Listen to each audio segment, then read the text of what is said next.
After graduating from vocational school, Dong Jiajun was framed and missed his chance at a coveted, stable government job. Everyone assumed he would fall into despair and become a worthless good for nothing.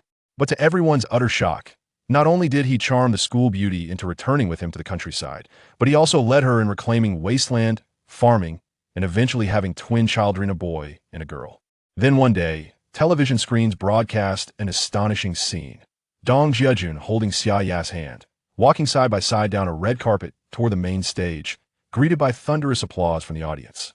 Only then did people realize the truth. Dong Jiajun had built a modern two-story house, established a factory, funded his younger brother's education at a top-tier university, brought his elder sister back home to live in comfort, and led the villagers out of poverty toward prosperity. People often saw him gazing at his beautiful wife Xia Ya with fiery, adoring eyes, doting on her endlessly, inseparable as glue, sharing joy and intimacy every morning and night. As for the county magistrate's son who once framed him, Dong Jiajun had sent him off to eat sand in a prison somewhere in China's remote northwest. Chapter 1. On the eve of listing Death by Falling. Donghai. A crowd surged before the giant display screen at People Square. The morning news was broadcasting live. We interrupt your program with breaking news.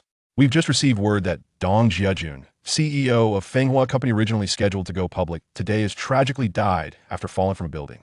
Police have launched an investigation. Our reporter will continue to follow this story. The footage showed a bloodied, mangled body being loaded into a hearse at Donghai's most luxurious residential complex, Waita No. 1. Yezhuiyu Village, Chongbai Mountains. A young man in blue trousers and a white shirt lay sprawled beneath a century-old elm tree, fast asleep. Children from the village scrambled up and down the branches above him, plucking and eating the sweet, coin-shaped pods of the elm. Their laughter and chatter failed to wake him. Isn't that old Dong's eldest son? Why is he napping under the elm in broad daylight? What's so strange about that? This kid's idle, every day, won't lift a finger in the fields. No kidding. His wife Xia Ya does all the work, tending the land with their 2 kids while coming home to his sour face. What a tragedy. Xia Ya gave up her city life to come back here, bore him twins, and dedicate herself to their family, but look at him. Can't do anything right, but sure can eat everything in sight. It's baffling what spell did he cast on her. Such a waste of a good woman like Xia Ya. Old Dong's such a decent man. Look at his sister and younger brother. None of them are as aimless and arrogant as this eldest son. Villagers returning home for lunch after a long morning of laboring in the fields passed by, shaking their heads in disdain as they pointed at Dong Jiajun. Dong Jiajun felt a splitting headache. His entire body ached. Faintly, he heard the villagers gossip. Didn't I fall from the 28th floor of that skyscraper? Back then, he had married into the wealthy Jiang family, becoming the nominal husband of their heiress, Jiang Shuirong. By chance, he overheard Jiang Shuirong secretly on the phone with her lover, Song Jia. They were planning that once the company went public, they'd force him out with nothing. He was the perfect scapegoat. He'd been waiting for this IPO day all along. After getting drunk, during a struggle with Jiang Shuirong on the balcony, he slipped through the railing and fell. As the wind roared past, Dong Jiajun finally understood. Even if he groveled like a dog as a son-in-law, even if he proved his exceptional talent, even if he pushed his father-in-law's Fenghua Company to listing, his lowly status would never change. And after the listing, far from enjoying any rewards, he'd be kicked out like trash. In that final moment of falling, Dong Jiajun saw his ex-wife Xia Ya waving to him from afar. His soul drifted free, floating away. Could it be he had been reborn? Memories came crashing into Dong Jiajun's mind like a tidal wave. Opening his eyes, he saw Dog Sheng, Erlangzi, and Tai Dan climbing the tree. The sound of children laughing. The sweet scent of elm seeds filling his nose. Same old recipe, same familiar taste. Gritting his teeth, Dong Jiajun forced himself up and gazed toward his home 2 thatched huts where wisps of cooking smoke curled into the sky. Instinctively, he began walking home. Brother, where are you? I can't find you. Little sister, I'm here. Come catch me. Xiaohu, slow down. Don't let your sister fall. As the rickety wooden gate of his yard came into view, he heard his children's joyful voices playing hide and seek in the courtyard, and his wife Xia Ya's gentle reminders. Worry the kids might get too wild and hurt themselves. Just as Dong Jiajun pushed open the creaking yard gate, the big yellow dog Wangkai came bounding over, barking Wong, Wong, Wong, and weaving affectionately around his legs. Dad back. Did you bring us snacks? Mom, Dad's home. Dong Jiajun patted Wangkai's head. The dog wagged its tail even harder. Hearing the dog bark, his sharp-eyed son Xiao, who came sprinting over like the wind. Hearing his brother, daughter Xiao Feng yanked off the blindfold over her eyes and clumsily rushed into her father's arms. Seeing the tender faces of his 3-year-old children, Dong Jiajun's nose stung, and tears streamed down his cheeks. He quickly knelt, pulling them tightly into his embrace. After graduating from medical vocational school, he should have been assigned a job, but for some unknown reason, he was sent straight back to the countryside, leaving him no choice but to farm. His classmate Xia Ya, despite her parents threatening to disown her, chose to follow him back to Yezhuyu village. Since her mother had hidden her household registration, they couldn't register their marriage. They lived together and had twins before marriage. Unwilling to stay a farmer, Dong Jiajun constantly sought other opportunities, only to hit dead ends everywhere. Then, one day, he saw an advertisement posted on a utility pole seeking a son-in-law. He applied it surprisingly, got accepted. Today, he had returned to say goodbye to Xia Ya before chasing his path to wealth and status. Just like now, when he first stepped through the gate, his children rushed into his arms. Xia Ya, as always, spoke gently, comforting and encouraging him not to worry. Back then, Dong Jiajun simply couldn't bring himself to speak. After sharing a meal with his family, he quietly left a letter for Xia Ya and vanished without a word. That night, when Xia Ya realized Dong Jiajun hadn't returned, she put the children to sleep and finally found the letter. By candlelight, she read it over and over, realizing the man she had given her life to was unworthy. Her heart bled, tears flowing uncontrollably. She read it again and again, until her tears soaked through the paper. Finally, she collapsed unconscious. The burning candle ignited a fire. In the end, all 3 mother and children perished in the blaze, their bodies reduced to ashes. Later, when Dong Jiajun heard the news, he returned to the village to pay his respects, only to be cursed and spat upon by everyone. His own father, Dong Taizhan, chased him out of Yezhuyu with a hoe, forcing him to flee like a stray dog. It became Dong Jiajun's eternal torment. After becoming a son-in-law, he endured endless humiliation, enduring it all just to rise above. Yet just as he stood on the brink of triumph, he fell to his death. Now, seeing his children alive in his arms, how could he not be overwhelmed? He clutched his precious babies, silent tears streaming down his face. "Dad, you said you'd bring us snacks when you came back. Did you hide them?" "Dad, Xiao Feng wants candy. Xiao Feng wants sweets." Xiao, who searched every pocket but found no treats. He pulled away, puzzled. Xiao Feng looked utterly dejected, wiping her nose with her tiny hand, ready to burst into tears without a proper explanation. "Jiajun's back." Xiao Feng, come here. Mama, wash your hands. Stop bothering Dad, we're about to eat." Xia Ya stepped out from the house. Having heard the children's voices while cooking, she hurried over to rescue her husband. "Xia Ya." Chapter 2. Seeing wife and children, tears flooded his eyes. Dong Jiajun gasped in shock as Xia Ya stepped out. She brushed a strand of hair from her forehead, fine beads of sweat glistening on her nose, a smudge of ash on her pretty face. In his past life, he had abandoned his wife and children, leading to their fiery deaths. Branded a modern-day chinshimi, he woke countless times from nightmares, haunted by unbearable guilt. It was his deepest, unhealed wound. Now, having lived 2 lives, seeing once more the face that had haunted his dreams, he could no longer contain his emotions. He pulled Xia Ya into his arms, sobbing uncontrollably. Suddenly embraced, Xia Ya's face flushed crimson, her ears burning. Though outwardly gentle, Xia Ya was inwardly strong. Once she had chosen Dong Jiajun, she defied all obstacles and eloped with him. She firmly believed in one saying: "At worst, you beg as long as you live, you'll rise." Through 3 years of school together, she knew Dong Jiajun yearned to succeed. She supported him unconditionally. True heroes aren't judged by their origins.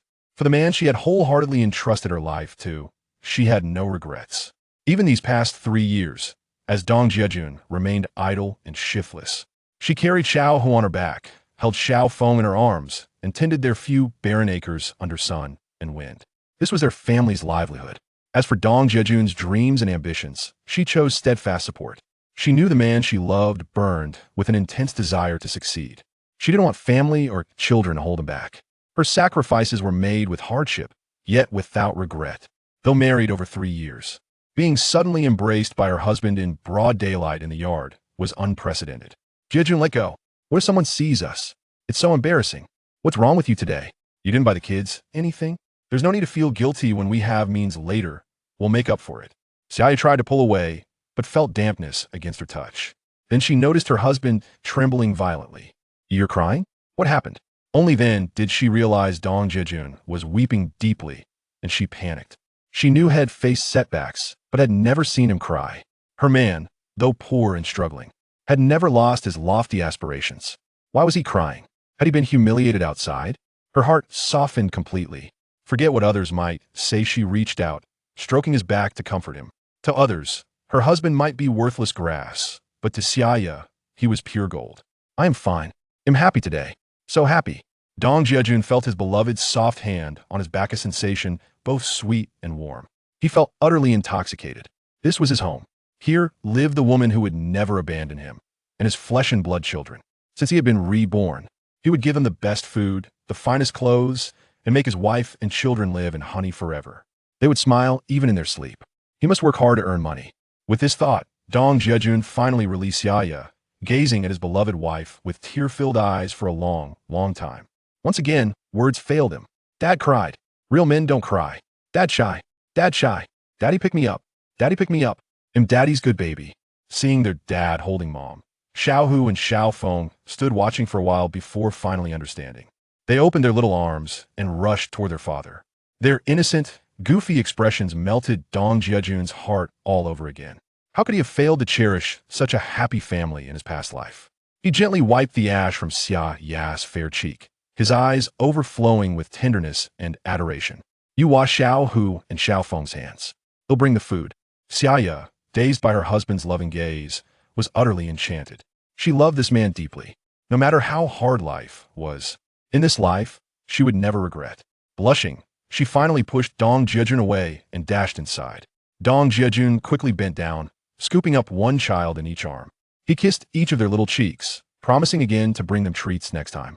Then, carrying them to the well, he pumped water to wash Xiao Hu and Xiao Feng's hands. Entering the two thatched rooms. The outer room held a stove, the inner room, a heated brick bed calm, on which sat a wobbly small square table missing one leg. Under the broken leg, a stack of old books kept the table balanced. On the table were cornmeal pan-fried cakes and a bowl of salted radish strips. Dad, I want meat. Dad, me too. Meat is delicious. After placing the children on the Kong, Dong Jiajun watched as they peered at the table. Again, the same daily fare, corn cakes and pickled radish.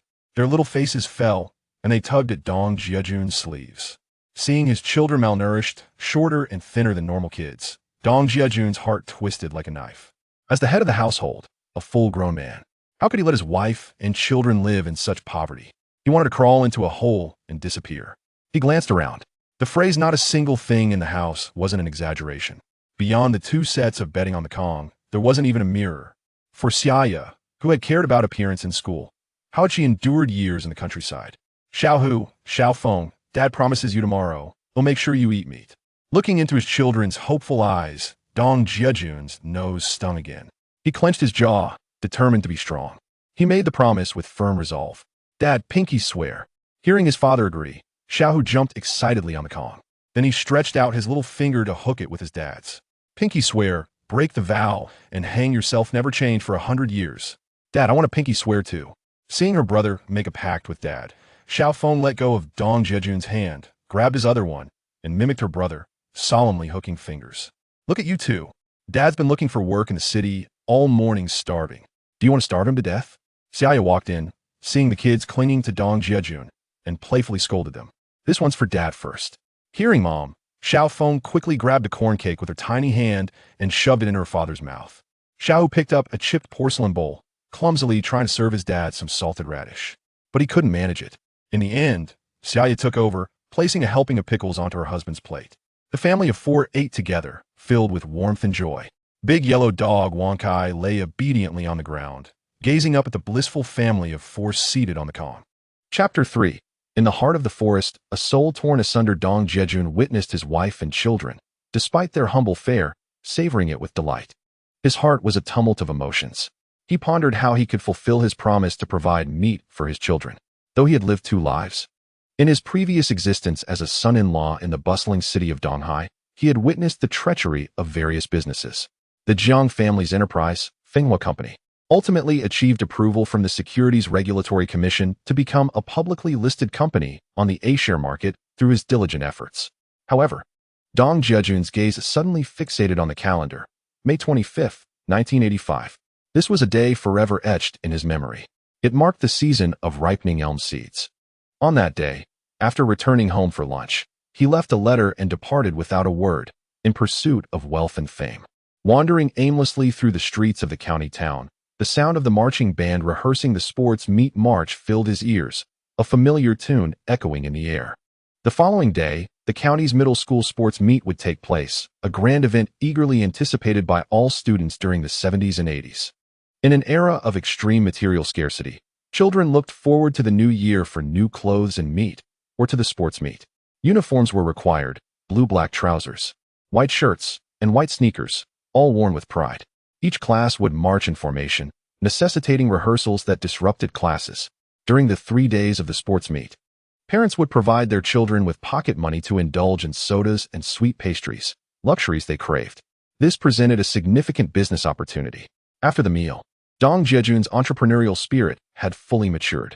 Even though his pockets were as empty as his face was clean, he possessed hands, feet, and memories from his former life, enabling him to create wealth.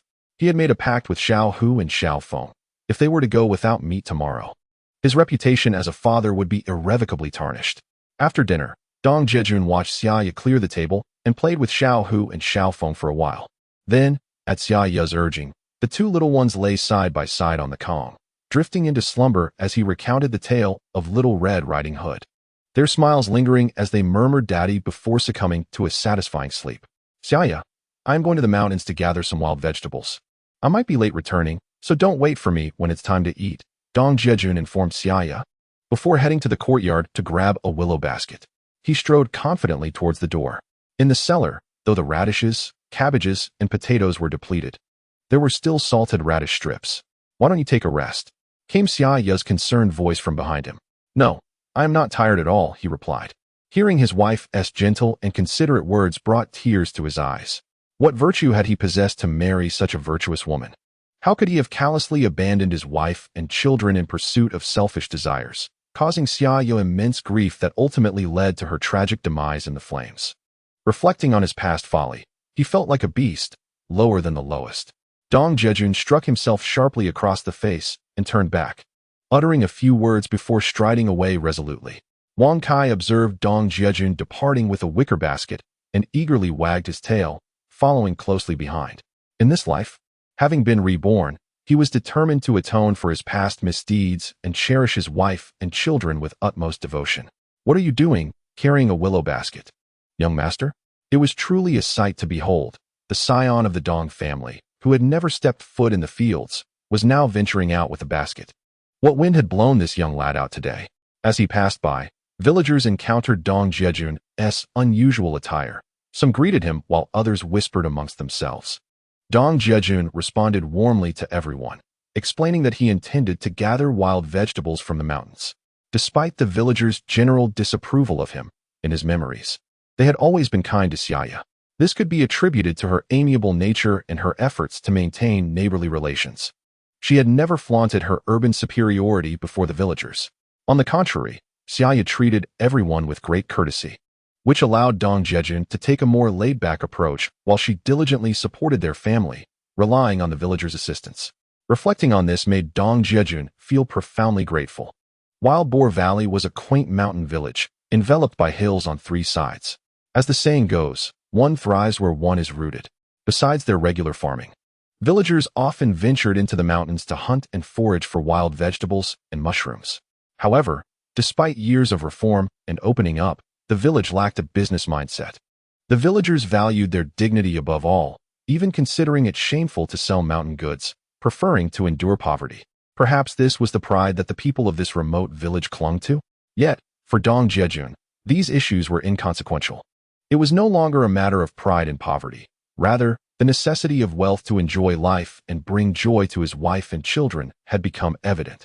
Having lived 2 lives, he had come to realize that maintaining face was insignificant. The pursuit of wealth was paramount. How could one escape adversity?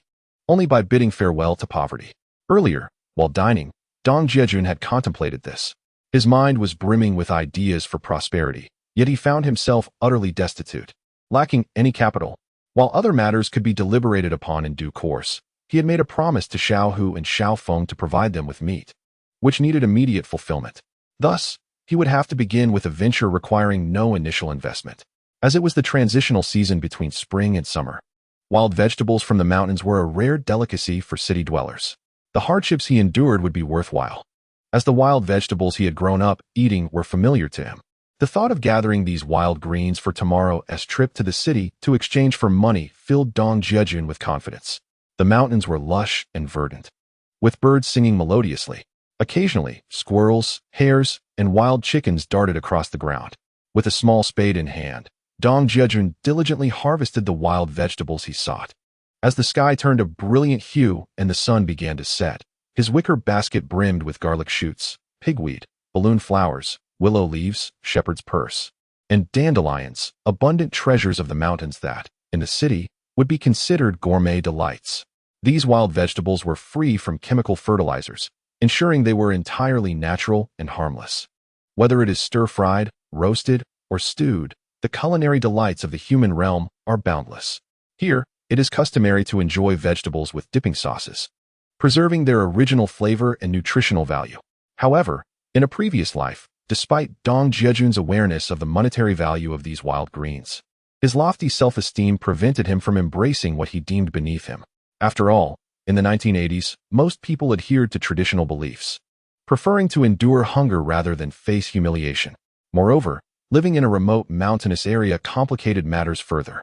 Just as he was preparing to return home, he noticed the absence of his loyal dog, Wang Kai. Could it be that Wang Kai had already departed for home? Wang Kai? Wang Kai? Dong Jiajun called into the depths of the forest, but received no reply. He hoisted the willow basket onto his back and was about to turn when suddenly, a flash caught his eye. "Oh my goodness!" Dong Jiajun exclaimed, startled, instinctively stumbling backward, nearly losing his balance. Chapter 4. Wang Kai caught a wild rabbit initially. Dong Jiajun feared he had encountered a wild boar, a leopard, or a wolf. Panic seizing his heart. This primeval forest harbored all manner of ferocious beasts. He had barely returned to life, yet he might become prey for these predators.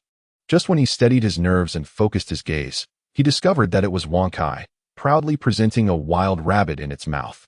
The plump gray rabbit, though gripped by Wang Kai's jaws at the throat, still squirmed in a desperate struggle. Wang Kai, as if seeking praise, looked up at Dong Jiajun, wagging its tail with anticipation. "Wang Kai, is this how you play? You nearly scared me to death," Dong Jiajun exclaimed, his irritation flaring as he pointed a finger at Wang Kai. The dog, seemingly understanding its owner's displeasure, lowered its head like a chastised child. Realizing he had lost his composure, Dong Jiajun recalled how Wang Kai had bravely rushed into a fire to save him, only to meet its tragic fate when the thatched house was engulfed in flames, rendering any rescue impossible. The memory stirred a deep sense of regret within him. He vowed to treat Wang Kai well in this life, recognizing it as an indispensable member of the family. Softening, he bent down to stroke Wang Kai's fluffy head, saying, "Wang Kai, you're amazing." Dong Jiajun had considered the prospect of hunting for wild game in the mountains, where small creatures like rabbits and pheasants, and larger ones like roe deer, were abundant. Surely, they would be far more valuable than these wild greens. Yet, whether in this life or the last, he remained merely a scholar, lacking the skills of a hunter. Unlike the characters in those reincarnation novels, equipped with systems and external aids, effortlessly conquering all obstacles, he was merely someone with a touch of foresight. Nevertheless, Dong Jiajun found solace in his current life. As long as he could share love and affection with his wife and children, he was confident they would lead a good life together. Wang Kai, sensing its owner's approval, dropped the lifeless gray rabbit and began barking joyfully, rubbing its furry head against Dong Jiajun's leg. "Wang Kai, let us go." A person and a dog descend the mountain in the fading light of the sunset. "Mom, I'm scared. Mom, I'm so frightened by the blood." Just then, Wang Kai, leading the way with bravado, dashed into the courtyard, proudly clutching a bloodied gray rabbit. Little Hu and Xiao Feng, playing in the yard, were so taken aback by the gruesome sight that they turned and ran indoors. Xia Ya, busy cooking, was startled when her two children rushed in and quickly enveloped them in her embrace. "Don't be afraid, my darlings, Mommy is here." At this moment, Wang Kai seemed to realize he had caused trouble, letting go of the rabbit from a distance and lying on the ground, gazing at the three of them with a look of utter bewilderment. Even if I'm just a dog, please don't wrong me. I never intended to frighten the children. What is going on? Dong Jiajun entered the courtyard and sensed an unusual atmosphere. Wang Kai lay on the ground, the rabbit discarded nearby, while Summer Ya cradled the two children as if in a standoff. It's nothing. The children were just startled when they saw Wang Kai return with the rabbit. She reassured them, gently stroking their little heads. Is this rabbit caught by Wang Kai? Of course. I can't outrun a rabbit on 4 legs, so Wang Kai did wonderfully today. Dong Jiajun set down the willow basket and, noticing the pitiful Wang Kai, showered him with praise. Tonight, we shall feast on braised rabbit meat. No need to wait until tomorrow, my darlings. We will have meat tonight. He laughed heartily as he approached, bending down to scoop up the two children, planting a kiss on each of their cheeks. Then he pointed at Wang Kai and said, Wang Kai is quite remarkable. He didn't mean to scare you. He is your good friend. Daddy, we get to eat meat today? Daddy, Wang Kai is awesome. Children, ever fleeting, felt an immense sense of safety in their father's embrace. Upon hearing of the forthcoming feast, they sprang back to life, bouncing with excitement. Seeing Little Hu and Xiao Feng cheerful once more, Wang Kai stood up, wagging his tail as he approached Summer Ya, looking up at her for acknowledgement and reward. Good boy, Wang Kai.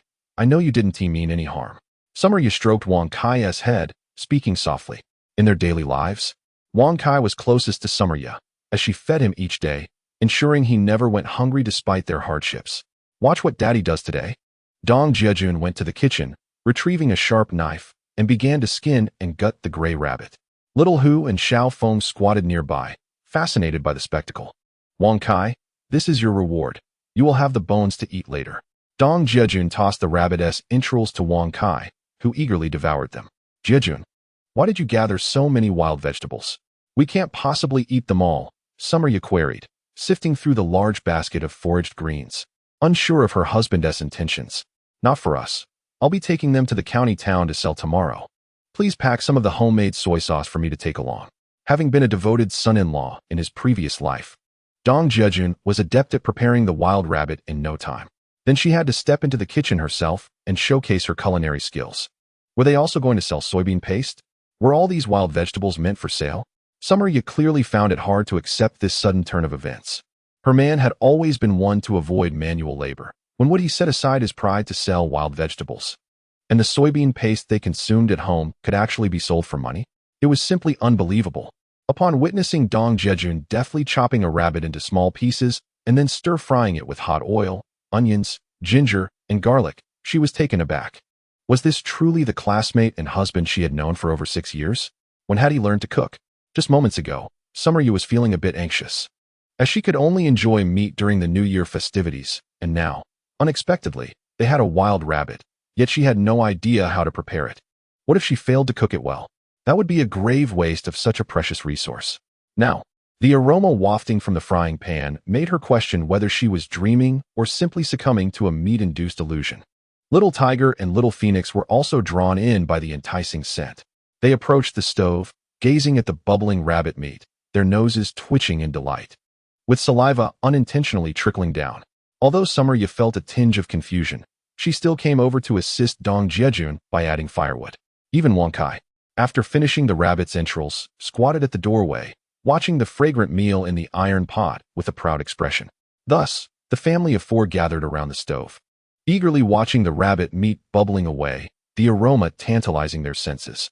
Just then, Dong Jiajun covered the pot, suddenly turning to look at Summer Ya with a meaningful gaze, leaving her momentarily flustered. Chapter 5. The vegetable cellar is empty. Where are the potatoes? Despite having shared a table with Dong Jiajun for 3 years and living together for over 3 more, it was the first time she felt so intensely scrutinized by her husband. Xia Ya, could you peel a few more potatoes to add to the rabbit meat? It will enhance the flavor, Dong Jiajun said, watching the woman he had long yearned for, squatting by the stove to add firewood. While their 2 children looked at her with adoring eyes, he felt an overwhelming sense of happiness and pride. Gazing at Summer Ya's fair neck, Dong Jiajun found himself entranced. Happiness, at times, is quite simple. It is merely the state of being together as a family. A man should toil outside and then relish the rare sweetness and warmth with his wife and children. That is the true essence of life. How had he been blinded by foolishness in his past life? Only after experiencing intoxication does one comprehend the strength of liquor. having missed out on such joys. One learns to cherish them more deeply. You startled me. Your gaze is making me uneasy, Summer Ya remarked, still dazed from Dong Jiajun's intense stare. Hearing that she needed to add a few potatoes, she playfully rolled her eyes at him, saying, "The vegetable cellar is empty. Otherwise, we wouldn't have to rely solely on pickled radish strips." At that moment, a buoyant Dong Jiajun seized the opportunity to lean down and plant a kiss on her cheek. "Daddy kisses mommy, how embarrassing," Little Tiger exclaimed. While Little Phoenix covered her eyes and chimed in, "Daddy, that's so silly." Seeing her husband kiss her in front of the children, Summer Ya felt an overwhelming sweetness within her heart. Upon hearing the child's words, her cheeks flushed with warmth, akin to the blush of a peach blossom, and she hurriedly retreated. The evening meal consisted of leftover cornmeal pancakes and salted radish strips, a reflection of the household's daily routine. Typically, the mornings began with a pot of cornmeal porridge, seasoned with a mere sprinkle of salt. Lunchtime could be a bit more lavish, yet it still featured cornmeal pancakes, or pot stickers, arranged around the iron pan. However, the cabbage and radish soup was no longer available, and the remaining cornmeal pancakes would serve for another evening meal. This frugality conserved both firewood and oil, embodying the simplicity of their existence. After all, these provisions were sourced from their own fields. The staples included corn, millet, and sorghum. In the village of Wild Boar Valley, every household maintained a winter vegetable cellar. The autumn harvest of potatoes, cabbages, and red and white radishes would sustain them until the following spring. As for refined grains such as white rice and flour, even the more fortunate families could only indulge during festive occasions. To satisfy their cravings, one would have to venture to the city and purchase grains with cash. The unique circumstances of the planned economy meant that a variety of ration tickets were required for any purchase. Rice necessitated grain tickets, meat required meat tickets, and cloth demanded cloth tickets. Regrettably, by the time of the Qingming festival, the winter vegetables from the cellar had been entirely consumed. It was time for meat. How fragrant it was. Little Feng yearned for meat. At last, the aromatic braised wild rabbit was ready. Dong Jiajun sighed, lamenting the absence of light and dark soy sauce for seasoning, which would have rendered the rabbit meat even more delectable. Nonetheless, when Xia Ya presented the dish, Little Tiger and Little Feng were already on the verge of excitement, nearly reaching out to grab it. It is often said that children from impoverished families mature quickly. The two youngsters had already learned to use chopsticks, albeit with a lack of finesse. Clutching the chopsticks, they struggled to pick up the food, their faces flushed with urgency. Little Tiger remained calm, saying, "Daddy will give you a rabbit leg first," observing his beloved children in their state of anxious anticipation.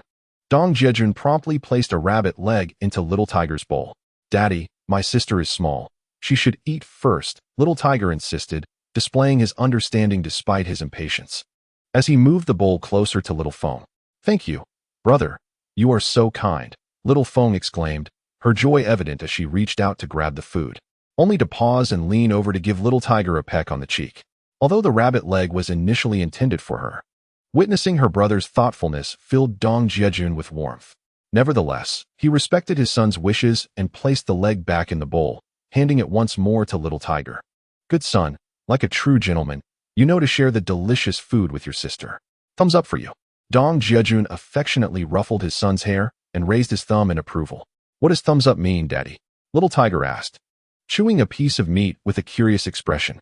"Thumbs up means my son is truly amazing. You are the best," Dong Jiajun replied, realizing that this modern internet slang was foreign to children of this era, prompting a silent chuckle.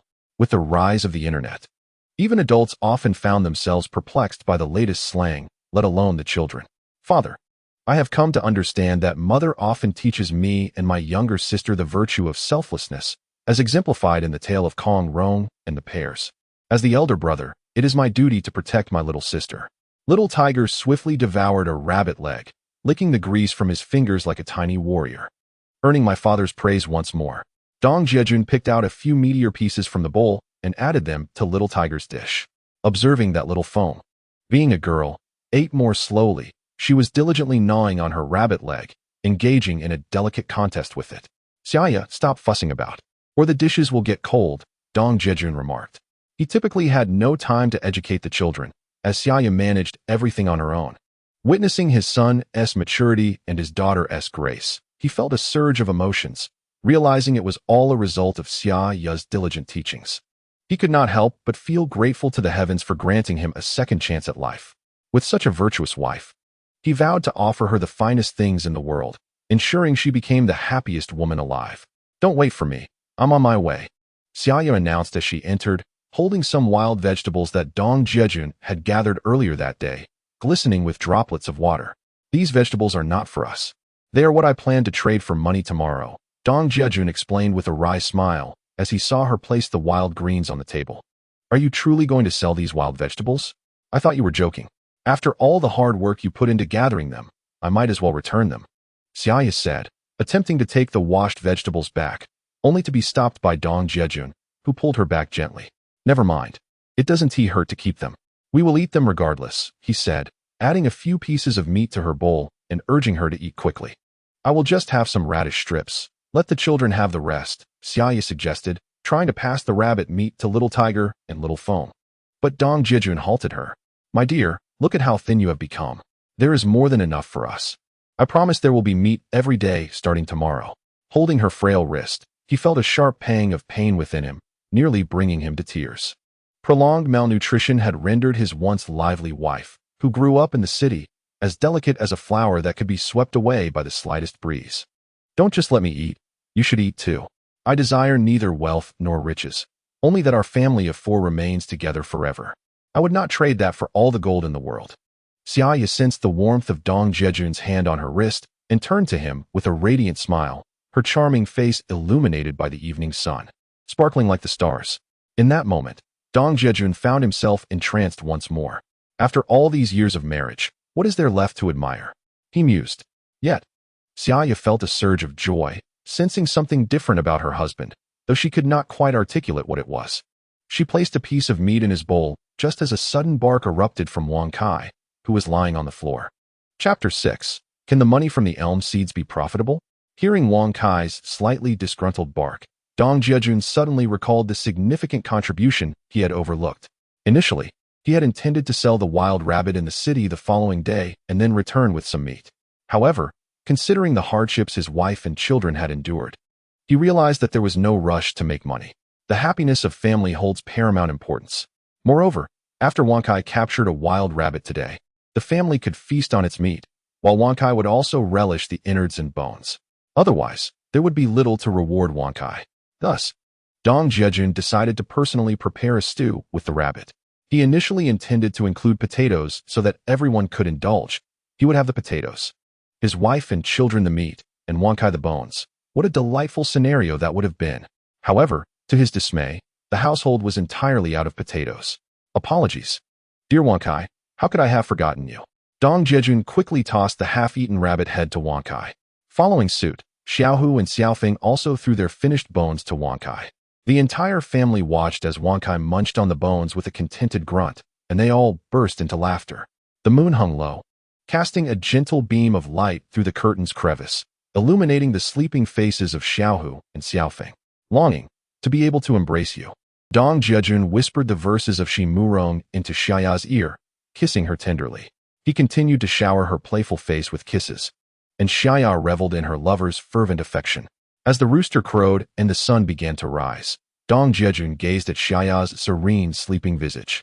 He quietly rose, carefully donned his shoes, dressed, and stepped outside. He pushed the bicycle, a treasured possession his parents had painstakingly saved to purchase for him during his school days.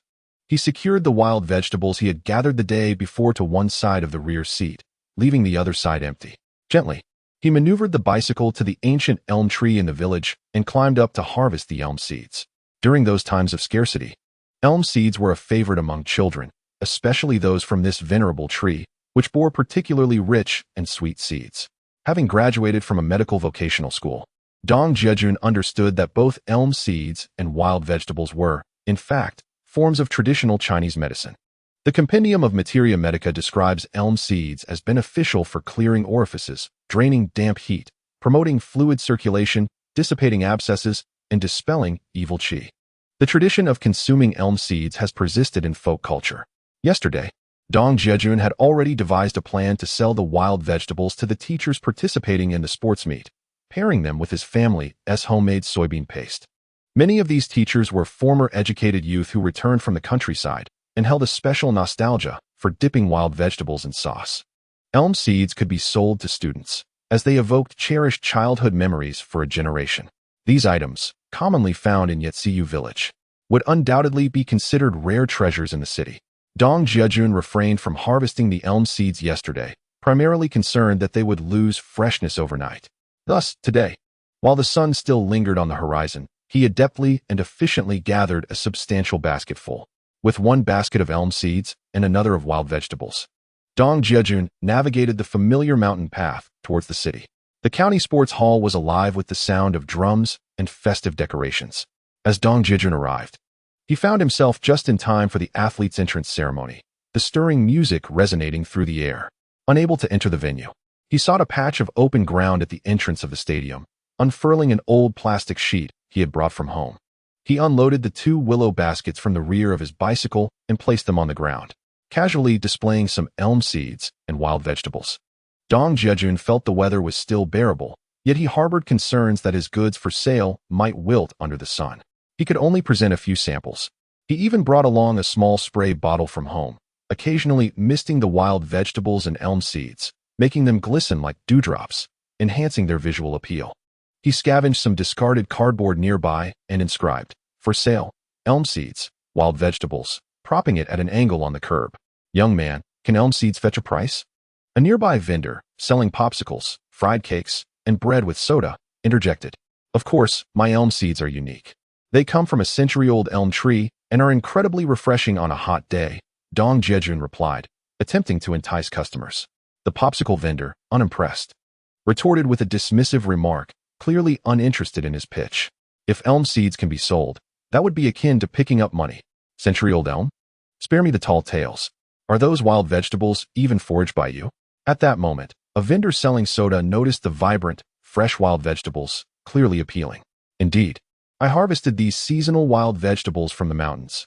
After this season, one must wait until next spring to enjoy them again," Jiajun declared confidently, arranging his produce meticulously.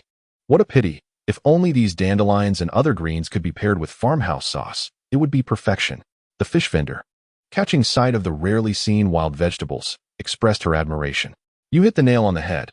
I brought along some farmhouse soybean paste today, made by my wife, which is truly delectable." Jiajun's chest puffed up with pride at her words. This farmhouse sauce is indeed a craft.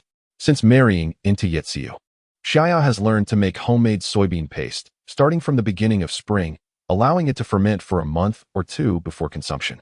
With summer bringing forth scallions and various vegetables, the soybean paste becomes an indispensable element for Northeasterners, serving as the soul of dipping sauces. "Oh, I must say, I do enjoy dipping vegetables in sauce. Let me see how good your famed sauce really is," the vendor exclaimed, rushing over. As it was the perfect season for the new paste. Everyone's planting sprouting scallions now. Scallions dipped in sauce are unparalleled. "Madam, take a whiff of this sauce," Jiajun urged, lifting the lid of a covered enamel basin filled with Xia Ya's paste, bringing it close to her nose. "Ah, it truly has that authentic aroma. Far superior to what's sold in grocery stores. Save me some wild vegetables." The vendor's face lit up with delight upon catching the familiar scent, requesting Jiajun to reserve some for her. Even before officially opening for business, he had secured a reservation. Jiajun felt an overwhelming sense of joy. What shame is there in selling these goods? Only when one cannot afford to buy meat for their wife and children does it truly become a source of shame. The morning hours were destined to be tedious, as the sports meet had just commenced, and each class was under strict supervision. Even if it was merely for show, one should at least sit quietly and cheer for the athletes, wouldn't you agree? As someone who has been through it all, Jiajun was well aware of the ins and outs of school affairs. By the time the sun rose high in the sky around 10 o'clock, the initial excitement had already been established. Naturally, students began to trickle out in small groups. The teachers turned a blind eye, understanding that this was a celebration for the students. Thus, Jiajun felt no urgency. His current aim was to conserve his energy, engaging in light banter with the small vendors around him. Before long, he had become quite familiar with them. Who was selling these goods? Just as Jiajun was squatting in front of a vendor's fish tank, playing with the fish, he suddenly heard a voice behind him. "Young man, someone is calling you." The fish vendor pointed behind him to alert him. "Coming, coming." Jiajun turned around to see several female students clad in white shirts, blue trousers, and white sneakers standing at his stall. "May I ask what you ladies would like to buy? How much for this elm tree money?" One girl with twin ponytails pointed at a string of the elms. These were the century-old elm tree seeds from the Wild Boar Gorge, plump and juicy. Especially after Dong Jiajun had sprayed them with water under the sun, they appeared translucent and delightful. "Classmate, I picked these elm tree seeds from the century-old elm tree this morning. They are sweet, refreshing, and diuretic, perfect for quenching thirst." Dong Jiajun couldn't resist promoting his wares. He continued, "I'm selling this string for 4 cents, but if you buy 3 strings, it's only 10 cents. Noticing there were only 3 girls, Dong Jiajun casually picked up a string and added, "This string will last longer than an ice pop or soda, and it's quite refined to eat. How about you try a sample first? If you don't like it, it's free." He handed the string of elm tree seeds to the speaking girl, inviting her to taste. In 1985, the idea of sampling was quite rare. Hesitant, the girl accepted, plucking a few seeds and gently chewing them. Her expression brightened instantly. "Indeed, it tastes just like the ones I had at my grandfather's house in the countryside when I was a child. You should try some too." The other 2 girls couldn't resist the delight reflected on the ponytailed girl's face and also took a few seeds to taste. "So fragrant. It's truly sweet. Here you go, this is a dime. Please give me 3 strings," one girl said, pulling out a dime and selecting 3 generous strings of elm tree seeds from the wicker basket, distributing them among her friends. "I'll treat you to elm tree seeds. And you can treat me to ice pops," the other girl said as she took the elm tree seeds and headed toward the ice pop vendor, where she purchased 3 ice pops. At that time, ice pops cost 3 cents each, consisting merely of flavoring and sugar, while the creamier ones cost 5 cents. "Well done, young man. Today, you are the first to set up shop. However, your price for those elm seeds, which require no investment, seems a tad exorbitant at 3 or 4 cents, remarked the uncle selling soda nearby, feeling a twinge of jealousy as he noticed no one purchased his drinks. "Uncle, you mustn't say that. I risk life and limb climbing trees to gather these elm seeds. If I were to fall, I might not die, but I could certainly be injured. This is a perilous endeavor indeed." Dong Jiajun feigned a pitiful expression, having become familiar with the crowd. He even mimicked the motion of falling from the tree, eliciting laughter from the onlookers. "Nevertheless, I believe you could buy some of my elm seeds. They are known to promote diuresis, dispel dampness, and drive away evil spirits," he continued. "Enough of your nonsense, young man. If I wanted to eat them, I'd simply ride out to the countryside and gather them myself. I climbed trees for them as a child, you know. Save your charm for the young ladies." The soda vendor retorted, clearly unimpressed. In this day and age, 3 cents could buy a piece of stinky tofu, while 7 cents would secure a pound of soy sauce. With a family to support, he was not about to spend money on elm seeds that would not fill his belly. If he desired them, he could easily venture to the countryside himself. Everyone had learned to budget wisely. With the sale of the first bunch of elm seeds, the 3 girls became living advertisements. After parading around with their elm seeds, they returned to their class formation. Soon, more girls came to purchase the seeds, often accompanied by boys. However, the boys bought less, as it was easier to simply bike in groups to the countryside for a harvest. As the elm seeds sold well, the wild greens remained untouched. Yet, Dong Jiajun remained unperturbed. Having experienced life anew, he possessed a keen understanding of market positioning. The elm seeds were meant for the girls. In contrast, the wild greens were aimed at the teachers, who were currently overseeing the event. As the sports meet progressed, they would gradually relax and stroll about. For these urban intellectuals, the wild greens held a strong allure. Many of the teachers were former sent-down youth who had returned after the reinstatement of college entrance examinations in '79. They harbored a fondness for these wild greens, as they evoked cherished memories of their time in the countryside. Indeed, starting from noon, a teacher in a white shirt and glasses approached. Upon seeing the wild greens at Dong Jiajun's stall, his eyes lit up. He began to sift through the offerings, and, upon hearing they were from the nearby Wild Boar Valley, an area blessed with pristine air due to its mountainous surroundings, he eagerly engaged in conversation with Dong Jiajun, inquiring about the prices. Dong Jiajun's pricing strategy for the wild greens was straightforward: 3 cents for a handful, regardless of the size of one's grip. A selection of greens, such as shepherd's purse, dandelion, willow herb shoots, small garlic, and balloon flower, could be freely combined. Alas, the absence of homemade sauce rendered it less than perfect.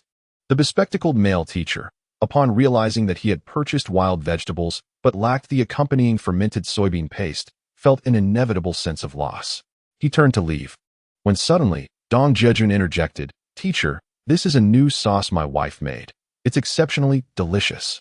Seeing the potential loss of business, Dong Jiajun had a flash of inspiration. He picked up the enamel basin containing the new sauce and opened it for the bespectacled man to see. "Ah, that familiar aroma," the teacher exclaimed, taking a sniff and nodding appreciatively. "My dear fellow, if I were to take some of this new sauce home to fry up some eggs, paired with these fresh wild vegetables, it would be a perfect match." At this moment, the woman selling popsicles chimed in, adding to the conversation, which made the bespectacled man nod in agreement. "Teacher, the shepherd's purse clears heat and detoxifies, soothing the throat and nourishing the lungs. The dandelion cleanses the liver and boosts immunity, while the willow herb promotes circulation and stimulates appetite. These are all springtime health foods," Dong Jiajun began to share, drawing upon his knowledge from medical vocational school, and he spoke with great eloquence, completely reshaping the teacher's understanding. "You are knowledgeable in traditional Chinese medicine?" the bespectacled man asked, astonished. "Indeed, I graduated from a medical vocational school, but wasn't assigned a job. With 2 children at home to support, I had to carve out my own path to earn a living," Dong Jiajun responded, feigning modesty while subtly revealing his plight. "You don't seem very old. How can you be the father of 2 children? Isn't that against policy for having more than 1 child? You could face penalties for that." Chapter 8. The desire for meat but lacking ration coupons. The bespectacled man was taken aback, unable to comprehend that this young man, barely in his 20s, was indeed a father of 2. Cough, cough. "Teacher, I have twins, a dragon and a phoenix, so I am not violating any policies." Dong Jiajun chuckled at the teacher's bewilderment, clearing his throat to mask his embarrassment. After all, he had become a father at 19, unexpectedly blessed with such strong genes.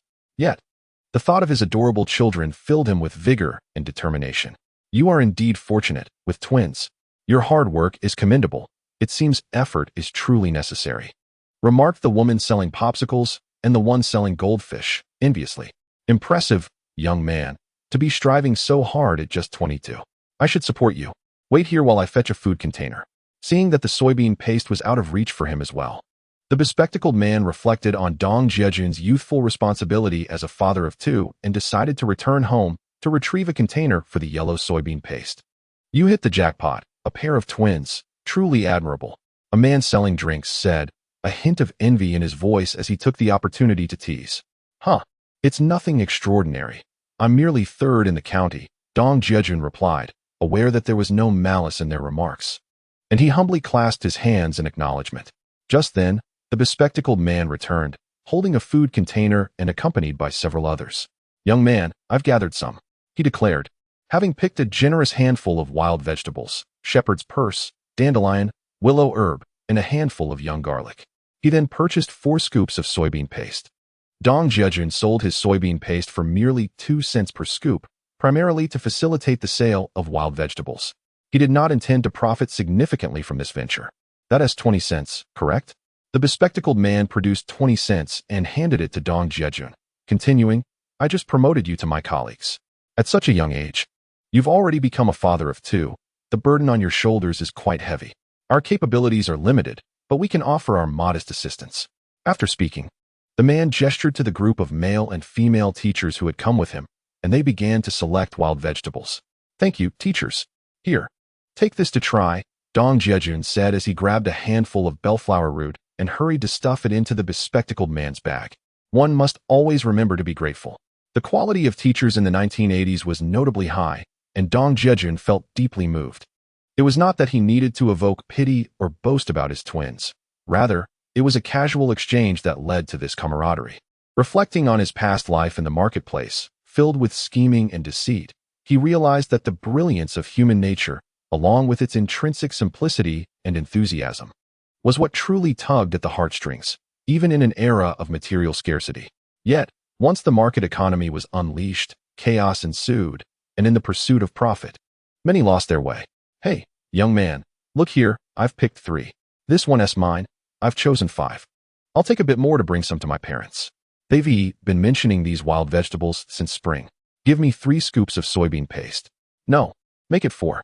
By the time Dong Jiajun returned to his stall, The teachers summoned by the bespectacled man eagerly showed him the wild vegetables they had gathered, subsequently reaching for their wallets to pay. In no time, more than half of the wild vegetables in the willow basket were sold, leaving less than a quarter at the bottom. Once the flurry of activity subsided, it was around 1 o'clock in the afternoon when Dong Jiajun finally felt the rumbling in his stomach. He took out the cornmeal cake he had brought from home that morning and bit into it heartily. Why not buy a bottle of soda, young man? Eating dry might choke you. The soda vendor, noticing Dong Jiajun with his cornmeal cake, seized the opportunity to promote his beverages. No thanks, uncle. I'd rather save some money. I need to buy some things for the kids later. Dong Jiajun caught the fragrant scent of orange juice wafting from a nearby customer enjoying their soda, and though his mouth watered at the thought, he remembered his wife and children eagerly awaiting delicious treats at home. How could he justify spending over 10 cents on a soda? With thoughts of his family in mind, he dismissed the temptation, opting instead for the cool boiled water he had packed that morning. He drank heartily from the bottle. By around 3 o'clock in the afternoon, Dong Jiajun had sold out of the soybean paste and wild vegetables he had brought. Cheerfully, he exchanged greetings with the vendors, hopped on his bike, and rode away. It was not until he arrived in front of the county supply and marketing cooperative that he stopped to count the money he had earned. He did not count at the entrance of the sports field earlier, fearing the envious eyes of those around him. Wealth should not be ostentatious. This principle remains unshakable through the ages. Silent accumulation of riches is the true path to success. Today, with the sale of elm seeds, wild vegetables, and soybean paste, he earned a total of 979 yuan. This marks the first sum of money Dong Jiajun has earned since his rebirth, stirring profound emotions within him. Upon entering the county supply and marketing cooperative, Dong Jiajun felt a newfound confidence with money in his pocket, circling the counter. He then exuberantly requested the goods he needed from the clerk. After some time, the clerk tallied the items: 1 bar of soap, 1 jean of salt, 1 jean of sugar, 10 boxes of matches, 1 15W light bulb, and finally, he purchased a 1 yuan pack of 8 treasure candy. The total came to 307 yuan. The clerk, expressionless, regarded Dong Jiajun as he counted the bills in his hand and handed them over. He packed the items into his backpack and promptly exited with a sense of accomplishment. Nearby, there was a bargaining grain store, a phenomenon that only commenced in March 1985 when the state loosened the grip on grain market prices. The dual-track system was now in effect. Some grain stores featured bargaining counters, and fortuitously, there was a newly opened one close to the supply cooperative. Dong Jiajun had already set his sights on it while riding over. Inside the bargaining grain store, he purchased 10 jean of flour, 10 jean of rice, and 2 jean of soybean oil. As a bargaining store, it did not require grain coupons. Just 2 months prior, one could not procure refined grains without such coupons. The rice cost 90 yuan for 10 jean, white flour 2 yuan for 10 jean, and soybean oil 80 yuan for 2 jean, totaling 70 yuan. The clerk's demeanor brightened slightly compared to the indifferent faces in the supply cooperative, making for a much more pleasant interaction. Here's 70. Can you check if this is correct? Dong Jiajun inquired. After confirming the amount, he departed, realizing he had yet to purchase meat. He had promised the 2 little treasures he would buy them meat to eat today. However, considering he had no meat coupons on him, procuring the meat proved to be quite a challenge. Hey, brother. As he pondered his predicament, Dong Jiajun suddenly felt a tap on his shoulder, startling him into turning around. Dear readers, regarding the issue of prices, the author indeed spent several days researching, ultimately becoming quite perplexed. From Baidu to Tushio, every source was consulted. Yet prices vary across regions, leading to diverse interpretations. The author does not intend to mislead or fabricate information, and humbly asks for your understanding and patience. Chapter 9. Adorable Chicks. Both treasures satisfied Dong Jiajun instinctively turned to look behind him. In the alley adjacent to the grain store, a chubby youth, around 16 or 17 years old, was beckoning him with a playful expression. Dong Jiajun searched his memories but found no recollection of this individual. Could he have taken an interest in him? However, that seemed unlikely. Thus, he walked into the alley to discern the youth's intentions. Brother, do you need grain coupons or meat coupons?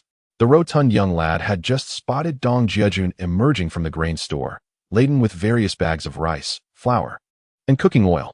Instantly, he deduced that the boy lacked ration tickets. Otherwise, who would purchase grain at market prices? Do you possess meat and grain tickets? He inquired, noting the boy's seemingly affluent background. Of course, not just meat and grain tickets, but also cloth tickets and more. Rest assured, dear brother, these are merely surplus from my family's abundance. I'm merely exchanging them for some pocket money, the chubby boy replied, patting his pocket to indicate the tickets were indeed there. I'd like a few pounds of meat tickets. How much do you want? Just so you know, I won't accept exorbitant prices, Dong Jiajun remarked, feeling fortunate to have encountered such an opportunity. The boy's demeanor suggested he was harmless. For a pound of meat ticket, you can give me a dime. I have 2 pounds. Do you think that is sufficient? Dong Jiajun pondered the serendipity of the moment. The boy produced a stack of various tickets from his pocket, startling Dong Jiajun. He selected half a pound of meat tickets and waved 4 slips before Dong Jiajun's eyes. Deal. Without hesitation, Dong Jiajun retrieved 20 cents and handed it to the boy. The exchange was swift, a coin in one hand, a ticket in the other. With the meat tickets secured, Dong Jiajun turned to leave. Earlier, he had noticed the meat market was running low on stock, and if he delayed, he feared the fatty cuts might be sold out. During that era, fatty meat was far more coveted than lean. Brother, if you need anything in the future, come to me. All my goods are surplus from my family. Honestly acquired, the chubby boy called after Dong Jiajun's retreating figure. Dong Jiajun hurriedly continued on his way, merely raising a hand in acknowledgement. Upon arriving at the meat market, he noted there was still some meat available and quickly dismounted his bicycle. How much per pound? He asked the burly butcher.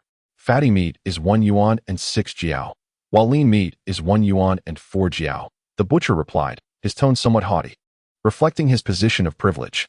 After all, while others could only afford meat during festive seasons, he enjoyed it daily, fostering a sense of superiority.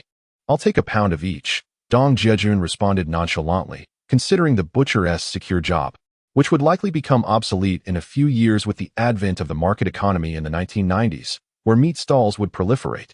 The butcher weighed out a pound of both fatty and lean meat, then observed Dong Jiajun presenting 2 pounds of meat tickets. Although surprised, he refrained from questioning further. After all, during that time, meat tickets were typically issued in smaller denominations.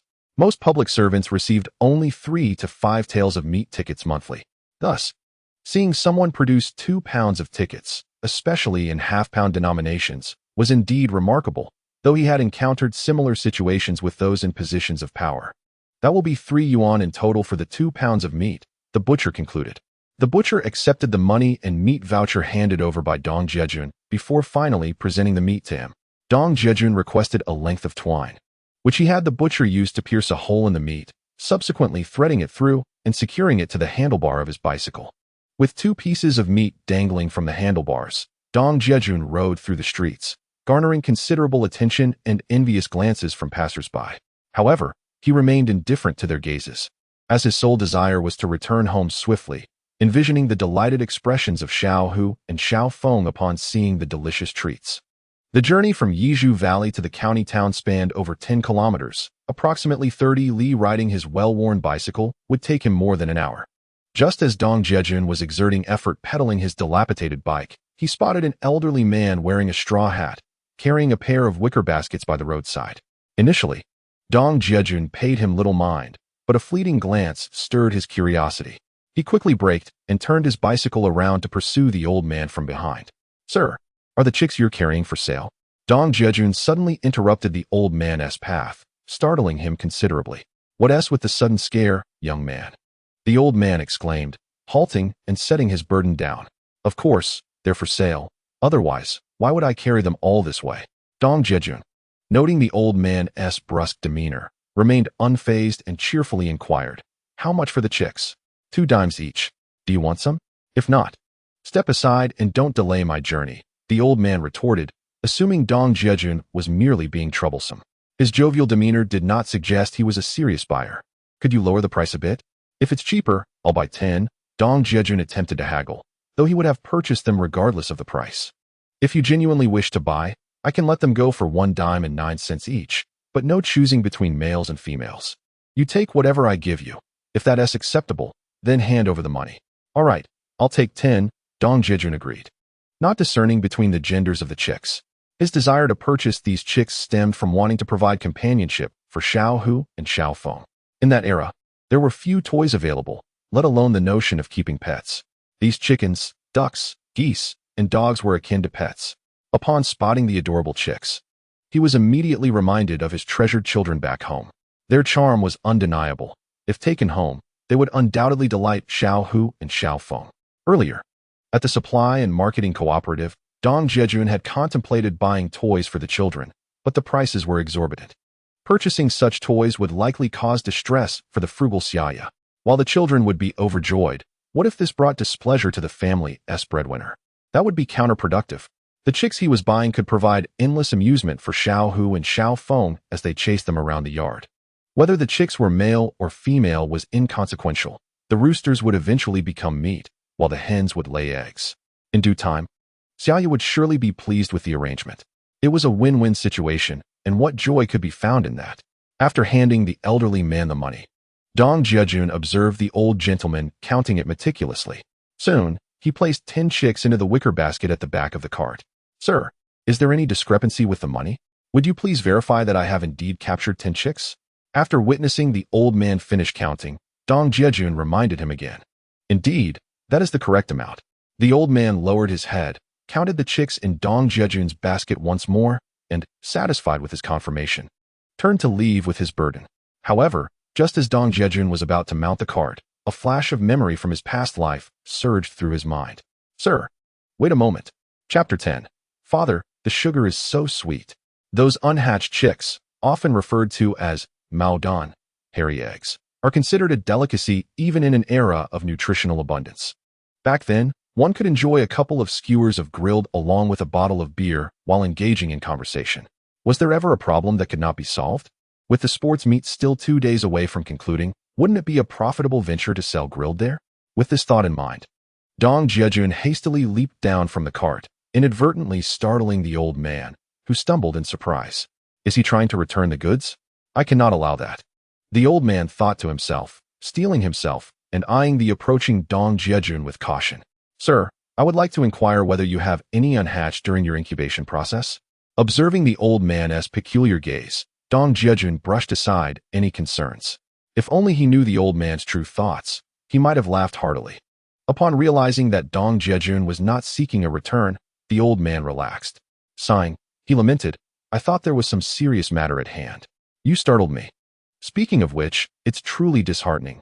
Those unhatched chicks serve little purpose other than to serve as a snack." The old man's expression turned somber as he reflected on the unfortunate fate of the unhatched chicks. He had hoped for a perfect hatch. Yet, even with his wife's considerable experience, there remained a 20 mortality rate. The thought made him rueful. "Sir, if you have any available, I would gladly purchase them. I have a particular fondness for Maodan."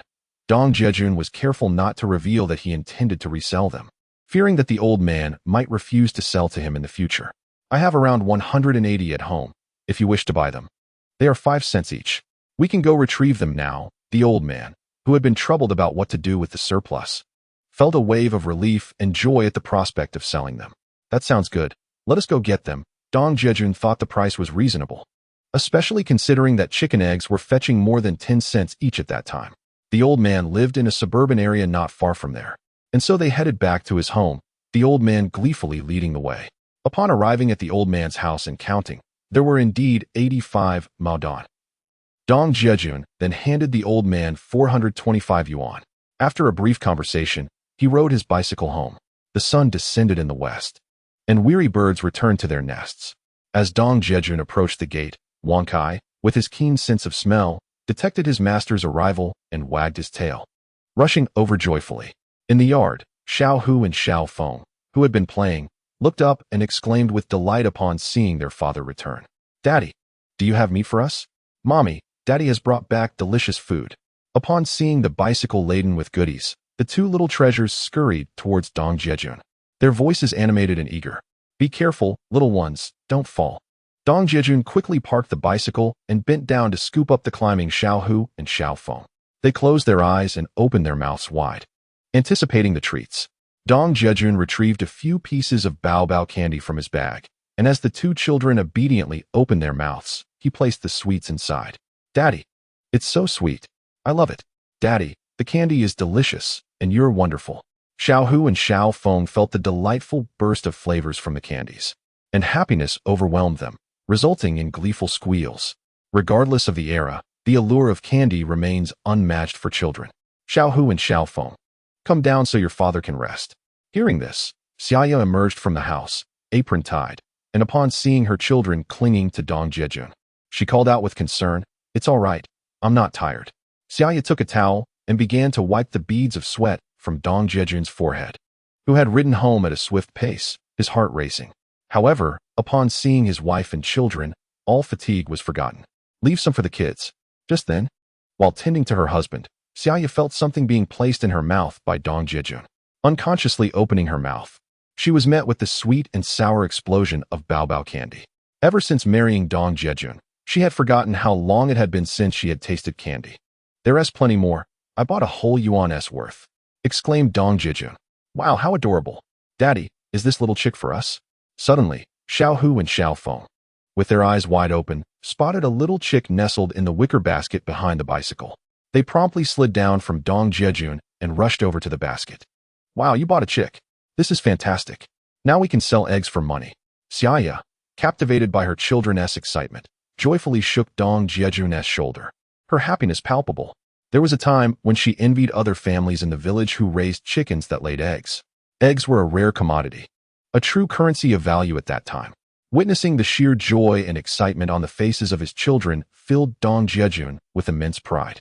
No matter how arduous his struggles as a man, as long as he could bring happiness and joy to his wife and children, every effort was worthwhile.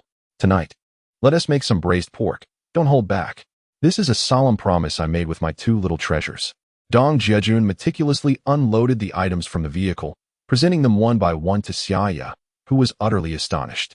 Rice, flour, and even soybean oil. How much could all this possibly cost? Could it be that the money from selling those wild vegetables amounted to this? Xia Ya was taken aback by the things Dong Jiajun had brought home, staring incredulously at her man. "Of course, I also earned a bit from selling the elm seeds I picked this morning, totaling 19 yuan and 79 cents. And I saved a remaining 1 yuan and 67 cents just for you." Dong Jiajun neatly folded the remaining amount and tucked it into Xia Ya's pocket. "Is it truly possible that the wild vegetables you foraged could sell for such a sum? And that people would actually buy elm seeds?"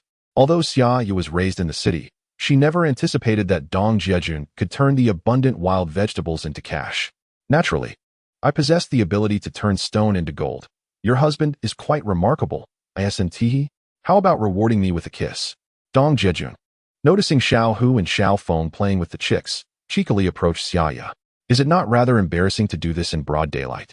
Xia Ya playfully swatted at Dong Jiajun's back and, with a swift turn, slipped into the kitchen.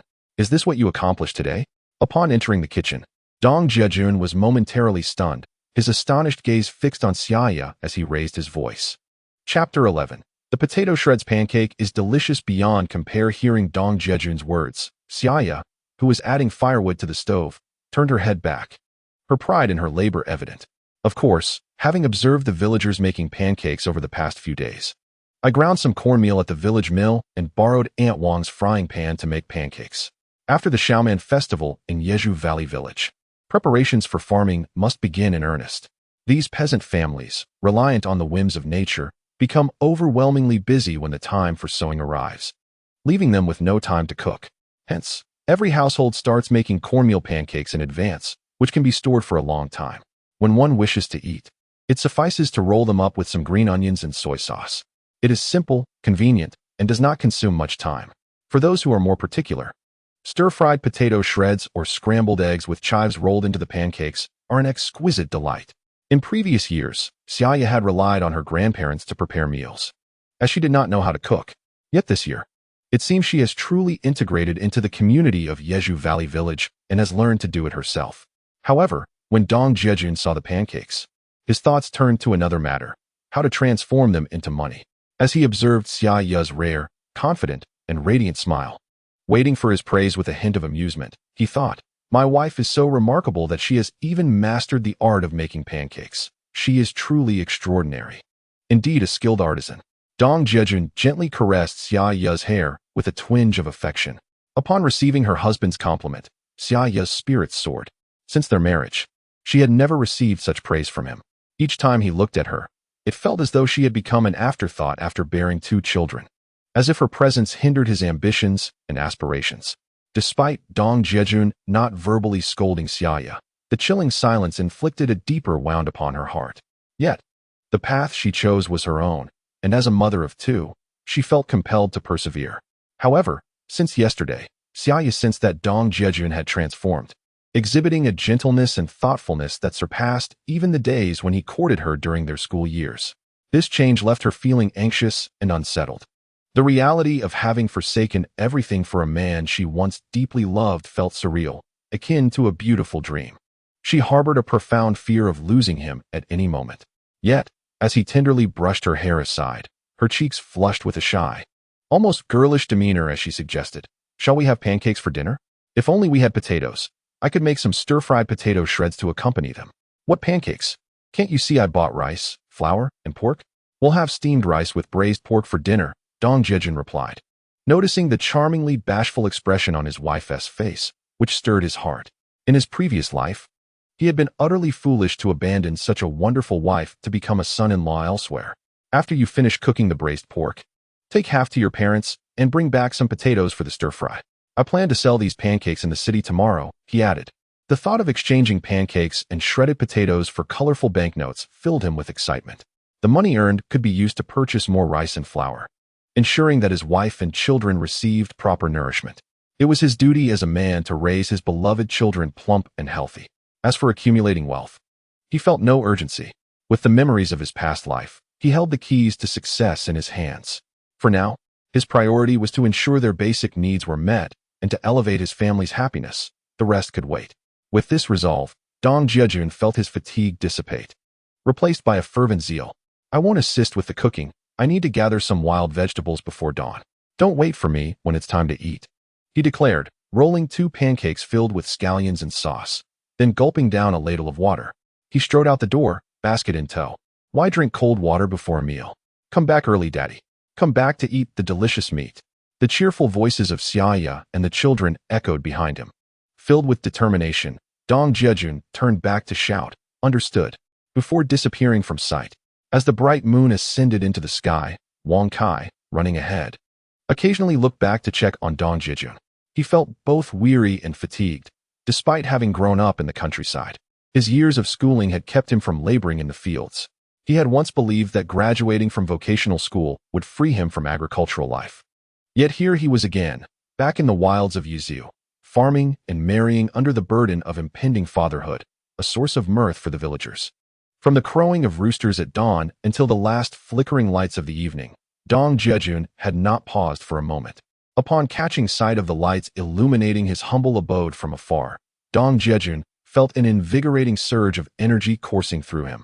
Prior to stepping outside, he had replaced the old bulbs and repeatedly urged Xia Ya to refrain from lighting candles. Their home, a thatched cottage, posed a significant fire hazard. Whether it be from kerosene lamps or candles, he was determined that the tragedies of his past life would not repeat in this one.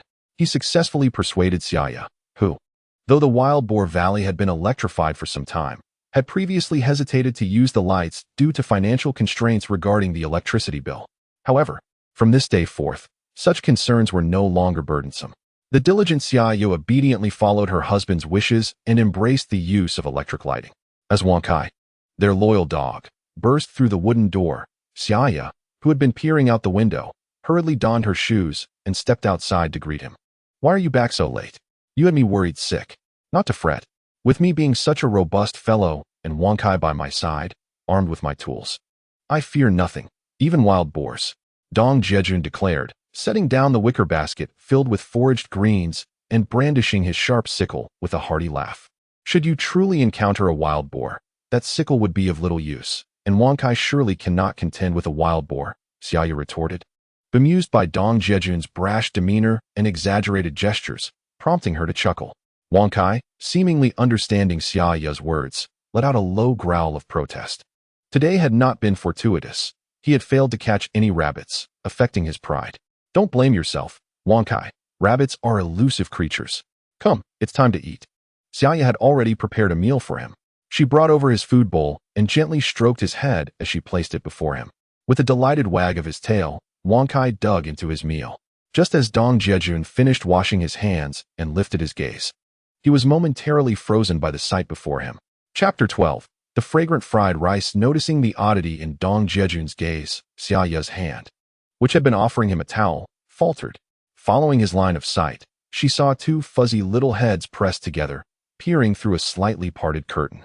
Little Hu and Little Feng were eagerly waving their tiny hands toward their father, their voices a delightful jumble of indistinguishable words. Their adorable expressions nearly melted Dong Jiajun's heart. Weren't you two supposed to be asleep? Such naughty little ones. If you don't behave, Mama will have to give you a spanking.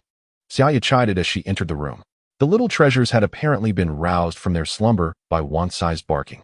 I miss Daddy. You haven't told me a story yet. Little Hu exclaimed, his innocent voice yearning for the tale of Grey Wolf that his father had promised. As soon as Dong Jiajun settled onto the calm, both Little Hu and Little Feng leapt into his embrace, playfully kicking their legs and sweetly demanding his attention.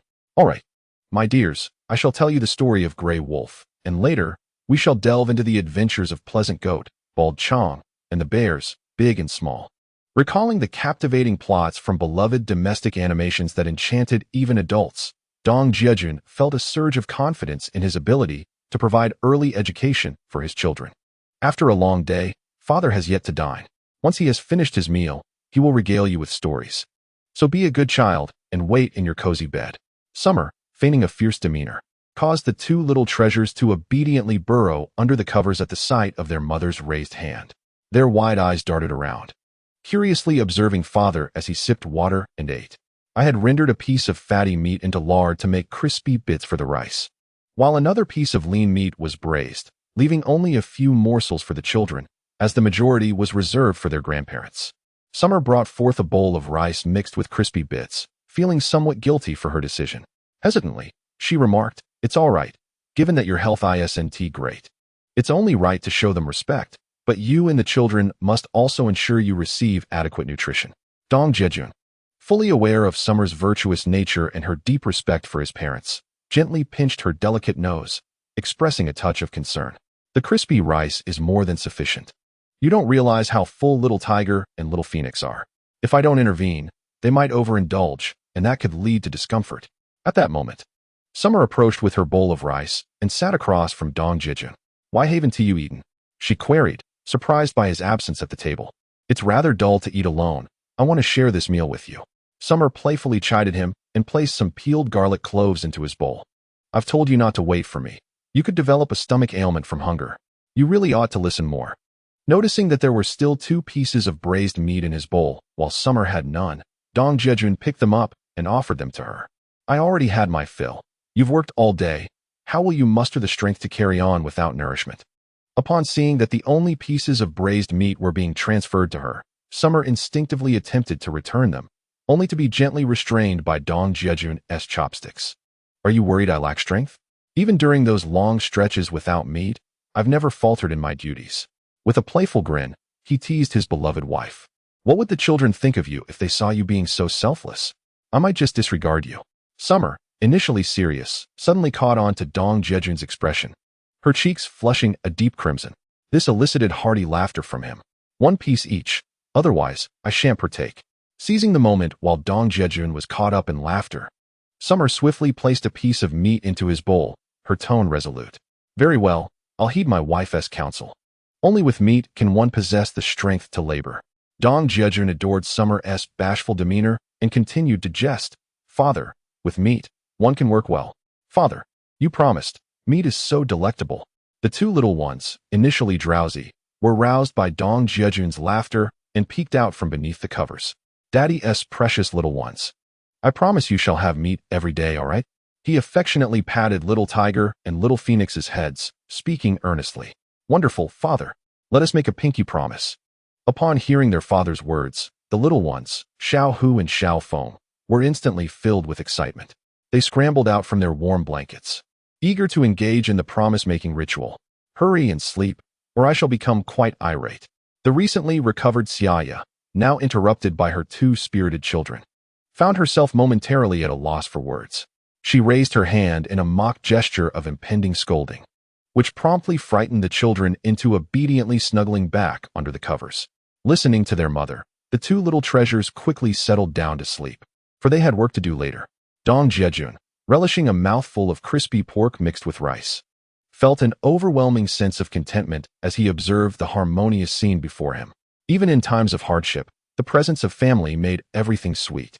In this lifetime, he vowed to repay his past debts to his wife and children with boundless love that would know no end. Just then, immersed in blissful thoughts, Dong Jiajun felt a sudden sting on his arm, as if bitten by a mosquito. He looked up abruptly to see Xia Ya's cheeks flushed with embarrassment and her hand quickly retreating, causing him to chuckle as he resumed his meal. Outside, the full moon shone brightly, and the starlight streamed through the window, casting a gentle glow upon the sleeping faces of Xiao Hu and Xiao Feng, who wore blissful smiles in their dreams. Dong Jiajun turned to embrace Xia Ya. You must be weary from rising early tomorrow. Do rest now, won't you? It seems unreasonable to eat meat and not work, does it not? He whispered softly in her ear. Immediately, Xia Ya sensed her husband's playful intentions stirring once more. As the rooster crowed, heralding the dawn, Dong Jiajun rolled out of bed, preparing to tiptoe to put on his shoes. However, he discovered that Xia Ya was already awake. Didn't we agree that you would wake me? She teased, playfully tapping his back. She quickly dressed and hopped out of bed ahead of him to put on her shoes. Today, they had plans not only to sell elm seeds and wild vegetables, but also to offer roasted eggs and cornmeal pancakes filled with shredded potatoes. This would keep Dong Jiajun quite busy, concerned that her husband might struggle alone with the workload. Xia Ya had visited her in-laws the previous evening to deliver some braised pork and had brought back some potatoes. This morning, she intended to stir-fry the shredded potatoes to take to the county town, ensuring they remained fresh until noon. Thus, the pancakes would be both economical and delicious. Moreover, she had arranged with her mother-in-law to watch over Xiao Hu and Xiao Feng for the day, as she intended to join her husband in their quest for financial stability. When the children were born, it was indeed their grandmother who had helped care for them during the postpartum period, assisting until they were weaned. Later, in busy times on the farm, her mother-in-law often volunteered to help with the children. However, despite her outwardly gentle demeanor, Xia Ya possessed an inner strength. She refrained from troubling her in-laws whenever possible. Oh dear! Just as Xia Ya took a couple of steps forward, she exclaimed in surprise. Chapter 13. A harmonious union of husband and wife. After Xia Ya playfully thumped his back, Dong Jiajun felt a delightful warmth spread through him. He was just sitting at the edge of the bed, admiring his wife's graceful figure when he was startled by her sudden stumble. My dear, what has happened? Dong Jiajun rushed down from the bed in a single bound, catching Xia Ya with concern etched across his face. What do you mean? Had it not been for you? Xia Ya steadied herself and turned back, playfully tapping Dong Jiajun's forehead with her finger, her delicate face blooming with a hint of spring. Ahem, dear. You truly need to nourish yourself, she remarked. Dong Jiajun, witnessing his wife's demeanor, was momentarily rendered speechless. After all, they had only just enjoyed a meal of meat. If every meal were to consist solely of meat, it would be bearable for a person, but surely the stove would not withstand such indulgence? He hastily slipped on his shoes and prepared a bowl of sugar water for Xia Ya, blowing gently on it to cool it before offering it to her. Today, I brought back some brown sugar for you. For now, let us make do with a bowl of sugar water in the morning. It's still quite nourishing. Xia Ya, seeing the bowl of sugar water presented to her, could not bear to refuse and lifted it, her heart brimming with joy as she watched her husband depart with a willow basket slung over his back. When had her man become so considerate? Throughout their 3 years of marriage, Dong Jiajun had always been the one to receive service, rarely lifting a finger. Even when Xia Ya carried little Hu and held little Feng, tending to the fields, she would return to wash clothes and prepare meals for him, truly a picture of a pampered son of privilege. As Dong Jiajun returned with the willow basket filled with elm seeds from the old elm tree, he suddenly spotted a familiar figure at his doorstep. Mom, you're up so early. Is there something on your mind? Upon seeing his mother, Wang Shufang, Dong Jiajun felt a lump in his throat. The sight of his mother once again felt like a reunion across lifetimes. In his past life, he had committed unspeakable acts, becoming a pariah in society, leading to the tragic deaths of his wife and children in a fire. When he returned to seek forgiveness, his father, in a fury akin to that of a lion, had chased him out of the village with a hoe, publicly renouncing their father-son relationship. At that moment, even his mother, who had always doted on him, dared not plead on his behalf, leaving him to weep silently in the shadows. This was the reason he had not dared to visit his parents. He was terrified of confronting his father's fiery wrath. Dong Taizhan, a seasoned hunter, had spent his life battling the fierce beasts of the mountains. Embodying an upright and unyielding character, he was strict with his children. Jiajun, I asked your mother to come help look after little Hu and little Feng. I cannot rest easy knowing you are on your own today. It is bound to be overwhelming. I can lend you a hand. Just as tears threatened to spill from Dong Jiajun's eyes, Xia Ya stepped out. I can manage on my own. I don't want to burden our mother with the children. Dong Jiajun turned away, wiping his eyes to mask the tumult of emotions within, feigning politeness. I heard from Xia Ya that you're learning to run a business and earn some money. That is wonderful. As your children's grandmother, I would never mistreat them. You two should hurry along and remember to return early. Wang Shufang, oblivious to the subtle shifts in her son's expression, waved her hand and entered the house. Let us go. Xia Ya had already packed everything they needed onto the bicycle. With 2 willow baskets on either side and a makeshift iron rack for the roasted eggs and potato pancakes from the previous day. The usual, Dong Jiajun smiled, patting the bike's frame, reminiscing about the times when they were courting, unbothered by the curious stares of bystanders, often letting Xia Ya sit atop the crossbeam of the bike. At first, Xia Ya felt somewhat shy. However, under Dong Jiajun's persistent encouragement, she gradually grew accustomed to it. Eventually, after their marriage, they became like an old couple, naturally becoming familiar with each other. Let us go. Xia Ya beamed, radiant as the morning sun. With a light leap onto the sturdy beam of the bicycle, Dong Jiajun pedaled vigorously, propelling them forward. As they walked along the path, brimming with vigor and ambition, the spirit of revolution, reminiscent of Chairman Mao leading his troops, surged within them. Onward, onward. The revolutionary momentum is unstoppable. Onward, onward, towards the direction of victory. With the sweet scent of Xia Ya wafting through his senses, Dong Jiajun's heart swelled with emotion. He exuberantly began to sing We Walk on the Broad Road, a tune from their school days. As they ventured further from the village, Xia Ya's spirit was lifted, and she joined in the singing. The couple felt as if they had returned to the days of their courtship, singing joyfully together.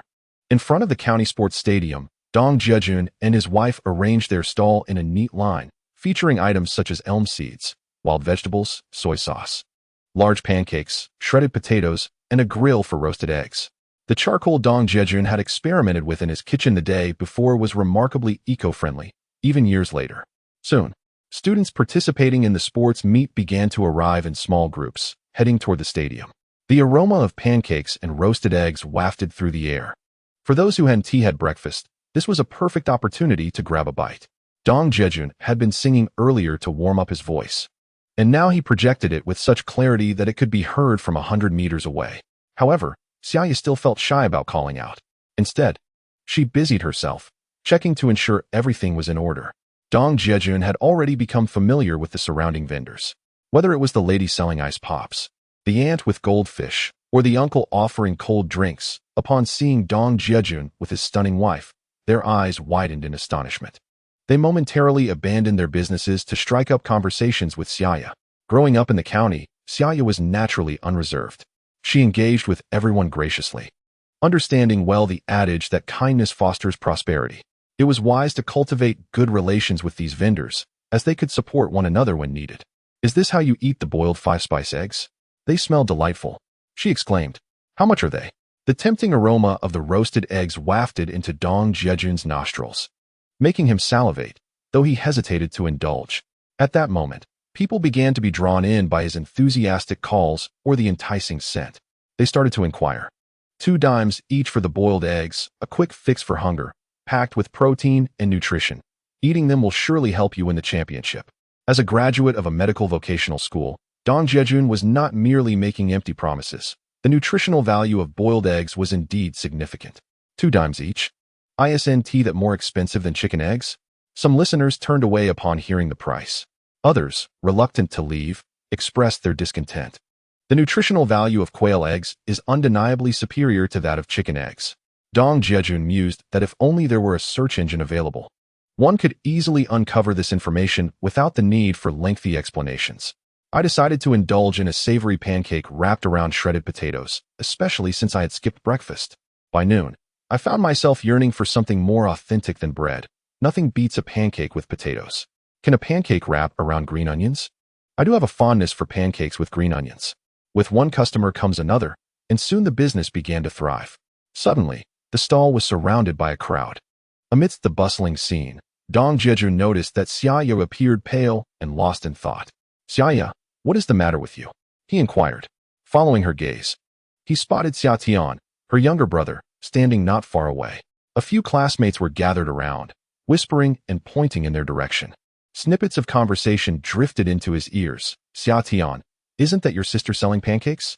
How could she have fallen so low as to sell pancakes? And that man beside her, is he the brother-in-law you speak of, the one with lofty aspirations yet a fragile fate?" Xia Tian stared blankly at Xia Ya for a moment, his tightly pressed lips betraying his inner turmoil. Finally, he gritted his teeth and declared, "That woman is not my sister, and that man is not my brother-in-law. I have no sister." With that, he turned away and dashed into the sports arena. "How can she not be your sister? I heard she was disowned for being unruly," one of his classmates remarked. "But just look at her now. Her life cannot be going well if she is resorting to street vending. Her clothes alone speak volumes." Clearly, Xia Tian's classmates were familiar with Xia Ya, engaging in thoughtless chatter with youthful arrogance. They shook their heads and sighed, their youthful faces adorned with expressions of faux sympathy. It was evident that Xia Ya had overheard their conversation, and this only deepened her discomfort. Once, the bond between her and her brother had been the closest. Yet, Dong Jiajun's unwavering determination had led to humiliation for Xia Ya's parents in front of everyone, and even her brother, Xia Tian, could not fathom his sister's reckless actions. For 3 years of marriage, Xia Ya had not set foot outside of Yezhou, let alone visited the city. Despite her earlier stubbornness, she missed her parents and brother dearly. Seeing Xia Tian today had initially filled her with the desire to reconnect, to inquire about their well-being. However, the recent encounter revealed the profound hurt her choices had inflicted on her family. Otherwise, her brother, who had always been close to her, would not have reacted with such disdain. "Xia Ya, this is all my fault for straining your relationship with your family. I am truly sorry," she lamented. Finally, after sending the crowd away, the sports event commenced its second day with the playing of the athletes' march. Aside from the small vendors surrounding them, the area in front of the stadium had suddenly grown desolate. Dong Jiajun, who had been overwhelmed with the bustling business beyond his expectations, now had no time to count the money. He turned to support Xia Ya's shoulder and gently said while sitting on the curb, "This is my own choice. How can I blame you? I came to help you, yet I ended up needing care myself. I feel utterly useless and even a hindrance." Seeing the guilt etched on Dong Jiajun's face, Xia Ya felt a pang of discomfort in her heart. However, despite her outward fragility, her inner resilience was remarkable. The fervor from earlier had subsided, and she had managed to regain her composure. Since making that decision 3 years ago, she understood that she must bear all consequences. Initially, she had wanted to ask if Xiao Tian had eaten breakfast, perhaps offering him a pancake with shredded potatoes. Alas, it seemed she had inflicted deep hurt upon them. Feeling the warmth and comfort of Dong Jiajun's hand holding hers, Xia Ya gazed into the distance and softly remarked, "It is not entirely your parents' fault. They were heartbroken when you, their precious child, chose to follow a jobless wanderer like me back to the mountains to farm." Dong Jiajun was well aware that had it not been for the mishap during job allocation, Xia Ya's parents would not have objected. However, for Xia Ya, raised as the obedient daughter, following him to the impoverished wild boar valley to cultivate the land was akin to jumping into a fire pit, a notion no parent would endorse. Oh, the heartache of parents. As for the harsh words spoken about severing their father-daughter relationship, it was a desperate measure born out of frustration. Little did he realize that despite being confused and easily swayed, Xia Ya still chose to elope with him, enduring hardship for years. Reflecting on his earlier ambitions of striking it rich, which ultimately led to abandoning his family and engaging in shameful acts, Dong Jiajun felt an intense self-loathing. "Don't worry, Xia Ya. Before long, when we have money, I will formally visit your father to apologize, at the latest by the Spring Festival. Once they see that we are thriving, they will no longer be upset with your past decisions. And when they see our 2 little treasures, their anger will surely dissipate." Dong Jiajun gently stroked Xia Ya's hair, holding her hand as he comforted her while making a vow. "I believe in your abilities. As long as we work together, tomorrow will undoubtedly be brighter." Reassured by Dong Jiajun's comforting words, Xia Ya chose not to dwell on the past. Her parents merely wished to shield her from suffering. With her capable husband by her side, the days of hardship would soon be behind them, leaving her with future opportunities to repay her filial duties. as her parents were still relatively young. "I'm fine. Please don't worry about me. Everyone around us is watching," Xia Ya said, shyly withdrawing her hand from Dong Jiajun's grasp, feeling a bit embarrassed as she attempted to rise. "Darling, just give me a little more time. Once I earn enough, I promise to give you a grand wedding." Dong Jiajun gazed at Xia Ya, yet he did not loosen his grip. "I grasp my wife's hand. Surely, that is not a crime. If you are envious, then why not take a bite out of me? I believe that day will come." Xia Ya was once again melted by Dong Jiajun's affection, regardless of the outcome. "This sentiment alone suffices. In this lifetime, I do not regret marrying the wrong person." Women of all ages are utterly defenseless against a man's sweet words and promises. Moreover, Xia Ya has always held confidence in Dong Jiajun. Business seemed to be prosperous just now. Surely, they must have made quite a sum, right? Xia Ya discreetly turned her head, using the back of her other hand to wipe away the tears at the corner of her eye. Not wishing to be the center of attention, she abruptly rose to shift the topic. "There must be a considerable amount, but it cannot be counted just yet. This is known as keeping one's wealth discreet to avoid inciting envy." Dong Jiajun patted the bag hanging around his neck. A constant companion throughout his 3 years at vocational school, lovingly sewn together by his mother stitch by stitch. It is quite sturdy.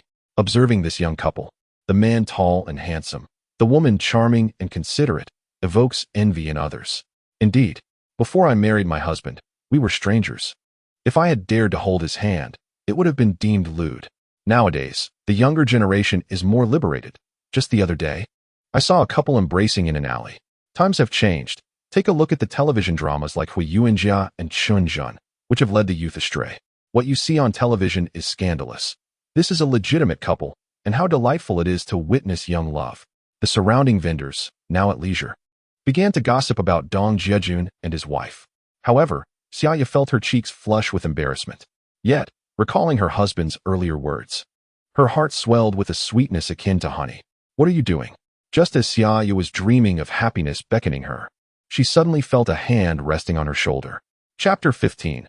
Receiving payments to the point of weakness. Xia Ya never expected that, in broad daylight, someone would dare to assault her. She exclaimed in anger. Reflexively turning around, she sought to discover who possessed such audacity. In that era, during a crackdown, crimes of hooliganism could lead to the death penalty. "You look so frightened. What were you thinking? I called your name several times, yet you did not respond. So I had to take action." Just as Xia Ya turned, she caught a whiff of an enticing aroma that tantalized her senses, making her mouth water.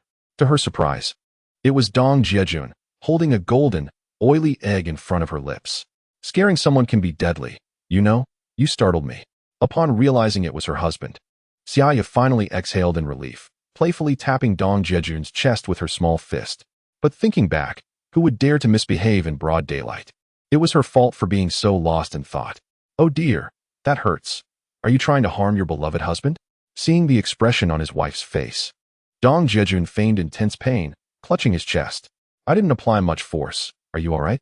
Xia Ya could never bring herself to be forceful. Yet upon witnessing Dong Jiajun's pained expression, she glanced at her own fist, feeling somewhat bewildered. "If you eat this golden egg, the pain will subside. It is quite nutritious. I shall refrain from indulging. Instead, I shall reserve it for sale, as it can fetch a mere 2 dimes. Sufficient to procure a considerable amount of sweets for the child." Faced with the tantalizing temptation, Xia Ya still exerted herself to resist.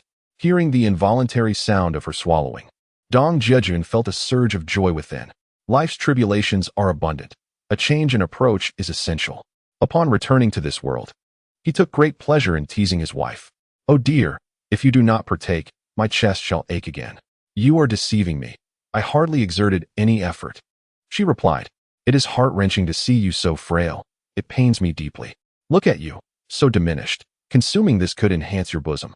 Dong Jiajun said with a mischievous grin, whispering softly in Xia Ya's ear. "Is that truly the case? Are you not merely misleading me again?" Xia Ya, momentarily bewildered by Dong Jiajun's persuasion, paused. Despite being an exemplary student from a medical school, well aware of the nourishing properties of the egg, to deceive you would be akin to a puppy's antics. "Do indulge, my dear wife," he continued to coax her with playful banter. "Then let us share it, each taking half." Finally persuaded, Xia Ya handed the egg to Dong Jiajun, allowing him to take the first bite. This had become a cherished habit over the years. Whenever there was something delectable at home, Her husband was always to partake first. Delicious.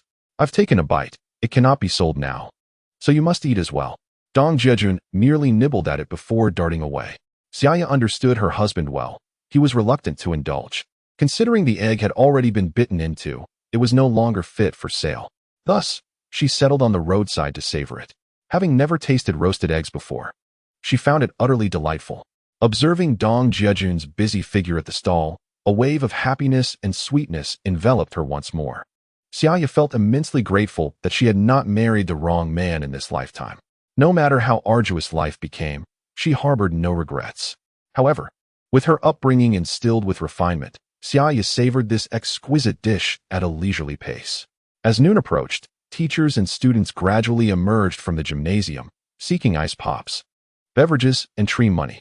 Those who had not brought lunch were also drawn in by the enticing aroma of roasted eggs. This was indeed a novelty in the county, a method of consumption never before witnessed. Even the roasted lamb skewers had only begun to gain popularity in the 1990s.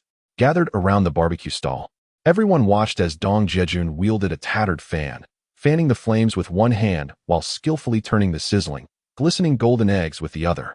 Give me 5 eggs. 2 for me as well. Why are you purchasing so many? Little do you know, I consumed one this morning and spent the entire morning at the gymnasium. My mind still lingering on that flavor. Indeed, had it not been for the leaders present this morning, I would have sprinted out to buy roasted eggs long ago. They are simply divine, exclaimed a teacher who appeared to be athletic, unable to contain a curse. You are unaware, from the perspective of traditional Chinese medicine.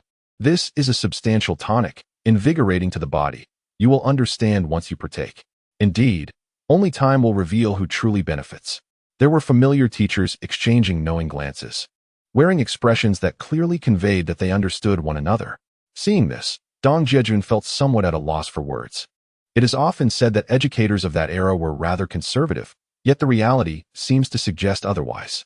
After all, they are cultured individuals, capable of crafting nutrient-rich concoctions from mere paper, beneficial for vitality, which still manage to resonate with some. Give me 3, someone called out. And 2 for me. Just to try, another chimed in. The students, not to be outdone, eagerly thrust money from the periphery of the crowd, cheerfully shouting, no need to rush, take your time. There's enough for everyone. A middle-aged man clad in a Zhongshan suit, exuding an air of authority, diligently helped maintain order. Dong Jiajun turned his head and noticed that at the other pancake stall, Xia Ya was equally engrossed in her work. However, her actions of rolling pancakes and collecting payments became increasingly deft, her face illuminated with excitement. Dong Jiajun had not anticipated such a bustling scene today. Thankfully, it was Xia Ya's cleverness that prompted her to join him. Otherwise, he feared he would be exhausted like a dog, uncertain if he could manage the throngs of eager patrons. The countywide spring sports meet was expected to draw over 10,000 students, not to mention the numerous faculty and officials. Having just sent off a wave of lunch purchasers, they were soon faced with buyers of elm seeds and wild vegetables. Dong Jiajun and Xia Ya were thoroughly occupied, their hands growing weary from handling cash. They glanced at the backpack hanging around their necks, which was steadily filling. Occasionally, the couple exchanged smiles, their eyes sparkling with excitement. The joy of earning money was unparalleled. With financial success, they could provide a better life for their loved ones. This sense of accomplishment made Dong Jiajun stand a little taller, feeling invigorated. Whether it was roasted eggs, rolled pancakes, or wild vegetables, many customers were returning patrons. Old clients brought in new ones. Dong Jiajun expressed his gratitude while seizing a handful of wild vegetables to offer to the enthusiastic regulars. They accepted without hesitation, smiling knowingly, internally praising the young man for his business acumen and interpersonal skills. Finally, as the afternoon sports meet commenced once more, despite their exhaustion causing their vision to blur, the joy of their earnings overshadowed their physical fatigue. Both wore backpacks that had transformed from flat to plump. They exchanged glances and smiled, overwhelmed with happiness. If you don't take a moment to rest, what else will you do? Dong Jiajun urged his wife to sit down, but suddenly remembered something and dashed off. Concerned for her husband, Xia Ya hurriedly called after him. Chapter 16. Envying the couple, not the immortals. Dong Jiajun turned back, gesturing for his wife to take a break. He then picked up a few pancakes he had set aside earlier and strode forward. Madam, here are the pancakes my wife just made. Please, do taste them, he offered.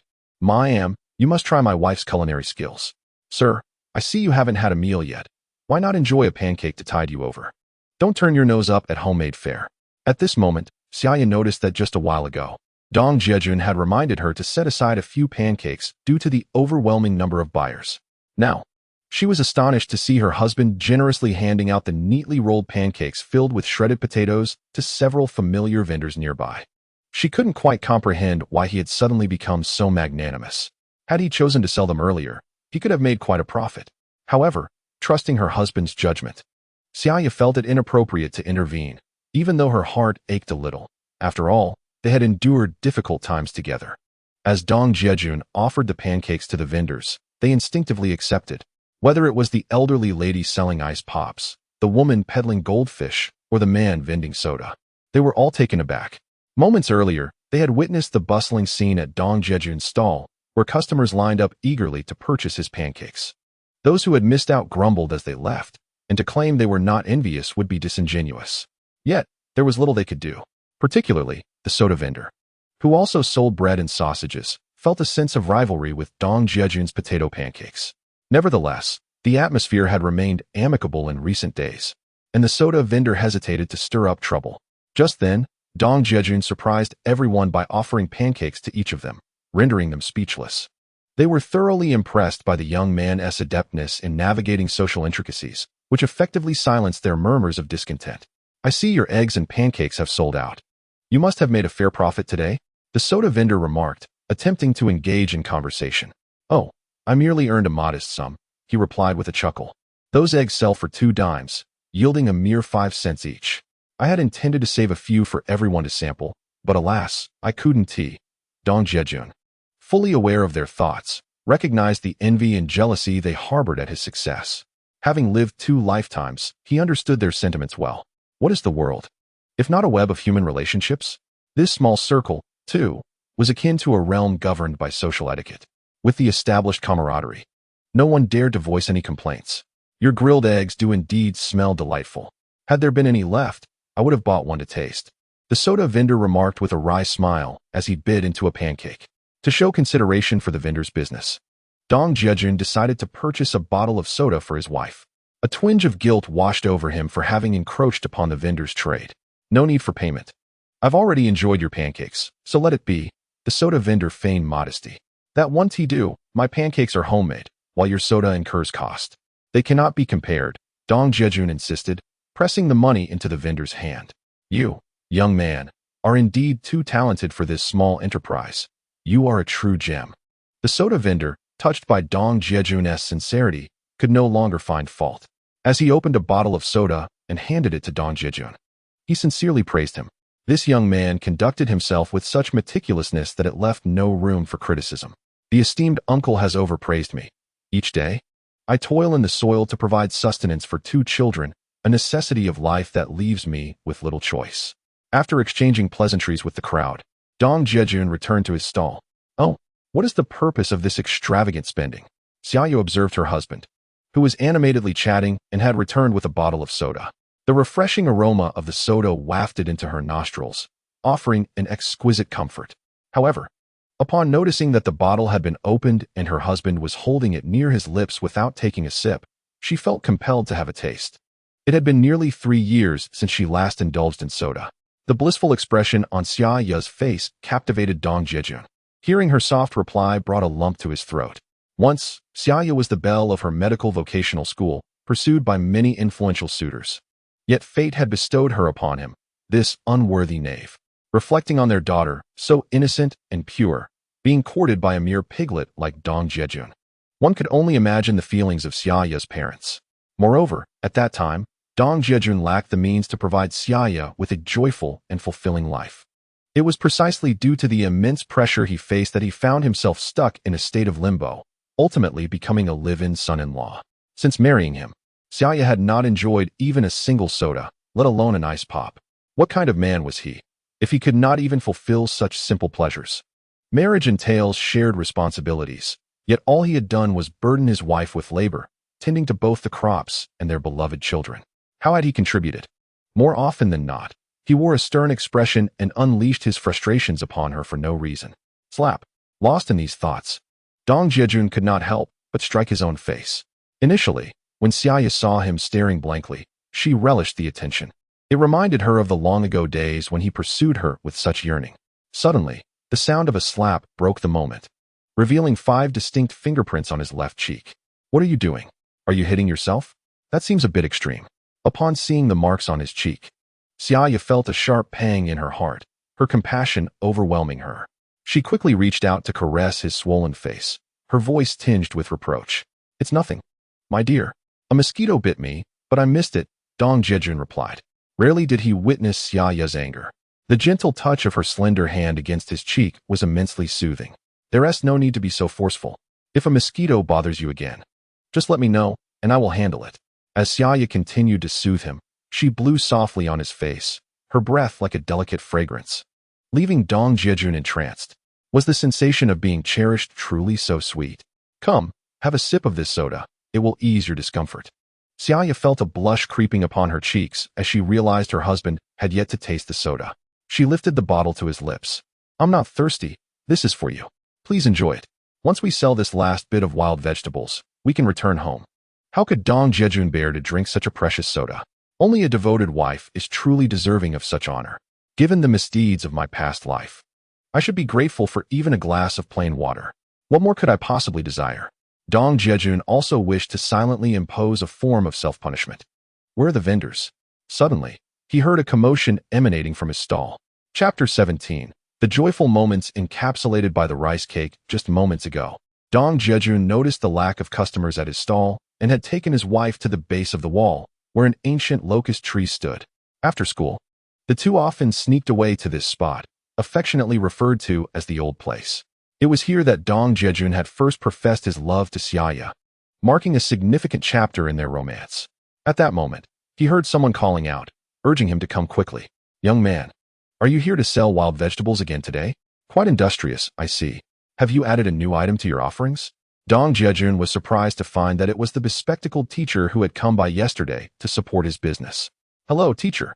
I sincerely appreciate your bringing so many people to purchase wild vegetables yesterday. I had some pancakes to offer today, but alas, they are all sold out. Dong Jiajun had refrained from expressing his gratitude yesterday to avoid any misconceptions about favoritism in business, fearing it might cast a negative light on the teacher. Not at all. It was merely a small effort on my part. I see you have only a limited amount of wild vegetables today, which may not suffice. The teacher, Lu Tainan, was an assistant principal at the first high school. He had originally been a sent-down youth before returning to the city to attend normal school, progressing from teacher to class supervisor and eventually to grade group leader. Just before the sports meet, he had been promoted to assistant principal. The wild vegetables purchased yesterday were shared with the headmaster, who praised them highly, claiming they evoked a sense of nostalgia. The school had initially planned to organize an outing for a hiking activity post-sports meet. However, with the looming college entrance examinations and pressing teaching duties, the outing was regrettably canceled. As Lu Tainan had just ascended to his new role, he was eager to win the hearts of his colleagues. At that time, only state-run restaurants existed, and it was uncommon to organize gatherings for teachers, which might not reflect well. Upon hearing about the sale of wild vegetables, the headmaster, encouraged by Lu Tainan, decided to place an order for a batch of them to distribute as welfare for the faculty and staff. Lu Tainan had come to discuss this matter with Dong Jiajun. Upon learning of such a significant business opportunity, Dong Jiajun felt an overwhelming surge of joy, akin to finding treasure. However, he maintained a facade of slight hesitation, saying, Assistant Lu, I am grateful for the opportunity you have provided. However, the wild vegetables are harvested from altitudes exceeding 1,000 meters. While a small quantity may be manageable, ensuring quality will require some time. That is no issue. As long as they are fresh and organically sourced, please deliver them to the front gate of the first high school 3 days after the sports meet. Just give me a call when you arrive at the gate.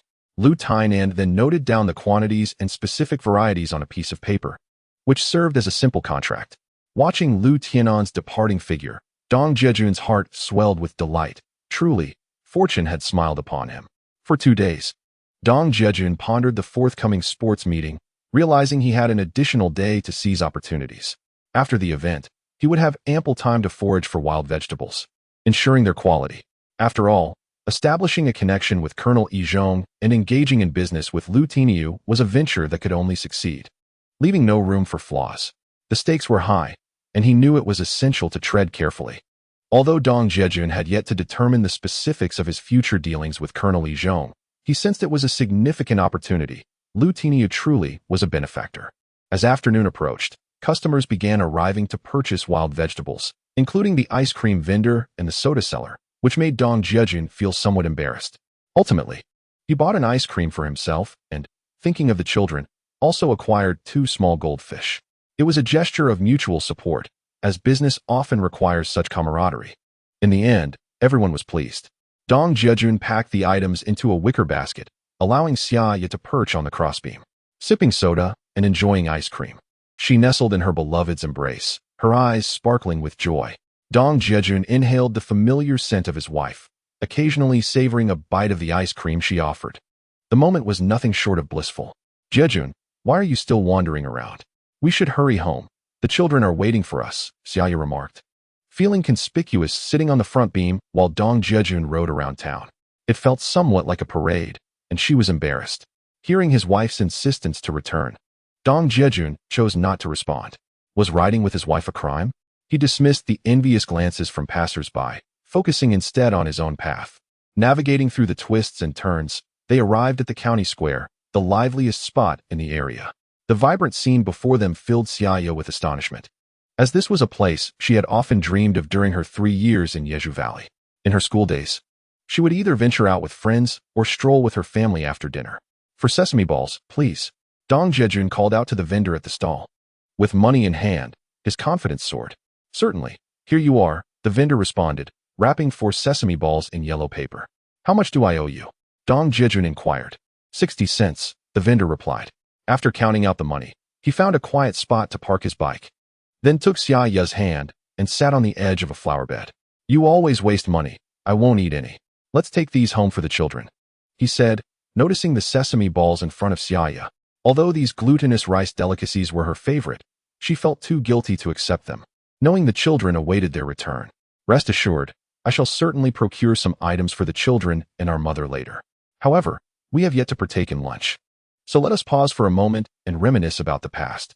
The glutinous rice filled with red bean paste, encrusted with a generous layer of sesame seeds and deep fried, is simply exquisite. "Let us share one, leaving the remaining 3 for our mother and the 2 children, and then we shall hasten back." Xia Ya no longer insisted. She took the sesame ball, inhaling its aroma for a while before delicately taking a small bite and offering it to Dong Jiajun. "You must try it. It tastes just as delightful as before. Indeed, it is quite good. You enjoy it. I have my cornmeal pancake," Dong Jiajun replied, unable to refuse his wife's kind gesture. He took a modest bite before retrieving a cornmeal pancake from his bag to enjoy. "Oh, you." Xia Ya knew her husband cared for her, letting out a gentle sigh. As she savored the sesame ball, she gazed at the bustling scene ahead, lost in the bliss of the present and the cherished memories of her youth. After all, Xia Ya was merely 21.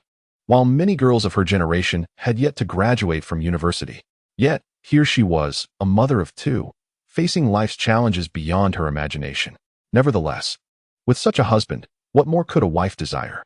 To support her husband and nurture her children, living harmoniously in simplicity, this was her ideal. At this moment, she felt profoundly joyful. Dong Jiajun sat beside her, admiring his beloved wife, whose gaze sparkled with warmth, her graceful features concealing the remnants of her youthful heart. Chapter 18. A mother's embrace is the warmest the afternoon sun basked upon them, enveloping them in a delightful languor.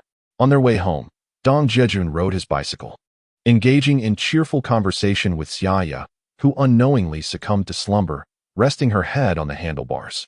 In all the years spent together, never had she experienced such joy as today. That overwhelming sense of happiness captivated Xia Ya.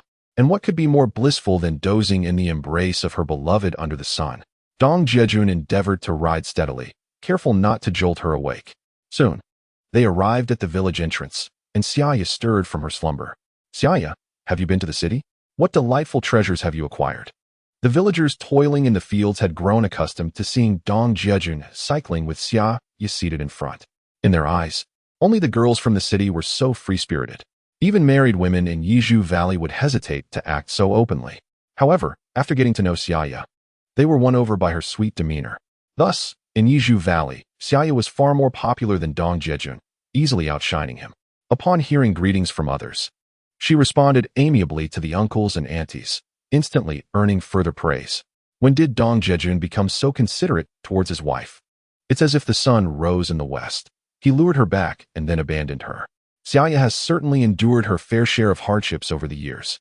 Isn't that the truth? I heard that at the time of their marriage, Xia Ya's parents disapproved, but Dong Jiajun's charm proved irresistible. May this time herald a transformation, one where family ties transcend mere proximity. Let us hope that Xia Ya will be blessed in the days to come. The kind-hearted and innocent villagers, observing the couple's retreating figures, murmured amongst themselves, yet silently offered their blessings. As Wang Kai dashed out to greet them upon their arrival, his tail wagging joyfully as he circled around them. "Father, I have missed you dearly. Mother, what delightful treats have you brought for me?" exclaimed Xiao Hu and Xiao Feng, urging each other to be cautious. "Look at you, my eldest. How is it that you return with so many possessions? Earning money does not warrant such extravagant spending," admonished the father. Just then, the drowsy Xiao Hu and Xiao Feng emerged from the house, their grandmother trailing behind them. "Take one for your grandmother and let her have a taste," Xia Ya instructed as she welcomed her children with open arms, planting a kiss on each of their cheeks. She then retrieved the remaining 3 rice balls for them to deliver to their grandmother. "Grandma, enjoy this delicious treat," they chimed in unison. "I won't have any." "Let the children enjoy it," Wang Shufang replied, refusing the rice balls that Xiao Hu offered. Eventually, after much persuasion from Xia Ya, she reluctantly accepted them, but even then, she could not bring herself to eat. Watching her son unload the goods from the vehicle left her momentarily speechless.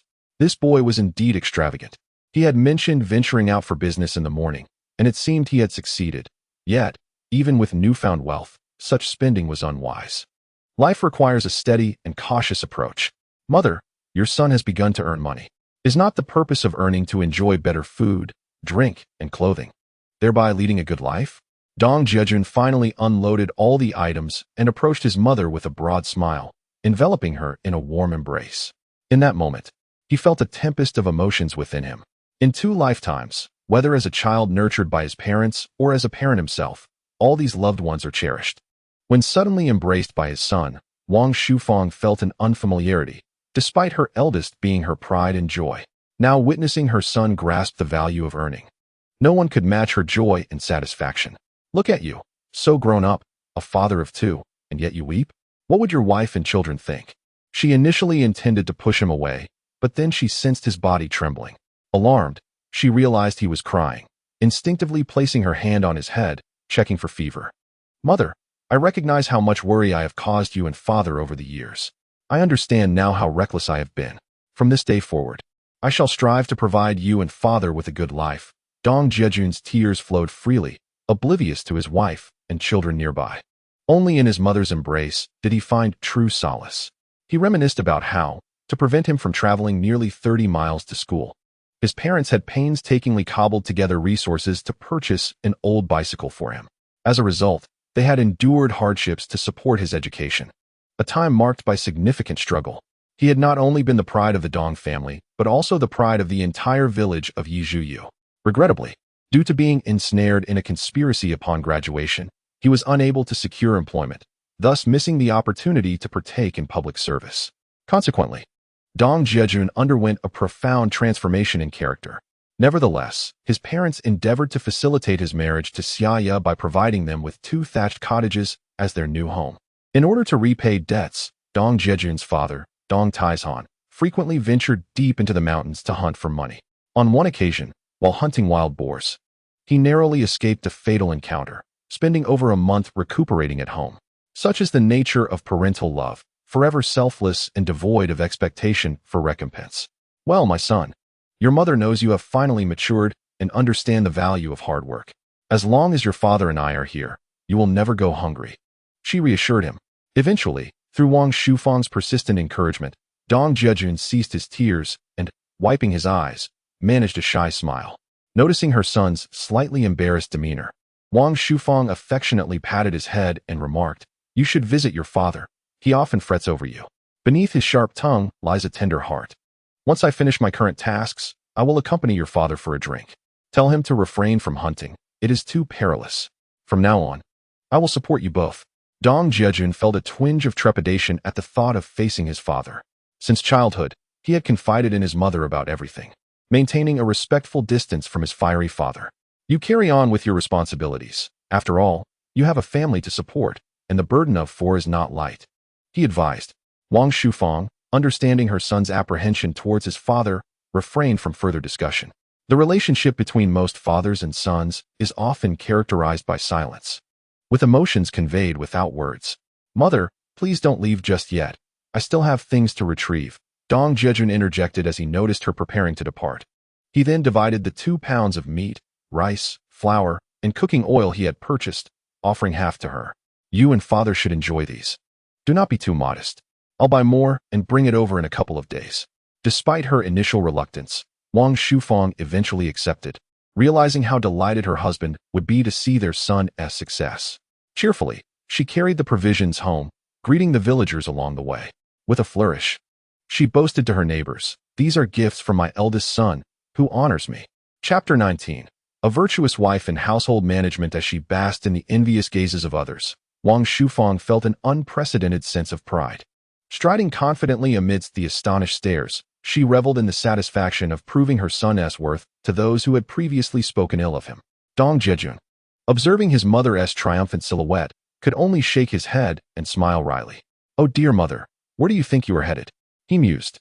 "Rest assured, I will ensure that you stand tall with pride." Before returning to the village, Dong Jiajun first approached the grain store to negotiate with the plump shopkeeper. Purchasing 2 pounds of pork tickets, followed by rice, flour, and cooking oil, he then visited the supply and marketing cooperative, allowing Xia Ya to select some essential household items, including needles and thread. In response to Xia Ya's puzzled gaze, he procured some sesame, cumin, and chili powder, cryptically stating that she would understand by the following day. On the return journey, I stumbled upon the elderly gentleman's home who sold me the chicks yesterday, and I paid him 5 cents each. I then asked him to collect some fertilized eggs from other villagers on my behalf. Seeing an opportunity for profit, the old man eagerly took on the task. He swiftly collected nearly 300 fertilized eggs from familiar homes, earning himself a couple of cents for each one. In no time, he had amassed almost $3. Treating Dong Jiajun as if he were a deity of wealth. Eventually, he respectfully bid farewell to Dong Jiajun and his wife, repeatedly urging them to return if they needed anything else. Curiously, on the way back, Xia Ya inquired why they hadn't collected the eggs themselves, allowing a middleman to take a cut. Dong Jiajun patiently clarified that while the eggs were purchased for 5 cents, they could be sold for 2 dimes, a substantial profit in itself. Moreover, in business, it is essential to not take everything for oneself. This is a fundamental principle of commerce. A strong dragon cannot suppress a local snake. Being unfamiliar with the village, venturing in without knowledge could lead to exorbitant prices and wasted time. With only 1 day left until the sports event, time was indeed money. He still needed to prepare charcoal, fertilized eggs, pancakes, and wild vegetables. Xia Ya, inherently intelligent, simply lacked understanding of time costs and commercial awareness. Upon his explanation, she quickly grasped the concept, albeit feeling perplexed at how her husband had become so astute, like a walking encyclopedia, truly knowledgeable in every regard. Seeing the admiration in Xia Ya's eyes filled Dong Jiajun with joy. When he entered the house, he found that Xiao Hu and Xiao Feng had already finished the sesame balls. They were now lying on the kong, munching on the nougat he had just bought, their little eyes following the goldfish swimming in the water. Earlier, Xia Ya had cleaned a large jar and placed the goldfish inside. The 2 little treasures were so captivated by the beautiful fish that they were oblivious to their surroundings, even when Dong Jiajun walked in. "Darling, come here. The happiest moment has begun," he called out. "What's the matter? Can't you see I'm busy?" Xia Ya, bustling in the kitchen, grumbled but quickly made her way over. Upon entering, Xia Ya was left in awe. Even the 2 children, who were engrossed in watching the fish, turned to look at their mother with puzzled expressions, unsure of what was happening. Dong Jiajun poured out the money from their backpacks onto the kong, the colorful bills dazzling to the eyes. "My dear wife, what do you think? After deducting today's expenses, we still have this much left." Dong Jiajun relished the astonishment displayed on Xia Ya's face. "I am responsible for earning a living, while you are in charge of being beautiful." This sentiment was something Dong Jiajun longed to express to Xia Ya. "Wow, I didn't expect there to be so much. Xia Ya approached and sat on the Kong, still feeling somewhat dreamlike, struggling to believe the reality before her. Daddy, with money, we can eat meat. Daddy, money can buy delicious food and candy. Xiao Hu and Xiao Feng chimed in, excitedly reaching out to explore the delightful surprises that lay before them. The young heart has encountered its first, most vivid understanding of money. After all, money was a rarity in their household throughout the year. Even the previously pampered goldfish now seemed neglected. It appears that the allure of money surpasses that of the goldfish by a considerable margin. The feeling of the 4 family members gathered together, counting money, was truly delightful. 85 roasted eggs, 200 pancakes, wild vegetables, and elm tree seeds were sold. Wait, let me jot this down. It is essential to maintain accounts at home, for life cannot be lived haphazardly. Before Dong Jiajun could finish his mental calculations, Xia Ya rushed over, producing a small notebook and diligently recording. May 26, 1985, sold for 1,979 yuan. After expenses, 167 yuan remained. May 27, 1985, income, 85 roasted eggs x 22,017 yuan, 200 pancakes with shredded potatoes x 224 yuan. Wild vegetables 136, elm tree seeds 89 yuan. Total, 635 yuan. Expenses, soft drinks, ice pops, sesame cakes, meat coupons, meat, rice, flour, soybean oil, nougat. 297 roasted eggs totaling 2,976 yuan. Balance, 3374 from yesterday's remaining 1,673,541 yuan. Dong Jiajun watched Xia Ya earnestly recording and felt a sense of enchantment. With such a small amount of money, was bookkeeping really necessary? If they were to earn substantial wealth in the future, it would be prudent to have his wife keep the accounts. Who better to entrust with the records than one's own spouse? Indeed, she was a diligent and sensible wife. Yet, he pondered that keeping these records might serve as a nostalgic reminder of their arduous times. Dear, you should keep this money safe. Having grain in hand brings peace of mind. Though future business ventures would require capital, Dong Jiajun decided to entrust this initial fortune to his wife, ensuring her peace of mind. His mother had always said, while there are money-grabbing tools outside, one must have a money box at home. Otherwise, life will become unsustainable. Xia Ya was immensely pleased to receive such a significant sum for safekeeping. Naturally, she accepted it with grace. Without managing the household, one cannot comprehend the value of essentials. Today, as Xia Ya accompanied her husband, she realized he was rather extravagant with money. With 2 children to raise, they must be meticulous in their spending. Dear, I will first marinate these eggs, then head up the mountain to gather wild vegetables. For dinner, we must ensure that Xiao Hu and Xiao Feng have meat and fine grain, Dong Jiajun said, handing her the red sugar water he had prepared, smiling as he urged. Quick, drink this red sugar water to replenish your strength. Otherwise, how can you work without energy? You naughty one, Xia Ya replied, her cheeks flushed with a charming embarrassment. Dong Jiajun laughed heartily, his spirits soaring. Suddenly, Xia Ya exclaimed, Chapter 20, Eating Dumplings, Celebrating New Year Every Day. Seeing his wife's face bloom like a peach blossom stirred a longing within Dong Jiajun. Just as he reached out to touch her, she deftly evaded his advances with a twist of her slender waist, evoking a startled cry from her. Foiled in his playful intentions, Dong Jiajun could only reluctantly leap down from the bed. However, his mind was preoccupied with the considerable order from Colonel Liu Tainan. After perusing the list of varieties and quantities on that paper, he was utterly astonished. If he were to venture into the mountains for harvesting, it would likely require the collective effort of his entire family, yet even that would only yield a meager return. Fortunately, there was no immediate urgency. Even if the harvesting were completed ahead of schedule, preservation would pose a challenge.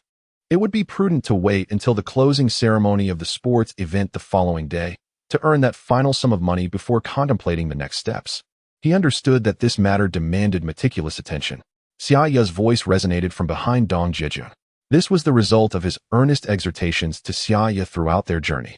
Having grown accustomed to a life of hardship, she still hesitated at the thought of indulging in daily meals of rice, flour, and pork.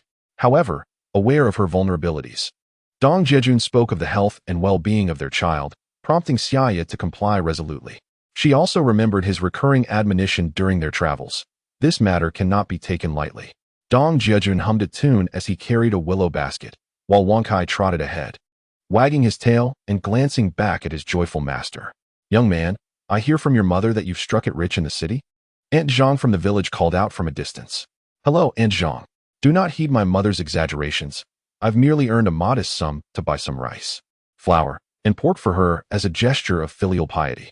Knowing one's mother well, Dong Jiajun realized that his mother was likely promoting him within the village, and he felt compelled to uphold that image. After all, his reputation as a lazy, good-for-nothing had become deeply entrenched, and it was essential to cultivate a favorable reputation and cherish his standing. "Young man, I see you've brought your wife to the city today. Are you purchasing anything delightful?" Aunt Zhao observed Dong Jiajun's proud demeanor and recalled seeing Wang Shufang emerging from her son's home, laden with pork and cooking oil, piquing her curiosity. "Hello, Aunt Zhao. Today, I'm taking my wife shopping to buy some brown sugar and pork to nourish her and the children." Dong Jiajun replied graciously, leaving the villagers with no room for criticism. His calm demeanor suggested sincerity. "Young man, what is that basket for?" Some villagers had noticed Dong Jiajun carrying a basket for several days, initially assuming he was merely enjoying leisure. However, after Wang Shufang's enthusiastic promotion, their curiosity was piqued. "Grandfather Lu, I believe the wild vegetables are in season now. I plan to venture into the mountains to gather some in the next couple of days and sell them in the city to supplement the household expenses." Dong Jiajun was unperturbed about others discovering his avenue for prosperity, as selling wild vegetables was merely a temporary measure. The seasonality of these vegetables meant that once the novelty wore off, their prospects would diminish. Indeed, a prodigal son returning is worth more than gold. Yes, I initially thought the young man would escape the confines of agriculture, yet here he is, embracing practicality. As long as young people remain undeterred and ambitious, they are commendable. What if the young man were to cease working altogether? The expenses for 2 children will continue to mount in the future. In this ancient mountain village, many residents have lived here for generations, their roots deeply intertwined with the land. Most families are long-standing, and everyone knows each other's circumstances thoroughly. Some feel a sense of regret for Dong Jiajun, a vocational student, while others take comfort in his grounded demeanor, despite their limited acquaintance. The villagers' straightforwardness and simplicity fostered a sense of camaraderie. The murmurs surrounding Dong Jiajun seeped into his ears, yet his profound confidence as a reborn individual allowed him to dismiss them with a smile, focusing instead on the future. No, rather, he should be looking towards wealth. Everything else is but a fleeting illusion. Providing a good life for his family and allowing his parents to stand tall with pride is the true path. Although he returned to life without any golden finger or system, his years as a son-in-law in Donghai had broadened his horizons, equipping him with a wealth of opportunities. As for when to play his cards, that is entirely within his control. As the sun dipped below the horizon, the sky was ablaze with fiery clouds, painting half the sky in stunning hues. It was a breathtaking sight.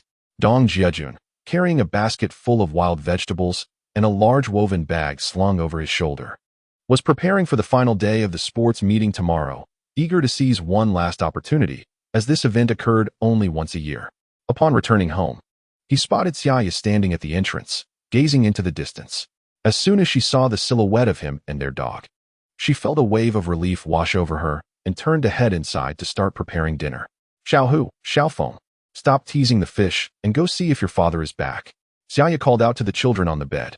Upon hearing that their father had returned, the 2 little ones, believing there might be something delicious in store, hurriedly rolled off the bed. Shouting "Daddy," they ran outside with outstretched arms, only to find that Dong Jiajun had unloaded all he carried, revealing no treats in sight. Their little eyes displayed a hint of disappointment. "Come here, my darlings. Let Daddy hold you."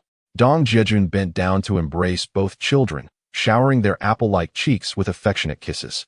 "Daddy, your beard is prickly," exclaimed one. "Daddy is naughty," poking Xiaofeng with his beard. The 2 little treasures squirmed in his embrace, their laughter ringing like silver bells. "Jiajun, wash the children's hands and prepare for dumplings. I'll take a plate to your parents first. You all start eating without me," Xia Ya said as she swiftly removed her apron and carried a plate of dumplings out the door. Xiaofeng, we're having dumplings." "Daddy, I want to eat dumplings." "Daddy, don't we only eat dumplings during the New Year?" "My dear, today is like the New Year from now on. Let us celebrate every day as if it were a festival, shall we?" "Daddy, that sounds wonderful. Celebrating every day? I love you so much, Daddy. Xiaofeng, being a girl, had picked up some charming mannerisms from somewhere, which made Dong Jiajun burst into laughter, his joy evident. Watching the dumplings Xia Ya had prepared, Dong Jiajun observed his children eagerly competing for a taste, feeling a mix of emotions within. Now that their standard of living had risen, there was no turning back. In a moment of reverie, contemplating grand plans for future prosperity, Dong Jiajun was abruptly jolted by a loud thud that caused the table to tremble violently. Could it be an earthquake? Yet, his memory offered no such recollection. Chapter 21. A setback is a failure. The sudden noise had led Dong Jiajun to believe that an earthquake had occurred, but upon observing his children, who were blissfully devouring their meal, he was reassured. What were they lost in thought about? He called out to them several times, but they remained oblivious. It was only when Xia Ya's voice pierced through that he regained his focus, reflecting on the nourishment provided by the dumplings, pondering how he must not falter in his evening endeavors. Before him lay a bottle of liquor, accompanied by a delightful snack, a small dish of peanuts. Dad, what does falter mean? Little Tiger, intrigued by his father's words, finally looked up with innocent curiosity. Son, let me explain. To falter means Dong Jiajun noticed Xia Ya's flushed cheeks and found himself at a loss for words, his mind momentarily blank. His son was rather quick to learn, wasn't he? Not to falter means not to fail. Seeing Xia Ya's expectant expression, eager to witness his potential embarrassment, Dong Jiajun suddenly recalled the term to fail. Hurry up and eat. Why is this little one so curious? Xia Ya chuckled, playfully chiding their son. Dad, I understand now. To fail means to falter. Having frequently played with the village children, Little Tiger and Little Phoenix were certainly familiar with the meaning of the term. You must be mindful of your words in front of the children. We wouldn't want them to pick up any bad habits, Xia Ya remarked, as she poured Dong Jiajun a glass of liquor. Understood. What does a little one know? Dong Jiajun casually replied, feeling a swell of pride at his newfound treatment. When else would he receive such hospitality? After delivering the dumplings, he had intended to visit the village store to purchase a pound of liquor, seeking solace after a hard day's work. However, his father had summoned him, filling a bottle from his own stash of liquor and offering him a generous portion of peanuts. Xia Ya, with her striking almond-shaped eyes, gazed intently at her husband as she recounted this. She was aware that Dong Jiajun's relationship with his father was strained. He typically maintained a respectful distance. In fact, he would often avoid his father entirely, haunted by childhood memories of punishment that left him with a lingering anxiety. The tension escalated during his graduation when he failed to secure a job, nearly driving his father to the brink of anger, prompting Dong Jiajun to seek refuge with classmates for over 10 days, too afraid to return home. Now, witnessing his father's unexpected generosity with liquor and peanuts left Dong Jiajun both astonished and touched, a wave of emotion washing over him. Is Dad in good health? He murmured, lowering his gaze. He is well, and he asked me to remind you not to focus solely on making money. You must also take care of your health and avoid any illegal activities, Xia Ya said, noticing Dong Jiajun's expression. She swiftly changed the subject. I told you not to wait for me. Look, the dumplings are getting cold. You should eat. Father, I want to eat peanuts. Father, the peanuts are delicious. Little Phoenix wants some too. The two little treasures had somehow wriggled out from under Dong Jiajun's arms, revealing their curious little heads. Each person is allowed only 5 pieces, and your father still wishes to enjoy a drink. Upon noticing the two little treasures, Xia Ya, having already watched them consume a plate of dumplings, expressed her concern that they might overindulge. Darling, let us heed your mother's wishes today and tomorrow. I promise to bring back some peanuts for you. We can indulge in them every day if you desire, Dong Jiajun said, gently patting the furry heads of the children, understanding Xia Ya's apprehension about their well-being. Lying on the Kong, as he observed Xiao Hu and Xiaofeng sleeping soundly with soft snores, Dong Jiajun felt a wave of warmth enveloping him. With a slight intoxication from the wine and his beloved wife by his side, he mused that to do nothing would be to waste such a splendid moment. Xia, the brown sugar is quite nourishing, isn't it? Are you feeling warm? He teased, trying to entice his wife. You've been so busy today, aren't you exhausted? I worry for your health, Xia Ya murmured, half awake. I was a bit fatigued, but the wine you brought has remarkably revitalized me. Shouldn't you reward me further? Dong Jiajun spoke playfully, his hands busy despite his words. As dawn broke, the sun rose majestically above the horizon. Upon returning home after gathering the elm tree buds, Dong Jiajun found his mother already there, assisting Xia Ya in packing the stir-fried potato shreds. "Mother, why are you up so early? You could have rested a bit longer," he remarked. "Seeing my son work so diligently to earn a living, I thought I might lend a hand. After I mentioned it to your father yesterday, he was so elated that he barely slept a wink, repeatedly exclaiming, 'This little rascal has finally realized the importance of striving forward,'" Wang Shufang said. Her hands never idle as she helped secure the willow basket to the sides of the back seat, then proceeded to bring out the wrapped pancakes. "Mother, you should take a break. I can handle this myself," Dong Jiajun said, feeling a pang of sympathy for his mother's eagerness. "My heart is filled with joy, so I am not the least bit weary. As my son strives to excel, how could I possibly lag behind?" Wang Shufang insisted, quickly loading everything onto the vehicle. With a sigh of gratitude, Dong Jiajun reflected, "I am fortunate that my parents bought this bicycle for me to ride to school. It has proven to be incredibly useful now. Son, this bicycle is quite precious. You may not realize it, but your father endured a severe injury from a wild boar while hunting to repay the debt incurred from buying this bike. Even now, on rainy days, the wound still aches," Wang Shufang recalled, thinking of her husband, Dong Taizhan, who had fought valiantly against the beast, narrowly escaping death. Despite having survived, many of his wounds were treated with rudimentary methods due to the medical limitations of the time, leaving him with lingering repercussions. "Mother, once I earn enough, I will take you and father to a major hospital for a thorough checkup," Dong Jiajun promised, feeling a mix of emotions as he acknowledged the depth of maternal love. Akin to water, while paternal love loomed like a mountain, unspoken yet profound. "Take this with you. Make sure you and Xia eat on the road, or you might forget to have a meal amidst your busyness," Wang Shufang said as she remembered the pancakes she had personally rolled for them just as they stepped out of the house. Thus, he called them over and handed something to Xia Ya.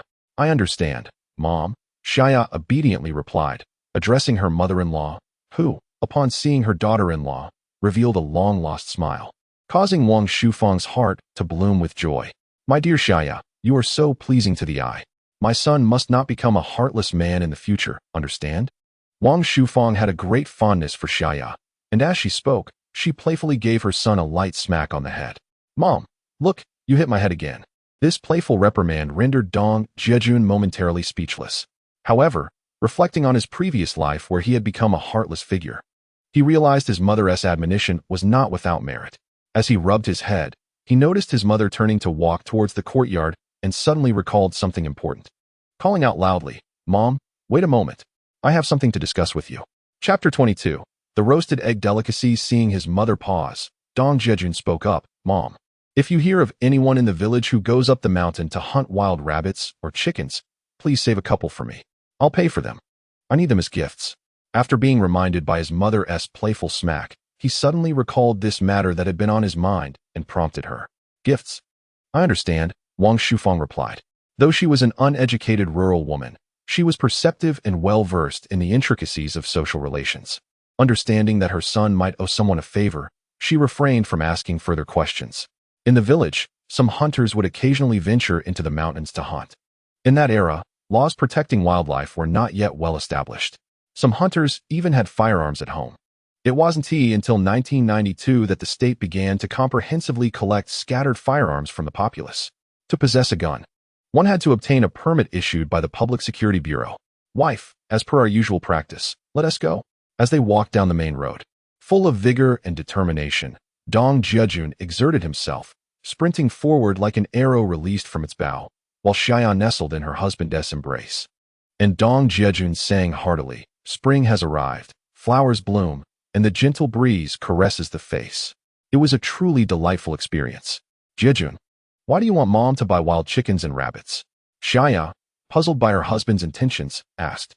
"My dear, remember yesterday when Assistant Liu from the middle school gave us a substantial order? That is a significant favor, and we must express our gratitude. We're getting some game to present to him," Dong Jiajun explained. In that conservative era, people maintained a relationship characterized by a gentlemanly distance. Material exchanges were typically minimal. A significant favor merely entailed inviting someone to a state-run restaurant for a meal and a couple of drinks. However, for Dong Jiajun, who was astute in matters of social relations from his past life, he understood the principle of giving roses and leaving a lingering fragrance. He also knew the importance of reciprocity. In a world where there is no unprovoked hatred, there is certainly no unprovoked love. Given the significant business Lu Tian'an had bestowed upon him, Dong Jiajun felt compelled to acknowledge this favor. Yet, since their relationship was still somewhat unfamiliar, even if he was willing to spend money to invite Lu to the state-run restaurant, it was uncertain whether Lu would be inclined to accept. The most prudent approach, of course, would be to rely on the local specialties from the mountains, delivered with genuine sincerity. Lu Tian'an would be burdened with neither the weight of obligation nor expectation, achieving a harmonious outcome for all parties involved. Moreover, as an assistant to the principal of a certain institution, his influence is considerable. Once he establishes this connection, opportunities for profit will undoubtedly abound. As Dong Jiajun pedaled his bicycle, he meticulously explained this to Xia Ya, breaking down the complexities until she grasped the concept fully. So that's how it is, she mused. Jiajun, you are truly remarkable. You have the potential to achieve great things. Upon hearing her husband's insights, Xia Ya regarded him with newfound admiration, astonished by his adeptness in navigating social intricacies. This was a facet of him she had never fully appreciated before, triggering a profound sense of urgency within her. Xia Ya gave Dong Jiajun a thumbs up, silently resolving to communicate more with her husband, lest she fall behind. Being an exceptionally astute woman, she recognized the importance of engaging in diverse conversations with him. Dong Jiajun, elated by his wife's affirmation and praise, reveled in sharing the nuances of business acumen and the art of diplomacy. Occasional compliments from Xia Ya further buoyed his spirits, making him feel appreciated and valued. At the county sports arena, Uncle Zhao Jiqiang was busying himself, having observed the swift sale of Dong Jiajun's numerous feathered eggs the previous day. He was filled with envy and ambition. He had made several trips to memorize the setup of the roasting stand, and as soon as Dong Jiajun concluded his business for the day, Zhao Jiqiang did the same. He then rode his bicycle to the hatchery to procure feathered eggs. But upon arrival, he found none available. After some inquiries, he discovered a hatchery located in the suburban fringe. Upon reaching his destination, he learned that the acquisition price for a feathered egg was merely 5 cents, yet Dong Jiajun claimed to profit only 5 cents per egg, selling each for 20 cents. The profits would accumulate impressively, one egg yielding a profit of 15 cents, and 100 eggs translating into significant earnings. This realization ignited a fervor within Zhao Jiqiang. Consequently, he collected as many feathered eggs as he could from the village, amassing around 300 to 400, and even left a deposit, ensuring that any future eggs would be reserved for him, with the intent to monopolize the market entirely. He effectively intercepted Dong Jiajun's supply line, making it impossible for him to procure eggs, regardless of his financial means. By the time Zhao Jiqiang returned home, it was already past midnight. However, as one of the earliest entrepreneurs in the county, his diligence was unquestionable. He toiled until the early hours to finalize his preparations. This morning, he had called his wife to assist him in overseeing the cold drink stall, as he focused on roasting feathered eggs, ready to compete with Dong Jiajun. When Dong Jiajun eventually arrived, Zhao Jiqiang had already kindled the charcoal fire, diligently fanning the flames.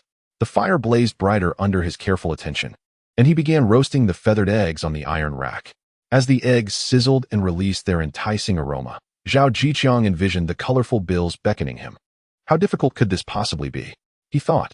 In merely 3 minutes, one could learn, 5 minutes to master, and in 7 minutes, one could become a mentor. Zhao Jiqiang felt a surge of satisfaction within, reveling in his astute decision made the previous day. Grilled egg pancakes, just 20 cents each. Don't miss out as you pass by. Nutrient-rich and energy-boosting. This fellow was nothing if not a mere copycat, replicating Dong Jiajun's approach without alteration. After all, at that time, no one spoke of proprietary rights. The words were all found in the Xinhua dictionary, merely rearranged. Discontent? Then dare to challenge me. Zhao Jiqiang felt an overwhelming sense of pride. Uncle, are you selling egg pancakes today too? Quite impressive. The students and faculty attending the sports meet had yet to arrive, and upon seeing Zhao Jiqiang setting up his grill, Dong Jiajun remained unfazed. Business operates this way. Exclusivity is a myth. If you are permitted to operate, why should others be barred? You are neither a telecom giant nor a monopolistic enterprise like Sinopec or Sinuk, especially in the wave of reform and opening up in later years. Imitation became the norm across various industries. I noticed your supply of egg pancakes yesterday was insufficient, so I'm here to provide some backup, Zhao Jiqiang mused. Such a profitable venture, and you deceived me into thinking it was marginal? Today, I shall ensure you feel the pressure. Uncle was right. Business is not solely for one entity, and with thousands of students and faculty present, our scale remains modest. As Dong Jiajun spoke, he and Xia Ya unloaded and organized their goods with practiced ease. Soon, he kindled the charcoal fire effortlessly. Suddenly, he turned and was taken aback to see Xia Ya, for some unknown reason, covering her face and weeping. Chapter 23. Encountering a competitor. Dong Jiajun felt bewildered. Just moments ago, everything seemed fine. Why was she crying now? He hastily approached, crouching down beside her, and gently asked, "My dear, what troubles you? Who has upset my precious one?" Xia Ya, crouched on the ground, fell silent upon seeing her husband, and in that moment, she found solace in his presence, embracing him and weeping silently. "Don't cry, whatever it is. Take your time to tell me. I am here for you," Dong Jiajun soothingly whispered, gently stroking her back. Earlier, Xia Tian had come by with a large parcel. Understanding that she could not cause her husband any additional distress, she fought to suppress her sorrow and pointed to the large package nearby. It turned out that Xia Tian had silently brought over a substantial bundle. He placed it on the ground and turned to leave without a word. Xia Ya called after him several times, but he did not respond. When she opened a corner of the parcel, she discovered it contained her old clothes. Even though she lived in this remote county, Xia Ya had once been a true princess at home, the cherished jewel of her parents. They always sought to procure beautiful garments for her, and whenever her father traveled to major cities, he would return with lovely clothes for her. When Xia Ya was ultimately forced out of her home, despite her parents' efforts to persuade her otherwise, she had taken nothing with her. Dressed in nothing but the garments upon her, when Summer Ya laid eyes on them, memories flooded her mind. Upon seeing her younger brother, he surprisingly refused to utter a single word to her, causing her emotions to shatter completely. It was in that public space that she found herself weeping openly. Fortunately, the vendors around were preoccupied with their own affairs, oblivious to the spectacle unfolding before them. Could it be that our parents, seeing our financial plight, have come to offer us assistance? If these clothes were to be sold, they could fetch a considerable sum, mused Dong Jiajun as he spotted the bulging package. Teasing Summer Ya lightheartedly. Such fanciful notions. Summer Ya found herself amused by Dong Jiajun's jest. "My dear wife, please do not cry. There are so many eyes upon us. One might think I am being unkind to you," he remarked, relieved to see her transition from tears to laughter. "Indeed, you are the one who bullies me," she playfully retorted, grasping his hand that had been wiping her tears, gazing deeply into her beloved's eyes. "When my family cast me out, you became my sole refuge. If you were to abandon me, I truly would not wish to live. My dear, fret not. Not only do you have me, but also our two little treasures. I shall remain by your side forever," he vowed earnestly. "Mountains may crumble, rivers may run dry, winter thunder may rumble, summer snow may fall. Only when heaven and earth unite, shall I dare to part from you." Dong Jiajun raised his right hand in a solemn oath, whispering this promise into Summer Ya's ear, a declaration of love he once made to her.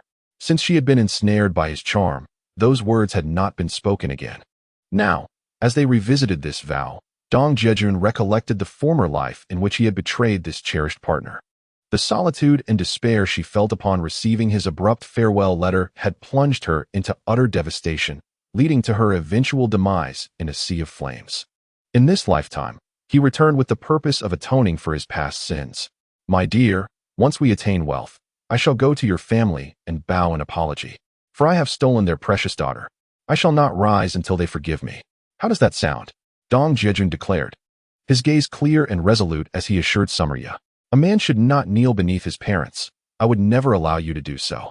Once we flourish, we shall return to fulfill our filial duties, and knowing our lives have improved, our parents will find peace." Summer Ya was once again moved by her husband's words, tears welling in her eyes. "My dear wife, take care of yourself. I must quickly attend to the fire," Dong Jiajun said, noticing her eyes glistening with tears again, prompting him to dash away in haste. The aroma of roasted eggs wafted through the air, rich and tantalizing, promising nourishment and vigor, perhaps even victory. Zhao Jiqiang admired his golden, glistening creations with a sense of accomplishment. This endeavor lacked technological sophistication, yet as he called out, customers began to approach. And Zhao Jiqiang joyfully counted his earnings, his heart swelling with pride. Dong Jiajun remained unfazed, with someone else drawing in the crowd. He felt no need to exert himself further. He focused intently on roasting his eggs, though his sales did not match Zhao Jiqiang's volume. Yet, he remained patient, knowing that morning hours were typically slow, with the true golden hour arriving at noon. However, the morning pancakes with shredded potatoes at Xia Ya's stall were selling quite well. This was largely due to some students learning yesterday that there were pancakes filled with shredded potatoes available, leading them to forego breakfast. As a result, they came straight to the stall at the entrance of the sports field to purchase them. Soon, the athletes' march concluded, and competitors began to take the stage again. At that moment, the vendors found themselves with some leisure time and began to chat in small groups. Comrade Xiaodong, it seems you haven't sold many egg pancakes this morning, while I have already sold quite a few, Zhao Jiqiang boasted, having counted his earnings several times with a sense of pride. During the brief moments of busyness, he couldn't help but glance over at Dong Jiajun's stall, observing that he was merely waiting idly for customers. Thus, he approached with an air of triumph to flaunt his success. All the business seems to have been drawn to you, and the customers have completely overlooked my stall. Dong Jiajun feigned a frown and replied with a smile. Young man, don't blame the elder for taking your business. After all, I have 3 children to support, and it's not easy. Zhao Jiqiang noticed the expression on Dong Jiajun's face and felt a surge of amusement. Wasn't he quite confident yesterday? Watching the crowd lining up for egg pancakes at Dong Jiajun's stall, Zhao Jiqiang had wished he could transform into an egg pancake himself. However, after last night's efforts, his wish had seemingly come true. It was nothing remarkable after all. Regardless of the business, it's normal for more than one person to engage in it. If my sales improve later, I hope you won't take offense, Dong Jiajun chuckled, responding to Zhao Jiqiang with a deeper meaning. In truth, he had anticipated today's scenario. Zhao Jiqiang's several visits yesterday, during which he circled around the barbecue grill, had made Dong Jiajun aware of his envy and desire. Thus, he had taken precautions. As for the egg pancake business, Dong Jiajun did not intend for it to be a long-term endeavor. It was merely a temporary venture due to the excitement of the sports event. The adaptability of the Chinese people is remarkable. However, bearing the memories of his past life, Dong Jiajun, as a reincarnated individual, did not wish to spend his life solely selling egg pancakes. Although some barbecue or hot pot chains had gained favor with investors and eventually listed on Nasdaq, this was merely a stopgap measure for him. His initial modest goal was to ensure that his wife and children could enjoy fine grains such as rice and flour daily, along with regular access to meat. As for the path ahead, Dong Jiajun had his plans. It was essential to align with the prevailing societal context. Jiajun, someone is calling for you. Xia Ya's voice pulled Dong Jiajun from his reverie. Chapter 24. A family secret recipe. Hearing Xia Ya call him, Dong Jiajun regained his focus. He noticed several students standing in front of his stall, pointing and discussing among themselves, indicating potential customers. He quickly greeted them warmly. Would you like to buy an egg pancake? How many would you like? First, please grill one for us. If we find it delicious, we will purchase more. One of the students replied. All right, it will be ready shortly. In the morning, Dong Jiajun had already prepared the marinated eggs by roasting them in advance, having seasoned them with an array of spices the night before. Anticipating the bustling lunch hour, he took the initiative to ready these flavorful eggs, ensuring that they would only require a brief grilling on the iron rack when customers arrived. As he placed the eggs on the rack over the crackling charcoal, the sizzling sound of oil bubbling forth filled the air. Grabbing a handful of seasoning, he sprinkled it evenly over the glistening eggs. Almost immediately, the aroma intensified, wafting enticingly into the nostrils of those nearby, making it nearly impossible to resist. A few students could hardly suppress their salivation, their throats involuntarily swallowing in anticipation. I told you, his roasted marinated eggs are exceptional. Just wait until you try them, I remarked. One student handed over 20 cents and took a long whiff of the egg before finally succumbing to his friend's encouragement and taking a small bite. Wow, this is absolutely incredible, he exclaimed, his expression one of pure ecstasy, prompting his companions to eagerly gather around to share in the delight. Goodness, this is so delicious. These marinated eggs are simply divine. I dare say, this is the best thing I have ever tasted in my life, they discussed while savoring each bite. After exchanging glances, they all reached into their pockets, eager to pay. Boss, count it up, we want more of these roasted eggs. Their camaraderie was evident as they pooled their money, reminiscent of Dong Jiajun's own student days. However, as more and more people were drawn in by the students' animated expressions and enthusiastic chatter, he barely had time to reflect. It's a total of 1 yuan and 95 cents. Let us do this. I 1T charge you the extra 5 cents. I'll roast you 10 more. Dong Jiajun offered, finding the negligible sum insignificant. In this day and age, haggling over small amounts was hardly customary. You're a generous boss. I'll make sure to promote your business properly when I get back, one robust student declared with a sense of pride. Then I thank you.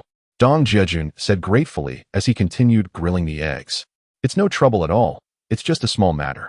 Soon, he handed over 10 perfectly roasted marinated eggs, 2 for each of the 5 students. I might borrow some money and come back for more. Otherwise, I fear I won't be able to sleep tonight from craving them. That is fine.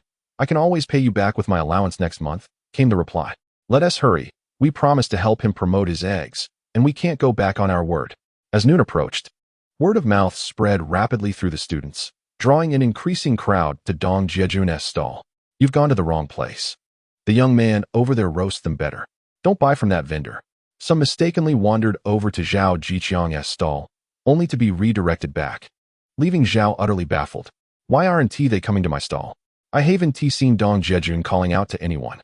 Observing Dong Jiajun laboring tirelessly, drenched in sweat and neglecting to wipe his brow, he continually urged the gathered crowd to queue patiently, allowing each person their turn without haste.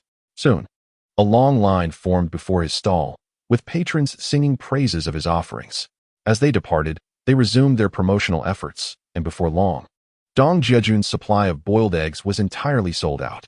Those who had queued but were unable to purchase were left lamenting their misfortune, some reluctantly settling for Zhao Jiqiang's wares. However, after savoring Dong Jiajun's delectable eggs, the comparison to Zhao Jiqiang's offerings was akin to chewing on cardboard. Disgusted, some resorted to spitting onto the ground, while others, reluctant to waste their money, opted to eat in silence, all the while hurling verbal insults at Zhao Jiqiang's inferior product. Lamenting the waste of materials, Zhao Jiqiang was taken aback by this turn of events. He had envisioned profiting handsomely during this bustling period. Yet, aside from a promising morning, the midday peak was dishearteningly barren. Some patrons merely approached his stall to sniff and then turned away in disappointment. How could this phenomenon be so perplexing? They were all essentially the same boiled eggs, sourced from the same village on the outskirts of town. What accounted for such a disparity? Was it a matter of location, or perhaps a question of feng shui? As he gazed at the unsold eggs piling up, Zhao Jiqiang felt a deep sense of despair. He was acutely aware that this was the final day of the sports event, and if he could not sell these eggs, would he really bring them home? The thought of his family consuming them was daunting. Setting aside the issue of waste, even a family feast would not suffice to finish them all. What sort of sorcery had Dong Jiajun employed to draw the crowds to his stall? It defied logic. Watching as Dong Jiajun began to dismantle his barbecue setup to assist Xia Ya with her pancake roll stand, Zhao Jiqiang could no longer contain his curiosity. After exchanging a glance with his wife, he approached Dong Jiajun's stall. Little Dong, no, my brother, is there some secret behind your boiled eggs? How is it that they sold out without any shouting or fanfare? Dong Jiajun, noticing the eager glimmer in Zhao Jiqiang's eyes, smiled broadly and replied, Uncle, there is no mystery. It's simply my family's traditional recipe, and I thank everyone for their support. What? A traditional recipe? Zhao Jiqiang was taken aback by this revelation. What was this absurdity? A boiled egg, accompanied by a family secret? Setting aside whether his ancestors consumed such a delicacy, it was only recently that the county had discovered the joy of roasted eggs. A traditional recipe? Surely this was a ruse. Nonetheless, Dong Jiajun offered no further explanation. As the lunchtime crowd was growing larger by the minute, some patrons, noticing Dong Jiajun's stall was now empty, realized they had arrived too late and could only stomp in frustration before departing with heavy hearts. However, upon witnessing the mountain of unpurchased eggs at Zhao Jiqiang's stall, a profound sense of frustration enveloped him. The investment he made in these eggs, coupled with the iron rack he constructed, weighed heavily upon his heart, each moment a painful reminder of his financial strain. His wife had advised him just yesterday to focus on selling his soda and bread instead. Yet, in a moment of fervent ambition, Zhao Jiqiang had assured her of his resolve, securing her support to withdraw some savings for the purchase of the eggs. Now, he found himself in a quandary. As his thoughts raced in search of a solution, a sudden spark of inspiration illuminated his countenance. In the midst of a hectic day, Dong Jiajun, engrossed in his work alongside Xia Ya, noticed Zhao Jiqiang approaching with a conspiratorial glint in his eye. He quickly surmised Zhao Jiqiang's intentions but maintained a courteous demeanor. "Uncle, if you have something to discuss, please do so plainly. There's no need for riddles." Zhao Jiqiang hesitated, his expression betraying his reluctance to voice his request. Even from a different perspective, he feared it might not be well received. However, as Dong Jiajun began to turn back to his tasks, Zhao Jiqiang summoned his courage. "I was wondering if I could sell you all these eggs. The sports event concludes tomorrow, and if they remain unsold, who else would buy them? Regarding this matter, you must realize that the market is limited and likely saturated. Otherwise, I would have brought more to sell," Dong Jiajun replied, clearly uninterested in idle chatter. Time was of the essence, especially during the bustling lunch rush. Any wasted moments could jeopardize his own sales. "Brother, if you could assist me in selling these, I would be more than willing to call you uncle," Zhao Jiqiang pleaded. Sensing Dong Jiajun's indifference, he was ready to go to great lengths, even bowing in supplication if necessary, for the sake of those precious eggs. "Very well. I'll lend you a hand," Dong Jiajun conceded. "Just bring me 100, and I'll purchase them at 5 cents each. Once they're sold, you'll need to devise another plan." He was no fool, and he understood the nature of human greed. Those who had once been deceived often returned with gratitude. Now that fortune seemed to be offering him a gift, refusing it would surely incur the wrath of the deity of wealth. "All right, thank you, brother," he replied, relaying instructions to Xia Ya before reigniting the fire. Before long, Zhao Jiqiang had gathered 100 eggs under Dong Jiajun's watchful gaze, returning to attend to scattered customers. "Brother, I had no idea you were selling eggs here. Earlier, my classmates mentioned how delicious they are, and I never expected it would be you." Dong Jiajun has certainly established a commendable reputation here. As he ignites the fire, adds charcoal, and grills the quail eggs, an alluring aroma wafts through the air. Those who regretted not purchasing the eggs earlier hurriedly inform their friends and companions, flocking back to the scene. In no time, the stall is surrounded by a throng of eager patrons. Suddenly, a familiar face catches his eye. It is the chubby boy from whom he had previously purchased meat tickets. Clad in a middle school uniform, the boy, upon recognizing Dong Jiajun grilling the quail eggs, quickly attempts to strike up a friendly rapport. "Hey, it's you. I didn't realize you were a student." Dong Jiajun, noticing the boy's playful gestures, prepares to tease him, only to discover that he is accompanied by several female classmates, who he hopes will remain oblivious to his secret. "Come on, don't joke around. At my age, what else could I do but study? I must work hard every day to contribute to my country in the future, as my father always says." The boy, Wang Hongtao, appears to come from a well-off family, as he generously pulls out 2 yuan to buy 10 quail eggs, sharing them with the girls. It is evident to Dong Jiajun that this young man is attempting to impress a particularly sweet-looking girl, embodying the modern notion of a simp. "Brother, may you prosper. If you need anything, you know where to find me," Wang Hongtao declares before turning and scampering off with the group of girls. Strangely enough, ever since Dong Jiajun's grilled quail egg stall resumed its activity, it has quickly regained immense popularity, ultimately consuming all of Zhao Jiqiang's remaining stock. Zhao Jiqiang can only watch in bewilderment, unaware of the secret behind this phenomenon. Each time, Dong Jiajun reaches into his backpack for a handful of spices to sprinkle over the eggs just before they are fully cooked, releasing an irresistible aroma that draws in customers as if by magic. This is the true secret to Dong Jiajun's success. The spices he uses, chili powder, white sesame, cumin, and perilla seeds, were carefully acquired from a grocery store the day before. Although these ingredients have existed for some time, few have thought to combine them in such a manner. In later years, these spices became staples in barbecuing, particularly cumin and perilla seeds, which are considered the very soul of any grilled dish. However, in the year 1985, when many are still striving for basic sustenance, these ingredients seem remarkably exotic and magical. Zhao Jiqiang had purchased a total of 420 quail eggs, selling only 35 by morning before essentially closing shop. Now, with Dong Jiajun's ancestral recipe, all the eggs have been sold out, leaving Zhao in awe. It must be said, the boy's ancestral recipe truly is exceptional.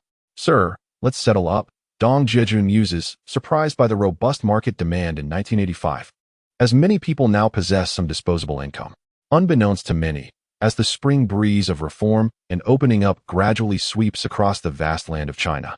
Not only coastal cities are experiencing change, but even the border town of Huaining, where one resides, is liberating its thoughts. Furthermore, Since the first half of 1985, the state has gradually begun to relax its grain policies. Surplus grain in rural areas can now be traded in the market, thus providing everyone with a bit of disposable income. This has allowed Dong Jiajun to gain a more profound understanding of this era. I have helped you sell a total of 385 roasted eggs at 5 cents each, amounting to 19 yuan and 25 fun. Count it. Dong Jiajun said as he handed the money to the eagerly awaiting Zhao Jiqiang, who meticulously counted the cash. Indeed, thank you, my brother. From now on, you shall call me big brother instead of uncle, as that sounds rather distant, Zhao Jiqiang replied. Although he had not earned any profit, he was fortunate to have his initial capital returned. Thus, he bore no envy towards Dong Jiajun's earnings, especially since the latter possessed the ancestral recipe for roasted eggs, the soul of the dish. Zhao Jiqiang thought to inquire with his elders to see if there were any heirloom recipes in his family. Brother, how about coming over to my house tonight? Let my sister-in-law prepare a couple of dishes for us to enjoy together. It would be a way for me to express my gratitude, Zhao Jiqiang invited, seeing Dong Jiajun tidying up his stall. After all, he had indeed rendered significant assistance. If he could manage to get Dong Jiajun drunk, perhaps he might extract the ancestral recipe from him, leading to great fortune. I truly cannot go tonight. I have 2 little ones waiting for me at home. I live in Yetsiu. Perhaps another time, Dong Jiajun replied, as he had no intention of drinking and preferred to spend more time with his 2 precious children. What are you up to? As he observed Zhao Jiqiang's retreating figure, Dong Jiajun prepared to check with Xia Ya regarding the availability of wild vegetables. Suddenly, he felt a gentle nudge from behind, causing him to startle, for he was carrying a substantial amount of money. He swiftly turned around, glaring in irritation. Chapter 26. Urgent assistance from the Jianghu. Unexpected gains. Dong Jiajun turned abruptly, exclaiming, "My goodness!" Upon closer inspection, he discovered it was the chubby Wang Hongtao. "Oh dear, my brother, you nearly gave me a heart attack." Wang Hongtao clutched his small heart, his face pale with fright. The sudden intensity of Dong Jiajun's gaze had almost overwhelmed him. Little did he know Dong Jiajun had feared an encounter with a robber. "If you have something to say, just speak up. Sneaking up on me like this is unwise. What if I accidentally hurt you?" Dong Jiajun relaxed upon recognizing Wang Hongtao. Knowing the latter might have the audacity to engage in minor schemes, but likely lacked the courage for robbery. "Brother, it's just that I was worried about being seen by my classmates. I felt embarrassed," Wang Hongtao explained, glancing towards the distance, where indeed a few female classmates he had invited to share roasted eggs were chatting away. He had positioned himself in a corner, telling them he would join them shortly, hoping to avoid their scrutiny. "Brother, I would like to discuss something with you." Wang Hongtao, with a playful grin, looked at Dong Jiajun and inquired, "Speak up. What is on your mind? Are you perhaps planning to pursue a romantic interest?"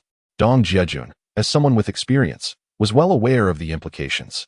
He bluntly remarked, "It's evident that you possess experience. No wonder your wife is so stunning, devoid of any mundane qualities." Reminiscent of the ethereal little dragon girl from The Return of the Condor Heroes, the 1983 version of the film, starring Hua Ge, had already begun screening at the local video hall. Having watched this film, Wang Hongtao's eloquence was truly remarkable, as he first extolled Xia Ya. The praise for Xia Ya brought Dong Jiajun a sense of comfort, even more so than compliments directed at himself. However, he quickly deduced that this young man must have something to request of him, despite their limited acquaintance, having only transacted for meat tickets twice. "So, what is it that you need?" Dong Jiajun, uninterested in idle chatter, cut straight to the point. Actually, I was hoping to invite some classmates to the movies, but I find myself short on funds. However, I do possess some meat and grain tickets. Perhaps you could assist me by accepting these tickets as a favor owed to you? I assure you, I am quite resourceful in Huaining County." At this moment, Wang Hongtao abandoned any pretense of camaraderie and pulled out a handful of meat and national grain tickets. Dong Jiajun was taken aback by the sheer volume of tickets and involuntarily exclaimed, "Goodness, does your family own a meat processing plant?" In Dong Jiajun's memory, the year 1985 saw the nation not only liberalize grain but also lift restrictions on cloth and meat tickets, permitting farmers to raise and sell pigs. Yet, this was primarily applicable to coastal or major urban areas, while remote mountain towns like Huaining County were not as fortunate. With the sudden deregulation of meat tickets, there was a significant surge in pork demand as the latent consumer potential was unleashed.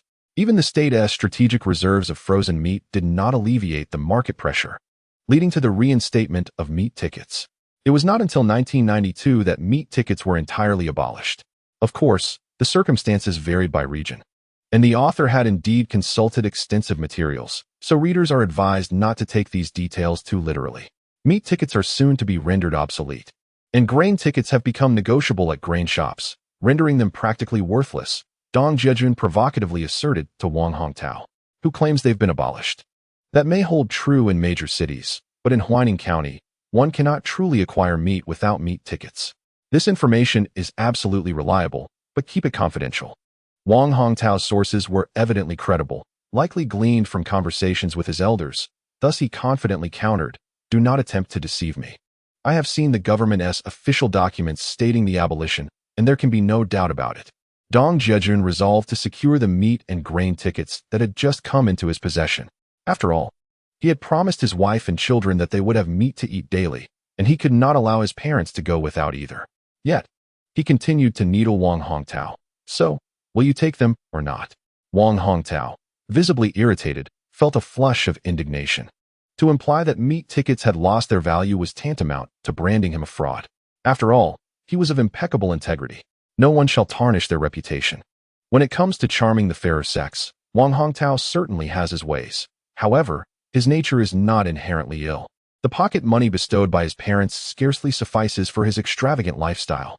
Consequently, he resorts to selling off those seemingly worthless tickets from home. "I can assist you, but the price must be reasonable." Dong Jiajun, observing the cleverness of this young lad, decided to speak plainly. "I knew you were going to negotiate. I'll offer you meat tickets at 5 cents per pound. There are a total of 40 pounds, so you can give me 2 yuan. As for the grain tickets, you may decide the price." Wang Hongtao, rather agreeable, recognized this as a no-risk venture. "Here, take 4 yuan." Dong Jiajun accepted the meat and grain tickets, counted them, and then handed over the 4 yuan. "You're not at a loss today. You spent 2 yuan on eggs and ended up making a profit of 4 yuan. Dong Jiajun jested, recalling Wang Hongtao's earlier purchase. In truth, the money spent on the eggs was intended for treating classmates to a movie. Unexpectedly, the allure of the eggs led to a moment of impulsiveness, nearly derailing his plans. Wang Hongtao realized the truth in the saying that impulse is the devil. He had promised to treat his friends to a film, and if he faltered, his reputation would surely be trampled. Fortunately, encountering Dong Jiajun sparked a moment of inspiration. With a quick farewell, Wang Hongtao vanished like a slippery eel. At the supply and marketing cooperative, Dong Jiajun procured some daily necessities and then spotted Xia Ya helping Xiao Hu and Xiao Feng with fabric. Xiao Hu's deep green material was a nod to his aspiration of becoming a soldier. Each time it rained, he couldn't help but chant by the window. "The heavy rain falls, a call from Beijing. Let me join the army. I am not yet grown." This always elicited hearty laughter from those around him. The desire to serve and protect the nation was subtly instilled in the children through Xia Ya's storytelling. Lacking military green fabric, they settled for a deep green, confident that Xiao Hu would be delighted. As for Xiao Feng, Xia Ya selected a vibrant fabric featuring dragonflies playing among the green lotus, reflecting her lively style and evoking memories of her mother, Xiao Jinghe. Initially, Xia Ya was reluctant to buy clothes for the children. Even with some earnings now, having lived modestly for years, she felt the need to be frugal. Yet, Dong Jiajun believed that money was meant to be spent. Otherwise, the motivation to earn would wane. Furthermore, his modest ambition was to ensure his wife and children enjoyed meat and fine grains daily, while providing a solid foundation for their early education to foster healthy growth. Purchasing fabric fell well within the realm of clothing and sustenance, making it a justifiable expense. As for higher aspirations, they would need to be pursued gradually. Dong Jiajun preferred not to rush into instant gratification. Reflecting on the conversation with Xia Ya earlier on the road, Dong Jiajun found himself lost in thought. Chapter 27. A filial daughter-in-law buys fabric for her in-laws. He recalled how, over the years, their children had never worn new clothes since birth, always donning hand-me-downs from others. These garments were then skillfully altered by Xia Ya, patched and mended, ensuring the children remained warm. Yet, each new year, witnessing other children adorned in fresh attire only deepened the pangs in Xia Ya's heart, as little Hu and little Feng were left with old clothes. Apart from the grain harvested from the fields, their financial resources were virtually non-existent, leaving them with the desire but lacking the means. After finishing their stall at the sports field, Dong Jiajun had spent much of their journey persuading Xia Ya, Eventually, she acquiesced to her husband's wishes to purchase fabric for their children to make 2 sets of clothing, especially with the changing seasons. The children's garments were indeed quite shabby. Dong Jiajun had initially wished to buy a new outfit for Xia Ya, but she firmly refused, citing that her younger brother Xiaodian had already brought her sufficient clothes that morning. Thus, he relented. In truth, even if he were to procure fabric for Xia Ya, he felt it inadequate for such a remarkable woman. With his foresight, he remembered his time as a son-in-law in Donghai, where he had grown accustomed to the extravagance of life. He envisioned that in a few years, the clothes and electronics from Guangdong, Fujian, and Donghai would gradually return, flooding the streets with bell-bottoms, jeans, and batwing shirts. When the time came for him to visit the provincial city, he would surprise Xia Ya with even greater delights. Dong Jiajun purchased some millet snacks, peanut candy, shrimp candy, and other household necessities for their little treasures. However, noticing that Xia Ya had yet to arrive, he curiously approached her. He found her engaged with a sales clerk, still selecting fabric. "Why are you still buying fabric?" he inquired, observing that the materials for Little Hu and Little Feng had already been chosen. "I thought since the fabric is affordable now, we should also get some for our parents to make them outfits. We cannot only think about our own children, can we?" Xia Ya explained softly as she approached Dong Jiajun. A child wishes to care for their parents, but may not always have the chance. However, the children's grandparents will not refuse our filial piety, will they? As she spoke, her eyes began to glisten with unshed tears. Hearing this, Dong Jiajun could not help but chastise himself internally. It is often said that one forgets their mother after marrying. Yet he had returned to life filled with guilt solely towards his wife and children, seeking ways to compensate them while giving little thought to his hardworking parents. Was this not the epitome of ingratitude? The ancient wisdom that a man with a virtuous wife does not engage in wrongful acts suddenly surged in his mind. "Xia Ya, thank you." Dong Jiajun gazed at his wife with deep affection, yet he dared not meet her eyes. He took the payment receipt and proceeded to the cashier to settle the transaction. "Ah, Dong Jiajun, is that you?" a voice called out. Dong Jiajun felt the voice was familiar. He turned to look towards the door and couldn't help but burst into laughter. "What brings you here, you rascal?" He rushed out and playfully punched the other person in the chest. "Hey, are you trying to knock me out?" The other pretended to be weak, clutching his chest as if about to collapse. "Jiajun, how can you resort to fighting?" At that moment, Xia Ya exclaimed, hurrying over from behind. "Look at who you've run into." Noticing Xia Ya's flustered expression, Dong Jiajun decided not to tease her any further, though he pointed at the man. "Xia Ya, you came too?" The man could no longer maintain his pretense, quickly straightening up and turning to look. "Feng Zhendong? Xia Ya?" Feng Zhendong, wanting to embrace Xia Ya, suddenly realized something and glanced back at Dong Jiajun. "Xia Ya, I truly wish to give you a hug, but I fear someone might be displeased. Let's just shake hands instead." Remembering the current relationship between Dong Jiajun and Xia Ya, Feng Zhendong promptly transformed his embrace into a handshake. "Good on you for being perceptive. She is my wife. If you dare to hug her, I'll break your legs," Dong Jiajun remarked, seeing that Feng Zhendong was sensible enough. He then approached and threw an arm around Feng Zhendong's shoulders. "You seem to be doing quite well, even carrying a briefcase. It appears you've struck it rich." "Just so, perhaps third in the county," Feng Zhendong replied, lifting his briefcase with a smug grin. "I hadn't heard from you or Xia Ya since graduation. Later, I heard you two got married. Wu Wenhui and I often reminisce about you both." Observing that Dong Jiajun and Xia Ya, though not dressed extravagantly, appeared healthy and vibrant, Feng Zhendong remarked, "It doesn't seem like you've been doing poorly. Upon graduation, I found my name absent from the placement list. So I took Xia Ya back to the village to marry and farm. Life has certainly not been easy these past few years. Otherwise, I would have come to visit you sooner." Dong Jiajun recalled the strong bond he shared with Feng Zhendong and Wu Wenhui during their school days, forming an unbreakable trio. Back then, when pursuing Xia Ya, he relied on Feng Zhendong and Wu Wenhui as his messengers. Thus, Xia Ya was also quite close to them. "Jiajun, I'm now working at the county herbal medicine company, serving as a communications officer for the manager, essentially acting in a secretarial capacity." Feng Zhendong appeared quite satisfied with his job, a hint of pride in his demeanor. Suddenly remembering something, he pulled out a pack of Hongtao Mountain cigarettes from his pocket, offering one to Dong Jiajun. "Isn't it almost time for a smoke?" "Understood, I'll light up," Dong Jiajun replied, taking the cigarette and adopting a showy demeanor. "Zzz." Feng Zhendong quickly understood, striking a match to light Dong Jiajun's cigarette before lighting his own. Suddenly recalling something, he glanced at Xia Ya. I forgot I should have offered one to Xia Ya. I heard that once women get married, they can smoke. Have you learned how? I certainly haven't tea. Xia Ya was aware that Feng Zhendong was merely teasing her, and could not help but smile as she replied, if I dared to smoke, Jiajun would surely beat me to a pulp. You speak too harshly, my dear. One might mistake me for an abuser, he retorted playfully. I would never part with such a wonderful wife. Smoking is detrimental to health and affects one's appearance. Seeing the delight in Feng Zhendong's expression, Dong Jiajun affectionately glanced at Xia Ya and quipped, You're not an abuser. Then what are you? You rascal, I am a devoted husband, exclaimed Dong Jiajun, suddenly introducing a modern internet term that left both Feng Zhendong and Xia Ya bewildered. They exchanged confused glances, simultaneously inquiring, a devoted husband? What does that mean? Dong Jiajun realized that his words had astonished them, yet he was at a loss for an explanation. He could hardly confess that it was a term from the internet, for if they were to ask, what is the internet? He would find himself equally perplexed. In that era, let alone the internet, computers were a rarity. It simply means being exceptionally good to one's wife, akin to a kitten, docile and obedient. Now, do you understand?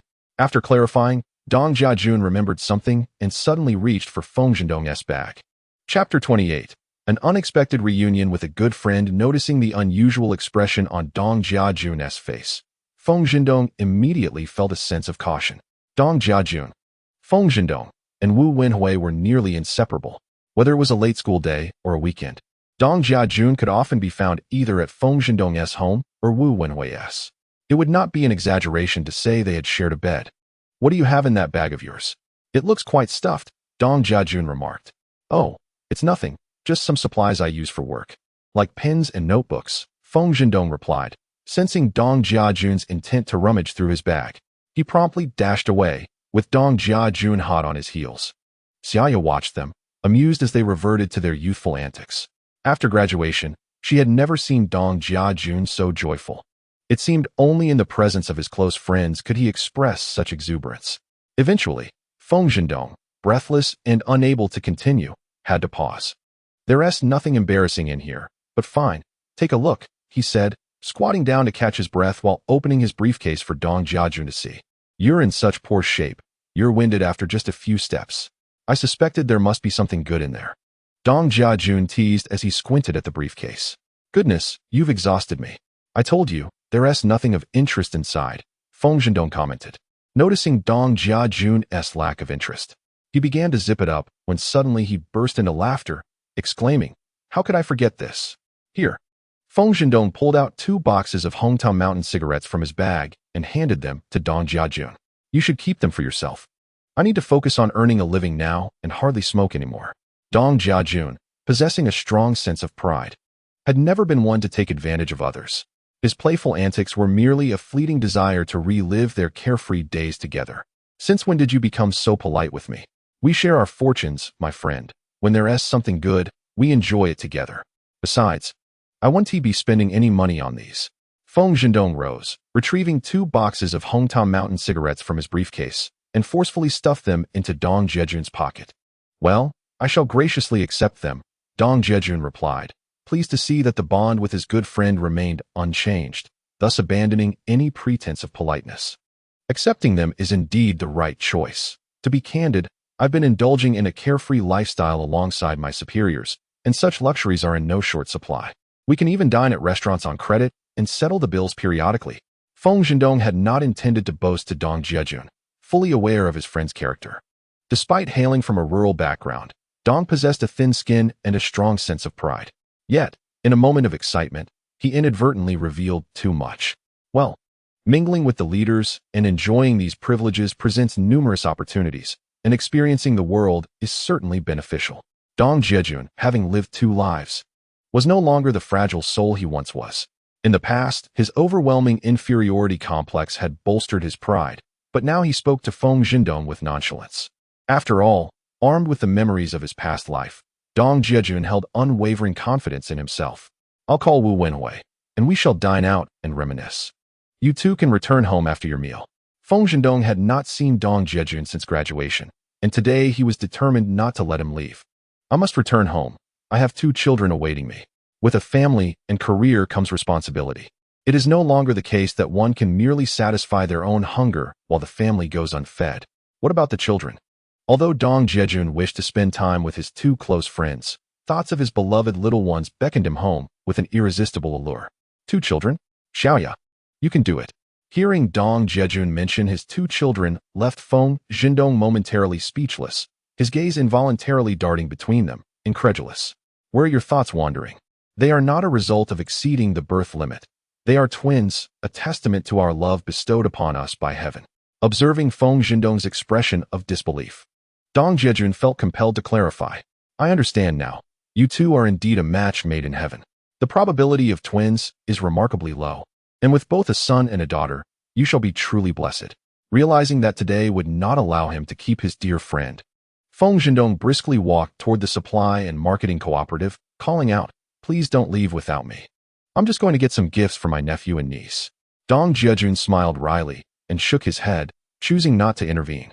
After all, life has its way of bringing people together, and matters of social interaction would not become burdensome in the future. Before long, Feng Zhendong emerged, bearing a large bundle of items, which he placed into Dong Jiajun's old bicycle basket. With a sense of nostalgia, he remarked, once upon a time, this very bicycle was our essential means of transportation, filled with memories. I want to keep you today. Whenever you come to the office, feel free to reach out. Dong Jiajun and his wife waved goodbye to Feng Zhendong, and in that moment, vivid memories flooded their minds of when Wu went away. And Feng Zhendong rode their bicycles through the streets with abandon. Having been reborn, it was imperative to sustain such friendships. Moreover, it is said that strength lies in numbers, and many endeavors are best pursued with the assistance of others. After all, if there are genuine opportunities to earn wealth together with good friends, who wouldn't he find that appealing? As Dong Jiajun arrived at the village, he spotted Wang Kai, the loyal dog, forlornly lying by the roadside, gazing in the direction of his returning owner. Perhaps worried that he might be forgotten, Wang Kai joyfully leaped up upon seeing Dong Jiajun and his wife from a distance, wagging his tail and barking exuberantly in the middle of the road. He hurried home without delay. Summer Yu was about to jump off the bike to greet Wang Kai, but Dong Jiajun stopped her. The couple had been away for 2 consecutive days, leaving Wang Kai feeling desolate. Reflecting on their recent excursions to forage for wild vegetables, Wang Kai realized he had done his utmost. Yet, he no longer enjoyed the same fortune as before. Wild rabbits and pheasants seemed to evade him at all costs, leaving him feeling embarrassed before his owners. After all, he was a dog who valued his pride. Dad, Mom, Grandma, Dad is back. Mom is back. Little Hu and Little Feng were in the yard, chasing after 10 tiny chicks. Without the protective hen, the chicks, well aware that the 2 little ones meant no harm, still scurried ahead, eliciting peals of laughter from Little Hu and Little Feng. As the children rushed towards her, Summer Yu quickly crouched down, extending her arms to embrace her beloved treasures. Although only a day had passed since their last separation, it felt like an eternity to her. Since the birth of her children, she had never been apart from them for so long, and now, 2 days had gone by. Watching her husband toil away to provide for the family, she felt guilty for not assisting him, even though her sacrifices were for a better life for their children. Mom, look, exclaimed Little Hu, interrupting Summer Yu's self-reproach. These chicks are so pitiful. They have been without their mother since birth. My sister and I play with them every day. Mom, Grandma said these chicks will be killed for meat when they grow up. They are so adorable. Please don't let them be harmed. Little Feng chimed in, her face alight with pleading as she looked up at her mother. The 2 children's understanding warmed Summer Yu's heart, and she felt proud of them. You 2 are so sensible. Mom is very pleased. The chicks must learn to be independent after being separated from their parents. Were you both well behaved while I was away?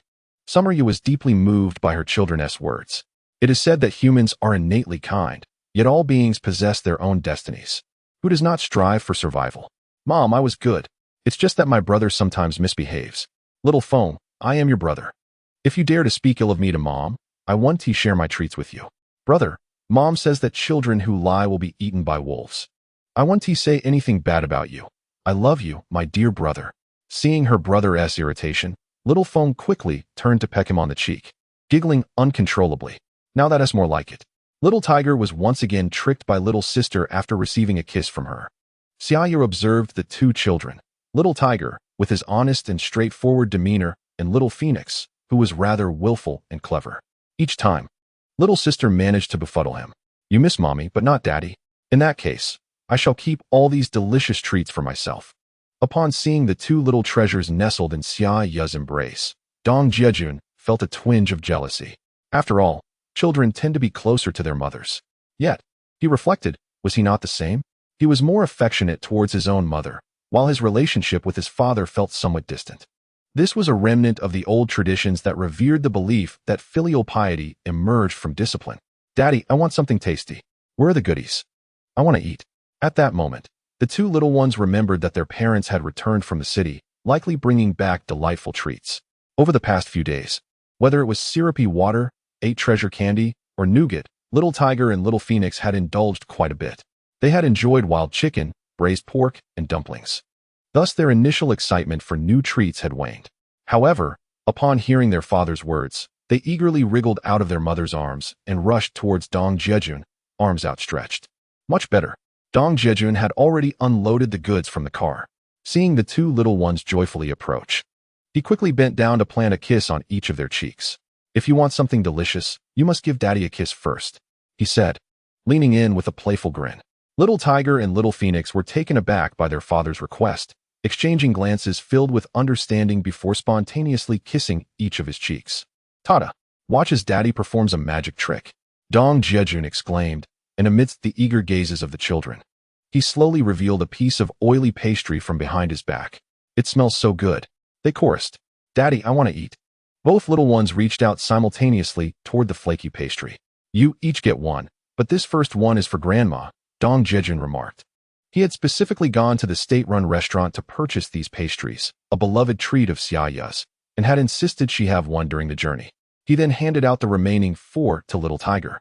From a young age, the children had learned from Xia Ya to prioritize their elders when it came to sharing delicious food. Even if they were salivating with desire, they would patiently wait, watching their elders eat. Initially, Wang Shufang was reluctant to partake. Xia Ya explained that this was a lesson in virtue for the children. Consequently, Wang Shufang would only take a small bite before returning the rest to the children. However, Xia Ya firmly upheld this ritual of respecting elders, and the children had grown accustomed to it. Even if Dong Jiajun did not remind them, Little Tiger and Little Phoenix would still rush to encourage their grandmother to eat first. The family had developed a warm and sweet atmosphere of mutual understanding. Eldest, you know how hard it is to earn money these days, right? You should be careful with every penny instead of spending recklessly. Xia Ya, you should keep an eye on him, Wang Shufang chided Dong Jiajun as she walked out of the house, holding 2 pastries. Dong Jiajun had grown accustomed to her admonitions. A playful smile is the most effective way to deal with my mother. Mom, there's also a piece of meat to take home. The fatty part can be rendered for oil, and the lean part can be cooked deliciously. Save it for Dad to enjoy with his drinks. Don't let it spoil in this weather. There will always be more later. When Dong Jiajun returned, he used the meat coupons he found with Wang Hongtao to acquire several pounds of meat, dividing it into 2 portions, which he cheerfully handed to his mother. Wang Shufang shook her head at the sight of the meat, but found no words to express her thoughts. After all, her son was showing filial piety, and his father relished meat. I make better flaky pastries than the state-run restaurants. Back then, we had no white flour, but now we have white flour, soybean oil, white sugar, and sesame. I should see how your cooking skills have improved, Mom. Although Wang Shufang scolded her son verbally, her heart was filled with joy. She reflected on how her son had finally begun to earn money, and her daughter-in-law was dutiful, while her grandchildren were delightful and charming. The elderly lady felt a deep sense of happiness. Mom, wait a moment. It's the changing of the seasons.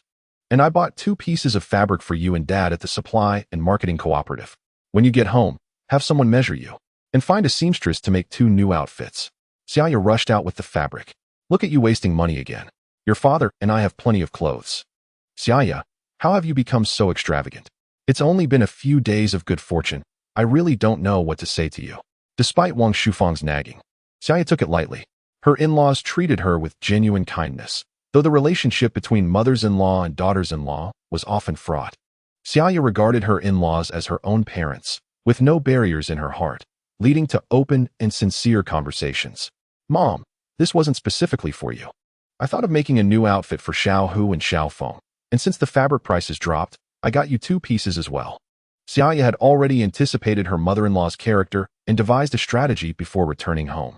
After 1984, the textile factories in the country faced overcapacity, leading to an accumulation of inventory and thus a decrease in fabric prices. Some fabrics didn't even require coupons. From an economic perspective, the pronounced supply-demand conflict necessitated market adjustments. It was on sale. That's more like it. Wang Shufang smiled, realizing that she and her husband hadn't made new clothes in years. She fondled the fabric in her hands, unable to part with it. Xia Ya really knows how to shop. This material is quite nice, and the texture is incredibly pleasant. Just imagine how it will feel to wear it. Suddenly, as Wang Shufang took a few steps, she remembered something and turned back to call out. Chapter 30. The first significant sum in life. Wang Shufang was in high spirits, her eyes sparkling with vitality. She thought about how life was gradually improving. They had meat to eat, and the rice and flour were gifts from her son. And now there were new clothes to wear. It felt surreal. Was her son still the same son? But considering the weight he had lost, how could there be any complaints? Ultimately, it was a good thing that the child had changed for the better, and she was eager to return home and share this joy with her husband. Suddenly recalling the children's clothing, she turned and said, "Could you bring over that fabric for Little Tiger and Little Phoenix? I might as well enlist someone to measure and cut it properly. Later, I'll visit the village secretary's home to ask Wen Haihe's daughter-in-law to create a beautiful set of clothes for my dear grandchildren." Upon hearing Wang Shufang's intentions, Xia Ya couldn't help but smile wryly. She had initially considered that, although she lacked proficiency with a sewing machine, she possessed a modicum of design knowledge. She intended to take some time to ponder innovative designs for the children's garments. However, upon hearing her mother-in-law's words, Xia Ya relinquished that thought and handed over 2 pieces of fabric for the children. "Mom, I appreciate your hard work." "Silly child," her mother-in-law replied. "What you say? They are my dear grandchildren.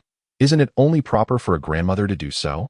With fabric in her left hand and a piece of pork, half fatty, half lean, in her right, Wang Shufang strutted through the village, likely providing the neighbors with ample conversation fodder. That air of pride. She hardly resembled a woman in her 50s from that era. "What? Are you feeling inspired again? Wishing to personally design clothing for the children?" Despite the absence of needlework opportunities for girls in that time, Xia Ya had always harbored a fondness for cutting and sewing since childhood. She had aspired to study fashion design at a vocational school, but fate had led her to a medical technical school instead. Otherwise, she would not have fallen prey to Dong Jiajun's clutches. Perhaps it was indeed a predestined entanglement. "No worries, as long as you're happy, Mom. I haven't dabbled in those things for quite some time, and I was worried I might ruin the fabric for the children," Xia Ya said, tossing her hair back with a carefree smile at her husband. "Come on, let's go inside and count the money." Noticing that his wife was unfazed, Dong Jiajun perked up, taking her hand and leading her indoors to tally their earnings. Today's income was evidently greater than yesterday's. He emptied the money from his backpack onto the Kong and began counting. Xia Ya took out her little ledger and began recording the figures. May 28th, 1985. Income, 297 baked eggs, at 0. 2,594 yuan. First batch, 385 baked eggs, at 0. 2,005 yuan, totaling 577. 5 yuan. Second batch, 400 pancakes at 0. 1,248 yuan. 1, 239 yuan from elm seeds, and 1, 896 yuan from wild vegetables. Total, 1, 965 yuan. Expenditures, fabric, meat tickets, pork, eggs, candies, pastries, and daily necessities totaling 2, 859 yuan. Balance, 1, 965 to 2, 859 1, 679. 1 yuan. Total, 1, 679. 1354, yesterday and the day before, 203. 32 yuan. After his wife finished counting, Dong Jiajun meticulously recorded the calculations in the little notebook. The elegant strokes of his handwriting glided across the page, although it amounted to merely over 200 yuan. It held profound significance in Dong Jiajun's heart. This outlined a beautiful blueprint, merely the beginning. "Jiajun, we have money," Xia Ya exclaimed, having calculated several times, her eyes widening in disbelief at the money spread out on the Kong. Over 200 yuan? What a concept. In 1985, that was tantamount to a small fortune. She would no longer need to worry about food and drink. As this thought crossed her mind, tears streamed down Xia Ya's cheeks uncontrollably, and she flung herself into her husband's embrace, planting a soft kiss on him. In broad daylight, she displayed a lack of decorum, daring to tease him. Dong Jiajun, casting a sidelong glance at the children engrossed in play in the yard, realized they were oblivious to the adults' antics. In a swift motion, he wrapped his arms around Xia Ya's slender waist, pulling her onto his lap. Think of the children, Xia Ya thought, realizing her husband's interest had been piqued, and attempted to extricate herself from the situation. However, Dong Jiajun was already anticipating her move and leaned in to kiss her. Xia Ya gradually melted under his fervent affection. Losing track of time, unbeknownst to them, the two little ones had quietly slipped in, pointing at the oblivious couple and whispering, "What is Daddy doing? Shoo, don't make a sound. Can't you see that Mommy is in tears? It seems she's crying, and Daddy is comforting her. Then let us slip out. I know that when Mommy really cries, it's hard to console her. Right, let us hurry outside." Suddenly, the sound of the two little treasures startled Xia Ya, who was lost in the moment, causing her to pale in fright. Wasn't this a corruption of childhood innocence? She quickly pushed her husband away and stood up. Earlier, seeing more than 200 yuan had indeed brought her to tears, but those were tears of joy. She felt like the happiest woman in the world, which led her to uncontrollably weep with exhilaration. Realizing she had lost her composure, she hastily pulled away. "I heard those little ones say that the eldest often cries and is quite difficult to soothe. Is that true?" Dong Jiajun, noticing his wife's tear-streaked face, reached out to wipe her tears and teased her. "Not at all. Those were tears of happiness, which I couldn't help," Xia Ya replied, her cheeks flushed, playfully punching her husband's chest. "Jiajun, you are truly remarkable." Gazing at Dong Jiajun's handsome features, Xia Ya murmured to herself, somewhat entranced. The feeling of being praised by his wife was simply delightful. Dong Jiajun felt as if he were walking on air. He finally understood why, throughout history, even the most wise emperors could not resist the charms of beautiful women. A man's success often stems from the unwavering support of an exceptional woman by his side. With sincere eyes, Dong Jiajun held Xia Ya's small hand tenderly, saying, "I still have a long way to go to be the excellent person you described. I simply hope to keep up. Jiajun, you are so exceptional that many girls will surely admire you in the future." Xia Ya suddenly felt a pang of anxiety about the man in front of her, fearing that if she remained merely a devoted wife and mother, she might lose him. "Xia Ya, I swear to the heavens, if I ever abandon you, may I suffer a fate worse than death. Even in death, my soul shall find no peace. I promise to love you for eternity." Seeing Xia Ya's expression, Dong Jiajun realized the gravity of his words. This light-hearted banter could lead to an unintended outcome. He quickly raised his hand to swear, "Are you foolish? To make such a grave vow?" Spit 3 times on the ground. Xia Ya was taken aback that her playful jest had elicited such a serious oath from her husband, leaving her teary-eyed and deeply touched. Uft, uft, uft. Seeing Dong Jiajun not taking a sip, Xia Ya could only spit 3 times onto the ground. Dong Jiajun was not one to make oaths lightly. Yet today it came from the depths of his heart. Having lived 2 lives, he could never afford to lose Xia Ya again. However, a thought suddenly struck him. It was essential to clarify something with Xia Ya. Chapter 31. The money on the Kong will be managed by my wife from now on, I must say. My wife's bookkeeping skills are quite commendable. Perhaps when I start earning substantial income, you could take charge of the financial accounts. Dong Jiajun had contemplated this matter long ago, and since it came to mind, he decided to bring it up. "I cannot do that. If our business expands, we will need to hire professionals. My presence would only complicate matters," Xia Ya quickly interjected, shaking her head in refusal. "My dear wife, others may possess the capability but lack loyalty. Moreover, if you are not by my side to oversee me, what if I falter and make mistakes? I implore you to agree," Dong Jiajun urged, seizing the moment. Although he had yet to determine a specific direction for his future endeavors, he was resolute about starting a business. With the deepening of reform and opening up, opportunities would abound. Even an unremarkable entity could soar when the winds of fortune blew in its favor. Furthermore, he possessed the memories of his past life. It was also evident that one could not expect to become wealthy overnight. The capital for entrepreneurship was lacking, necessitating a gradual approach. Having lived 2 lives, Dong Jiajun believed in the harmony of husband and wife. After all, a couple is akin to birds of a feather. The reason they tend to drift apart during crises is primarily due to insufficient understanding of each other. Consider this. A woman transforms from a delicate maiden into a nurturing matron for your sake, bearing your children. A man of conscience should regard his wife as his closest companion. Enhanced communication and interaction would provide her with a greater sense of security. He did not wish for their pursuit of wealth to render them mere companions in life. If given a choice, he desired both prosperity and the ability to ensure his wife's contentment. Jiajun, you are the head of the family, and I will heed your decisions. Just bear with me if things do not go well, Xia Ya responded, witnessing Dong Jiajun's earnestness.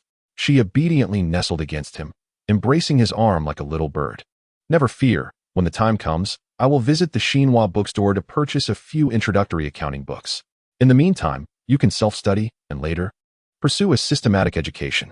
You are undoubtedly clever enough, Dong Jiajun said, feeling a sense of relief after their discussion. Suddenly, he noticed his pocket was bulging and reached in to find 2 packs of Hongta Mountain cigarettes. He recalled that these were thrust upon him by Feng Zhendong. These cigarettes are for public use. You should keep them, he said, pushing the money on the Kong and the packs of cigarettes towards Xia Ya. Wait, you want me to keep this money? Xia Ya exclaimed, taken aback by the small mountain of cash before her. This amounts to over 200 yuan. Of course, I am the one who gathers the wealth, while you are the one who stores it. Are you not concerned that I might squander it if it rests in my hands? Dong Jiajun chuckled at Xia Ya's expression, reveling in the sense of accomplishment that came with being a man. Earning money and handing it over to his wife allowed her to relish the joy of counting it. This is precisely why Xia Ya is learning finance.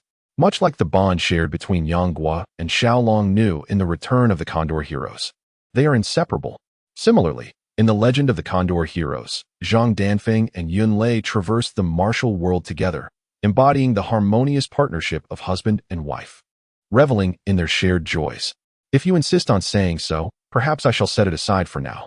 However, you should keep that tobacco for yourself, as a man must still engage in social obligations outside. Upon hearing Dong Jiajun's words, Xia Ya felt a twinge of concern for her husband's extravagant ways and instinctively wished to safeguard their finances.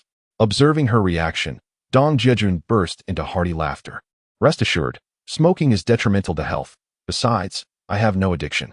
I shall keep the tobacco as a stepping stone for future business ventures. Thus, Dong Jiajun stored the tobacco away. Jiajun, how do you plan to deliver the batch of wild vegetables ordered by Assistant Liu?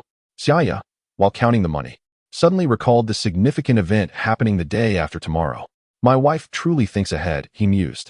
I, too, believe that the plan involving the 28-foot cart is impractical. First, we need to borrow a bullock cart, as gathering solely on my own is unfeasible, especially with only a day to prepare. Dong Jiajun was also preoccupied with this matter. Having gained Assistant Liu's trust this time, it was imperative to execute the task flawlessly. He could not afford to let Liu down. He was unafraid of hard work. Even if it meant sleepless nights gathering the vegetables, the joy of his wife and child was his greatest motivation.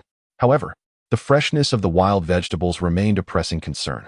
If he were to gather them tonight, by the time of delivery the day after tomorrow, they would no longer be fresh.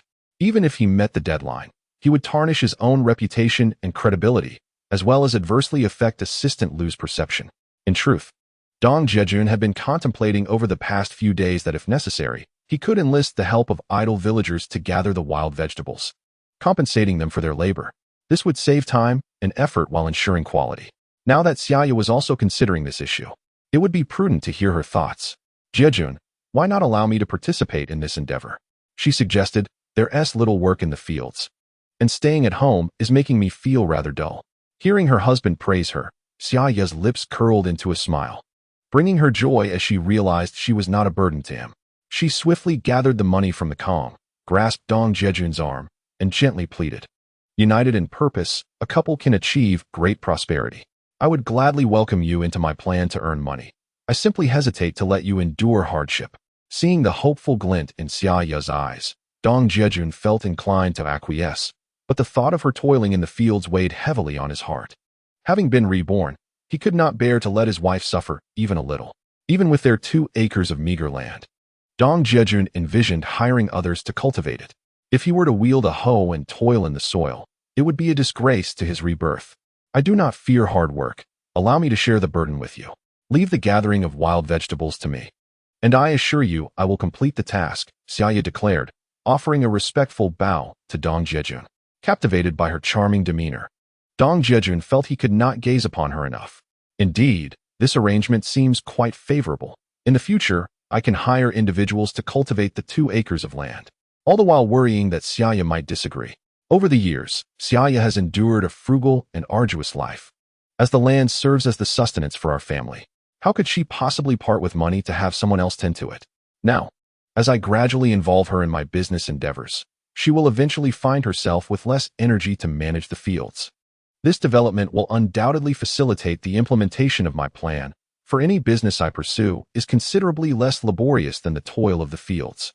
With this thought in mind, Dong Jiajun took Xia Ya's hand and urged her to sit down, gazing at his beloved wife with a warm smile. My dear wife, if you have any brilliant ideas, do share them with me so we may deliberate together. Chapter 32. We must not let our children start behind. Seeing her husband finally in agreement filled Xia Ya with joy, akin to a happy little swallow, as she waved her tiny fists in delight. Since Dong Jiajun returned to Yizhuyu, Xia Ya had transitioned from pregnancy to motherhood, all while caring for her husband, leaving her with no time for herself. Despite never voicing her grievances, a sense of dissatisfaction lingered within her. Although her husband had grown somewhat distant, lacking the affectionate attentiveness of their courtship, she understood that he was merely frustrated by unfulfilled potential. At this juncture, it was imperative for her to steadfastly support and encourage him, avoiding any additional burdens on his shoulders. Thus, she silently embraced the role of a devoted wife and mother, toiling in the fields, nurturing their child, and managing household chores. Had it not been for Dong Jiajun's influence, she might have been compelled to leave home.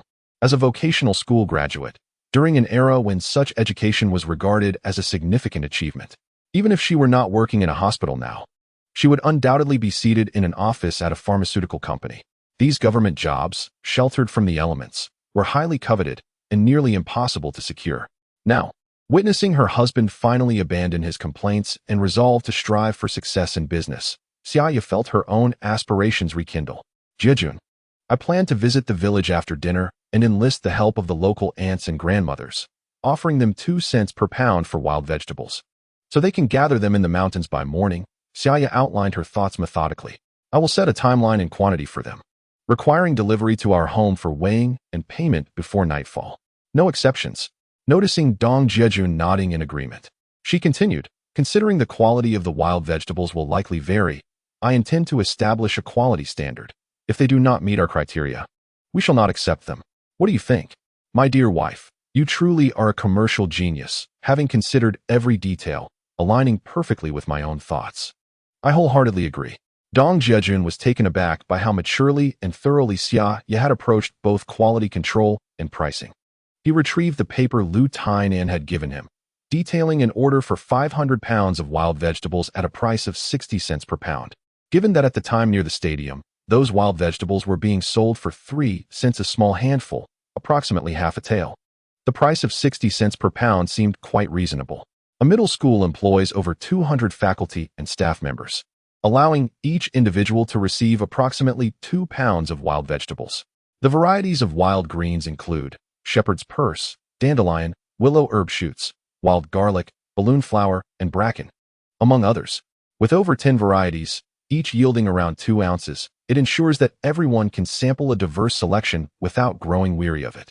Thus, the school spent merely a few hundred yuan to provide all faculty and staff with a delightful experience of foraging for wild vegetables during a hiking excursion, which is indeed quite economical. Otherwise, organizing a spring outing for over 200 people, including transportation and refreshments, would far exceed this modest budget. Even if the joy of personally foraging for wild vegetables were to be enjoyed, safety concerns would loom large. Aside from the wild beasts in the mountains, there is the risk of mistakenly harvesting toxic plants, which could lead to dire consequences. Reflecting on Lu Tianan's meticulous planning, Dong Jiajun couldn't help but express his admiration. A person of such caliber, if they stay on the right path, surely has a boundless future ahead. He must seize this opportunity to align himself with such promising prospects. The business of students is indeed thriving. No matter how impoverished one may be, education should never be neglected, and children must not be made to suffer. This is a well-known slogan from the 1980s. Now, I shall light the fire and prepare a meal, after which I will seek out the women beneath the old elm tree in the village for a chat, confident that some will be eager to participate. Summer's suggestion received her husband's enthusiastic approval, filling her with immense joy. She felt relieved to share the burden with him, demonstrating her connection to the current era. As an educated woman, she yearned to engage in the sweeping tide of national reform and opening up. It is often said that women can hold up half the sky, and she too wishes to partake in the benefits of this era. However, it is essential to clarify that we have a total of 500 pounds available and that we will only harvest for one day. You must allocate tasks according to the number of participants. Any excess is unnecessary. Dong Jiajun recognized that such a substantial order is a once-in-a-century opportunity. If he wished to continue selling wild vegetables, he could very well gather them himself. He was unwilling to spend money on hiring others. As he was still in the nascent stages of his endeavor, succumbing to laziness would be a disservice to his wife and children. Moreover, he did not intend to pursue selling wild vegetables for long. It was merely a temporary measure. Understood. I will make it clear to them that this is a one-time arrangement.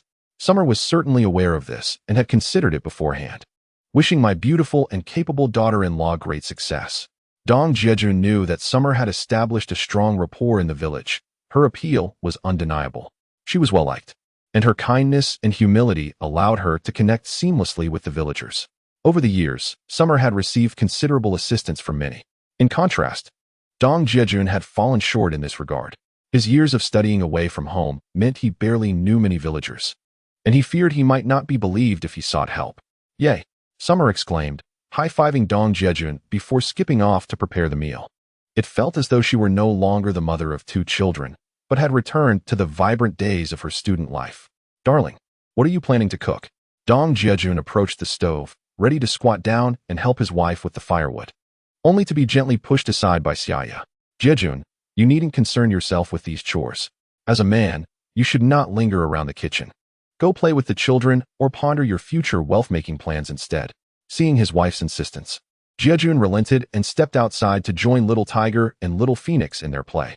He found the 2 little treasures chasing after the chicks in the yard, with Wonkai the dog wagging its tail and following behind. 10 chicks, 2 adorable children, and a dog together created a charming tableau in the small courtyard. Jiajun reflected on the future. By the time his children reached this age, they would already be in kindergarten. "We must not let our children fall behind at the starting line," had become the mantra of every parent. He wondered if kindergartens existed in this era. While such exuberant play might allow the children to express their nature, upon deeper contemplation, it seemed a tad excessive. This should certainly be added to the agenda. "Daddy, I want that," Little Tiger exclaimed, pointing outside as Jiajun approached. Chapter 33. Crafting toys for the little ones following Little Tiger's cherishing. Dong Jiajun hurried outside to see what had caught his child's attention. It turned out to be a village boy named Xiaoshuan, who was running with something in hand while chattering excitedly. "Xiaoshuan, let me see what you have there. This is a little car my dad made for me," Xiaoshuan proudly declared, puffing out his chest. Jiajun finally caught up with the 5 or 6-year-old Xiaoshuan, bending down to inspect the object. It was a small wooden board with bottle caps nailed to the corners as wheels. A thin hemp string was tied at the front, allowing the little pole to pull it along. "Go ahead and play, Xiaoshuan," Jiajun encouraged, giving the boy a gentle pat on the head. "Little Tiger, do you want a car like Xiaoshuan's?" Jiajun mused, recognizing that in this era, most families lacked the means to buy toys for their children. "Daddy, Little Phoenix wants a car too."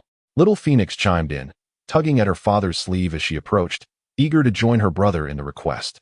"Why would a girl want a car?" Jiajun teased, but Little Tiger, worried that his father might not make one for him, pointed at his sister and insisted, "Daddy, I want one too."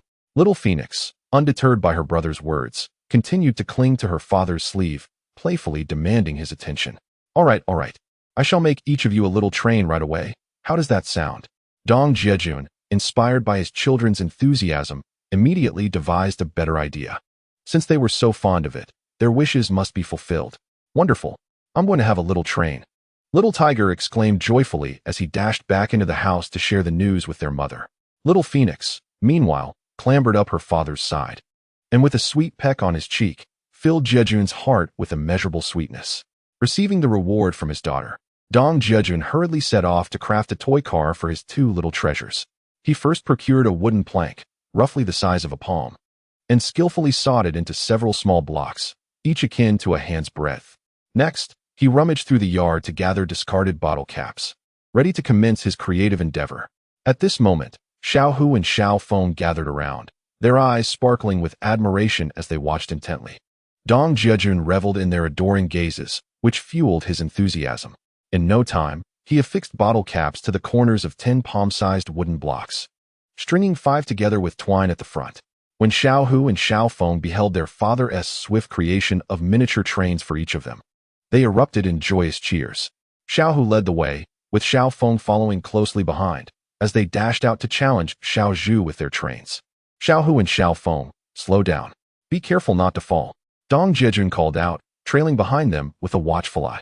Fortunately, in that era, the streets were devoid of the traffic that plagues modern times, alleviating any significant safety concerns. The two little ones frolicked joyfully until they found the ever-enthusiastic Xiao Zhu. Xiao Hu and Xiao Feng circled around him, proudly pulling their trains. Xiao Zhu had pleaded with his father for days to create his own toy car, which he had been proudly showcasing. However, upon witnessing Xiao Hu and Xiao Feng each pulling a train of equal size, his excitement waned. The once proud boy, now feeling diminished beside his peers, sulked away, dragging his solitary car homeward, tears brimming in his eyes. With Xiao Zhu out of the picture, Xiao Hu and Xiao Feng resumed their playful rivalry, each boasting about whose train could go faster. They then set off in a spirited race. Naturally, the spirited Xiao Hu surged ahead. Dad, that train runs faster than mine. I want the one my brother has. Xiao Feng lamented, her voice tinged with disappointment as she approached Dong Jiajun, tears welling in her eyes. Dong Jiajun, unable to bear seeing his beloved daughter distressed, promptly called out to Xiao Hu, you should switch with Xiao Feng. As the elder brother, you must learn to share with your little sister, understand? Xiao Hu, basking in his triumph, was reluctant to comply, retorting, I won trade. I let her choose first, and now that I've lost, it's not my fault. Amidst his moment of pride, Xiao Hu was adamant against the exchange. Ultimately, with Dong Jiajun's diligent mediation, he begrudgingly agreed to swap with Xiao Feng. Dad, you're the best, Xiao Feng exclaimed, her spirits lifted as she received the coveted speedy train. She immediately began to cheer and expressed her desire for yet another race with Xiao Hu. Little Tiger initially had no desire to compete with her. However, upon witnessing Little Phoenix's arrogant demeanor, a sense of defiance welled up within her. Let us compete then, who is afraid? Father, you shall be the judge. But, Little Phoenix, I must inform you, if you lose again, no tears allowed. With that, the competition commenced with a bang. As Dong Jiajun signaled the start, the two little treasures embarked on their second contest. Unsurprisingly, Little Phoenix was once again left far behind by Little Tiger, who surged ahead by several blocks. See, it's not the vehicle, it's your driving skills that are lacking. Surely, you must concede this time. Little Tiger strutted over, chest puffed up, casting a sidelong glance at her little sister, who was throwing a tantrum. I refuse to accept this. I'm going to tell Mommy. Little Phoenix, realizing there was no arguing left, dragged her toy train back to find their mother. Time for dinner. Summerya called out from the courtyard, beckoning everyone home. Upon seeing her mother, Little Phoenix's face lit up like a beacon, her voice tinged with tears. Mommy, brother is bullying me. Oh dear, my little darling, don't cry. Are you hungry? Come see what delicious food Mommy has prepared for you. Summerya said, bending down to embrace her daughter, gently stroking her back. Watching her children grow, Summerya was filled with pride. These two little treasures often found themselves embroiled in disputes like this several times a day, a reality that had become second nature to her as a mother. She placed great importance on their moral education, recognizing that since these were not matters of principle, there was no right or wrong. Her role was merely to mediate. Look at you, a girl who only knows how to complain. How shameful. Little Tiger observed his sister nestled in their mother's embrace, feeling a twinge of jealousy. He pulled a face at her. Upon returning indoors, Dong Jiajun noticed the dining table was set with only a plate of salted radish strips. Didn't we buy meat today? He wondered aloud, glancing at Summerya. The appetites of Little Tiger and Little Phoenix had been spoiled lately. It was likely they would be displeased without meat. Chapter 34. An egg a day as expected. Without Dong Jiajun needing to voice his thoughts, Little Tiger frowned at the radish strips on the table. Daddy, you promised. There's no meat today. Mommy lied to me. They say children who lie get eaten by wolves. Where's the good food? Little Phoenix echoed his discontent. This is all your fault for making promises. Now you see how formidable these little creatures can be, right? They won to yield, even when in the right. Summerya remarked, carrying a steaming plate of garlic pork to the table, a resigned smile on her face. Wow, Meat. Such fragrant meat. Little Tiger and Little Phoenix, who had been grumbling, instantly brightened at the sight of their mother bringing the steaming garlic pork to the table, eagerly awaiting their feast.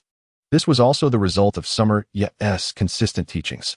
At 9, one can warm the bed. By 4, one can share pears. Let us eat. But be careful not to burn yourselves. With that, as Xia Ya sat down, Little Tiger and Little Phoenix began to feast heartily, piling the succulent pork onto their rice and devouring it with delight. I had thought you were reluctant to do it, didn't I? Jiajun smiled as he placed a piece of food into Xia Ya's bowl. Since the conditions are favorable now, we mustn't let the children suffer. Why are you joining in the fun?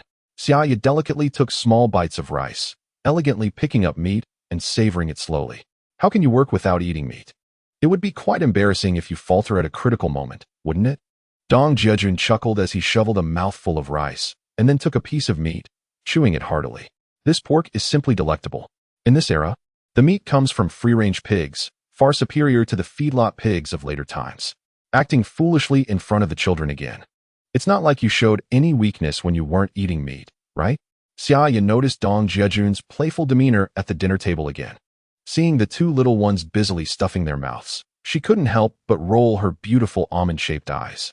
So tell me, after these few days of eating meat, am I not much stronger than before? Jiajun continued to tease his beloved wife. Life is already quite monotonous. If couples do not find ways to cultivate a bit of romance, wouldn't that be a waste of life? Go away, I won't talk to you anymore. You have nothing good to say. Xia Ya was quite different from Jiajun. After all, in this peculiar era, she remained deeply traditional. How could she be like Jiajun, a reborn soul who had seen all the pleasures of life in his past existence? Soon, the meal came to an end.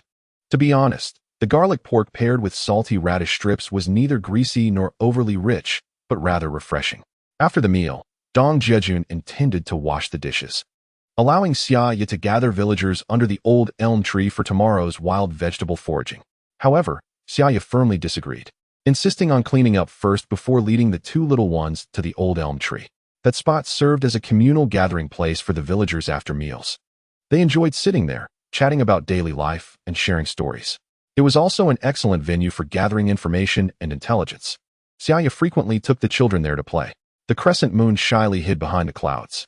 Little Tiger and Little Phoenix, having played all day, soon drifted into slumber. Today, you accomplished a great feat. I must reward my beautiful and capable wife properly, Jiajun whispered sweetly in her ear, causing Xia Ya's ears to tingle and her heart to flutter. You always have countless reasons to eat less meat, yet you never listen. I truly have no way to deal with you. Do you know how love deepens between couples? It all comes down to actions. Jiajun felt ecstatic at his wife's tacit approval. Be gentle, don't wake the children. The rooster crowed 3 times, and the sun rose high in the sky. Jiajun finally awoke, reaching out only to grasp emptiness. Considering he could sleep in today, he had indulged a bit too much the previous night. Hurry and wash up. The handmade noodles I prepared are almost ready to be cooked. Seeing her husband finally awake, Xia Ya was ready to start cooking the noodles. Are you preparing to make noodles for me to eat? As Jiajun basked in the glaring sunlight, he felt invigorated and was reminded of a popular internet meme from his past life. Of course, I will let you have it, he said, prompting Xia Ya, who was oblivious to the context, to jump into the trap he had laid, which made him burst into laughter. After finishing his morning routine, Jiajun leaned close to his wife's ear and whispered a classic anecdote, recounting the tale behind the phrase "let you have it," leaving Xia Ya blushing with embarrassment. Her ears aflame. After a moment of speechless indignation, she feigned to strike her husband, declaring, "You rascal, I won't be nice to you anymore." With her charmingly shy demeanor, Jiajun joyfully dashed away. Before long, a steaming bowl of noodles graced the table, filling the air with an irresistible aroma. The previous night's leftover garlic pork had been skillfully transformed by Xia Ya into a fragrant dish in the morning. After boiling water and adding 4 poached eggs, she garnished the tender noodles with a sprinkle of scallions. The sight of this hearty bowl of noodles was enough to make one salivate. "Mom, is this an egg?" the little ones exclaimed, their noses twitching in anticipation. "Mom, I haven't had an egg in ages." Xiao Hu and Xiao Feng, initially slurping their noodles, suddenly became mesmerized by the creamy poached eggs. "See, my little treasures, your father keeps his promises. Not only do you get to eat meat, But you also get to enjoy eggs. Eat slowly. Don't burn yourselves, Xia Ya added, her eyes misting with emotion. She reminisced about her own confinement period when her mother-in-law had prepared eggs for her on a few occasions. Throughout her children's growth, they had rarely tasted eggs, and now they were finally seeing the mythical delicacy. During her confinement, her diet had consisted mainly of millet porridge, and being able to enjoy eggs and brown sugar had been a luxury. It had been her father-in-law, Dong Taizhan, who had ventured into the mountains to hunt, trading the spoils for money to buy eggs, which he then used to procure brown sugar and eggs for her. This is why Xia Ya has always treated her in-laws with the utmost filial piety, as if they were her own parents. Once again, my wife's execution is impeccable. When she says we shall have eggs, we indeed have eggs. Kudos to you, my dear. Noticing the glistening in Xia Ya's eyes, Dong Jiajun understood she was reflecting on her confinement days. However, he too had come to realize that self-reproach served no purpose. What mattered was action. Ensuring his wife's happiness and providing a good life for his children was the greatest redemption he could seek. Why dwell on sorrowful thoughts early in the morning? It was time to look forward. Therefore, he teasingly remarked, "You're absolutely right. I shall execute my duties faithfully." As Xia Ya spoke, she suddenly raised her hand, startling Dong Jiajun, who instinctively recoiled. "What are you up to?" Chapter 35, Father Hunts for Me. Bringing gifts, Xia Ya watched as Xiao Hu and Xiao Feng diligently savored their eggs and contemplated sharing one from her bowl with Dong Jiajun. However, seeing her husband's exaggerated reaction made her laugh, her hand hovering midair. "Each of us shall have one egg a day. No one shall share with anyone else. If conditions permit, we must ensure the children drink a glass of milk daily. Otherwise, they might miss out on growing tall, and that would lead to complaints later on." Dong Jiajun gently pushed Xia Ya's chopsticks back toward her. "You've worked hard. You should replenish your strength."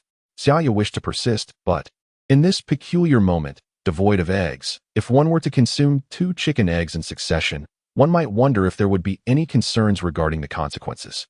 Dong Jiajun, with a mischievous grin, let his gaze wander suggestively over Xia Ya's figure. "You, my dear, can barely manage 3 sentences without veering off course. I shan't bother with you any longer." Xia Ya, no longer inclined to be coy, began to eat her noodles with grace, even sipping her soup in silence. By the time Dong Jiajun, flushed with urgency, finished his bowl of noodles and fried egg, downing every last drop of broth, he could not help but exclaim, "Darling, the delicacies you serve are simply delightful." Wiping his mouth with the back of his hand and patting his round belly, he expressed his heartfelt admiration. "Are you ever going to stop?" Yet, as Xia Ya took a delicate bite of her fried egg, her hand trembled, and the egg slipped back into her bowl. "I didn't mean it that way. You must have misunderstood." Dong Jiajun found himself at a loss for words. His previous comment had been innocent enough, but Xia Ya assumed he was jesting once more. Ignoring his awkwardness, she tidied up the table after finishing her meal, sparing him further embarrassment. In this life, Dong Jiajun resolved to cultivate a thicker skin in front of his wife, pledging to devise various ways to bring her joy each day. To him, this was of utmost significance. "Mother, you have arrived." "Jiajun, hurry down. Mom is here." Hearing his wife's call from the kitchen, Dong Jiajun quickly leaped from the bed. He shuffled into the courtyard, where he saw his mother holding a gray wild rabbit and a colorful pheasant. "Mother, is this for me? Where did it come from?" "It's for you, my dear. Didn't you mention wanting some game to give away? Your father spent a day in the mountains with provisions to catch these yesterday." Wang Shufang hung the game on her son's bike before heading to the kitchen. "Xia Ya, I heard you mention last night about foraging for wild vegetables. Why didn't you tell me?" "Mother, that was my intention. The quantity of wild vegetables this time is substantial, and since it's a group purchase, even if our family, yourself, Dad, Xia Ya, and I, were to go, we wouldn't gather enough. It would be wiser to hire someone." Before Xia Ya could respond, Dong Jiajun preempted her, unwilling to see his wife face any reproach from his mother. "What is a group purchase?" Wang Shufang was momentarily baffled by her son's new terminology. Group purchase means a collective order for bulk quantities. Dong Jiajun, having blurted this out, found himself at a loss for a proper explanation. He could only offer a vague clarification. "Son, making money these days is no easy feat. We mustn't be extravagant. Life requires a steady, measured approach." Wang Shufang, though somewhat confused, chose not to dwell on it further. Observing her son's maturity over the past few days, she recognized his newfound sense of responsibility and the trust he had built. Now, Hurry and deliver that wild chicken and rabbit. It's warm out. If they spoil, it would be a shame to waste them. Seeing her son about to elaborate, she waved her hand to silence him. Very well, I shall leave now. Xia Ya, don't wait for me for lunch. I'll take care of this and then have a stroll in the city. Dong Jiajun informed Xia Ya before finding a bag to stow the wild chicken and rabbit, as they were rather conspicuous otherwise. Recalling the past when presenting gifts, those establishments would intentionally prepare black plastic bags for items such as cigarettes and alcohol. This way, the contents remained concealed, mitigating any potential negative impressions. At Waning County No. 1 Middle School, Dong Jiajun approached the gatekeeper, politely identifying himself as a relative of Lu Tainan and requesting to see Assistant Lu. The gatekeeper quickly connected him to Lu Tainan's office, and shortly thereafter, Lu Tainan emerged, clad in a white shirt. Hello, Assistant Lu. I am here to confirm the delivery time and location for the mountain vegetables tomorrow, Dong Jiajun stated as he extended his hand.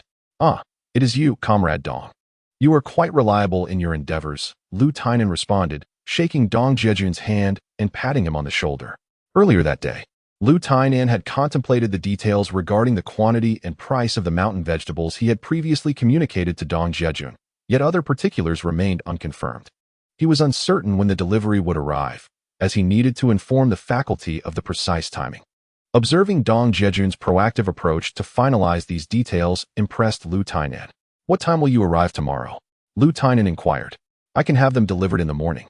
I hope that won't cause any inconvenience, Dong Jiajun replied, considering that he could gather the mountain vegetables tonight to ensure their freshness. Delivery in the morning would be optimal. Very well, just call me when you arrive at the gate tomorrow, and I will come out to greet you, Lu Tainan said, feeling assured that he could distribute the vegetables during the lunch break. Absolutely, Dong Jiajun agreed cheerfully, then glanced around before tugging at Lu Tianan's sleeve. Assistant Lu, I have a personal matter to discuss with you. Noticing the secretive demeanor of Dong Jiajun, Lu Tainan followed him to a corner. Assistant Lu, this is some game meat my father hunted in the mountains, and I brought it for you to taste. Please do not decline, Dong Jiajun said, opening the bag to reveal the contents with a sincere expression. You young man, you overthink things. Life in the countryside is not easy. Perhaps you should sell it at the market instead, Lu Tainan responded, genuinely tempted by the wild chickens and rabbits. He knew that the former principal enjoyed a drink now and then, particularly relishing such delicacies. However, he lacked a purchasing channel, or he would have already procured some for the old principal. Assistant Lu, I truly appreciate this order you have provided me. A drop of kindness should be repaid with a fountain of gratitude. These delicacies are not worth much. They are simply a novelty, Dong Jiajun remarked, clearly noticing Lu Tianan's appreciation for the game. He then pressed the bag into Lu Tianan's hands. Comrade Dong, perhaps I should pay you for this? Lu Tainan feigned a gesture to pull out some money, only to see that Dong Jiajun had already swiftly mounted his bicycle. Assistant Lu, see you tomorrow. Dong Jiajun called back. That young man is truly impressive, Lu Tainan thought, nodding as he watched Dong Jiajun's retreating figure.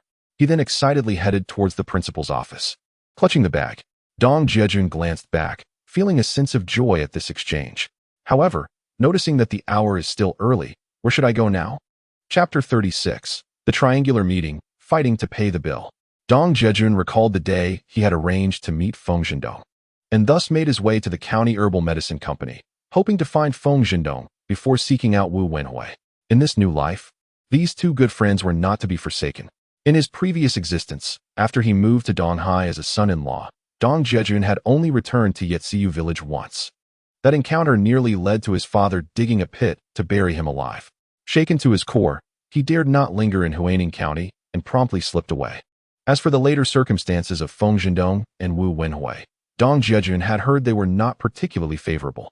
Feng Zhendong's unit underwent restructuring, leading to his eventual layoff. Life became a struggle, neither ascending nor descending. Wu Wenhui, on the other hand, found himself at the Material Bureau, which was later disbanded, leaving him in a state of discontent, merely drifting through each day.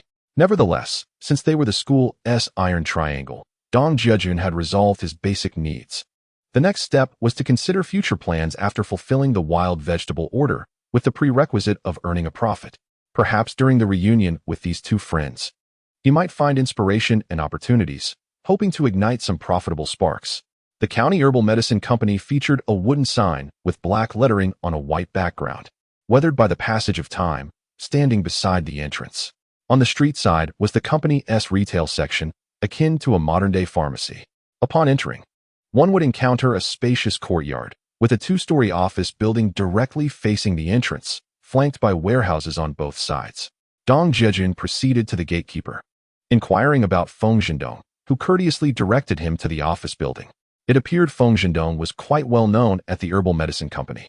Following the gatekeeper's instructions, Dong Jiajun swiftly located Feng Zhendong's office within the building.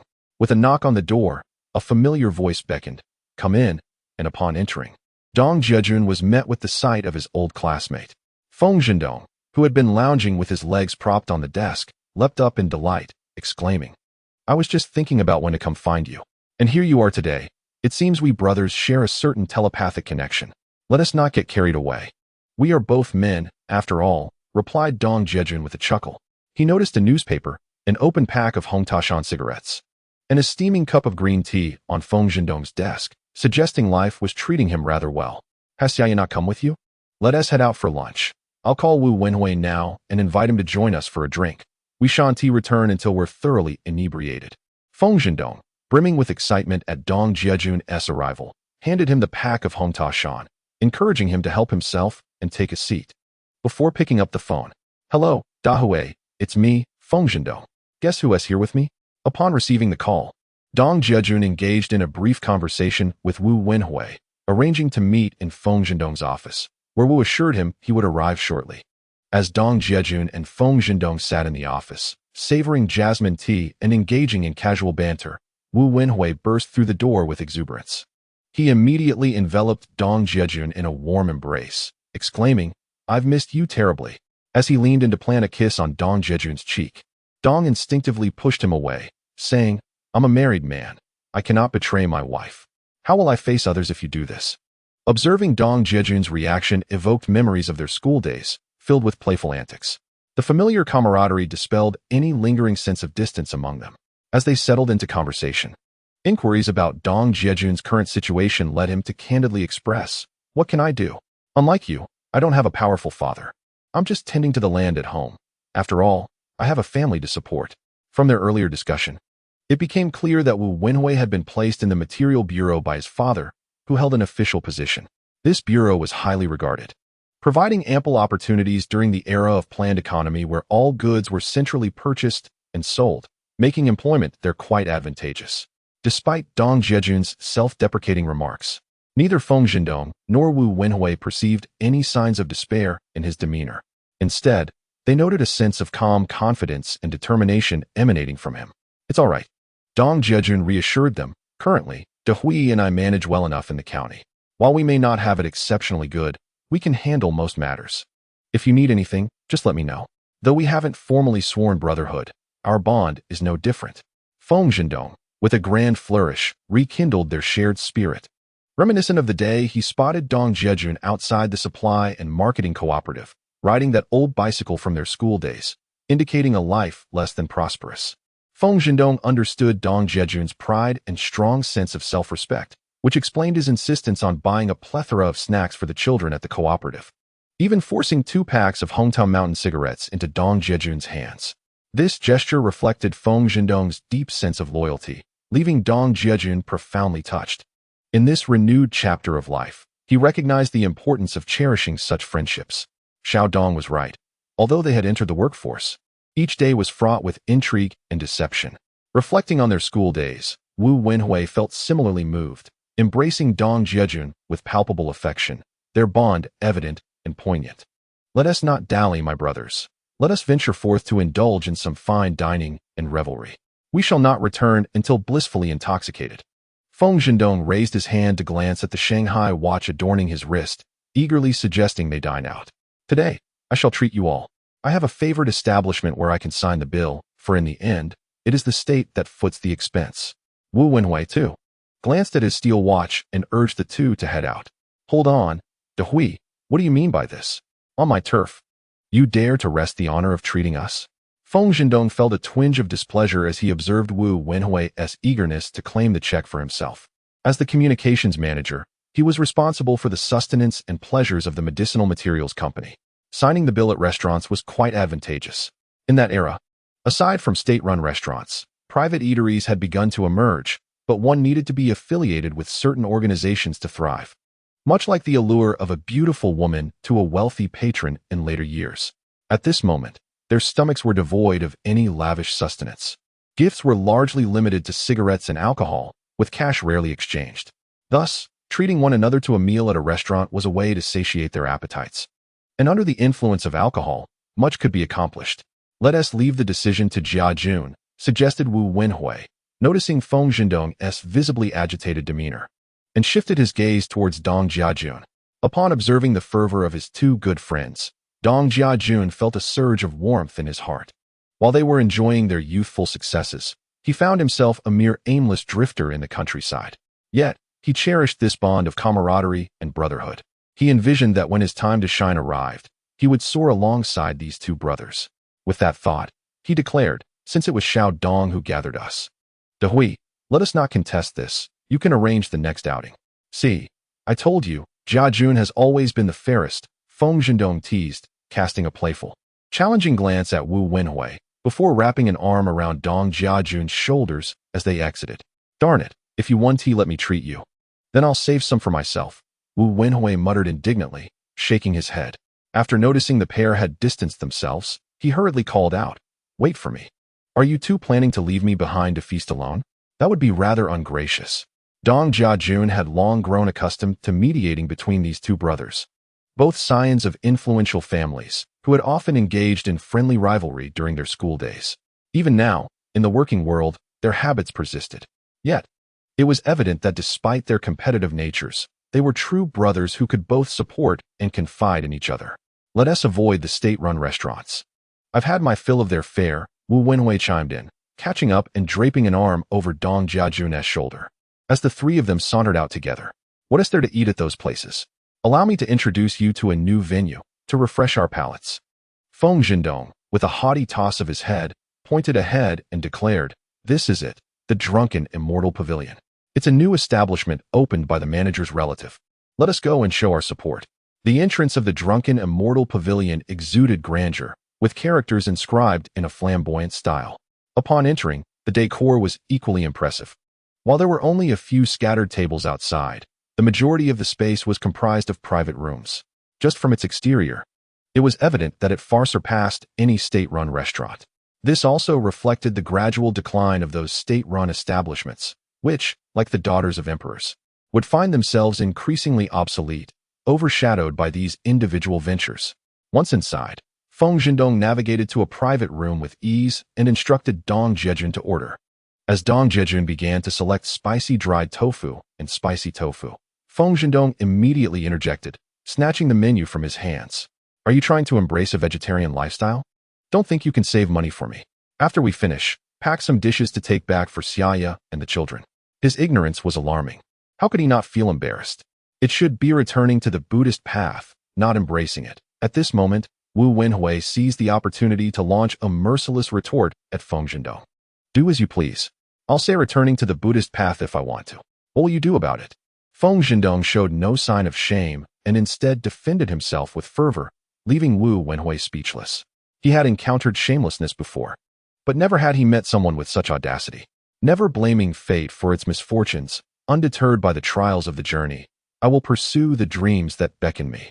Even if I err, I shall not regret. Feng Zhendong hummed the popular theme song on the journey, bantering with Wu Wenhui while ordering dishes. This child was utterly hopeless. Wu Wenhui thought, conceding defeat. The dishes soon arrived. Within a short while, there were braised pork elbow, sweet and sour pork, crispy fried tenderloin, scallion braised carp, pig's head meat with smashed cucumber, and fried peanuts. Xiao Dong, there are only 3 of us today. Have you ordered too much? Dong Jiajun remarked, noticing that 5 out of the 6 dishes were meaty, with only peanuts serving as a side. We are the Iron Triangle. It has been 3 years since we last met. We must adhere to tradition, or else someone might accuse me of being stingy, Feng Zhendong replied, casting a glance at Wu Wenhui. Jiajun, Xiao Dong means well, don't be polite. Think of it as sharing the spoils after a revolution. Wu Wenhui observed the array of dishes and decided not to criticize Feng Zhendong further, and the 3 began pouring each other drinks. To be honest, this Ning special brew is quite delightful. For our reunion, let us toast to that. Here's to us. Feng Zhendong proclaimed, raising his glass first. Cheers. They echoed in unison, lifting their small cups filled with 5 coins worth of liquor. Good wine. They drank heartily and feasted on meat, and soon, the first bottle was empty. Feng Zhendong promptly opened a second bottle. Jiajun, remember when you claimed to be the top student in class? We thought you would land a great job, and we could all gather often. But alas, let us not dwell on it. Too much talk brings only tears. As the wine began to take effect, Feng Zhendong's face flushed, and though he spoke with indignation, the regret in his eyes was unmistakable. At present, I find my mindset quite serene. Although I have not secured a position in public service, I have gained the affection of a beautiful partner. One might say there are gains and losses in life. Moreover, I have been blessed with a pair of twins, a dragon and a phoenix. Fate has been kind to me. Reflecting on the past, despite a tinge of melancholy, the thought of the gentle and graceful Xia Ya brings warmth to my heart, coupled with the sheer adorableness of the little tiger and little phoenix. I am enveloped in a comforting sense of nostalgia. As the saying goes, a loss may be a hidden blessing. From the recollections of my previous life, even though these two close friends are currently thriving, the rapid advancements in our nation may lead them to a state of complacency, akin to a frog in boiling water. By the time they realize the profound changes brought about by national reforms, their youthful vigor and ambition may have faded, ultimately leading to a life of mediocrity. Yet, for now, I hold dear the camaraderie we share, even if they are enjoying the fruits of public service. Among their peers, they have undoubtedly achieved remarkable success. But they remain humble and do not look down upon my humble beginnings, which is more than enough. Jiajun, I never imagined your outlook would be so positive. In truth, Xia Ya has sacrificed much for you. She gave up the job her family arranged for her and even faced expulsion from her home. You must not let her down, Wu Wenhui remarked, observing the tranquility in Dong Jiajun's demeanor, exchanging a glance with Feng Zhendong and discreetly giving him a thumbs up. Rest assured, my friends, I will not betray Xia Ya's trust. I am determined to create a better life for her, and I will not rest until she enjoys happiness. Dong Jiajun recognized that his two friends were genuinely concerned for him. Considering the sacrifices Xia Ya had made, he felt a surge of righteous passion, vowing to his closest companions. Seeing Dong Jiajun's resolve brought evident relief to Feng Zhendong and Wu Wenhui. There is a matter concerning Xia Ya that I am uncertain whether to disclose, Wu Wenhui said, his brow furrowed with hesitation as he poured another glass of wine. Chapter 38. Not securing a public position was a misfortune. Dong Jiajun, puzzled by Wu Wenhui's expression, wondered what he was alluding to. However, Feng Zhendong, unable to contain his impatience, urged, quit acting coy. Just speak your mind. What is it? Hurry up and let us know. Come, let us toast first before continuing. But Jiajun, please do not act impulsively. Wu Wenhui clinked glasses with the two before downing his drink. After a moment of contemplation, he began to articulate his thoughts. It turned out that even without a background, Dong Jiajun should have been able to secure a position. While it might not have been the most prestigious unit, working in public service was certainly attainable. As for Xia Ya, the campus belle, despite having many admirers, it was Dong Jiajun who made the first move. Among his competitors was a young man named Sun Shaoqiang, whose father was the deputy county head, and who had long harbored a secret admiration for Xia Ya. Just as he was about to confess his feelings to Xia Ya, he discovered that the charming girl had already been taken by Dong Jiajun. Enveloped in a haze of jealousy, Sun Shaoqiang was nearly driven to despair. However, the flower had already been claimed, and there was no turning back. In his frustration, he directed his wrath towards Dong Jiajun. Leveraging his status as the son of a county leader, Sun Shaoqiang approached the principal of the medical vocational school, Jiajun, and lodged a complaint against Dong Jiajun. In that era, dating during school was strictly forbidden, tantamount to violating an unwritten law. Yet, Jiajun, considering Dong Jiajun's excellent academic performance, initially intended to handle the matter discreetly. However, Sun Shaoqiang threatened to leverage his father's influence against the principal if action wasn't taken against Dong Jiajun. Jiajun, left with no choice, acquiesced. He had no personal ties to Dong Jiajun and could not risk offending the deputy county chief, especially when his own political future was at stake. Consequently, when the allocation list was finalized at the principal's behest, Dong Jiajun's name was simply erased. Thus, Dong Jiajun was left with no option but to return home and toil in the fields. This was the root of Dong Jiajun's discontent. He had always felt that his talents were unrecognized. Yearning for success, only to find himself reduced to farming and losing face among his peers. The proud Dong Jiajun eventually distanced himself even from steadfast friends like Feng Zhendong and Wu Wenhui, harboring a deep-seated resentment. It was this grievance that led him to respond to an advertisement on a utility pole, ultimately becoming a live-in son-in-law in Donghai. Damn Sun Xiaoqiang. That scoundrel dared to undermine me from the shadows? He seethed. What a cowardly act. If he had the guts, he would compete with me face to face.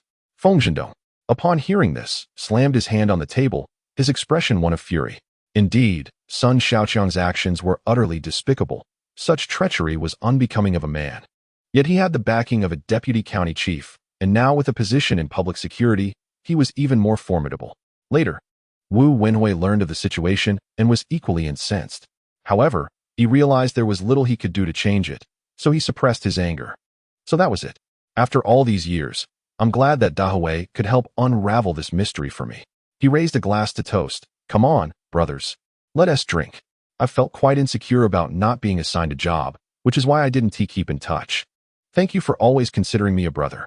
Upon hearing this, Dong Jiajun finally understood the situation. Initially, it was promised that job placements would be guaranteed for those who passed the vocational school entrance exam.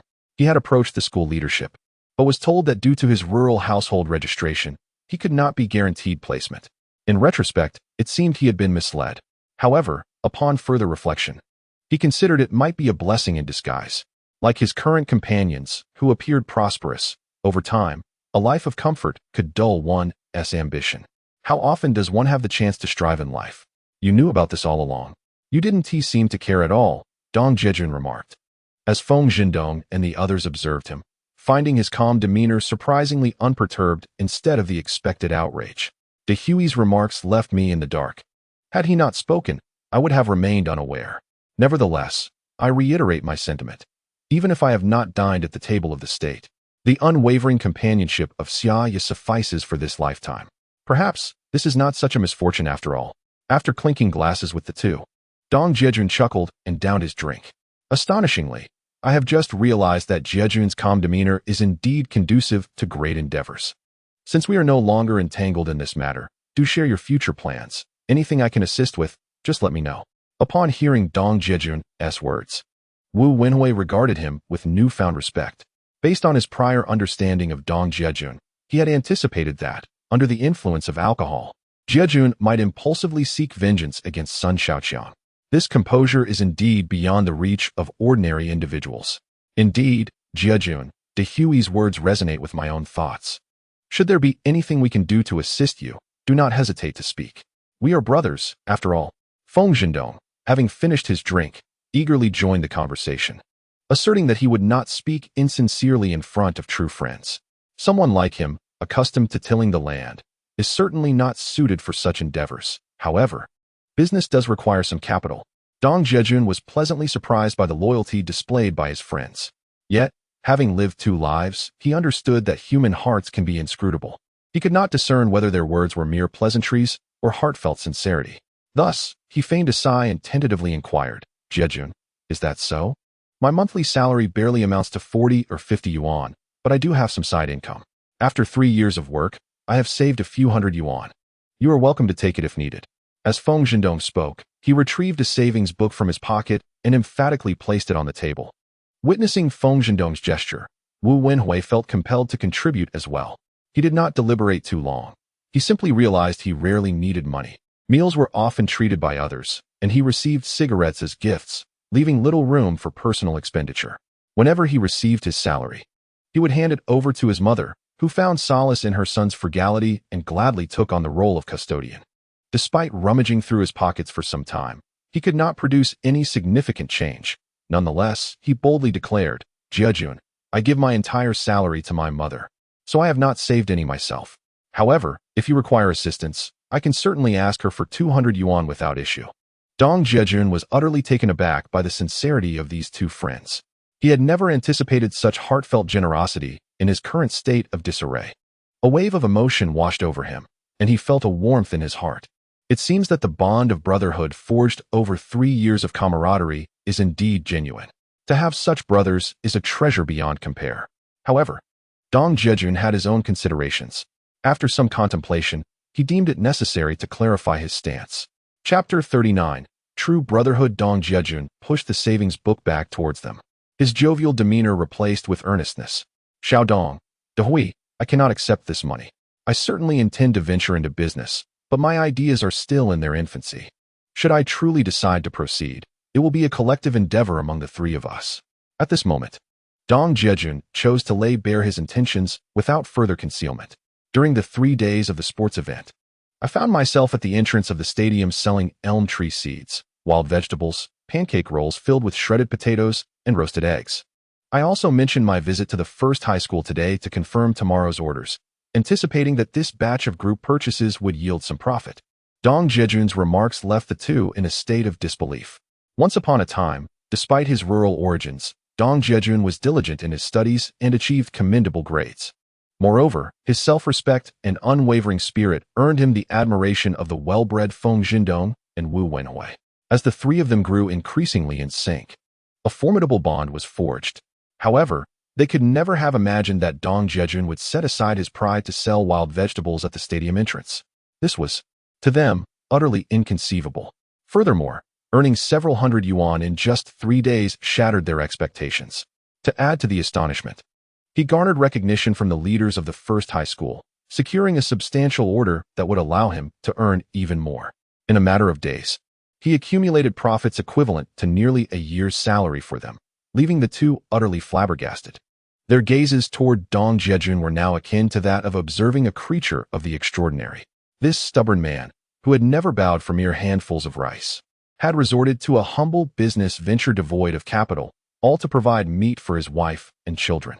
Having been raised in the city with parents of respectable standing, they remained blissfully unaware of the harsh realities of life. They could scarcely fathom the existence of Dong Jiajun's life in the impoverished village of Yixiu. One day, at the entrance of the supply and marketing cooperative, Feng Jindong observed Xia Ya holding newly purchased fabric, while Dong Jiajun carried candy for his child.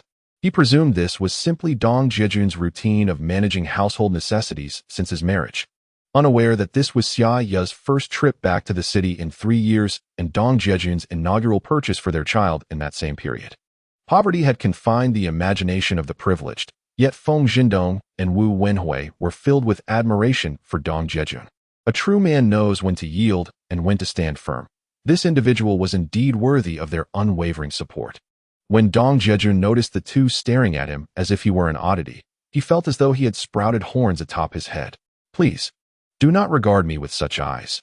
It feels as if I am being eyed by a hungry wolf, sending chills down my spine, he thought uneasily.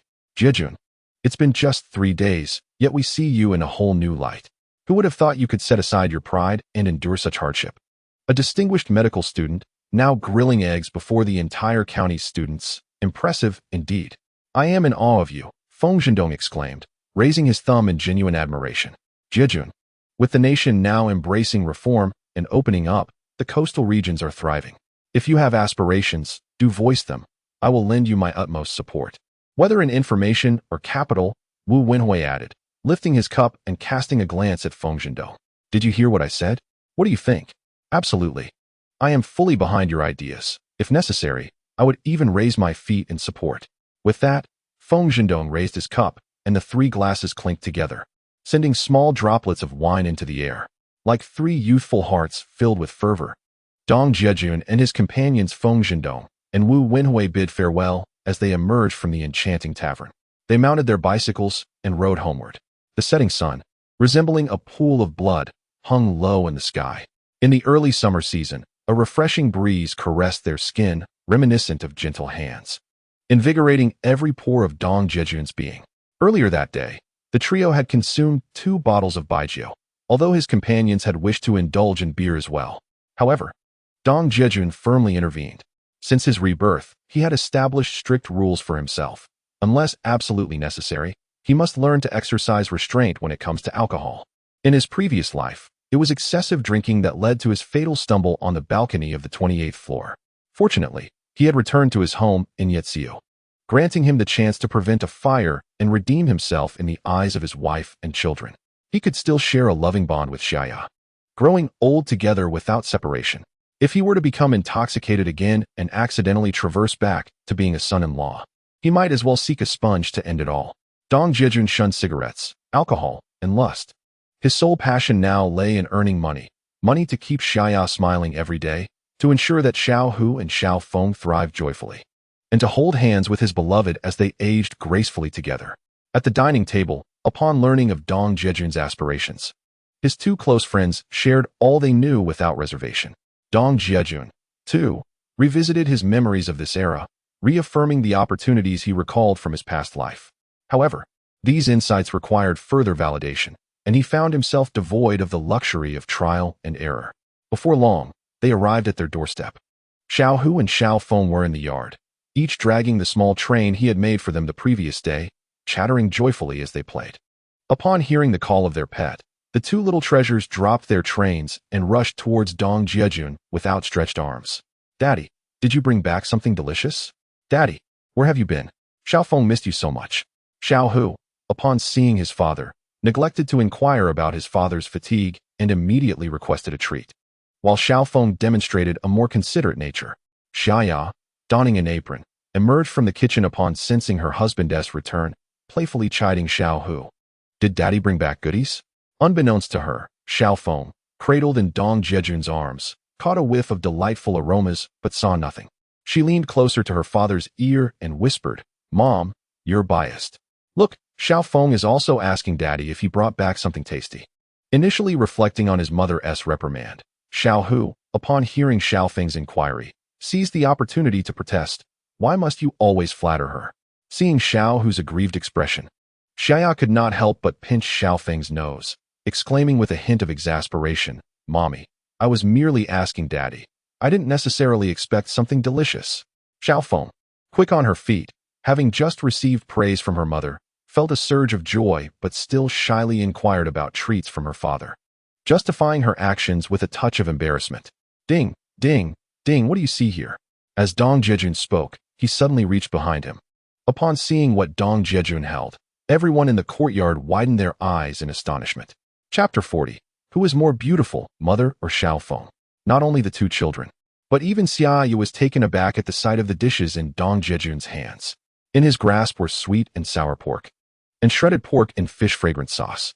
These were the dishes Feng Zhendong had ordered exclusively for Xia Ya and the children, and the portions were quite generous. Dong Jiajun had also brought back the remaining braised pork knuckle and scallion braised carp. Feng Zhendong and his companion often dined out, indulging in conversation and drinks rather than food. Although Dong Jiajun had tasted a bit, he had returned with a substantial amount, 6 hearty dishes, with more than half left over. "Are you shamelessly both eating and taking home?" Xia Ya remarked, feeling a tad embarrassed at the abundance of food. "What is there to be embarrassed about? As long as my wife and children enjoy it. My pride is of no consequence.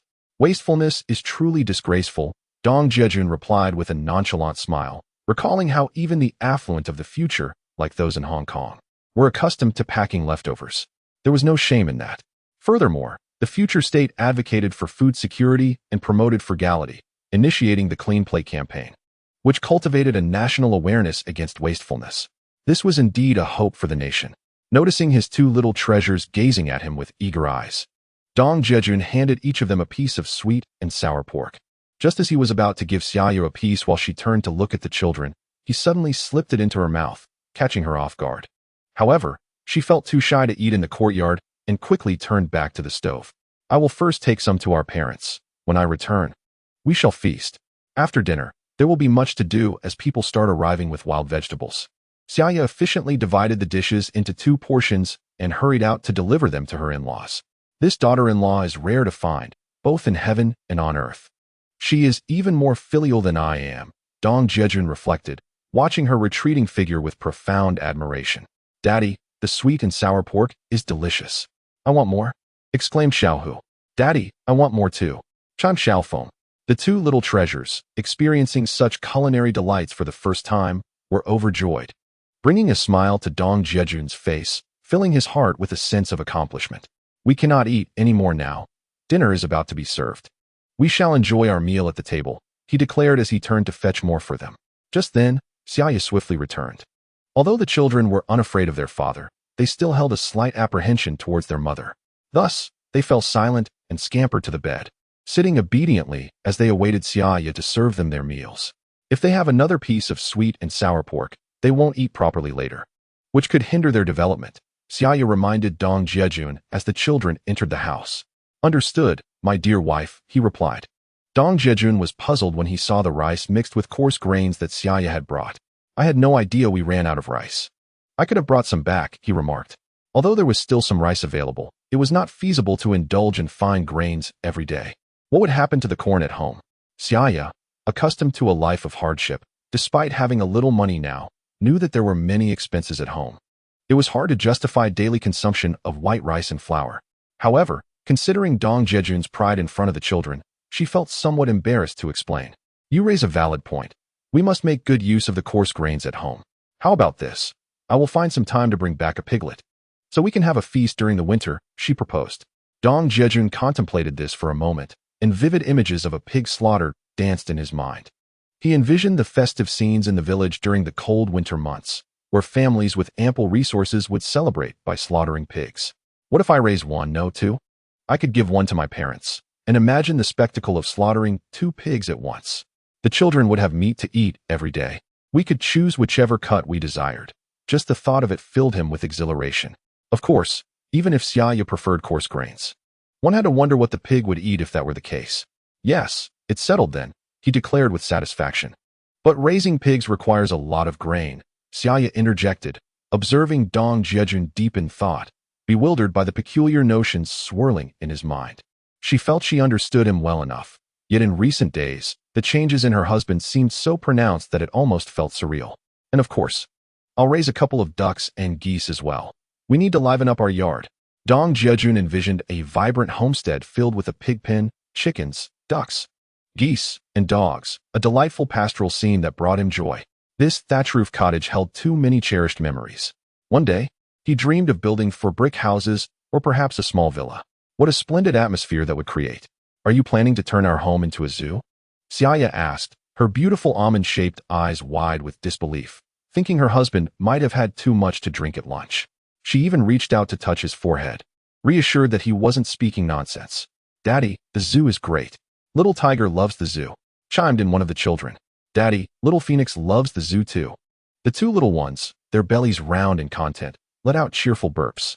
See, for votes, 3 in favor. The minority must yield to the majority, it's decided. Dong Jiajun teased Xia Ya as he watched the children gleefully bouncing on the Kong. I just worry that now that we have a bit of money, what if something unexpected happens? If we buy piglets and have no liquid cash left, wouldn't that be a disaster? He mused. Seeing the expressions of her husband and children, Xia Ya couldn't help but smile wryly. We haven't even warmed up this little bit of money in our hands. And now we're talking about buying piglets? There won't be much left at all. The little darling was delighted, yet the elder sibling felt discontented. Such a situation is rather undesirable. Fear not, for the funds for purchasing piglets shall not burden you. I will take care of it. The money in your pocket serves as a vault, only to be deposited, never withdrawn. Is that not acceptable? Upon hearing Xia Ya's words, Dong Jiajun realized the underlying reason for her lack of support. From the moment he entrusted the money to Xia Ya, he had no intention of reclaiming it. Women require a sense of security. Possessing a little money ensures a tranquil life. This sentiment aligns with the happiness index advocated by later generations. Upon hearing her husband's assurance, Xia Ya felt a wave of relief wash over her, raising her hand joyfully to declare, I concur, all 4 of us agree, unanimously passed. Mother smiled, and the unanimous decision was made. Mom, you look especially beautiful when you smile. In the eyes of Xiao Hu and Xiao Feng, their mother would forever remain the most exquisite. When Dong Jiajun beheld Xia Ya's radiant demeanor, he too was captivated. Xiao Feng, who is more beautiful, you or your mother? Dong Jiajun teased his daughter. Xiao Feng is beautiful, and so is mommy, Xiao Feng replied with a sly smile before leaping off the bed and scampering away. The little rascal, managing to please both sides, was quite cunning indeed. Dong Jiajun and Xia Ya exchanged knowing smiles at this scene.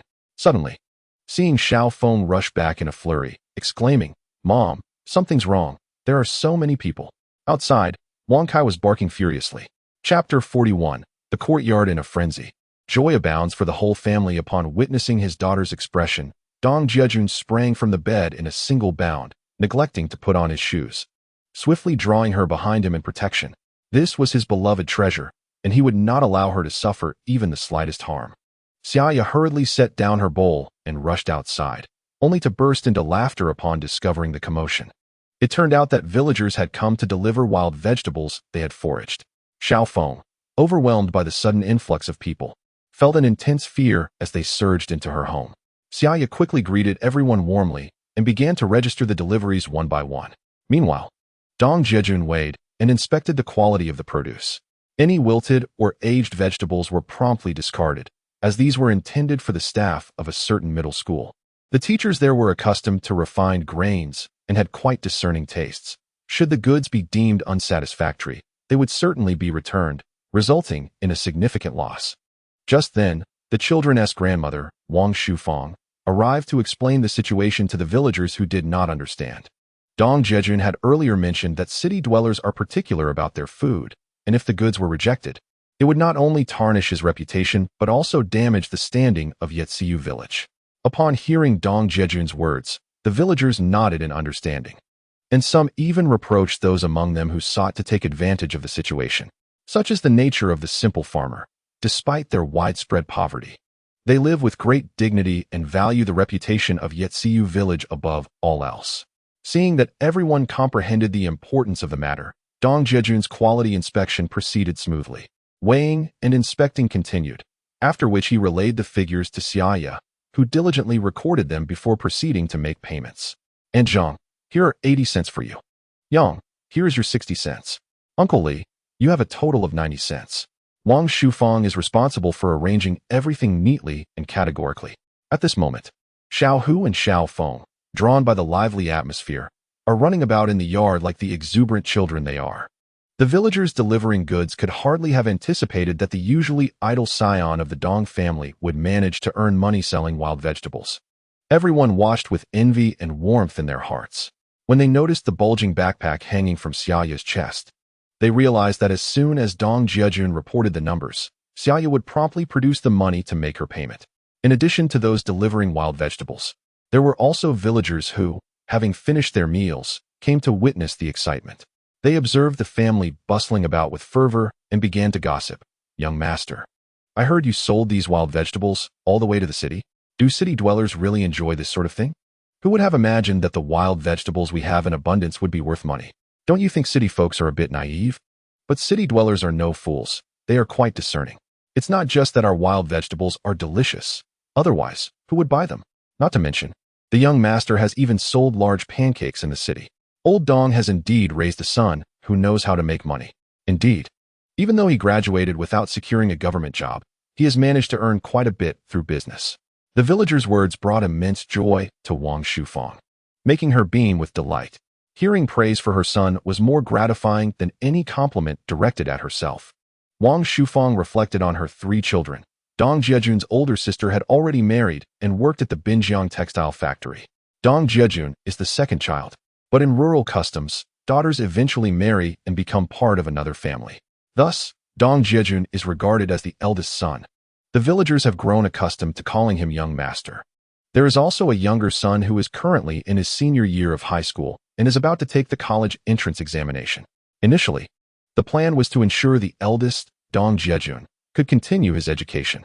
However, after graduating from a vocational school, he was unable to secure a job, leaving Dong Taizhan and his wife disheartened. Yet, the eldest son returned with a city bride, and although they did not hold a formal wedding ceremony, they welcomed a pair of twins. This brought immense joy to Dong Taizhan and Wang Shufang, particularly regarding their daughter-in-law, who is virtuous, kind-hearted, and adept at managing the household, greatly pleasing Wang Shufang. Unfortunately, as the eldest son, Dong Jiajun had not tasted the fruits of a government job, leading to years of discontent and despair. For several years, his aimlessness caused distress to Dong Taizhan and his wife. However, to their surprise, he had turned his life around and discovered a means to earn money, leading to several days of enjoying not just refined grains, but also meat. Watching their once thin and sallow grandsons, they now appeared plump and rosy, as if nourished by the very air itself. Dong Jiajun was also responsive to the villagers' inquiries, despite his busy schedule of early mornings and late evenings spent studying outside. He may not have been acquainted with every villager, but he knew well that over the past 3 years, Xia Ya had worked diligently in the fields, especially during busy farming seasons, receiving much assistance from the villagers. This kindness would forever remain etched in Dong Jiajun's heart. Young master, how wonderful it would be if you could collect wild vegetables every day. Aunt Li, the wild vegetables will soon be out of season. And with the crops from the fields about to come in, who would still desire wild greens? Dong Jiajun is acutely aware of this fact. The business of wild vegetables is not a sustainable venture. At this juncture, as spring transitions into summer, it is a period of transition. The winter-stored potatoes and cabbages have largely been consumed by every household. Meanwhile, the seasonal vegetables of summer, such as eggplants, peppers, tomatoes, and cucumbers, have yet to appear. During this time, wild vegetables serve as a rather suitable substitute. If one were to consider the future of e-commerce and logistics, establishing a wild vegetable processing factory could indeed be feasible. One could sort, disinfect, and package these wild greens through an assembly line. Then vacuum seal them for distribution to large cities, enabling year-round sales and placement on the dining tables of the populace. However, at present, both the logistics system and the necessary equipment investments are far beyond one's means. For Dong Jiajun, these wild vegetables are merely a temporary solution. He is confident that he can provide a good life for his wife and children, yet he feels powerless to transform this era. If he chooses not to purchase, then it is clear to him that the potential profitability of these wild vegetables has been recognized. Tomorrow, the entire family will venture into the mountains to gather them and then head to the city to exchange them for money. You are right. This lad is not endowed with extraordinary abilities, so why should he profit while we cannot? I have heard that the money from the elm seeds has already been sold to the city by the elder son. We should also climb the old elm tree and gather some to sell together. Indeed, let us act on this. Tomorrow we shall commence our efforts. Some returned home with joy after receiving their earnings. Upon receiving a clear response from Dong Jiajun that he would only buy this batch, they began to contemplate their own ventures. In truth, Dong Jiajun had anticipated this. If he could mobilize the villagers to gather wild vegetables and sell them to him, it was only natural that some would desire to pursue their own initiatives. Yet, Dong Jiajun could not discourage them too much, lest he impede their opportunities for profit. Unfortunately, these villagers possess little understanding of market dynamics or consumer psychology, and they are destined to learn only through trial and error. Eventually, the procurement was completed. Xia Ya was diligently recording the quantities in her notebook. Wang Shufang noticed her son and daughter-in-law were preoccupied and decided to assist by washing dishes in the kitchen. Eldest, there's something I wish to discuss with you. As Dong Jiajun was lost in contemplation, he was suddenly called by his mother, prompting him to head towards the kitchen. Chapter 42. Why not get some rest? It turns out that Wang Shufang had previously learned of her son's intent to transport these wild vegetables to the city and had volunteered to arrange for a delivery vehicle. However, upon returning home and conferring with Dong Taizhan, they realized that every household was currently facing financial constraints. It would be inappropriate to request the use of someone else's ox cart without compensation, as Dong Taizhan was not one to incur debts of gratitude. After some discussion, the couple decided it would be best for their son to pay a small fee as transportation costs. Yet, Wang Shufang, who had initially taken charge, now felt somewhat shy in front of her daughter-in-law and called her son aside to speak with him privately.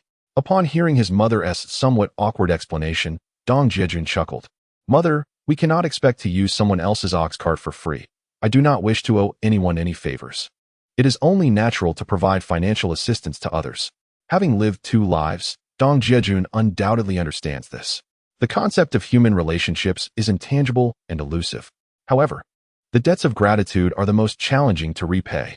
Just as countless individuals in later generations have experienced a shift in their mindset due to unreciprocated generosity. Once one's attitude changes, maintaining relationships becomes increasingly difficult. Spending money to navigate social obligations is Dong Jiajun's principle.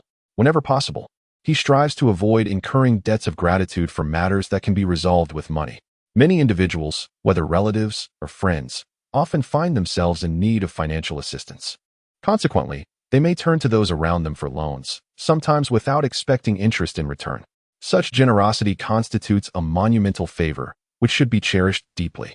Yet, when the individual who once aided you encounters their own difficulties and seeks your assistance, you may find yourself in a precarious financial situation, unable to provide help. This scenario breeds complications, Those who once supported you might perceive you as ungrateful or disloyal. Can such relationships truly endure? This inevitably leads to gossip and betrayal, a phenomenon that is all too common. So, how much money should we offer? Seeing her son exhibit such understanding, Wang Shufang finally felt at ease. In the village, there are a few families with ox carts, horse carts, and mule carts, but it is Wang Dajuan who drives the ox cart and shares a close bond with the Dong family, who stands out as the preferred choice. Considering this, Dong Jiajun pondered. Perhaps 10 yuan would be appropriate. After all, there is also the matter of parental reputation to consider. A modest 2 yuan would be acceptable under normal circumstances. Is it really appropriate to give that much? Wang Shufang exclaimed in surprise. Mother, think about it. Wang Dajuan is our family's savior. Without the handful of millet he provided during my sister's time of need, she might have perished from starvation. You and father have always sought opportunities to repay such kindness.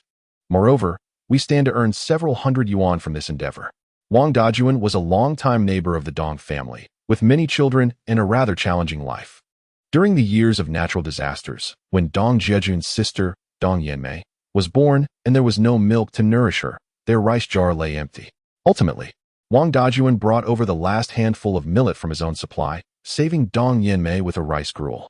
This act of kindness has remained etched in the memories of Dong Jiajun's parents. Very well, I will go confirm this now.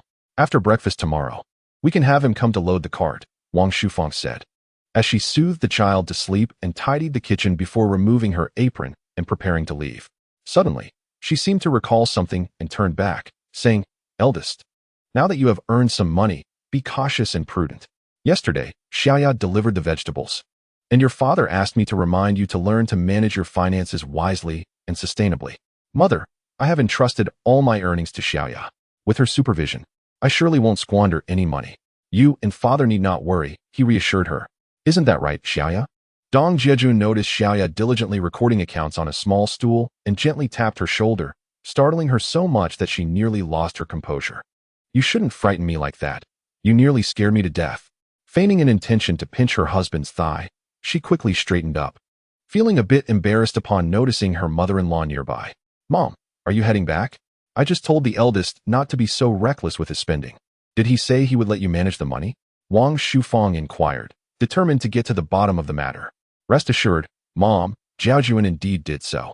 Look, he is right here. If you need any money, just let me know. As Xia Ya overheard her mother-in-law verifying the situation, she proudly lifted her chin, patting the bag that hung around her neck. I don't need any money. Your father and I take great comfort in seeing you both living well together. Your happiness is worth more than anything else. Wang Shufang, noticing the bulging bag Xia Ya carried, smiled with satisfaction, feeling a stronger trust towards her daughter-in-law than even her own daughter. Mom, that was food my classmate treated me to yesterday. I just brought back the leftovers. I didn't go out to eat on my own. Dong Jiajun thought it best for his mother to clarify things with his father to avoid any misunderstandings that might lead to an unwarranted scolding. That would be more unjust than Do's plight. He mused. Your father enjoyed his meal immensely, praising the chef for the delicious dishes, happily humming a tune while downing a few shots of liquor. The memory of her husband's delighted demeanor made Wang Shufang chuckle. Seeing her son's success brought him joy. All right, you two should rest early. Tomorrow requires an early start. Wang Shufang observed her son and daughter-in-law, filled with joy before she briskly made her way to find Uncle Wang's ox cart. How much wild vegetables did you collect in total, my dear? Dong Jiajun inquired as Xia Ya put away her notebook. Perhaps a bit too much, 567 pounds. Xia Ya recalled Assistant Lu, whose list indicated 500 pounds. But the villagers had brought more than expected today. It felt impolite to refuse their generosity, leading to the surplus. Noticing the worried look in his beloved's eyes, Dong Jiajun reassured her, it's nothing to fret over. I reckon Assistant Lu can manage the extra few dozen pounds. He won't mind that little bit. He remembered the gift he had sent to Lu, especially how Lu Tianan's eyes had sparkled at the sight of the wild game, a detail Dong Jiajun had keenly observed. What if he refuses the excess? Xia Ya asked, still a bit anxious.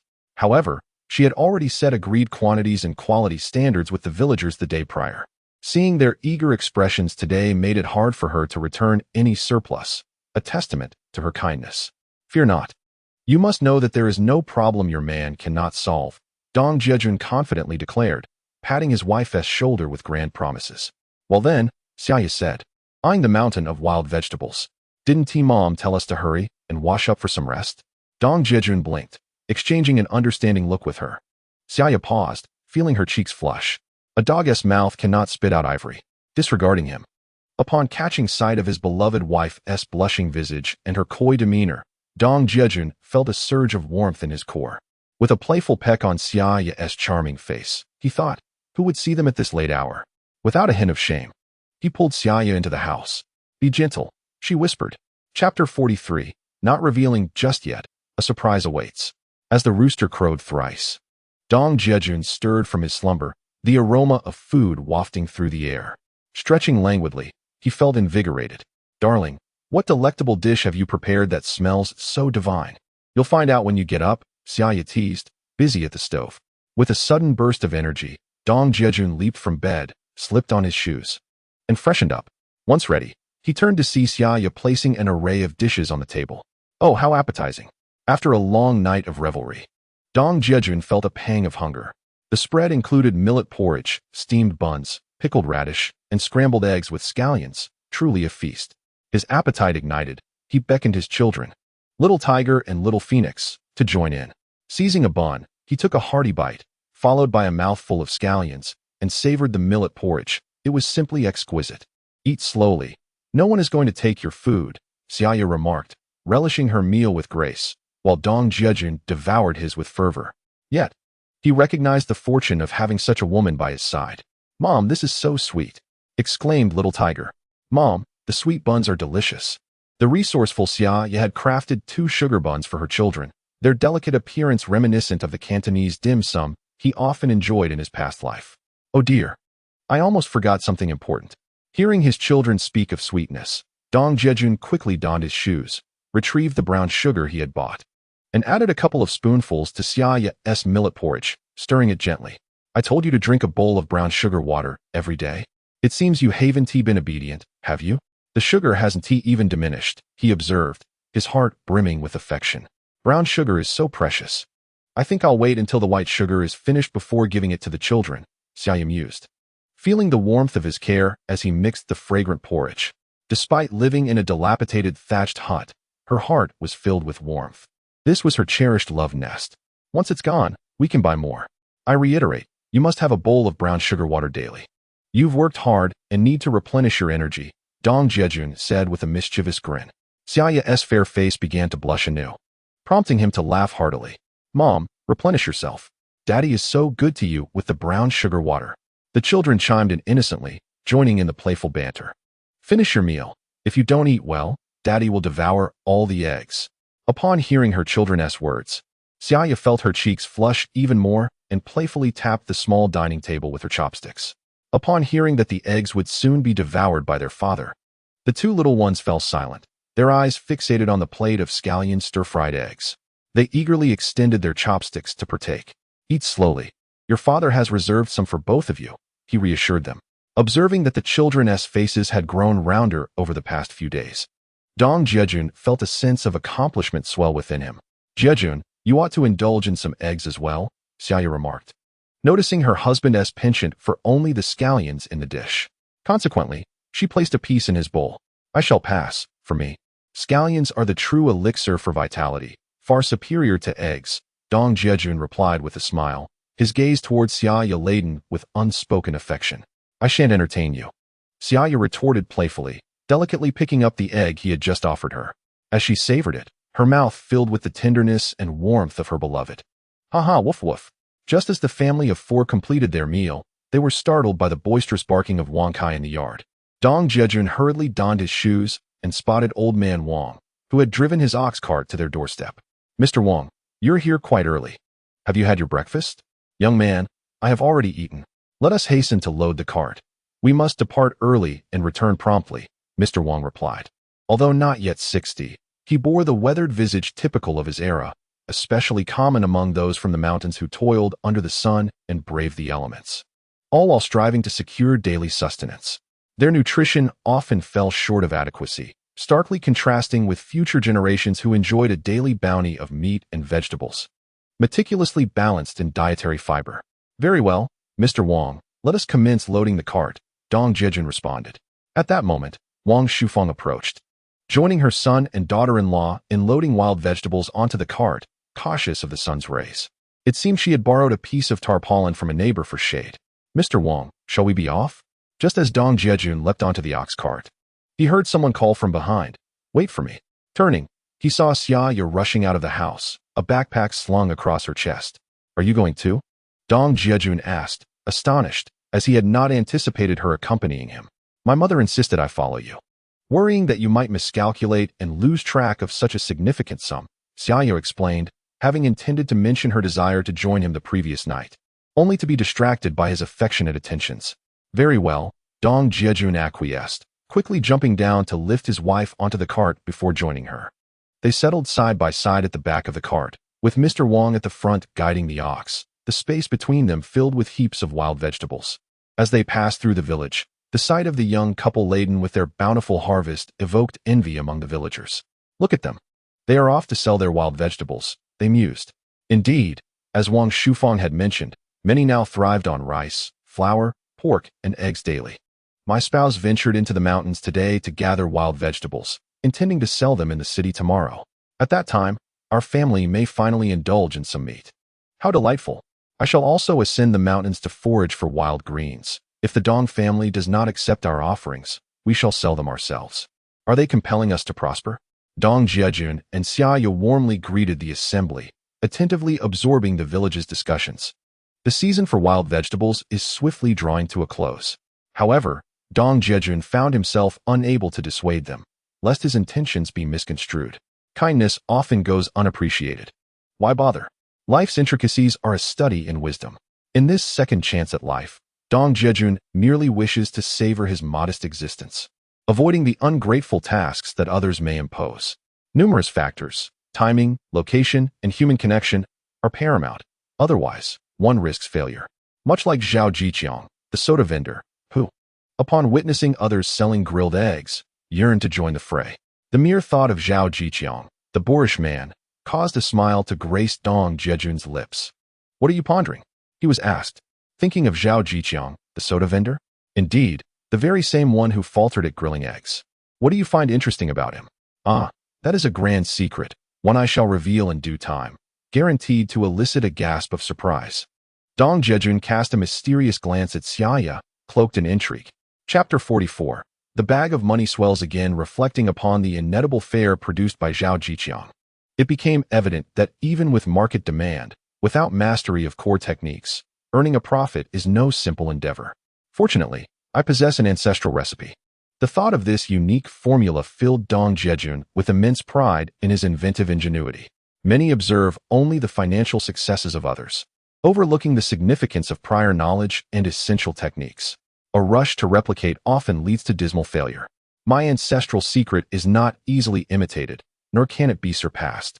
Once I sell this batch of wild vegetables, I plan to remain at home, patiently awaiting opportunities for a day or two. Unsurprisingly, the enterprising Zhao Jiqiang will likely seek me out.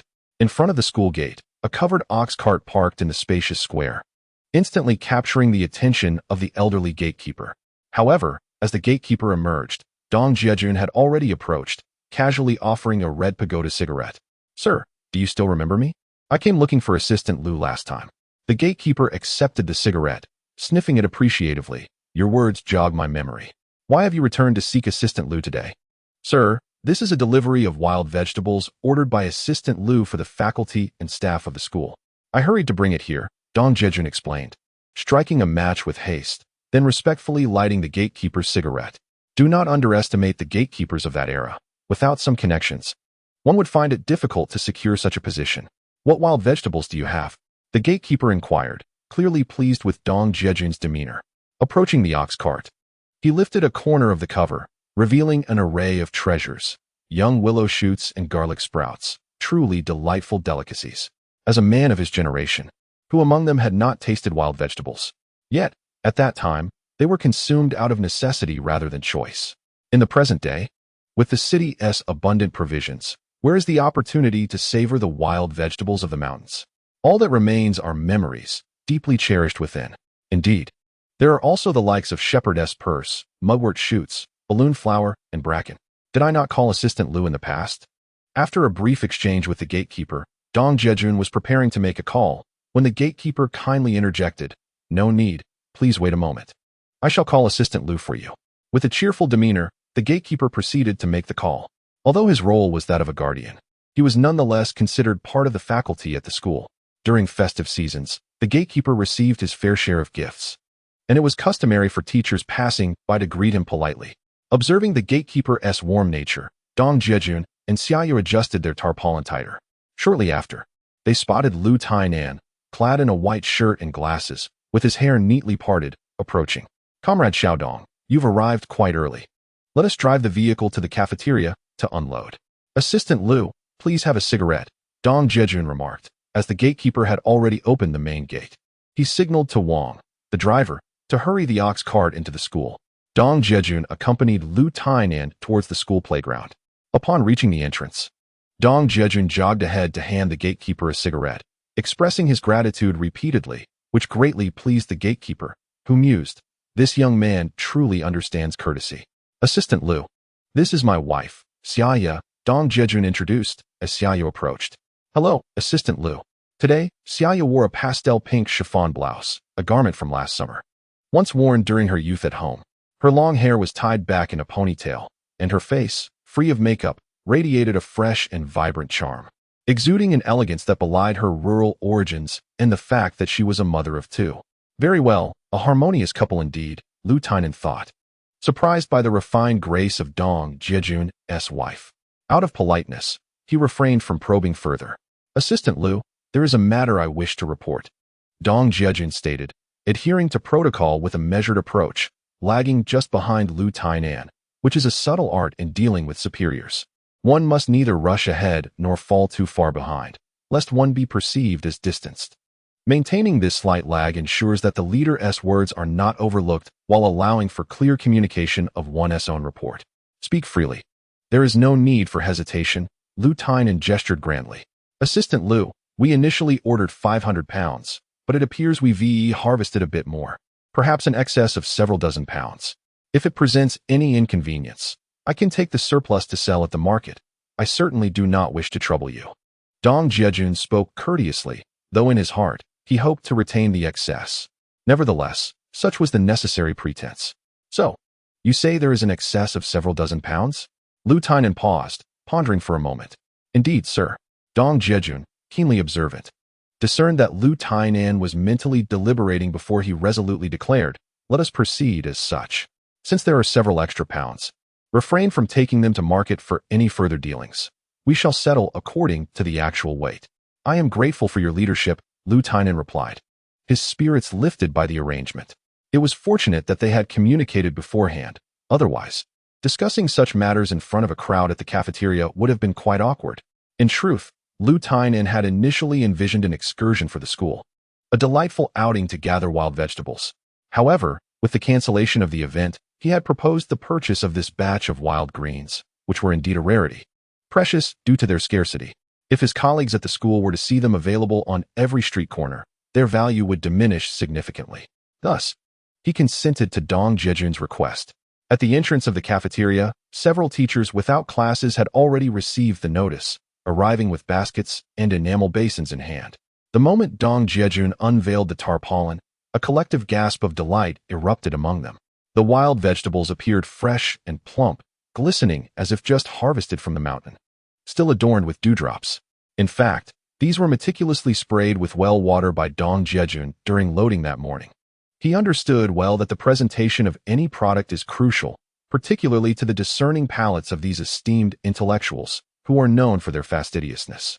Seeing the satisfaction in everyone's expressions, Dong Jiajun felt a wave of relief wash over him. The next steps were straightforward. He wheeled out the cafeteria's scales, calibrated the weights, and commenced weighing. Xia Ya diligently took out her notebook, adjusting the balance on the scale with care, recording each measurement meticulously. Soon, the cart was emptied. The total weight was 560 pounds, with 6 pounds accounted for as moisture loss or normal spoilage. Moreover, with so many eyes watching, the astute Xia Ya ensured that each weighing was slightly elevated, pleasing everyone and eliciting compliments about their integrity as a couple. Even Assistant Lu, standing nearby, felt a sense of pride. With the cafeteria's receiving slip in hand, Assistant Lu signed off and proceeded to the finance department to collect the payment. Upon seeing Xia Ya return from the finance office, her backpack bulging with the funds, Dong Jiajun understood that the transaction had been successfully completed. He bid farewell to Lu Tainan with a handshake, but as he observed Lu's retreating figure, an important matter suddenly came to mind. He called out, "Assistant Lu, please hold on." As Lu Tainan was heading to the office to report the situation regarding the wild vegetables, he paused and smiled at Dong Jiajun, asking, "Comrade Dong, is there anything else?" "Assistant Lu, I wonder how the wild rabbit and pheasant from last time fared. If you found them to your liking, I would be happy to deliver more should I catch any." Dong Jiajun knew he must maintain this connection. Lu Tainan was young and capable, and there were numerous profitable ventures within the school. Any small gain from him could sustain Dong Jiajun's family for an entire year. Indeed, what you mentioned is truly a remarkable item. Yet, one must ponder whether it might prove to be somewhat cumbersome. Lu Tainan that day presented the wild hare and pheasants to the principal, which greatly delighted him. Such delicacies are rare and sought after. They are the privilege of the elite. Witnessing the leader's satisfaction filled Lu Tainan with a sense of accomplishment. However, he couldn't help but feel a twinge of concern. Where would he procure such game for the leader in the future? Unexpectedly, Dong Jiajun took the initiative to bring it up. Nevertheless, Lu Tainan feigned modesty and pretended to decline. "No trouble at all, leader. It merely requires a stroke of luck. Once I have the opportunity, I shall deliver it to you." Seeing Lu Tianan's demeanor, Dong Jiajun felt a surge of joy. Had his relationship with the leader taken a significant step forward? After bidding farewell to Lu Tainan once more, Dong Jiajun's spirits soared. As he sat in the ox cart, he asked Xia Ya to produce a large sum of money and handed it to Grandpa Wang, who was driving the cart, saying, "Grandpa Wang, thank you for your hard work on this trip. Please take this. If you find anything your family needs, feel free to purchase it." Throughout the journey, Grandpa Wang observed how well acquainted Dong Jiajun was with a high-ranking officer from the military, which made selling a cart full of wild vegetables a breeze. Although he was unaware of the exact amount earned, it was undoubtedly substantial. Just yesterday, Wang Shufang had agreed to give him 10 yuan for this journey. Yet, Grandpa Wang felt somewhat embarrassed, as a typical fare for such a trip would usually be only 2 or 3 yuan. Nonetheless, after some reluctance, he ultimately accepted the generous sum. "Grandpa Wang, let us first stop by the grain store and the provision shop to purchase some rice and flour, and then we shall head to the supply and marketing cooperative for some household necessities." Dong Jiajun was pleased to have both money and the meat and grain coupons he had obtained from Wang Hongtao. With the ox cart at his disposal, he could buy more rice and flour to take home. It would indeed be a laborious task to haul everything back with a bicycle. Dong Jiajun was not lazy. He believed that if he could leverage resources, there was no need to exert himself unnecessarily. Utilizing tools or enlisting others with the right equipment was both efficient and time-saving. Why not take advantage of that? At the grain store, Dong Jiajun purchased 2 bags of rice, 2 bags of flour, and 20 pounds of soybean oil. At the provision shop, he acquired peanuts and 40 eggs. He then visited the meat processing plant to buy 4 pounds of meat, 2 pounds of lean, and 2 pounds of fatty. Finally, he arrived at the supply and marketing cooperative to buy each of his parents a pair of liberation shoes, as they frequently worked in the fields. Typically, the shoes worn by Dong Jiajun and his wife were handmade by Wang Shufang, and although they were comfortable, they were not suitable for labor. The other day, Xia Ya had overheard her mother-in-law lamenting how Dong Taizhan lost his prey while hunting due to ill-fitting shoes, which led to a fit of anger upon his return home. Xia Ya remembered this incident well. Additionally, she bought a pair of white sneakers for each of the children, Xiao Hu and Xiao Feng. They had been envious of their peers at the village's sports day, who wore white shoes, so she decided to bring them home a pair. However, Xia Ya was unwilling to purchase fabric or shoes for herself, stating that her summer package contained not only clothing, but also the shoes she had worn during her school days. Nonetheless, there exists no harm nor obsolescence. There is simply no necessity to purchase anew. Dong Jiajun, unable to resist her insistence, reluctantly returned the pair of leather shoes he had acquired. The garments, shoes, and hats within the supply and marketing cooperative held no allure for him, appearing, through his contemporary lens, utterly unsophisticated. Old Wang, the cart driver, was rendered speechless upon witnessing Dong Jiajun loading bags of rice and flour onto his cart at the grain and oil shop. Was life truly still being lived this way? The rice and flour were sold in 50-pound bags. 2 bags amounted to 100 pounds, and on top of that, there were large barrels of soybean oil. Goodness gracious! This exceeded old Wang's imagination. The eldest son of the Dong family was extravagantly wasteful, spending money as if it were water.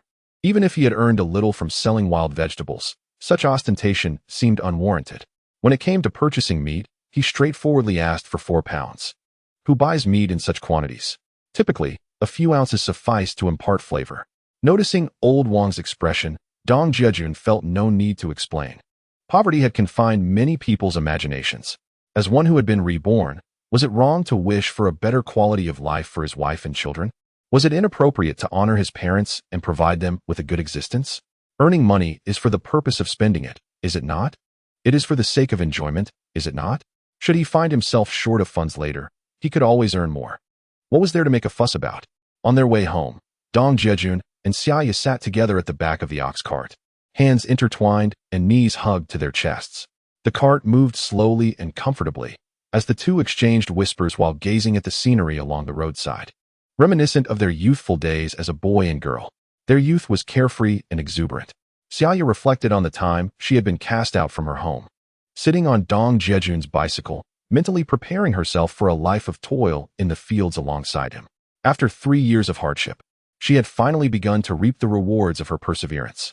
Contemplating Dong Jiajun's recent transformations, she realized that he had afforded her a life in the village that others envied. Every evening, nestled in her husband's embrace, Xia Ya felt she was the happiest woman in the world. However, she had yet to gain her parents' forgiveness.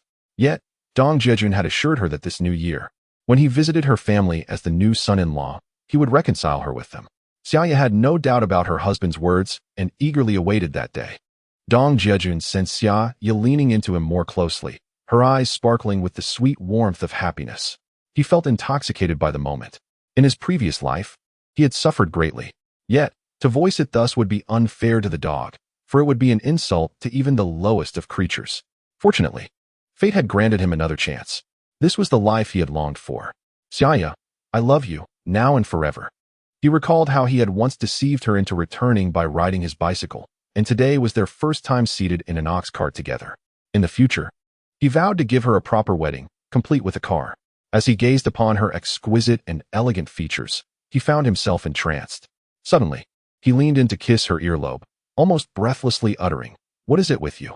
As he felt his arm tighten around her, Xia Ya was startled by the warmth of his lips on her ear. Instantly, she heard Dong Jiajun's voice, tender yet fervent. Xia Ya was momentarily bewildered by Dong Jiajun's sudden action, instinctively reaching out to touch her husband's forehead. There was no fever, yet she quickly came to her senses, melting under the gaze of Dong Jiajun's infatuated eyes. Trouble was brewing. Just as their eyes locked in a realm of oblivion, the ox cart driven by old Wang jolted unexpectedly, accompanied by startled exclamations. Chapter 46. 2 Little Treasures. A false alarm. Dong Jiajun and Xia Ya were abruptly roused from their reverie, lifting their heads to see old Wang, flustered, jumping down from the cart. Not far away, 2 children lay sprawled on the ground. Who else could it be but their precious little ones, Xiaohu and Xiaofeng? Xiaofeng. Dong Jiajun felt as if struck by lightning, leaping off the cart in a frenzy. What happened to you? Xia Ya, equally stunned, took a moment to react, shouting as she tumbled down from the cart and rushed toward the children. At that moment, Wang Shufeng suddenly lost sight of the children. Raising her head, she heard the voices of her son and daughter-in-law, only to find old Wang standing there, frozen in shock, utterly dazed. His grandchildren were sprawled in front of the ox cart, causing his heart to race in fear. Realizing his age had caught up with him, he began to weep from a distance, lamenting his inability to watch over the children. Only Wang Kai, the family dog, was circling the 2 little masters, wagging its tail and barking incessantly. "Daddy, Xiaohu misses you so much. Daddy, Xiaofeng misses you too, and Mommy." It turned out that the 2 children had been clamoring to find their parents. Unable to refuse, Wang Shufeng had taken them to wait at the village entrance. The children, bouncing with excitement, ran ahead, with Wang Kai following closely, so she hadn't paid much attention. It was only when she heard the cries that she looked up to see the children had fallen. With keen eyes, the little ones had spotted their parents sitting on the ox cart from a distance and rushed over, only to tumble as they reached the front of the cart. Fortunately, Old Wang had tightened the reins just in time, preventing a catastrophe. It had merely been a false alarm. Daddy, Xiaohu wants to ride the ox cart. Mommy, Xiaofeng wants to ride too. The children, fascinated by the ox cart, were oblivious to the near tragedy they had just caused. Dong Jiajun quickly chased after them, lifting the little rascals onto the cart. The commotion left Wang Shufang and Xia Ya so shaken that their legs felt weak, unable to recover for a while. Dong Jiajun then decided to lift both his mother and Xia Ya onto the cart as well. Oh my, I was terrified.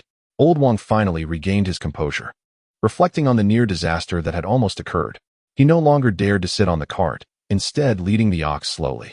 Xiaohu, Xiaofeng, did you not realize how dangerous that was? If something had happened, imagine how heartbroken your parents would be. Dong Jiajun observed that the children remained blissfully unaware of the peril they had just faced, happily looking around from the cart.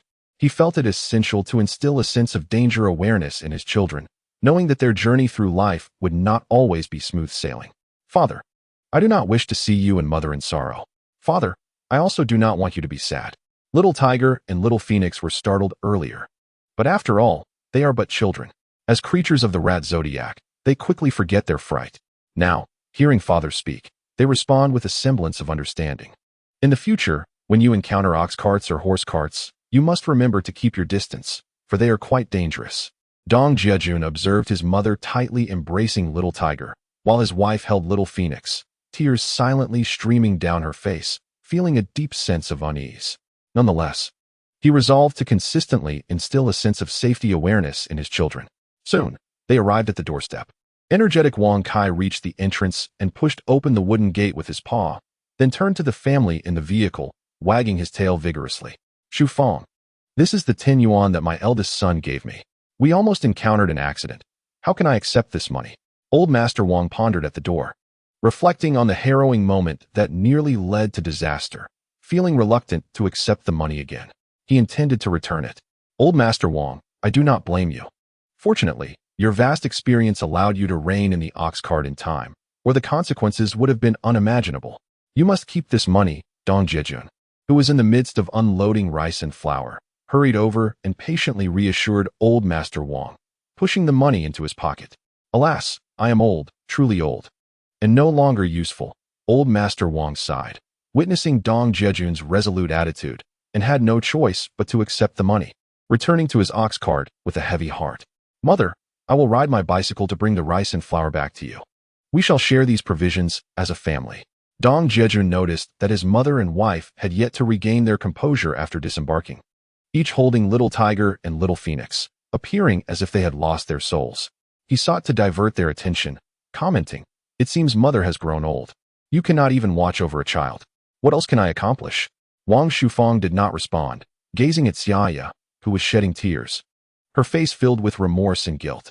Although his daughter-in-law said nothing, the sight of Xia Ya's distraught expression deepened Wang Shufang's shame. Mother, it is all right. Do not overthink it. I merely feel a bit apprehensive. Xia Ya quickly reassured her mother-in-law upon seeing her distress. Observing this, Dong Jiajun felt it wise to refrain from further comment. The two mischievous little creatures had become outsiders in this moment, incessantly asking their grandmother why she was crying and why their mother was also in tears. Mother, please drink some warm brown sugar water to calm your nerves. Dong Jiajun had brewed some brown sugar water earlier. He first brought a bowl to his mother and then another to his wife. Grandmother, I want some sweet water too. Mother, can I have a sip of the sweet water? Little Tiger and Little Phoenix, upon seeing the brown sugar water, eagerly requested to partake. Wang Shufang and Xia Ya, seeing the children's desire, allowed them a sip before taking a sip themselves, quickly regaining their composure. After finishing the brown sugar water, the two little treasures regained their spirits, dragging their little toy trains around the courtyard in sheer delight. My son, have you robbed the supply and marketing cooperative? Can we still carry on with our lives? Wang Shufang gazed in astonishment at the yard, where 100 pounds of rice, 100 pounds of flour, along with cooking oil, eggs, and pork lay before her. It was simply unbelievable. Throughout her life, she had never witnessed such an abundance of staple foods. Her son was indeed extravagantly generous. Mother, we made a substantial profit from selling wild vegetables this time. You and Dad have endured hardships over the years. Let this be our filial piety. Please, do not overthink it, said Xia Ya. Though she was typically frugal in her daily life, She was anything but stingy towards her in-laws. A heart exchanged for a heart. 4 ounces for half a pound. Ever since she followed Dong Jiajun to the village of Wild Boar Valley, her in-laws had treated her like their own daughter. Otherwise, Xia Ya truly did not know how she would have survived these past 3 years. As she spoke, tears flowed unbidden down her cheeks as she grasped her mother-in-law's hand. Hearing her daughter-in-law's heartfelt words, Wang Shufang felt her heart swell with warmth. However, as a mother, she still had unspoken words pressing on her heart. Chapter 47. A good son is not as good as a good daughter-in-law. Xia Ya noticed her mother-in-law's lips move, as if she wished to speak, and she could only listen attentively. In the past, her in-laws had willingly vacated their old house to provide a comfortable home for the newlywed couple. They had moved into a cellar reminiscent of a cave dwelling, along with Dong Jiajun's younger brother. Just last year, her father-in-law had managed to build 2 thatched cottages after trading from his hunting and borrowing from various sources. During her pregnancy, Xia Ya was unable to work on the farm, and her in-laws were reluctant to let her labor. They took on all the farming responsibilities. And throughout her confinement after giving birth to twins, her father-in-law hunted daily in the mountains to ensure she received proper nutrition, while her mother-in-law attended to her every need. Fearing that improper care would lead to future illness, they tirelessly cared for her and the 2 hungry infants. It was not until the following spring that the determined Xia Ya insisted on learning to farm. Carrying her little hoe and holding little Feng, she ventured into the fields. However, more often than not, by the time she arrived, her in-laws had already completed the work. It was only last year, when the children grew a bit older, that Xia Ya truly began to cultivate the land. Fortunately, her in-laws and the villagers frequently came to assist, significantly alleviating her burdens. Xia Ya, I will take those liberation shoes. Your father has been mentioning them for quite some time. Although we've earned a bit now, we must still be prudent. Your father and I are in good health, so you need not worry about us. Just focus on living well with your husband. That will bring us joy. These rice and flour are essential for your children's growth. Since you've bought them, keep them for the kids, Wang Shufang declared, picking up the liberation shoes and heading outside. The shoes were indeed in good condition, but they were Dong Tieshan's favorite. Mother, wait for me. I will walk you home, Dong Jiajun said, observing the friendly banter between his wife and mother. He promptly loaded a bag of rice, a bag of flour, along with cooking oil, eggs, and meat onto the bicycle. After all, everything they purchased was to be shared equally. What need was there for formality among family? You certainly have a plan, Wang Shufang remarked, noticing her son's straightforwardness. Although she spoke lightly, her heart was filled with joy. Such is the tender affection of parents for their children. Only through selfless dedication can one hope for filial piety from their children, even while feeling a pang of concern for them. This contradiction weighs heavily upon the heart. Mother, now that our lives have improved, do not exert yourselves too much. Once I earn a substantial fortune and construct 4 brick houses or perhaps a modest villa, we shall all live together. As Dong Jiajun walked alongside his mother, he painted a grand vision for their future, which filled Wang Shufang with joy. Yet, she remarked, building brick houses or a villa, that would require a considerable sum. Let us first ensure we live well before entertaining such thoughts. Dong Jiajun understood that his mother was skeptical, yet actions speak louder than words. Building a house was indeed part of his plans. However, one must take life one step at a time. Mother, is there enough money for my little brother's schooling? He inquired. His academic performance is quite commendable. The tuition is manageable for your father and me. He comes home every day, focused on his studies. Pride radiated from Wang Shufang as she spoke of her younger son, the future scholar of the Dong family. If you need financial assistance, just let me know. If you feel uncomfortable asking Xia Ya, you can discreetly inform me. Since Dong Jiajun began his studies in the city, he had communicated less frequently with his younger brother. After marrying, visits home became even rarer, further limiting their encounters. Yet, his younger brother clearly excelled, consistently ranking among the top students and securing a place in a prestigious school, a key institution in Huaining County. Naturally, their parents placed all their hopes on the younger son. Given the current trajectory, pursuing a bachelor's degree should pose no significant challenge. They were determined to protect their eldest son from distractions, ensuring he could devote himself entirely to his studies. However, Dong Jiajun recalled from his past life that his younger brother had unexpectedly dropped out of school, and the reasons remained unclear. He felt compelled to pay closer attention to his brother and, if necessary, offer assistance. If financial aid was truly required, he would approach Xia Ya directly. She was like a daughter to him, and often more effective than seeking help from his mother. As Wang Shufang spoke of her younger son and their delightful daughter-in-law, her pride was palpable, especially as they strolled through the village, where her son pushed a cart laden with rice and flour, with pork and oil hanging from the handle, evoking envy among the villagers. They greeted Wang Shufang, praising her for raising a son who was both industrious and respectful. Yet, at this moment, she would proudly declare, "A good daughter-in-law surpasses a good son. All of this was arranged by my daughter-in-law Xia Ya. My son is preoccupied with his business ventures." Observing his mother's radiant demeanor brought Dong Jiajun immense comfort. He wished for her happiness to endure. Finally, they arrived at his parents' small courtyard, marking Dong Jiajun's first visit to the two thatched cottages since his rebirth. Recalling the tragic fate of Xia Ya and her son in a fire from his past life, he had once knelt in this very courtyard. In his fury, Dong Taizhan had struck him with a rattan switch without hesitation, and Dong Jiajun had not flinched. Yet, in the midst of the beating, Dong Taizhan's anger had not subsided. He had suddenly seized a hoe, intending to enact severe retribution upon Dong Jiajun. At this moment, Wang Shufang desperately tried to hold back, urging Dong Jiajun to flee quickly, aware that his father intended to unleash his wrath. Terrified, Dong Jiajun bolted, pursued by his father wielding a hoe, vowing to sever their father-son relationship. This left an indelible shadow in Dong Jiajun's heart. His father's fierce and explosive temper resembled that of a leopard, a thought that still sent shivers down Dong Jiajun's spine. He had long refrained from facing his father. However, a daughter-in-law must eventually meet her in-laws, and today, Dong Jiajun felt compelled to visit his father. "Dad, Dad." Upon entering the courtyard, Dong Jiajun called out twice, but received no response. "Stop calling." He had breakfast this morning and took 2 large pancakes into the mountains to hunt. Wang Shufang hastily reminded her son upon hearing his calls. The revelation that his father was not home inexplicably relaxed Dong Jiajun's taut nerves. He quickly unloaded the items from his cart, exchanged pleasantries with his mother, and hurriedly departed. Back at home, Dong Jiajun spent a moment playing with Xiao Hu and Xiao Feng. But today, noticing the absence of treats from their father, the 2 children appeared somewhat distracted. Dong Jiajun was aware that he had purchased various snacks, including 8 treasure candy, prawn candy, and the treats that Feng Zhendong had bought for the kids. Although the children were not lacking in snacks, he refrained from letting them indulge excessively, understanding that candies could harm their teeth. Entering the house, Dong Jiajun saw Xia Ya sitting on the Kong, diligently calculating accounts in a small ledger. Suddenly spotting her husband, she let out a shrill cry.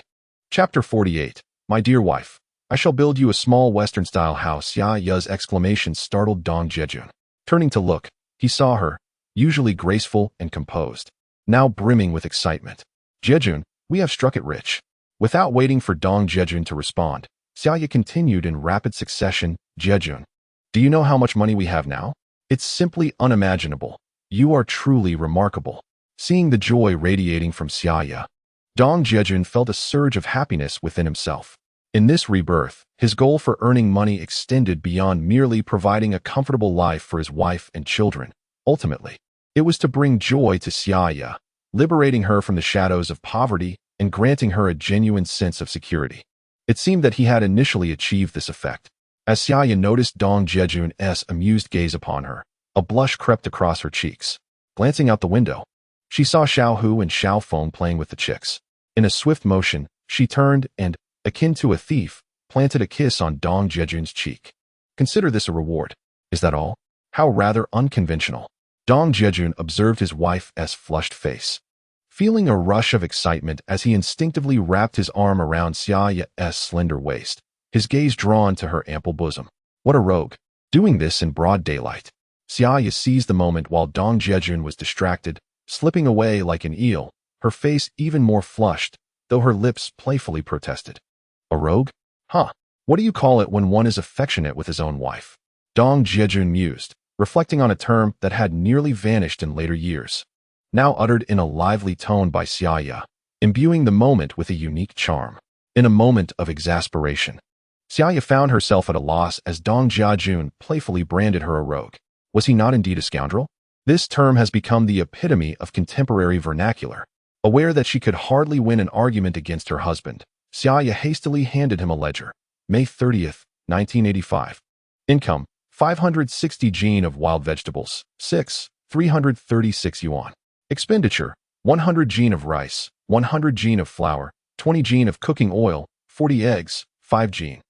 4 jin of pork, 2 jin of fat, 2 jin of lean, 2 pairs of liberation shoes, and 2 pairs of white tennis shoes. Total expenditure: 6. 872 yuan.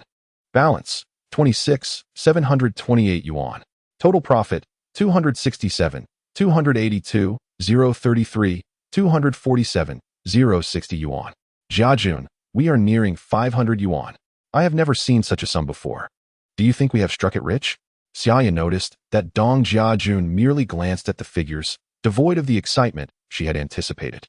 Was he feigning profundity or simply dismissing this amount as trivial? Xia Ya could not fathom her husband's thoughts, but remained elated. The sensation of wealth was delightful, and life felt particularly stable. As a woman, Xia Ya harbored no grand aspirations. It is often said that marrying a man equates to securing one's sustenance. Over the years, she had endured considerable hardships, yet now she found herself reaping the rewards of her labor, which filled her heart with joy. My dear, remember when you defied all odds to join me in the countryside, ultimately being cast out by your parents? Dong Jiajun tenderly caressed her hair. His gaze suffused with affection. How much suffering have you endured over these years? Despite never voicing a complaint, you have only known hardship alongside me, devoid of the joys that women should experience. Enough, Jiajun. I willingly chose this path for you, and I have no regrets. In Dong Jiajun's eyes, Xia Ya discerned not only love but also profound remorse, stirring her heart deeply. She could not bear to see him burdened by guilt. No, I promise you, I will ensure you live in a brick house. No, in a charming villa, envied by all women. I want to bring you back to your hometown in glory, to be accepted by your parents once more, and to fulfill your duties to your children's grandparents. As Dong Jiajun gazed at Xia Ya, a veil of emotion clouded his vision, and he too was unexpectedly moved. These sentiments had been intended for a conversation on the ox cart, interrupted by the antics of Xiao Hu and Xiao Feng, preventing him from articulating them then. Now, with unrestrained candor, he felt an immense relief wash over him. Gently embracing Xia Ya and kissing her hair, unsure of how to shower affection upon his beloved, he said, "Thank you, Jiajun. I do not desire a villa. I only want you. That is enough for a lifetime." Xia Ya felt as if she were the happiest woman in the world, tears streaming down her face as she burrowed into her husband's embrace, her entire being melting in his warmth.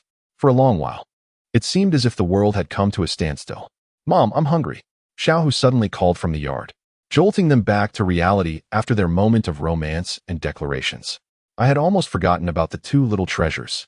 My dear, wait just a moment while I prepare your meal." Xia Ya straightened her posture, tidying her slightly tousled hair. "Jiajun, what shall we do with this money?" she inquired. "What should we do? It all belongs to you," Dong Jiajun replied, gazing at his foolish wife and the pile of money on the Kong. "You should keep this money for household expenses. We can no longer pursue the wild vegetable business. I have devised a new plan." Dong Jiajun chuckled, gently patting his wife's head. "Silly girl, quickly put the money away. In case my business ventures do not succeed, at least we will have enough to eat at home." Such a large sum. Xia Ya pondered as she recalled their household's ample supply of rice, flour, and cooking oil, with vegetables from the garden soon to be harvested. The thought of managing all that money left her feeling somewhat bewildered. "Aren't you worried that if you leave it in my hands, I'll squander it in just a few days?" Dong Jiajun teased his wife. "If that's the case, I suppose I should put it away for now." Xia Ya knew well that her husband was not one to hold on to money. Prompted by his words, she hurriedly tucked the money away. "Oh, you silly girl," Dong Jiajun remarked, lightly tapping Xia Ya's nose. "Fools have their own fortune, and I embrace it." Xia Ya, having secured the money, grabbed her little notebook, tossed her hair with a touch of pride, and headed off to prepare a meal. "My dear wife, this isn't foolishness, it's true wisdom." Dong Jiajun thought of Xia Ya's cleverness, feeling a swell of pride within him. Referring to her as a silly wife was merely an affectionate term. He poured himself a bowl of boiled water, sipping it slowly while contemplating the chipped edge of the bowl. This morning had left him parched. Yet, the water seemed rather bland, lacking something essential. A bit of tea would be delightful, preferably Maojian. Coffee would suffice as well. However, Dong Jiajun understood that such earthly delights were not urgent. They would come in due time. The key was to ensure his wife could savor them as well. Suddenly, the dog, Wang Kai, began barking furiously in the yard. Dong Jiajun's heart skipped a beat. Wankai would not bark so fiercely unless there were strangers about. What was happening? Chapter 49. No slaughter, no gain. Little Hu and Little Foam, who had been playing in the garden, suddenly rushed in like a gust of wind, exclaiming, "Daddy, someone is here. Daddy, Xiaofeng is scared." The two children, having rarely ventured beyond the village, naturally felt a twinge of fear upon encountering strangers.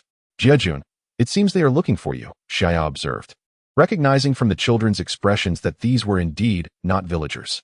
"Haha, the louder Wankai barks, the more gold is knocking at our door." Dong Jiajun deliberately lingered on the calm, wanting to build up the suspense. Wankai stopped barking. He called out, stepping outside with purposeful strides. Little Hu and Little Foam, encouraged by their father's presence, gathered the courage to follow him stealthily, like two little spies. "Brother, your home is exceedingly difficult to find." As Dong Jiajun emerged, he was met with a familiar face, Uncle Zhao Jiqiang, the soda vendor. "Dear sir, what brings you to this remote corner of the world?" Dong Jiajun remarked as he stepped outside, exhibiting no intention of inviting Zhao Jiqiang in. Zhao Jiqiang, sensing Dong Jiajun's lukewarm demeanor, felt a twinge of awkwardness. He quickly raised the items in his hand, addressing Dong Jiajun. "These must be your precious twins? They are truly delightful. The boy is robust and spirited, while the girl possesses a charming grace. You are indeed a fortunate man. I have brought a small gift for the children." As he bent down to offer the longbai cake and cream cake to the children, their curiosity piqued at the unknown contents. However, thanks to Xia Ya's diligent upbringing, they refrained from accepting gifts from others. "Uncle, my home is rather humble. I cannot invite you inside. Please feel free to speak your mind," Dong Jiajun explained.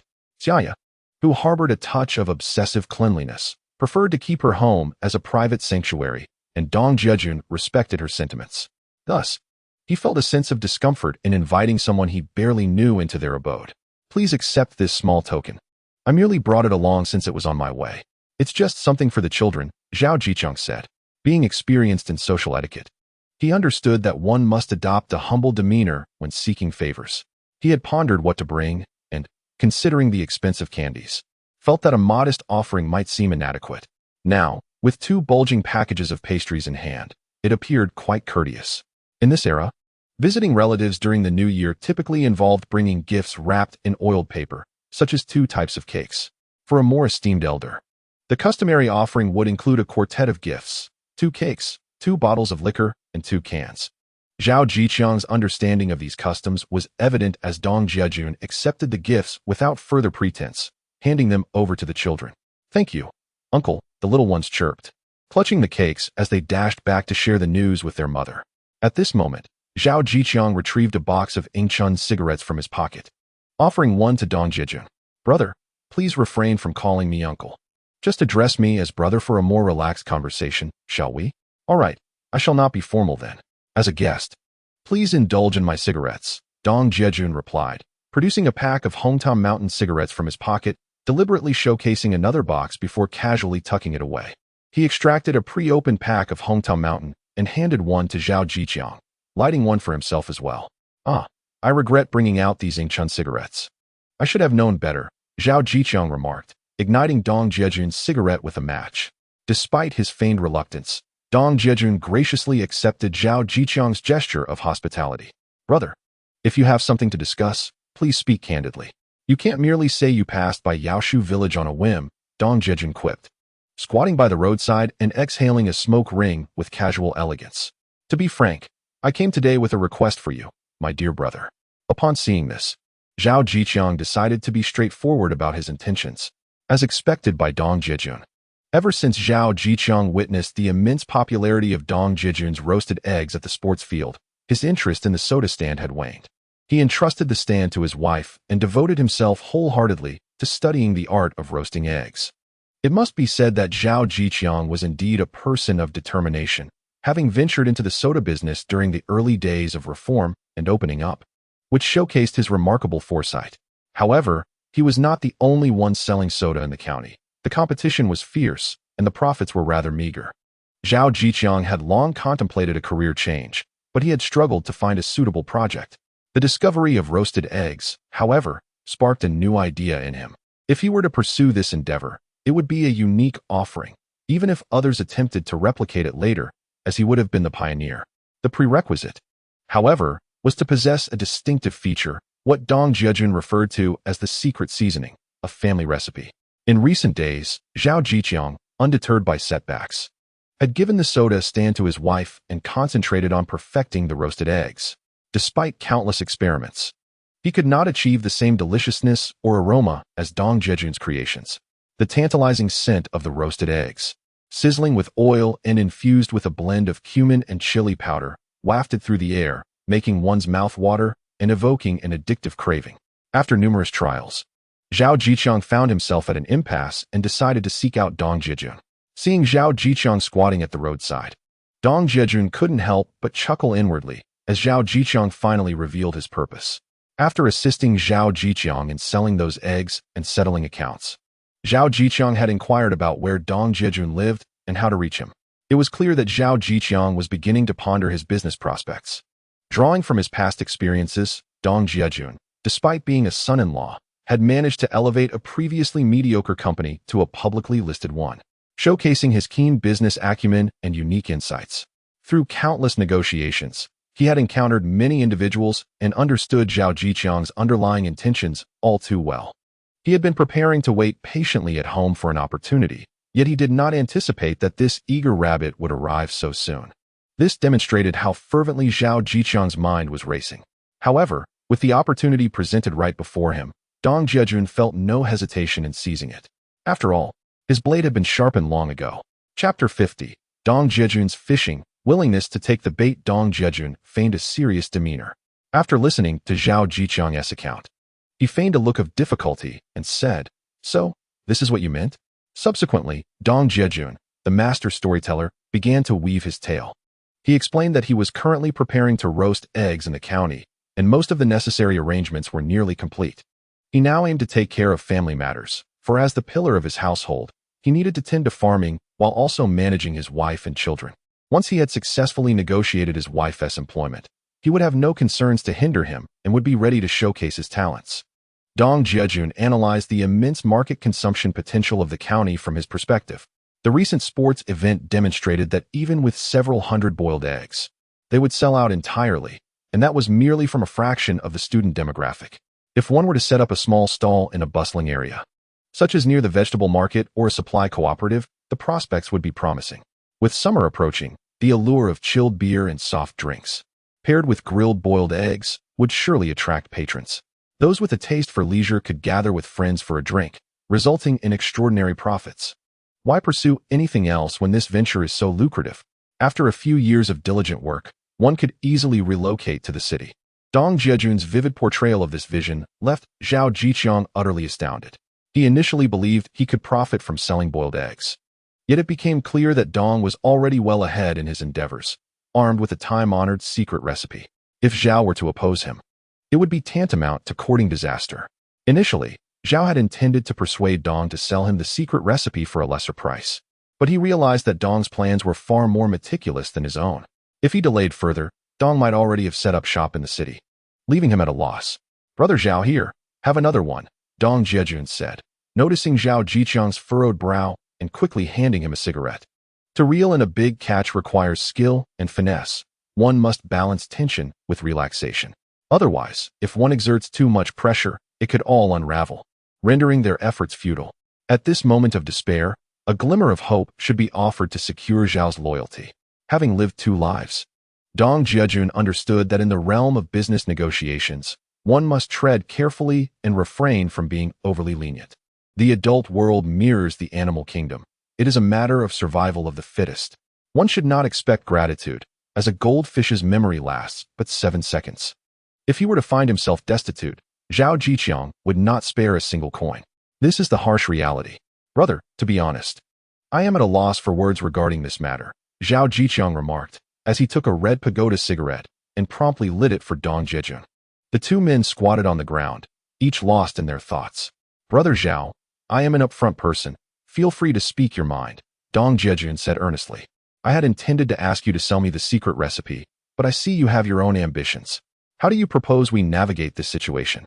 Zhao Jiqiang, displaying his talents, began to lament his circumstances, his aging parents, for children in school, and a wife without a job, with their household relying solely on his meager income from selling soft drinks.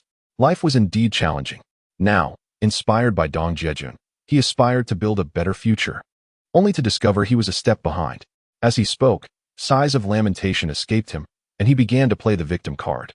Dong Jiajun recognized this as what would later be termed emotional intelligence. In response to such tactics, he could only smile wryly. However, the performance must continue. Brother Zhao, I acknowledge your situation. I have perceived your sincerity today. Before you arrived, how much were you prepared to spend on acquiring my ancestral secret recipe? Dong Jiajun looked at Zhao Jiqiang with a smile that held a hint of mockery. Before coming here, he had anticipated that the price would be around 100 or 80 yuan. In truth, Zhao Jiqiang had not been entirely honest. He was determined to secure the ancestral recipe today, prepared to offer 200 yuan for it. Who could have predicted that an unexpected turn of events would arise? Brother Zhao, without even mentioning my intentions, your pricing lacks sincerity, Dong Jiajun remarked, beginning to analyze the profit potential of roasted eggs. The cost of each egg was merely 5 cents, selling for 20 cents, thus yielding a profit of 15 cents per egg. What if he sold 10? 100? Even if he sold 100 in a day, that would amount to a profit of 15 yuan. Over a month, the profit would reach 450 yuan. And in 2 months, 900 yuan, all quite effortlessly. Moreover, this was merely the minimum quantity. The actual sales would undoubtedly exceed that. Furthermore, he could simultaneously roast sweet potatoes, and sausages. His family's secret recipe would work for anything. After Dong Jiajun's analysis, even Zhao Jiqiang felt a bit embarrassed. Was he truly underestimating Dong Jiajun? Brother, I confess that I may not have considered all aspects. Please do not take offense. As a seasoned player in the game, Zhao Jiqiang swiftly regained his composure and attempted to smooth things over. From the very beginning, when you approached me for a discussion, you did not treat me as an equal. You know I come from a poor rural background, lacking grand aspirations, and thus, I might be easily swayed by money. Upon hearing Zhao Jiqiang's words, Dong Jiajun seized the initiative in the negotiation, feigning indignation. However, as you can see, I have a house and land in the countryside. I am certainly not destitute. I can still afford to smoke red pagoda cigarettes. Dong Jiajun patted his pocket, deliberately revealing 2 boxes of red pagoda cigarettes, providing a psychological cue. Otherwise, how could he justify indulging in them? This was something to reserve for future significant business dealings. After all, one must use bait when fishing, right? Red pagoda could be considered a cost investment.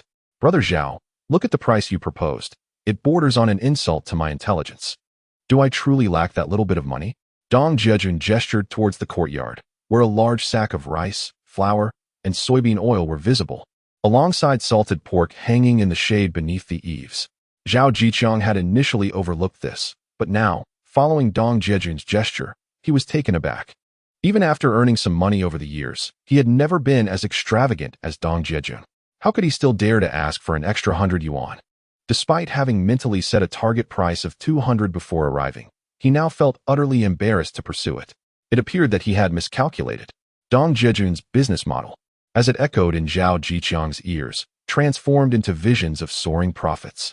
He realized he had to negotiate further. Securing that ancestral recipe today and employing Dong Jiajun's previously mentioned strategies could lead to substantial gains. One must be willing to invest if they hope to catch the wolf. This was indeed Zhao Jiqiang's character. Just as Dong Jiajun sat confidently at his fishing post, the game was afoot. Suddenly, a crisp sound echoed through the air. Chapter 51. The big fish is hooked, earning 500 yuan.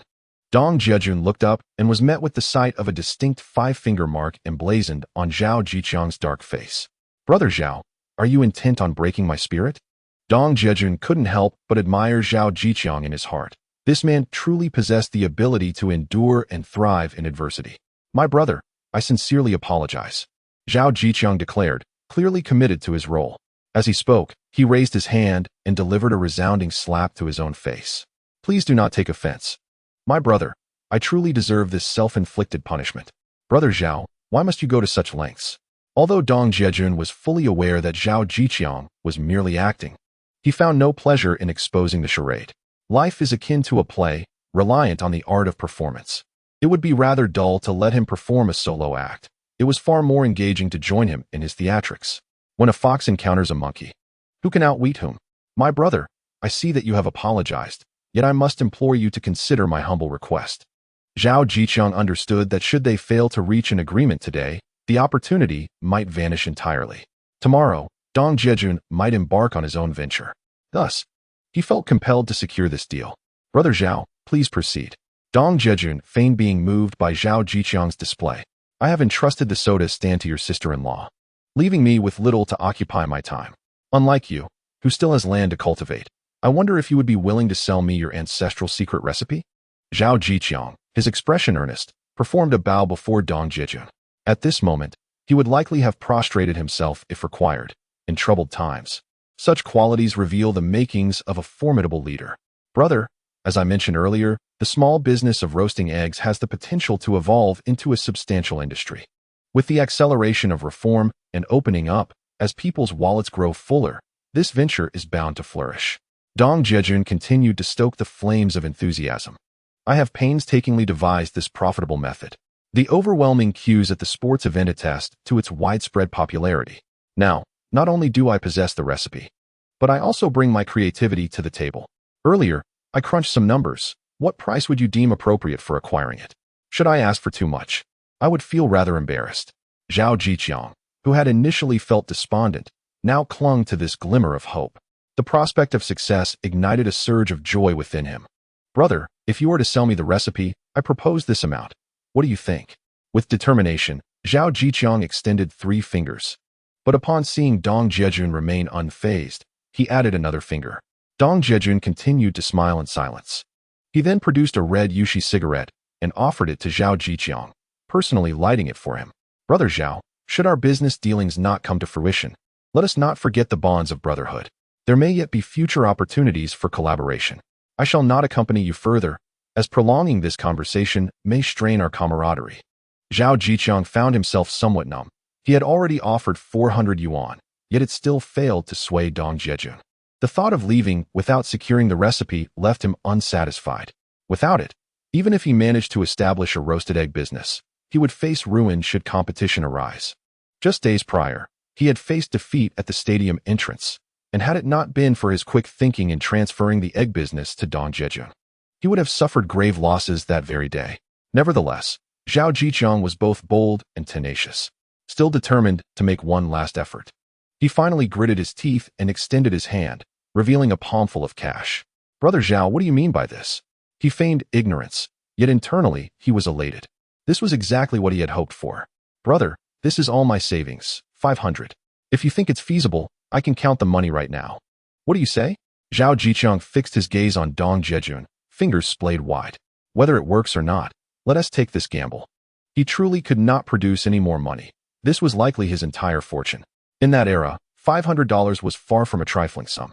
It was only through years of business that Zhao Jiqiang had earned such an amount. Indeed, it was a rare feat, Brother Zhao. You truly move me. However, having given you the ancestral secret recipe, you now possess a veritable money tree. Alas, I need to discuss this with my wife, Dong Jiajun lamented. Shaking his head in feigned helplessness, he instructed Zhao Jiqiang to wait outside while he retreated into the house. Once inside, Dong Jiajun retrieved the long-prepared ancestral recipe. He deliberately lingered, exchanging idle chatter with Xia Ya before leisurely emerging. Upon seeing Dong Jiajun's smiling face, Zhao Jiqiang felt a surge of joy, sensing that the deal was likely sealed. Fearing that Dong Jiajun might have second thoughts, he quickly glanced around to ensure no one was watching before he removed his trousers. From his underwear pocket, he extracted the cash. Dong Jiajun felt a shiver run down his spine. I've discussed it with my wife for quite some time, and she still isn't fully on board. However, as the head of the household, I have the final say. Dong Jiajun pretended to act nonchalant, then exchanged cash for goods. He meticulously counted the money, noting that aside from 30 larger bills, most were small denominations, ones and twos, and even a few dimes, all earned from years of selling soda and bread. Zhao Jiqiang accepted the antique yellow paper, upon which traditional Chinese characters were inscribed in brush strokes, giving it an air of antiquity. He struggled to decipher some of the characters, scratching his head for quite a while. Once Dong Jiajun finished counting the money and tucked it into his pocket, Zhao Jiqiang asked him to translate the recipe once more. What was inscribed read, first, The roasted eggs must be marinated with 10 varieties of Chinese herbs. As they near completion, sprinkle with chili powder, white sesame, cumin, and perilla seeds. Finally, he was cautioned to control the heat and heed additional instructions. Zhao Jiqiang treasured the recipe, tucking it into his underwear pocket before cycling away, waving goodbye. Watching Zhao Jiqiang's retreating figure, Dong Jiajun patted his pocket, amusement glinting in his eyes as he whistled and returned indoors.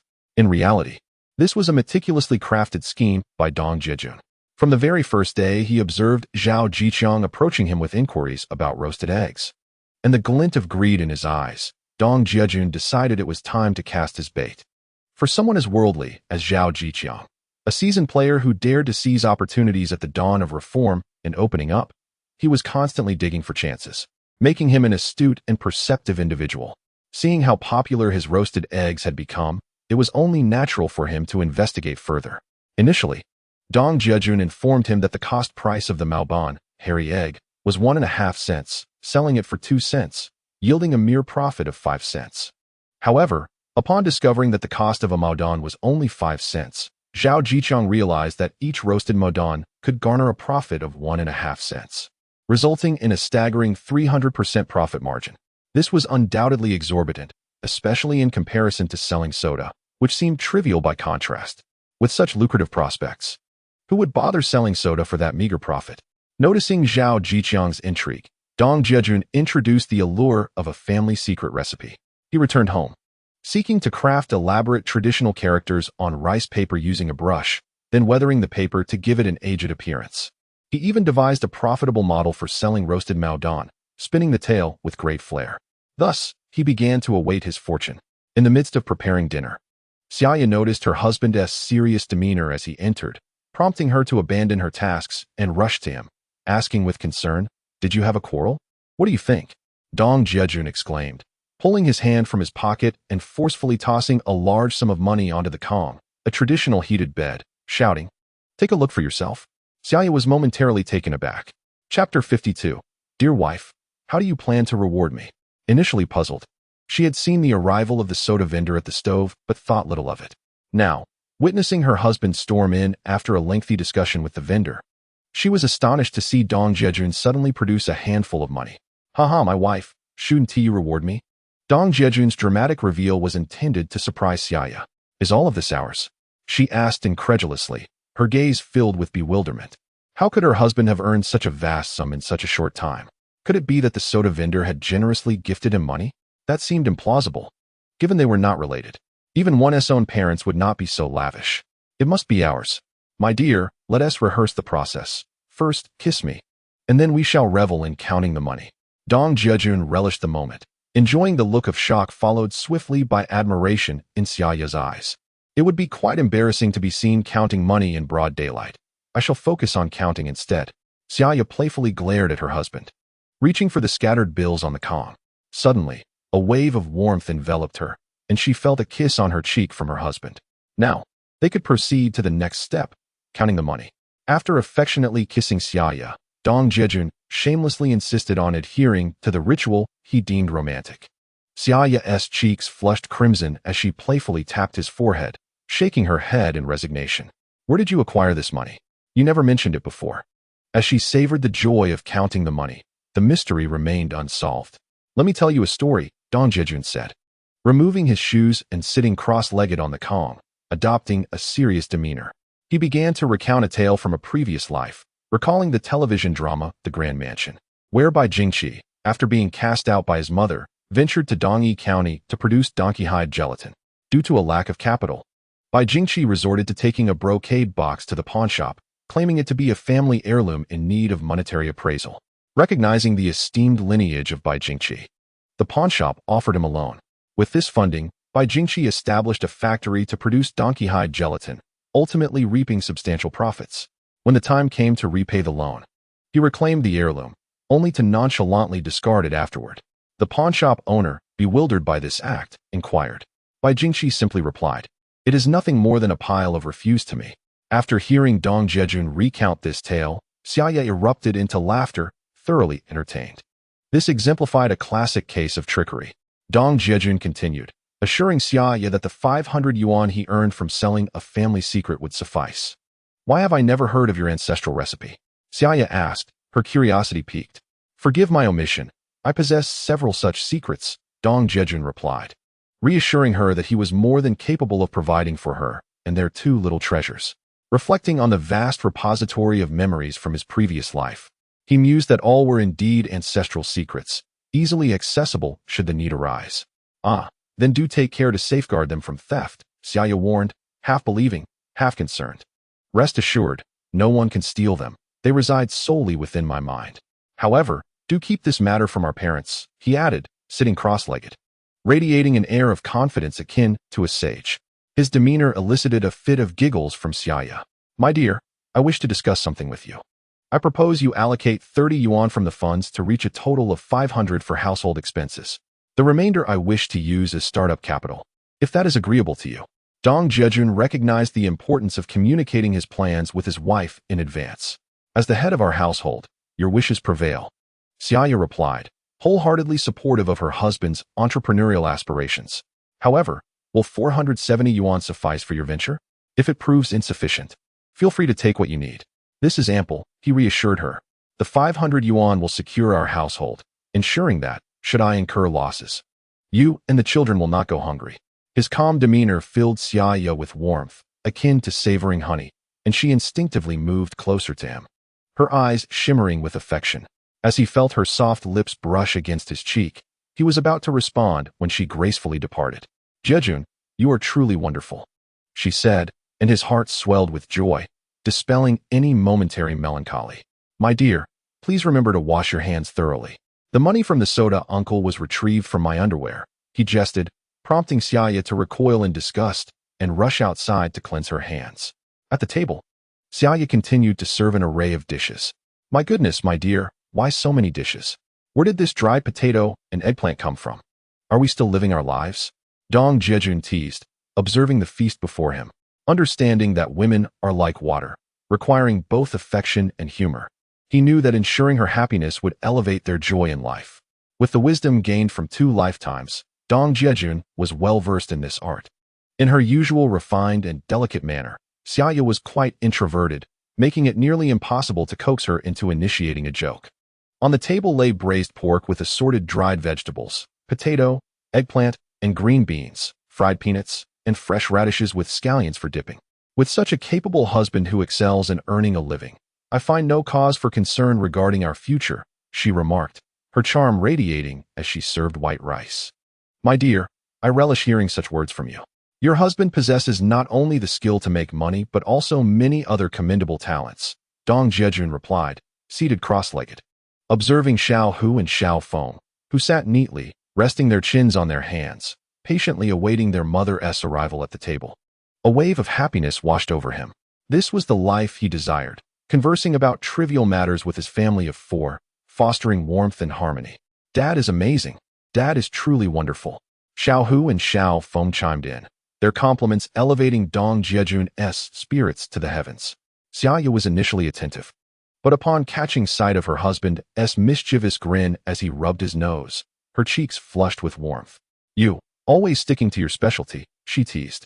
What do you mean by specialty? Is it not true that every day Xiao Hu and Xiao Feng proclaim how great their dad is? Who better than you to determine my worth? As Dong Jiajun noticed Xia Ya's rosy cheeks, her allure became even more pronounced, prompting him to pursue the banter further. Such nonsense. I shall ignore you, Xia Ya retorted, pouring a bit of wine for her husband and then playfully rolling her eyes at him. You're pouring me wine now? After indulging in meat and then drinking? It seems you are prepared to treat me well tonight, she remarked, as Dong Jiajun lifted his bowl of wine, savoring a sip. How delightful, he exclaimed. Xia Ya's enchanting eyes sparkled with mischief, seemingly ready to overflow with emotion. As night fell, the moon timidly hid behind the clouds. My dear wife, I'm here, he announced. You truly are incorrigible, she replied with a playful sigh. Chapter 53. Into the city to uncover new business opportunities. After breakfast, Dong Jiajun rode his bicycle into the city, intending to discuss matters with a couple of close friends. Since their last meal together, he had been pondering the idea. In truth, before encountering Feng Zhendong at the supply and marketing cooperative, he had never considered reaching out to his former classmates. After all, the bonds forged in their student days were steeped in innocence. As they transitioned into society, navigating the complexities of interpersonal relationships and the intricate web of interests, it was natural for perspectives to shift. Friendships from school might be dismissed, with some who clung to nostalgia now living in entirely different worlds, resulting in a gradual drift apart. There were no right or wrongs, no goods or evils. This was a transformation that everyone must face upon entering the adult world. Dong Jiajun retained a certain sense of pride within him. However, after that day at the cooperative, Feng Zhendong's enthusiasm indeed left a mark on him. Especially when they later invited Wu Wenhui to join, both men expressed their unwavering support for Dong Jiajun's entrepreneurial ambitions, even offering to share their savings. While Wu Wenhui did not contribute funds at that moment, his verbal affirmation deeply touched Dong Jiajun, making him cherish this friendship even more. Originally, Dong Jiajun's plan was to engage in the business of foraging wild vegetables, and once that was accomplished, to venture into harvesting wild mushrooms for sale. In the mountains near Wild Boar Valley, both hazel mushrooms and lion's mane mushrooms are esteemed delicacies, purely wild and rare to encounter. With his background in pharmaceutical studies, Dong Jiajun was well aware of their nutritional value, particularly as they have become top-tier ingredients in five-star hotels in later years. Additionally, the mountains are abundant with medicinal herbs, ginseng, deer antler, reishi mushrooms, Siberian ginseng, and schisandra berries, to name but a few. At that time, medicinal herb companies were state-owned enterprises. Individual operations without special licenses were considered illegal. Having lived two lives, Dong Jiajun was not inclined to engage in any illicit activities, especially in an era where speculation was punishable by law. What would happen to his wife and children if he were to get into trouble? It would also bring shame upon the reincarnated individual he had become. However, through discussions with Feng Zhendong and Wu Wenhui, Dong Jiajun found himself inspired with new ideas. Albeit uncertain of their feasibility, he had come today to consult the two brothers, as he preferred not to navigate this journey alone. Combining resources, knowledge, and finances was the key, especially since these elements were pivotal in later years. Given the profound camaraderie exhibited by his two friends, he could not abandon them on the path to prosperity. Arriving at the medicinal herb company, the security guard recognized Dong Jiajun. Previously, Feng Zhendong had taken the time to introduce him, stating that Dong was a good friend and could be allowed entry without hesitation. The guard, not daring to impede this favored figure, readily complied. "Sir, I am looking for Feng Zhendong," Dong Jiajun said, politely offering a cigarette to the guard. Despite his ability to enter directly, "Ah, it's you. I know you are Xiao Feng's classmate. Go on in. He should be in the office today," the guard replied, his demeanor brightening at the sight of Dong Jiajun. Upon reaching Feng Zhendong's office and knocking, he found Feng reclining comfortably, cigarette in mouth, perusing a newspaper while sipping tea, exuding an air of leisure. As soon as he spotted Dong Jiajun, he sprang from his chair and hurried to offer him a cigarette and pour him tea. "Do you spend every day so leisurely? It seems you are quite enjoying life," Dong Jiajun remarked, observing Feng's relaxed demeanor. "I'm not in sales. My job is simply to cater to my superiors. Since my boss is away on a business trip, I find myself with some free time. I was just contemplating who to share a drink with," Feng Zhendong replied, pouring the tea while noting how particularly sharp Dong Jiajun looked in a white shirt. "You know, I really like seeing you in that white shirt. It signifies a respectable person. No wonder you managed to win over Xia Ya," he remarked, gazing intently at Dong Jiajun. Dong Jiajun had always been fond of white shirts, as during school sports days, it was a requirement for all students to wear them. He always kept his shirts pristine. Initially, his mother would wash them, but as time passed and she became busy, he learned to wash them himself. Even as the fabric began to wear and the cuffs frayed, he remained unfazed. Later, this habit persisted. It is likely that Xia Ya was initially attracted to him due to Dong Jiajun's striking appearance combined with the spirited charm of his white shirt. "I have grown accustomed to it. This shirt is still from my school days. As you can see, the cuffs and collar are frayed. Unlike you, who can afford to buy whatever you desire each month with your salary, I am merely a humble farmer." Hearing Feng Zhendong's words, Dong Jiajun remained unfazed, instead engaging in self-deprecating humor. "Come on, must you lament your plight before me? Everyone's family lineage can trace back to farmers. It is hardly unique. Besides, had it not been for the envy of petty minds, you would have long since achieved greatness."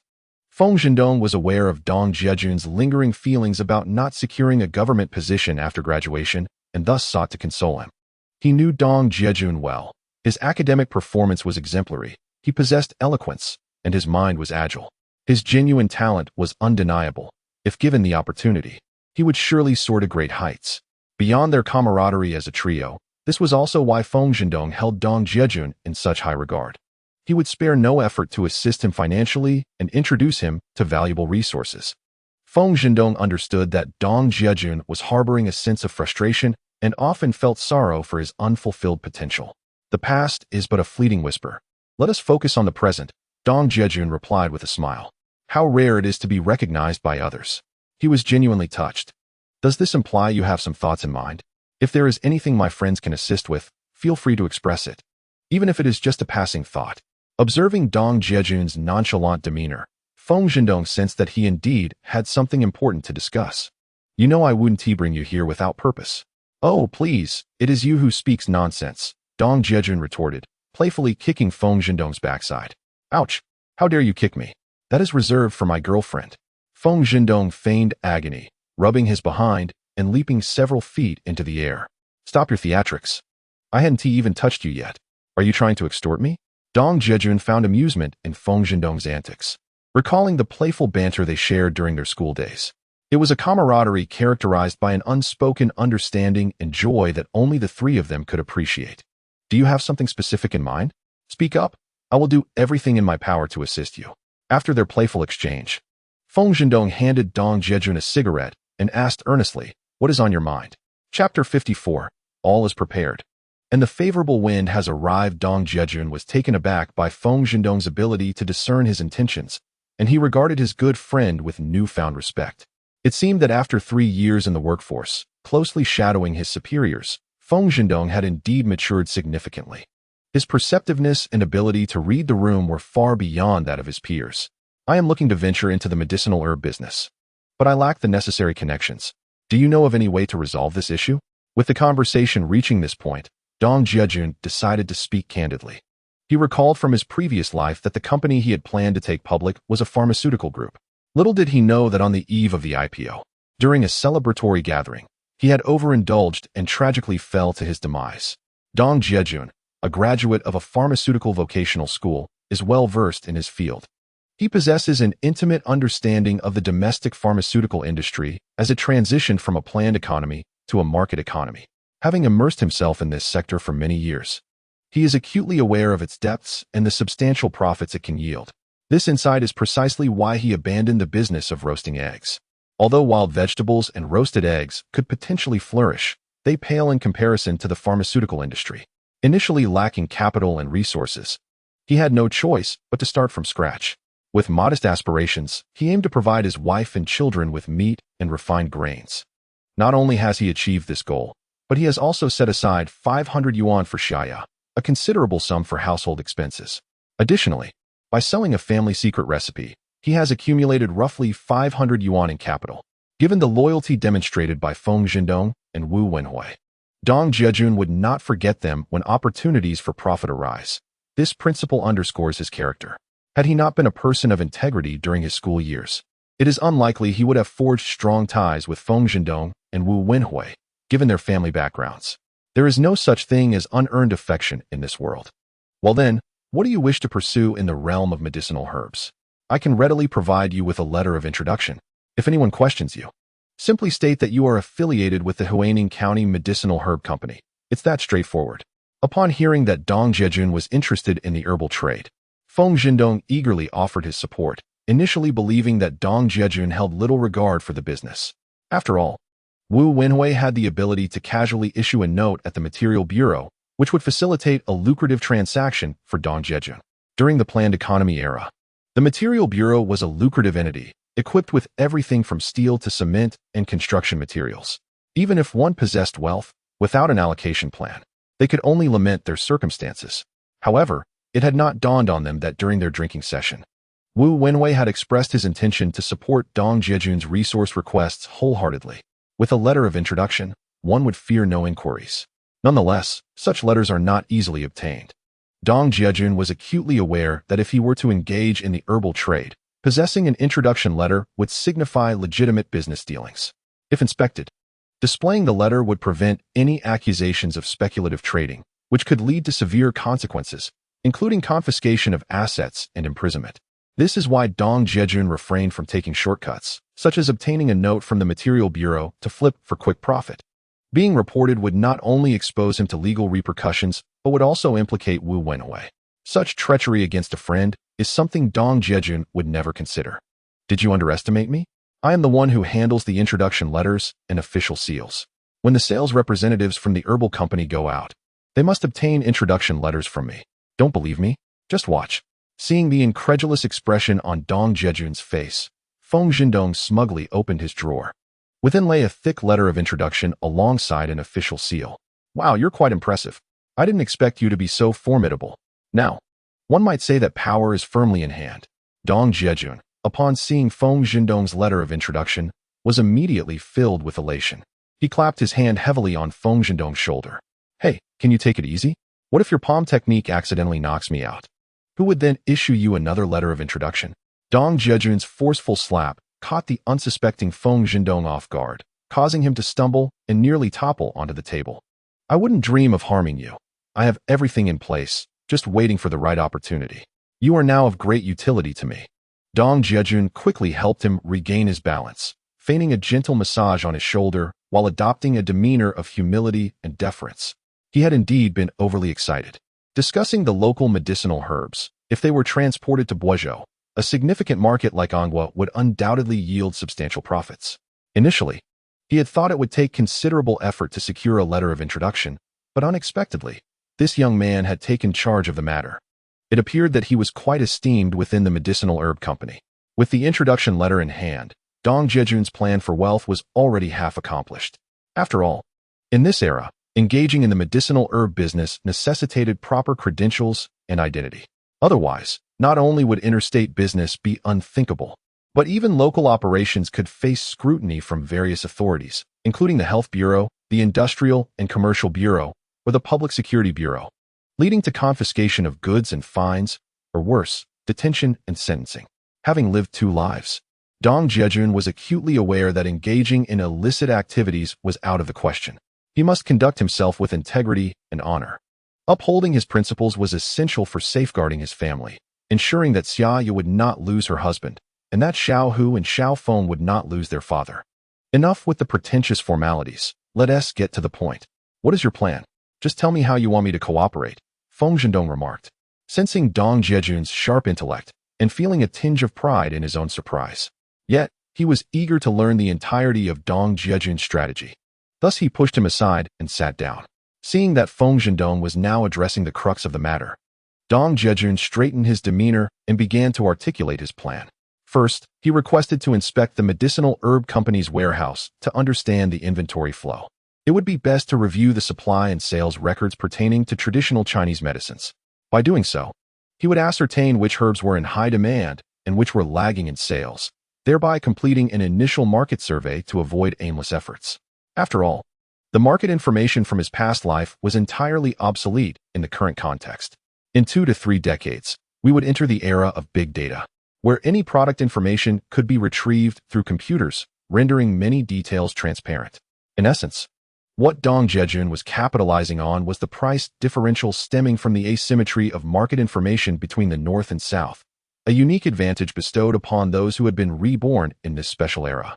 As the two engaged in fervent discussion, suddenly, someone burst through the door, their presence announced by a loud reprimand. You two investment saboteurs dare to conspire here? I will report you to the police and have you both arrested. Dong Jiajun and Feng Zhendong exchanged a glance, and in each other's eyes, they saw a reflection of fear. What would they do if this matter came to light? Startled, their souls nearly fled their bodies. Chapter 55. The money-making scheme bewildered the brothers. The intruder had evidently been eavesdropping at the door for quite some time before forcefully pushing it open with their back. Dong Jiajun and his companion could only glimpse a stooped silhouette, yet the voice seemed oddly familiar. Who are you? What do you want? Feng Zhendong regained his composure, sensing something amiss. Logically, individuals from the pharmaceutical company would not meddle in others' affairs. From the manager down to the sales personnel, who isn't preoccupied with devising ways to amass wealth.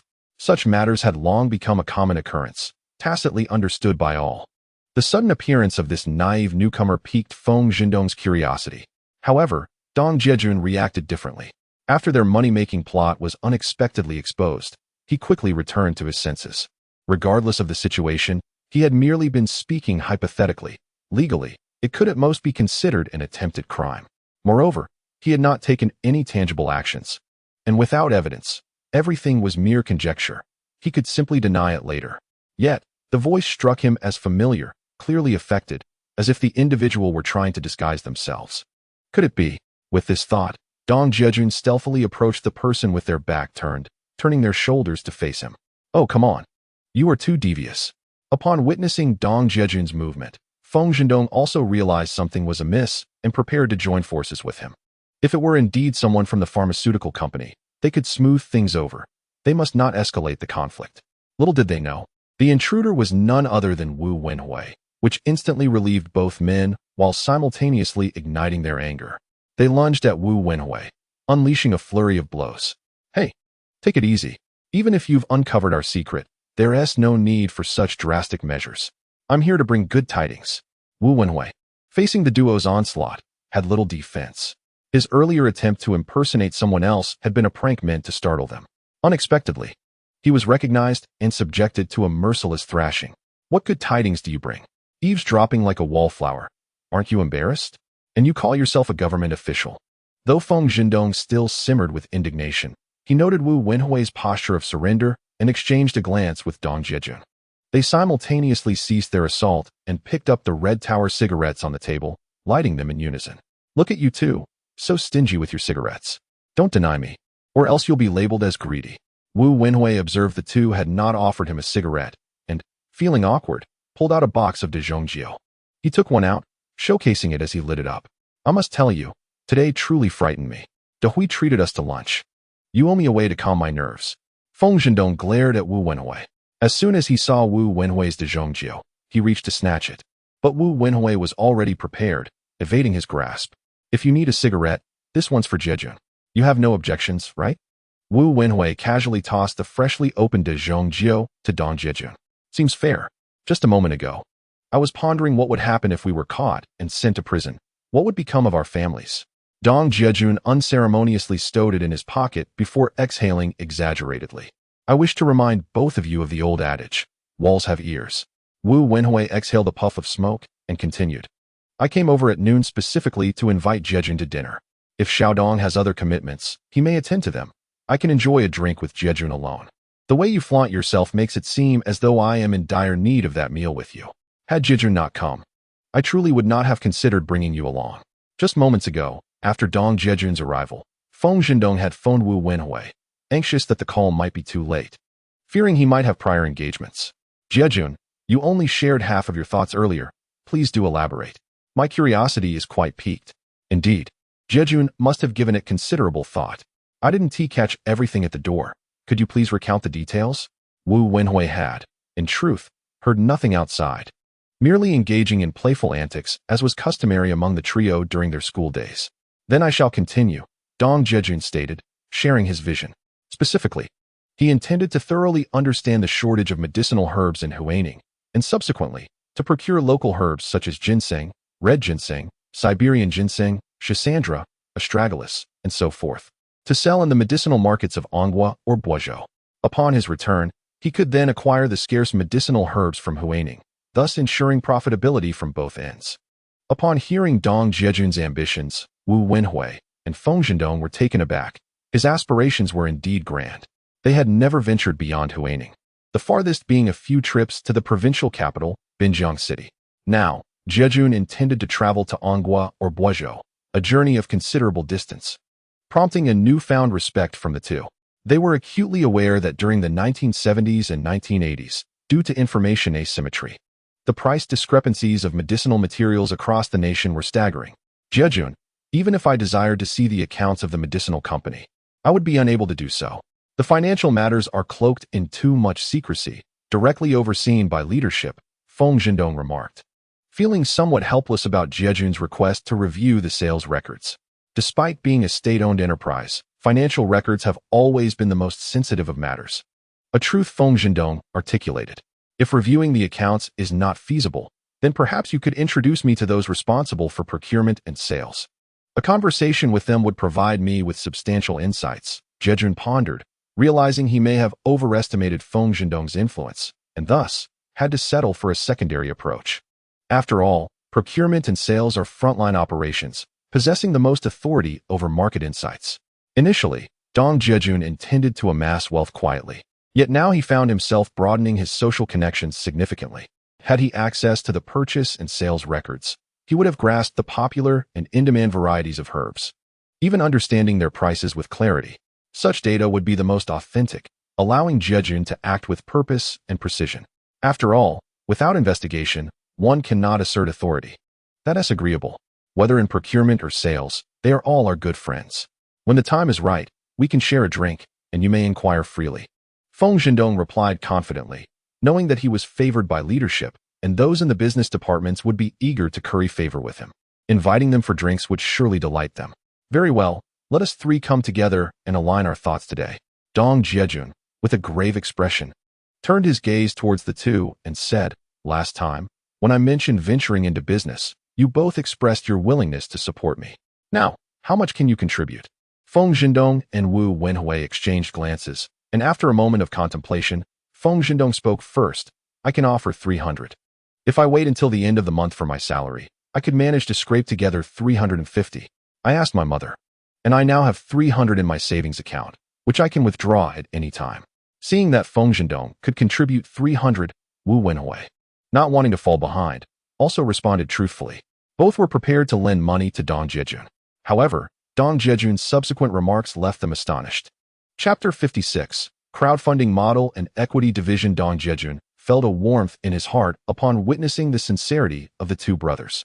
Their previous promise to help him during their drinking session was evidently not a mere impulse or drunken talk. He was deeply touched.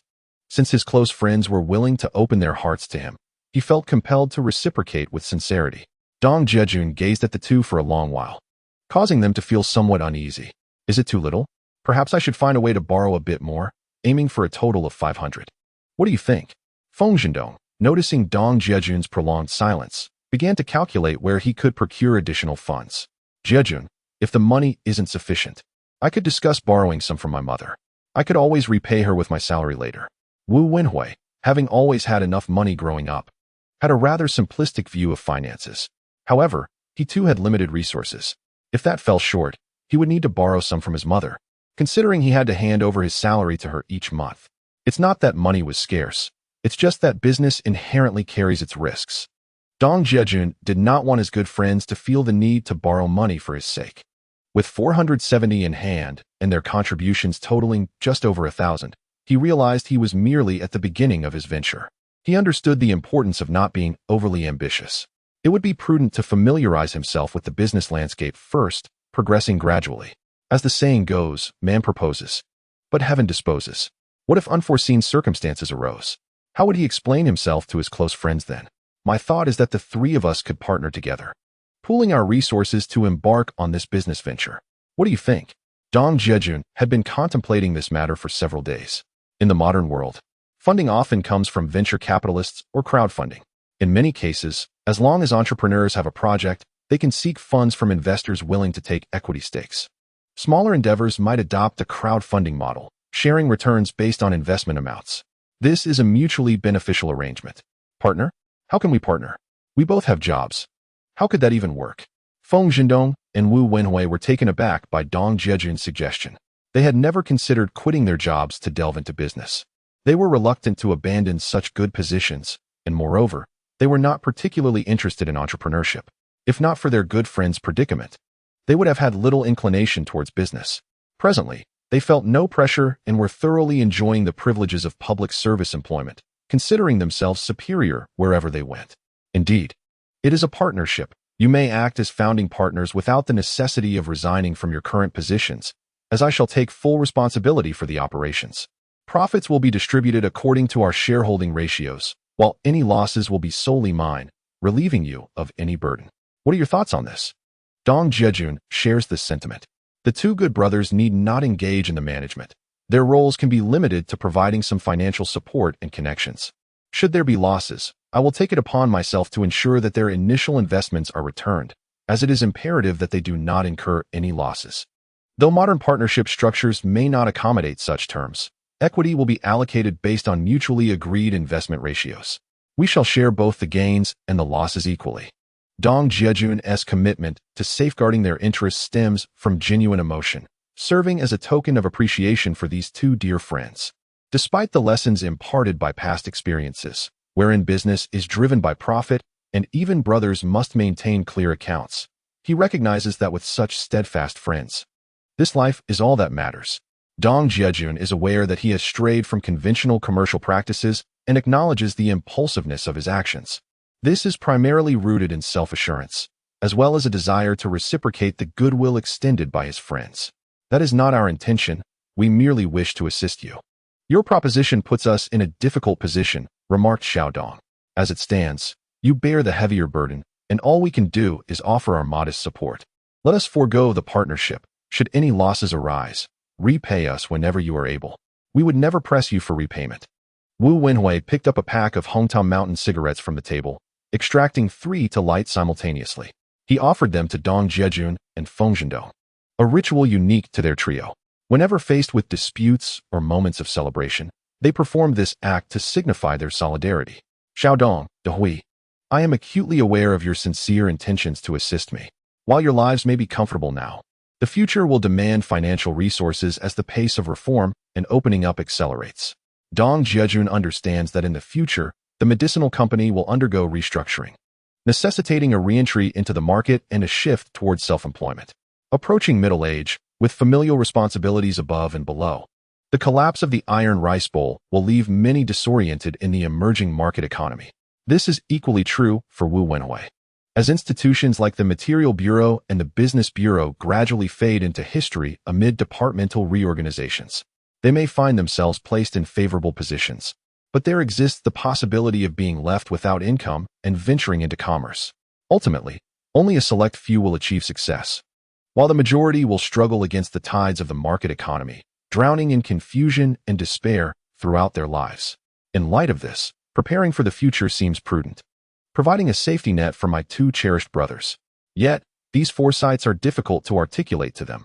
One cannot simply proclaim oneself a reborn individual, lest it frighten them.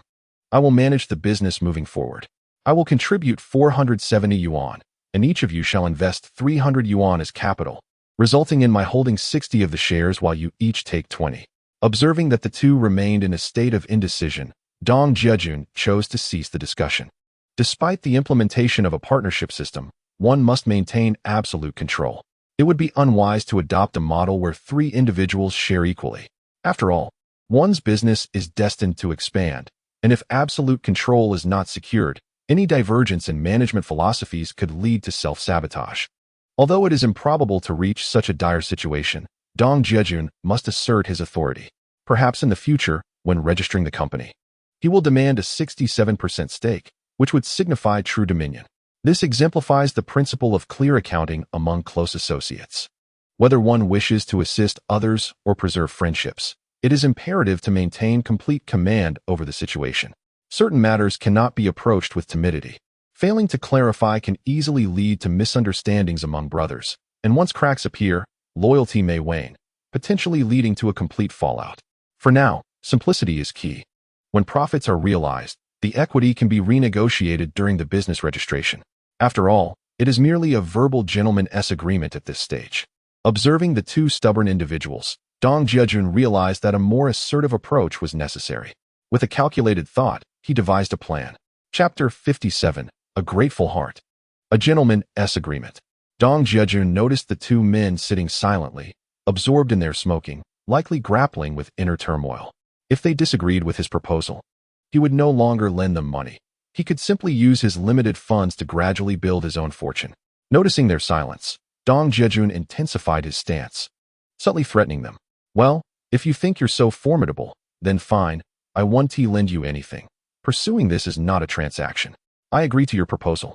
But if it turns out to be a loss, I won't take the 300 yuan, Wu Wenhui stated, unlike Feng Zhendong, who reacted with anger. His demeanor remained resolute. Listen, Da Hui, you're being rather unreasonable. Are you selling me out? Fine, I'm on board with Dahui's stance. Let us proceed as such. Feng Zhendong wasn't truly angry. He simply wanted to lend a hand to a good friend in business. Who would have thought Dong Jiajun would present such a convoluted theory? In truth, he understood Dong Jiajun's good intentions, but the situation felt particularly awkward. Initially, he aimed to assist Dong Jiajun, yet the model designed by Dong Jiajun made it seem as though he had ulterior motives all along. Very well. Let us establish a gentleman's agreement. Dong Jiajun retrieved the box of dazhongjiu that Wu Wenhui had shared earlier, lighting 3 sticks and offering them to both men. Enough with the nonsense. I'm hungry. Let us go eat. Dahui, what are you treating us to? Feng Zhendong, playfully tossing the cigarette, took a deep drag and remarked to Wu Wenhui, let us head to that drunken immortal restaurant you mentioned, run by your leader's relative. I'll go to show my support, and surely your leader will be pleased. Wu Wenhui had indeed received substantial training within the system. He had always exhibited a composed and mature demeanor. The Material Bureau also had its own dining establishments, all contracted entities, where Wu Wenhui could easily settle the bill directly. However, considering the need to uphold the reputation of his good friend, Wu Wenhui decided to visit drunken immortal residents. The satisfaction of the leader's relatives naturally translated into the leader's own contentment, which would ultimately lead to credit being attributed to Feng Zhendong. This reflects the intricacies of social connections and the art of diplomacy. In the realm of public service, navigating interpersonal relations is of paramount importance. Should the leadership fail to appreciate your contributions, your prospects for advancement may be irrevocably stifled, leaving little room for further aspirations. As the 3 individuals exited Feng Zhendong's office, the doorman recognized him and noted that he was once again accompanying Dong Jiajun for a drink. This further solidified the impression that there existed a significant bond between Dong Jiajun and Feng Zhendong, prompting the doorman to greet them from a distance. Dong Jiajun approached the doorman and presented him with a prestigious Zhongjiu cigarette, leaving the doorman both surprised and flattered, leading him to perceive Dong Jiajun as a remarkable individual. Aware of the numerous opportunities to engage with the medicinal materials company, Dong Jiajun understood that establishing rapport with the doorman was crucial. As the saying goes, familiarity breeds fortune, and future access would rely heavily on the doorman's assistance. Upon arriving at drunken immortal residence, Feng Zhendong chose a private room and requested that the waiter summon the owner. Before long, the proprietor, Zheng Laosi, a lean and astute man in his 40s, made his appearance, exuding an air of shrewdness. Zheng, these are my 2 classmates. Feng Zhendong introduced, noting that he represented the medicinal materials company and was responsible for signing off on payments each month. Zheng Laosi placed great importance on this relationship, especially upon learning that Wu Wenhui was affiliated with the Commercial Bureau, prompting him to personally attend today in support. He extended his hands in greeting, repeatedly expressing his gratitude, while offering cigarettes and engaging in polite conversation, suggesting that Wu should visit more often to lend his support. During that era, most restaurants were state-owned, and the establishment of a private restaurant indicated Zheng Laosi's extensive connections and considerable acumen. The clientele primarily consisted of enterprises and institutions, as ordinary citizens seldom frequented restaurants. Zheng Laosi often had to leverage relationships to secure patronage, hoping to entice organizations to dine at his establishment. These entities typically settled their bills on a monthly basis, allowing for some flexibility in daily transactions. Thus, Zheng Laosi's earnings came with relative ease. However, lacking connections to the Material Bureau, he found himself at a disadvantage. Now, having heard of Wu Wenhui's connection to the Bureau and his status as Feng Zhendong's classmate, Zheng Laosi sought to cultivate a relationship, feeling a sense of gratitude toward Feng Zhendong. Nevertheless, Feng Zhendong offered little introduction regarding Dong Jiajun, merely noting that he was engaged in business.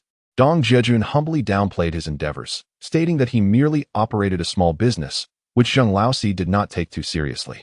Yet, as a savvy individual, he remained astute and discerning. Wu Wenhui, having grown up in an environment steeped in such dynamics, had absorbed much practical wisdom from his parents. Throughout his years in the workplace, he had often found others seeking his assistance, naturally cultivating his own aura of authority. Zheng Laosi, in a display of politeness, remarked, "Please, I cannot assume such a title. Should the leadership hear this, they might think I am vying for power. I am merely a humble clerk." Wu Wenhui, with an air of dignity, engaged in small talk, leaving Zheng Laosi somewhat perplexed. It It was only when Feng Zhendong leaned in to whisper that Wu Wenhui's father held a leadership position in the county that Zheng Laoxi's understanding was illuminated. With a demeanor marked by utmost respect, he personally held the menu to place the order, then bowed and excused himself to arrange matters in the kitchen. In no time, the dishes and drinks were served. Dong Jiajun personally poured wine for his two friends and raised his glass, saying, "Xiao Dong, De Hui. I never expected that during your flourishing times, you would still remember this down-and-out brother of yours. No more words are needed. It is all in the wine. Today, the treat is on me." As he spoke, Dong Jiajun felt a surge of passion within him. With such good brothers, he had no regrets in this lifetime. Clink. After the three toasted, Dong Jiajun tilted his head back and downed his drink heartily. "Come on, what do you mean by treating? We agreed that De Hui would pay. So don't compete with him. Wait until you earn big money before you treat us," Feng Zhendong exclaimed after finishing his drink, banging his cup on the table. "Who do you look down upon? I'll reimburse myself for my share. You don't need to worry about my wallet. Let us not discuss paying for meals anymore. We'll take turns, and no one should fight over it." Hearing Dong Jiajun's words, Wu Wenhui immediately adopted a generous spirit, popping a piece of food into his mouth as he chewed and spoke. Though Dong Jiajun's circumstances were not as favorable as theirs, he was still a man of honor and truly wished to treat them today. However, upon hearing their remarks, he felt it unnecessary to argue further. After all, there would be plenty of opportunities in the future. "Then I shall graciously accept this meal and drink," he thought, as he observed the spread of 6 different dishes before him, erupting into hearty laughter and indulging in the feast. Dishes such as spicy pork, sautéed intestines, beef stir-fry, chicken stewed with mushrooms, black cabbage, and peanuts adorned the table. "This is far too much. How could we possibly finish it all?" Dong Jiajun exclaimed while placing a piece of sautéed meat in his mouth. "You can just pack up the leftovers. Just don't be picky. Later, order a couple of dishes for Xia Ya and the children to take home. From now on, let us follow this routine when dining out. We must not forget our wives and children." Wu Wenhui was just raising his glass to propose a toast. "Am I late?" At that moment, the door to the private room was suddenly pushed open. Chapter 58. I will not cry now. I will cry when Dad returns. Everyone turned their gaze towards the entrance, where the owner of Drunken Immortal Residence, Zheng Laoxi, entered, holding a cup of wine. "Am I interrupting? Should I come back later?" Upon seeing Wu Wenhui animatedly conversing with a wine glass in hand, Zheng Laoxi felt somewhat embarrassed and pretended to leave. "Not at all, Boss Zheng. Please don't stand on ceremony. We, the 3 brothers, are merely reminiscing and catching up. There's nothing formal going on," Feng Zhendong said, realizing that since the restaurant owner had come to toast, he could not usher him away. "Come, thank you all for coming to support us. Just call me 4th brother if you wish." Zheng Laoxi placed 3 boxes of Hongtom Mountain cigarettes on the table, pushing one in front of each person. "4th brother, you are too generous," Wu Wenhui remarked as he noticed Zheng Laoxi directly offering 3 boxes of cigarettes. "It appears you are indeed a person of great stature. Come, let us raise our glasses to toast 4th brother." Feng Zhendong, pleased with Zheng Laoxi's gesture, quickly stood up to toast. This left 4th brother pleasantly surprised. "Here, feel at home. Today, enjoy your food and drinks without reservation." Zheng Laoxi, with a beaming smile, exchanged jovial pleasantries with the crowd. After raising their glasses in a toast, he tilted his head back and downed his drink in one go. "You 3 brothers take your time. I shall not intrude." As an experienced figure in the realm, Zheng Laoxi understood the nuances of social interaction and, with a respectful fist bump, turned and exited. The 3 men gazed at the red tower of cigarettes before them, exchanging knowing smiles. It seems that De Hui would have to come more often in the future. Zheng, the proprietor, certainly knew how to conduct business. Dong Jiajun reflected on the flourishing dining industry of the future, where it was customary to treat esteemed guests with dishes and drinks, even offering discounts, all to cultivate returning patrons. In hindsight, Zheng Laoxi was evidently ahead of his time. This business acumen would remain relevant even in later years. As the saying goes, no matter how many layers of clothing one wears, flattery will always find a way through. It was astonishing to discover that this small county, Huaining, harbored such talent. Earlier, there was Uncle Zhao Jiqiang, who had spent 500 on a family secret, having recognized the market potential for roasted eggs. Now, Zheng Laoxi had made a grand gesture by casually offering cigarettes. Although many were still cautiously navigating the waters of reform and opening, the sparks of innovation could ignite a wildfire. Observing the events unfolding before him, Dong Jiajun felt a humility that contradicted his perspective as a reborn individual. He began to keenly observe this rapidly changing world, realizing that his plan to trade in medicinal materials required utmost caution, particularly in conducting market research. Without investigation, one cannot speak with authority, he reminded Feng Zhendong. Please arrange a time for me to visit the warehouse and meet with the procurement and sales personnel for a discussion. You are quite the impatient one, Feng Zhendong replied. It would have been better to call them over for a casual chat while we eat. Let us put off the drinking for today. You can handle this matter tomorrow. Feng Zhendong was taken aback that Dong Jiajun still prioritized the medicinal materials business even while drinking. He admired Dong Jiajun's systematic approach and logical clarity. Sensing that this young man was destined for great things, it was not the right moment to involve others. First, they needed to unify their thoughts. 3 stakes support a fence. 3 heroes lend strength to one another. With a profitable project of his own, Dong Jiajun relied on Feng Zhendong and Wu Wenhui for their financial resources and connections, believing that together they could achieve great accomplishments. Jiajun's agile mind and boldness were commendable. Even if he could not reach the heights of Bai Gui or Fan Li, being another Xin Wansan or Hu Xuyan was certainly within reach. They raised their glasses in a toast, wishing for Jiajun's swift success. Wu Wenhui held Dong Jiajun in high regard, appreciating his calm demeanor and meticulous thought process, which instilled confidence. As the spirits flowed freely and their hearts warmed, Wu Wenhui proposed another toast. Cheers! The sound of their glasses clinking resonated, followed by a chorus of hearty laughter. In Yezhu Valley Village, Xiao Hu and Xiao Feng had just awakened. Upon opening their eyes and realizing their father had yet to return, they felt a pang of frustration. Looking at Xia Ya, who had just entered the room, Xiao Hu, with a quivering voice, asked, Mama, why hasn't Daddy come back yet? I long for my father to play with me. Before Xia Ya could respond, Xiao Feng, still with sleepy eyes, nestled in her mother's embrace and said, Mom, if Dad doesn't come back soon, I'm going to cry. Xia Ya sat on the Kong, gently stroking Xiao Hu's fluffy little head, her heart filled with immense joy as she gazed at her adorable little treasures. However, hearing her daughter's words suddenly left her in a state of amused bewilderment. Your father is working hard to earn money for delicious treats. If you feel the need to cry, you may do so now, she replied. Xiao Feng insisted, if I cry now, Daddy won't see it. I'll wait for him to return before I cry, so he will feel sorry for me. With a pout and a hint of innocence, she deliberately sniffled and rubbed her nose with her delicate hand. Xia Ya couldn't help but be amused by Xiao Feng's endearing antics. I don't want treats anymore. I just want Daddy to play with me. Didn't you say that when we wake up from our nap, Daddy would be back? Xiao Hu, resting his head on his mother, recalled her promise from their afternoon nap, that upon waking, their father would return. He too, feeling a bit aggrieved, inquired about their father's whereabouts.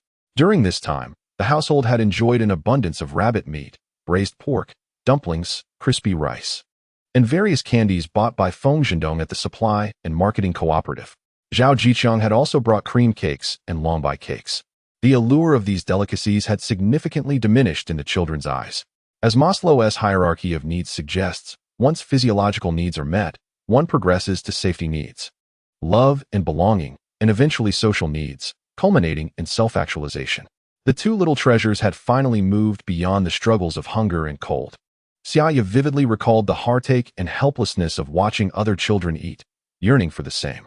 Now, even when they saw other children from the village flaunting their treats in front of Xiao Hu and Xiao Feng, the siblings remained unfazed, proudly declaring, we have all those things at home.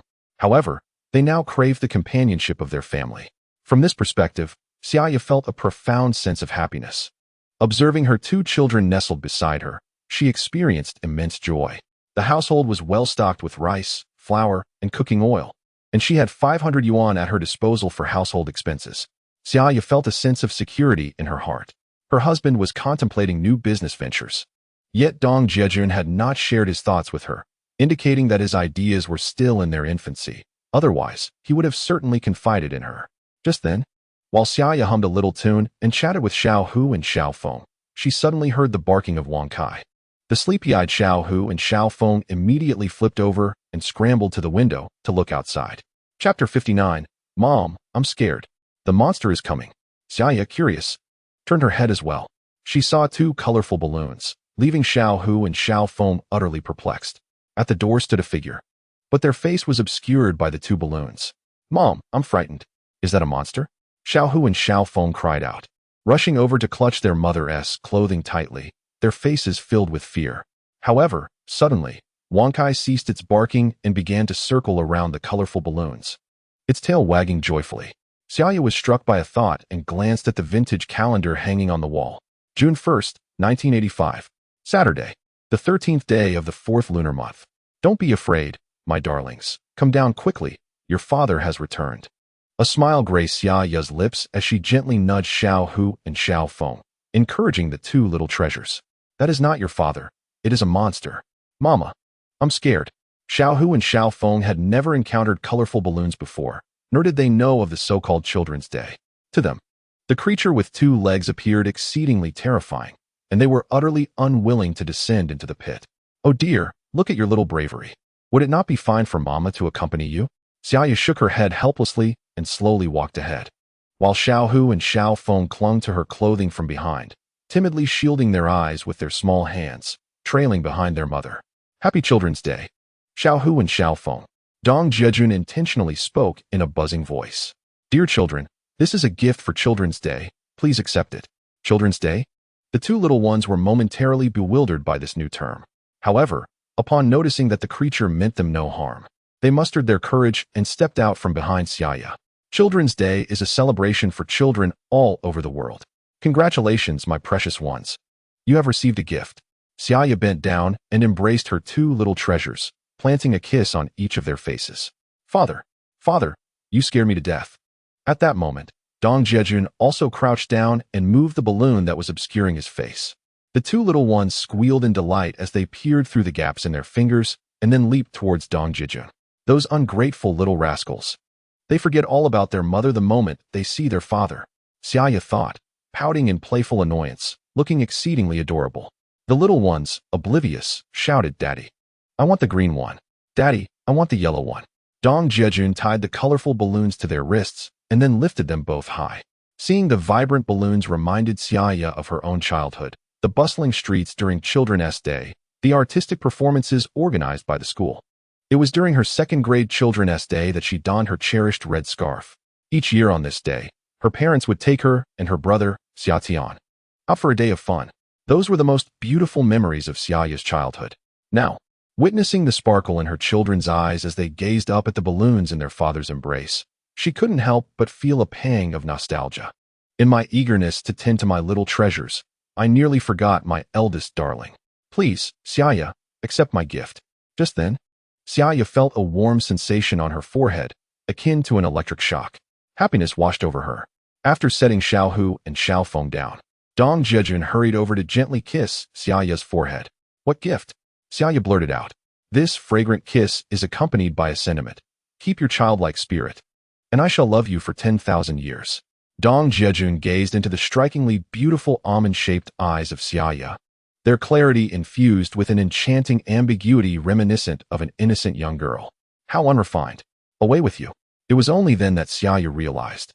Her ears flushed with warmth, her charming face blooming with an even more alluring blush. "This is merely a meeting gift. Tonight, a grand present awaits you." Dong Jiajun, with a shameless grin, leaned in for another kiss, but Xia Ya, having regained her composure, skillfully evaded him. "Ha ha!" Dong Jiajun erupted with laughter, observing the playful antics of the little tiger and little phoenix, and then the graceful figure of Xia Ya. His voice resonated with boundless enthusiasm and joy. How wonderful it is to be reborn. Dong Jiajun thought to himself, "Dear wife, do not leave just yet. There are delectable treats to enjoy." At that moment, he stepped out of the courtyard and brought in the old bicycle parked at the entrance. "I thought you had lost the bike after drinking too much," Xia Ya remarked.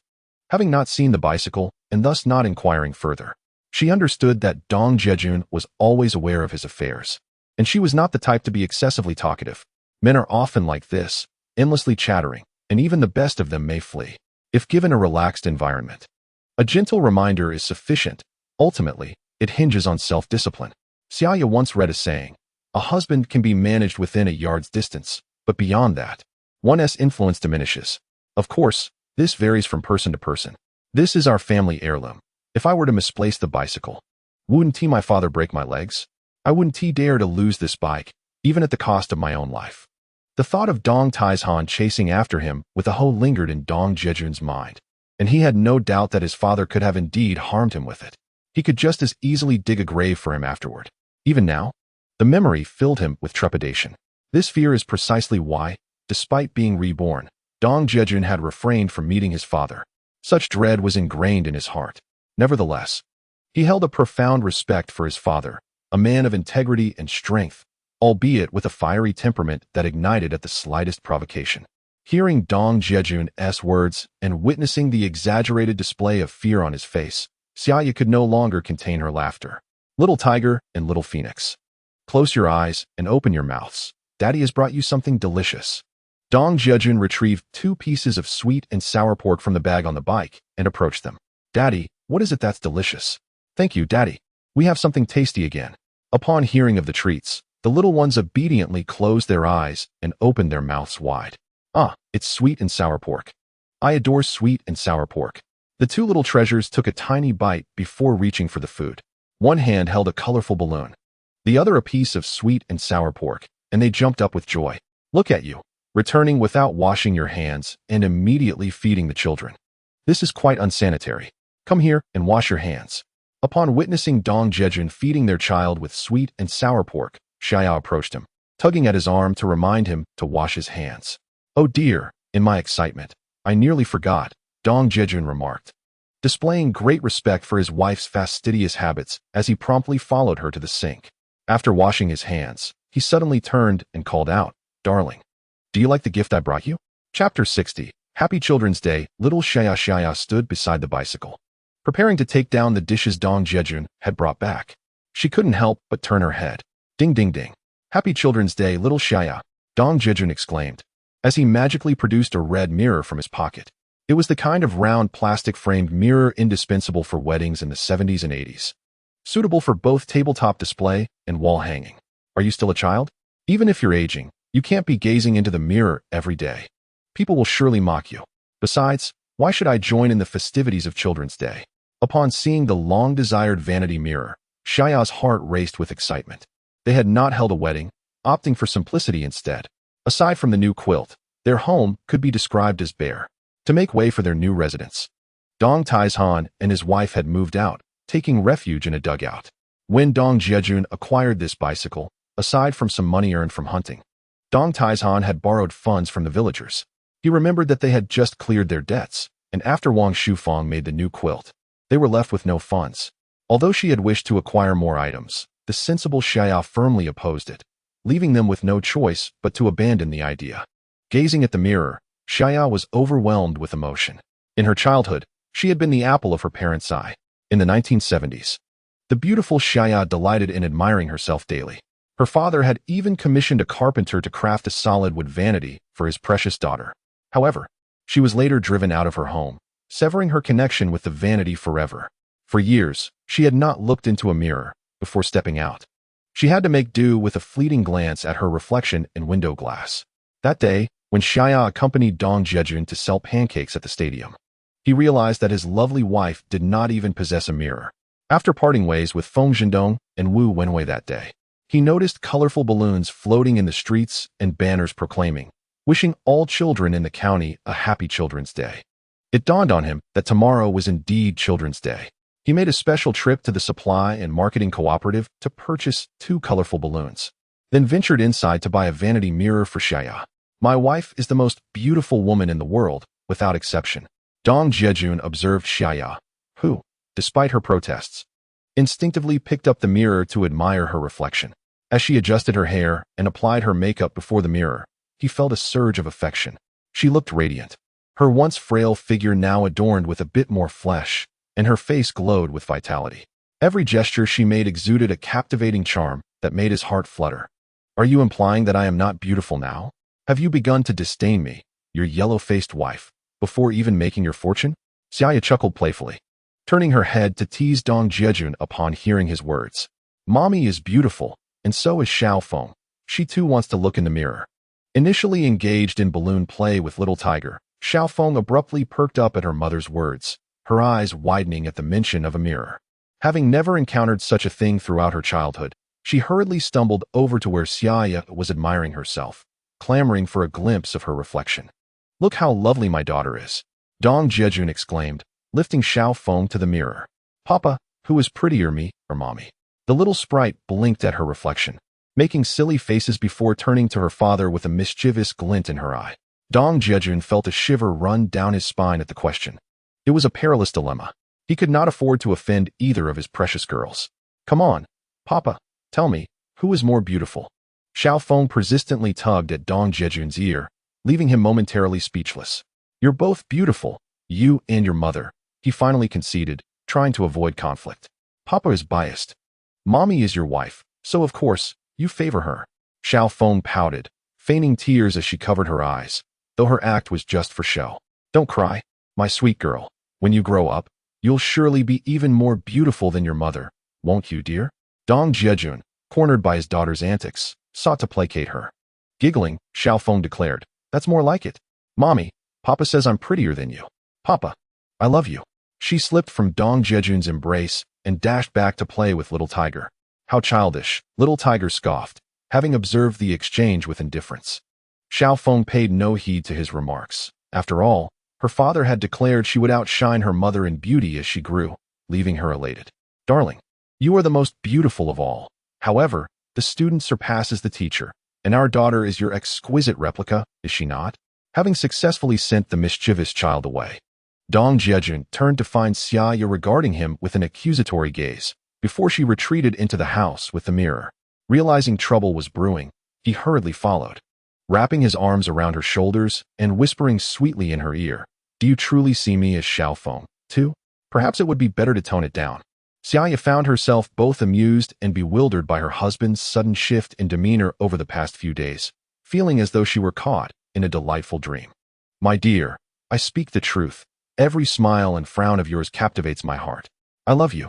He kissed her earlobe tenderly, sending a wave of warmth and bliss coursing through her, leaving her momentarily breathless.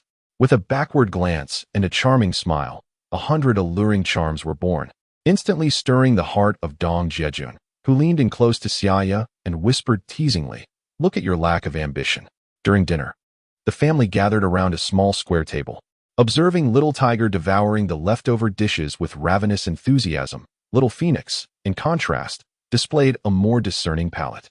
The distinction between boys and girls became evident. The household had not lacked meat these past few days. The children had been well fed, their bellies growing round with sustenance. Yet, Little Tiger continued to eat voraciously, while Little Phoenix maintained a more refined demeanor. Xia Ya recounted her earlier visit to deliver food to the children's grandfather and mother, coincidentally encountering Dong Taizhan at home. Upon seeing the restaurant's dishes, he instructed his daughter-in-law to tell Dong Jiajun to find some time to have a good chat with him. Dong Jiajun felt that avoiding his father was not a viable solution, for he was, after all, his biological father. However, today he wished to postpone that discussion, as he had more pressing matters to announce. Glancing at his wife and children, he began, "Xia Ya, your father is also my father, isn't?" Just as Xia Ya noticed Dong Jiajun's lips moving, she understood he had something to say and fell silent, focusing her attention on him. "Little Tiger, Little Phoenix, do you know what tomorrow is?" Dong Jiajun asked, noticing both Xia Ya and the children were eagerly watching him. "It's June 1st, International Children's Day?" Little Tiger and Little Phoenix exclaimed, their voices overlapping with excitement. Xia Ya had introduced the significance of this day to them after they received colorful balloons in the yard that afternoon. Hearing their father's question, they rushed to answer. Especially Little Phoenix, who displayed greater attentiveness than Little Tiger. "Umph, as if that shows your capability," Little Tiger remarked, remembering only the day itself. While Little Phoenix provided the precise answer. June 1st is a celebration for children all around the world, so it is correctly referred to as International Children's Day. Dong Jiajun pointed to the calendar on the wall. "But Dad, today is May 30th, Little Tiger interjected, noticing the date. "Indeed, my son can read the calendar now. Kudos to you," Dong Jiajun exclaimed, genuinely astonished that his 3-year-old son could read the calendar. "Dad, I can read the calendar too. Today is Friday, the 13th day of the 4th lunar month, right, Mom?" Little Phoenix chimed in, feeling a surge of pride as she saw her brother receiving praise. Not wanting to be outdone, she directed her gaze at the calendar. Confidently reading the numbers aloud, and receiving a nod of approval from Xia Ya before defiantly glancing at her brother. Oh, my daughter is quite remarkable too. She can even understand the lunar calendar. Well done, sweetheart. Dong Jiajun marveled at Xia Ya's dedication to their children's early education, turning to her with gratitude. Thank you, my dear wife. Reading the calendar isn't all that impressive. I can recite the 3-character classic. Little Tiger declared, not waiting for his father's response. Launching into the recitation. At the beginning of man, nature is inherently good. Though natures are similar, habits diverge. If one does not teach, one's nature will inevitably change. In ancient times, Meng Mu chose a suitable neighborhood for her son. When he did not study, she broke his loom. Little Feng, upon seeing her older brother reciting the 3-character classic, immediately began to join in with enthusiasm. The 2 children took turns reciting, fully immersed in the task, and astonishingly managed to memorize all 145 characters. Dong Jiajun did not interrupt, watching with great interest as these little treasures strove against each other. Look at the children. They are reciting for you. Why are you just staring at me? Xia Ya remarked, noticing Dong Jiajun's gaze drifting towards her. It was a rare moment for the children to showcase their talents in front of their father. It was essential to listen attentively and offer encouragement. This would motivate the children in their future studies. Dong Jiajun nodded slightly, unaware that his vision had blurred. Tears had begun to fall without him realizing. Daddy, why are you crying? Little Feng said, let me wipe your tears. After reciting the 3-character classic, the siblings, Xiao Hu and Xiao Feng, noticed their parents fervently applauding them. With heads held high, they felt an immense sense of pride. However, upon lowering her gaze, Little Feng saw her father's face streaked with tears and hurriedly inquired. Clumsily, she used her small hands to wipe his tears. It's all right, sweetie. Daddy just choked on some chili, Dong Jiajun replied, taking the towel from Xia Ya to dab his eyes, then embracing the fluffy heads of Xiao Hu and Xiao Feng, planting a kiss on them. Daddy, drink some water. Mommy says drinking water helps if it's spicy, Xiao Hu chimed in, quickly offering his father the water from the table. Thank you, son, Dong Jiajun said, fighting back more tears as he took a generous sip, attempting to mask the intense emotional turmoil. Daddy, why didn't you thank me? I wiped your tears too. Am I not a good girl? Little Feng pouted, feeling unappreciated. Thank you, my daughter. You are the best. You are Daddy's little sweetheart. Dong Jiajun quickly embraced Little Feng and kissed her again. Humph, little rascal, Xiao Hu commented. Seeing Little Feng receive the praise she desired, and feeling somewhat disgruntled, he added, Daddy, I can recite the disciples' rules too. Should I recite it for you? Xiao Hu believed that showing off was meaningless. It was better to rely on his own abilities. He remembered being spanked by his mother for not taking recitation seriously before, and even now the memory still stung. He opened his mouth to recite. Xiao Hu, not today, let us save it for another time. Daddy has some wonderful news to share, so let him finish, Xia Ya interjected, glancing at the 2 little treasures, worried that if they continued their competition, they might not sleep the whole night. Ever since they began to speak, Xia Ya took every opportunity to provide the children with foundational education. They had memorized the 3-character classic, the disciples' rules, the analects, as well as Tang and song poetry. This was largely due to Xia Ya's upbringing in a scholarly family, where she was nurtured in a rich educational environment from a young age. During summer and winter vacations, her parents had assigned her similar tasks as homework. Although they did not have those books at home now, Xia Ya had already committed them to memory. This was also a source of frustration for her parents, as they had devoted great effort to cultivate their beloved children. Who would have known that this little rascal, Dong Jiajun, would cause such a stir? Anyone in this situation would find it hard to come to terms with. I plan to venture into the city tomorrow, on Children's Day, to enjoy the elephant slide at the park, indulge in delicious treats, capture photographs, and watch a movie. My dear children, would you like to join? Finally, Dong Jiajun has the opportunity to announce this, observing the bewildered expression on Xia Ya's face. Then, he noticed Xiao Hu and Xiao Feng pause for a moment before erupting into joyous cheers. Daddy, Daddy, I love you. You are the best. Long live Daddy. This is my wonderful father, your father, and also my father. Xiao Hu and Xiao Feng gleefully rushed over, planting a kiss on Dong Jiajun's cheeks. Soon after, a playful debate ensued, despite their lack of understanding regarding the elephant slide and the movie. However, they were well aware of the city, often spoken of with reverence by the adults. The allure of the county's vibrancy had always been a cherished dream in their hearts. All right, Xiao Hu and Xiao Feng. After you finish eating, you may go out to play for a while, but remember to sleep early, Xia Ya said, her lips twitching slightly. Witnessing the children's exuberance, she felt a need to step back, not wanting to dampen their spirits. She let them enjoy their playtime. As she observed Xiao Hu and Xiao Feng chasing each other in the yard with colorful balloons, Xia Ya sighed softly. Jiajun, if we go to the city for a movie and a day at the park, how much will that cost? We must be prudent with our finances. Wife, I've thought about this all the way here. The children are now 3 years old and have yet to celebrate Children's Day.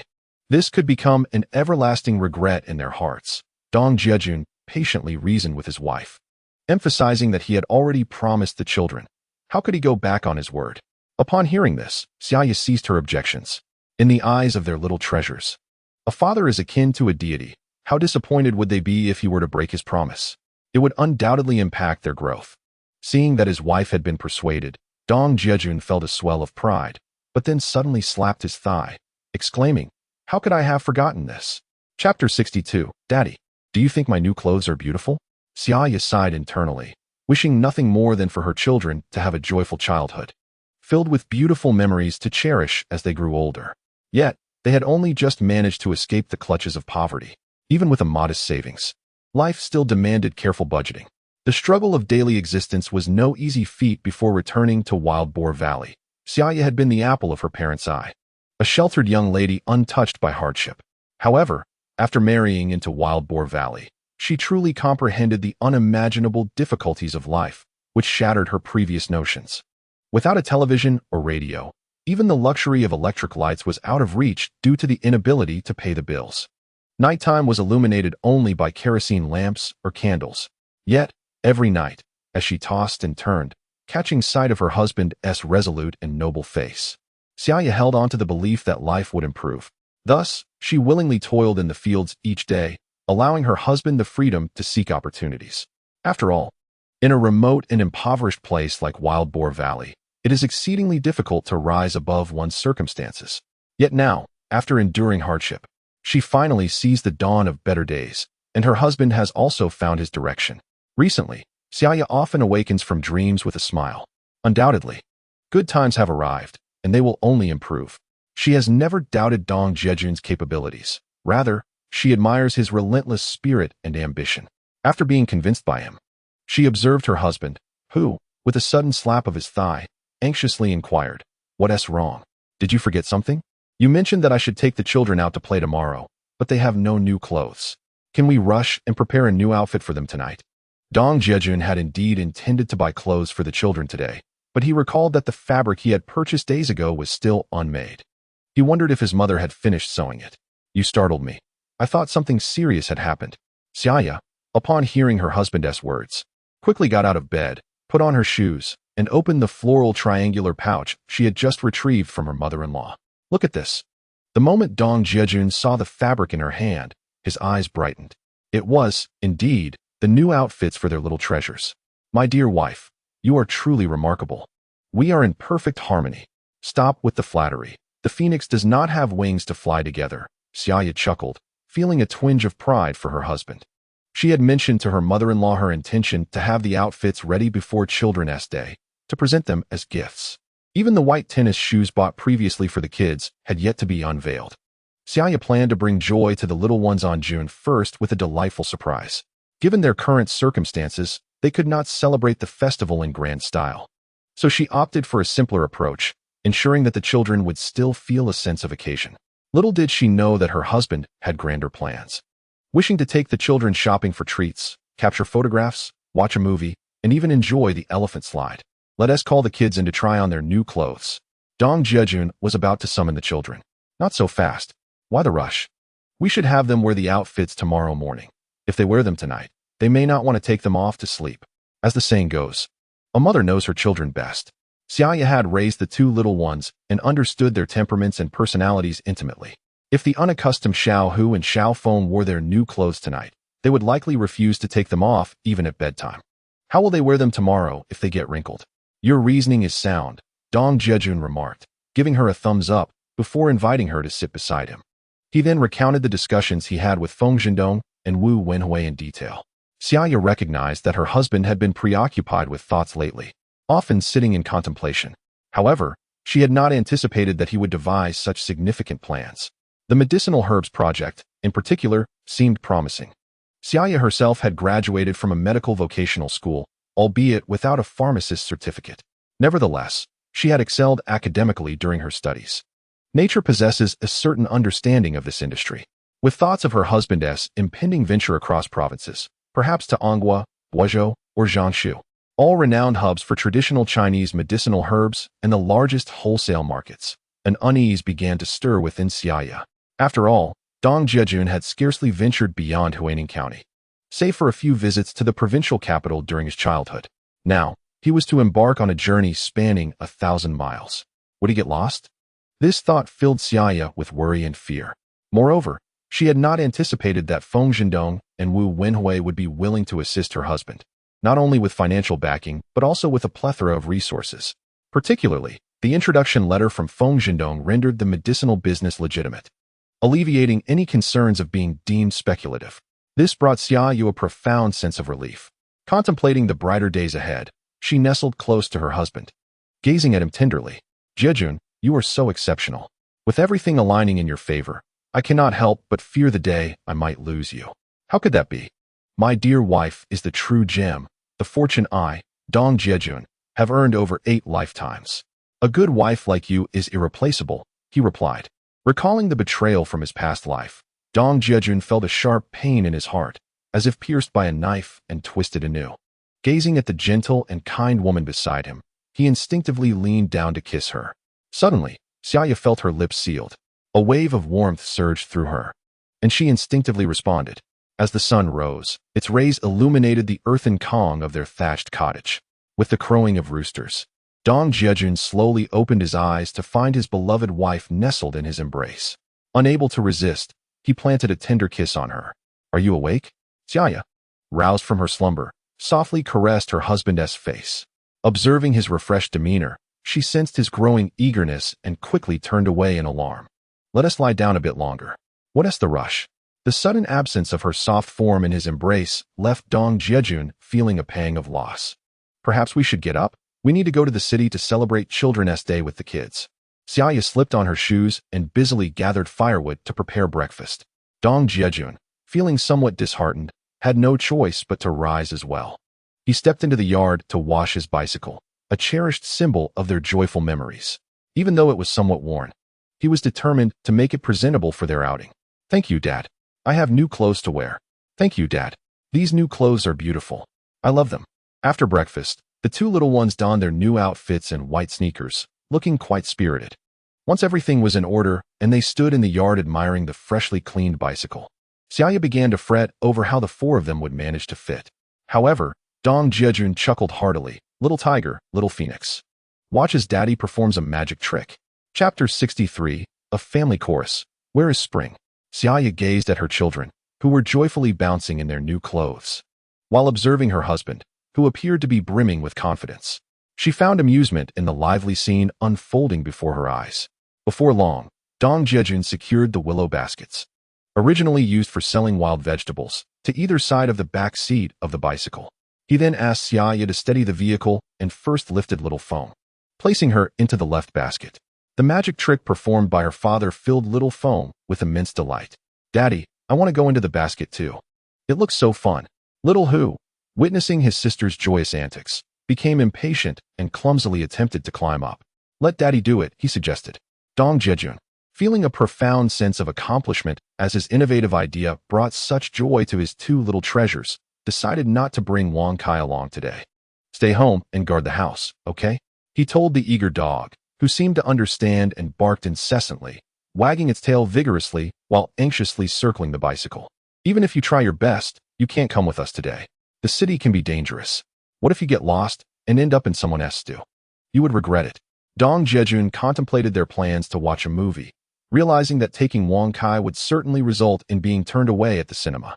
Leaving it outside would pose its own dangers, as it could be captured and sold for dog meat, a thought that pained him deeply.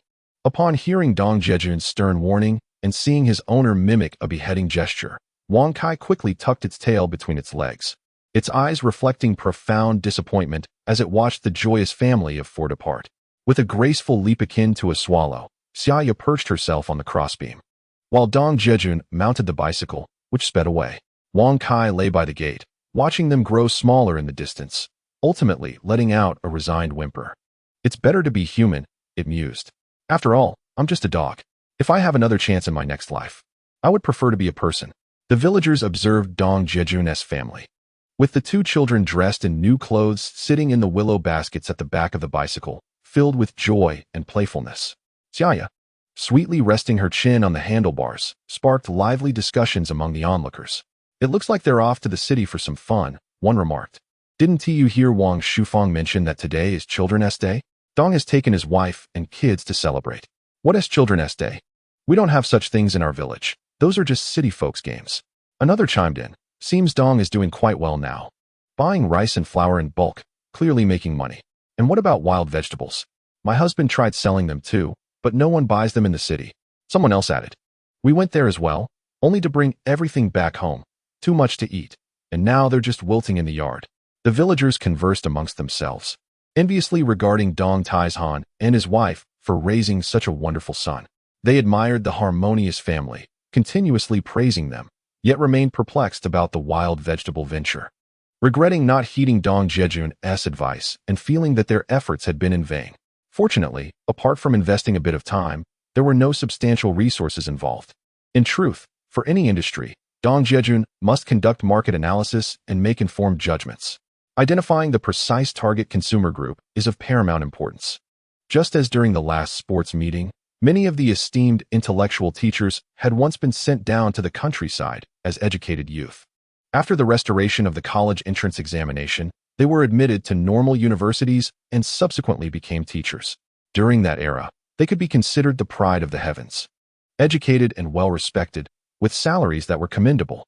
Especially as times improved, a sense of nostalgia began to emerge, recalling the hardships of their early days in the countryside, which transformed into beautiful memories. The wild mountain vegetables evoke a deep-seated reminiscence. However, if these were to be sold at the market, they would find no buyers, as people at that time would never squander their money on such wild produce. Purchasing a large cabbage could feed a family for several meals. Who would waste money on such frivolities? This was also the reason Dong Jiajun chose not to pursue it further. Yet, when Xia Ya passionately urged the villagers, others might have thought she feared encroaching on Dong Jiajun's business. Such is human nature. As Dong Jiajun and Xia Ya discussed these matters, they were filled with reflections. The couple, sharing the same educational background and aligned values, naturally held remarkably similar views on many issues. However, should the opportunity arise in the future, they would undoubtedly assist these villagers who had previously supported Xia Ya. Dong Jiajun, however, was hesitant to promise to lead the villagers towards shared prosperity. Nonetheless, considering the kindness shown by these simple villagers towards Xia Ya, he felt a strong obligation to repay that favor. Where is spring? Where is spring? Spring resides in the verdant mountains and forests. Here, there are red flowers, lush green grass, and the melodious little yellow oriole. On the road into the city, flanked by lush greenery, Xia Ya sang, "Where is spring?" with her two little treasures. Listening to Xia Ya's sweet voice, Dong Jiajun suddenly realized that in 3 years of marriage, he had never heard her sing. The former Xia Ya was indeed a gifted singer and dancer, possessing an exceptionally sweet and clear voice. During their courtship, they often nestled close to each other, singing their favorite songs. The innocent voices of Little Tiger and Little Phoenix echoed in harmony with their mother. As Xia Ya sang a line, Little Tiger and Little Phoenix would chime in with the next, their voices crisp and delightful, brimming with childhood exuberance. They resonated with one another, creating a splendid performance. It seemed that at home, Xia Ya frequently led the children in practice. Delighted by their singing, Dong Jiajun joined in, whistling along as accompaniment. The family of 4 traveled joyfully, singing and laughing, soon arriving at the cinema. Dong Jiajun intended to purchase the movie tickets first, fearing they might sell out, especially since today was Children's Day. Leaving Xia Ya with the 2 little ones, he hurried to the ticket window. Today, only 2 films were showing, The Great Knife Wang Wu and The Charming Band. After much deliberation, he found it difficult to cater to everyone's preferences. Thus, he returned to seek Xia Ya's opinion. Consulting the children proved futile, as they were still entirely oblivious to the concept of movies. Shall we watch The Great Knife, Wang Wu? Xia Ya gazed up at the enormous promotional poster on the cinema wall, her voice tinged with uncertainty. As you wish, my dear. Dong Jiajun understood that Xia Ya was considering their son, Xiaohu, for he, like most boys, had a penchant for action-packed scenes. However, in Dong Jiajun's mind, he yearned to see the charming band, a genre that Xia Ya adored. In 1985, children's films had begun to emerge, yet in a remote town like Huaining County, everything lagged behind. Just as Dong Jiajun prepared to buy the tickets before taking the children to the People's Park, he heard his son call out, "Dad, wait a moment." Chapter 64, Dad, what is a movie? Hearing his son's question, Dong Jiajun halted and turned back. Xiaohu and Xiaofeng were gazing at the movie poster. What is it? My son. Dong Jiajun ruffled his son's hair, which Xia Ya had neatly styled the night before. Dressed in new clothes, he looked particularly spirited. Dad, what is a movie? Upon hearing Xiaohu's inquiry, Xiaofeng also looked towards Dong Jiajun, their bright eyes sparkling with curiosity and a thirst for knowledge about the world beyond. Well, if we don't hurry, the tickets will be gone. I must queue up to buy them first. Why don't you let your mother explain it to you? Dong Jiajun felt a wave of frustration wash over him at his son's question. How on earth was he supposed to explain this to his children? Perhaps he should consult Xia Ya about this conundrum. After all, it was disheartening to realize that his 3-year-old children had no idea what a movie was. He resolved to earn money diligently, setting modest goals, first to buy a radio, then a television, followed by a new house, and ultimately to provide the best education for his children. Yes, that was a delightful decision. He was determined that his precious ones would not fall behind from the very start. As he stood in line to purchase the tickets, he mused about the great knife Wang Wu. Dong Jiajun handed over 30 cents and received 2 tickets in return. Children under 2 meters tall were not required to purchase tickets. And since Xiaohu and Xiaofeng were only 3 years old, they were exempt. Upon returning with the tickets, he noticed a vendor selling sticky candies by the roadside. Dong Jiajun spent a dime on a bag of them, which were delightfully colorful, containing 10 pieces, enough to keep the children entertained for a while. Seated in the basket, Xiaohu and Xiaofeng devoured the sweet treats with glee. Shortly thereafter, Dong Jiajun arrived at the East Red Photo Studio, cradling his little treasures for a photograph. Inside, he spotted a backdrop featuring 2 giant pandas munching on bamboo. Dong Jiajun and Xia Ya sat, while Xiaohu and Xiaofeng stood before them. Just as they struck a pose, the photographer called out cheese and squeezed the rubber bulb of the antique hand-operated camera. With a loud pop, chaos ensued. The little tiger and little phoenix were taken aback, turning to embrace their parents behind them.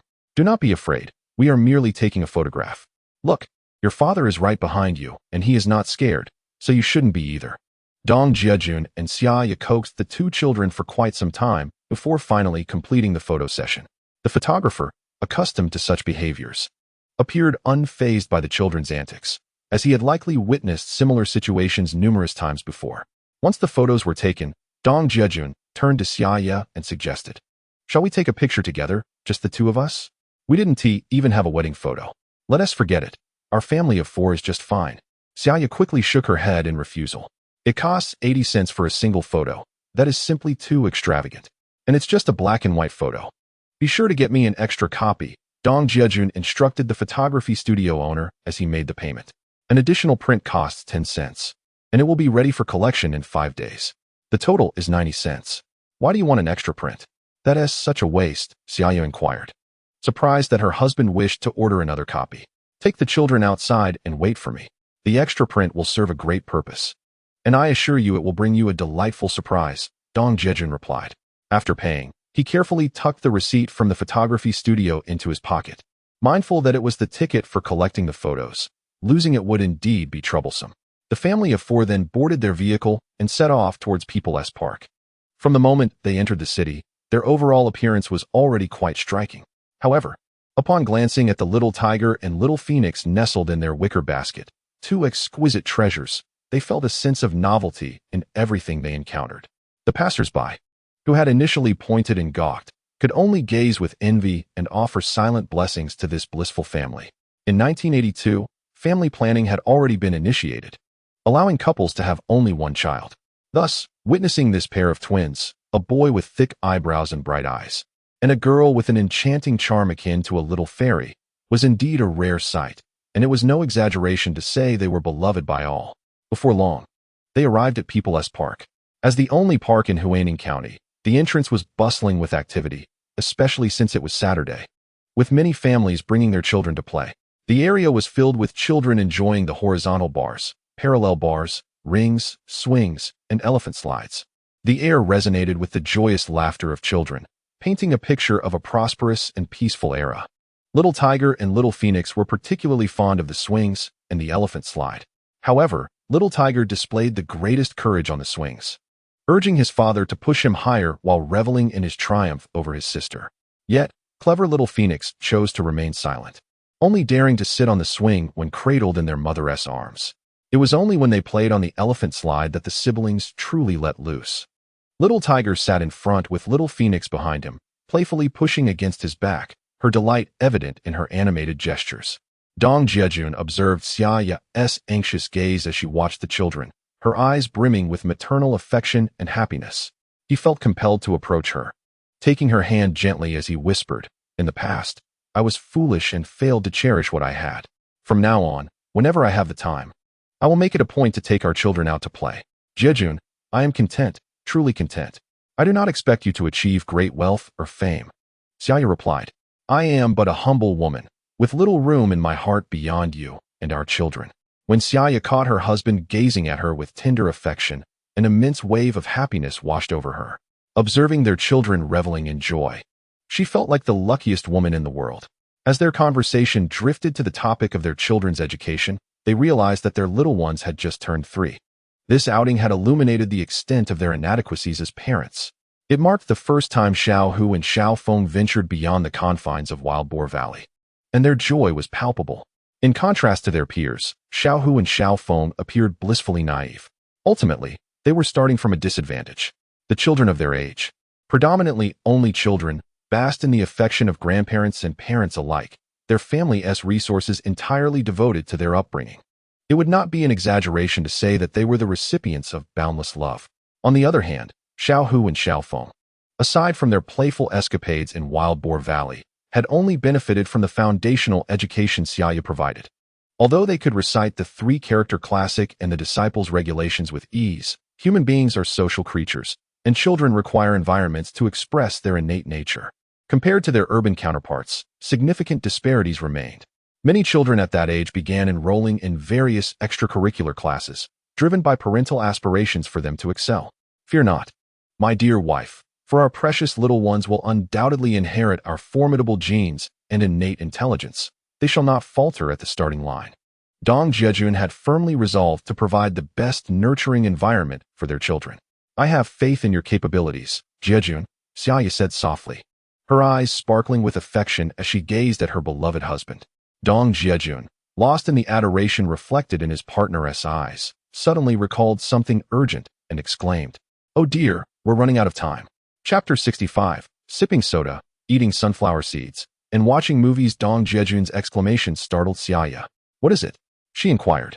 Glancing at the sky, Jiajun hurried over to a nearby watchwearer to check the time, only to discover that the movie was about to begin. Engrossed in their discussion about their children's education, while watching Xiao Hu and Xiao Feng play, they had lost track of time. "We must call for Xiao Hu and Xiao Feng. I'll fetch the car quickly. We need to hurry." With that, Jiajun dashed off. The crowd in the park watched with interest as the family of 4 hurriedly made their way. Jiajun placed both children into a wicker basket and assisted Xia Ya onto the vehicle. Amidst the envious and astonished gazes of onlookers, they sped away. Fortunately, People's Park was not far from the cinema. In truth, the entire urban area of Huaining County was rather compact. They soon arrived at the cinema, where only a sparse crowd remained to have their tickets checked at the entrance. Jiajun carried Xiao Hu while Xia Ya held Xiao Feng, and after verifying their tickets, they entered the theater. Although assigned seating was the norm, many attendees disregarded the rules, opting instead for a casual seating arrangement. As Jiajun noticed several vacant seats in the middle, he squeezed over with Xia Ya. "You occupy this seat and wait for me for a moment. I shall return shortly," he declared, not waiting for Xia Ya to respond before making his way out again. "Where has Dad gone? Isn't he watching the movie with us?" Little Tiger and Little Phoenix whispered to their mother, catching sight of their father's retreating figure. "Don't worry. Your father will be back shortly," Xia Ya reassured them, having a vague inkling of Jiajun's destination. "I'm back." Jiajun soon returned, holding 3 bottles of soda and 2 bags of sunflower seeds. I guess you went to buy something. Isn't it a waste when we could just be watching the movie? Xia Ya remarked, frowning at the soda and seeds in his hands. To be candid, for someone like Xia Ya, who had grown accustomed to a life of hardship, purchasing such items felt utterly extravagant. Heh, I knew you would object. Thus, I acted first and reported later. Forgive me, my dear wife, Dong Jiajun replied nonchalantly. His wife's frugality was commendable, yet he felt the pinch of not earning substantial money. After all, Xia Ya had always been a princess in her family, never lacking in soda, seeds, or candy. Dong Jiajun handed the sodas to Little Tiger and Little Phoenix, who eagerly inhaled the sweet aroma of the drinks. It was their first encounter with soda. My dear wife, you must be thirsty, right? Since I bought it, there's no turning back. Just have a sip. He chuckled, pulling Little Tiger onto his lap. The cinema was bustling with patrons, every seat occupied. Given that children did not require tickets, it was unreasonable to expect them to reserve seats. Xia Ya observed that he had only purchased 3 bottles of soda in orange, pineapple, and green apple flavors. Yet, he hadn't indulged himself. Thinking of this warmed Xia Ya's heart, she took a small sip from the soda before passing it to Dong Jiajun, encouraging him to drink as well. Dong Jiajun hesitated. If he were to drink, he would finish the bottle in one go. Nevertheless, he pretended to take a sip. You haven't had a drink. Take another sip, Xia Ya insisted, weighing the bottle and realizing Dong Jiajun had hardly drunk any. Thus she handed it back to him again. I've had my fill. Now, let us enjoy the sunflower seeds, Dong Jiajun said, handing her a bag while holding the soda for Little Tiger, who was already adept at cracking the seeds. Reflecting on the future, where popcorn and cola were the quintessential cinema snacks, she mused that this simple moment was quite delightful as well. Just as she was about to offer Dong Jiajun another sip of soda, the movie began, leaving her no choice but to refrain from doing so to avoid disturbing others. Remembering the last time Dong Jiajun had bought her a soda while selling pancakes, it struck her that he had not indulged himself either. Ah, that was the orange flavor. This one is pineapple, she thought, feeling grateful for her husband's thoughtful gestures. The sensation of being cherished and cared for was truly wonderful. The film, Big Knife Wong Wu, had just been introduced from Hong Kong earlier this year and was captivating. Before long, Xia Ya, along with Little Tiger and Little Phoenix, found themselves enthralled by the visuals on screen, especially during their first cinematic experience. The captivating fight scenes held the rapt attention of the 2 little treasures, who momentarily forgot about their soda and snacks. Dong Jiajun observed the children, completely enthralled by the unfolding narrative. He barely paid attention to the film, too captivated by the sight of Xia Ya and her children. The essence of true happiness lies in bringing joy to those we love. Grasping the soda in his hand, Dong Jiajun was struck by the simplicity of soda production in this era. It merely requires a few large vats, tap water combined with flavoring and sweeteners. Oh, and a capper to seal the bottles would suffice. The process for making malt soda and kvass is slightly more intricate. As for the soda bottles, they must be recycled and reused countless times. The cases of 24 bottles are simply wooden crates, extremely rudimentary. Is food safety a concern?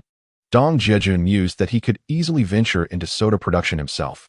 The market for such a product is undoubtedly vast, and with merely a year of effort, he could earn a decent return. While Xia Ya and her children were engrossed in the film, Dong Jiajun's mind wandered to grand schemes for wealth. As the film concluded and the house lights illuminated the cinema once more, patrons began to exit. Many were parents accompanying their children, Little Tiger and Little Phoenix.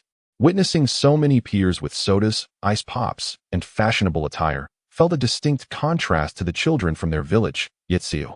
They glanced at their new clothes and then at the other children, their expressions a blend of confusion and complexity.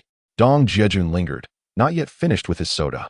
Knowing he would need to return the bottle upon leaving, he exchanged a knowing glance with Xia Ya as they watched the children finish their drinks, fully aware of Little Tiger and Little Phoenix's envy towards the city kids.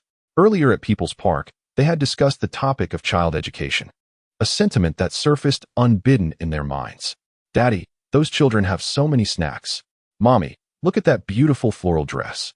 Little Tiger and Little Phoenix, cradled in their parents' arms, gazed around, following the retreating figures of the other children, their hearts brimming with longing. Little Tiger and Little Phoenix, once Daddy earns enough money, I promise to buy you even prettier clothes and more snacks, all right? Dong Jiajun noticed Xia Ya's silence, understanding that their children's words had touched her tender heart. He reassured them. Thank you, Daddy, they chimed, We believe you. Little tiger, nestled in Dong Jiajun's embrace, planted a kiss on his father's cheek upon hearing his promise. Little phoenix, held by Xia Ya, rushed to join Dong Jiajun, eager to claim her moment. Dong Jiajun could only manage to hold one child in each arm. After a quick kiss, little phoenix insisted on sealing the promise with a pinky swear. But how can I make that promise while holding you both? Dong Jiajun chuckled. Seeing the little ones clinging to her husband, Xia Ya promptly stepped in to mediate. As they exited the cinema, the sun shone brilliantly outside. Dong Jiajun involuntarily squinted his eyes. Father, look, look, exclaimed the little tiger in his arms. Chapter 66. Farewell, meat-selling grandpa. Upon hearing their son's call, Dong Jiajun and Xia Ya quickly turned their heads. Their son was pointing at a massive promotional poster on the cinema wall. To their astonishment, it featured the once immensely popular film, Shaolin Temple. The image of monk Jiajun wielding a staff left the little tiger mesmerized. Dad, he looks so cool. Dong Jiajun and Xia Ya had watched Shaolin Temple with several classmates before graduating in 1982, and the film left an indelible impression on them, including many classic lines that they occasionally recited. They never expected it was still being screened. Given the scarcity of film resources in the 70s and 80s, it was not unusual for a classic movie to be shown for several years. Dong Jiajun hadn't noticed this when purchasing tickets. Otherwise, he and Xia Ya would have relived old memories. Time had flown by since they started dating, and their child was already 3 years old. Watching it again would surely evoke profound nostalgia. Indeed, Shaolin Temple is truly remarkable. Dong Jiajun and Xia Ya exchanged smiles, as vivid memories resurfaced in their minds. Dad, I want to watch Shaolin Temple, the little tiger pleaded, wrapping his arms around his father's neck. Hearing his son recall the movie's name after just one mention, Dong Jiajun couldn't help but marvel at the child's cleverness. What else is there to watch? We need to head home. Didn't we just finish watching King of the Great Saber? Xia Ya, concerned that Dong Jiajun might impulsively agree to their son, feigned anger and admonished the little tiger. Unbeknownst to her, she had accurately guessed Dong Jiajun's thoughts. Had she remained silent, if the little tiger had begged a bit more and given Dong Jiajun a sweet kiss, he likely would have succumbed. At home, we must listen to your mother. We won't watch it today. However, I promise to take you to see it another time. Dong Jiajun replied, playfully rubbing his nose against the little tigress. If you were in ancient times, with the 3,000 beauties of the harem and all their whispers, wouldn't you agree to everything, thus becoming a foolish ruler? Xia Ya observed her husband's complete lack of resistance in front of their children, a small pang of jealousy rising within her. She playfully poked his nose and said, what is wrong with being a foolish ruler? Who wouldn't want to be an emperor? But even if you gave me an emperor's throne, I wouldn't trade it for this lovely wife of mine. Being a commoner is wonderful. It embodies the essence of life. Noticing Xia Ya's expression, Dong Jiajun quickly soothed her. You are so contradictory.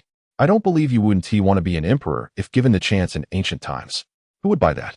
Although Xia Ya was somewhat skeptical of her husband's words, she couldn't help but smile brightly. You two go ahead and walk by yourselves. Let your father take a break. My wife cares for me. If I don't rest well and end up embarrassing myself, it would be quite shameful, Dong Jiajun said, releasing his grip on the little tiger, who promptly slid down to the ground. The little tiger, upon hearing his father mention embarrassment, immediately chimed in. Isn't that right? That would be a disaster. Xia Ya, noticing Dong Jiajun's mischievous smile, suddenly realized what was happening. Upon hearing that her son had translated it yet again, a sudden flush crept over her cheeks. With a playful glare at her husband, she turned and exclaimed, You rascal! Look at how you've led our son astray. Daddy, does mommy say you are a rascal? What does that mean? Little tiger, brimming with curiosity, eagerly urged his father for an explanation of this novel term. A rascal? Well, Dong Jiajun began to reply, but quickly reconsidered, realizing some concepts were perhaps not suitable for children, and he hesitated, pondering how best to articulate it. Little tiger, little phoenix, are you two ready to go? There are so many people in the city. If you get lost with those flower sellers, I won't be responsible. Xia Ya, noticing the conversation veering off course, felt her heart race and resorted to gently scaring the two little darlings. Hurry up, Daddy will take you to buy some treats. Dong Jiajun had intended to take the children to the central square to buy some sesame balls or pancakes, but Xia Ya, having played all day, quietly interjected. What is the point of buying more food? Then let us procure some meat and head home to make dumplings for our little treasures, Dong Jiajun suggested. Seeing his wife's disapproval, he reluctantly acquiesced. He recognized his current limitations. Otherwise, he would do as he pleased, for ensuring his wife and children's happiness was paramount. Earning money, earning money, earning money. We shall seek prosperity wherever it may lie, bearing the hopes of my wife and children. As he hummed the rhythm of a military march, substituting forward with earning money, Summer Ya couldn't help but chuckle at his relentless thoughts of wealth. Pleased to see his wife's spirits lifted, Dong Jiajun pedaled vigorously towards the meat processing plant. He confidently presented his meat coupons and cash, purchasing 2 pounds of meat, bidding farewell to the elderly butcher. "Goodbye, Grandpa Butcher," the children chimed. The butcher, observing Dong Jiajun's departing figure, reflected on the frequency of their visits. Always at least 2 pounds of meat, often with substantial coupons. Hearing the children refer to him as Grandpa Butcher, he mumbled to himself, "Am I truly that old? This title doesn't resonate well with me. You see, we bought 2 pounds of meat for $3.50. When we return home, with Dad, Mom, and little brother, all 7 of us will dine splendidly. If we were to wander around the square, our money would vanish. And what would we have to eat?" Summer Ya explained cheerfully, glancing at the meat hanging from the handlebars. Her decisions were always wise, from now on. Managing their finances would depend on her. Dong Jiajun saw the logic in her reasoning. While he was willing to spend on his wife and children, he was rather frugal with himself. As long as his wife was happy, that was the ultimate truth. On the journey home, the road was deserted. Summer Ya spread her arms wide, embracing the gentle early summer breeze, envisioning the joy of their family for celebrating a delightful Children's Day. How wonderful it would be if this moment could last forever. "Daddy, I want to learn kung fu, just like the formidable king of knives," Little Tiger exclaimed from the back, his mind filled with vivid scenes of thrilling battles. Imitating the movements from the film with exuberant gestures, Xiaofeng quietly gazed at her brother with a perplexed expression, observing him as he shouted energetically. At this moment, the distinct characteristics of boys and girls emerged. "Son, could you explain why you wish to learn from Wang Wu?" Dong Jiajun perceived this as a rare educational opportunity, believing that children should be guided gently and correctly. Instilling a proper worldview in children from a young age is of utmost importance. It is akin to nurturing a sapling. If it is not pruned early on, it may grow crookedly under the relentless trials of wind and rain, possibly becoming a gnarled tree. While the societal repercussions may not be dire, aspiring to achieve greatness without proper guidance is akin to chasing a mirage. Dong Jiajun merely inquired casually, yet he was taken aback by Xiao Hu's response, which left both him and Xia Ya in astonished silence. Chapter 67. The awakening of Wang Kai is indeed remarkable. Without hesitation, Xiao Hu replied to his father's question, "Dad, Wang Wu is incredibly formidable. So many people cannot defeat him. I want to learn his skills so that if any bad person dares to bully Mom and my sister, I will fiercely beat him until he cries." Xiao Hu, fighting is not the behavior of a good child. When you start school, you must study diligently every day, aiming for a good university, so you can protect your mother in a more meaningful way, Dong Jiajun admonished. Upon hearing her son's words, Xia Ya felt a wave of emotion, her heart swelling with pride. After enduring 10 months of pregnancy and the trials of raising her child, she was reassured that her sacrifices were worthwhile. However, in Xia Ya's mind, while boys should possess courage, they should not rely solely on violence to navigate life. In this era, success is not determined by physical strength, but by intellect and wisdom. "Ah, my dear son, you only think of protecting your mother. What about your father?" Dong Jiajun pondered, feeling a twinge of imbalance as the conversation seemed to exclude him. "Dad, when I grow up, I will protect you too. If anyone dares to bully you, I will bite them until they cry, making sure they never dare to bully my dad again." Inspired by her brother's spirited declaration and receiving praise from their mother, Xiaofeng felt a surge of pride and, in a playful manner, remarked, "See, my daughter knows to care for Daddy. She is truly his little cotton-padded jacket, my dear treasure."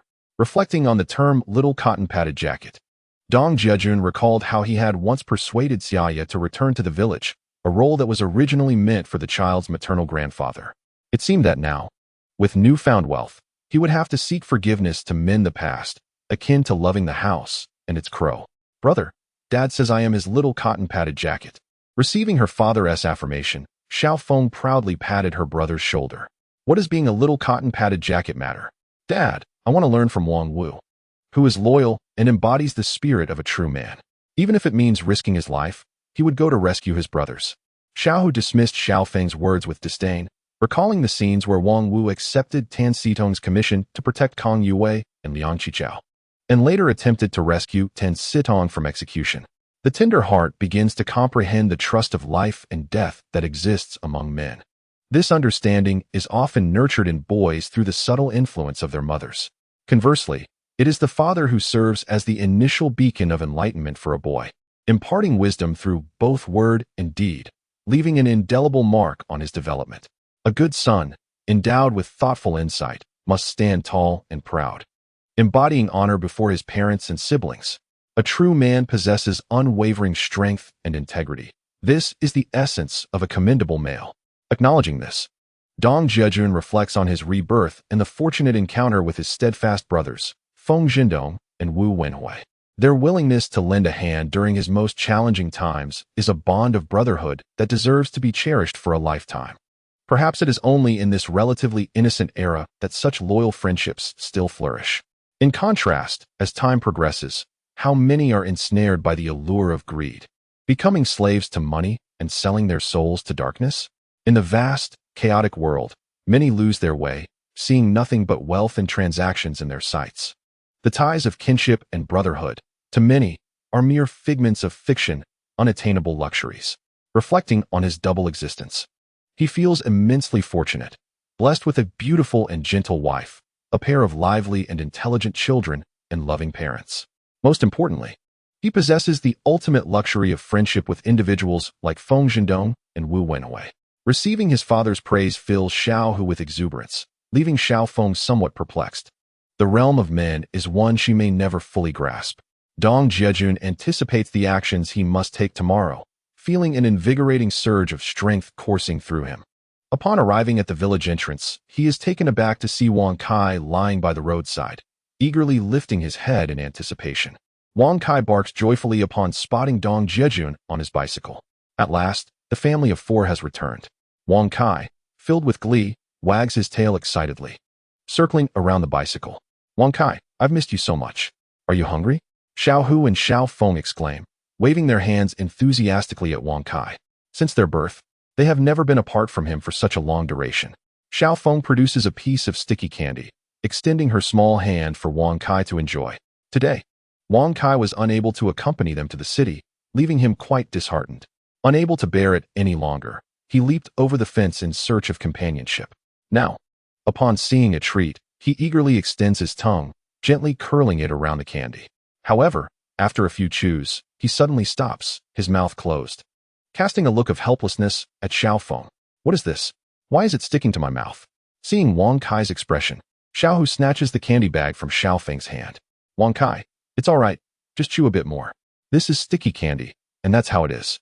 He takes a piece of candy, placing it in his own mouth under Wang Kai's watchful gaze, and begins to chew slowly, playfully sticking out his little tongue to show Wang Kai. The sticky candy was indeed consumed by Little Tiger, leading Wang Kai to a sudden realization, mimicking Little Tiger's chewing. He savored it for a moment before swallowing it down. Feeling that it was a delightful treat, Wang Kai squinted his eyes in sheer bliss. He then barked twice, hoping Little Tiger would offer him another piece of the sticky candy. Noticing that his supply was dwindling, Little Tiger hesitated to share with Wang Kai, suddenly recalling his mother's words. With a clever twist of his gaze, he said, Wang Kai, too much candy is detrimental to your teeth, just one will suffice. Wang Kai seemed to comprehend, barking defiantly, thinking, are you trying to deceive me? If it's bad for teeth, why are you indulging? Little Tiger, realizing he couldn't outsmart Wang Kai, sheepishly smiled and turned away. Wang Kai, recognizing his predicament, understood that as a dog, he must accept his fate. If his owner was pleased enough to share a morsel, he could not insist further. Being a dog required a certain wisdom. Otherwise, if he ever displeased his owner, he might find himself in perilous circumstances. Having witnessed the village's routine slaughter of pigs, chickens, ducks, and geese, Wang Kai had become quite worldly during his daily strolls. Thus, adjusting his mindset, he trotted ahead, leading the way home with enthusiasm. However, upon reaching the doorstep, Dong Jiajun sensed something amiss. Xia Ya also perceived the change in atmosphere. Hastily exiting the vehicle, she exclaimed, something's wrong. Chapter 68. The door ajar? Had their home been burgled? Dong Jiajun observed as Xia Ya pushed the wooden door open and rushed inside, concerned that the 500 yuan might have been hidden by Xia Ya in the house.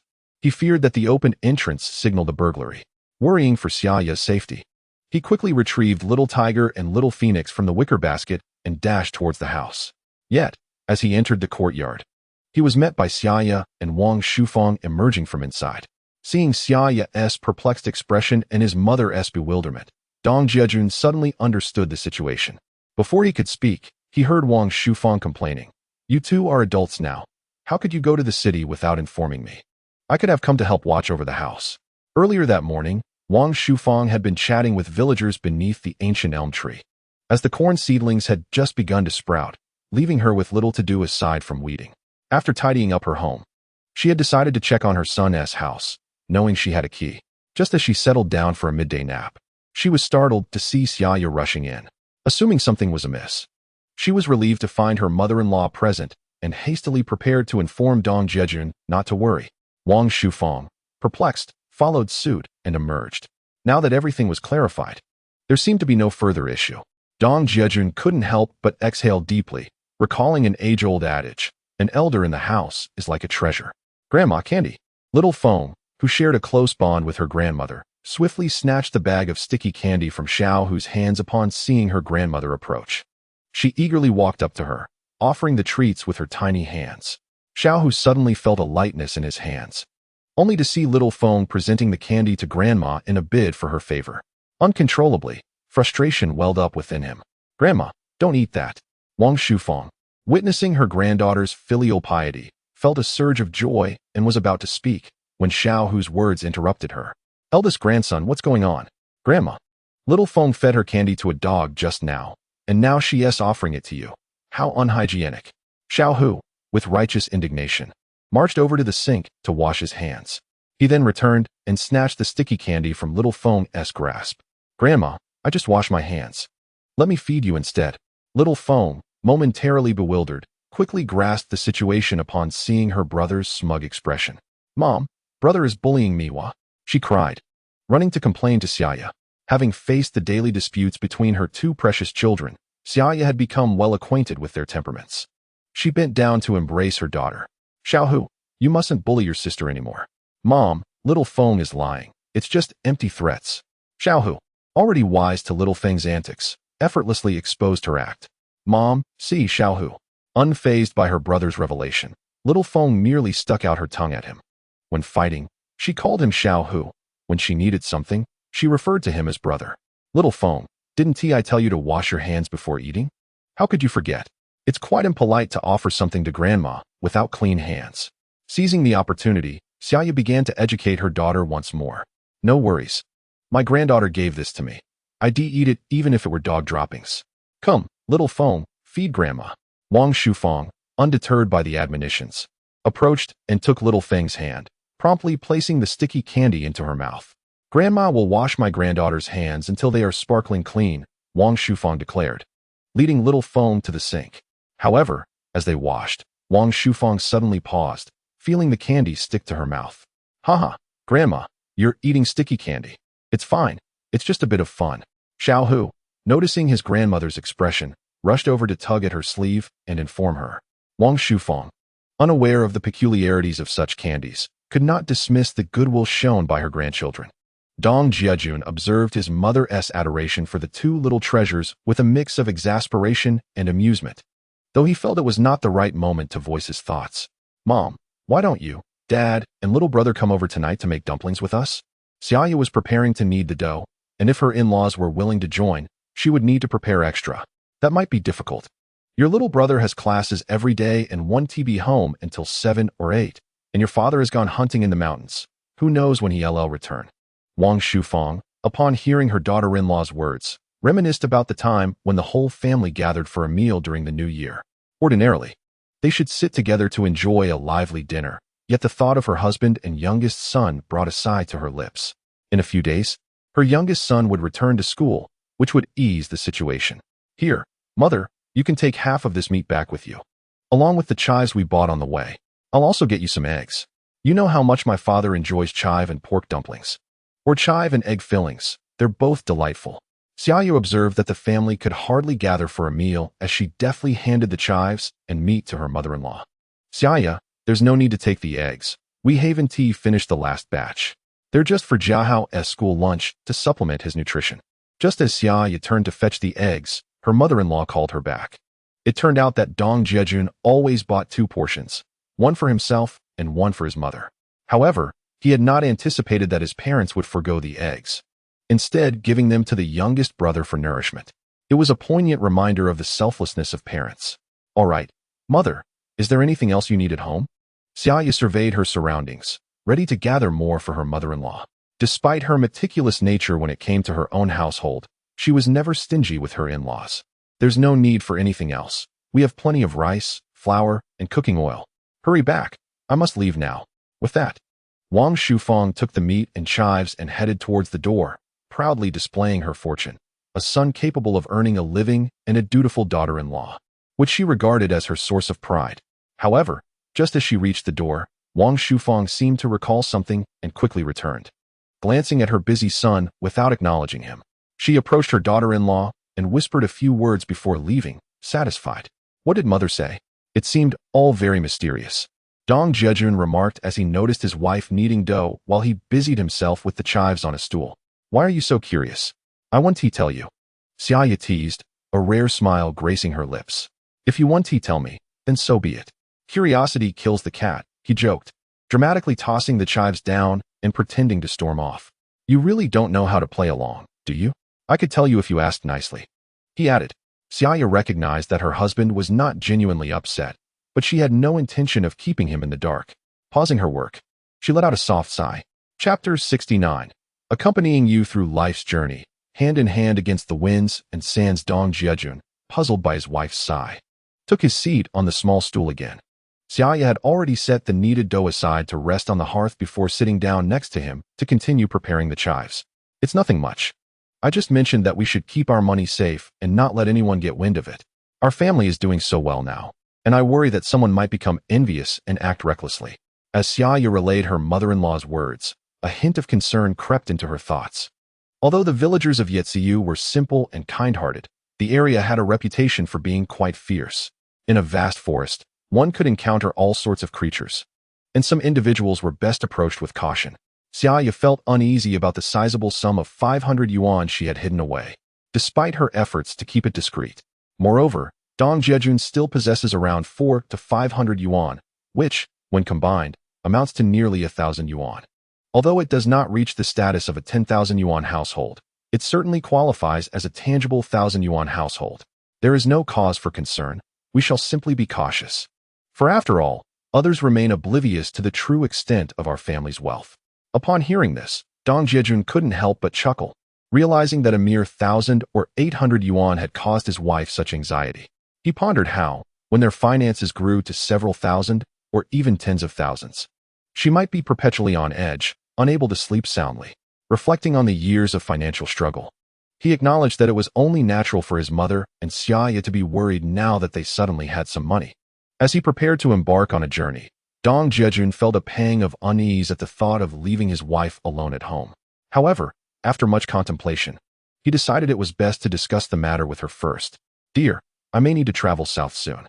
I plan to take some traditional Chinese medicine from our estate and bring back the urgently needed herbs. This trip might last 10 days to half a month. The thought of parting from his wife made him reluctant. Their bond was as strong as ever, resembling honey mixed with oil. Nevertheless, as a man, he knew he must venture forth to secure a livelihood, purchasing radios, televisions, building homes, and providing the best education for their children all required financial resources. He recognized the necessity of hard work to ensure a happy life for his wife and children. Must you leave so soon? Xia Ya exclaimed, dropping the chives she held. The prospect of enduring such a lengthy separation left her unsure of how to cope at home. Furthermore, the journey south spanned thousands of kilometers, and given the current state of societal security, the thought of potential dangers was unsettling. She dared not dwell on it further.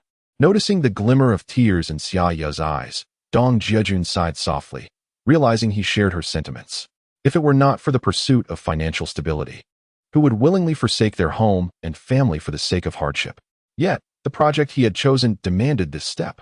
The viability of his herbal business would become clearer only after he conducted market research in the south. I will accompany you, Xia Ya unexpectedly declared as Dong Jiajun contemplated how to comfort her. You want to come with me? He asked, recognizing the determination in her eyes. Knowing there was no need for persuasion, Xia Ya had previously defied her parents to be with him, and he recalled her unwavering expression as she stood at her family's door, resolute despite their disapproval. Understanding Xia Ya better than anyone, he realized that the only way to convince her was to speak of their child. Of course, you can come with me. Your knowledge of herbal medicine and your ability to manage finances will be invaluable. Besides, I truly do not know how I would manage without you by my side. He took her hand, gazing earnestly into her eyes, and Xia Ya's heart swelled with joy. Her husband genuinely needed her, and it warmed her to know he could not bear to be apart even for a moment. Life is fleeting. Why must we part from those we deeply cherish? In splendid moments, we should seize each day.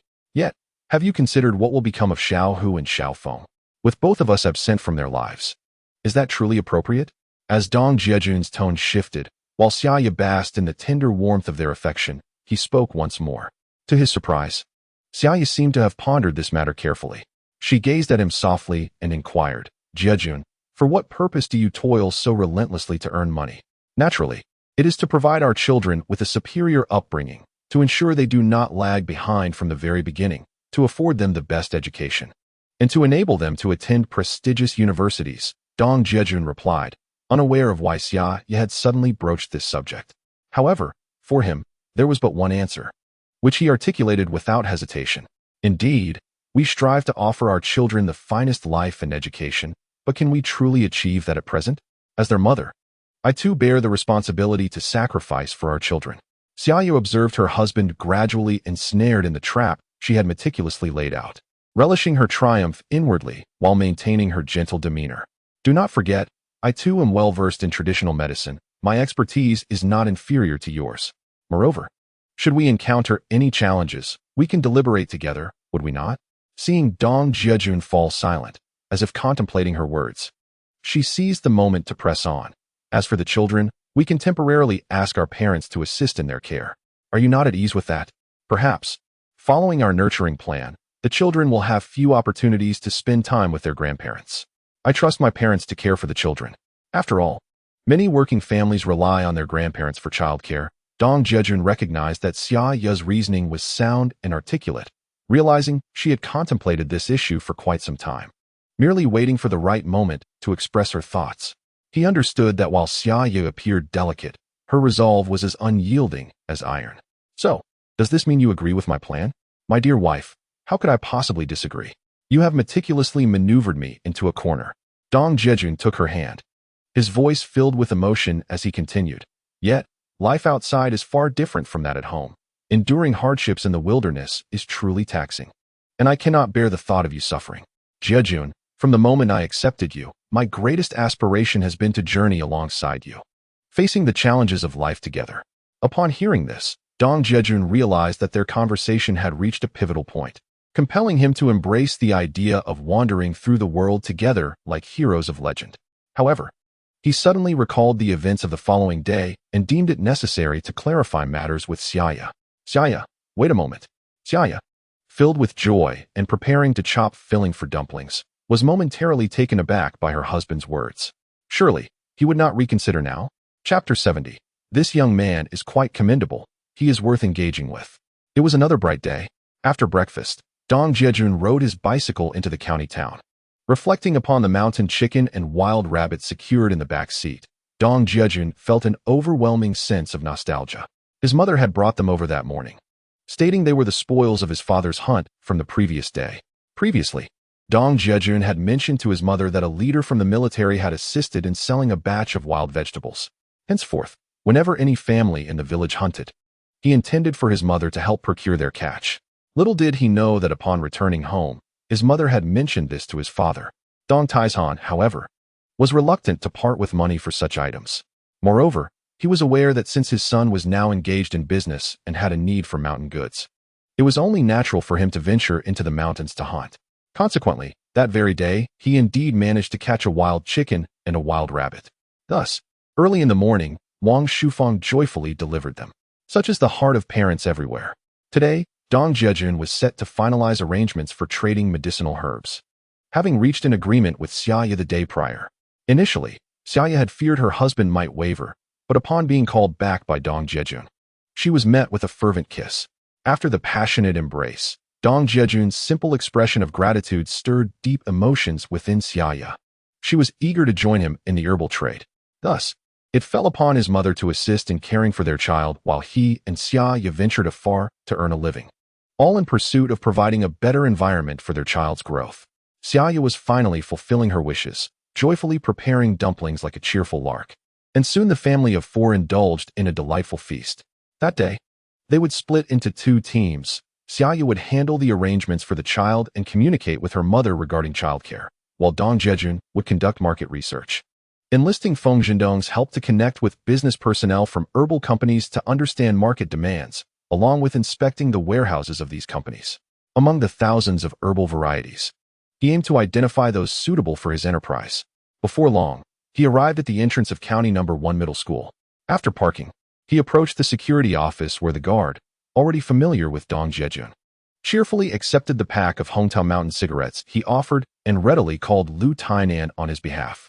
In the guard's mind, Dong Jiajun was perceived as a relative of Lu Tainan. Shortly thereafter, Lu Tainan emerged, puzzled by Dong Jiajun's visit. However, Dong Jiajun wasted no time, leading him to a corner outside the gate where he retrieved the mountain chicken and wild rabbit from his vehicle. Leader, these were hunted by my father in the mountains. Knowing you enjoy such delicacies, I specially brought them for you, Dong Jiajun said with a smile as he handed the wild game to Lu Tainan. Then turned to leave without further ado. Comrade Dong, don't leave just yet. How much do I owe you? I haven't paid you, Lu Tainan called out, one hand grasping the bag of wild game while the other delved into his pocket. Subconsciously, he assumed Dong Jiajun intended to sell him the meat. Leader, these are a gift. They come from my family's hunt and bear no cost. Besides, I made a bit of profit from the wild vegetable order you placed last time. Please, let us not stand on ceremony, Dong Jiajun replied, waving goodbye to Lu Tainan before speeding away. Such a fine young man, full of loyalty and sentiment. Lu Tainan mused, watching Dong Jiajun's retreating figure with a sense of admiration. With a buoyant spirit, he entered the school gates while carrying a bag. Having lived two lives, Dong Jiajun was acutely aware that individuals like Lu Tainan, who sought to approach him, harbored strong intentions. Otherwise, he would inevitably cultivate a deep sense of wariness. It was akin to a casual touch, like a dragonfly skimming the water's surface. I am merely expressing my gratitude. I do not implore you for any favors. First, one must accept oneself internally, believing in one's own capabilities. The rest shall be entrusted to time. Ultimately, everything will come to fruition in due course. Dong Jiajun rode his bicycle directly to the herbal medicine company. Ah, Xiaodong, you've arrived. The doorman, well acquainted with Dong Jiajun, noted that Xiao Feng was likely in the office, yet to step out today. The doorman, having been personally introduced to Dong Jiajun by Feng Zhendong, greeted him warmly as he hurriedly accepted the pack of cigarettes Dong Jiajun offered. This young man is remarkable. Every time he visits the company, Feng Zhendong personally treats him to meals, and his choice of cigarettes is either Hometown Mountain or Dazhongjiu. What is truly commendable is his humility and courtesy, showing profound respect even to the doorman, which is indeed rare. Very well, sir. Please continue with your duties. Dong Jiajun politely acknowledged the doorman and proceeded towards Feng Zhendong's office. Damn it, I thought you had gone missing. I waited for you all day yesterday. What happened to our plans? Upon entering Feng Zhendong's office, Dong Jiajun barely had the chance to speak before Feng Zhendong unleashed a torrent of words. After a night of drinking with Dong Jiajun and Wu Wenhui, Feng Zhendong returned home deep in thought, realizing the wisdom in Dong Jiajun's words. Although he currently enjoyed a comfortable life, who could ever have too much money? Since Dong Jiajun was willing to take the helm, why not embrace the opportunity? Even if Dong Jiajun were to squander the investment, it would not affect him significantly. It would merely be akin to misplacing some money. He had never entertained the notion of seeking compensation from Dong Jiajun for any losses. After all, would that still qualify them as friends? Look at you, fretting over nothing. I simply didn't show up yesterday. Is that truly worth such lament? Seeing Feng Zhendong's flustered demeanor warmed Dong Jiajun's heart. This was the essence of camaraderie, and it indicated that Feng Zhendong genuinely cared, which was undoubtedly a positive sign. Even though he had pushed them both into this venture, if they lacked enthusiasm. It would be a one-sided affair. Enough of this nonsense. Just be honest with me. What did you do yesterday? Feng Zhendong pressed on, his impatience palpable. Given their decision to engage in the herbal medicine trade, they needed to act swiftly. Well, it was Children's Day yesterday. I took the kids and Xia Ya to the park and watched a movie, celebrating the occasion. Unlike you, who can feast alone while the family goes hungry. Dong Jiajun explained, his tone tinged with exasperation. Damn it, you should have at least informed us that you were bringing your wife and children along. Accompanying them to a restaurant for a meal, I, as their uncle, have yet to meet these two children. Upon hearing that Dong Jiajun had taken the children into the city to celebrate Children's Day, Feng Zhendong's expression softened, albeit tinged with a hint of regret. Let us enjoy a moment in our four-person world. You need not meddle. There will be ample opportunities for dining out in the future, he remarked. Dong Jiajun, touched by his brother's thoughtful consideration, felt a warmth in his heart. However, he suddenly recalled something important and turned to stride towards the door. Where are you off to? Feng Zhendong asked, bewildered by Dong Jiajun's sudden urgency. Chapter 71. Good brothers, supporting each other. Seeing the expression on Feng Zhendong's face, Dong Jiajun couldn't help but respond. You talk a lot, but take no action. Hurry up and lead me to the warehouse so I can assess the situation. Feng Zhendong grumbled as he locked the drawer, then casually closed the door behind him, guiding Dong Jiajun to toward the warehouse. The pharmaceutical company's warehouse was quite expansive, responsible for the distribution of medicines across the entire county, including clinics and pharmacies in 18 townships and villages, as well as various hospitals in the county seat. The company served as the central hub for traditional Chinese medicine logistics in Weining County, with a substantial volume of goods entering and leaving daily. The warehouse was divided into several sections: areas for traditional Chinese herbs, proprietary Chinese medicines, Western medicines, medical equipment, and pharmaceutical supplies. Dong Jiajun walked through the premises, ultimately lingering in the traditional Chinese herbs section, where he occasionally paused to converse with the warehouse staff about the incoming and outgoing shipments.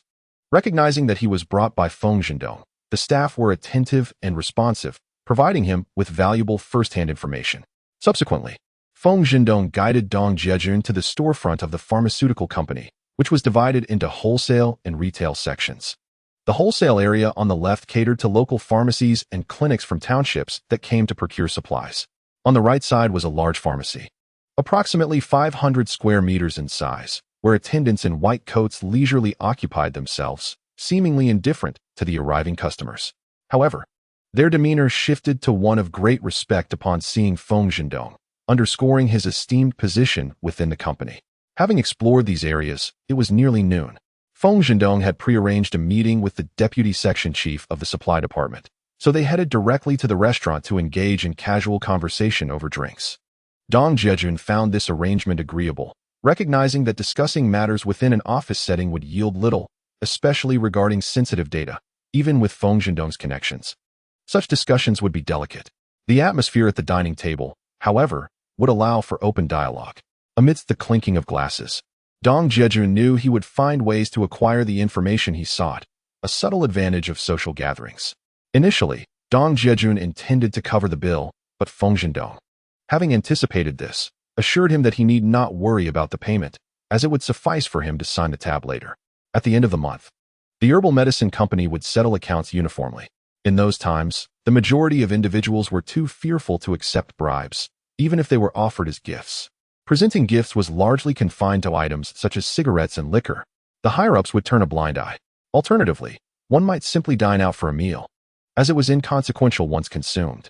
After all, during that era, resources were exceedingly scarce, and many lacked sufficient sustenance. Feng Zhendong opted for Drunken Immortal Pavilion, and upon entering the private room, he observed Wu Wenhui and the proprietor, Zheng Laosi, engaged in casual conversation. Through Zheng Laosi's diligent efforts, he had successfully secured the Material Bureau as a client. Undoubtedly, Wu Wenhui was the undisputed hero of this endeavor. After a recent meal, Wu Wenhui had intended to settle the bill in cash, yet Zheng Laosi insisted on not accepting payment, suggesting they could settle it next time. Wu Wenhui understood the implication and had invited the bureau chief the day prior, who, after sampling the dishes, praised them profusely. Seizing the moment, Wu Wenhui proposed that Drunken Immortal Pavilion should be established as a designated dining venue. Elated by the wine and good cheer, The bureau chief readily agreed. Of course, Zheng Laosi discreetly provided the chief with 2 packs of cigarettes and 2 bottles of liquor afterward. Zheng Laosi would not neglect his benefactor, Wu Wenhui, and prepared a similar gift for him as well. Thus, all were pleased. In the 1980s, restaurants primarily relied on government agencies and institutions for patronage. Ordinary citizens seldom indulged in dining out. As for Zheng Laosi, despite his seemingly generous nature, every restaurant owner possesses a keen acumen. They would never engage in unprofitable ventures. When it came time to settle accounts, a little extra could easily be added. After all, since it was public funds, no one would quibble over such matters. It was well understood that restaurants capable of securing contracts were typically connected to higher-ups, who would dare challenge this reality. Moreover, Zheng Laosi knew how to navigate relationships, discreetly gifting boxes of cigarettes and small tokens, ensuring his business thrived. This placed state-run restaurants at a stark disadvantage compared to individual establishments. The service staff at state-run restaurants often aged and became rather haughty, lacking in genuine service. They exhibited an attitude akin to that of a spoiled princess, unconcerned about their fortunes. Conversely, emerging individual restaurants focused on youthful and attractive staff, offering exceptional service, and paid meticulous attention to the quality of their dishes, leaving little room for criticism from patrons. Consequently, state-run restaurants found themselves outmatched in this competitive landscape. "Brothers, you're here. Allow me to arrange the dishes promptly," Zheng Laosi said, rising to greet Feng Jindong and the others as they entered. "Xiao Dong, our unit has now become one of Boss Zhang's contracted establishments. I hope I haven't embarrassed you," Wu Wenhui remarked with a hint of pride, casting a glance at Feng Jindong. "Xiao Dong, thank you. Your classmate is truly loyal. I must express my gratitude for your assistance in this matter." Wu Wenhui's ability to bring the bureau chief to Drunken Immortal Pavilion for a tasting was not only due to Zheng Laosi's meticulous planning, but also significantly influenced by Feng Jindong's connections. As Zheng Laosi was a relative of Feng Jindong's superior, the matter allowed Zheng Laosi to owe a favor to Feng Jindong, which would subsequently earn him recognition among his relatives. Upon hearing Wu Wenhui's remarks, Zheng Laosi naturally understood that he was still being encouraged to acknowledge Feng Jindong's goodwill. He was also aware of the strong bond between Feng Jindong and Wu Wenhui. It seemed that attempting to maintain distance from the situation would prove quite challenging. "Never mind. Fourth brother, we are all friends here. We genuinely hope your business thrives and flourishes. It would bring joy to all of us," Feng Jindong thought to himself, pleased that he had facilitated this business deal, which undoubtedly enhanced his standing in the eyes of his superiors. As everyone took their seats, Feng Jindong ordered dishes and began introducing his guests to Dong Jiajun and Wu Wenhui. "Jiajun, Dahui, this is our department's supply section chief, Lu Yongxiang. Lu, these are my 2 classmates and close friends." After introducing Dong Jiajun and Wu Wenhui to Lu Yongxiang, he described Dong Jiajun as a businessman. "Don't listen to Xiao Dong's flattery. I'm merely a deputy section chief sitting on the sidelines, of little renown," Lu Yongxiang replied candidly, acknowledging Feng Jindong's praise while remaining modest. Dong Jiajun detected a hint of pride and unfulfilled potential in Lu Yongxiang's tone and responded with a smile. "Oh, Chief Lu, you are too modest. By your account, I am merely engaged in trivial business myself." Upon hearing Dong Jiajun's words, Lu Yongxiang felt an immediate sense of camaraderie. Feng Jindong was inherently generous and well-liked at work, frequently sharing meals and laughter with his colleagues, creating an atmosphere of familiarity. "You see, in our chatter, we completely overlooked a vital matter," Feng Jindong suddenly exclaimed, drawing the attention of the group. "What is the matter? Why the sudden alarm?" Wu Wenhui inquired, casting a puzzled glance at Feng Jindong.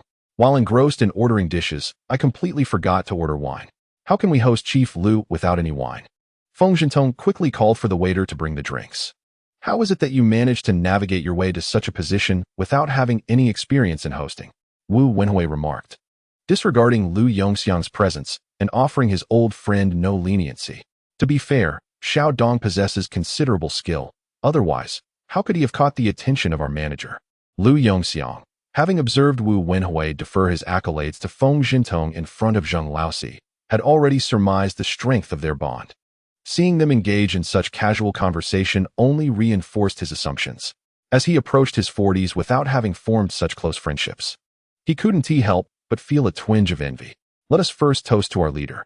Today, we gather without any specific purpose, merely to enjoy each other as company. Chief Lu, please do not take it to heart.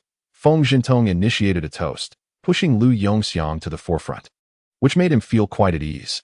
I am but a humble leader. You may call me Brother Lu. Today, I have had the fortune of meeting two good friends of Xiaodong, which I deem a blessing.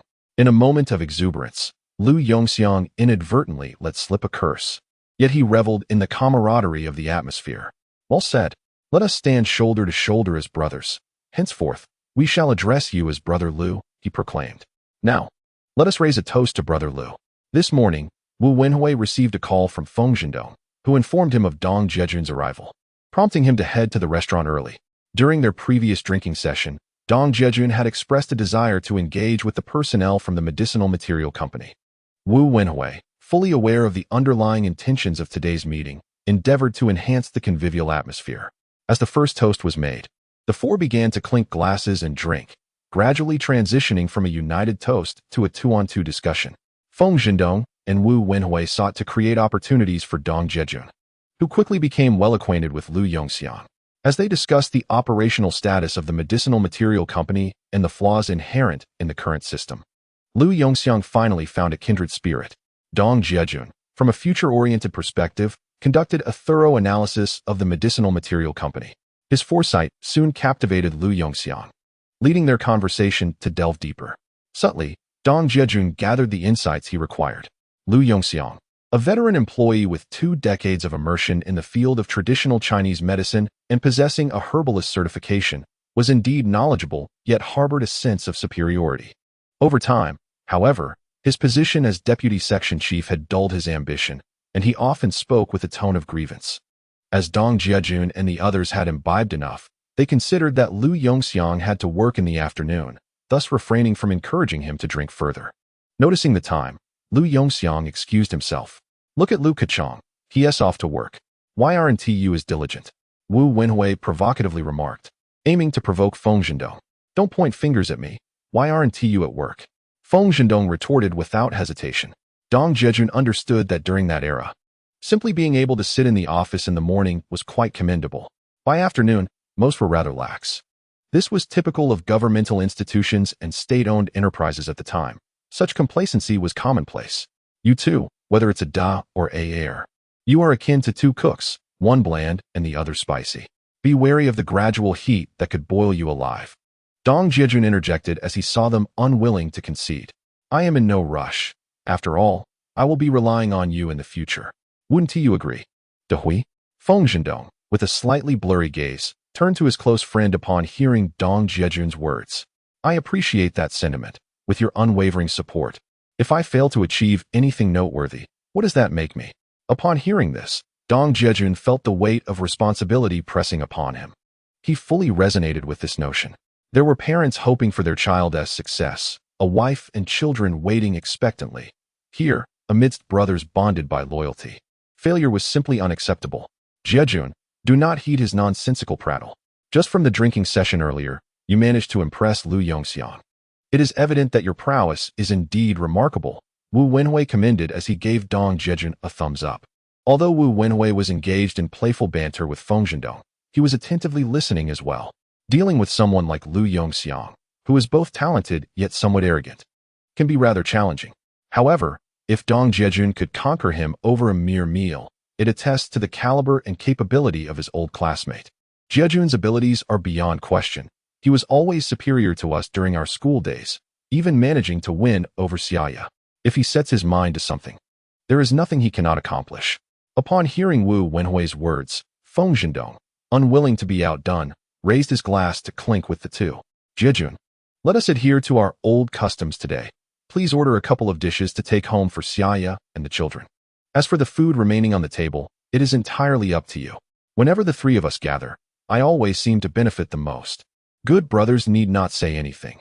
It is all in the spirit of the drink. Cheers. In truth, Dong Jiajun possesses an innate sense of pride and would never have considered taking leftovers in the past. However, after his rebirth, reflecting on the hardships Xia Ya and their children endured, he set aside his humble pride for the sake of his family. After all, the bond between the brothers is genuine, and there will be ample time ahead, so he no longer felt the need for formality. Upon returning to Yizhuyu, Dong Jiajun had indulged in a fair amount of drink today, frequently toasting with Lu Yongxiang to foster their camaraderie. Once Lu Yongxiang departed, the three brothers resumed their beer drinking. The combination of white liquor and beer accentuated Dong Jiajun's disadvantage, unlike Feng Zhendong and Wu Wenhui, who regularly participated in drinking gatherings. Dong Jiajun's tolerance was not as well honed. He relied solely on his prior experience and shared camaraderie, slowly succumbing to the effects of the alcohol. The ride home was manageable. Yet upon seeing Xia Ya, Xiao Hu, and Xiao Feng, his spirits lifted, and the effects of the liquor surged. After pulling Xia Ya into the house, he recounted the information he had gathered that day. Witnessing her husband toil so hard for their livelihood pained Xia Ya immensely. Ultimately, she persuaded him to drink a bowl of warm sugar water before coaxing him to lie down on the Kong and urging him to rest properly. Any matters could be addressed after he sobered up. For the first time since his rebirth, Dong Jiajun took an afternoon nap. Upon awakening and stretching contentedly on the Kong, he felt invigorated. Seeing her husband awake, Xia Ya rushed over with a beaming smile, shaking his shoulder, saying, "You're up. Come on, or you'll find it hard to sleep tonight." "What difference does it make? If I can't sleep tonight, that's even better. I still have you," Dong Jiajun yawned, mischievously glancing at his wife. "You're at it again. Hurry up, I have good news to share," Xia Ya playfully chided. Chapter 73. The Ginseng of Yizhu. Within easy reach, Dong Jiajun had never seen Xia Ya wear such an expression before, so he refrained from teasing her further and rose instead, asking, "What good news? You're not saying you're pregnant again, are you? Do tell." The first thought that crossed Dong Jiajun's mind was, Xia Ya is expecting again. What on earth have I been thinking about lately? Xia Ya was taken aback by the notion that her husband might assume she was expecting again. What an unexpected thought. With the arrival of their little tiger and little phoenix, Xia Ya felt a profound sense of contentment. Her ambitions were modest. All she desired was a loving husband and a pair of children. Observing Xia Ya's bemusement, Dong Jiajun finally realized that he might have misunderstood the situation. Although the government currently advocates for family planning, as a reborn individual, Dong Jiajun was acutely aware that in the future, such policies would be relaxed. Contributing to the nation ahead of time seemed entirely reasonable. Just imagine a household filled with children and grandchildren. How wonderful that would be. What further joys could there be? Seeing her husband so elated brought a smile to Xia Ya's face. Dong Jiajun, feeling somewhat out of sorts, scratched his head and asked, "Let me have a sip of water to clear my head." Xia Ya handed him a bowl of water, and as he gulped it down, she wiped her mouth with the back of her hand and said, "Now, speak up. What is on your mind?" Earlier, upon his return, he had mentioned that red ginseng was in high demand in the southern markets. In fact, their village had red ginseng too. Dong Jiajun recounted his earlier discussions with Lu Yongxiang and what he had learned at the Medicinal Herb Company's warehouse. He had expressed intentions to travel to two locations, 100 kilometers away, the ginseng-producing regions at the foot of Changbai Mountain, Mengjiang, and Shuangdian, to procure red ginseng, as those areas cultivated it in abundance. Understanding that her husband had conducted thorough market research and was ready to take action, Xia Ya's mind began to race. While her husband would handle project decisions, she thought it only fitting that she contribute in some supportive capacity as they embarked on this entrepreneurial venture together. When red ginseng was mentioned, memories of her early days working in the fields flooded Xia Ya's mind. Many villagers had often whispered secretively among themselves back then. Initially, as a newcomer to Yetsu, many villagers were rather wary of her. However, as they grew to know her better, they realized she would not betray their trust, and thus, they began to confide in her. It turned out that the tradition of cultivating ginseng had long been established in the Yetsu area of the Changbai Mountains. Yet, due to certain governmental restrictions, the private trade of such precious herbs was prohibited, with severe penalties for violations. Nevertheless, the villagers were undeterred and secretly cultivated ginseng on the mountains. Some even seized opportunities during hunting trips to search for wild ginseng deep in the forests. Finding wild ginseng, however, was exceedingly challenging. Some individuals spent their entire lives without ever unearthing a single root, and some even lost their lives in the process. Yet, many continued to venture into the mountains in pursuit of ginseng, for the adage held true. After 3 years of hardship, a single successful harvest could ensure a lifetime of ease. However, the farming households that cultivated ginseng primarily regarded it as a sideline, as it did not encroach upon their arable land. Their fields remained dedicated to essential crops such as corn, sorghum, millet, and soybeans, which were not hindered by this additional endeavor. Ginseng cultivation demanded precise climatic, soil, and environmental conditions, making only the vicinity of Changbai Mountain suitable for its growth. Furthermore, the cultivation cycle for ginseng spans at least 3 years before it reaches maturity. Naturally, if it is cultivated for 5 or even 10 years, the price will correspondingly increase. The villagers of Yezhuiu, embracing this mindset, began their cultivation efforts. Initially, they anticipated selling their harvest to the herbal medicine companies, only to be disheartened by the meager prices offered. Upon inquiring about the prices, many villagers deemed it unprofitable, opting instead to store their ginseng at home, while others chose to allow it to continue growing, waiting for a more opportune moment. When Xia Ya learned of this situation from the villagers, she did not give it much thought. Although she graduated from a medical school and understood that ginseng is a valuable traditional Chinese medicine, she did not delve deeper into its implications. Now, with Dong Jiajun's decision to engage in the trade of red ginseng, Xia Ya was immediately reminded of this. Seizing the opportunity while Dong Jiajun was asleep, she went to consult her mother-in-law. As long-standing residents of the village, Dong Taizhan and Wang Shufang were held in high esteem within the community. Upon hearing her daughter-in-law mention the matter, Wang Shufang, well acquainted with the local situation, took the time to elaborate on the specifics of red ginseng for Xia Ya. Given what you've said, why should I venture to Mengjiang Shuangdian? We might as well gather it right here in Yezhuiu. Dong Jiajun was ecstatic upon hearing this. After all, he was a native of Yezhuiu. Yet he realized he was woefully uninformed about the village's affairs. He felt a pang of embarrassment, especially considering that his wife had only been in Yezhuiu for a little over 3 years and had already integrated so well with the villagers. What about his own parents? My dear wife, you truly are my lucky star. Come here, let me kiss you, Dong Jiajun exclaimed, unable to contain his joy as he reached out to embrace her. Must you always be so exuberant? We're discussing serious matters now, Xia Ya responded, feeling slightly overwhelmed by her husband's sudden burst of energy. Was he on some sort of high? Perhaps he had indulged too much in meat. By evening, she felt somewhat fatigued. Yet, there was a flicker of anticipation in her heart. Could it be that she too had been influenced by him? The thought made her cheeks flush and her heart race. I told you, just a kiss is all I need. We are a legitimate couple, after all. Who could possibly say anything? Dong Jiajun remarked, captivated by Xia Ya's rosy cheeks and alluring demeanor. Husband, please, let us keep it together and focus on the matter at hand, Xia Ya pleaded, finding herself powerless against his charm. Ultimately, she approached him and gently kissed his forehead, then nestled beside him and implored, let us heed my words and stay on topic. Surely that is reasonable?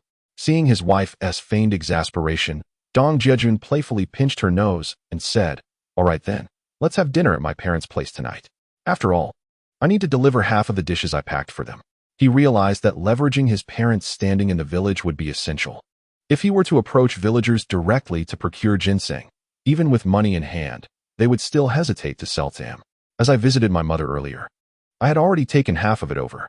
Upon seeing her husband make a decision, Xia Ya suddenly recalled that she had indeed already delivered half.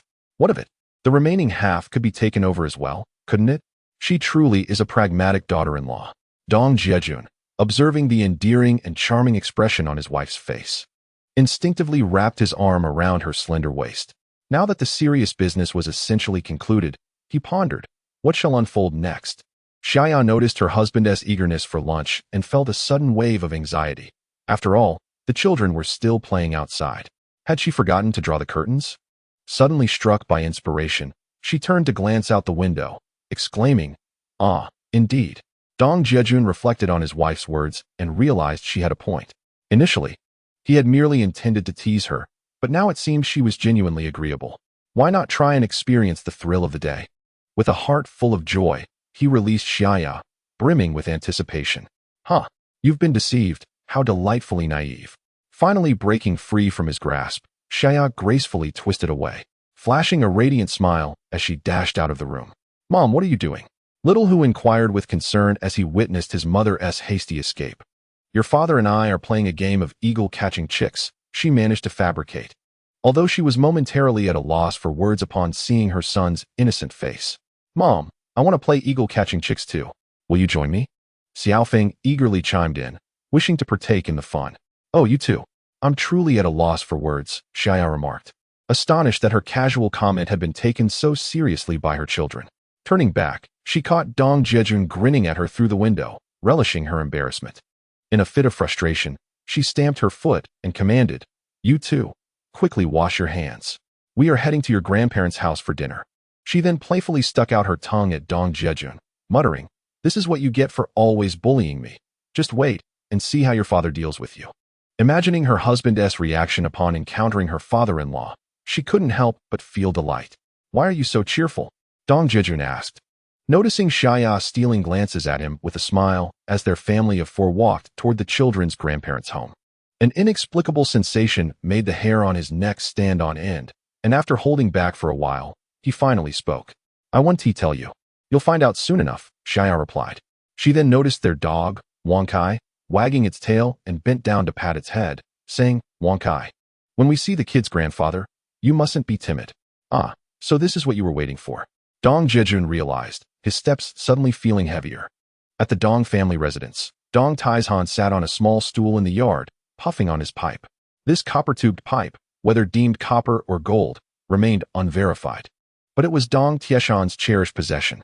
It had been passed down through 3 generations. Originally gifted to his grandfather by a high-ranking official of the plain yellow banner after the latter was saved during the eastward migration. Despite the hardships of life, neither Dong Tieshan's grandfather nor his father, nor even he himself, ever considered selling the cherished tobacco pipe that had been passed down through generations of the Dong family. This afternoon, when his daughter-in-law visited and spoke of ginseng, Dong Taizhan found himself deep in thought. It was evident that his son had truly changed during this period. He had been diligent in providing for his family, bringing home rice, flour, pork, and cooking oil without fail. The villagers, who had often whispered behind Dong's back, now praised his son, declaring him a fine offspring. Though he had not partaken of government rations, he now enjoyed a daily diet of refined grains and meat. While his wife and children donned new clothes, consistently sharing half of everything with his parents. Such filial piety was rare in Jeju Valley, and Dong Taizhan felt a swell of pride. His son had finally shed his aimless ways, which was indeed a positive development. However, the news of his son's dealings with ginseng stirred a sense of unease within him, as ginseng was a controlled medicinal herb, permissible only for state-run enterprises. Although he contemplated approaching his son for a discussion, he hesitated, feeling a sense of reluctance. It was one thing to sell wild vegetables, but quite another to engage in such significant dealings without consulting his father. This thought ignited a flicker of frustration in him. After finishing a cigarette, he knocked the ashes from the pipe against his shoe sole.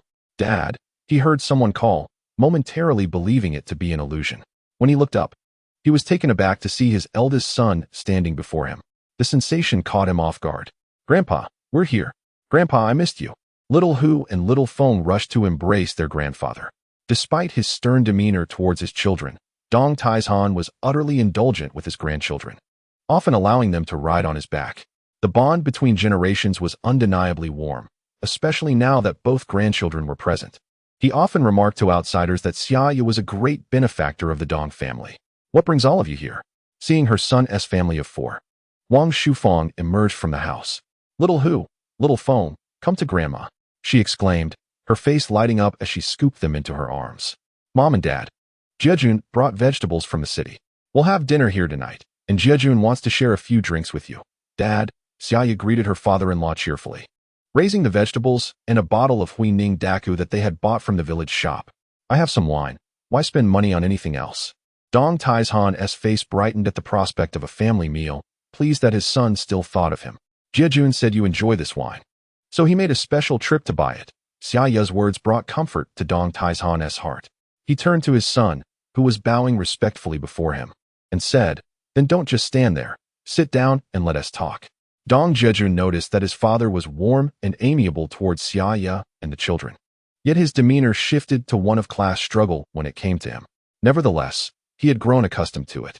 "If one day I suddenly become overly courteous to myself, it would indeed leave one feeling rather unsettled. Father, give this a try." Dong Jiajun sat beside his father, rummaging through his pocket for a considerable time, uncertain whether to present the Hongtao Mountain or the Dazhongjiu. Ultimately, he decided on the Dazhongjiu. "Dazhongjiu, how much are you earning now to indulge in such extravagance? If you earn a fortune in the future, will you not flaunt it to the heavens?" Dong Taizhan furrowed his brow upon seeing the Dazhongjiu, and immediately began to admonish him. Dong Jiajun, initially motivated by filial piety, intended to let his father savor this premium cigarette, but his attempt at flattery backfired. Nevertheless, he felt compelled to clarify. Thus, he patiently explained that it was a gift from a classmate, insisting that he understood the difficulty of making money and would never squander it on cigarettes. If he had money, he would rather buy his child some delightful treats.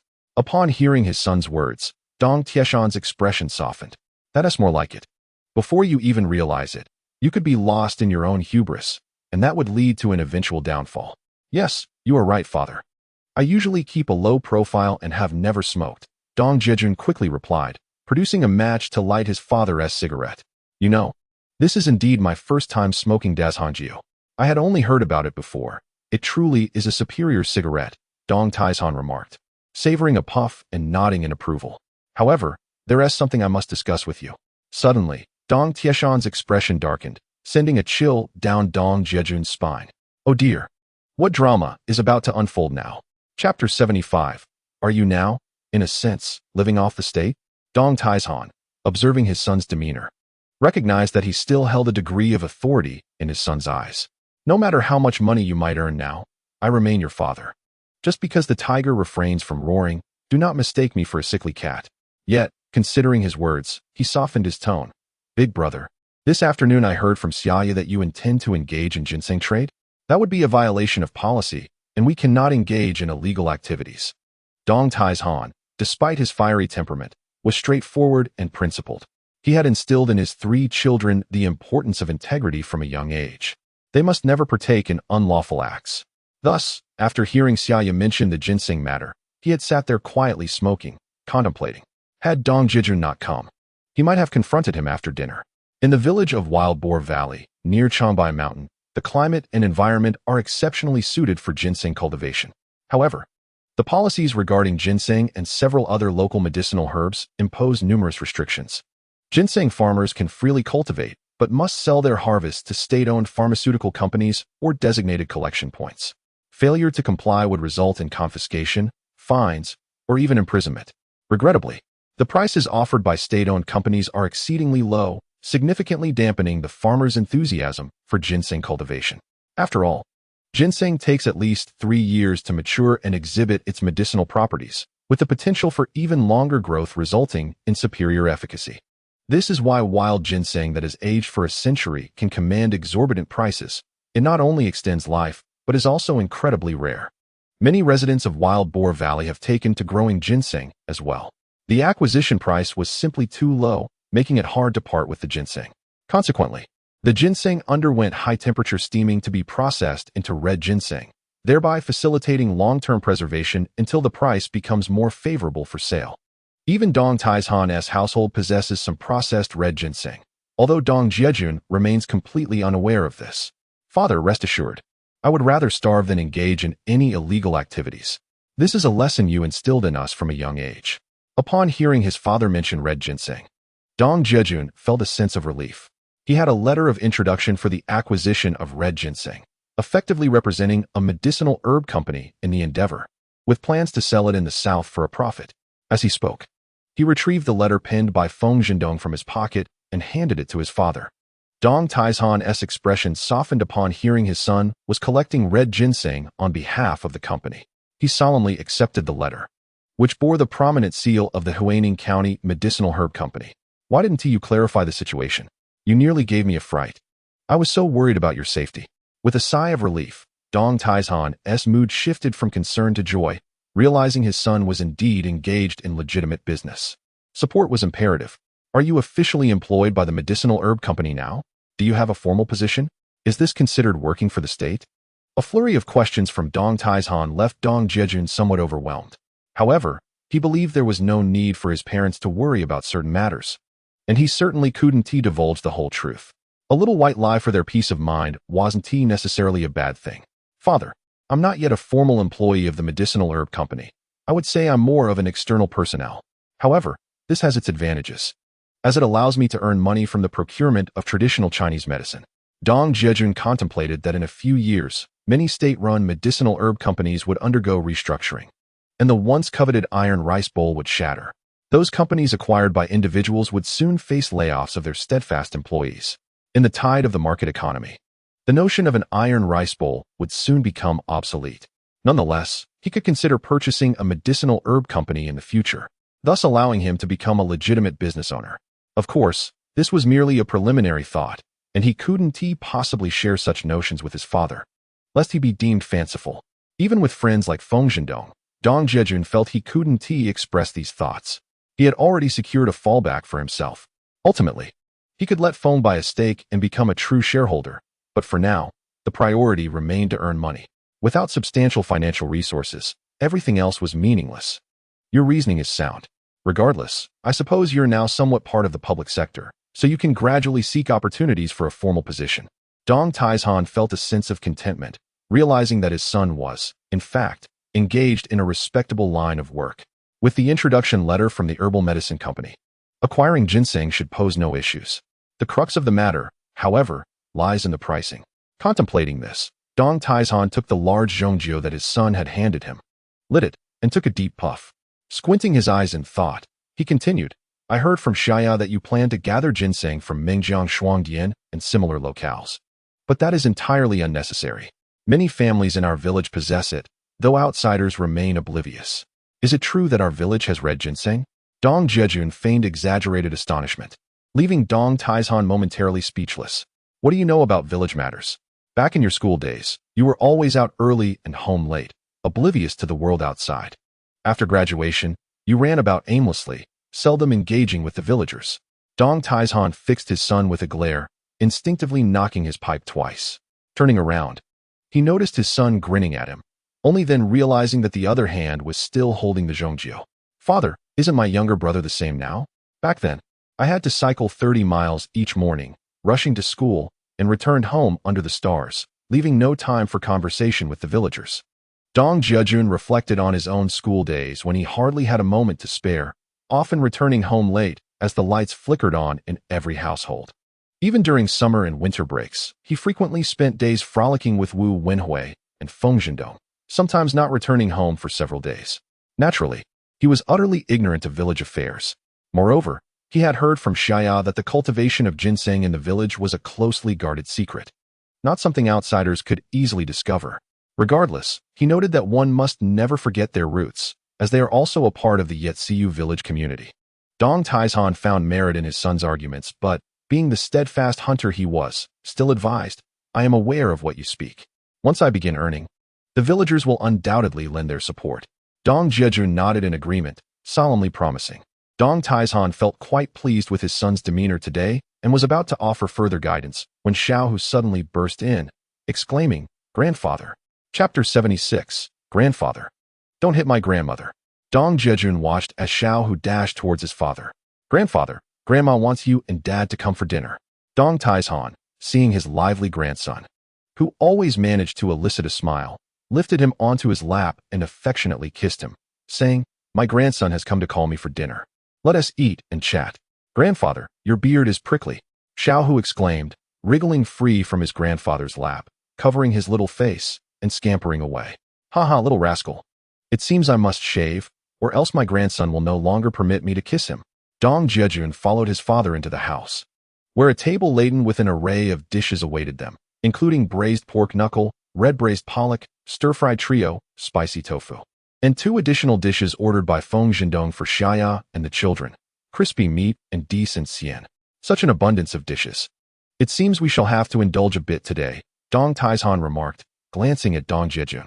I heard from Xia Ya that the elder brother indulged in quite a bit of drink at noon and consequently slept the afternoon away at home. If you wish to drink, then drink by yourself and do not involve him. Wang Shufang, feeling concerned for her son, hastily intervened upon seeing the old man attempt to share a drink with him. I remarked on the audacity of his visit today, wondering if he had fortified himself with liquor for courage. Do not heed your mother's words. What does she understand? If you are capable of standing to urinate, then do not be timid. Dong Taizhan cast an irritable glance at Wang Shufang, displeased by her interruption. I am perfectly fine. Just a little drink at noon, and a nap has me awake early. Xiaohu, pour your grandfather a drink. Dong Jiajun, wary of provoking the old man, began to issue commands to his own son. Xiaohu, who had always enjoyed pouring drinks for his grandfather, cheerfully seized the bottle of Wuhai Daku that Dong Jiajun had purchased and filled his grandfather's glass. Observing his grandson serve him, Dong Taizhan's face lit up with joy as he affectionately ruffled Xiaohu's hair, declaring him the best of grandsons. He then raised his glass and took a sip, exclaiming, "What a fine wine! Grandfather, I also want to pour wine." Xiaofeng, witnessing her brother receive praise for his service, hurried over to snatch the bottle from Xiaohu's hands. "Oh, look at my darling granddaughter. Since your grandfather's glass is full, I shall indulge in another sip. Could you refill it for me?" Dong Taizhan, elated by his granddaughter's eagerness to serve, broke into a smile, the wrinkles on his face deepening. He lifted his glass once more, savoring another sip before allowing Xiaofeng to refill it. "Grandfather, have a bite of food." Xiaohu, feeling overshadowed by his sister's moment, quickly picked up a piece of fatty intestine and offered it to his grandfather. "A good grandson, far superior to your stubborn father." Dong Taizhan felt a surge of happiness as he chewed on the fatty morsel, exclaiming, "This intestine is just a tad too clean. It would taste even better with a hint of odor.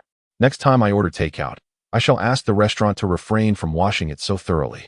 Dong Jiajun, aware of his father's preferences, hastily ingratiated himself, saying, "Eldest brother, do not listen to your father's nonsense. A bit of odor makes it tastier. Why not just eat excrement instead?" Wang Shufang, noting that her son was still being served drinks, grew increasingly dissatisfied with the old man. He is utterly irresponsible, after all. This is her own son, and she could not fathom his lack of concern for her son's health. "Get lost. Are you going to eat or not?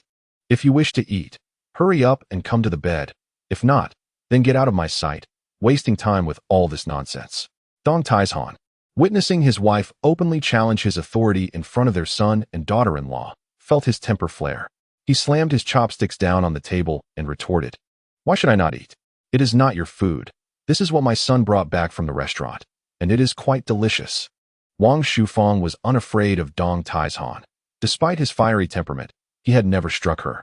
At most, he would hurl a few insults when provoked. Their bickering had become a habitual exchange. In those days, it was customary for women not to join the table while guests were present, waiting until the men had finished to eat the leftover soup and scraps. Every household had grown accustomed to this practice.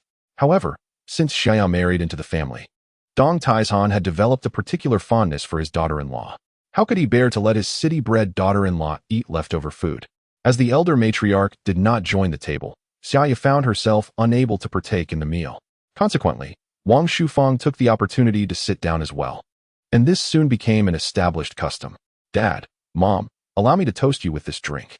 Over the years, you have tirelessly devoted yourselves to my well-being, often at the cost of your own dignity in front of relatives and friends.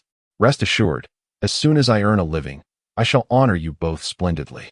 Dong Jiajun, aware of his mother's capacity for a drink, poured her a glass of white liquor.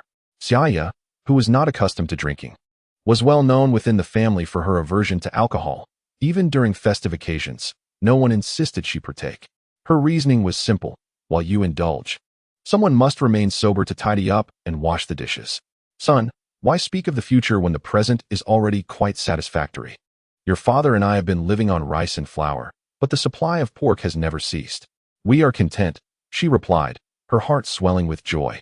Noticing her son's eyes glistening with unshed tears, Wang Shufang hastily interrupted to prevent him from continuing. Her son had returned to the right path, and the elderly couple had been basking in happiness these days. "Do you think allowing you at the table is a privilege? The head of this household has yet to voice an opinion, yet you prattle on as if you hold the upper hand," Dong Taizhan remarked, feeling overshadowed by his wife's words. Frustrated, he felt a loss of dignity before his son and daughter-in-law. "You, as the head of this family, only engage in trivial matters. My son is flesh of my flesh. Tell me, what wisdom can you impart?" Wang Shufang was unfazed, well aware that he would never truly harm her. In moments of anger, his raised fist would merely hover before gently descending, akin to a paper tiger. "You can take your nonsense and leave," she retorted, as Dong Taizhan feigned a kick towards her, knowing full well it was a mere act. "Grandfather, don't hit Grandma." At that moment, Xiao Hu and Xiao Feng, unaware of the jest, rushed over in unison. Xiao Hu clung to his grandfather's leg while Xiao Feng wrapped her arms around his neck and planted a kiss on his weathered cheek. "Grandfather isn't angry. He's just playing with Grandma," he assured them, and upon seeing his grandchildren, Dong Taizhan felt his heart soften, hastening to clarify his intentions. Humph, such theatrics. Wang Shufang knew he would not truly strike her. With her grandchildren defending her, she proudly raised her chin. After spending a lifetime together, they were well acquainted with each other's temperaments. Despite his bluster, it was only Wang Shufang who could truly manage him. Moreover, now that their eldest son had begun to earn a living and demonstrated such filial piety, Wang Shufang stood tall and resolute. Enough of your distractions, let me speak. Dong Taizhan insisted, casting a stern glance at his wife. Chapter 77. Ginseng. Now that is a lucrative venture. He cleared his throat. I've gathered all the pertinent details. Our son possesses a letter of introduction, which qualifies him as a quasi-public servant. What price should we offer for the ginseng? How much should we procure? The rest shall be managed by your mother and me. Through his conversation with his son, Dong Taizhan recognized that with the letter in hand, assisting in the procurement of ginseng for the public sector posed no risks. With newfound confidence, he began to take on the initiative. In the modest expanse of Wild Boar Valley, Dong Taizhan considered himself quite a notable figure. The villagers, including the village secretary, were inclined to extend him a semblance of respect. Dong Taizhan possessed a considerable degree of confidence. Moreover, his son was aiding the elderly villagers. Otherwise, as his son suggested, he would be sourcing ginseng from elsewhere, leaving the village's red ginseng to rot in obscurity. What introduction letter? Let me see it, Wang Shufang exclaimed, invigorated by the news of her son possessing such a document.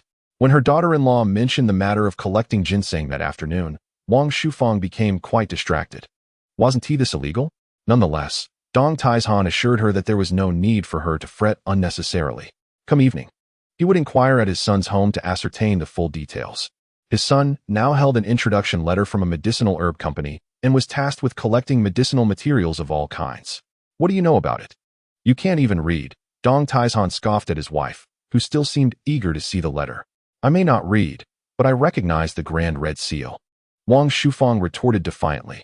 In this day and age, it's not like in later years when fake certificates were plastered on every telephone pole.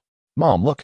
This is the introduction letter, Dong Jiajun said, producing and unfolding the document to present to his mother.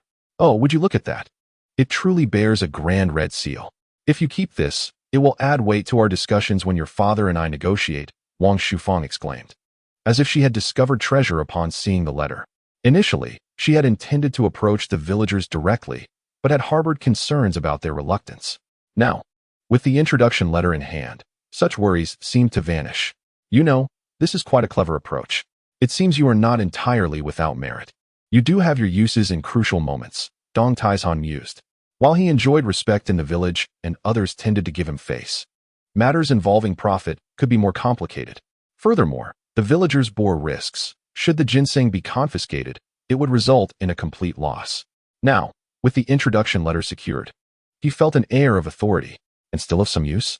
If I were inept, could I have given you 3 children?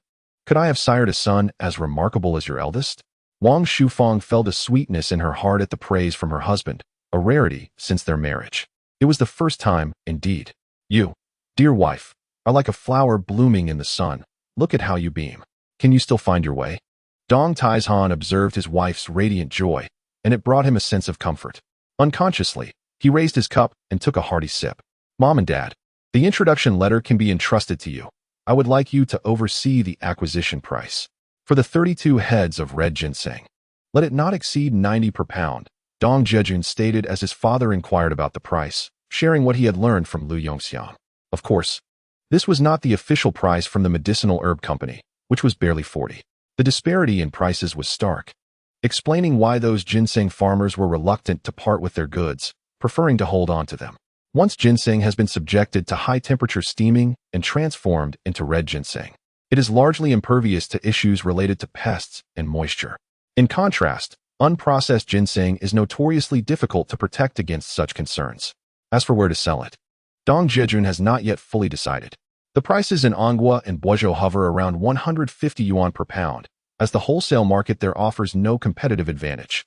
The highest prices are found in coastal regions, particularly in the Yangtze River Delta, the pioneering Pearl River Delta, and the provinces of Fujian and Guangdong, with the latter two commanding especially high rates. Since the advent of reform and opening up, Cities like Fuzhou and Shenzhen have attracted a multitude of investors from Hong Kong and Taiwan, who are particularly attentive to health and wellness. The price of red ginseng can reach approximately 300 yuan per pound, a figure that holds great allure for Dong Jiajun. If he can keep the acquisition cost below 90 yuan, regardless of where he sells it, he would undoubtedly reap substantial profits. Even in major herbal medicine wholesale markets like Anghua and Guizhou, the profit margins would still be quite considerable. For Dong Jiajun, it is merely a matter of earning more or less. 90 yuan per pound? Is that not exorbitant? Questioned Dong Taizhan and Wang Shufang in unison. After all, the purchasing price for herbal companies is less than 40 yuan. The disparity in price is indeed significant. The villagers frequently discussed the price of red ginseng, often hearing that the black market prices were remarkably high. However, the exact figures remained shrouded in mystery, and no one dared to venture into such transactions for fear of being caught by the authorities, which could lead to confiscation and punishment. No one wished to take that risk.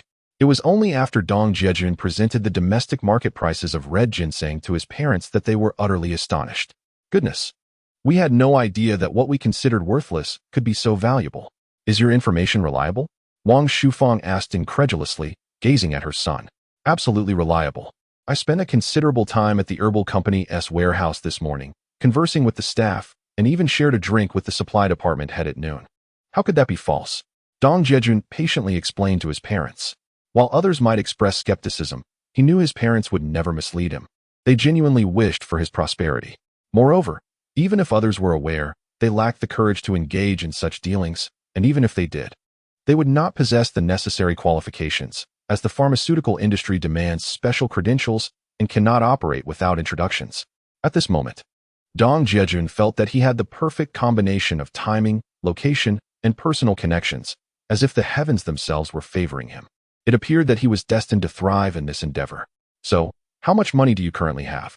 Dong Taizhan pondered, suspecting that his son, having earned some money recently, might have already spent most of it on essentials like rice, flour, and cooking oil. This time, I am partnering with 2 classmates. They are providing the funds while I contribute my efforts. I estimate I have over 1,000 yuan. Dong Jiajun replied candidly, feeling there was nothing to conceal. 1,000 yuan? What can that possibly procure? Traveling several thousand kilometers for this venture seems rather unworthy, doesn't it? Although Wang Shufang lacks formal education, she is quite adept at arithmetic. Dong Taizhan remained silent for a moment before suddenly slamming his hand on the table, exclaiming, I've got it. Chapter 78. Should we turn off the lights or keep them on? Wang Shufang, Xia Ya, and the others were startled by Dong Tieshan's sudden outburst. Even Xiao Hu and Xiao Feng stared blankly at their grandfather, suspecting he might have had too much to drink and was about to make a scene. Observing the expressions of those around him, Dong Taizhan realized he might have overstepped. He awkwardly picked up a piece of food and chuckled, saying, My thought is that since our son intends to earn money, we must wholeheartedly support him.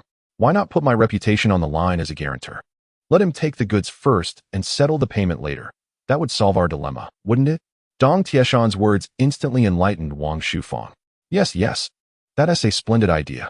Given our years of credibility, the villagers should trust us. Moreover, we are assisting them in moving their surplus red ginseng. I believe this will work. Receiving praise from his wife made Dong Taizhan feel somewhat elated. He raised his glass decisively and proclaimed, Besides, we still have our introduction letter as a trump card. Let us proceed with this plan. Dong Jiajun, witnessing his parents' unwavering support, felt a surge of excitement, albeit accompanied by a sense of increased pressure. Mom and Dad, is this really a good idea? Perhaps I should just use my own funds to purchase the goods. Earning a little less is no issue, and I could simply make a few more trips, he suggested. Dong Jiajun genuinely believed this, not wanting to burden his parents due to business matters. After all, one should not take unnecessary risks. If something were to go awry, how would his parents explain it to the villagers? At that point, despair would be inevitable. He felt that even with limited capital, he could manage by working harder and selling quickly, enduring a bit more hardship in the process. Don't overthink it. A trip of such distance will hardly yield enough to fill the gaps between our teeth. I trust that my son would never harm his own parents. Dong Taizhan remarked as he raised his glass to clink with Dong Jiajun's. He then tilted his head back and downed the drink with gusto. Very well then. Thank you. Mom and Dad, Dong Jiajun said, realizing that if he continued to resist his father's insistence, he might end up receiving a beating fueled by liquor. That would certainly be unwise. He ceased to be polite, feeling a lump in his throat as he quickly raised his glass to his lips to mask his emotions. Look at you, wallowing in self-pity. You have such potential, yet your parents are eagerly hoping for your success. Dong Taizhan laughed, his eyes glistening with unshed tears as he regarded his son, filled with a deep sense of sentiment. Mom and Dad, I have one more request for your assistance, Dong Jiajun said, seizing the opportunity presented by the favorable atmosphere to share his plan of taking Xia Ya along to sell ginseng. Xia Ya, noticing that her husband had not mentioned her initial desire to accompany him, cast him a grateful glance. I was worried about nothing. Xia Ya told me this afternoon that we could take care of the child without issue. You two can go earn your money without any worries. Wang Shufang promptly assured her son. Dong Taizhan was still unaware of this matter, but considering that the two individuals could look out for one another while venturing out together, he consented, saying, originally, with such a long journey from a humble abode to a prosperous path, I was quite worried about you going alone. It is indeed a good thing that Xia Ya is willing to accompany you. Dong Taizhan then glanced at the already satiated little Hu and little Foam, who were playing on the Kong. You two should go. I shall ensure that my grandchildren do not suffer any deprivation. By the time you return, those two little rascals will undoubtedly have a little meat on them. How can you, as their grandfather, refer to them as little rascals? It sounds rather unseemly, doesn't it? You would then be the old rascal. Wang Shufang promptly corrected her husband upon hearing his words. What of it? They are my grandchildren. I shall call them as I please. Little rascals suits them just fine. They are healthy, lively, and full of joy. Dong Taizhan remained unfazed by her remarks.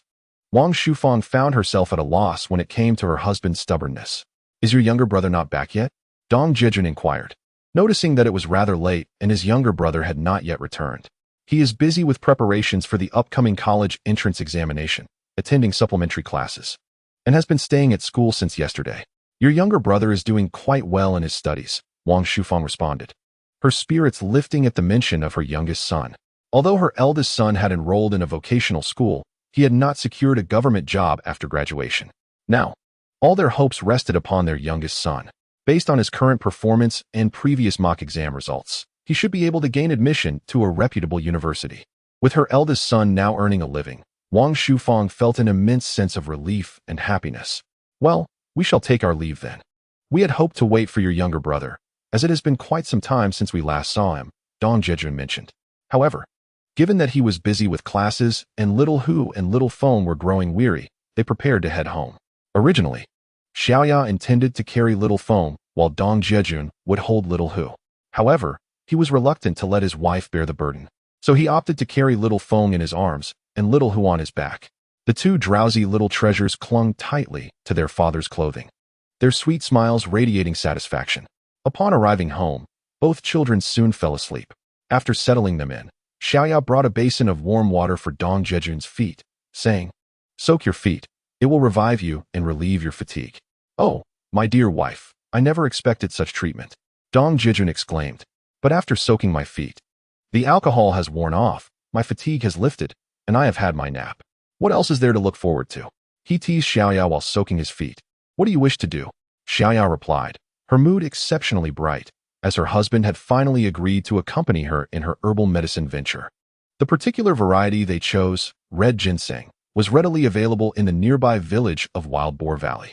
Due to insufficient capital, her in-laws had graciously offered to act as guarantors to procure the goods, with payment to follow later. Everything seemed to be progressing smoothly. What do I wish to do? Must I spell it out for you? Come, assist me in bathing and changing, and then what shall we do next? Is it necessary for me to be so explicit? Dong Jiajun felt as if he were floating on air as Xia Ya held his feet and began to knead them, eliciting a whimsical flow of words from him. Come now, dream your youthful dreams, Xia Ya playfully chided him, feeling her cheeks flush and her heart race at his teasing. She playfully swatted his foot in response. Oh dear, are you plotting to murder your husband? Dong Jiajun feigned pain, abruptly withdrawing his foot from the water, as if he were in excruciating agony. I barely touched you. Did you get hurt? You seem fine, though, Xia Ya exclaimed, startled, as she hurriedly grasped her husband's foot to examine it closely, muttering to herself, just blow on it, and it will be all right. Dong Jiajun, imitating the playful tone of their child, touched his nose and grinned mischievously, teasing her. You are truly incorrigible. I shall ignore you. It was then that Xia Ya realized Dong Jiajun was merely jesting. After drying his foot, she proceeded to tidy up. Stop fussing and hurry up. Dong Jiajun, nestled comfortably in the blankets, gazed at his wife's graceful figure as she busily prepared things on the floor, feeling a stirring impatience within him. You are truly a handful, he remarked. Finally, Xia Ya finished cleaning up, removed her shoes, and climbed onto the bed. Shall I turn on the lamp or switch it off? She asked, reaching for the cord beneath the edge of the bed, a bit bewildered. I misspoke. Turn it off, he corrected her. Chapter 79, Brothers Connecting. Meeting the sales department head the next day, after breakfast, Dong Jiajun mounted his bicycle and set off. He had arranged to meet with Feng Zhendong, the sales department head of the medicinal herb company. This time, as he ventured out to sell ginseng. He also contemplated bringing back some urgently needed traditional Chinese medicine from Wuhui. In doing so, he would carry only goods on his return journey, minimizing the risk of carrying large sums of cash, which was relatively safer. After all, in the 1980s, thieves were rampant on both trains and buses. If caught while stealing, they would gather their accomplices, brandish knives, and encircle their victim, resorting to outright robbery if necessary. The state of public safety was indeed concerning. How different it was from later times, when one could venture out without the need for cash or credit cards. A single smartphone could resolve all payment issues. Even if one encountered an unscrupulous individual, the omnipresent surveillance systems made it nearly impossible for criminal acts to go unnoticed. Coupled with big data analysis, unless one had been kicked in the head by a donkey, most individuals would generally refrain from harboring criminal intentions. Dong Jiajun pondered the long journey ahead, whether by train, bus, or on foot to the station. It was indeed unsafe to carry cash. However, he had decided to take ginseng with him. Having gleaned information from a drink with the supply manager, Lu Yongxian, his father had already begun making arrangements on the ginseng side. Yet, what to bring back? This vexed Dong Jiajun greatly, and he realized he needed to find a breakthrough with the sales personnel. Business is like warfare. Intelligence often sways the tides of the battlefield and can even directly influence the outcome of the conflict. In his 2 lifetimes, Dong Jiajun understood well that without investigation, one had no right to speak. Assumptions were futile, lost in thought. Dong Jiajun soon arrived at the medicinal herb company and found Feng Zhendong waiting for him in the office. You arrived quite early today. You didn't overindulge yesterday, did you? Feng Zhendong poured Dong Jiajun a glass of water and then casually handed him 300 yuan. Brother, congratulations. From now on, you are a partner in our venture. Here's to our glorious future. Dong Jiajun accepted the money without any pretense, simply slipping it into his pocket without counting. Whether he made a profit or not was of little consequence. If he incurred a loss, it would merely be seen as a gesture of support from a good friend as he sought to expand his ambitions. Feng Zhendong noticed Dong Jiajun picking up the white porcelain teacup and raised his thermos to toast with his good friend. Come on. Could you refrain from uttering such discouraging words? You're cursing my endeavors, he exclaimed. This superstition is quite potent. I command you to spit 3 times on the ground right now. Dong Jiajun took a sip of tea and, seeing Feng Zhendong's nonchalant demeanor, felt a wave of exasperation wash over him. He had endeavored to make him a partner to secure a safety net. Yet Feng Zhendong was solely focused on aiding him in overcoming his difficulties. How fortunate he was to have such a loyal brother. In contrast to those acquaintances and classmates who often gathered for frivolous banquets, indulging in superficial camaraderie, he knew that discussions of money could ruin relationships. Countless friends and relatives had turned against one another due to financial disputes. These were the harsh truths of a market economy. However, he vowed never to act in such a manner. Wealth disperses, while people unite. Wealth gathers, and people scatter, Dong Jiajun silently recited.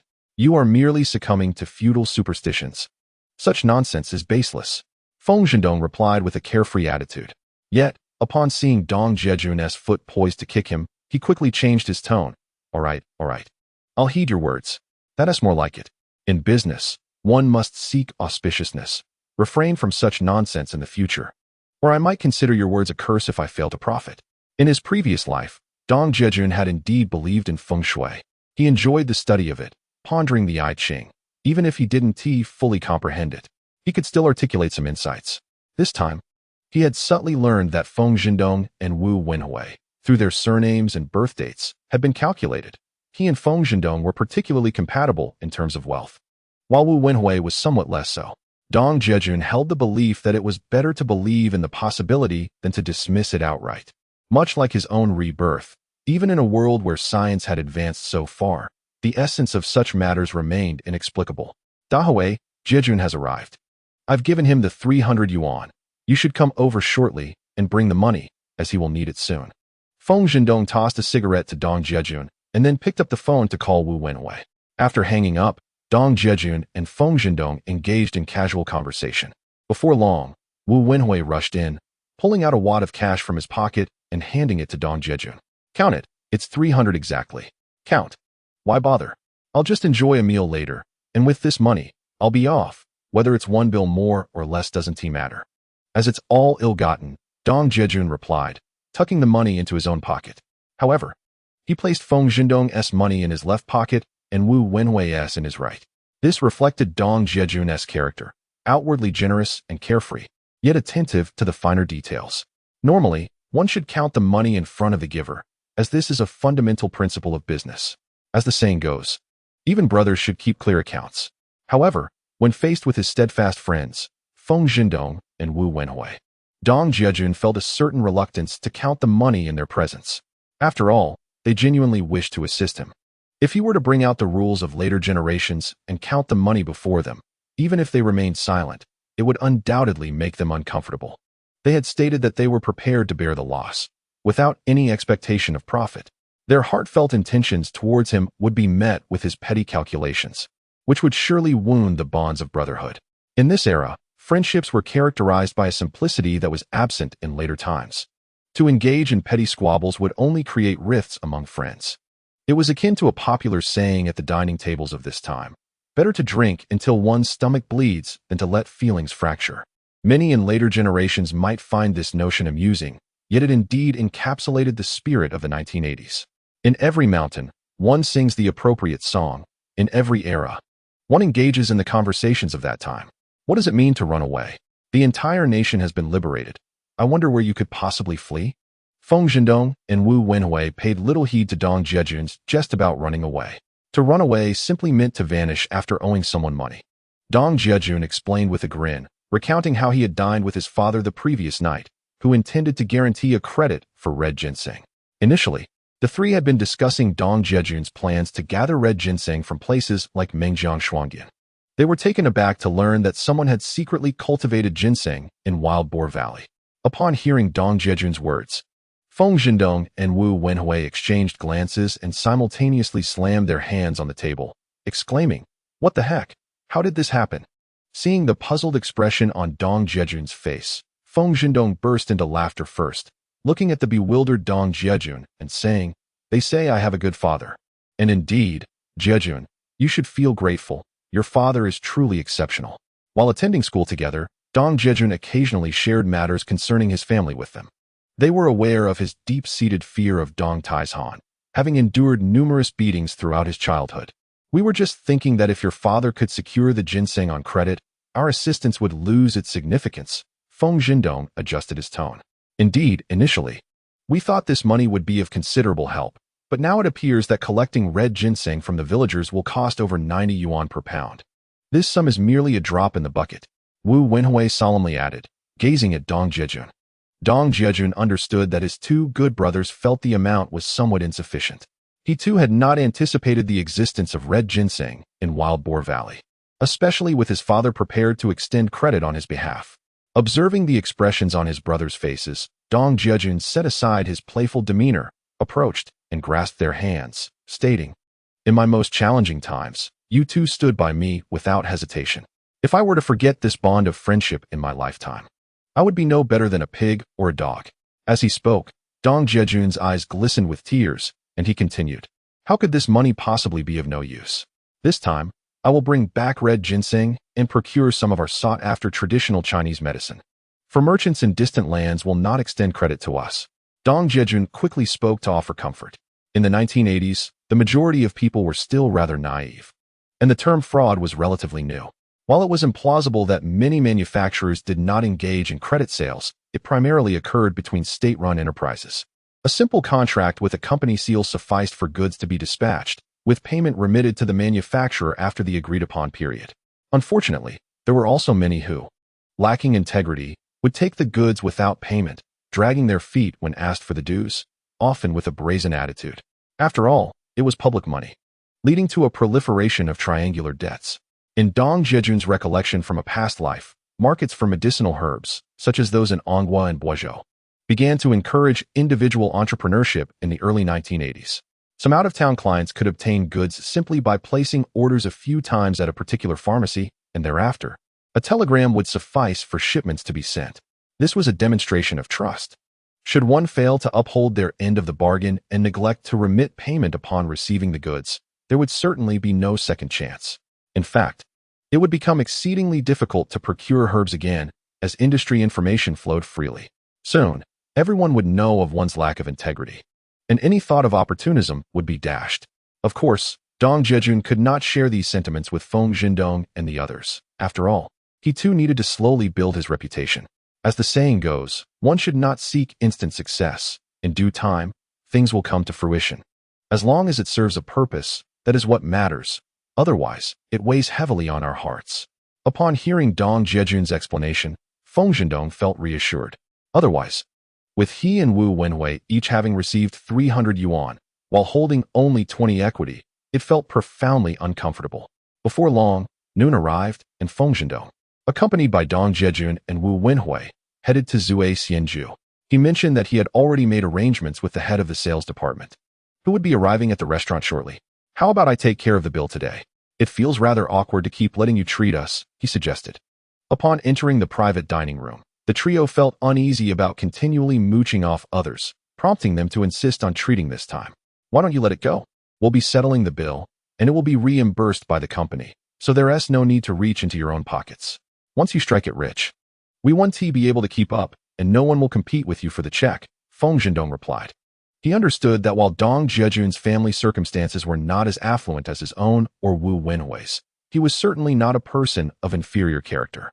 Their 3 years of camaraderie had already taken root in their youthful hearts.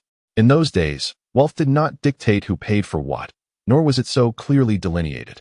As they ventured into society, they encountered more deceit and scheming, leading them to reflect that the bonds formed during their school days were much purer. At this point, Feng Zhendong patted Dong Jiajun on the shoulder, signaling him to remain calm. Xiaodong is right. We have the means now, and you are about to embark on a journey. It is not easy to traverse a long road from humble beginnings to prosperity. No one should contest with me for the bill today. Consider it my treat to you. Wu Wenhui had initially intended to settle the bill himself and did not wish to monopolize the occasion. Earlier, while in Feng Zhendong's office, I heard that Dong Jiajun would be departing shortly. It seemed fitting to bid him farewell. Upon hearing his companion's remarks, Dong Jiajun felt it inappropriate to continue any disputes. After all, they were lifelong brothers, and there was no need for excessive sentimentality. The mountains endure, and the waters flow eternally. Just as the three brothers were engrossed in conversation, a new figure entered the private room. This man, with a square face and prominent brows, exuded an air of generosity. Meng Ge has arrived. Allow me to introduce him. This is Li Meng, the sales section chief of our herbal medicine company, and a dear elder brother of mine. You can simply call him Meng Ge, and these are my two steadfast brothers. Following Feng Zhendong's introduction, Dong Jiajun and Wu Wenhui shook hands with Li Meng and invited him to take the seat of honor. Li Meng, not one to stand on ceremony, settled in warmly. Acknowledging his seniority at over 40 years of age, I have long wished to invite Meng Ge. However, your frequent gatherings rarely afforded me the opportunity. Today, I am grateful for your presence, Meng Ge, and have specifically brought along two good friends for company. Feng Zhendong clearly held Li Meng in high esteem. The sales and finance departments within the herbal medicine company were undeniably powerful sectors, and the chiefs of these departments were favored by management. Sharing a common circle with Feng Zhendong. Xiaodong, are you teasing your brother again? Since today marks the reunion of your academic trio, it is only right that I treat you. I cannot allow you to bear the costs. Li Meng playfully patted Feng Zhendong on the shoulder, displaying a warm camaraderie. Without hesitation, he called for the waiter to bring the menu. Upon the waiter's arrival, Li Meng confidently inquired if anyone had dietary restrictions. What could they possibly have to restrict? They were hearty eaters, with no qualms about indulging. After all, these two youngsters were quite easy to please. Feng Zhendong recognized the gesture and ceased to contest, understanding that this was Li Ming extending his courtesy. There would be another opportunity to reciprocate in the future. Curse you. With your nonsense and absurdities. Speak sense, or be wary of a beating from Jiajun and me if you continue with such folly. Wu Wenhui noted Li Ming's assertive role in ordering and grasped the significance of his position at the head of the table. Initially, he felt a twinge of annoyance at Li Ming's boldness, as he, being a bureaucrat, often regarded such personnel from state-owned enterprises with a sense of superiority. However, witnessing Li Ming's willingness to foot the bill elevated his opinion of him. It appeared today was a gathering of heroes, indeed. Just as laughter filled the air, another figure pushed open the door. Chapter 81. A feast and market insights galore. Just as Li Ming completed his order, Zheng Laosi entered, swiftly producing red pagoda cigarettes and distributing one to each. He mentioned he would check on the dishes before turning to leave. I hope my choices suit your palates. If not, we can always add more once the food arrives. We are all brothers here, so please do not hold back with mango. After placing the order, Li Ming handed the menu to the waiter and, turning to Dong Jiajun and the others, erupted into hearty laughter. Mr. Ming, please do not be so modest. It would be an honor for you to personally select the dishes. How could the brothers possibly bear such a burden? Dong Jiajun deliberately sat to the right of Li Ming, eager to engage in conversation later. As the head of the sales department, Dong Jiajun naturally understood that such a position was not one that everyone could attain. It is often said that an expert can discern the truth with a mere gesture. A glance at Li Ming revealed him to be a man of the world, well-versed in various matters. You are too kind. It is only proper, Li Ming graciously responded, engaging in polite banter.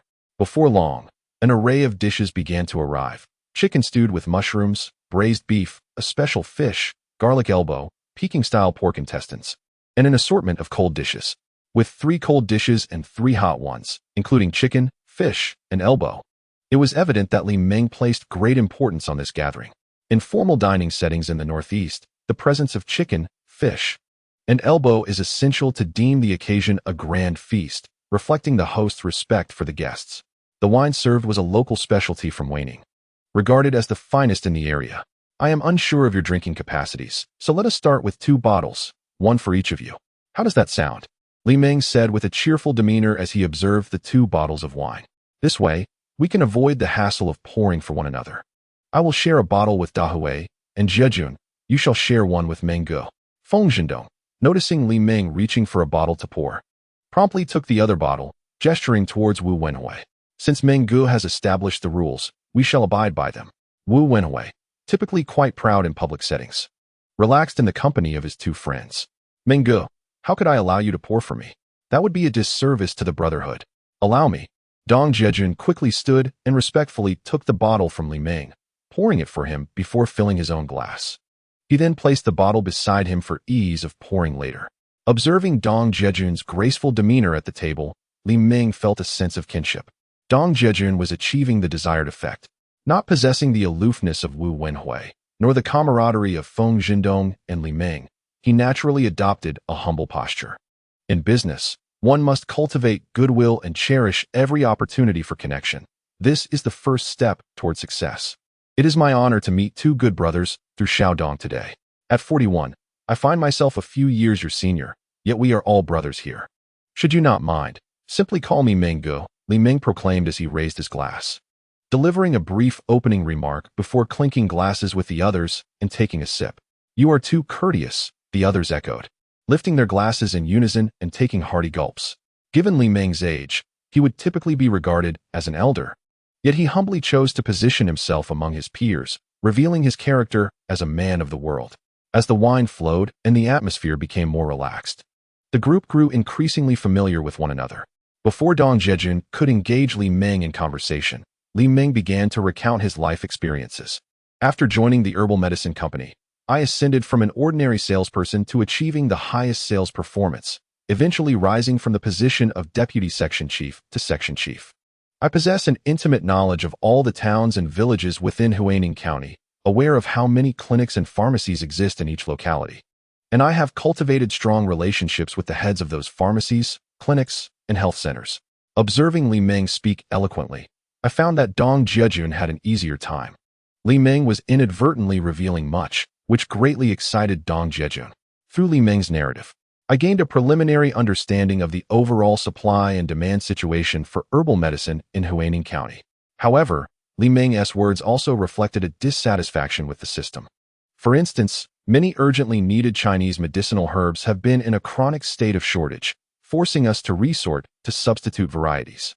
This has led to an excessive variety of substitutes prescribed by doctors, resulting in suboptimal treatment outcomes. Consequently, there have been complaints regarding the sale of substandard herbal medicines by the company, which not only tarnishes the company's reputation but also causes considerable distress for Li. As the sales section chief, such is the nature of state-owned enterprises. When issues are raised, they are mired in layers of bureaucratic approval and evasion, leading to delays in resolution. This severely dampens the enthusiasm of the sales staff, yet Li Meng feels powerless in this regard. As Li Meng's casual banter at the dining table gradually morphed into grievances, Dong Jiajun secretly rejoiced. It appears that market demand remains robust. Yet systemic issues in the supply chain have failed to adequately heed the market's calls, resulting in inefficiency. Reflecting on his recent conversation with Lu Yongxiang, the deputy section chief of supply, Dong Jiajun, could discern that these state-owned enterprises, reliant on government support during the planned economy era, are destined to be submerged in the tide of reform. The stagnation has not come about overnight. The restructuring of state-owned enterprises like the Herbal Medicine Company is an inevitable result. This moment presents a prime opportunity for me to truly make my mark. Brother Meng, what are the most sought-after varieties at the moment? Li Meng, knowing that Dong Jiajun and Wu Wenhui are graduates of a pharmaceutical vocational school, found the question entirely unremarkable. Brother, you have no idea. The list of shortages is extensive. The more popular the item, the more it runs out, while the market becomes saturated with stockpiled goods. Li Meng then began to elaborate on items such as scorpions, centipedes, rhubarb, and ox gall, which are all in high demand. As for rhinoceros horn, pangolin scales, and musk, they are in such high demand that they are practically priceless. Conversely, domestically sourced herbs like deer antler, Siberian ginseng, astragalus, schisandra, ganoderma, and cistanche are accumulating in inventory, often plagued by insect infestation and mold due to inadequate preservation and storage practices. At that time, logistics relied solely on the postal service or railway freight, with the transport channels suffering from rough handling, prolonged shipping times, and frequent losses and damages. There was no comparison to the modern-day efficiency of logistics services, such as the 3 links and 1 reach, or the 24-hour delivery promise made by Jingdong later on. This gathering provided Dong Jiajun with all the information he needed while simultaneously solidifying his determination to engage in the herbal medicine trade. Each individual indulged in half a gin of white liquor and 2 bottles of beer. Li Meng had matters to attend to in the afternoon. Thus, he settled the bill and departed early. The 3 brothers of the Dong family lingered in the private room for a while longer, as they were about to embark on a long journey into the world of trade. Feng Jindong and Wu Wenhui, filled with a touch of reluctance, repeatedly urged Dong Jiajun to exercise caution while venturing out, emphasizing the importance of safety. Just as Dong Jiajun was preparing to leave after packing the dishes from the table, he suddenly heard Wu Wenhui's voice calling out from behind, "Jiajun, wait. I almost forgot something important." Chapter 82. Harvesting Ginseng. Grateful villagers Dong Jiajun thought that these 2 friends were particularly nagging today, but he could understand their concern. After all, they believed that he had never traveled such distances before, and their worry was quite natural. Little did they know that in his previous life, Dong Jiajun began as a mere entry-level employee and had frequently traveled across the nation for work. This experience eventually led him to become the president of Fenghua Company, where he attracted investment and propelled the company towards its public listing, albeit without reaping the rewards himself. Tragically, he met his demise just before the company went public. Nevertheless, Dong Jiajun harbored no regrets. Having witnessed the splendor of life in his past existence, he realized that it was all but a facade, marked by guilt. Unlike now, where he enjoyed the presence of a loving wife and children, and was able to fulfill his filial duties alongside his parents. This warmth of human connection made Dong Jiajun feel truly alive, allowing his soul to find peace. This was the pursuit he yearned for. Just earlier, Meng Ge had treated them, and it felt inappropriate to order more dishes. "I will order a couple more dishes to take back for Xia Ya and the children," Wu Wenhui declared, rising to place the order. Dong Jiajun was taken aback that Wu Wenhui had stopped him for such a reason, and he felt a wave of gratitude wash over him. They all understood Dong Jiajun's strong sense of pride. Thus they refrained from mentioning such matters in the presence of others, striving to preserve his dignity. What is the big deal? There's no need to order more. We can't possibly eat all this. Dong Jiajun's emotions churned within, yet he remained composed, gesturing to the abundant dishes. Today, they had been preoccupied with drinking, hardly touching the food. Besides, these individuals often dined out, their appetites well satisfied. The bonds of brotherhood, however, must always be cherished. Excessive formality could lead to estrangement. All right then. Ride back slowly, Wu Wenhui replied without pretension, acknowledging that there was indeed plenty of food. Just wish me well for a smooth journey, and we shall gather again upon my return. With that, Dong Jiajun chose not to linger and turned to leave. In the village of Yizhuyu, Dong Taizhan and Wang Shufang had been visiting the homes of villagers since early morning, collecting ginseng. Taizhan, do you think our eldest son is truly preparing to gather ginseng? And with a letter of introduction from the medicinal herb company, that would be splendid. Shufang exclaimed. Indeed, your son is becoming quite capable. Assisting the medicinal herb company in sourcing materials is akin to securing a government position. Truly a cause for celebration. No worries. Your presence brings me peace of mind. The red ginseng I've stored can be handed over to you without hesitation. May I have a look at the letter of introduction? I have yet to see such a thing. This price is considerably higher than what the government usually offers, and at last, I can finally have some disposable income. I am grateful to both of you. Had it not been for the thoughtfulness of my son towards the villagers, I would have had no idea when this red ginseng would ever be converted into cash. It must be said that the reputation of Dong Taizhan and his wife is indeed formidable in Yizhuyu. The villagers are utterly unconcerned about the money aspect. Upon learning that Dong Jiajun was assisting a herbal medicine company in procuring red ginseng, their joy was palpable. They incessantly praised them for raising such a wonderful son. With the prospect of good fortune at hand, their first thoughts turned to the people of the village. The offered price surpasses what the government pays by a substantial margin, which is a delightful notion indeed. Dong Taizhan and Wang Shufang felt a profound sense of accomplishment. Recently, having indulged in the fine grains and pork sent by their son, a sense of unease lingered in their hearts.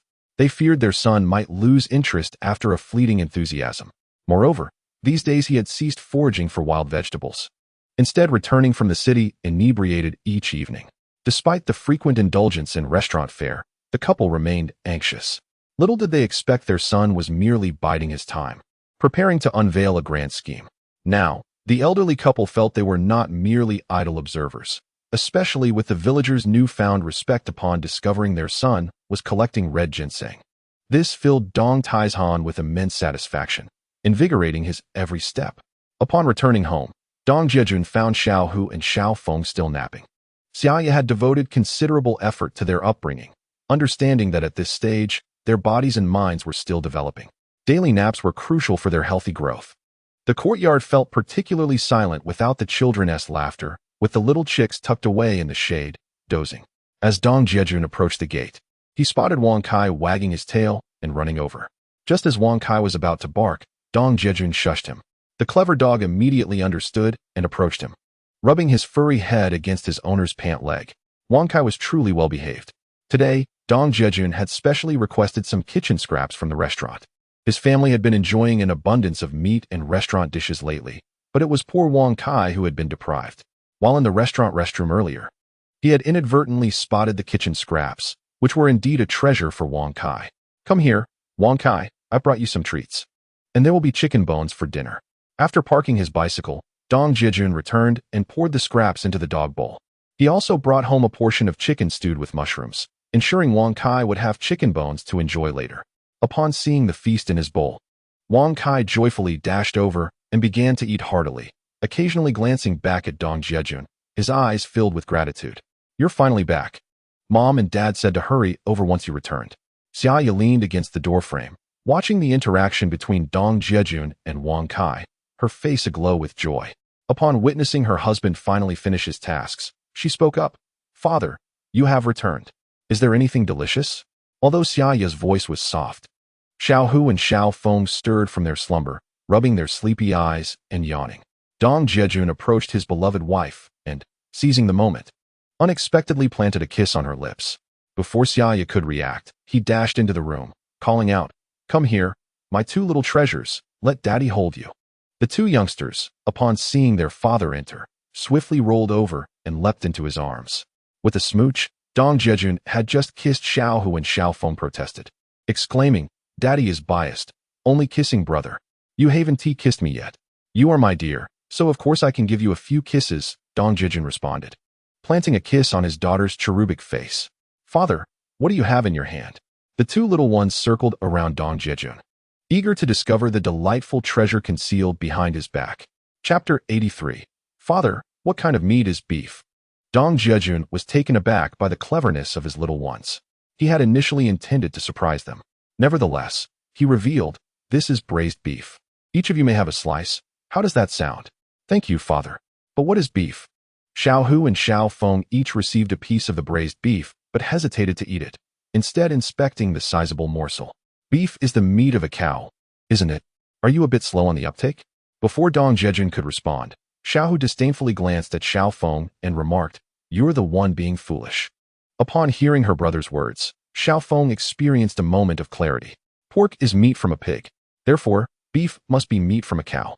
Though she comprehended this in her mind, she remained unconvinced verbally, yet she began to mimic her brother and took small bites. "Wife, open your mouth." Having just been unexpectedly kissed by Dong Jiajun, Xia Ya instinctively attempted to evade him as he approached once more. "Where do you think you're going?" However, Dong Jiajun blocked her path, the rich aroma of five-spice beef wafting enticingly towards her. "I want to eat it. It's for the children," Xia Ya instinctively dodged. But as she spoke, Dong Jiajun stuffed a piece into her mouth. "You truly are something else." In another room, Dong Taizhan and his wife sat, gazing at the pile of red ginseng stacked high on the kong, their faces illuminated with joy. Observing her husband filling his pipe with tobacco, Wang Shufang shot him a disapproving glance, saying, "If you wish to smoke, go outside. Do not smoke in here. If you ruin this ginseng, how will you explain it to our son? Oh, now you treat these items as treasures. Yet when we had those 2 pounds of ginseng, you never cared." Dong Taizhan grumbled, displeased that his wife valued the newly acquired ginseng so highly. Ultimately, he refrained from smoking indoors, opting instead to sit outside on a small stool, puffing away. "You claim not to fear the smoke, yet you refuse to smoke outside?" Wang Shufang, seeing her husband relent, felt a surge of triumph and taunted him. "Have you grown wise? Have you been given a taste of your own medicine?" In a moment of jest, he remarked, "Do you truly believe I would refrain from giving you a good thrashing right now?" Dong Taizhan observed that his wife's status had ascended remarkably during this period at home. It seemed that with the prospect of their son earning money, she felt emboldened in her stance. However, his words were merely bluster. Aside from the occasional reprimand directed at their 3 children, he had never laid a hand on her. At most, he would vocally express his frustration.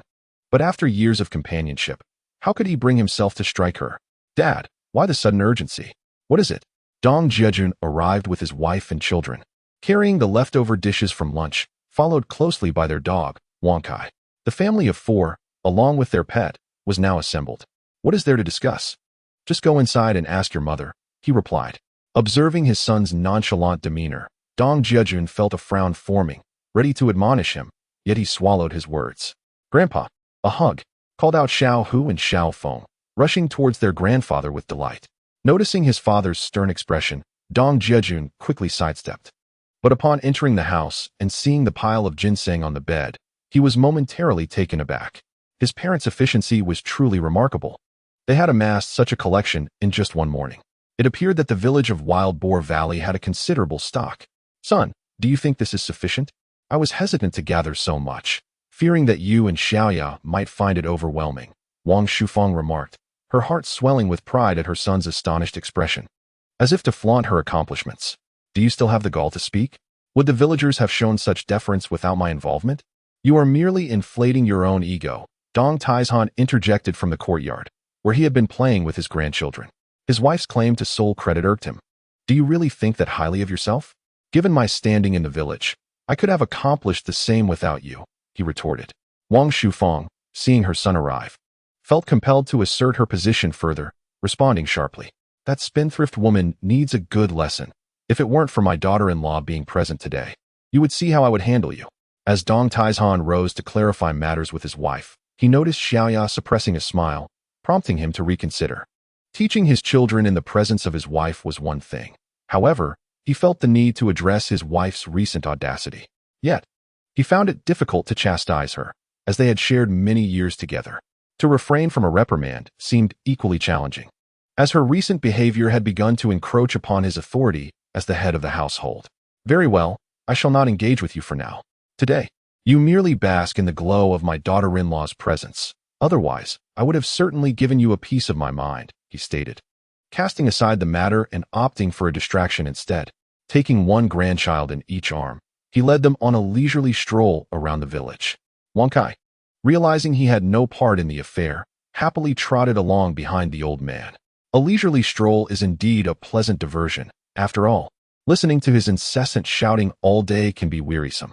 Wang Shufang, witnessing her resounding victory, could not help but curl her lips in disdain as she gazed out the window.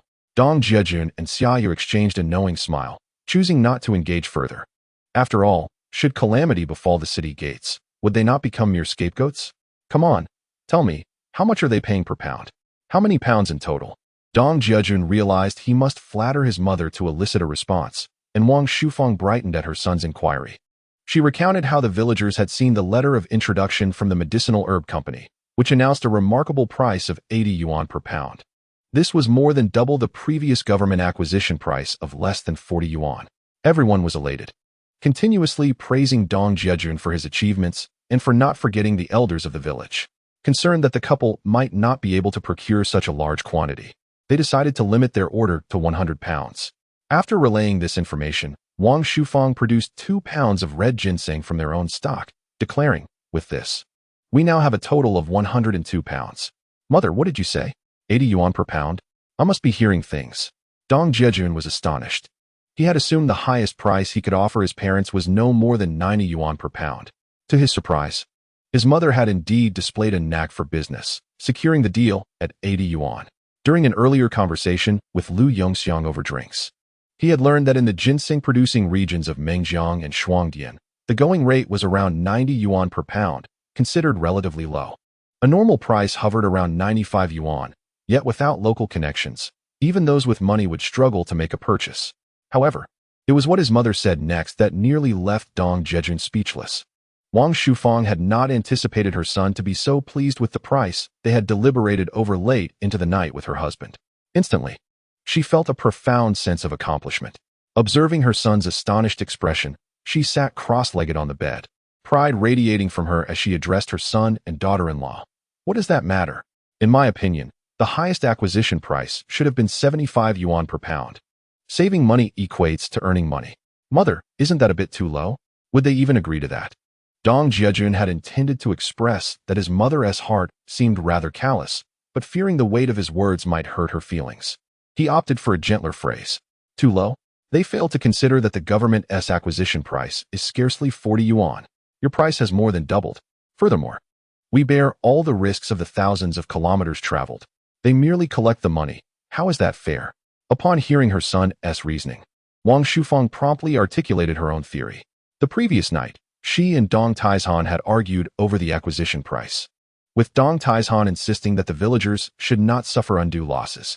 Wang Shufang, on the other hand, stressed the immense risks her son would undertake on this lengthy journey, advocating for a maximum price of 75 yuan. As the conversation continued, tears welled up in Wang Shufang's eyes. A mother's worries stretch across 1,000 miles. Observing his wife's distress, Dong Taizhan relented, and thus they ultimately agreed to proceed with the acquisition at the price of 80 yuan. Jiajun, I find my mother's analysis quite reasonable and well-structured. Had it been a few years earlier, she could have undoubtedly succeeded in grand business ventures. Xia Ya agrees with her mother-in-law's insights, even if the acquisition prices exceed her and her husband's understanding. Nevertheless, the profits they currently reap stem from the asymmetry of information. In recent days, her husband has indulged in copious amounts of alcohol to assess market conditions, paying a toll on his health.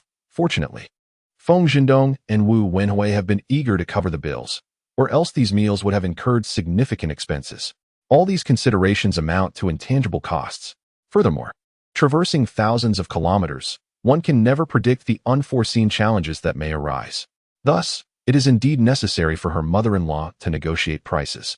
Saving 10 yuan on each of the 100 kilograms could amount to a substantial saving of 1,000 yuan. Upon hearing her daughter-in-law praise her, Wang Shufang felt immense joy.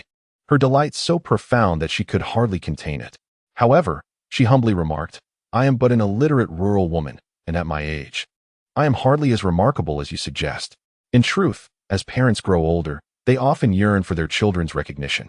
The respect of their offspring brings them the greatest joy and happiness. Xia Ya is right. Mother is indeed formidable. In the world of commerce, one must not be overly compassionate or impulsive. Mother, you are truly exceptional. I commend you. Observing his mother's spirited demeanor, Dong Jiajun felt compelled to express his sentiments. Believing that failing to do so would leave an unfulfilled void, he stepped forward to embrace her and summarized his thoughts. In Dong Jiajun's mind, the marketplace resembles a battlefield, where one must not concede or show mercy. He possesses a profound understanding of this reality. He is no naive idealist. When it comes to negotiations, one must be unyielding, defending every inch. Throughout history, whether in the Fortune 500 or the national top enterprises, which entrepreneur has ever been a soft-hearted lamb? The key to successful negotiations lies in understanding the opponent's psychology, ultimately achieving a win-win situation, which his mother has undoubtedly accomplished. Wang Shufang's heart blossomed with joy upon receiving praise from both her son and daughter-in-law. Yet, as she contemplated their impending journey, a shadow of concern crept into her expression. To claim she was untroubled would be disingenuous. Thankfully, her daughter-in-law is so understanding and willing to accompany her son. After all, their companionship provides mutual support, doesn't it? Otherwise, Wang Shufang would have found herself sleepless with worry. Mother, let us take these red ginsengs with us. We truly cannot carry more. Dong Jiajun felt considerable pressure upon seeing the 100 kilograms of red ginseng. He could not bear the thought of Xia Ya enduring hardship. All right. Someone is coming over for lunch today, inquiring about whether we still buy red ginseng. I hesitated to respond, saying we would discuss it upon your return. Wang Shufang gazed at the red ginseng with a furrowed brow, pondering the challenges of making a profit. Mom, let us eat first. Seizing the opportunity while the mother and son conversed, Xia Ya had already prepared steamed rice. So soon? Xia Ya, you are becoming increasingly efficient. Wang Shufang was taken aback by the swift preparation of the meal. Mother, I am far from your level of skill. This is merely the dish Jiajun brought from the restaurant, easily warmed up. Xia Ya, upon receiving praise from her mother-in-law, couldn't help but feel a flush of embarrassment.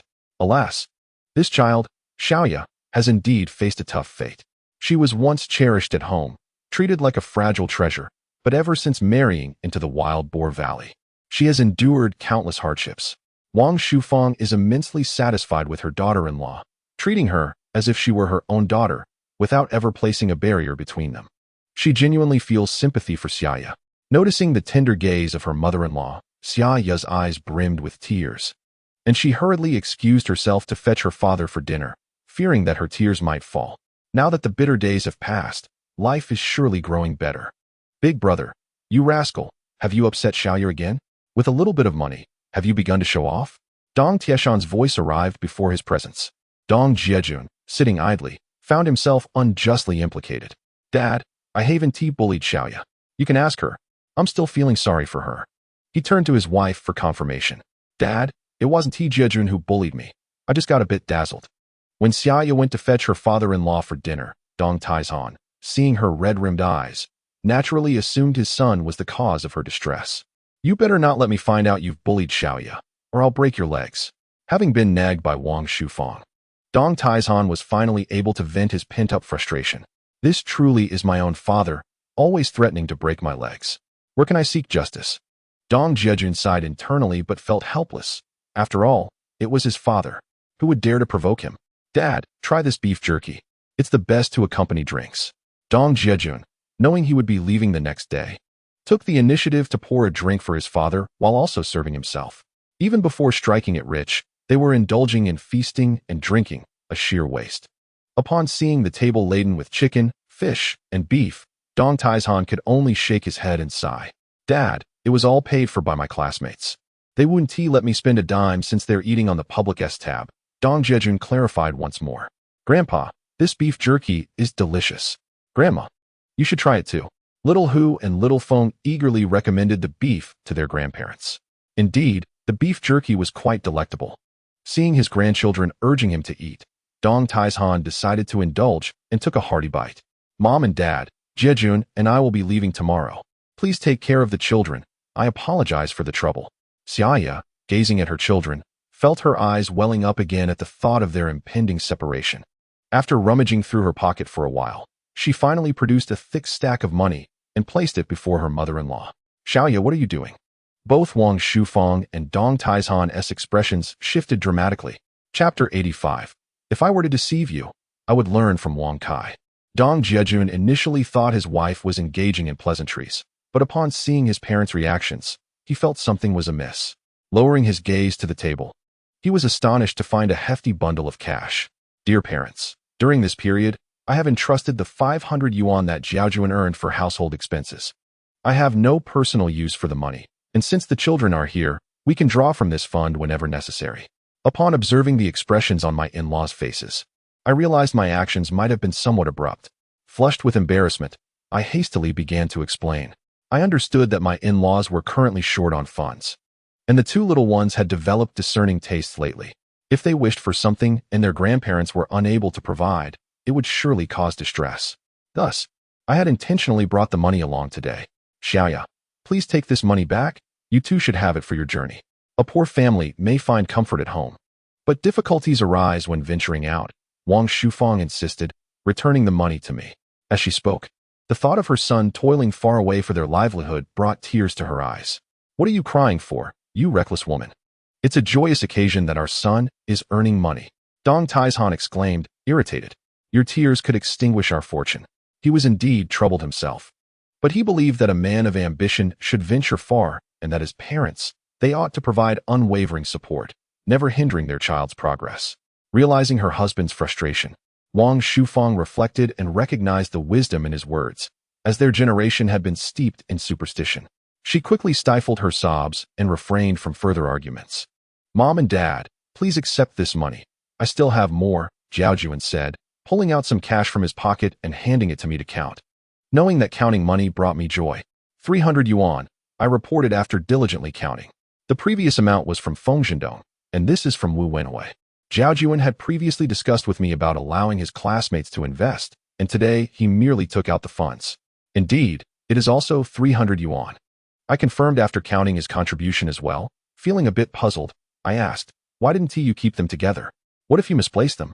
Fengzhendong's money is in my left pocket, while Wu Wenhui's is in the right. How could I possibly mix them up? Besides, it serves as a test for them. Jiajun chuckled. He then produced another stack of cash from seemingly nowhere, explaining, this is the money from selling our ancestral recipe. Look, we are well prepared for our journey. Originally, I intended to use this to purchase ginseng, but who would have thought that you two would so generously extend credit for me? Jiajun gestured toward the money on the table. Raising his glass, he expressed, thank you, Mom and Dad. I now realize that your reputation in the village is indeed invaluable. Finally, you speak sensibly. Your father is someone who never seeks favors from others. This time, I had no choice but to step forward for you, Dong Taizhan replied. His strong nature disliking dependence. Whenever the family faced challenges requiring assistance, it was Wang Shufang who would intervene. For him to relinquish his pride this time was truly remarkable. How can you even say that? When we bought a bicycle for the children, it was I who had to muster the courage to borrow from the villagers. Wang Shufang remarked, feeling reassured now that her son had sufficient funds. At this moment, having adjusted his demeanor, he began to reminisce with a sense of pride. My son, let me tell you about your father. This morning, while I was out gathering red ginseng, I quickly discovered who was smoking at each household. The negotiations were entirely my doing, with your mother's support. Step aside. In the Wild Boar Valley, without me, Dong Taizhan, who would even recognize you, Wang Shufang? Such self-importance. Seeing his spouse showing off again, Dong Taizhan slammed his cup onto the table, feigning anger. Come now, as the head of the family. My union with your mother is a perfect match. Tomorrow, I shall depart, so you need not worry about me. I raise my glass to you. Dong Jiajun, witnessing his parents embroiled in yet another quarrel, hastily took his father's cup and handed it to Dong Taizhan. Little rascal, you're about to leave, and I have no time to spare for you. Here's to your success, son. Seizing the opportunity, Dong Taizhan accepted the cup, though he continued to scold his son. Yet, by the end, His eyes glistened with unshed tears. He lifted the cup and took a hearty gulp. Son, let us do this. Xia Ya gave me this money. I'll keep 200. The remaining 300 is for you to take. A poor family must find ways to prosper. Seeing his mother's state, Dong Jiajun felt that if he were to refuse, he might burst into tears right there, so he gestured to Xia Ya. Thus, Xia Ya counted out 200 for his mother, pocketing the rest. Mother, please stitch 2 belts for Xia Ya and me. I'll tuck the money inside, as it's not safe otherwise on the road. He then demonstrated the style of the belts to his mother. In that era, one could not rely on bank cards or mobile payment systems. The norm was a savings book, which could not be used universally for withdrawals in different locations. Travelers had to carry cash, a hard currency of the late 80s and early 90s, which also presented opportunities for thieves, especially rampant on trains. Having lived 2 lives, Dong Jiajun understood that safeguarding one's belongings required unconventional methods. These sewn belts could be worn around the waist, allowing money to be tucked inside securely, akin to a bundle of explosives with fuses. This was a clever invention born of necessity by those engaged in trade. Upon hearing her son's request, Wang Shufang recognized the significance and promptly finished her meal. Following her son's instructions, she began stitching. An adept seamstress, she quickly fashioned 2 belts, separating the money within them, with Dong Jiajun reserving 200 for travel expenses. He and Xia Ya each donned a belt around their waists, perfectly tailored. After their work was complete, Xia Ya attempted to assist her mother-in-law with the dishes, only to be shooed away by Wang Shufang, who reminded her they needed to rise early for their journey. Thus, the family of 4, urged by their parents, returned home. Once home, and after washing up, Xia Ya lay beside Xiao Hu and Xiao Feng, gazing at their sleeping faces, her eyes fixated on the 2 little treasures. Tears streamed down her cheeks, resembling a cascade of broken pearls, evoking a deep sense of sorrow in Dong Jiajun. Yet, as a man, he knew to restrain his emotions. If you don't want to go, I can manage on my own.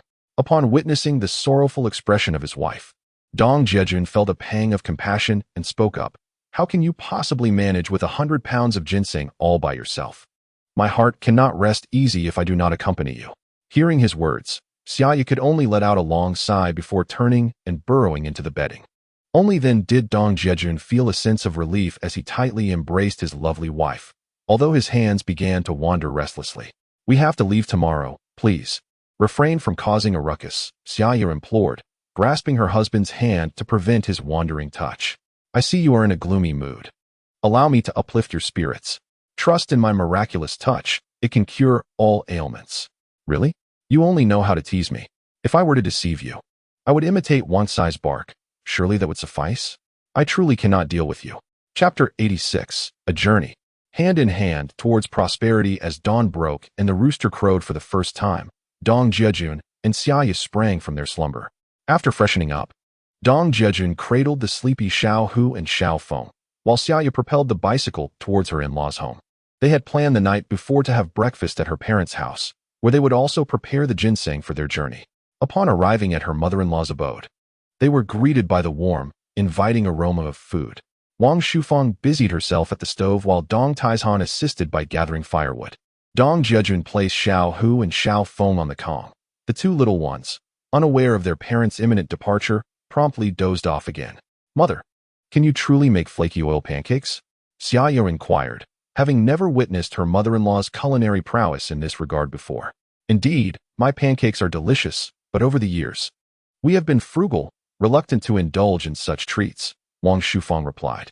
Observing the delectable pancakes his mother had made, Dong Jiajun reached out to grab one eagerly. You only think of eating. Let us prepare the herbs and load them onto the vehicle so we can depart without delay after breakfast, he remarked. Seeing his son's ravenous consumption, Dong Taizhan chuckled reproachfully. Take it easy. We have brought provisions for the journey. Everything out there is quite expensive. Wang Shufang called out to her son as he dashed out, already retrieving several nylon bags for packing. They filled one bag with 40 pounds and another with 62 pounds of the precious ginseng, unwilling to trust such valuable items to shipment. Besides the added cost, there was the concern of damage over time. However, train regulations stipulated that each passenger could only carry 40 pounds of luggage, and anything over that would incur an additional fee. Dong Jiajun resolved to bring the ginseng aboard first and adapt as necessary if checked. Using these shabby bags for ginseng truly feels like a waste, Dong Taizan muttered as he filled the most tattered bags he could find. Why is my son so reckless with such treasures? Dad, we are using clean bags for the inner layer. We must cover them with 2 layers of these worn bags to avoid attracting attention. If we draw the gaze of others, it could lead to complications, Dong Jiajun explained. He recalled a time in his previous life when, after collecting cash payments in a distant place, he would always use a worn nylon bag to conceal the funds. Upon boarding the train, they casually tossed their belongings onto the luggage rack or simply placed them under the seat, stepping on them nonchalantly to avoid drawing the attention of others. The more carelessly one behaved, the less likely they were to incite covetous gazes. It can be presumed that thieves in those times had mastered the nuances of psychology, adept at reading people's expressions. Those who clutched their luggage anxiously or constantly kept their hands in their pockets would undoubtedly become prime targets. Such individuals typically yielded substantial rewards. Dong Jiajun would certainly not fall into such a naive trap. Once they had finished tidying up, the couple began their breakfast, which consisted of rice porridge, pickled radish, flaky butter cakes, and eggs. Observing his wife with her bulging triangular bag and backpack, Dong Jiajun refrained from asking too many questions. After their meal, the 2 little treasures remained asleep. Summer Ya planted a gentle kiss on their cherubic faces, and amidst the murmurs of Mama from Xiao Hu and Xiao Feng, she hastily exited the room. Please return soon, Dong Jiajun called out as he spotted his parents waving at them in the morning sun, throwing a brief remark before they sped away. His actions were not born from a lack of affection. After all, true valor is not devoid of compassion. And how could a man not care for his children? At the Huaining railway station, Dong Jiajun parked the bicycle securely and instructed Summer Ya to keep watch. He hurried to the ticket counter, purchasing 2 tickets to the provincial capital, Binjiang.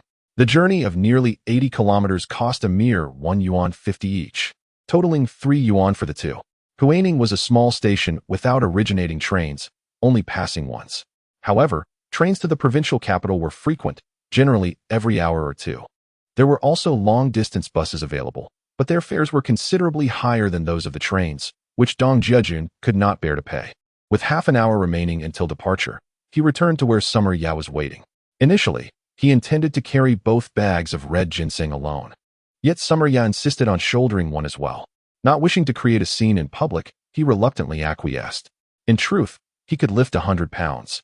But he was uncertain of how far he could carry such a weight, having never exerted himself in such a manner throughout his life. Nevertheless, among the villagers, it was commonplace for strong young men to carry 200-pound sacks without difficulty. Yet, Dong Jiajun felt uncertain about his own capabilities. Thus, Dong Jiajun bore a 62-pound sack, while Summer Ya carried one weighing 40 pounds. They each sported backpacks around their necks, and Dong Jiajun grasped the triangular bag as they approached the ticket-checking area. He wore his father's tattered straw hat and a blue work shirt, while Summer Ya donned clothing typically worn by her mother-in-law in the fields. The couple had deliberately disguised themselves. Such attire was quite common in the year 85. Had Dong Jiajun worn his usual white shirt and dark blue trousers, and had Summer Ya donned a more presentable outfit, they would have attracted undue attention. To avoid being scrutinized in public, the best strategy was to remain inconspicuous, enveloping themselves in a protective shroud. This way, others would hardly spare them a glance. And who would take notice? Initially, Summer Ya was somewhat perplexed by this approach. However, as they journeyed, Dong Jiajun elucidated his reasoning, and she quickly grasped the concept. Summer Ya marveled at how her husband seemed to possess an encyclopedic knowledge of everything, a veritable wellspring of wisdom. Yet, as is often the case, women have an innate talent for theatrics. Xia Ya unearthed the vintage scarf once worn by her mother-in-law and wrapped it around her head. Dressed in cloth shoes, she lowered her head and took delicate steps. In such attire, the couple bore a striking resemblance to characters from a comedic skit, reminiscent of the performances by Huang Hong and Song Dandan in the Super Life Gorillas. As for the bicycle, Dong Jiajun secured it, knowing that soon Feng Zhendong and Wu Wenhui would come to retrieve it. They had received a key just yesterday. In this era, bicycle storage facilities were ubiquitous. However, storing a bicycle incurred a fee, and with the 2 of them away for a week or so, the storage cost would accumulate to a significant sum. Dong Jiajun, being prudent in his finances, was reluctant to part with such frivolous expenses and felt it was best to burden his 2 good brothers instead. Upon reaching the ticket checkpoint, they began to enter the platform. In those days, small counties like Huaining experienced very brief stops for passing trains, lasting only a couple of minutes. If they waited until the train arrived to check tickets, they would surely miss it. They successfully passed through the checkpoint and arrived at the platform, where numerous passengers awaited their trains. Delays were commonplace, and Dong Jiajun casually tossed his nylon bag onto the ground. Turning to look at Xia Ya, he noticed she was even quicker, having already discarded her bag from her shoulder. "My dear, are you tired?" he inquired. "Not at all. This little task is nothing," she replied with a gentle smile, touched by her husband's caring gaze. Over the years, her labor in the fields had been far more strenuous. And if one were to speak of endurance, Dong Jiajun would have to concede defeat. As they chatted and surveyed their surroundings, a sudden tremor shook the ground, accompanied by a deafening roar that drew everyone's attention. Chapter 87. No hard seats. Seek out ticket scalpers. Dong Jiajun recognized the sound as the approaching train. With the ground vibrating beneath them, the thunderous noise rolled in like spring thunder. The train, huffing and puffing, blared its whistle as it gradually came to a halt. Staff members in railway uniforms maintained order on the platform. Noticing a larger crowd at one door, Dong Jiajun opted for another, less crowded entrance. He tossed his shoulder bag into the carriage, then lifted Xia Ya's nylon bag from her shoulder and urged her aboard. Finally, he hurled his other bag into the train before leaping in himself. As they caught their breath, the train sounded its horn once more and slowly began to pull away. "Oh my goodness, this feels like a desperate escape," Xia Ya remarked, watching her husband struggle to position their bags in a corner near the door. Amused by his disheveled appearance, she chuckled, "Let us just stay by the door. It's only a little over an hour until we arrive, and it will be easier to disembark." Dong Jiajun noticed the flush on Xia Ya's face and the rise and fall of her chest. He positioned himself behind her and began to massage her shoulders. "I'm fine. You should know that last year during corn harvest, I carried 100 pounds of corn to the village mill to grind cornmeal." "This is nothing," Xia Ya replied, pressing his hand to encourage him to stop. Dong Jiajun observed his wife, who had shed any semblance of her usual dainty demeanor, embodying a robust, resilient spirit. A pang of guilt washed over him. If it weren't for his own failings, she wouldn't he have to endure such hardships. He felt an overwhelming desire to chastise himself. However, upon observing the crowded train, she abandoned the notion, fearing that others might perceive her as deranged and report her. For Xia Ya, it was her inaugural train journey, and everything felt refreshingly novel. Initially melancholic, she pondered whether her little ones, Xiao Hu and Xiao Feng, would weep for their mother upon waking and finding her absent. Now, as the train sped forward, the trees and buildings outside retreated in a blur, reminiscent of the reference points learned in school. When one perceives the train as stationary, the trees and houses appear dynamic. In the distance, the lush green fields beckoned alluringly. The thought of accompanying her husband on this entrepreneurial venture, exploring the world beyond, filled her with indescribable excitement. Their itinerary was meticulously arranged. Dong Jiajun retrieved a nationwide map from his backpack and began to elucidate the details to Xia Ya. Over the past few days, Dong Jiajun had engaged in discussions with Lu Yongxiang and Li Meng, acquiring a fundamental understanding of the market demand for medicinal herbs in Huaining, as well as insights into key regions across the nation, including major medicinal herb distribution centers and current market dynamics. He analyzed places like Anghua, Guozhou, and Jiangsu, evaluating their advantages and disadvantages alongside their operational focuses. The distinct advantage of red ginseng as a northern medicinal herb was evident, given the immense throughput at these distribution centers, allowing for rapid sales, albeit at significantly lower profit margins. In contrast, provinces such as Fujian and Guangdong, being at the forefront of reform and opening up, commanded the highest prices, yet the demand was more fragmented. It necessitated visiting various pharmacies, clinics, or local herbal companies to negotiate business on a case-by-case basis, as no single entity could absorb large quantities. After thorough analysis, Dong Jiajun resolved to sell red ginseng in Fujian. In the 1980s, the social security in Fujian was markedly superior to that in Guangdong. Although cities like Shenzhen and Guangzhou offered higher prices, they were swarmed with individuals seeking fortune, many of whom exhausted their savings without success. Naturally, there were those reckless individuals willing to take risks. While the profit margins in Guangdong might be higher, the associated risks were considerably greater. Dong Jiajun was resolute in avoiding such peril. Thus, he prepared to transfer at the capital, first heading to Guizhou for a market investigation before proceeding to Fujian. After selling the red ginseng in hand, he would return to Guizhou to procure the most sought-after medicinal herbs from Huaining, such as centipedes, scorpions, sea dragons, and seahorses. The proceeds from the red ginseng would be directly invested in the Guizhou medicinal herb market to acquire these coveted herbs. Akin to the future practice of matching empty vehicles with cargo, this strategy ensured that neither end would yield empty returns. Ultimately, the revenue stream would materialize through the township health clinics, and pharmacies in Huaining. Xia Ya gazed out the window, listening to her husband whispering in her ear, nodding incessantly. Yet, her heart surged tumultuously, deeply impressed by her husband's astute methods of generating income. Observing her adoring gaze, Dong Jiajun felt an overwhelming sense of pride. This was merely the most rudimentary commercial model. There existed far more intricate strategies, akin to the adage of reaping rewards from others' endeavors.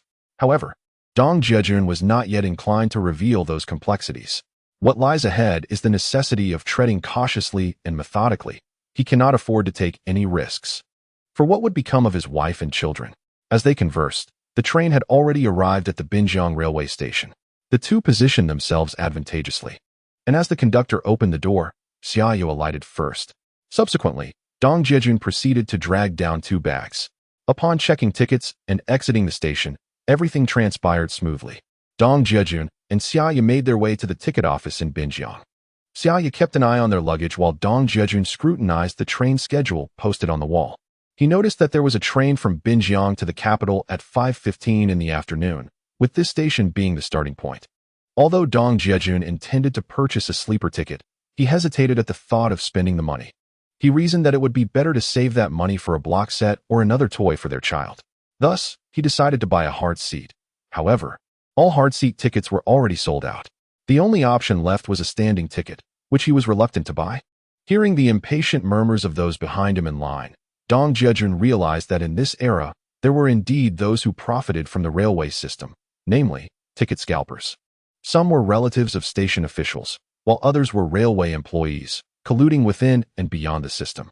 It was evident that there would be no seat tickets available at the ticket window, compelling him to seek out those scalpers.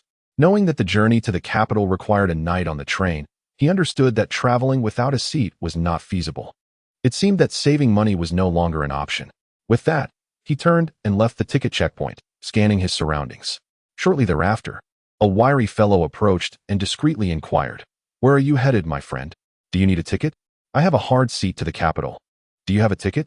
Dong Jiajun recognized that a scalper had come up to him, which was precisely what he was hoping for. "Yes, follow me," he replied. The wiry man lingered near the ticket window, observing the queue of travelers. Anyone who hadn't purchased a ticket on the spot became his target clientele.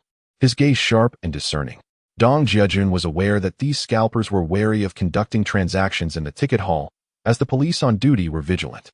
At that time, the crackdown on scalpers was stringent, given the illicit nature of their trade. If apprehended by the local police, they could be taken directly into custody.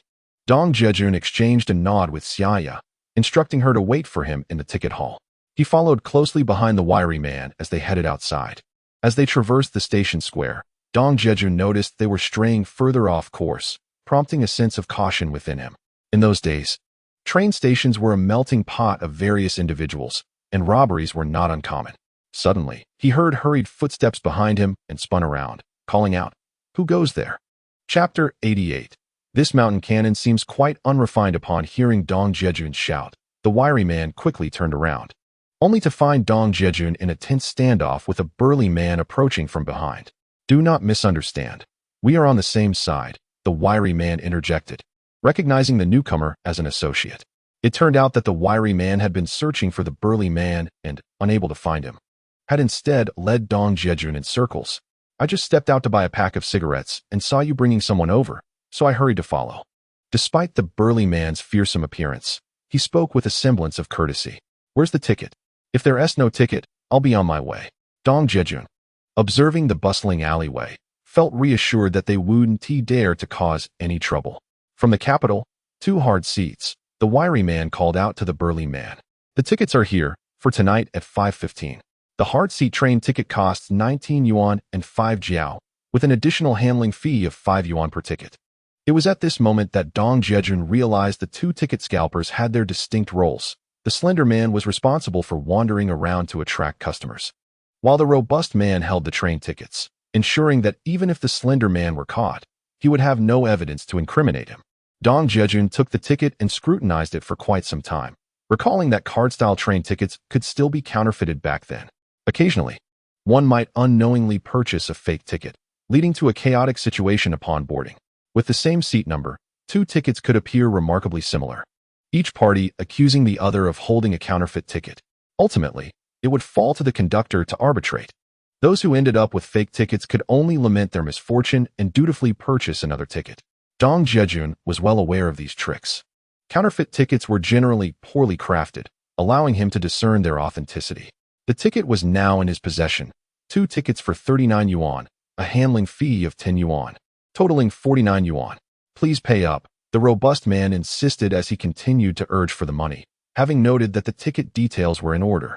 This handling fee is rather exorbitant. It feels like robbery. I don't have that much money. Dong Jiajun replied as he pulled out a crumpled wad of cash from his pocket, counting for what seemed an eternity before lamenting, "Goodness, how can one afford a ticket with so little money?" Upon hearing Dong Jiajun's remark about the price, the robust man immediately bristled, cursing under his breath as he reached for Dong Jiajun. "Who do you think you're insulting? Do you believe the folks around here are easy to bully? You really think we're simpletons? I've no intention of purchasing from you," Dong Jiajun retorted, deliberately glancing towards the alley's entrance, indicating that he too had companions, ready to respond should the situation escalate. Dong Jiajun could see that despite the robust man's imposing physique, his eyes betrayed a hint of cowardice, suggesting he was merely putting on a brave front. Moreover, these scalpers had been in this business for years and were unlikely to risk offending someone too severely, fearing retaliation that could lead to their downfall. If they had the audacity for such confrontations, they would be better off robbing at the train station, direct, crude, and then fleeing. Yet, they were no more than frightened kittens trying to intimidate with bluster. Dong Jiajun, undeterred, handed over the ticket directly. "Let us avoid unnecessary fuss. Harmony brings prosperity." The slender man quickly intervened, recognizing that the situation could escalate. "Brother, how much do you have?" he asked, attempting to diffuse the tension. "I have a total of 45 yuan. I initially thought the handling fee would be just 1 yuan per person. The remaining would be of use to me." Seeing the slender man approach, Dong Jiajun seized the opportunity to negotiate. "If you give me the 45 yuan, I'll consider it a gesture of friendship. This transaction is clearly not profitable." The slender man observed Dong Jiajun's attire, realizing that it was worth less than a single yuan, and concluded that there was no profit to be squeezed from him. "As I reflect on the fact that there are less than 2 hours until the train departs, I am concerned that if this ticket does not sell, I will incur a cancellation fee, resulting in a substantial loss. Earning a little is certainly better than suffering a loss. If I give all my money away, I will be left with nothing." Dong Jiajun feigned indecision, exclaiming, "Come on. Jiba, are you going to buy it or not? If you are going to dither, just leave." The burly man, known as Mangzi, had yet to collect his train ticket. This was a customary practice in their line of work. Once tickets were in hand, they were reluctant to retrieve them due to the fear of being handed a counterfeit. When Dong Jiajun saw the muscular man reaching for the ticket, he deliberately recoiled, saying, "What, do you intend to rob me? Forget it, keep the money. It seems I will have to beg all the way to the capital." Dong Jiajun ignored Mangzi entirely and directly handed the money to the thin monkey. After confirming that the count was correct, he turned to leave. This mountain bumpkin truly seemed a bit foolish. Infuriated by Dong Jiajun's blatant disregard, Mangzi gritted his teeth in anger. "Mangzi, calm down. The crackdown just ended, and we finally found a way to trade tickets. Are you trying to cut off our source of income?" The thin monkey understood that Mangzi was merely venting. When faced with a tough situation, he was faster to flee than anyone. "Damn, how did I end up meeting such a miser?"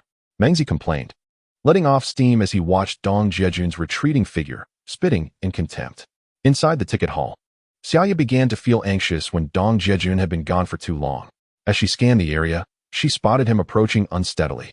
Dong Jiajun's attire was that of a true farmer, and his gait matched the rustic demeanor.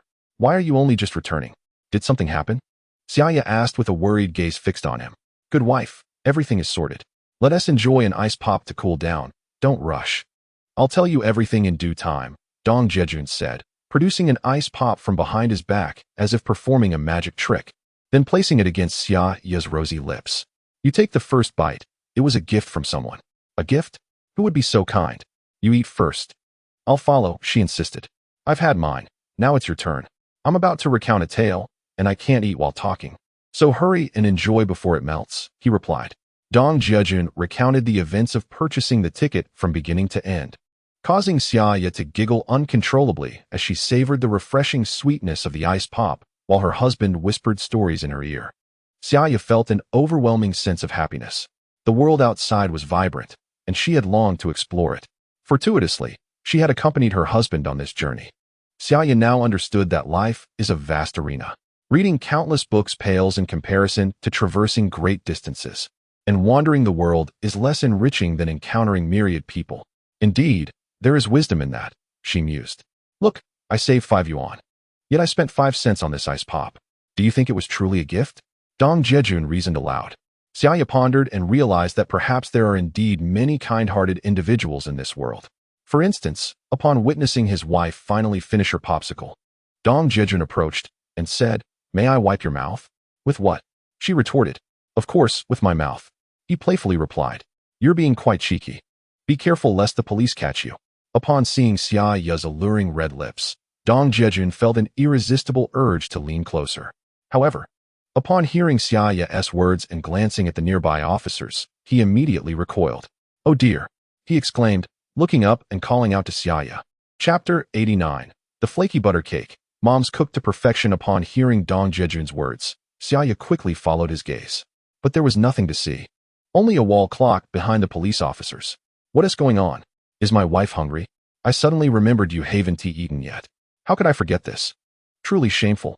I'm fine. I'm not hungry, she reassured him. Hearing this, Dong Jiajun decided not to linger on the matter, as he already had tickets and planned to eat in the waiting room. He helped Xia Ya secure the bag of ginseng on her shoulder and then slung another bag over his own. Let us go eat in the waiting room. The ticket counter and the waiting room were adjacent. Dong Jiajun presented their tickets and smoothly entered, guiding Xia Ya to the inspection point for the train to the capital. He placed the ginseng down and led her to a long bench where they could savor his mother's flaky butter cakes. Dong Jiajun took out a white enamel mug inscribed with the words "Serving the People" in bold strokes. After reminding Xia Ya to keep an eye on their belongings, he stepped out to fetch hot water. The waiting room offered complimentary hot water services, provided one brought their own cup. "Here, take a sip to soothe your throat," he said, blowing on the mug for a while before testing the water's temperature and handing it to Xia Ya. "Why is it sweet?" she inquired, after taking a sip and looking at Dong Jiajun in disbelief. This waiting room's amenities not only provide free hot water, but also sugar. He chuckled, unable to resist teasing her as he admired her adorable face. "You're just pulling my leg. That's impossible," she replied, glancing around to see that not many people were drinking, her brow furrowing in contemplation. "Just admit it tastes good, doesn't it? Is it sweet enough to warm your heart?" Dong Jiajun, wishing to divert the playful banter, quickly changed the subject, asserting, "I am certain it's definitely sugar water." Xia Ya, biting her lip, resolved firmly, "You must be joking. Silly girl, when has fortune ever fallen from the sky? I secretly took some sugar from home this morning. It's to replenish our energy on the journey." He playfully pinched the tip of her delicate nose and added with sincerity, "Jiajun, you are truly wonderful." As Xia Ya held the enamel mug, sipping the sweetened water, she felt the sweetness permeate her heart. Dong Jiajun knew that if he had asked her for sugar, she would never have been willing to part with any. Thus, he took it upon himself to manage the matter discreetly. He reminisced about his past life, where whether traveling by airplane or high-speed train, he relished VIP services, enjoying a plethora of snacks, beverages, and sweets in the exclusive lounges. The current waiting room is exceedingly shabby. What are you lost in thought about? Come and enjoy the ghee pancakes that your mother made. Dong Jiajun, sensing the enticing aroma wafting toward him, spotted the delicious ghee pancakes his mother had brought for their journey. How delightful they are. Indeed, no one can rival my mother's culinary skills, he exclaimed as he devoured the pancakes with unabashed enjoyment.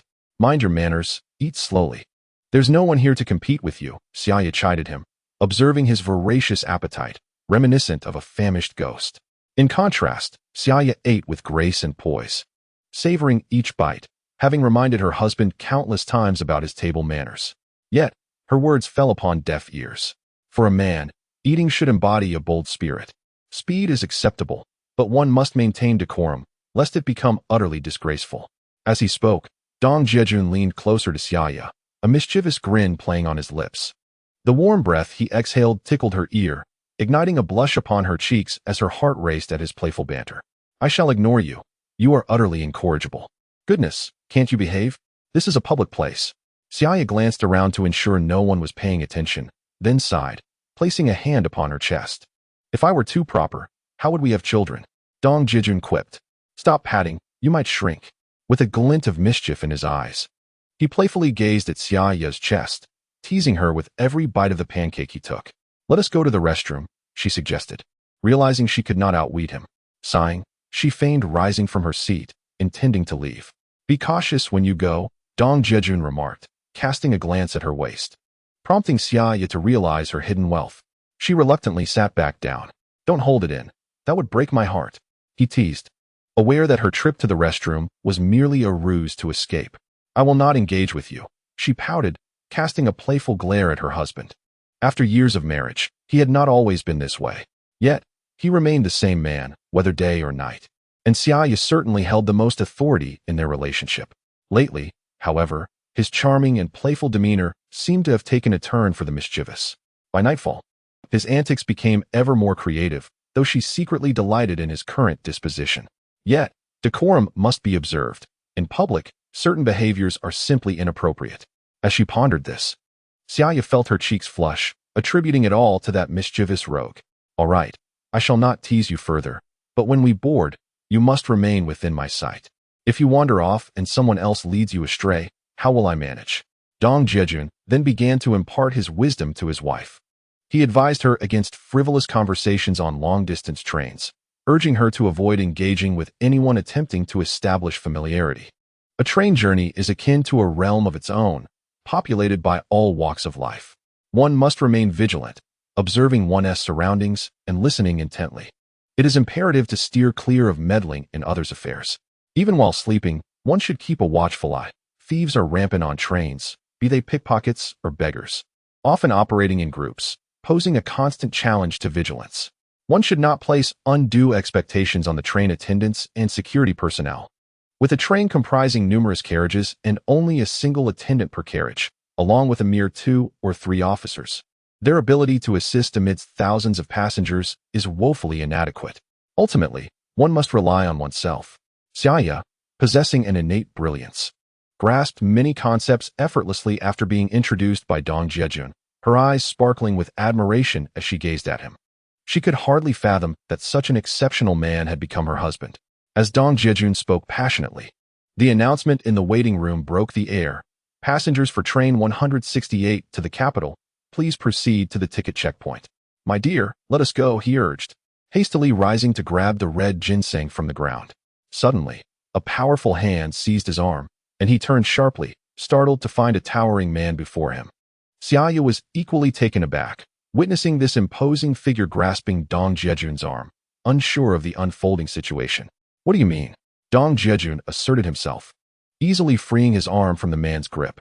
After all, they were in the waiting area, a place where only ticket holders could enter, rendering it considerably safer than the outside.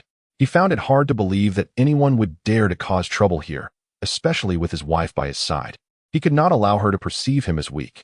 Realizing the misunderstanding, the robust man quickly offered an explanation. My friend, I am a porter at the train station. Upon seeing your numerous bags, I wanted to lend a hand, especially considering a lady's burden. Understanding dawned on Dong Jiajun. Porters were indeed a common sight at train stations, often seeking extra income when there was little work to do. This towering figure clearly belonged to that group. Otherwise, he wouldn't have been allowed in the waiting area. How much for your assistance? Dong Jiajun inquired, feeling a pang of discomfort at the sight of his wife struggling with her bags. It tugged at his heartstrings. However, he also wished to bring along 2 bags of ginseng, which posed a challenge. Since someone was willing to help for a fee, he thought it reasonable. 1 yuan per item. I'll carry them onto the train for you, the porter offered, stepping forward to grasp the 2 bags. Wait, we can manage on our own. Thank you, Xia Ya interjected, finally realizing what was happening and quickly blocking his advance. 1 yuan is too expensive. We can carry them ourselves. If you can do both for 1 yuan, we can agree, otherwise, we will manage. Dong Jiajun noticed that ticket checks were commencing at the checkpoint, being the starting station. There was no need to rush. We do not need to waste money. I can carry them, he assured her. Xia Ya, upon hearing the price of 1 yuan, began to feel a pang of regret. 1 yuan could buy so many things. Just think of all the candies we could purchase for the children. Very well then. I will take both bags, but you must give me the 1 yuan up front, she finally conceded. The towering figure had already been lingering in the waiting room for quite some time without securing any business. Upon noticing that Dong Jiajun had a companion, he realized that even without his assistance, they could manage. Additionally, as passengers began to board, he recognized that if he did not agree, he would forfeit the opportunity to earn even a single yuan. Here's your money, Dong Jiajun said, pulling out a coin and handing it to the strongman. Then taking Xia Ya's hand, he remarked, when away from home, it's best not to dwell on such matters. If spending a little money can alleviate your burdens, I am more than willing. Seeing that the situation was now settled, Xia Ya refrained from further protest, merely muttering to Dong Jiajun, "You're so extravagant. What a waste." The strong man, effortlessly carrying a bag, appeared entirely at ease. Dong Jiajun felt a twinge of embarrassment. However, he reminded himself that he earned his living with his intellect, a different realm from that of physical laborers, which brought him some solace. After all, those who labor with their minds govern, while those who toil with their bodies are governed. Their passage through ticket check and boarding was remarkably smooth. The strong man helped load their luggage onto the train before departing. Dong Jiajun instructed Xia Ya to keep an eye on their belongings while he shouldered one bag to locate their seats. He tucked the bag beneath the seat and returned to lift the other bag, placing it similarly under the seat. Only then did he and Xia Ya settle down together. After contemplating, Dong Jiajun felt a lingering unease and retrieved 2 lengths of twine from his backpack to secure the openings of both bags. He tied the other end to the leg of the table, alleviating his fears of someone stealthily making off with their belongings. With everything in place, he finally breathed a sigh of relief. The green train seating arrangement comprised a 3-seat side and a 2-seat side, with an aisle in between. Dong Jiajun noted that they were fortunate to have a 2-seat arrangement. Had it been a 3-seat, he would have considered swapping seats to ensure a more comfortable experience, especially since he had money on him. Sharing a 3-seat with another passenger would not sit well with him. He positioned Xia Ya on the inside, next to the window. It was Xia Ya's first long journey by train, and she felt a flutter of excitement as she observed the car quickly filling with people, a tight squeeze akin to being packed in a sardine can. She pondered the thought of having to stand all the way to Beijing without a seat ticket, forgetting the fatigue it would bring. The sheer number of people jostling for space would be quite the predicament, particularly with money in her possession. The whistle blew, and the train slowly departed from Binjiang. Xia Ya gazed out the window, reminiscing about her children, Xiao Hu and Xiao Feng. At this hour, they would have already finished dinner and be playing under the old elm tree with their grandparents. Yet, she wondered if they would cry in distress upon realizing their parents had not returned home by evening. Regret washed over her. Perhaps she should not have accompanied her husband on this trip. However, thinking of the 2 bags of ginseng, she acknowledged that Dong Jiajun would struggle alone. Thankfully, she had decided to join him. This was merely the beginning. The road ahead was still long and uncertain.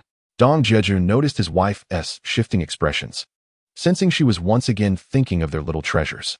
Yet, there was little to be done about it, so he retrieved 2 books from his backpack.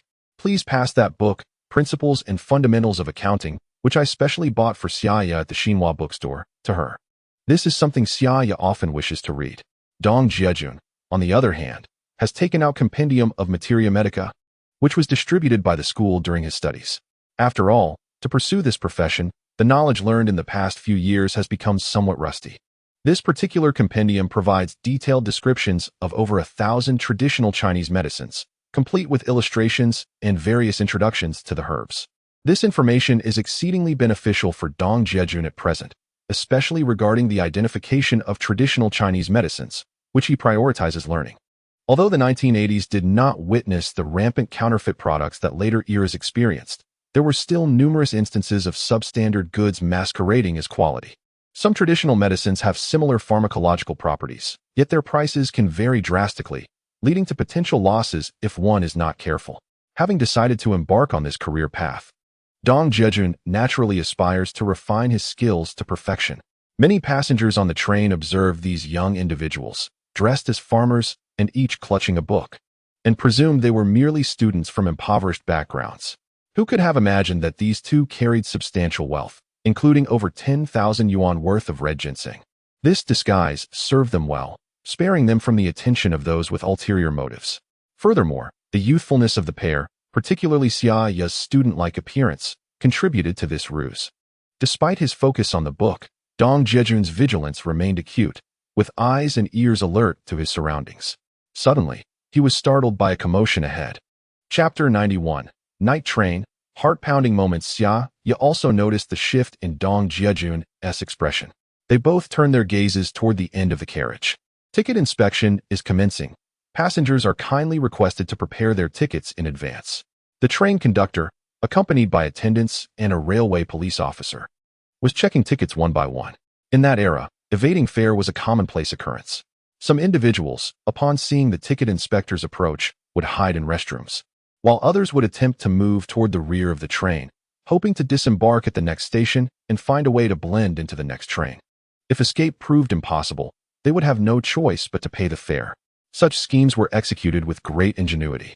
However, these antics were trivial for the train staff, who could easily retrieve anyone hiding in the restroom. Those caught would have to pay from the starting station, incurring significant penalties. Of course, there were regular commuters on short routes who had become familiar with the train conductors, and they would often turn a blind eye to them. When the ticket inspector reached Dong Jiajun, he handed over 2 tickets, which the inspector briefly examined before returning them. The inspection continued as they moved forward through the carriage. "Xia Ya, why don't you take a short nap? We need to be alert later tonight," Dong Jiajun suggested. Relieved that the chaotic ticket inspection had passed and that they could enjoy a moment of peace. From the announcements, he gathered that they had already passed Fengtian. Observing the darkening sky outside, he noted that night was gradually falling. The train's broadcast played toast songs sung by Guisong, suggesting that it was a relatively safe moment. "I'm not sleepy yet," Xia Ya replied, unaware of the perils that lurked in the world of long-distance travel.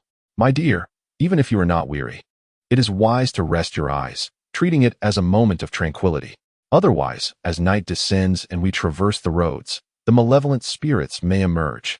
Dong Jiajun is acutely aware that the period of highest criminal activity during long journeys occurs in the early hours of dawn, a time when fatigue befalls many, providing an opportune moment for nefarious individuals. Reluctantly, Xia Ya, feeling somewhat fatigued from reading, leaned against Dong Jiajun's shoulder and succumbed to slumber. Before long, she was fast asleep. A testament to their late-night escapades and the early rise that followed, compounded by the burden of carrying a bag of red ginseng. Dong Jiajun too closed his eyes in a state of repose, yet he dared not drift into full slumber. It was only when the overhead announcement signaled that the train was entering its nighttime operational mode, urging passengers to safeguard their belongings, that he opened his eyes. After this interlude, the time for potential mischief was at hand, the prime moment for those with ill intent to act. Through careful observation, he had already identified the likely targets for such unsavory acts. Should one fall asleep, a sharp blade could easily slice through their bag's pocket. Dong Jiajun gazed affectionately at Xia Ya, her delicate features partially concealed by a scarf. He resumed his studies of the compendium of Materia Medica. Despite his growing fatigue, he merely stretched and refrained from closing his eyes. Finally, at the break of dawn, the train reached Shanhaiguan. As the first rays of sunlight streamed through the window, Xia Ya stirred with a yawn, awakening gently. Upon seeing her beloved with bloodshot eyes, filled with tender affection, she felt an overwhelming sense of happiness. Just as she reached out to embrace her husband, she remembered they were on a train. "Awake now?" Dong Jiajun remarked with a smile as he noticed the softness in her gaze. You didn't sleep at all last night, did you? Your eyes are quite red." Concerned, Xia Ya looked at him. "I must act as your guardian angel. What if some oblivious rogue tries to steal my beloved while I am asleep? How could I bear it?" Dong Jiajun chuckled. "But I am already a mother of 2. I have long since lost my youthful charm." Xia Ya appreciated his teasing and responded with a self-deprecating smile. "That is not true. Haven't you heard the others around us? You look like a student. Certainly not over 18. Dong Jiajun whispered playfully in her ear. "Only you can utter such delightful words." As Xia Ya gazed at the golden sunlight filtering through the window, her heart swelled with joy. These days felt surreal, akin to Cinderella stepping into a fairy tale. "Why don't you take a nap? I shall guard you, lest someone snatch away such an extraordinary husband." Xia Ya was reassured that the most perilous moments of their nighttime journey had passed. As Dong Jiajun had explained to her in the waiting room yesterday. "All right, I shall rest for a while. But you must stay alert," she replied. Seeing Xia Ya's radiant countenance illuminated by the morning sun filled Dong Jiajun with warmth and joy. She was as resplendent as the stars in the night sky. He picked up his book on accounting principles, preparing to study, yet soon found himself succumbing to sleep once more. Soon, the rhythmic sound of snoring filled the air. This slumber was particularly restful, and upon awakening, the train had already passed Tianjin and was nearing its final destination. "Dear passengers, the train is about to arrive at its terminus. Please gather your belongings and line up to disembark." With a long, piercing whistle, the train finally reached its destination. Dong Jiajun was in no rush to alight. He scanned the surroundings for anyone burdened with large bags. Xia Ya understood her husband's intentions and firmly opposed his plan, asserting that she could manage perfectly well and that the capital would undoubtedly be expensive. Thus, it was only when most passengers had disembarked that Dong Jiajun dragged his 2 bags off the train. The pair smoothly passed through the exit and approached the ticket counter. Dong Jiajun insisted that Xia Ya keep an eye on their luggage while he went to purchase tickets. At that time, Guizhou did not yet have a train station. As far as he recalled, it was not until 1992 that trains began to operate there. Travel to Guizhou necessitated a transfer, either at Yingzhou or Lichuan. Ultimately, Dong Jiajun opted to head to Yingzhou first, as it was a major station, a first-class stop. Every day, at least 3 trains departed from the capital to Yingzhou, which served as a significant railway hub on the Beijing-Zhejiang line. Fortunately, while waiting in line to buy tickets, he managed to acquire 2 hard-seat tickets without hesitation. Seeing her husband return with an exuberant demeanor, Xia Ya initially thought he had stumbled upon a treasure.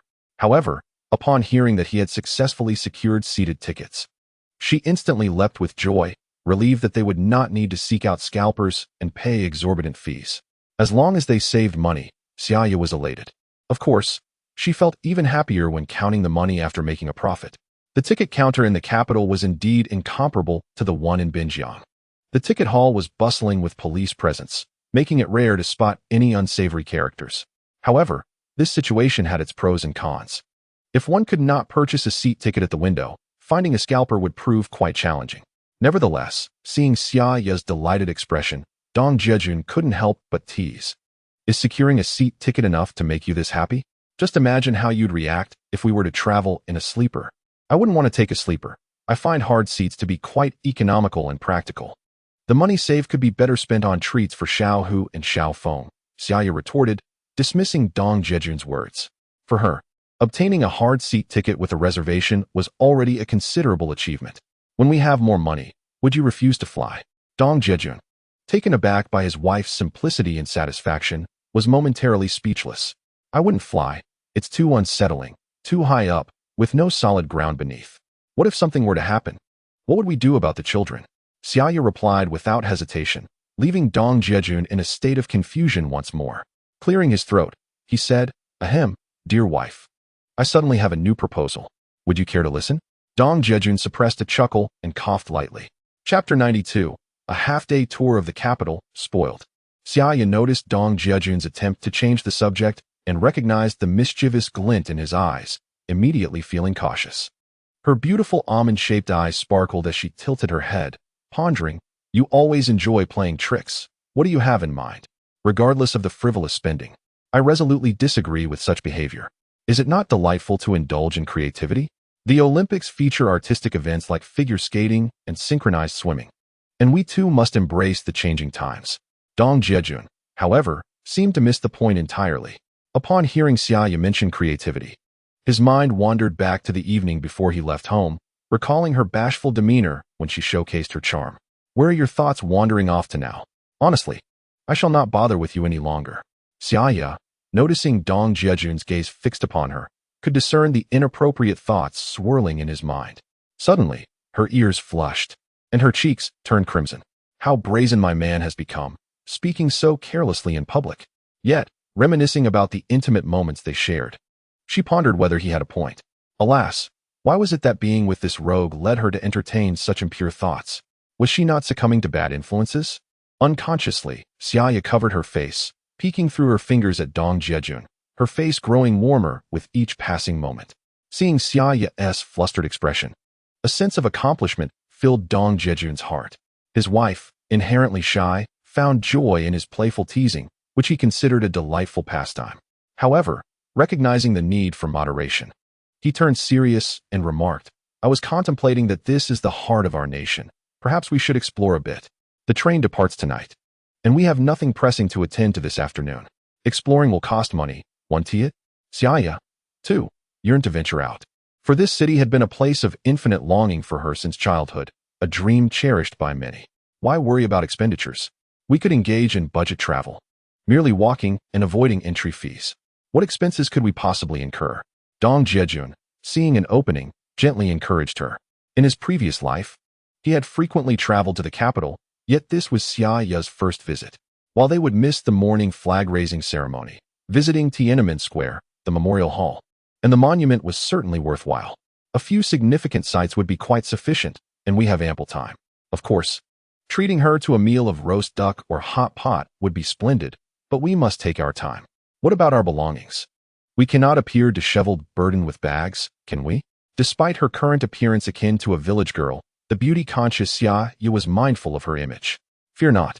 We can store our luggage at a storage facility and retrieve it upon our return," Dong Jiajun proposed, noticing her eyes glancing toward their bags, signaling her intrigue. He certainly did not wish to lug their belongings around, as that would diminish their enjoyment of the outing. "Will storing our luggage incur a fee? Surely, such a service in the capital cannot be free," Xia Ya mused, acknowledging that even in the capital, storing items would likely involve a cost. Cough. "I must clarify that storage will indeed incur some expenses, albeit not a substantial amount." Upon realizing that his plans were slipping away, Dong Jiajun, though he jested, would never deceive his wife. He resolved to speak candidly. "I knew it would not be so simple. If it requires spending, then it is best to forego it. After all, I have yet to earn a single penny and am already facing expenditures. I cannot agree to that." Xia Ya recalled their journey from Huaining to the capital, which had already cost nearly 50 yuan just for transportation. Just moments ago, Dong Jiajun had purchased tickets, and their journey from the capital to Yingzhou had set them back 31 yuan, with each ticket priced at 15 yuan and 50 cents. The thought alone was painful. Nonetheless, Xia Ya understood that this was a necessary expense for business endeavors. As the saying goes, one must sometimes sacrifice to gain. However, she held no interest in matters unrelated to profit. Even if the destination was within reach, she would not venture there, regardless of how much she yearned for it. "Alas, my dear wife, you truly are a treasure chest filled with money." Observing that his plans had been entirely dismissed, Dong Jiajun ceased to persist. It appeared that their excursion in the capital had been thoroughly thwarted. Internally, he seethed, lamenting that the root of the issue was, indeed, financial constraints. If only he were wealthy, he could take his wife and children to explore the magnificent landscapes of their homeland, ensuring a life well lived for them. Oh, and to include his parents as well, just like those in later generations who revel in purchasing RVs for leisurely road trips, living so freely. Money, indeed, is a wondrous thing, yet it can also be burdensome. The paramount focus now is earning money, earning money, earning money. A vital truth worth repeating thrice. Dong Jiajun clenched his fist resolutely. Noticing her husband's sudden silence, his determined gaze revealed an unwavering spirit. Xia Ya felt a twinge of guilt. Her husband always held her in his heart, which filled her with immense satisfaction. She gently wrapped her arm around his, her voice laced with regret. "I'm sorry, Jiajun. I know you care for me, and though our circumstances are tough now, there will be opportunities in the future. It's all right. It's merely that your husband lacks capability." "You are right. Give me a little more time, and life will surely improve," Dong Jiajun replied, placing his hand upon her wrist, a bittersweet smile gracing his lips. "In the future, we shall don new garments, and I will adorn you beautifully as we venture to the places of our dreams." Noticing her husband's sudden despondence, Xia Ya's gaze flickered with inspiration. "Let us go outside to the square and bask in the sunlight, observing the bustling crowd. It would be a fine way to witness the splendor of the capital." "A splendid idea. It requires no expenditure and allows us to observe the variety of humanity," Dong Jiajun responded, feeling his heart melt at the sight of Xia Ya's apologetic expression. Dispelling his earlier musings, he took his wife's hand and they exited the ticket hall. Outside, the sun shone brilliantly and the hurried faces of the passers-by radiated confidence. Dong Jiajun led Xia Ya to the central area of the square, weaving through the myriad of cars. While automobiles were not particularly common in other regions, in the capital, they varied greatly, dazzling the eye. Gazing into the past, one finds a multitude of individuals clad in white cotton attire. Dong Jiajun discovered a flower bed adorned with a vibrant array of blossoms, prompting him to seat Xia Ya on the half-meter-high edge of the bed. This position allowed her to revel in the beauty of the blooming flowers while also affording a view of the majestic architecture of the Beijing railway station. Just as Dong Jiajun was arranging their belongings and preparing to take a seat, he suddenly heard Xia Ya exclaim, "Jiajun, look quickly." Chapter 93, Wealth Awaits. Time to purchase a Cadillac for farming. Upon hearing Xia Ya's call, Dong Jiajun swiftly turned to follow the direction of her pointing finger, revealing a Cadillac adorned with small flags.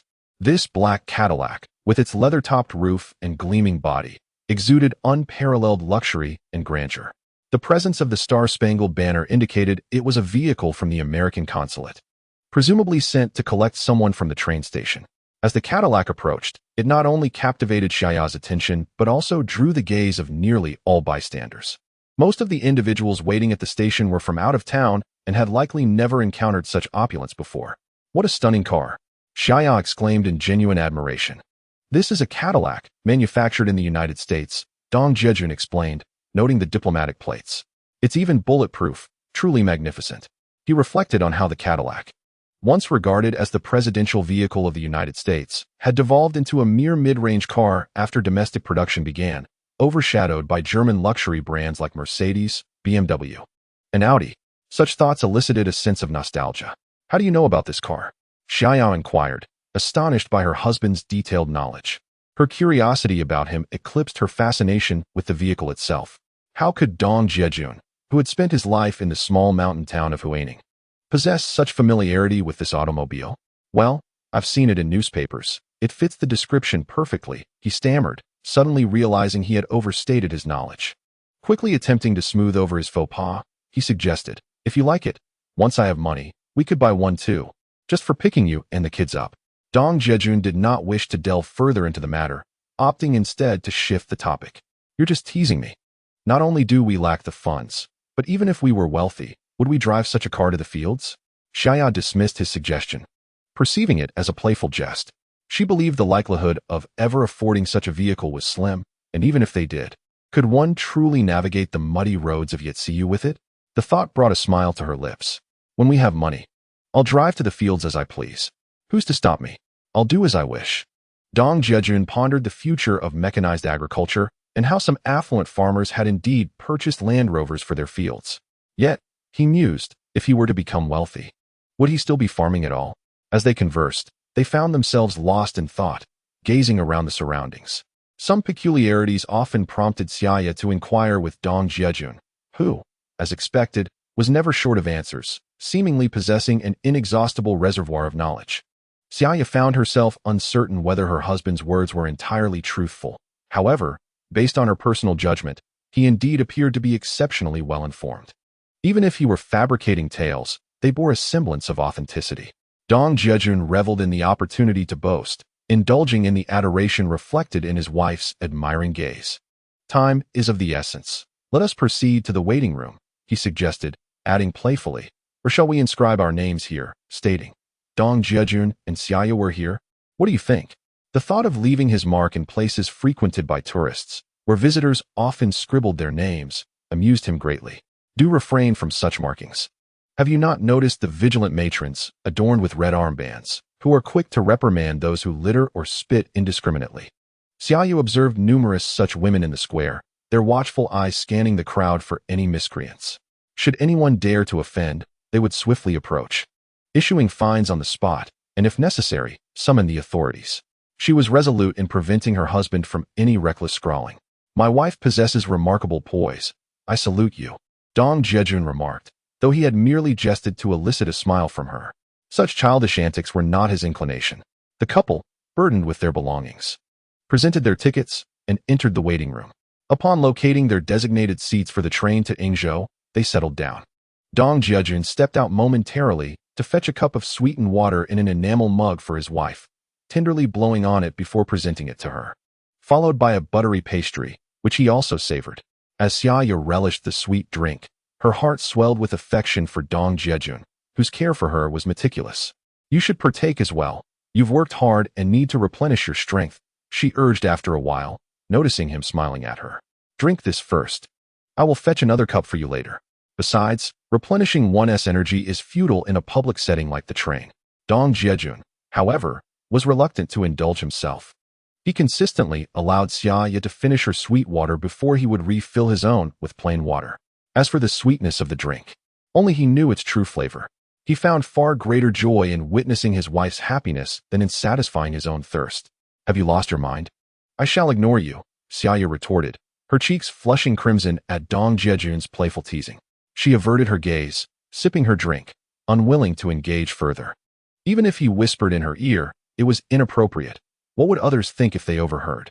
Dong Jiajun, observing her delicate demeanor, blooming like a peach blossom, could not help but chuckle. He mused that should they prosper, traveling by sleeper train might allow them to share a bunk, a whimsical notion indeed. Oh, it must indeed be a myriad of emotions swirling within, is it not? Contemplating this, Dong Jiajun discreetly turned his gaze towards Xia Ya, only to discover that she was also surreptitiously observing him. Oh my, could it be that she has discerned the secret musings of his heart? Feeling a twinge of guilt, Dong Jiajun was surprised to find himself slightly embarrassed. With a chuckle, Xia Ya could no longer contain her laughter upon witnessing Dong Jiajun's demeanor. What are you laughing at? Did you not declare that you would cease to acknowledge me? Dong Jiajun recalled the catchphrase invented by his wife, realizing its unparalleled uniqueness. How can a man of such stature be so timid? Surely, you must be harboring unsavory thoughts, Xia Ya teased, having finished her sweetened water and flaky pastry, playfully handing the enamel cup to her husband while giggling uncontrollably. What of a man? Are we not all merely human? Dong Jiajun took the cup and promptly rose to fetch water, acknowledging that while the pastry was indeed delectable, it was rather difficult to swallow. Upon returning with the water, just as he finished drinking, a ruckus erupted behind him. Curiosity piqued, Xia Ya turned to see a man clad in railway uniform, shouting through a megaphone. For just 2 yuan, you can access the green channel, bypassing the queue for priority boarding. Dong Jiajun, well aware of such schemes, recognized that they were merely part of the train station's third-party services. A sign hung in the VIP lounge, and with a fee, one could gain entry a few minutes earlier. This was clearly aimed at those travelers willing to spend. However, knowing that Xia Ya would undoubtedly object to spending money, he dismissed the thought. Finally, the announcement for ticket checks for passengers heading to Yingzhou echoed through the waiting room. Dong Jiajun had been searching for someone to carry the heavy bags, yet after an exhaustive search, he found no one. Inquiring with the waiting room staff revealed that the station was undergoing a reorganization and no porters would be available during this period. Reluctantly, Dong Jiajun, unable to bear the thought of his wife carrying the burden, disregarded Xia Ya's protests and hoisted a 62-pound bag onto his shoulder while grasping a 40-pound one in his hand. He entrusted the triangular bag to Xia Ya, instructing her to keep it within his line of sight. After passing through the ticket check and crossing 2 overhead bridges, they arrived at platform 3. With a surge of determination, Dong Jiajun made his way directly to car 8, as indicated on his ticket. Once seated, he collapsed into his chair like a puddle of mud. Xia Ya was astonished that her husband had indeed managed to carry such a hefty load. After all, it weighed 100 pounds. Dong Jiajun had never endured such hardship before. Yet, knowing that he had done so to spare her from exhaustion filled him with pride, even as tears of concern welled in Xia Ya's eyes. Fear not, look at me, I have indeed made it. Dong Jiajun could only feel his legs trembling as he spoke, his voice quivering. Nevertheless, the successful completion of this challenge imparted a profound sense of accomplishment. During their time at Binjiang, a robust man had effortlessly carried those very bags onto the train. This left a lasting impression on Dong Jiajun. As a man, how could he permit his wife to undertake such labor? In the waiting room, unable to find anyone to assist with the heavy luggage, Dong Jiajun resolved to handle it himself. Observing her husband's toil, Xia Ya quickly produced a handkerchief to wipe the beads of sweat from his brow. With their evenings free from work, she felt it only fitting to channel their energy into this endeavor. The sight of his wife's concern nearly brought tears to Dong Jiajun's eyes, prompting him to lean in closer to lighten the mood. You still have the leisure for such worries? Xia Ya playfully retorted, though her hands continued to tend to his sweat. Didn't you say you wouldn't bother with me? Dong Jiajun feigned a comical expression, trying to elicit a smile. Well, I suppose I'm willing. Xia Ya retorted, left speechless by his antics, resigned to his playful mischief. As the train gradually departed from the capital, Xia Ya gazed out the window, soaking in the essence of the international metropolis, her heart silently whispering, Beijing, I have been here. Next time, I shall return with Xiao Hu and Xiao Feng, and our family will journey together. By 6 in the morning, the train arrived in Yingzhou. After disembarking and passing through ticket checks, Dong Jiajun and Xia Ya decided to store their luggage at the train station's baggage service. Upon retrieving their claim ticket, Dong Jiajun noted with curiosity that Xia Ya did not express concern over the cost this time. Why were you willing to store the luggage this time? Aren't you worried about the expense? He inquired. We're taking a bus to Guizhou. We can't very well carry all this luggage with us. It would be quite impractical for our market research, Xia Ya replied, clearly having thought it through. Of course, I could stay here at the station and watch the luggage while you go, but I want to accompany you, she added with a mischievous laugh, reminiscent of a child yet to grow up. My wife is truly remarkable, astute and calculating. It appears I cannot venture out without you. Dong Jiajun praised wholeheartedly. Don't flatter me so. I'm merely trying to keep you happy. It's enough that I don't burden you further, Xia Ya responded, her heart soaring with joy at her husband's compliment. Yet, the thought of him carrying burdens of over 100 pounds brought a sting to her nose, almost bringing tears to her eyes. Why the melancholy? Let us first check the train schedule for the routes to Rongqing and see how many trains run each day. We should ideally purchase our tickets right away, Dong Jiajun stated, taking Xia Ya by the hand and leading her to the ticket counter. Despite Yingzhou being a transportation hub, it was merely a prefecture-level city. The train station's scale paled in comparison to that of the capital. Even the provincial capital, Binjiang, far surpassed it. At this early hour, the ticket counter was rather desolate. Upon checking, they discovered that there were 2 trains daily from Yingzhou to Rongqing, the latest departing at 8:30 in the evening. Dong Jiajun had already calculated that the distance from Yingzhou to Guizhou was over 100 kilometers, and even by bus, it would take about 2 hours.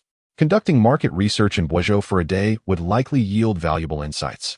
Moreover, he had the list from Lu Yongxiang, which included herbal merchants that had previously conducted business with the herbal company in Huaining. Approaching them should prove beneficial. Nevertheless, Dong Jiajun decided to first explore on his own before returning to engage in discussions with them.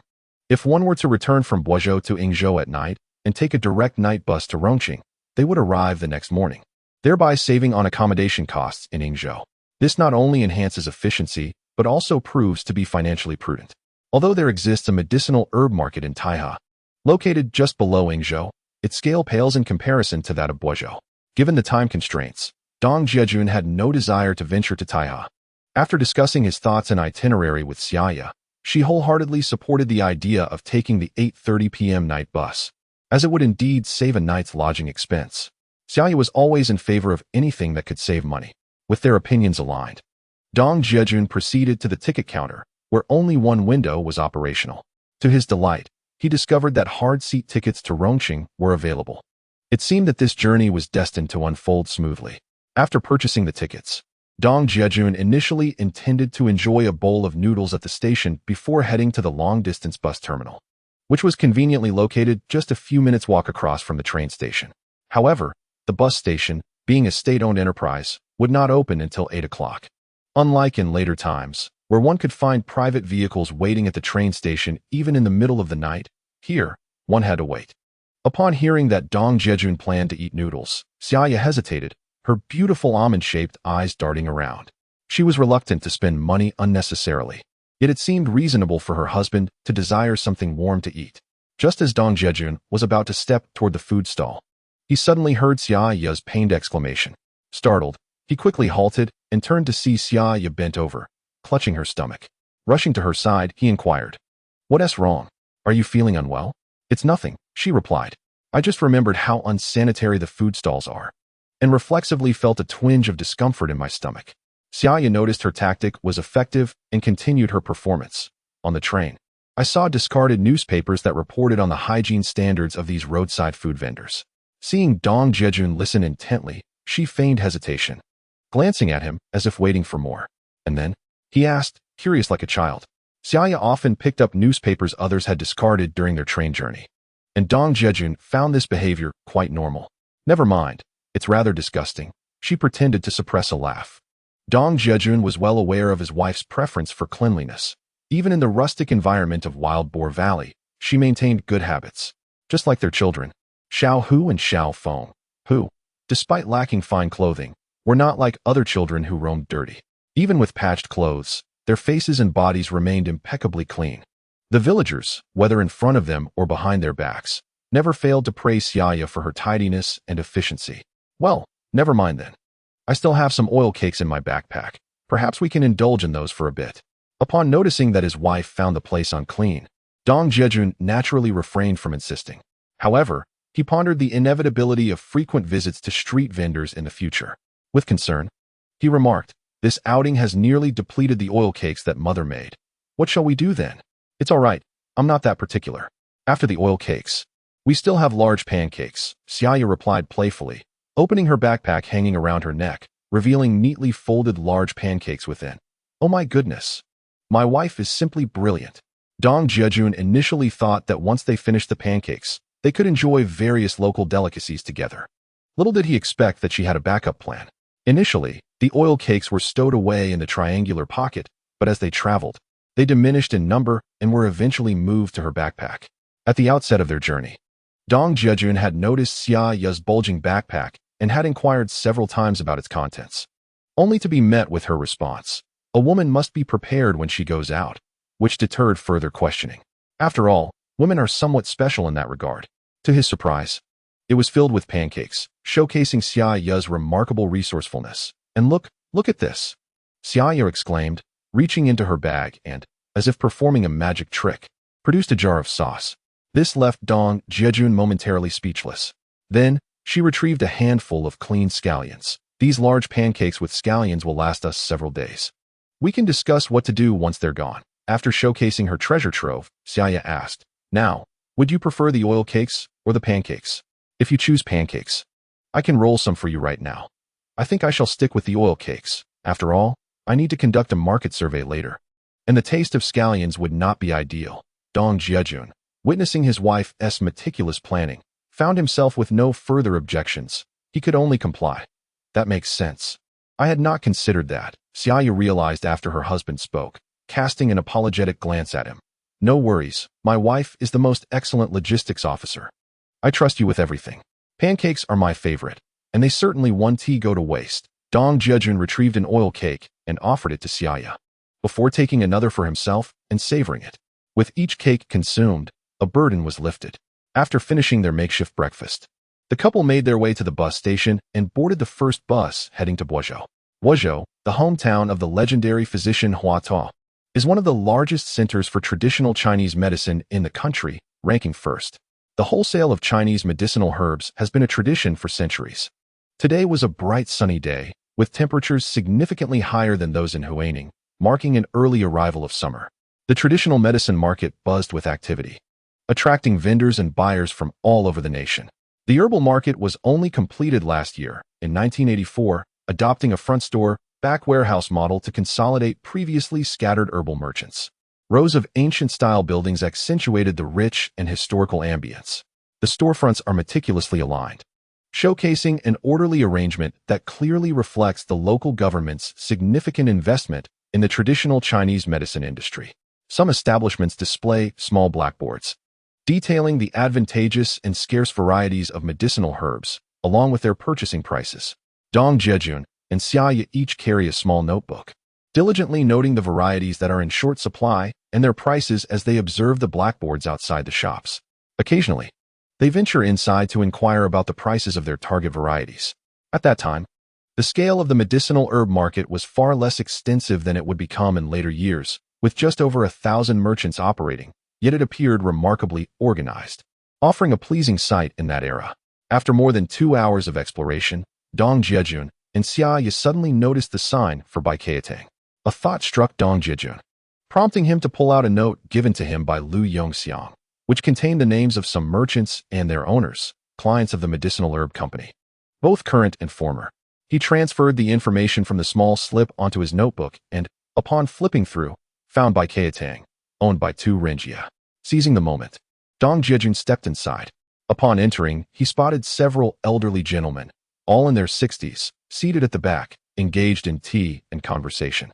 "Is the owner Tu Renjia present?" Dong Jiajun inquired, uncertain of the owner's identity. "I am Tu Renjia. How may I assist you?" replied a lean and frail elder, rising to shake hands with Dong Jiajun. Upon learning that Dong Jiajun was referred by Lu Yongxiang from the Huaning Medicinal Herb Company, his demeanor became even more cordial. The other gentleman, appearing quite familiar with Lu Yongxiang, also rose to greet Dong Jiajun and his wife, inviting them to sit down. Dong Jiajun, not wishing to be impolite, accepted the invitation and engaged in conversation while sipping tea. Tu Renjia poured tea for Dong Jiajun and Xia Ya, stating, "Friends introduced by Section Chief Lu from Huaning Medicinal Herb Company are not strangers. Before we discuss business, at the very least, you can rest here with me. It is a mark of respect for old Tu. Let us enjoy lunch together." "That won't be necessary. We merely came to observe the market and have yet to decide on specific varieties to procure," Dong Jiajun responded, still attempting to be courteous. However, Tu Renjia abruptly called to a busy staff member in the store, "Come here for a moment." As the staff member hurried over, Tu Renjia produced a large bill and instructed him to head to the market to purchase some vegetables. "We cannot neglect our esteemed guests from the northeast," he insisted. Dong Jiajun was taken aback by Tu Renjia's warm hospitality. Any further refusals would seem somewhat pretentious. After all, in the world of commerce, one must be adept at navigating social interactions. The daily exchanges and greetings are merely part of what would later be termed customer relationship management.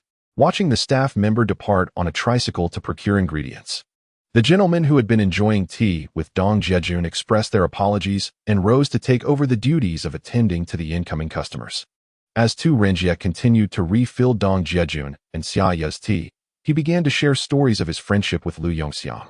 The two individuals had long been acquainted. Lu Yongxiang had previously visited this place, and Tu Renjia had ventured to Huaning as well. It turned out that the Huaning Medicinal Materials Company had some business interactions with Tu Renjia. However, the overall business had never achieved significant volume. The root cause lay in the severe delays in payment from the Huaning Medicinal Materials Company. During his last visit to Huaning, Tu Renjia was there to pursue the collection of overdue payments, resulting in an extended stay of over 20 days. As the year drew to a close, he finally managed to secure the funds. From that point onward, any orders from the Huaning Medicinal Materials Company would require prepayment. Otherwise, Tu Renjia would not dare to dispatch any goods. Although it appeared that there was minimal risk dealing with a state-owned enterprise, Tu Renjia could only wryly explain his predicament regarding the overdue payments. He simply could not bear the burden any longer. Naturally, Dong Jiajun was well aware of the practices of those state-owned medicinal companies. It was well known that settling accounts within a month was virtually impossible. It typically took a year or more to recover the payments. Who could withstand such pressure? Subsequently, those state-owned medicinal companies were compelled to undergo restructuring, with many debts becoming bad debts or resulting in triangular debts. Transactions between public entities could still occur, but the medicinal market was predominantly composed of individual operators who were reluctant to assume such risks. It was no wonder that the sales director, Li Meng, lamented the current difficulties, noting that the warehouse was poorly stocked and severely lacking in variety. Traditional Chinese medicine emphasizes the harmonious combination of various herbs. A prescription typically requires at least several types, and in some cases, even dozens. If a prescription were missing one or two herbs, the efficacy would be compromised, much to the distress of local health clinics, and pharmacies in Huaning County. During the planned economy era, with unified purchasing and sales, they dared not procure supplies from elsewhere, fearing severe repercussions from higher authorities if any issues arose. The Medicinal Materials Company exemplified the pitfalls of stagnation, gradually falling behind in the tide of the market and ultimately being submerged. Yet, this also represented a promising opportunity for Dong Jiajun. He now possessed an introduction letter from the Medicinal Materials Company, making both procurement and sales legitimate and compliant. After all, he had Feng Zhendong providing him with cover. If necessary, he could also offer Li Meng some incentives, positioning himself as a temporary sales representative. How much more reasonable could it be? Dong Jiajun had thoroughly contemplated this clandestine approach. He also expressed understanding towards Tu Renjia's grievances, acknowledging the difficulties faced by Lu Yongxiang, who found himself caught between friends and his organization, enduring pressure from both sides. Nevertheless, he regarded Tu Renjia as a true friend, as he would not have introduced himself otherwise. Hearing Dong Jiajun's words, Tu Renjia felt a sense of comfort. Such is the nature of business. More friends equate to more pathways. Ultimately, it is the richness of one's connections that proves invaluable. Tu Renjia recounted his previous trip to Huaining during a heavy snowfall. Although acquiring the funds was challenging, Lu Yongxiang treated him to liquor and dining out every day. This reminiscence stirred deep reflections within Tu Renjia. As they conversed, someone called for Tu Renjia, announcing that the meal was ready. He promptly rose and invited Dong Jiajun and his wife to the backyard for dinner, along with the elderly gentleman who had been enjoying tea earlier. Through their recent conversation, Dong Jiajun learned that these individuals are all shareholders of Baikeatang. They are either from traditional Chinese medicine families or have retired from the local health system. The group appointed Tu Renjia as the overall coordinator, and whenever they have time, they will come to assist. Dong Jiajun mused that this could be considered an early form of a partnership system. It seems that the winds of reform have already swept through the surrounding areas of the Yangtze River Delta with great fervor. The Baizhou medicinal materials market operates on a front shop, back warehouse model, similar to that of Wenzhou and Yiwu. However, in Wenzhou and Yiwu, it is referred to as a front shop, back factory. In the backyard, there is not only a warehouse, but also a kitchen, with an antique-style Eight Immortals table in the courtyard. The dishes are quite sumptuous, featuring chicken, fish, meat, vegetables, and tofu, with a delightful balance of flavors. It is evident that they hold Dong Jiajun in high regard. Tu Renjia insisted on seating Dong Jiajun in the honored position, but Dong Jiajun adamantly refused, feeling that he was merely a junior in the presence of these individuals and should not overshadow the hosts. Observing Dong Jiajun's display of etiquette, Tu Renjia and the others couldn't help but nod in approval. Ultimately, Tu Renjia occupied the main seat, yet despite Dong Jiajun's persistent refusals to drink, claiming he had matters to attend to in Rongqing the following afternoon, Tu Renjia and the others still each offered him a toast. This is a local custom, commonly referred to as serving cups. Each person must at least offer 2 cups, symbolizing pairs, with additional toasts of 4 cups for prosperity, 6 for smooth sailing, and 9 for unity. Reflecting on his past experiences in Donghai, where he frequently traveled to Baizhou for business, Dong Jiajun was well aware of the numerous drinking customs associated with banquets here. As long as one is able to hold their drink without succumbing, the host is deemed insufficiently hospitable. Nevertheless, Dong Jiajun had made his intentions clear from the outset, even showing them his train ticket. Although he could afford to drink less, he could not escape the enthusiasm behind the toasts. In truth, had he not needed to go to Rongqing, he would have genuinely sought to forge closer ties with these individuals, as alcohol often serves as the finest catalyst for camaraderie. Seeing that their encouragement had reached an impasse, the group reluctantly acquiesced, holding the young man in higher esteem. While drinking can indeed foster business relations, it can also lead to misfortune. History is replete with tales of those who have faltered due to intoxication. At such a young age, Dong Jiajun's ability to manage his alcohol intake reflects his character and composure, maintaining both decorum and grace. Having consumed less than 3 liang of liquor, Dong Jiajun then turned to the meal. Tu Renjia had thoughtfully prepared not only white rice, but also steamed buns favored by those from the north. However, Dong Jiajun and Xia Ya opted for rice. Noticing that his wife seemed a bit hesitant to eat, Dong Jiajun continually served her dishes. The others had just learned that this couple were former classmates from a medical vocational school. Observing their affectionate interactions, Dong Jiajun continued to share tender moments, evoking admiration from the elder guests, who praised the couple warmly. Especially when discussing the dish of 3 yellow chickens stewed with daylilies, he extolled it fervently. "Come, dear wife. Eat more," Dong Jiajun said, lifting a chicken leg, only to find her suddenly absent. He exclaimed in surprise, "Where did she go?" Chapter 97. My dear wife, please drink this bowl of chicken soup. The dish of stewed 3 yellow chicken with daylilies is a local specialty, coinciding perfectly with the harvest season of daylilies. This seasonal delicacy is particularly nourishing for women. Upon hearing the enthusiastic recommendation, Dong Jiajun graciously accepted and continually served Xia Ya, leaving her feeling somewhat embarrassed as she shyly held her bowl, trying to evade the attention. When she saw Dong Jiajun offering her chicken thigh, she promptly stood up and stepped aside, eliciting laughter from the others. Nevertheless, Dong Jiajun persisted in filling her bowl and serving her chicken soup, only relenting once he witnessed her drink it down. With a sigh of relief, Xia Ya politely excused herself from the distinguished company and retreated to the front of the shop to observe others engaged in business. Dong Jiajun, unreserved in his demeanor, had spent the past few days traveling, consuming nothing but buttery pancakes accompanied by plain water. Finally, he indulged in a sumptuous meal, finishing 3 bowls of rice before he was satisfied. The elders, including Tu Renjia, observed Dong Jiajun's ease and generosity, admiring his affable nature and his evident affection for his wife, especially with the presence of their twin children. These seasoned men, having experienced life extensively, recognized the rarity of a man who treasures family and spouse, laboring tirelessly through arduous journeys. Such devotion to one's reputation is often valued above life itself, fostering a profound respect for talent and character. After finishing their meal, Dong Jiajun mentioned he would return from Rongqing to the herbal market to procure supplies before heading back. He expressed his desire for the elders' continued guidance, then bid farewell to Xia Ya.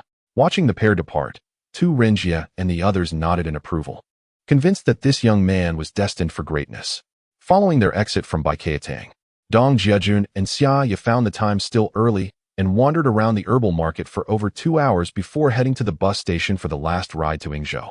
Upon arriving in Boizhou in the morning, Dong Jiajun swiftly purchased tickets to Yingzhou, making no stops at the long-distance bus station as he easily navigated through the ticketing process.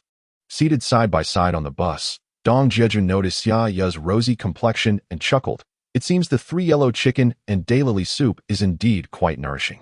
Its effects are immediate. Jiajun, without your insistence on serving me, I might not have eaten enough, Xia Ya replied, though maintaining a sense of modesty befitting a woman. I couldn't possibly embarrass you. The dishes were truly delicious. Holding her husband's hand, she felt pleasantly full and whispered sweetly, "You are my husband. Who else should I expect to be cherished by?" Dong Jiajun felt equally satisfied after the meal, burping contentedly as he recalled his decision to forego breakfast. Had we eaten noodles this morning, we wouldn't have been able to enjoy such a feast for lunch. Shouldn't you be grateful to me for that? Xia Ya, amused by his burping, secretly admired her own quick thinking that morning. Having skipped those 2 bowls of noodles, a considerable sum of money was saved, and upon this realization, Xia Ya felt a sense of secret satisfaction. It is only now that I understand your pretense of discomfort this morning was merely a ruse to play a trick on me, wasn't it? Dong Jiajun suddenly awoke to this truth, noticing Xia Ya stifling her laughter, and he recognized that he had been outsmarted. Contemplating the fact that he had married such a frugal wife, he mused that it would be a wonder if he did not prosper.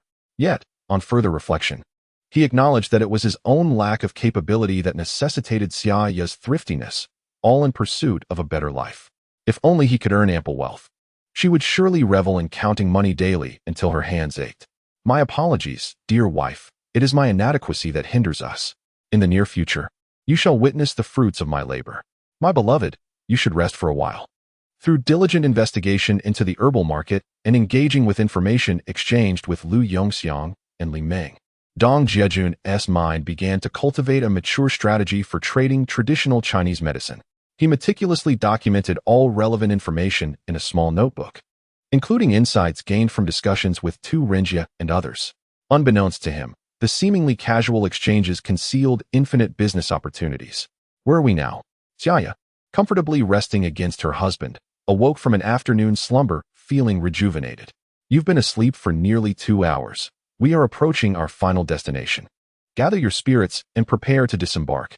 Dong Jiajun observed that dusk was quickly approaching. The journey had been seamless, without any delays, and they had arrived at the Yingzhou bus station. After disembarking, they proceeded to the train station's luggage storage, retrieved their bags, and Dong Jiajun handed the tickets to Xia Ya. He then casually tossed the bags onto his shoulders. Despite the weight of the 2 bags, he strode confidently, prompting Xia Ya to refrain from contesting the burden. Upon entering the waiting room after ticket verification, they found an empty seat to settle down. Dong Jiajun took a tin cup to prepare a glass of sweetened water for Xia Ya. Are we still drinking sweetened water? Given the delightful meals we had today, it seems unnecessary. Xia Ya lifted the tin cup to her lips and discovered it was indeed sweetened water. Reflecting on the sumptuous lunch, she wondered if it might be too nourishing. Not at all. This trip has been arduous, and I cannot allow my wife to go hungry.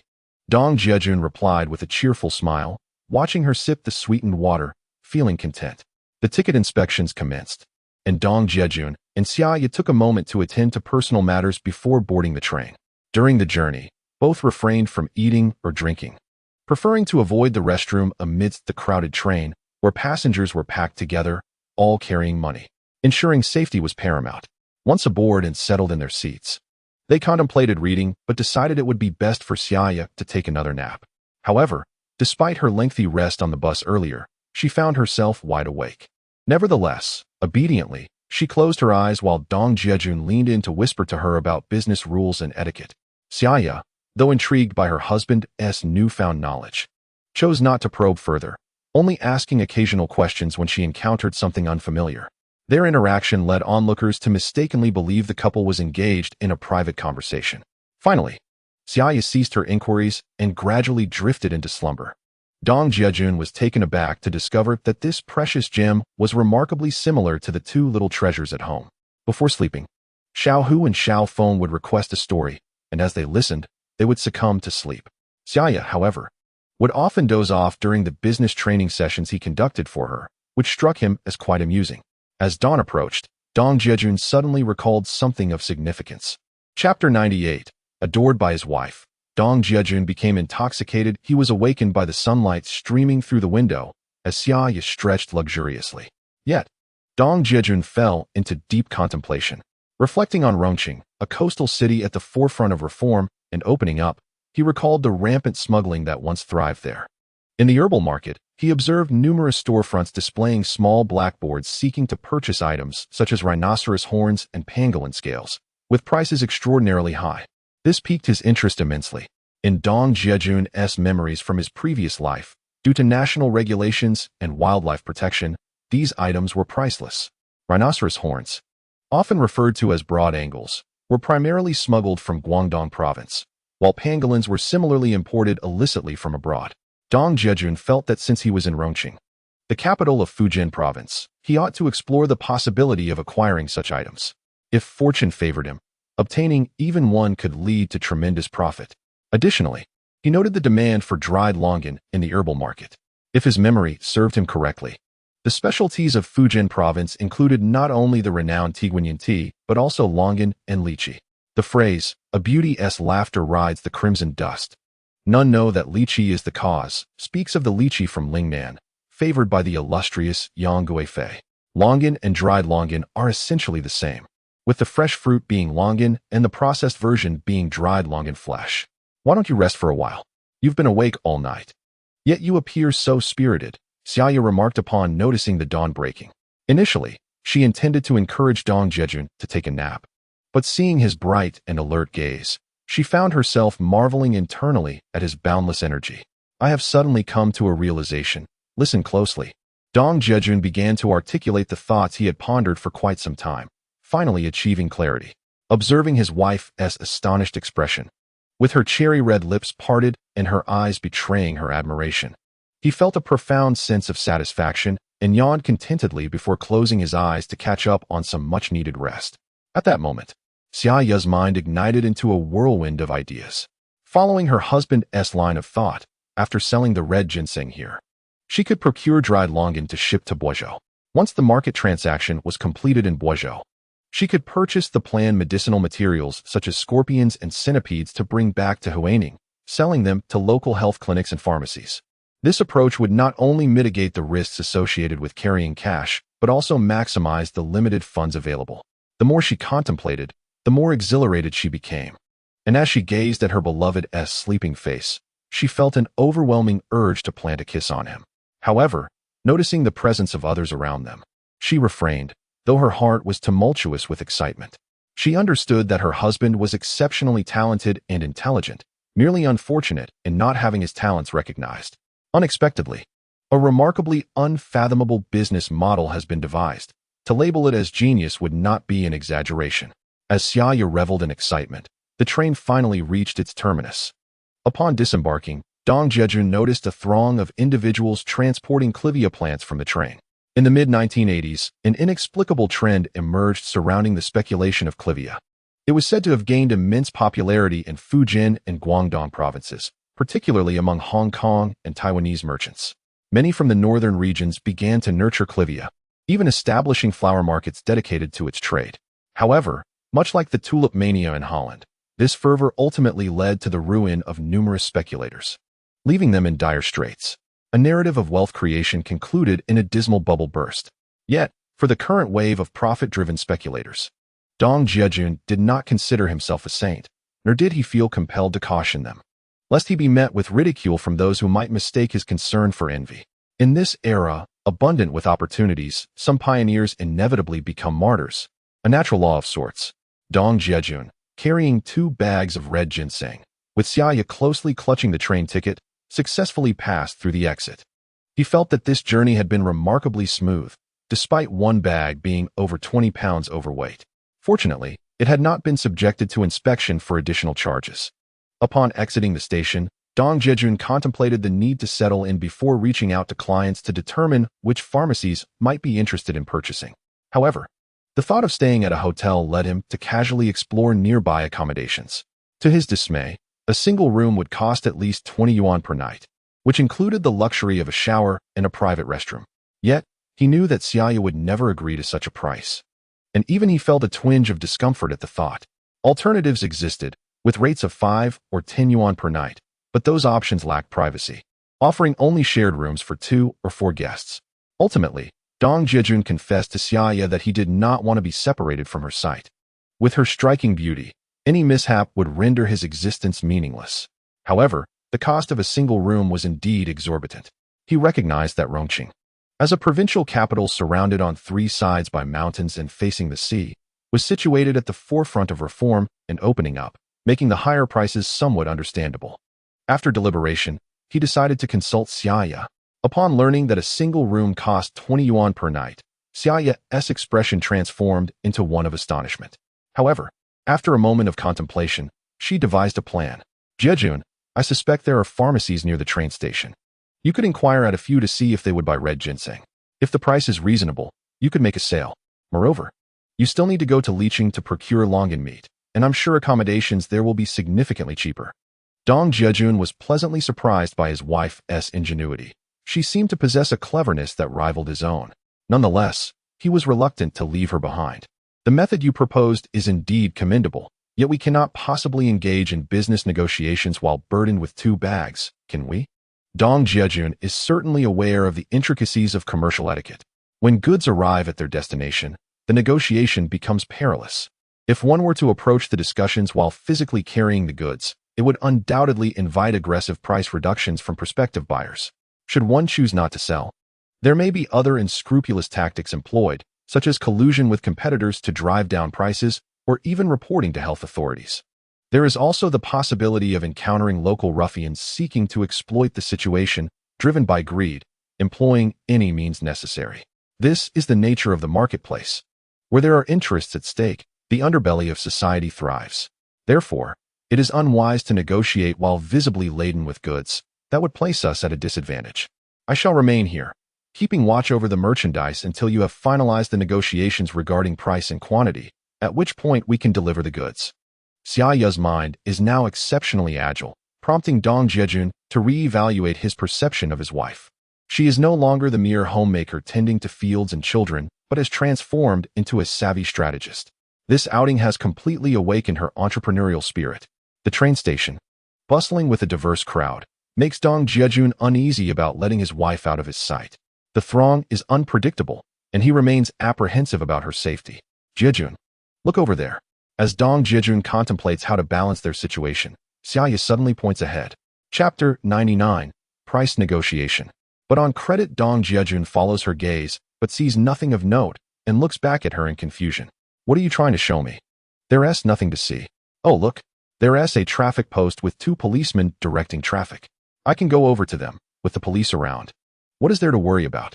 Xia Ya cheerfully gestures towards the officers. Indeed, this appears to be a clever solution. Thus, it is settled. Dong Jiajun carries the 2 bags to a spot not far from the traffic post, conveniently situated in the shade of a tree at the square. After placing the bags down and exchanging a few words with Xia Ya, he sets off to inquire about nearby pharmacies and clinics. After asking several individuals, Dong Jiajun finally gathers the necessary information. The square is still within the main urban area of Rongqing, boasting not only numerous pharmacies and clinics, but also a plethora of commercial establishments, including department stores. This is undoubtedly a prime location, which explains the presence of police officers at the traffic post.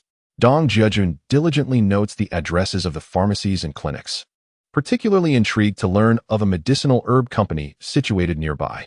He contemplates visiting the herb company first to gauge their operations, as it would be advantageous to establish a connection there.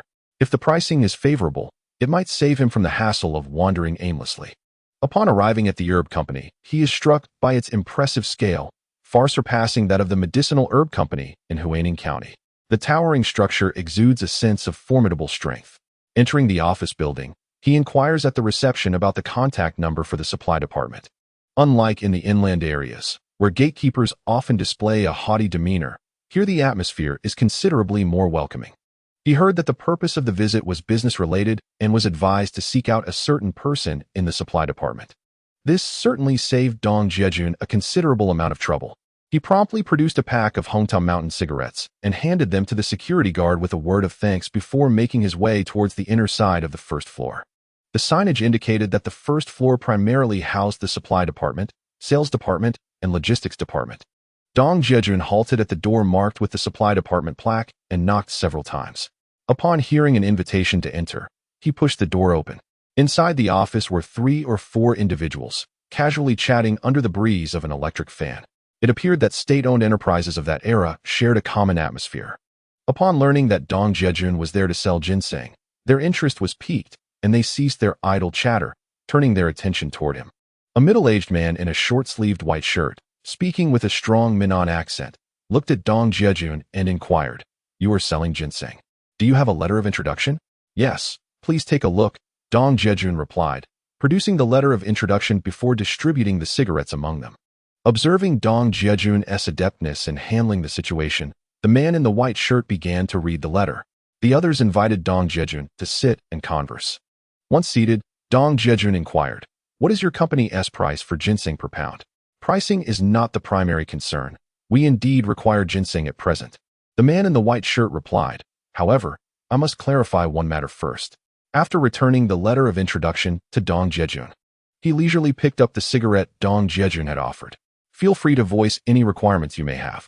Dong Jiajun felt a surge of joy upon hearing that they indeed had a demand for ginseng. However, the subsequent words of the man made him cautious.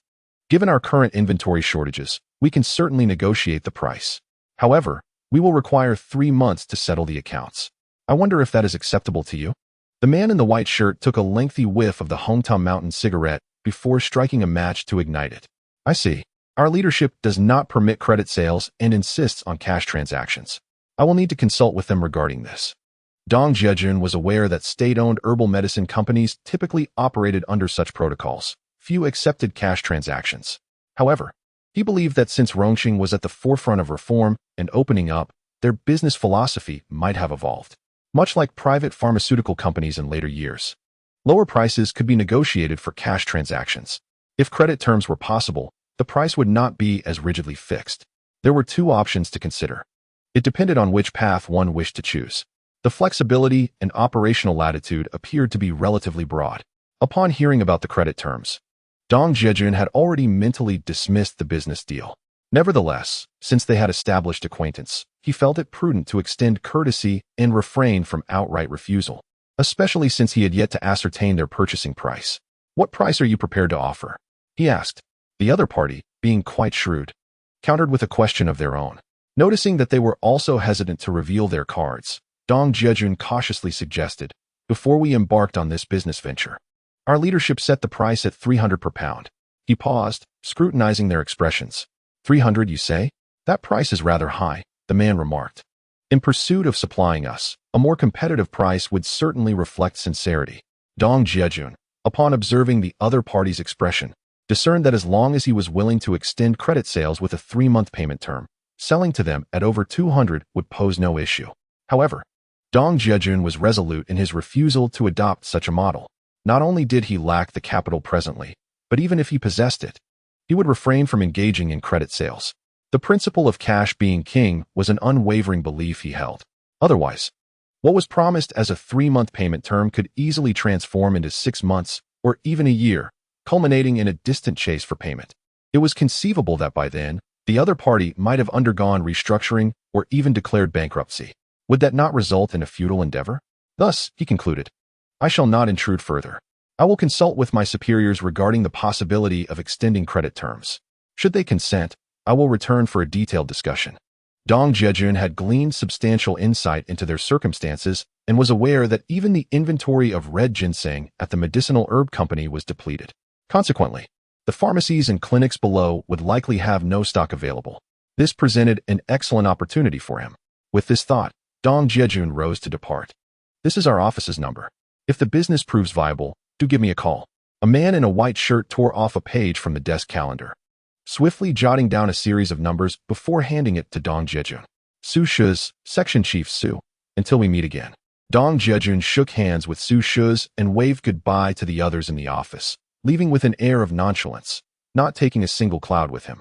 Until we meet again? Perhaps it would be a farewell for good. Nevertheless, as he aimed to navigate this circle in the future, familiarity would indeed be a treasure. The pharmaceutical industry places immense emphasis on personal connections. The inability to conduct business now does not equate to a perpetual lack of opportunity. The nation is vast, yet the circle remains small. Perhaps next time, he would encounter someone from today's gathering at the Boisjou medicinal herb market. Familiarity breeds comfort.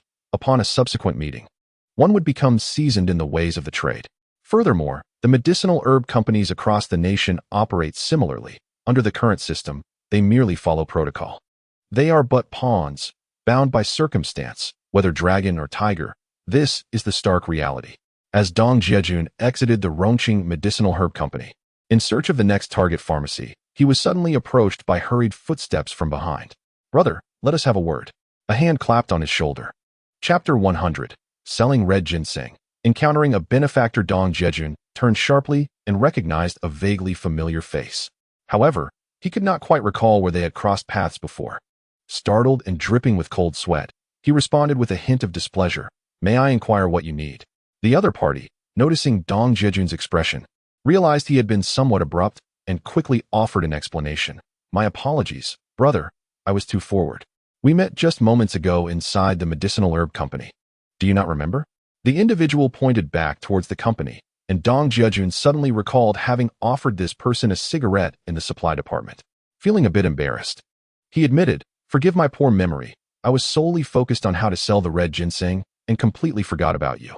My name is Hong Yun, and I also work in the procurement department of the medicinal herb company. There were too many people in the office earlier, so I refrained from speaking further. After Hong Yunlai revealed his identity, he glanced around as if wary of encountering acquaintances.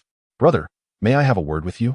He suggested, gesturing towards a nearby alley for Dong Jiajun to follow him for a private conversation.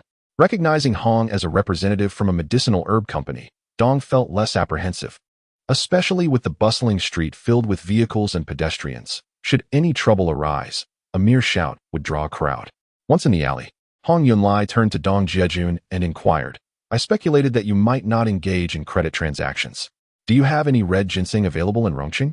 Dong, cautious and keen to ascertain Hong's intentions, countered with his own question. Are you representing the herb company, or is this a personal endeavor? What price are you prepared to offer? Noticing Dong's reticence to divulge information, Hong sensed that he was dealing with a seasoned individual, not a naive newcomer. Hence, he decided that transparency was the best approach to avoid misunderstandings and achieve his objectives. I am discussing red ginseng independently of my company. The medicinal herb company has been out of stock for quite some time, Hong explained. He recounted how the Rongqing Herb Company once had a few reliable clients in northeast China, regularly supplying products like ginseng, red ginseng, deer antler slices, Siberian ginseng, and schisandra berries. However, due to delays in payments, those clients had abruptly ceased their orders. If you wish to procure goods, advance payment is required before shipment. Even now, the Rongqing Herb Company would accept prepayments, but there is concern that the funds might be withheld to settle previous debts, which could complicate the situation. Naturally, no one wishes to bear that responsibility. Despite the recent surge in demand for red ginseng, particularly with some Taiwanese businessmen returning to the mainland for commerce, the market was fraught with challenges. These entrepreneurs valued wellness products, and given the humid coastal climate, red ginseng was sought after for its quality in dispelling dampness and replenishing vital energy. However, The distance between the north and south had devastated the reputations of once reliable partners, leading to soaring prices and severe shortages. Hong was acutely aware of this situation. As a supplier within the medicinal herb company, he had been approached by various clinic and pharmacy owners seeking assistance in sourcing products. Yet, working for a state-owned enterprise, he found himself devoid of stock and unable to help. Today, however, by chance, he learned that Dong Jiajun was selling red ginseng, prompting him to follow Dong's lead. Hong intended for Dong Jiajun to accompany him to the familiar pharmacies and clinics. The pricing would be negotiated directly between Dong and the buyers. But regardless of the final agreement, Hong insisted on a commission of 10 yuan per pound, akin to the intermediaries in the Guizhou medicinal herb market, a role reminiscent of a modern-day broker. Upon hearing Hong's proposal, Dong Jiajun felt a surge of excitement. Engaging someone with connections in business could yield fruitful results, provided he mastered the art of profit sharing, thereby achieving an efficient outcome. Moreover, being unfamiliar with the bustling city of Rongqing, one can hardly refuse an opportunity that saves both time and effort when it presents itself so readily. However, the commission he demands is 10 yuan per pound of red ginseng, which necessitates a thorough examination of the market price. If the price is sufficiently high, it poses no issue. Conversely, should it fall below expectations, a renegotiation of the commission would be in order. With this thought in mind, Dong Jiajun spoke up, "Brother Hong, while we certainly have the goods available, your proposed partnership is agreeable. The crux of the matter lies in determining the current selling price of red ginseng." Hong Yunlai, well aware of Dong Jiajun's intent, understood that if the selling price were too low, along with the commission, it would be a losing endeavor. In truth, he aimed not only to profit from Dong Jiajun, the seller, but also from the buyers, namely, the pharmacies and clinics purchasing the red ginseng. This was a familiar terrain for him. During the era of planned economy, working for the government came with its own set of advantages. Each creature has its own path. Relying solely on a meager salary serves little purpose. This unspoken understanding is a commonality among all. There is no such thing as free assistance. As the saying goes, one consumes both the plaintiff and the defendant. Brother, the market for red ginseng in Rongqing is currently depleted and prices remain high. You may quote a price of 320. After a moment of contemplation, Hong Yunlai revealed his strategy. At that point, I will step in to coordinate with you, facilitating the sale at a price between 300 and 301. A commission of 10 yuan per pound seems fair, does it not? Upon hearing this, Dong Jiajun immediately grasped the complexity of Hong Yunlai's intellect. It is often said that the people from the south possess keen minds, and this assertion holds true. Due to climatic conditions, those from the north often work half the year and rest the other half, colloquially referred to as the winter cat. What is one to do during such harsh winters? With heavy snowfall and freezing temperatures, they find themselves sitting around the fire, drinking and boasting, or gathering to gamble. Some, with too much idle time, may even resort to fighting when inebriated. It all stems from an excess of leisure. Much like the people of Fujian, who rely on the sea, they gather over tea to deliberate on lucrative ventures. The pursuit of profit is their utmost joy. Dong Jiajun now recognized that the information gleaned from Lu Yongxiang was indeed quite precise. The prospect of selling red ginseng for 300 yuan per pound presented an extraordinary profit margin for him. Having acquired 100 pounds at 80 yuan per pound, he stood to gain 220 yuan per pound, translating to a potential windfall of over 10,000 yuan. The mere thought was exhilarating. If his wife were to learn of this, she would surely leap for joy. In truth, Dong Jiajun did not hold the title of 10,000 yuan household in high regard. As in the modern era, such households are commonplace. However, some individuals, despite earning monthly salaries of over 10,000, find their earnings insufficient in major cities like Beijing, Shanghai, Guangzhou, and Shenzhen, where property prices soar to tens of thousands per square meter. Brother Hong, it's a deal, Dong Jiajun declared, extending his hand for a firm handshake with Hong Yunlai. Without hesitation, Hong Yunlai turned and led the way forward. As Dong Jiajun, who was trailing behind, suddenly recalled a question, he hurriedly quickened his pace and called out, "Brother Hong, wait a moment, I have another question." Chapter 101. Setting the stage for a performance. Like a thespian possessed upon witnessing Dong Jiajun's agreement, Hong Yunlai's spirits soared with the prospect of earning a tidy sum, filling him with an unusual delight. As he walked, he pondered which pharmacy to visit first and how to maximize his profits. Hearing Dong Jiajun call out to him made him momentarily anxious. fearing that Dong Jiajun had changed his mind. He quickly turned around and asked, "Brother, do you have any further inquiries?" Noticing the unease on Hong Yunlai's face, Dong Jiajun hastened to clarify, "Brother Hong, do you happen to have a bicycle? We could transport the goods directly. Once we finalize the deal, we can exchange cash for the items on the spot. What do you think?" Upon hearing this, Hong Yunlai exhaled a sigh of relief, realizing that this was indeed a manageable matter. "I will ride my bicycle over from my workplace right away. Please wait here for me." However, as he took a few steps, he felt a twinge of unease and turned back to remind Dong Jiajun, "Brother, please stay right here. If you wander off, I might not be able to find you later." After receiving Dong Jiajun's reassuring confirmation, Hong Yunlai felt at ease and began to jog lightly. In the vast sea of people, he worried that if he brought the bicycle over, he might not be able to find Dong Jiajun, thus missing out on a lucrative opportunity. Before long, Hong Yunlai arrived on his bicycle. Although it wasn't a high-end model, it was certainly capable of carrying 100 pounds of red ginseng. The two made their way to the roadside of the square, where they spotted Xia Ya sitting on the steps, looking around. 2 bags of red ginseng rested at her feet. Suddenly, Xia Ya's expression brightened with surprise, not expecting her husband to return so swiftly. However, upon noticing another person pushing a bicycle alongside Dong Jiajun, her heart tightened with concern. What if something had gone awry? "Brother Hong, this is my wife." Dong Jiajun quickly introduced Xia Ya to Hong Yunlai, while also presenting Hong Yunlai to Xia Ya. "Wow, I didn't realize my sister-in-law was such a beauty. Are there many lovely women in your area?" Hong Yunlai remarked, taken aback by Xia Ya's simplicity yet striking presence. He thought to himself how fortunate this young man was. If he could marry someone like her, he would gladly trade years off his life. "My wife was the belle of our school," Dong Jiajun joked modestly, "but I, a mere toad, managed to steal a swan." Hearing praise for his wife naturally brought joy to Dong Jiajun, who chuckled at his own self-deprecation. Together with Hong Yunlai, they deftly secured the 2 bags to the back of the bicycle. "Have all the red ginseng been sold?" Xia Ya inquired, following behind on foot.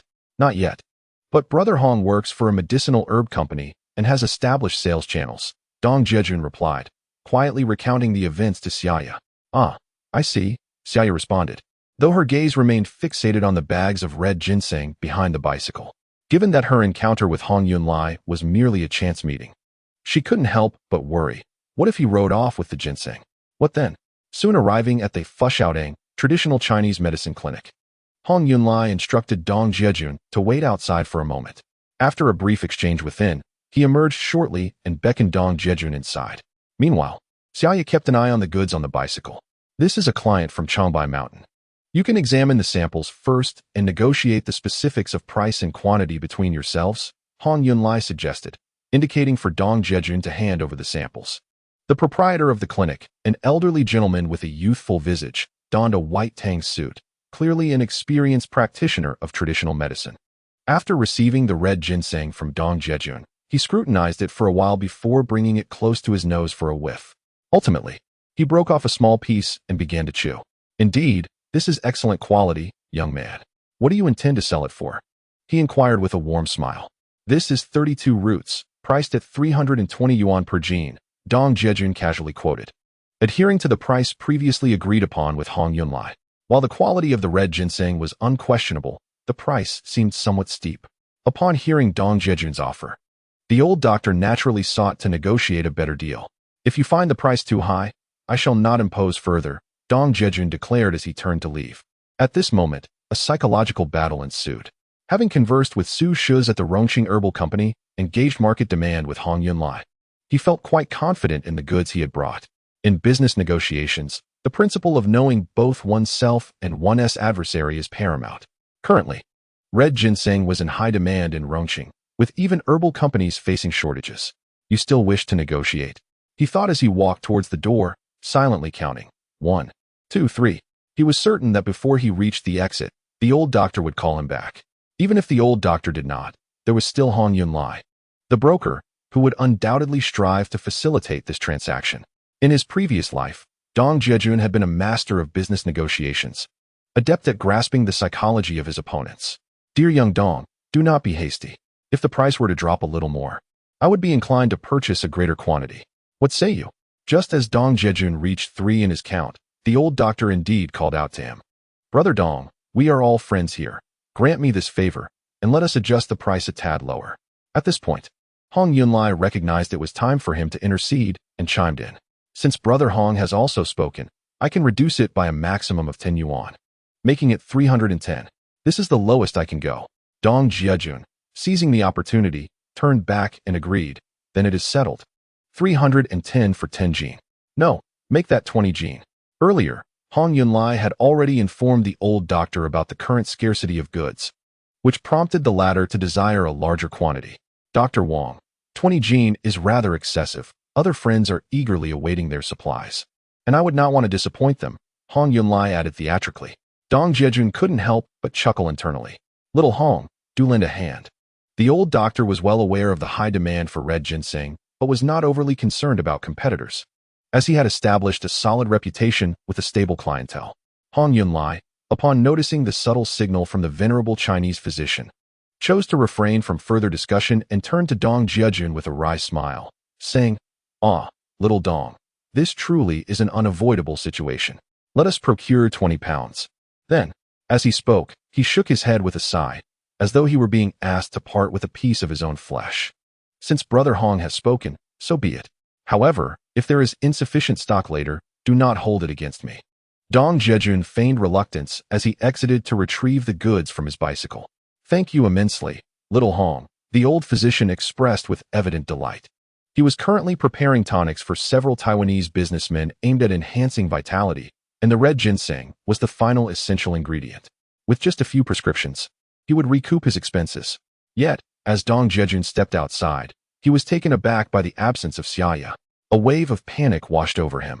He had specifically cautioned her against wandering too far, and now, having misplaced her while out selling traditional medicine, he felt utterly remiss. "Jiajun, were you looking for me?" Xia Ya's voice suddenly called from behind. Turning around, he discovered her standing beneath a grand banyan tree.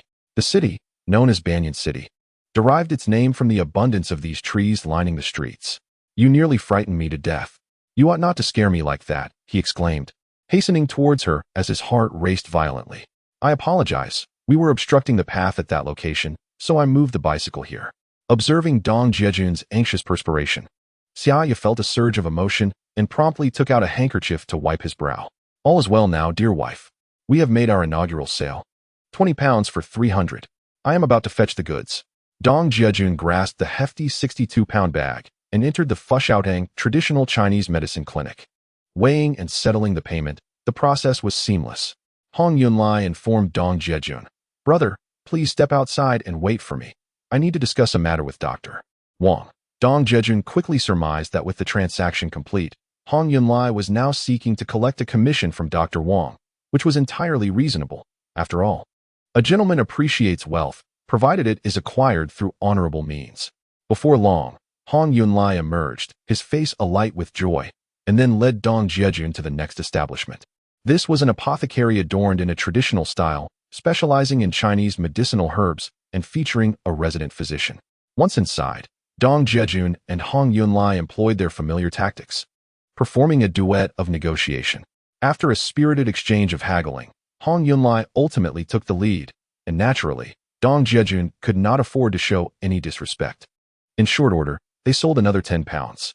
Following this transaction, Dong Jiajun, displaying keen insight, chose to exit before Hong Yunlai could speak, allowing a brief interval before the latter followed suit. This incident reminded Dong Jiajun of the lucrative practices of tour guides in later years. While the apparent income of a tour guide may seem modest, they are indeed part of a high-income demographic. Regardless of the tourist attraction, shops and restaurants within the vicinity invariably provide a commission to the guides. As soon as the tourists depart after their purchases, the guides promptly approach the cash register to settle their earnings. Later, it became an unspoken secret. Dong Jiajun accompanied Hong Yunlai, and they visited merely 7 pharmacies and clinics, yet managed to sell an entire 100 pounds of ginseng. Upon seeing the tattered nylon bag containing the ginseng, Hong Yunlai jested, "Though you are youthful, my brother, you exhibit a remarkable acumen and know how to keep your talents concealed. You are surely destined for greatness. Who would have imagined that this ragged bag held ginseng worth tens of thousands of yuan? Brother Hong, you flatter me. You are indeed my benefactor. Without your personal involvement, this endeavor might not have proceeded so smoothly." Dong Jiajun spoke sincerely. carrying 100 pounds of ginseng to sell in these places. He knew that no one would heed his introduction letter. After all, it was Hong Yunlai who led the way. Upon introduction as a client, no one would question further. Do not be so modest, brother. This is a win-win situation for both of us. You earn your share, and I earn my commission, leading to mutual satisfaction. Dong Jiajun had intended to pay Hong Yunlai his commission immediately. However, Hong Yunlai seemed in no rush. As noon approached, he insisted, "Brother, now that we are in Rongqing, as your host, I must treat you to a meal. It is only proper." Without allowing Dong Jiajun to decline, he guided him toward a nearby restaurant, Lao Chi Wei. "This is authentic Rongqing cuisine. I invite you and your sister-in-law to savor it." Considering the matter of longan meat, Dong Jiajun wished to discuss it with Hong Yunlai and thus did not refuse. Upon entering the modest eatery, he noted the bustling business. It was evident that Hong Yunlai frequented this place, as he greeted the owner with familiarity. They found a quiet corner, where Dong Jiajun seated Xia Ya in a secluded spot, away from foot traffic, ensuring their safety, especially with such a substantial sum of money involved. Having sold 102 pounds of ginseng for a total exceeding 30,000 yuan, the thought alone invigorated him. The small table was just right for three. Hong Yunlai did not even glance at the menu, ordering with ease. While waiting for the dishes to arrive, Dong Jiajun excused himself to the restroom, where he counted out Hong Yunlai's commission. Upon returning, he casually handed it over. "Brother Hong, here is your commission of 1,020 yuan. Please verify it." Hong Yunlai accepted without ceremony, feeling the thickness of the stack, but refraining from counting it in front of Dong Jiajun. He simply tucked it into his pocket. Today, Hong Yunlai's spirits soared. He had earned a commission from Dong Jiajun and assisted in negotiating prices with the pharmacies and clinics, each having paid him a commission in kind. A quick calculation revealed that he had earned 2,040 yuan in total today, a sum that equaled his salary for several years, with no investment and no risk involved. The ease of earning this money was delightful. Before long, the dishes arrived. Hong Yunlai abstained from drinking white liquor, and Dong Jiajun preferred not to drink either, given the substantial amount of cash he carried. After all, a misstep could lead to disastrous consequences. Nevertheless, the two ordered a couple of bottles of beer as a symbolic gesture. The signature dish, sweet and sour ribs, was a highlight of the menu. Hong Yunlai gestured towards the table and introduced the dish. As soon as it was served, a subtle aroma of red yeast rice wafted through the air, and its enticingly crimson appearance was particularly appetizing, prompting an involuntary reach for it with chopsticks. "Wife, try the local specialty," Dong Jiajun said, placing a piece of the marinated spare ribs into Xia Ya's bowl. "It's truly admirable how brothers treat their sisters-in-law," Hong Yunlai praised. He then proceeded to introduce other dishes, such as stir-fried pig kidneys and jellyfish, as well as lychee pork and cold fish lips. All four dishes were meaty and visually tantalizing.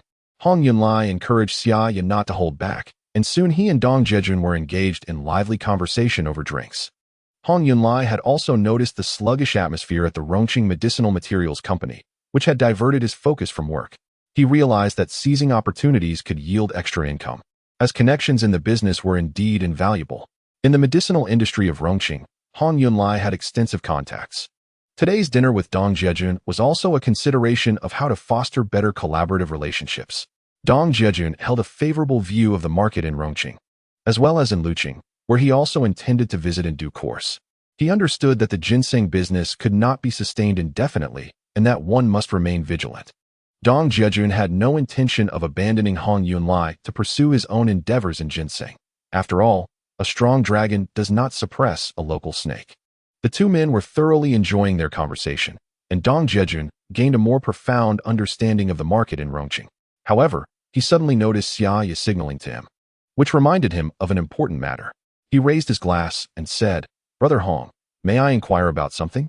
Xia Ya had been quietly facilitating the conversation, observing her husband reveling in his discussion with Hong Yunlai. Dong Jiajun felt he had sufficiently conversed with Hong Yunlai and recalled Xia Ya's reminder about the need to procure longan flesh in Liqing. He shared this with Hong Yunlai, who, upon learning of Dong Jiajun's intention to buy a batch of longan flesh, began to provide him with information. Longan flesh is also a medicinal herb, considered a local specialty of Fujian province. Freshly harvested, it is known as longan, and after processing, it becomes dried longan. The Rongqing Medicinal Materials Company had ample stock in its warehouse. However, Hong Yunlai noted that the sales prices at the company were quite high. So he recommended Dong Jiajun to purchase in Liqing, which is over 100 kilometers from Rongqing and takes about 2 hours by car. Liqing is primarily known for its lychees and longans. Hong Yunlai assumed Dong Jiajun intended to buy longan flesh to send back to Huaining. Naturally, Dong Jiajun did not wish to elaborate, as this information pertained to business intelligence. He was concerned that if Hong Yunlai became overly interested, he might secretly engage in this business, rendering Dong Jiajun's efforts fruitless. Their collaboration was not limited to Rongqing, and at most, it extended throughout Fujian province. This encapsulated Hong Yunlai's perceived value in Dong Jiajun's eyes. Currently, the external selling price of longan flesh from the Rongqing Medicinal Materials Company was 12 yuan per pound, but the acquisition price was evidently much lower. These state-owned herbal medicine companies operate in a manner that seeks to acquire goods at minimal prices, only to subsequently sell them at a higher rate, much like the Kuning Herbal Company, which purchases red ginseng for less than 40 yuan, thus providing Dong Jiajun with an opportunity for wealth. Please wait a moment, Hong Yunlai said as he rose and approached the restaurant's cash register. Upon settling the bill, he returned with a small note, which he handed to Dong Jiajun.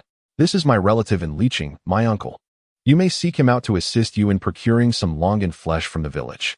The price will surely be reasonable, and the quality is assured. Dong Jiajun received the note and grasped Hong Yunlai's hand, expressing his gratitude profusely. Yet, in a half-jesting manner, he remarked, Brother Hong, shouldn't I offer you a finder's fee for this longan matter? Brother, what do you take me for? If one becomes fixated solely on money, they shall find themselves devoid of friends, Hong Yunlai replied. Observing that Dong Jiajun and his wife had finished their meal, he called upon the restaurant owner to pack the leftover dishes. Xia Ya and Dong Jiajun exchanged astonished glances, taken aback by the sight of the seemingly young Hong Yunlai, dressed impeccably and employed in a government position, so casually requesting the leftovers to be packaged. It appeared entirely natural and devoid of any discomfort. When you reach my uncle's place, simply follow his lead. They have ample room, so you may stay there, Hong Yunlai said, patting Dong Jiajun's shoulder and directing him toward the bus station. After agreeing to meet again, he departed on his bicycle. Seeing that the hour was still early and the long-distance bus station not far, the couple began inquiring for directions. The burden had lightened considerably for them, having shed the 2 nylon bags. However, the psychological pressure remained immense, especially for Xia Ya, whose backpack was laden with cash. The two had divided over 30,000 yuan between them. Part was concealed within a belt sewn by his mother, while the remainder was stashed in a backpack slung around Dong Jiajun's neck. Despite Dong Jiajun's repeated reassurances to Xia Ya to remain calm, she still appeared quite anxious. Ultimately, he found it necessary to purchase 2 baseball caps from a roadside shop, with each of them donning one. His straw hat, once folded and placed into the backpack, could now be said to have retired honorably. Fujian province is renowned for its clothing and accessories, attracting many from across the nation to procure goods. Adapting to local customs, especially in the sweltering heat, wearing baseball caps was commonplace on the streets. Conversely, Dong Jiajun's straw hat and Xia Ya's scarf seemed overly conspicuous for the season. The two spoke little during their journey, eventually arriving at the long-distance bus station where they purchased tickets to Liqing. They then visited a nearby convenience store to buy 2 bottles of liquor and 2 boxes of pastries, feeling it would be remiss to arrive empty-handed on their initial visit. The road conditions were evidently superior to those between Yingzhou and Boizhou. From the map, the distance was over 100 kilometers. Dong Jiajun estimated it would take approximately 2 hours, but they arrived in an hour and a half. After disembarking at the Liqing bus station, Dong Jiajun promptly purchased a ticket to Fengtai town. As Dong Jiajun observed that there were still half an hour left before departure, he strolled around the bus station. He noticed that the dried longan in the convenience store was priced at 8 yuan per bag, with each bag containing 500 grams. This information was sufficient for Dong Jiajun, prompting him to board the minibus heading to Fengtin town. The distance from Liqing to Fengtin town was less than 30 kilometers. However, the road conditions here were evidently inferior to those from Rongqing to Liqing. Surprisingly, this short journey took nearly an hour. By the time he disembarked, the sun had already set. Dong Jiajun inquired about his cousin Hong Yunlai, who resided in Kaiyun village, just 5 kilometers from the town. Considering that it was still early and that his cousin's home offered a place to stay without cost, he thought of spending the night there with his wife. Xia Ya, who naturally preferred not to stay in a hotel, as that would incur expenses. Although she now had some money, Xia Ya remained frugal, often recalling her grandmother's saying, "You won't go poor from food or clothing. It's the lack of planning that leads to poverty." Xia Ya truly feared poverty. Initially, Dong Jiajun had contemplated staying overnight in the town, as he believed that, as Hong Yunlai had mentioned, they could stay at his cousin's home without expense. However, considering he hadn't bathed in days and had been traveling continuously, whether by train or bus, he felt the pressing need to refresh himself. Furthermore, he thought of his wife, believing that she, like a delicate flower, required ample care to flourish. With these thoughts in mind, Dong Jiajun decided to make another attempt, and with a playful demeanor, he suggested, "My dear, how about we find a hotel for a spacious room, enjoy a nice bath, and get a good night's rest before heading to Kaiyun village in the morning?" After saying this, he made a knowing expression, seeing her husband's playful demeanor, which contrasted with her own heightened anxiety. Xia Ya couldn't help but smile. She was fully aware of his intentions. Did she not yearn to be in her husband's embrace, relishing in that intoxicating sweetness and bliss? Yet, when she considered the cost, she resolutely replied, "I don't think that's a good idea. We should prioritize our business. Once we finish, we can return home early. I miss our little treasures, Xiao Hu and Xiao Feng." Upon hearing his wife mention their two beloved children, Dong Jiajun felt a pang of longing in his heart. The cherubic faces of Xiao Hu and Xiao Feng vividly appeared before him, igniting an almost overwhelming desire to hold them close. "All right, my dear, wherever you lead, I shall follow. Let us go." Dong Jiajun vigorously shook his head to dispel his yearning for the children, then clarified the directions to Kaiyun village before setting off. The sky was adorned with vibrant hues, and the landscape was lush. The air carried a pleasant briny breeze, invigorating and refreshing. Dong Jiajun held Xia Ya's hand, their shadows elongated in the glow of the setting sun. Suddenly, a horse-drawn cart passed them by but abruptly blocked the road ahead. There were voices from the cart, shouting loudly. Chapter 104. Kaiyun Village. A haven of small Western-style houses. Dong Jiajun noticed two men in the cart obstructing their path, and immediately sensed trouble. He instinctively pulled Xia Ya behind him, and, forcing himself to appear calm despite his inner turmoil, asked, "Is there a problem?" "We are headed to Kaiyun village." The men retorted, "Who are you looking for in Kaiyun village?" Hearing that the other person was also from Kaiyun village, Dong Jiajun felt a slight sense of relief within. It seemed that they were not there to rob him. In fact, when he left home, he had deliberately brought along a boning knife from his father's place. It's better to be safe than sorry. Even if someone sought to rob him, he would not resort to violence. However, if anyone harbored ill intentions towards Xia Ya, Dong Jiajun would fight fiercely to protect her. His mission upon being reborn was to shield his wife and child from harm. If he could not even accomplish this, he might as well seek a fatal end. His hand, gripping the knife, had begun to sweat. "We are headed to Uncle Shuiging's home in Kaiyun village." Dong Jiajun's heart eased slightly, yet his hand remained clenched around the knife in his bag, maintaining a necessary vigilance. It turned out they were going to Uncle Shuiging's house. Well then, they could get in the car, as their route conveniently passed by it. The driver, upon hearing they were going to Shuiging's home, became even more enthusiastic and called out loudly, "Are we taking this car?" Xia Ya whispered to Dong Jiajun, glancing at him, "Since we know Uncle Shuiging, let us hop on." Dong Jiajun thought to himself that since fortune and misfortune are intertwined, it mattered little now. Grabbing Xia Ya, he lifted her into the car first before vaulting in himself, purposefully showing off a bit in front of the others. "Nice move, brother. Looks like you've had some practice."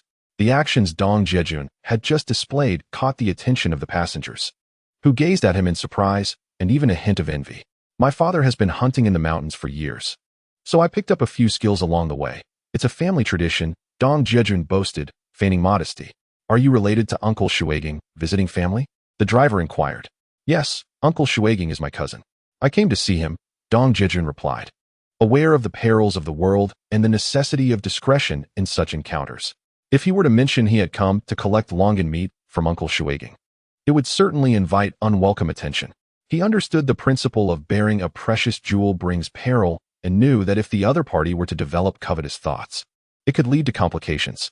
The driver did not press further. In fact, many people in Fujian province are known for their generous and open-hearted nature.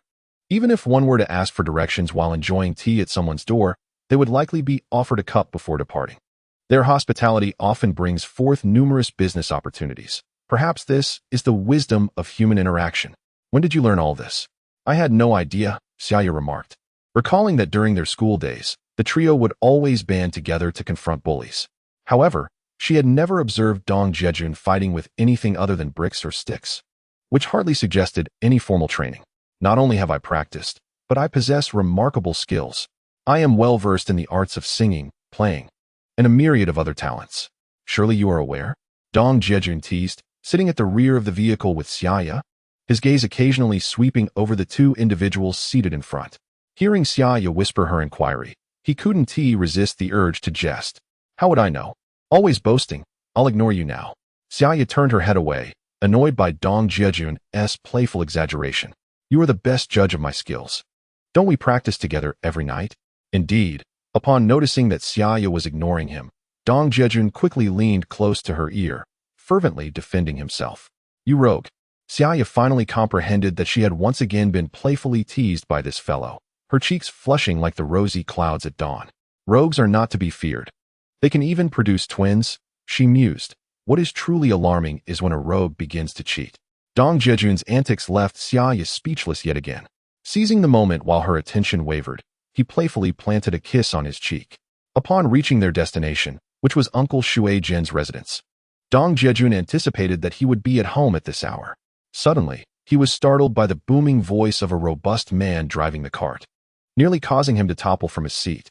Witnessing Xia Ya finally burst into laughter, he expressed his gratitude. Thank you, my good sir.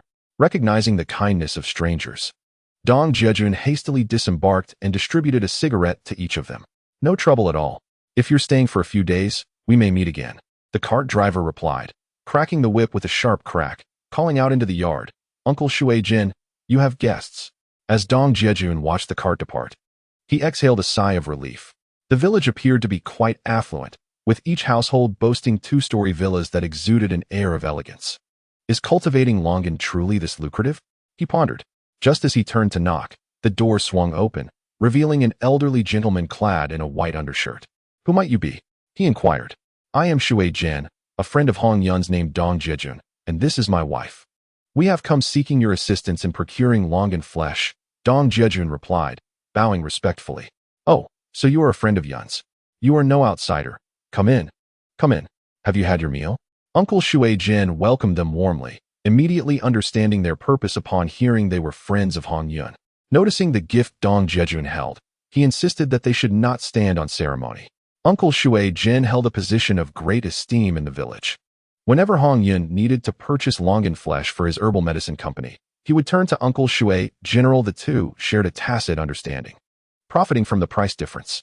Occasionally, when external clients sought Longan flesh from Hong Yun, he would refer them to his uncle, ensuring quality while offering more competitive pricing.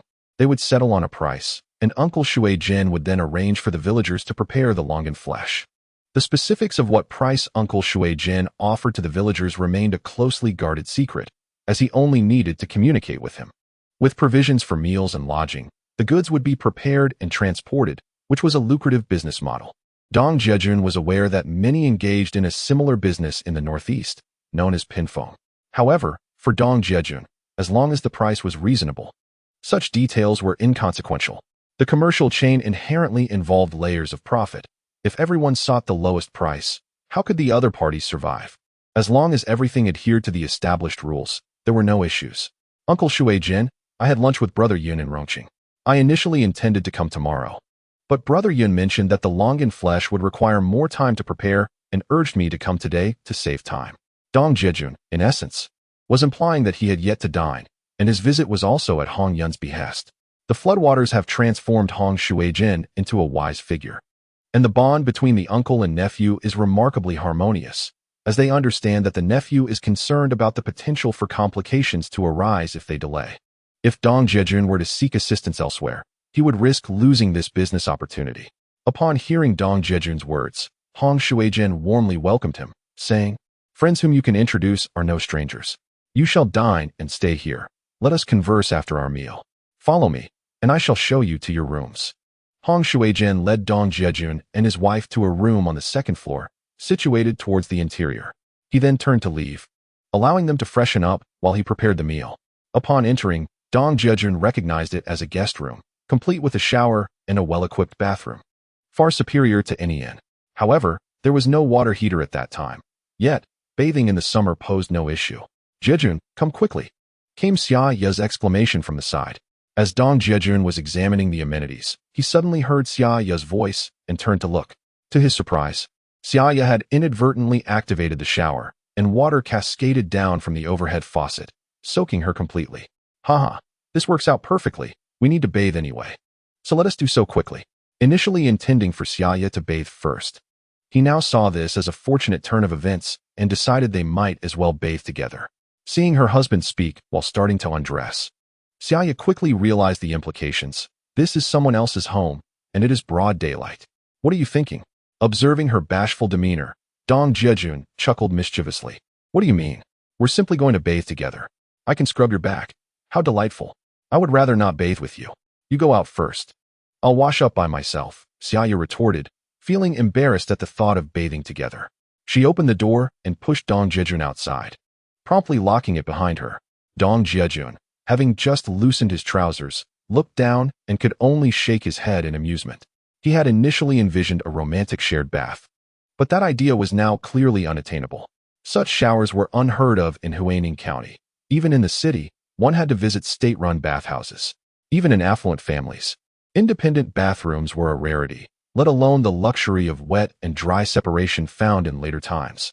It was evident that his hometown lagged considerably behind the coastal regions. Standing on the open balcony of the second floor, Dong Jiajun observed the neighboring houses and noted that such two-story homes were quite common. It appeared that each household was relatively well off, belonging to the first wave of prosperity. The region not only thrived in lychee and longan production, but also prospered through smuggling. This thought sparked an idea in Dong Jiajun's mind. Perhaps he could purchase some home appliances to take back with him. However, considering his pragmatic wife, he doubted she would readily agree. I shall ponder that later," he mused. As Dong Jiajun indulged in his thoughts, the guest room door swung open. "Come in. You may bathe now." He turned to find his wife, radiant as a water lily emerging from the depths. Xia Ya donned a delicate daisy-patterned dress, her hair cascading over her shoulders like smooth satin. Her skin, as flawless as cream, beckoned to be caressed, and her charming face featured a slightly upturned nose and almond-shaped eyes that sparkled like stars. "What are you staring at? Hurry and change your clothes. I've already laid them out on the bed." Upon catching a glimpse of Dong Jiajun's gaze, Xia Ya promptly ushered him into the room and casually closed the door behind him. "I'm not as fussy as you. Feel free to observe while I bathe." "What do you say? Care to come in for a look?" Dong Jiajun, emboldened by desire, had intended to lean in for a kiss upon seeing his wife radiate with vitality, only to find himself abruptly pushed into the room. Reluctantly, he resorted to playful banter to entice her. "How improper. I shall ignore you then." Xia Ya tossed back a retort, her lips curling up in a proud smile as she turned to gaze at the scenery from the balcony. Since arriving in the capital, Xia Ya's reflections ran deep. After passing through Yingzhou and heading towards the herbal market in Guizhou, she was invigorated by the market's lively atmosphere, observing everyone around her engrossed in the pursuit of wealth. Even Tu Renjie from Baikiatang and his partners, all of whom were well past their prime, continued to exert their energies with youthful vigor. Upon reaching Rongqing, a meeting with Hong Yunlai, who held a steady job, hinted at business opportunities for Dong Jiajun. In less than half a day, he managed to earn over 1,000 yuan, and the kickbacks from pharmacies and clinics, through their collaborative efforts, were certainly substantial. This was an era brimming with opportunities, where everyone's potential was being unleashed to its fullest extent. Xia Ya recalled a phrase, "The world is vast. I wish to explore it." She felt immensely grateful for her decision. This journey stirred tumultuous waves within her heart, yet thoughts of her beloved children filled her with guilt. However, in order to ensure her children did not fall behind, she resolved to work tirelessly to amass wealth. Only with financial stability could she provide them with a good life, a quality education, and the joys of a prosperous existence. She endeavored to reassure herself, and her inner turmoil began to settle. Without her presence, her husband might have faced even greater hardships. Since 1 + 1 is greater than 1, she vowed to stand shoulder to shoulder with him in their struggles. "What are you pondering?" Dong Jiajun emerged from his shower, feeling utterly rejuvenated. The weariness washed away, leaving him in a state of unparalleled comfort. Upon stepping out, he beheld his beloved wife standing in the fading sunlight, and he couldn't help but feel inspired to recite, "Who laments the coolness of the west wind alone?" As the rustling yellow leaves closed the sparse window, lost in contemplation of past events beneath the setting sun. Upon witnessing her husband's sudden poetic inclination, Xia Ya immediately responded with her own verse. "Do not let wine disturb the heavy spring slumber. The aroma of tea lingers as the gamble of books fades." For at that time, it seemed nothing extraordinary. Back when they were courting, leisure activities were scarce, and they often engaged in the art of poetry together. Yet, the burdens of life in recent years had stifled their spirits, leaving little room for such pastimes. Surprisingly, that familiar feeling had returned. You observe the scenery from the bridge, while those on the building observe you. Dong Jiajun deemed his previous poem somewhat melancholic and out of place. So he swiftly shifted to another. "The bright moon adorns your window, while you embellish the dreams of others." Xia Ya promptly continued, "This is delightful. It truly captures that essence." The two stood hand in hand beneath the setting sun. I hadn't realized, you young couple are indeed a perfect match. A harmonious blend of talent and beauty. Dinner will soon be served. Let us proceed to the table. From the staircase not far away, footsteps echoed, heralding the arrival of Hong Shuizhen. His hearty laughter compelled Dong Jiajun and his wife to turn around. "We were merely indulging in a bit of frivolity. Please forgive our antics, Uncle Shuizhen." "Oh, not at all. I envy your marital bliss. A couple that supports one another through thick and thin is indeed a true celestial pairing." Hong Shuizhen observed Dong Jiajun, who stood proudly in a white shirt, while Xia Ya, in her daisy-patterned dress, appeared gracefully poised. He couldn't help but marvel at the stark contrast from their initial meeting. When the couple was clad in tattered garments, resembling refugees, a world apart from their current elegance.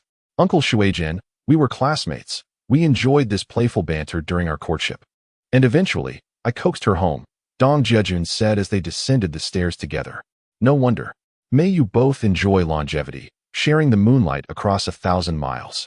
Hong Shuizhen remarked, noting the couple's evident affection and their shared history as classmates. Suddenly, a thought struck him, and he let out a soft sigh. In this era, it was indeed rare for men to conduct business alongside their wives.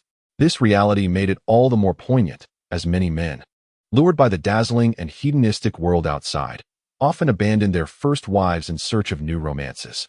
Hong Shuizhen silently wished for their enduring happiness. I hadn't expected Uncle Shuizhen to possess such literary flair. "My apologies for underestimating you," Dong Jiajun said, acknowledging Hong Shuizhen's eloquence. "Not at all. I am merely a humble man in your esteemed presence," Hong Shuizhen replied, feeling a bit pleased at the compliment. As they approached the dining table, Hong Shuizhen introduced his wife, and Dong Jiajun and Xia Ya respectfully greeted her as auntie. The kind-eyed matron was delighted by the couple's politeness and graciously welcomed them into her home. Once everyone was seated, Hong Shuizhen poured his homemade rice wine for Dong Jiajun. He intended to offer some to Xia Ya as well, claiming it was of low alcohol content, but she politely declined, citing an allergy to alcohol, which Hong Shuizhen accepted without insistence. As Dong Jiajun surveyed the spread of dishes, he discerned that Hong Shuizhen was offering a rather lavish reception. The table was adorned with lychee meat, braised tofu, dry braised lamb, egg dumplings, steamed base, earthworm jelly, and braised noodles. He had already tasted the lychee meat at lunch with Hong Yunlai. As Hong Shuizhen began to introduce the dishes, each a specialty of lychee, his wife engaged Xia Ya in casual conversation, sharing the joys of daily life. Upon learning that Dong Jiajun and his wife were a pair of twins, the elderly couple was filled with admiration. They raised their glasses in a toast, expressing their belief that the couple was indeed blessed, and that their children deserved careful nurturing. The meal was quite enjoyable, with Hong Shuizhen not overly encouraging drinking and constantly reminding Dong Jiajun about the potency of the liquor. Dong Jiajun was not particularly fond of alcohol either, and the two of them knew how to exercise moderation, though they indulged significantly in the dishes. Xia Ya praised the local cuisine profusely, recalling flavors such as lychee meat, tossed noodles, and fried rice noodles, which were undoubtedly appealing to children as well. She inquired about the specific cooking methods from Auntie and expressed her intention to cook with her the following day to learn the craft. Xia Ya hoped that once she mastered the recipes, she could return home to prepare meals for Xiao Hu and Xiao Feng. While seated at the dining table, her thoughts drifted back to Yetsiu village, wondering what Xiao Hu and Xiao Feng were having for dinner, whether they had gained or lost weight over the past few days. And if they had been searching for their mother at bedtime? Such thoughts weighed heavily on her heart. After the meal, Hong Shuijin set up a tea table in the courtyard, and the two began to sip kung fu tea. Earlier, at the dining table, Hong Shuijin had avoided discussing business matters, but as they started drinking tea, Dong Jiajun broached the subject, expressing his interest in the price of longan flesh. If the price was reasonable, he intended to procure a batch. Hong Shuijin was pleased that Dong Jiajun finally brought up the relevant topic and proceeded to explain the situation regarding the longan harvest in Kaiyun village. The harvest varies between good and poor years. This year happened to be a bountiful one, with favorable climatic conditions contributing to an abundant yield. Hong Shuijin elaborated on pricing, indicating that for quantities under 2,000 jin, the price would be 6 yuan per jin, with the possibility of negotiation for larger quantities. Dong Jiajun recalled that in the Boizhou medicinal herb market, the purchase price was 24 yuan, but he was still uncertain about the actual demand. During a previous meal with Tu Renjia, this topic had come up, and Tu had mentioned that longan flesh serves both as a medicinal ingredient and as food, thus having considerable market demand. However, the exact volume of demand warranted further investigation, and he suggested Dong Jiajun call him later. Having grasped the preliminary situation, Dong Jiajun stated he would procure at least 2,000 jin, noticing many storefronts in the herbal market advertising for longan flesh. It was evident that the market capacity was substantial, making the 2,000 jin a feasible target. However, Dong Jiajun was aware that with money currently in his pocket, this business venture was not sustainable in the long run. Market information could become public knowledge, rendering longan flesh less valuable. He was currently profiting from the asymmetry of information. Finally, Dong Jiajun mentioned he would like to make a call the next day to finalize arrangements and inquired if it would be convenient to do so. Hong Shuijin assured him that he would take him to the team office in the morning, where a telephone was available. They engaged in some light conversation before retiring for the night. Lying on the comfortable double bed, a soft Simmons mattress, Dong Jiajun finally stretched out his legs and pulled Xia Ya close, teasing, "This is a Simmons. Would you like to experience its comfort?" "Yes, the bed is very comfortable.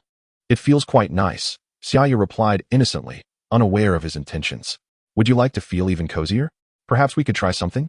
Noticing Dong Jiajun's eager demeanor, Xia Ya suddenly understood his underlying motives and felt it was inappropriate in someone else's home, prompting her to attempt to free herself from his embrace. In the end, Dong Jiajun did not grant her any opportunity. After consuming so much meat for both lunch and dinner, it seemed unreasonable to do nothing at all. Ah, what a predicament! Xia Ya helplessly closed her eyes, yet a flicker of anticipation lingered within her. What is the sensation of this mattress, after all? Upon waking in the morning, Dong Jiajun felt invigorated. After having breakfast at Hong Shuigen's residence, he accompanied him to the brigade headquarters to make a phone call. When he parted ways with Tu Renjia, he had retained Tu's address and phone number. After completing the call at the brigade, Dong Jiajun felt reassured. On the return journey, he discussed preparations for procuring 4,000 jin of longan flesh, which amounted to 2 tons. The final agreed price was 5 yuan and 80 cents per jin, and Dong Jiajun did not linger on the pricing further. He emphasized repeatedly that the quality must be excellent and that there should be no deception involved. Recalling his past experiences dealing with medicinal herbs, he remembered interactions with both Lu Yongxiang and Li Meng. Even during meals at Baikeatang, Tu Renjia and his partners had shared numerous tricks of the trade regarding the falsification of medicinal herbs that Dong Jiajun had not encountered before. This included practices of substituting inferior goods for superior ones, such as transforming white cardamom into the more expensive purple cardamom. Such revelations had truly broadened Dong Jiajun's horizons, particularly regarding rhinoceros horn, pangolin, scorpion, centipedes, and longan flesh. Dong Jiajun asked with great detail. With a solid foundation in medicinal herbs, Dong Jiajun demonstrated his humble and eager-to-learn disposition. The seasoned comrades, having reached an advanced age, were delighted to encounter such a keen young learner. Thus, they eagerly imparted their knowledge, which Dong Jiajun silently committed to memory, for some points that he had not fully grasped at the time. He later referred to the notes compiled by Xia Ya, showering her with praise. Xia Ya, being an excellent listener, felt a sense of accomplishment from the compliments, fearing that her husband might not retain all the essential details. As they strolled along, they unexpectedly arrived at a fork in the road. After glancing at Dong Jiajun, Hong Shuijin hesitated for a moment. Suddenly, he spoke. Jiajun, if you have matters to attend to, you may go ahead without concern for me." Upon hearing Dong Jiajun's words, Hong Shuizhen felt a wave of relief. He needed to head into the village to discuss the procurement of Longan flesh. Naturally, he could not negotiate at the price of 5 yuan and 80 cents. Otherwise, his efforts would be in vain. However, it would certainly be inconvenient to have Dong Jiajun accompany him, as he would surely uncover all of Hong Shuigen's strategies. Initially, Hong Shuigen had intended to suggest that Dong Jiajun return first, yet he found it difficult to voice. Now, since Dong Jiajun had brought it up himself, Hong Shuigen decided to take the opportunity. Reflecting on the young man's perceptiveness, he couldn't help but silently commend him as a truly considerate young person. "Little Dong, do you know the way to my home? Rest assured, Uncle Shuigen, I won't get lost, even if I can't find it. Who in Kaiyun village doesn't know Uncle Shuigen?" Dong Jiajun smiled and waved goodbye to Hong Shuigen, then proceeded ahead. Hearing Dong Jiajun's flattering words, Hong Shuigen felt immense joy, truly a teachable child. Thus, he felt reassured and set off to organize the supply of goods. Dong Jiajun sauntered back to Hong Shuigen's home, where he found Xia Ya assisting Auntie in preparing lunch. The clever and charming Xia Ya seemed to have won Auntie's affection, as the two of them chatted and laughed while selecting and washing the vegetables. Meanwhile, Dong Jiajun sat in the courtyard, contemplating his next course of action. He had secured 4,000 caddies of Longan flesh, which amounted to over 20,000 yuan. After settling the payment for the Longan, he still had some cash left. Dong Jiajun considered searching for rhinoceros horn and pangolin in Rongqing later. These items had become scarce in pharmacies in the modern era due to increasing wildlife protection laws. Precious medicinal materials had faded from memory, and even tiger bone was no longer seen. Natural bezoar had gradually been supplanted by artificial alternatives. If he could procure rhinoceros horn or pangolin, he could afford to wait for the right moment to sell, as the price would only rise with scarcity in the future. He recalled Hong Shuigen mentioning that 4,000 caddies of Longan flesh was a considerable quantity.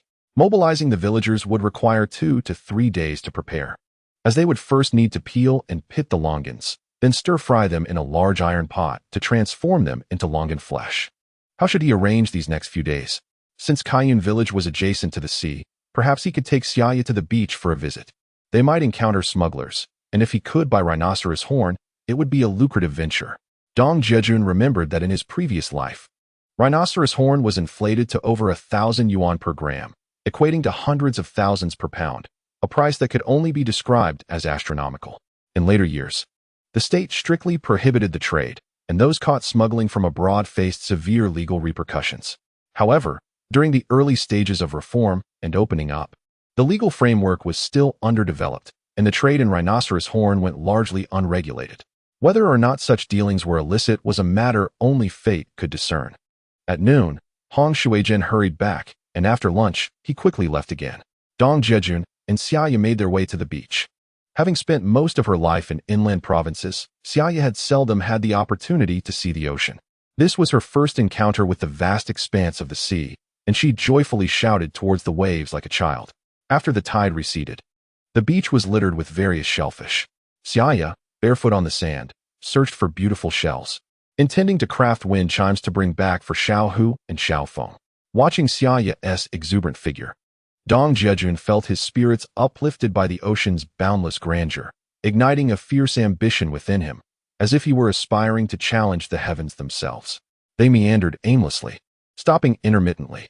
Along the coast, they observed some weathered fishing boats and fishermen who had constructed makeshift shelters with bamboo and wooden planks, offering little protection from the wind and rain. Xia Ya reflected on this scene, feeling a pang of sympathy. Fortunately, they were in the south. Had they been in the northeast, such dwellings would surely be uninhabitable in the cold. As she thought of her own 2 thatched cottages, she realized they were infinitely superior to these rudimentary abodes. Moreover, there exists a devoted husband, lively and adorable children, and in-laws who regard her as their own. Just a few days after her departure, Xia Ya began to feel a pang of homesickness. Even the villagers of Yizhu seemed endearingly familiar to her. As they walked, they spotted a bustling crowd on the tranquil beach in the distance. Along the shore, a throng of people mingled. Dong Jiajun, carrying Xia Ya's shoes, guided her to a drier part of the beach. "My queen, allow me to assist you with your shoes," he declared, bowing in a manner reminiscent of an English gentleman. instantly eliciting peals of laughter from Xia Ya. In this desolate stretch, devoid of stores or villages, Xia Ya finally blossomed with a youthful exuberance reminiscent of her earlier days. This was the first time since their marriage that Dong Jiajun witnessed her long-lost spirited demeanor. Xia Ya had once been a joyful lark, singing and dancing in elementary and middle school, adored by her parents. Little did she know that her carefree spirit would be stifled, leading to her being sent away by her disappointed parents. Having endured hardships in Yizhuyu, the initial joy she once possessed had faded. Now, her true nature was finally being liberated once more. Seeing Dong Jiajun crouch down to gently brush the sand off her delicate feet filled her heart with sweetness. "Stop it," she playfully protested as he caught her off guard with a mischievous tickle on her soul, causing her to recoil and erupt in laughter. "If I were you, anyone who dared to tickle my feet would surely receive a kick to the face," he teased. "I would never do that. I could never bear to kick you," Xia Ya replied, allowing her husband to assist her with her shoes. "I have something to say to you," she said. Dong Jiajun, perplexed, leaned in to listen, only to feel her soft lips brush against his cheek in a tender kiss. "Thank you, Jiajun." Before he could comprehend what had transpired, Xia Ya turned and flitted away like a butterfly. "Wait a minute. Am I to understand that you are teasing me?" he exclaimed, chasing after her. The pair became lost in a playful pursuit along the beach. "I've caught you. At last, I have you," Dong Jiajun exclaimed as he finally embraced Xia Ya tightly in his arms.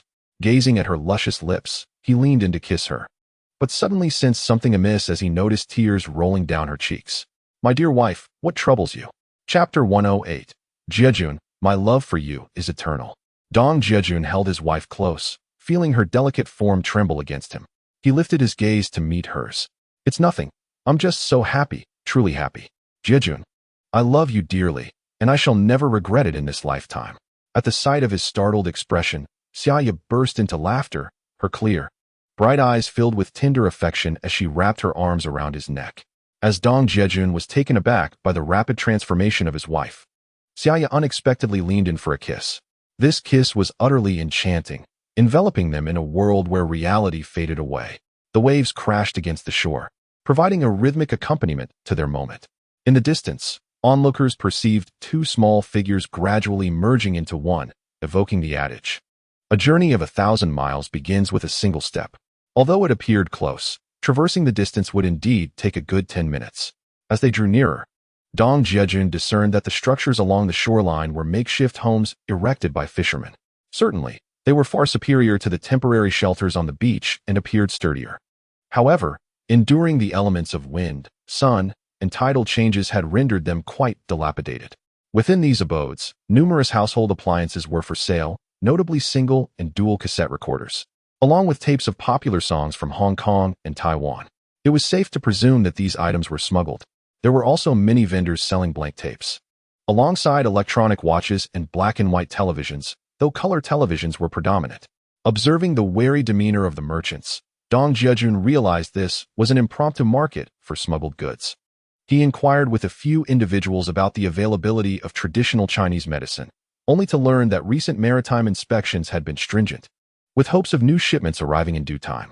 Disappointed at the absence of the sought-after rhinoceros horn, Dong Jiajun pulled Xia Ya aside to discuss. "How about we purchase a television to take back? Here, not only is there no need for a television license, but the prices are significantly lower than in Huaining County." He thought of their two little treasures at home, who spent their days playing with chickens and dogs in the yard. He had crafted a small wooden train for them, which brought them immense joy. His heart ached for the children. Many city kids gathered around their televisions each evening, indulging in animated shows like Black Cat Detective and Shook and Beta, enjoying snacks while he could not help but feel envious. However, Xia Ya promptly dismissed the idea. "Let's forget it. We are here for business, not for leisure. We can consider it when we have more money." Reflecting on her words, Dong Jiajun acknowledged the impracticality of hauling a television back. They needed to adhere to their planned itinerary for the next destination, which might involve exploring other locales. After all, shipping from Rongqing meant that even Longenfleisch, sent via express train, would take 3 days to reach Yingzhou. Moreover, in this era, shipping was notoriously slow. The promise of 3 days was merely theoretical. Train delays were commonplace, and one could hardly expect swift freight services. Given this, he realized that during the wait for his goods, he could accomplish much. Perhaps purchasing a single cassette radio would suffice? The children could listen to the radio at home, where many programs for children were aired. Dong Jiajun recalled a particular show called Little Trumpet, which had continued to broadcast in later years. The stories narrated by the host were of a caliber that far surpassed his own amateur efforts, truly professional. Do not purchase anything further. In the Guizhou herbal market, we have documented numerous varieties of traditional Chinese medicine that are in demand. I believe it is best to refrain for now and perhaps revisit the idea in the future. After all, Dong Jiajun is aware that Xia Ya is still reluctant to spend money. However, this sentiment is understandable. Unless one were to use the remaining funds to buy a batch of recorders to sell, that would justify keeping one for personal use. Nonetheless, Dong Jiajun knows that despite the potential for substantial profit from reselling such items, it does not align with his own direction for making money. Compared to the trade of medicinal herbs, the profit from such ventures and the associated risks are vastly disproportionate. Many governmental departments are scrutinizing these activities, the crime being referred to as speculation and profiteering. At least in his current dealings with herbal medicine, he possesses a letter of introduction.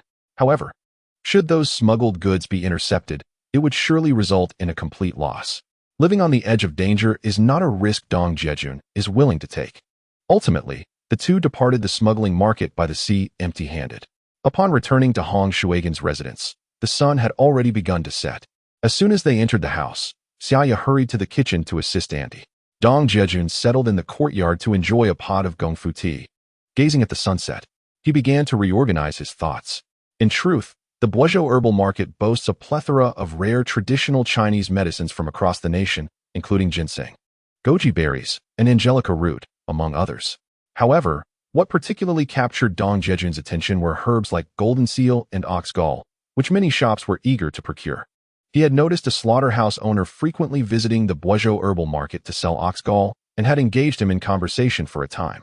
Now, he needed to ascertain the total time required for the procurement and transportation of longan flesh, as well as the dispatch at the train station.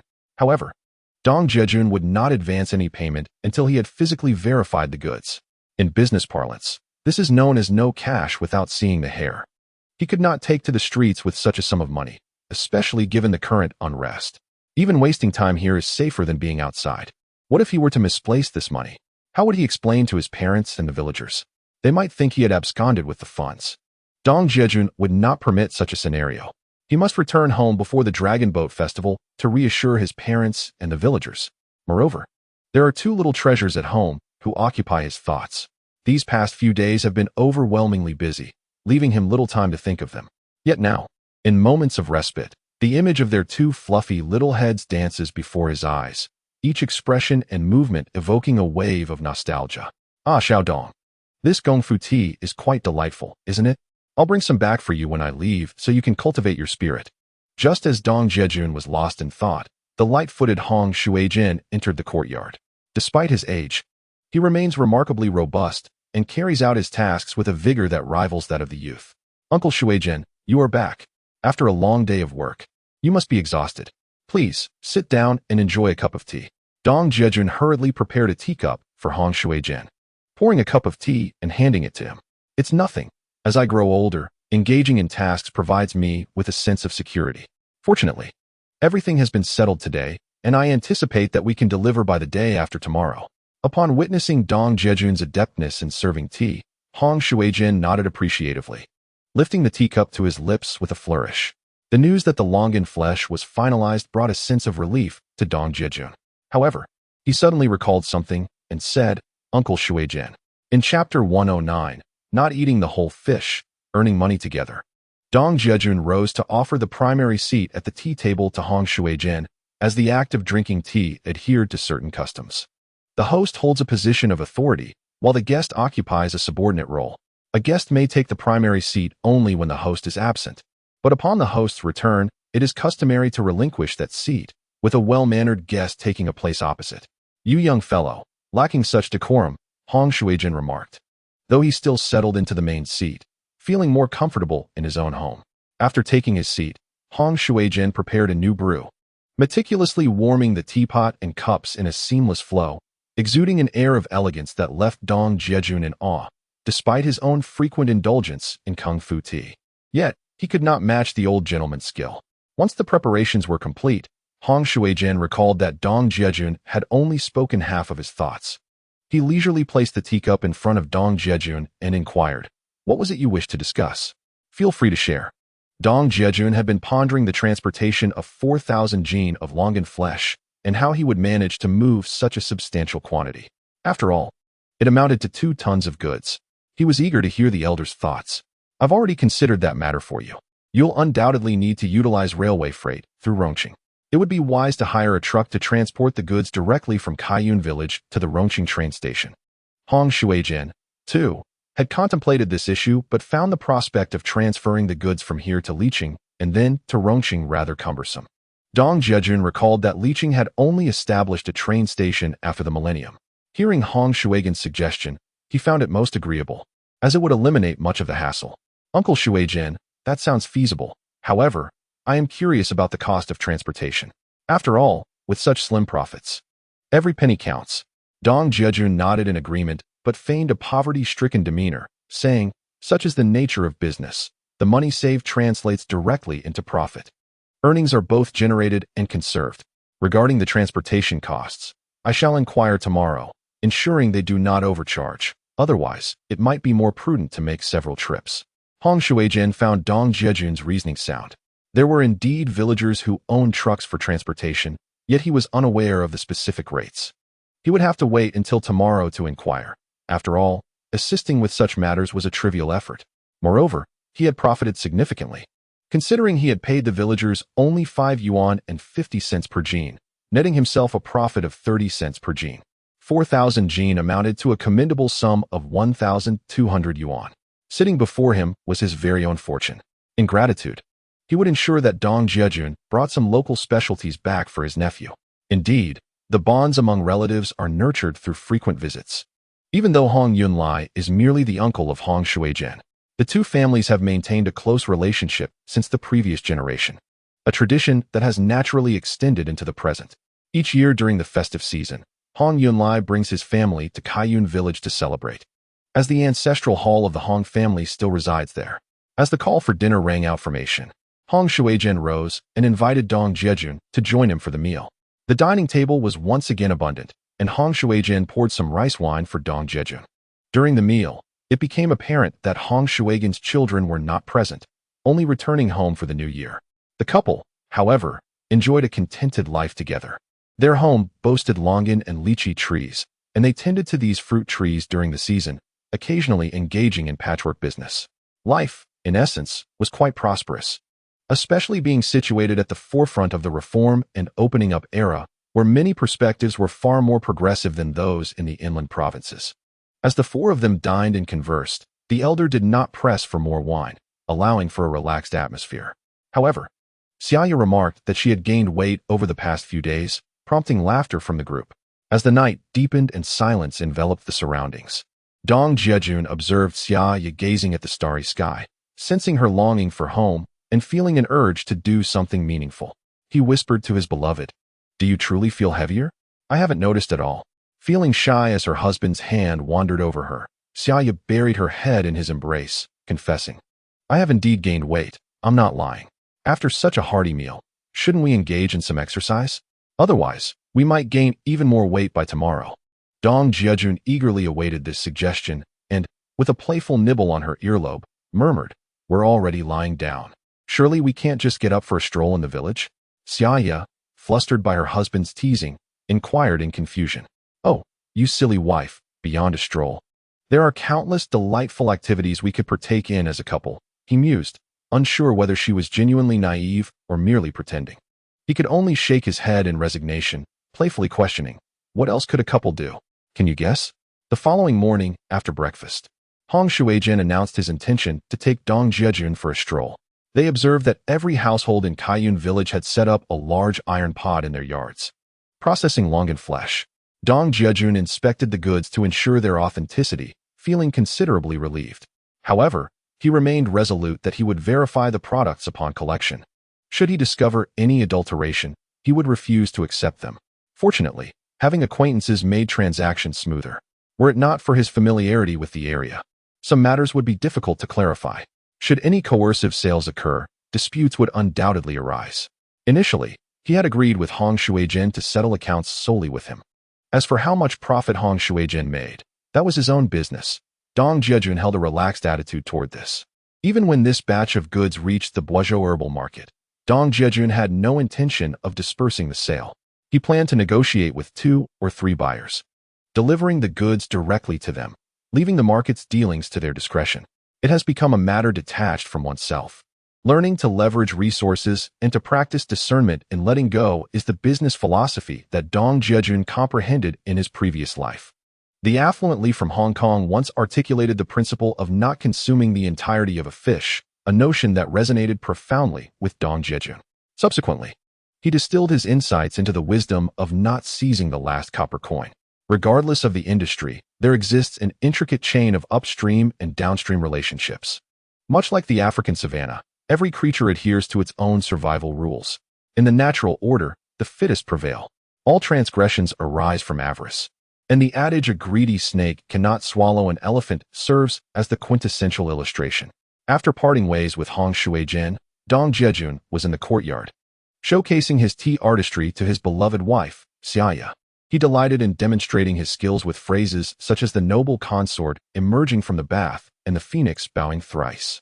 Xia Ya, in turn, played along, attentively listening and occasionally offering compliments, which further elevated Dong Jiajun's spirits. Xia Ya's grace while drinking tea was exquisite, her every movement devoid of even the slightest hint of mundane concerns. Dong Jiajun found himself utterly captivated.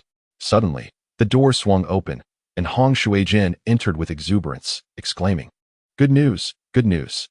Chapter 110. The bed, oh the bed. I shall depart tomorrow. As Dong Jiajun was reveling in his tea display with Xia Ya, the sight of Hong Shuigin's entrance filled him with excitement. He was curious about the good news the elder spoke of. Quickly, he rose to offer his seat, saying, "Uncle Shuijin, please have a seat and enjoy some tea." Realizing that both Dong Jiajun and Xia Ya had stood to greet him, Hong Shuijin felt a twinge of embarrassment for his earlier enthusiasm. However, his excitement was not unwarranted.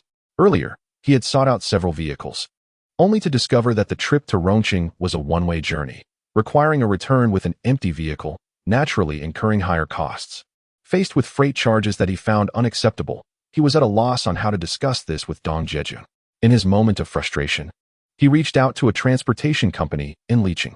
One of his nephews worked there as a driver, and upon receiving Hong Shuigin's call, he informed him that a vehicle would indeed be available the next day to transport goods back from the Rongqing train station.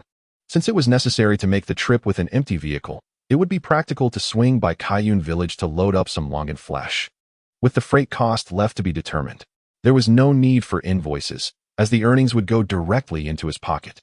Upon hearing this, Hong Shuijin was elated. This arrangement was precisely the kind of reciprocal favor that the elder cherished. Dong Jiajun shared in the joy, especially upon learning that the vehicle in question was a double-cab light truck, allowing both he and his wife to accompany the journey. It was a solution that offered both convenience and savings.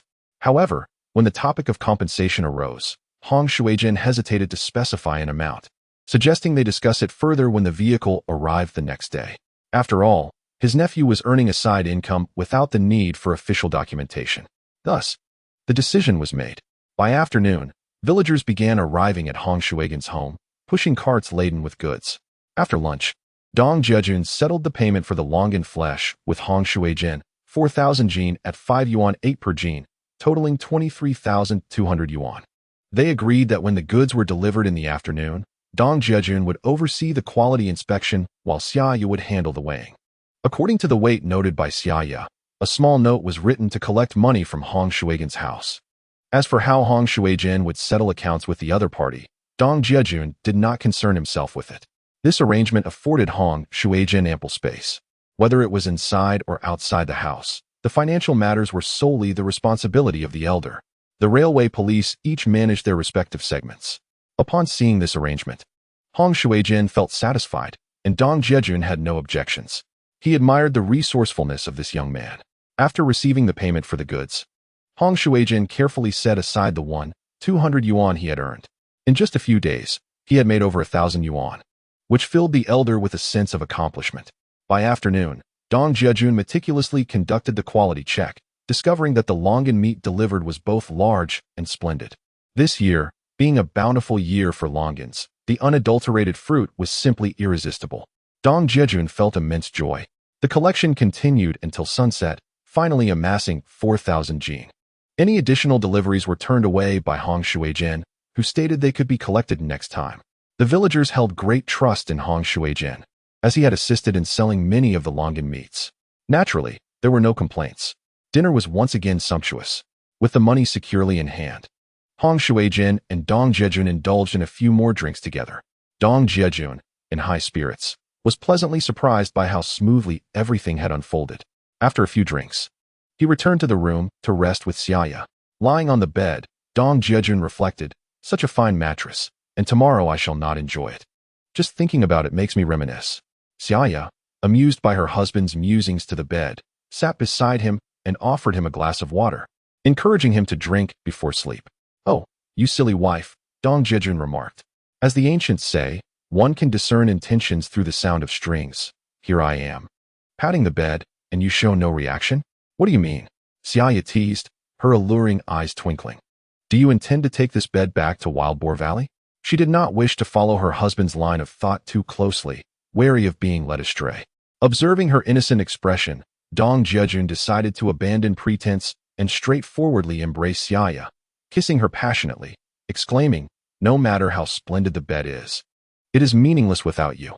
Xia Ya, taken aback by her husband's sudden shift from words to action, was pleasantly surprised. However, she soon melted under his fervent affection.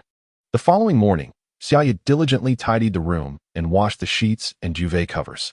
A well-mannered and cultured individual, she understood the importance of leaving the place neat after staying as a guest for several days. Seeing her hang the sheets, Annie called out, "No need for you to wash them. I'll take care of that later." Despite her words, Auntie secretly admired Xia Ya. During breakfast, she could not help but praise her, declaring her a rare gem and commending Dong Jiajun for having married such a wonderful wife. Dong Jiajun graciously accepted every compliment without hesitation. With a cheerful smile, he urged his beloved wife to eat more. After breakfast, a blue light truck pulled up at the gate, and a stout middle-aged man stepped into the yard. "Uncle, I have arrived," he announced. Hong Shuijian, who was busy assisting Dong Jiajun, quickly introduced him, saying, "This is my nephew, Zhang Shuxing." He then introduced Dong Jiajun to Zhang Shuxing. When it came to discussing the price, Zhang Shuxing suggested a sum of around 100 to 180 yuan. Dong Jiajun, without hesitation, promptly counted out 10 large bills and handed them to Zhang Shuxing, continually expressing his gratitude.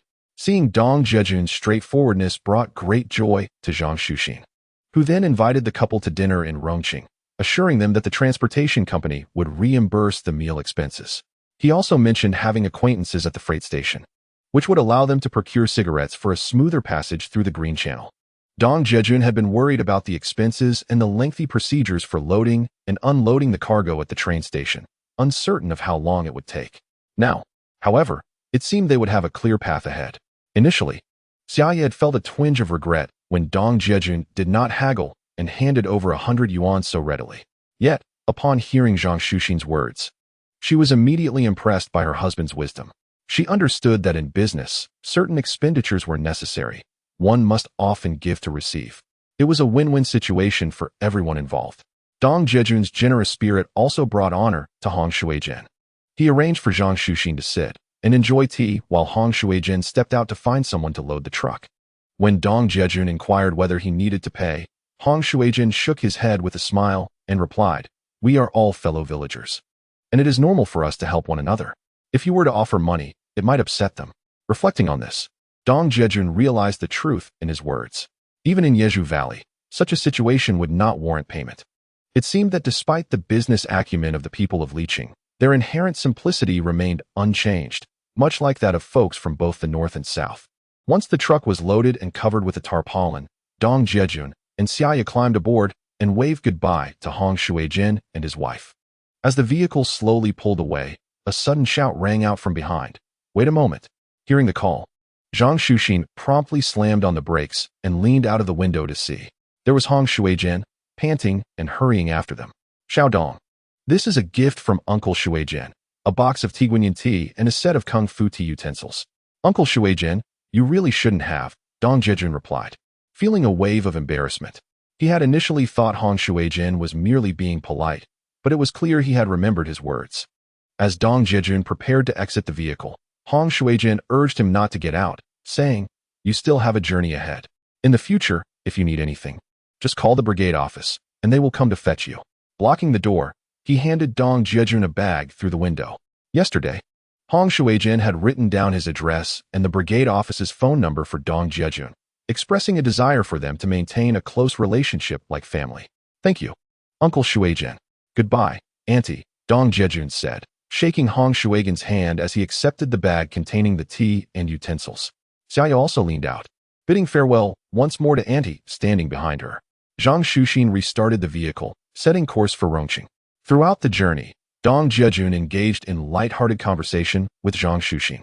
As a driver for a transportation company during that era, his status was nothing short of remarkable.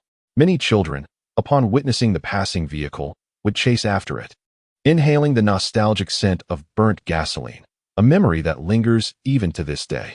It was once said, with a mere turn of the steering wheel, one could replace a county chief.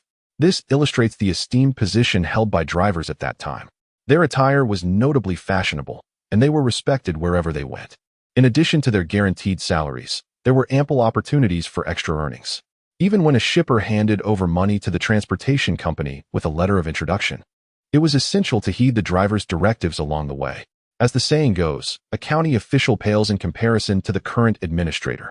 To ensure timely arrival at their destination, it was imperative to cater to the driver's meals, ensuring the dining establishments were of a quality standard.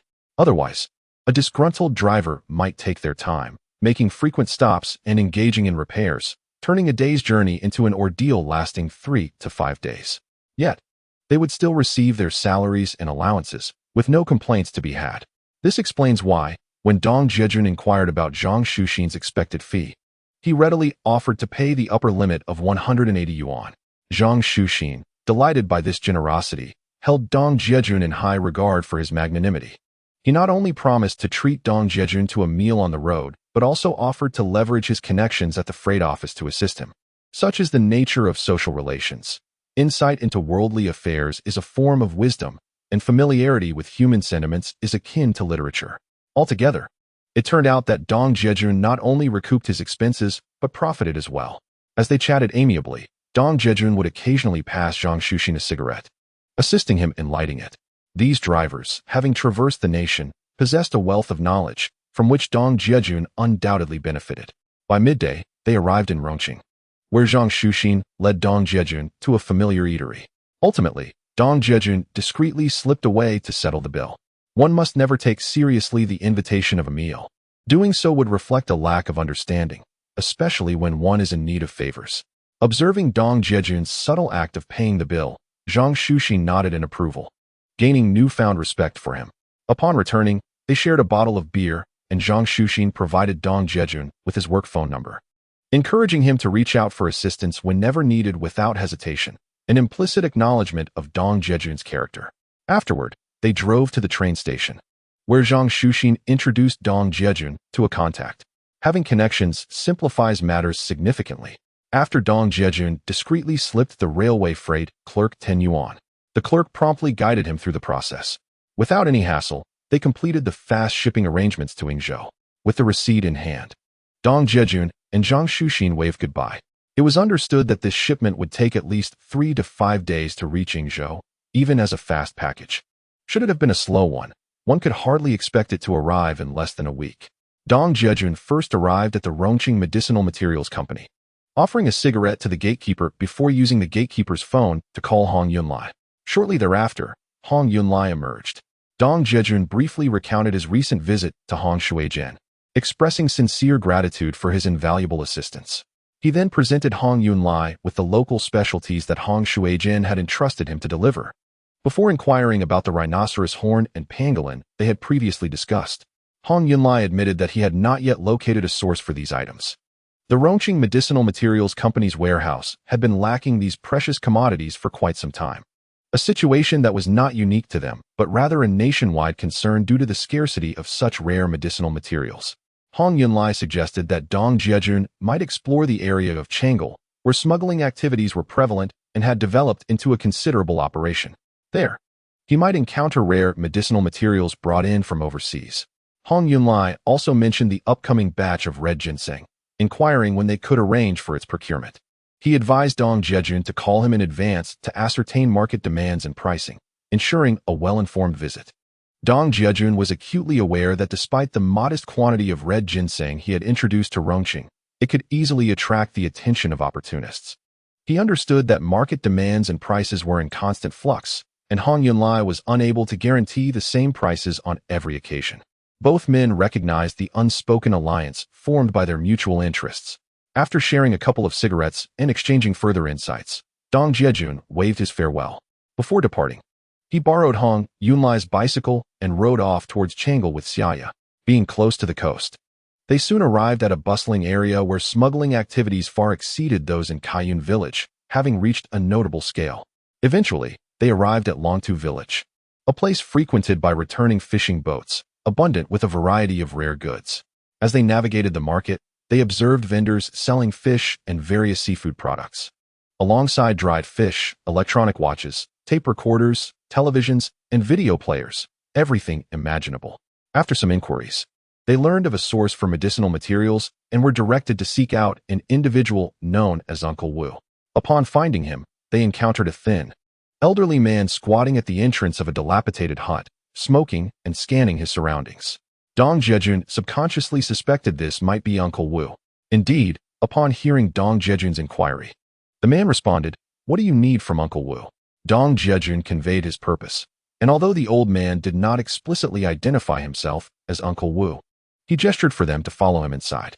Dong Jiajun entered a small, dimly lit room, instructing Xia Ya to wait outside.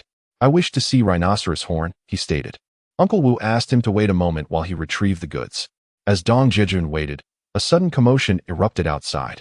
He soon witnessed the vendors, who had been selling their wares, hastily gathering their belongings and fleeing in disarray, reminiscent of street vendors being chased by city officials in later times. "Jiajun, come out." Xia Ya's frantic voice pierced through the chaos, sending a jolt of alarm through Dong Jiajun.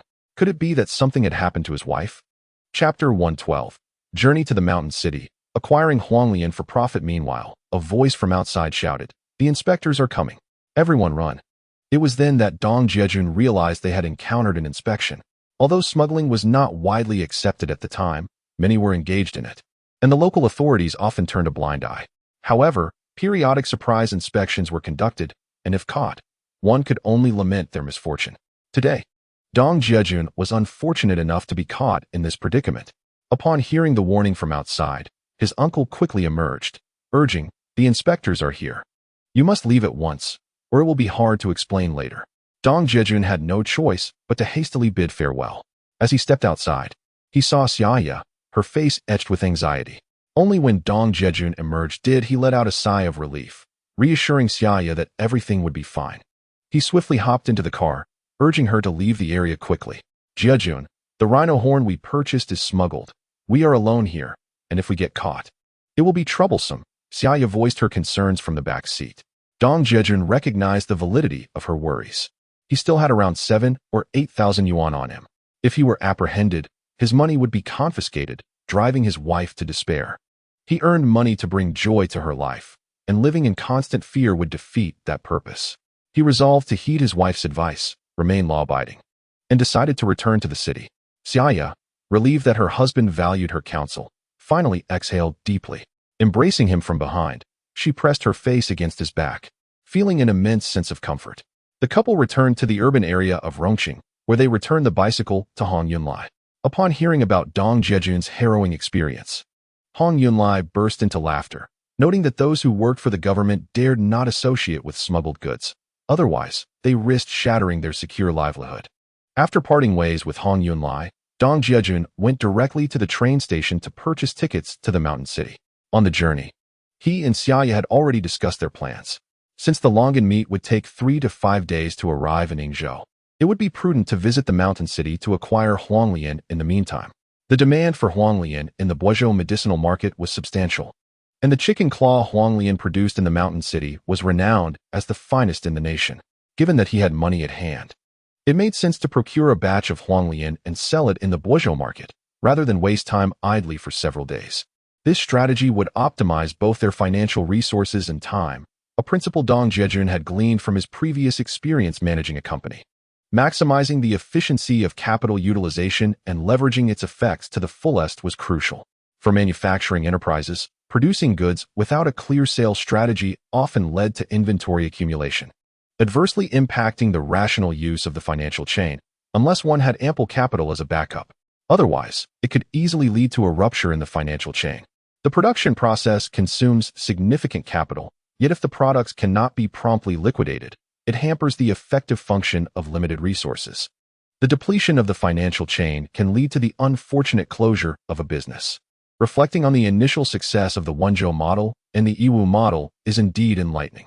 Wenzhou adopted a front store, back factory approach, producing a single shoe as a sample. Following the receipt of orders, they would then organize production.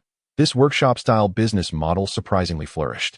Dong Jiajun conducted a meticulous analysis initially, ultimately synthesizing the information, producing a limited number of samples before engaging with potential clients to negotiate contracts and secure deposits prior to initiating production. Not only judiciously utilized client funds, but also ensured timely delivery. There are, of course, various prepayment models, but these necessitate a foundation of trust. A business must possess a certain level of recognition and social reputation. Otherwise, if a deposit is received and goods are not delivered, it would be tantamount to outright fraud. At present, seizing the opportunity to travel to the mountain city to procure a batch of huanglian could yield a profitable time differential. Previously, in Guizhou, Dong Jiajun observed that the market price for huanglian was 24 yuan per pound. The premier source of huanglian in the country is Shizhou County in the mountain city, where the original prices are likely to be lower. As long as there is a modest profit margin, it would be worthwhile to pursue. Dong Jiajun is not driven by greed. However, upon noticing the train fare from Rongqing to the mountain city, which amounts to an astonishing 325 yuan per person, Xia Ya couldn't help but be taken aback. Observing his wife's reaction, Dong Jiajun unfolded a map and explained, the railway distance from Rongqing to the mountain city exceeds 2,000 kilometers, hence the fare. This journey requires a day and 2 nights on the train, necessitating thorough preparation. Upon hearing Dong Jiajun's explanation, Xia Ya realized that traveling from the southeast to the southwest is indeed quite a distance. Together, they packed some bread into their backpacks.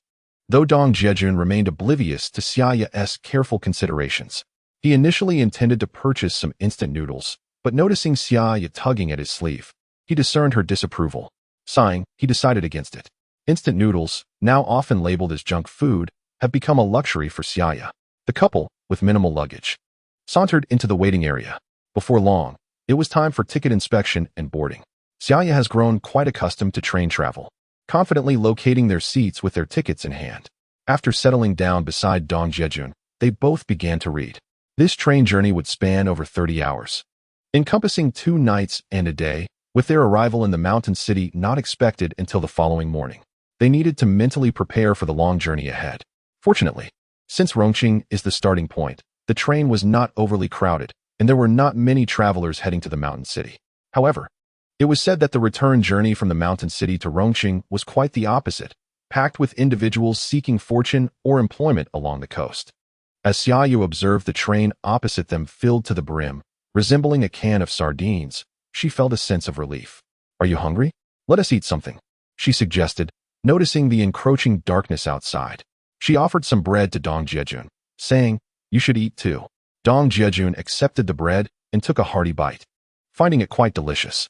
The old-fashioned bread, costing merely 3 cents, remains remarkably affordable, exuding a delightful aroma and sweetness. During that era, additives were scarce. Unlike in later times, when procuring bread for under 2 yuan became an arduous task. "Why aren't you eating?" urged Dong Jiajun, having finished both his loaves, as he noticed his wife gazing at him intently. "Then I shall partake as well." However, when he beheld what Xia Ya retrieved from her backpack, he was momentarily rendered speechless. Chapter 113. Massaging my wife. Easing her fatigue, Xia Ya, with a shy demeanor akin to a magician, produced a pancake from her bag, leaving Dong Jiajun utterly bewildered. Hadn't they consumed all the pancakes and pastries already? When had another one emerged? Observing Dong Jiajun's astonished expression, Xia Ya chuckled. "Look at your exaggerated reaction. Is it really that surprising?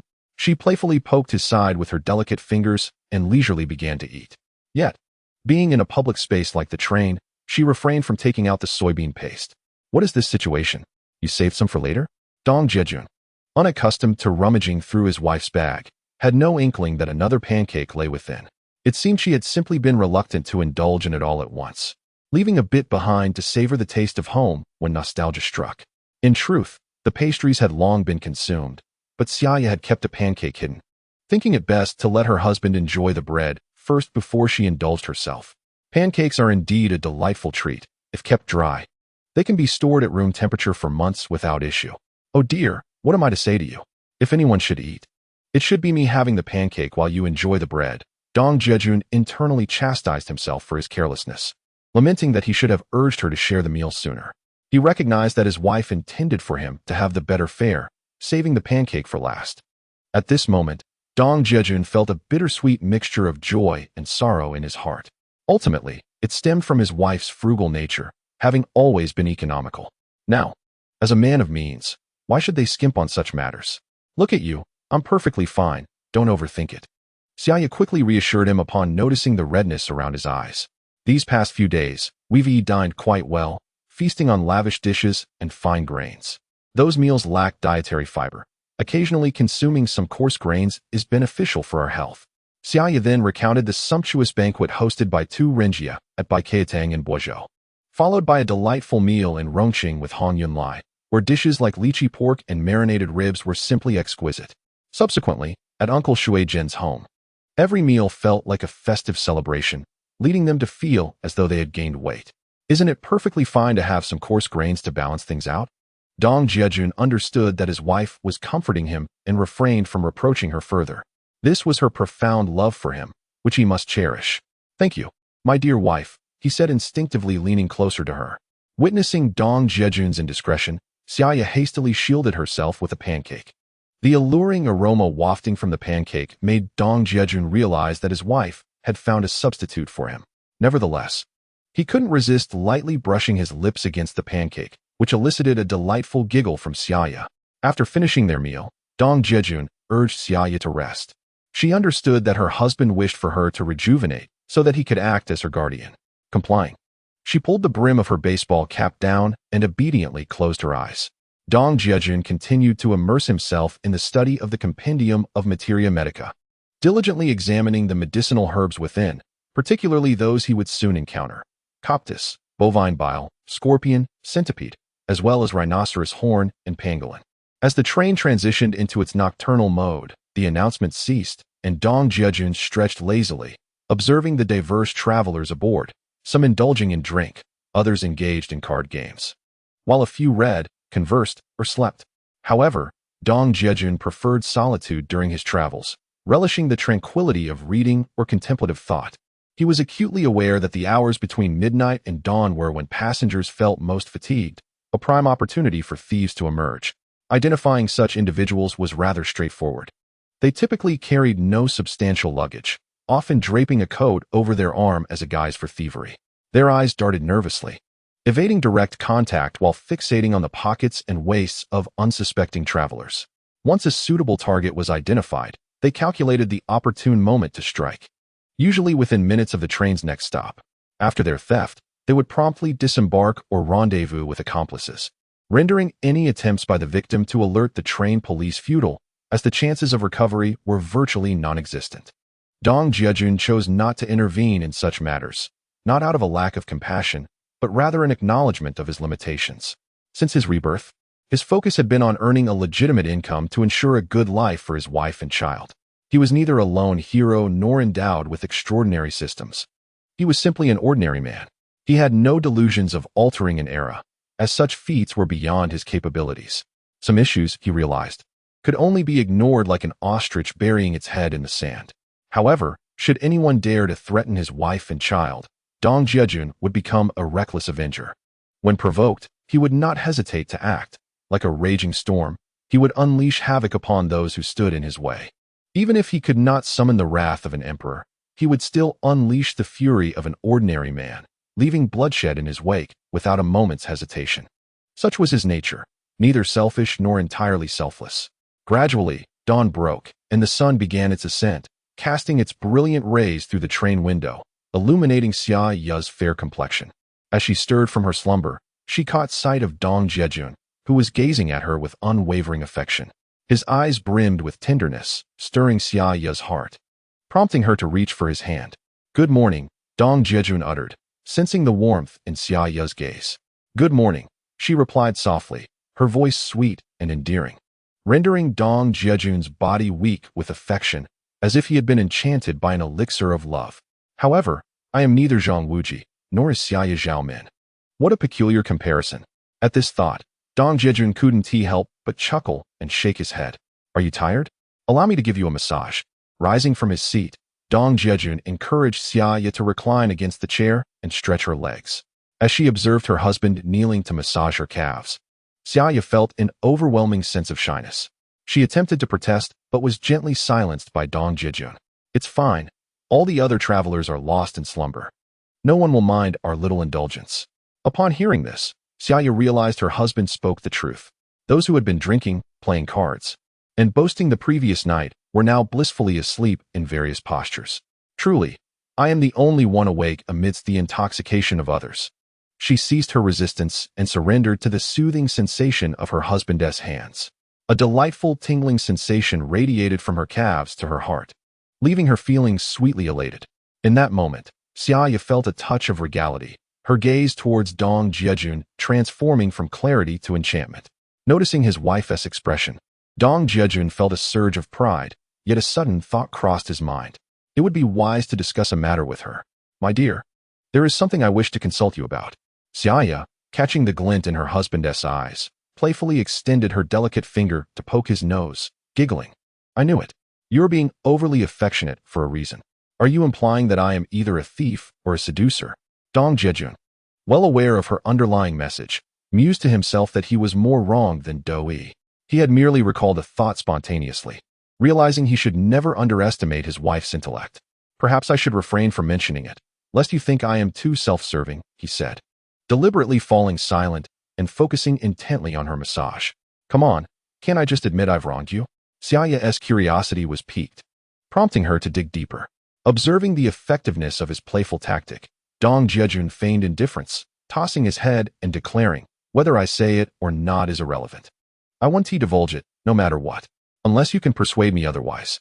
Xia Ya, amused by his antics, couldn't help but laugh again. She pulled his hand and urged him to sit down, saying, "Even if you don't speak, I can guess quite accurately. Let me take a stab at it. And if I guess correctly, we'll dismiss the topic. What do you say? And what if you're wrong?" Dong Jiajun doubted his wife could discern his thoughts. After all, she wasn't a mind reader. The prospect of becoming transparent before her was chilling. "If you guess incorrectly, then we shall proceed as you see fit." Xia Ya replied thoughtfully, striving for fairness. "Oh dear, then I must speak," Dong Jiajun remarked, observing Xia Ya's confidence. He decided to share his intention. "I was contemplating that if the acquisition of Huanglian is successful, we could simply purchase sleeper tickets for our return to Yingzhou." "Huh. As I expected, it truly is about that. It seems Mother was right. You do tend to be quite extravagant." Xia Ya beamed with joy upon seeing Dong Jiajun, feeling that she had truly grasped her husband's temperament. Yet, a nagging thought crept in. Was there something sinister lurking beneath the surface?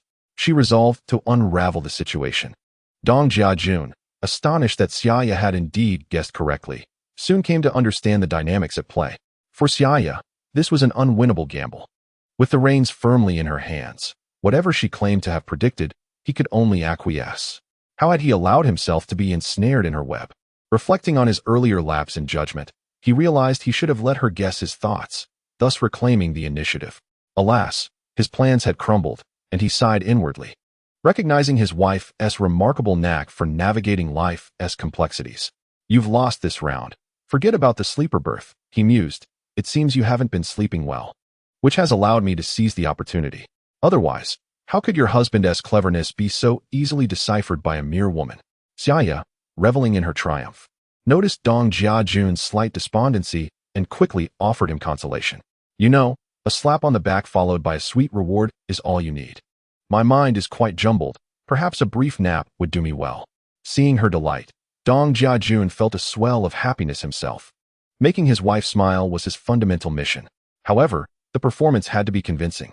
With that thought, he leaned back in his seat, pulling down the baseball cap he had bought in Rome City, and feigned snoring shortly thereafter. It appeared that lack of sleep had indeed taken a toll on his intellect. Xia Ya shook her head, sighing at the sound of his snores, while secretly calculating how to ensure that their children, Xiao Hu and Xiao Feng, received ample rest, particularly during their midday slumber, a decision solidified by the realization that the little ones typically resisted napping. Dong Jiajun nearly chuckled aloud, admiring his wife's ingenuity. As the train's announcement echoed through the carriage, the cheerful melody roused him from his slumber. Yawning, he observed the compartment bustling with activity once more, as passengers queued for the restroom and prepared their belongings for disembarkation. "Good morning," Xia Ya playfully remarked, casting a glance at Dong Jiajun. "Indeed, good morning," he replied, only to be interrupted by another yawn that elicited peals of laughter from Xia Ya.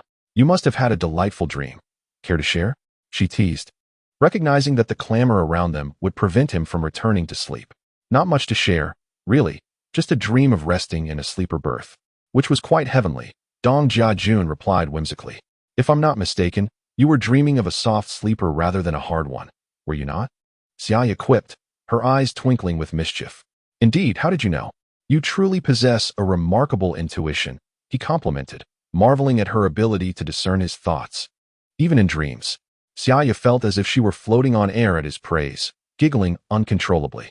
As noon approached, Dong Jiajun remembered the pancakes in Xia Ya's backpack and reached out to grab one, only to find that she was reluctant to share, informing him that they were all gone. The two individuals were enjoying bread this time.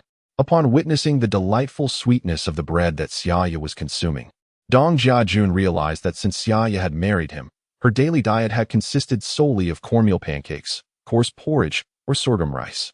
The rare occasions when she indulged in millet felt like a festive treat. Thoughts of white rice and fine flour were mere fantasies. As for bread, it seemed she had long forgotten its initial allure. Xia Ya, while savoring the bread, reminisced about her life before marriage, recalling the myriad types of bread she used to enjoy.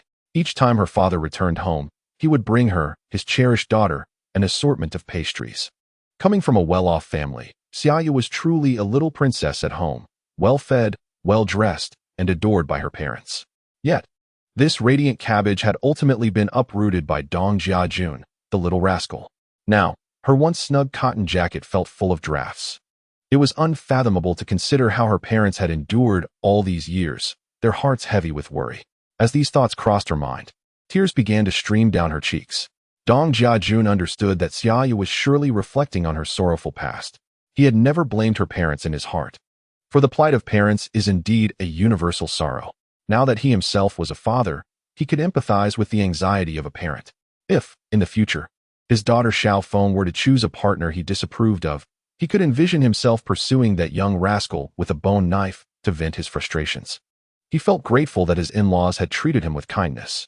At that moment, he recalled a recent matter he had undertaken without consulting Xia Ya. Though he believed his actions were justified, he felt it was time to share this with her, and so he gently wiped away her tears, speaking softly. "Xia Ya, there is something I did not discuss with you. Remember the extra photo we had taken during our celebration on June 1st? Hearing Dong Jiajun's words, Xia Ya's memory was jogged. He had asked the photographer to develop an additional copy, and she had chided him for being extravagant. However, noticing him conversing with the photographer for quite some time, she had not probed further. Now, as Dong Jiajun brought it up, he observed her look of confusion and continued, "Actually, that extra photo was meant for our child's grandparents. I instructed the studio to mail it directly to them. They should have received it by now. Why didn't you discuss this with me?" Xia Ya responded, her heart swelling with joy at Dong Jiajun's gesture. Yet she was reminded of the painful moment when she had been cast out from her family. Her father had declared he never wished to see her again. She worried that the sudden arrival of the family portrait might evoke painful memories. What was intended to bring joy to her parents could inadvertently cause them further sorrow, rendering it a bittersweet gesture. Rest assured, there are only heartless children, not heartless parents. When they receive the photograph, they will only feel happiness. There is no chance they would be angered. I can assure you of that, Dong Jiajun replied, fully aware of Xia Ya's concerns. Having lived two lives, he possessed a deeper understanding of human nature than Xia Ya did. In the past, when Xia Ya's parents found their pleas futile, They were compelled to speak sternly to their daughter. In truth, the anguish they endured far surpassed that of Xia Ya. It was a double-edged sword. The depth of the hurt inflicted upon their daughter mirrored their own suffering. Over the years, however, they struggled to set aside their pride. Not out of indifference to their daughter's well-being, but rather due to an insurmountable emotional barrier that left them perpetually yearning for her presence. Otherwise, they would not have allowed Xia Tian to send her sister's former clothes to her. It was evident that Xia Tian must have seen her sister selling wild vegetables and subsequently informed their parents. The realization that their daughter's life had become so arduous prompted them to send her original garments, revealing their deep concern for her. Now, upon receiving the family portrait sent by their daughter, with the children adorned in new attire captured on the occasion of Children's Day, they felt reassured about her current circumstances.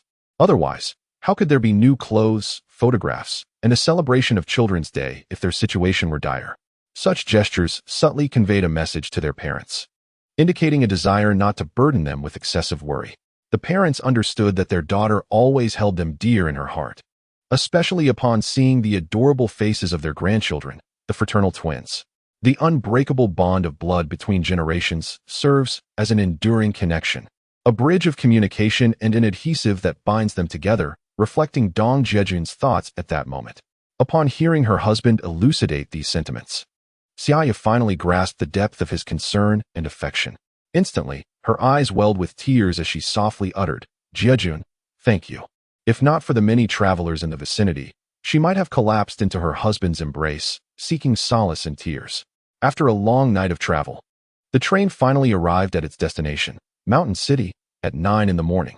Upon exiting the train station, they noticed a bustling flea market nestled within a narrow alley, teeming with vendors selling clothing, daily necessities, and small electronic products. The lively atmosphere was palpable. After confirming the direction to the herbal medicine market, the couple made their way from the overpass towards the city. Along the route, they observed affluent locals being carried in sedan chairs, clearly enjoying the luxuries of life. The overpass was spacious, flanked by stalls selling various goods, including fruits and agricultural products. Arriving in Mountain City, they felt it surpassed the capital of Binjiang province significantly, with towering buildings, wide roads, and impeccably clean streets. Passing several barbershops, they noticed music playing from speakers, with barbers dancing as they tended to their clients, infusing the air with a vibrant sense of life. The herbal medicine market was located at Yangtze Ba, and engaging with the locals proved somewhat challenging, as they struggled to comprehend Mandarin. Fortunately, Dong Jiajun's travels had equipped him with an understanding of various dialects, allowing him to communicate occasionally. Just as in Rongqing, Licity, and Hangyunlai, he found interactions to be quite smooth. Xia Ya was left wondering how her husband had become so remarkably adept. However, Dong Jiajun cleverly persuaded her, asserting that mastering a language requires a certain innate talent, and he considered himself one of those exceptionally gifted individuals. He suggested that if she struggled to understand, she could simply observe his lip movements or even make educated guesses. He further remarked that the true authority on his talents was none other than his wife. As he spoke, he glanced down suggestively, causing Xia Ya to blush and lose her curiosity entirely. As noon approached, the two stumbled upon a bustling food market filled with numerous stalls selling delectable snacks. Dong Jiajun led Xia Ya to a seat where they enjoyed a bowl of spicy hot pot. Afterward, they made their way to the herbal medicine market, which stretched for approximately 300 to 500 meters along a single street, flanked by storefronts dedicated to traditional Chinese medicinal herbs. In the center, a row of tea stalls provided a respite for passers-by, with pedestrian walkways on either side. Upon entering the market, Dong Jiajun felt the heat of the day. After their spicy meal, they settled in the shade of a tea stall. Before he could even request tea, a server approached with a large teapot. Pouring each of them a cup, Dong Jiajun observed the market's activity from their table, noting the sparse crowd at the tea stall. Xia Ya took a sip of her tea, only to find it excessively bitter. Dong Jiajun encouraged her to drink, explaining that in this sweltering city, especially as summer approached, the bitterness served to cool the body and promote diuresis. As a graduate of a medical vocational school, Xia Ya understood this principle and pinched her nose to down the brew. Seeing his beloved's pained expression, reminiscent of taking medicinal concoctions, Dong Jiajun chuckled and offered her words of encouragement. In both Huaining County and the provincial capital of Binjiang, the common folk did not possess a tea-drinking culture. For outsiders like them, Tea was complimentary, with the cost covered by the herbal medicine shops. Guests seated at the tea stalls would have their tea bills paid by the owners of the corresponding herbal shops they faced. This was a delightful anecdote Dong Jiajun had shared while drinking with friends in Boizhou at Baikatang, and he was pleasantly surprised to find it true. The tea server, wielding a long-spouted teapot, diligently surveyed the area, promptly refilling empty cups. The tea bowls were quite exquisite, resting on trays and topped with lids, resembling the famed covered bowls. Dong Jiajun and Xia Ya sat there, enjoying a moment of coolness. Suddenly, a passerby approached and inquired, "Friend, do you need this?" Chapter 116, Defending My Beloved Wife. No sacrifice too great. Upon hearing the inquiry, Dong Jiajun picked up the item for a closer inspection, recognizing it as authentic and high-quality Huanglian from the renowned Jiajun region. The quality was exceptional, freshly harvested that year. He asked, "How much is the Huanglian per pound?" "This is the authentic Jiajun Huanglian, priced at 17 per pound," came the reply. Dong Jiajun was aware that the market price in Boizhou was 24 per pound. Thus, he felt fortunate to be there.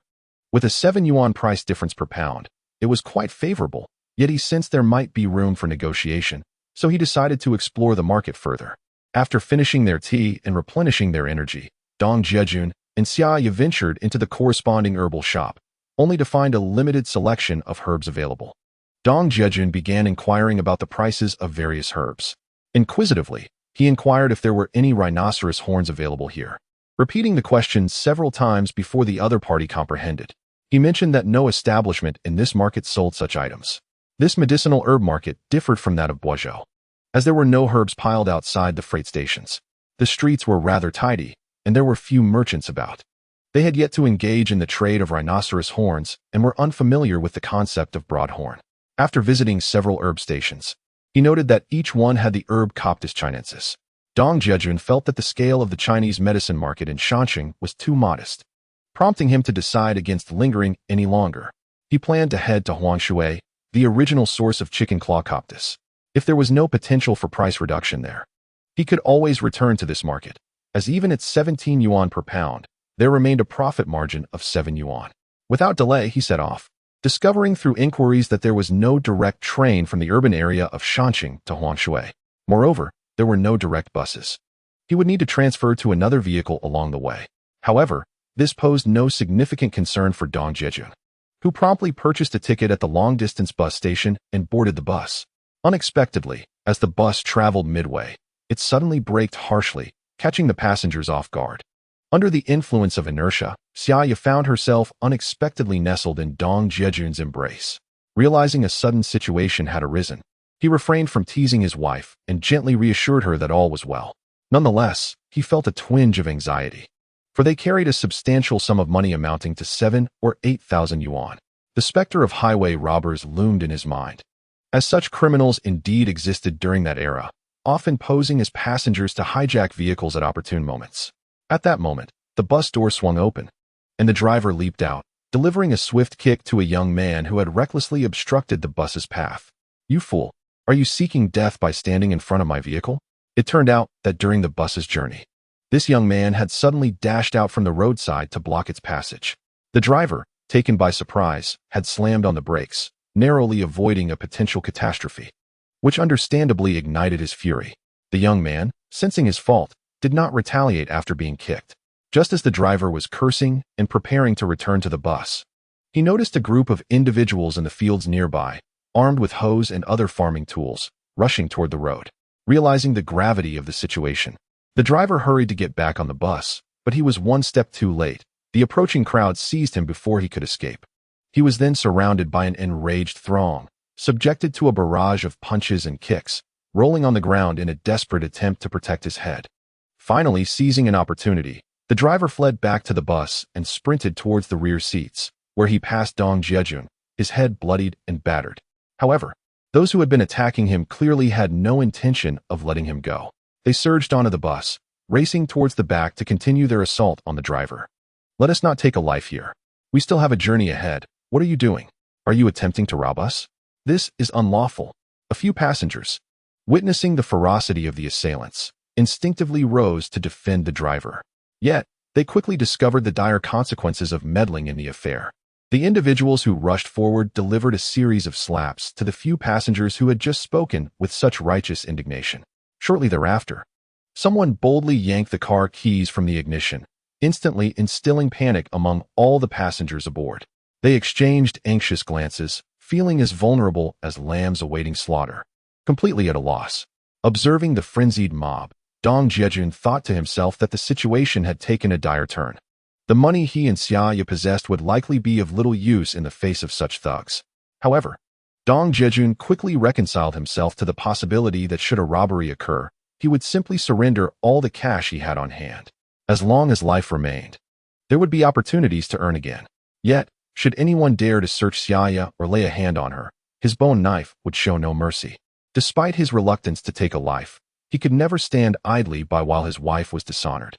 What dignity would remain if he allowed such an affront? His very existence was dedicated to protecting his family from harm.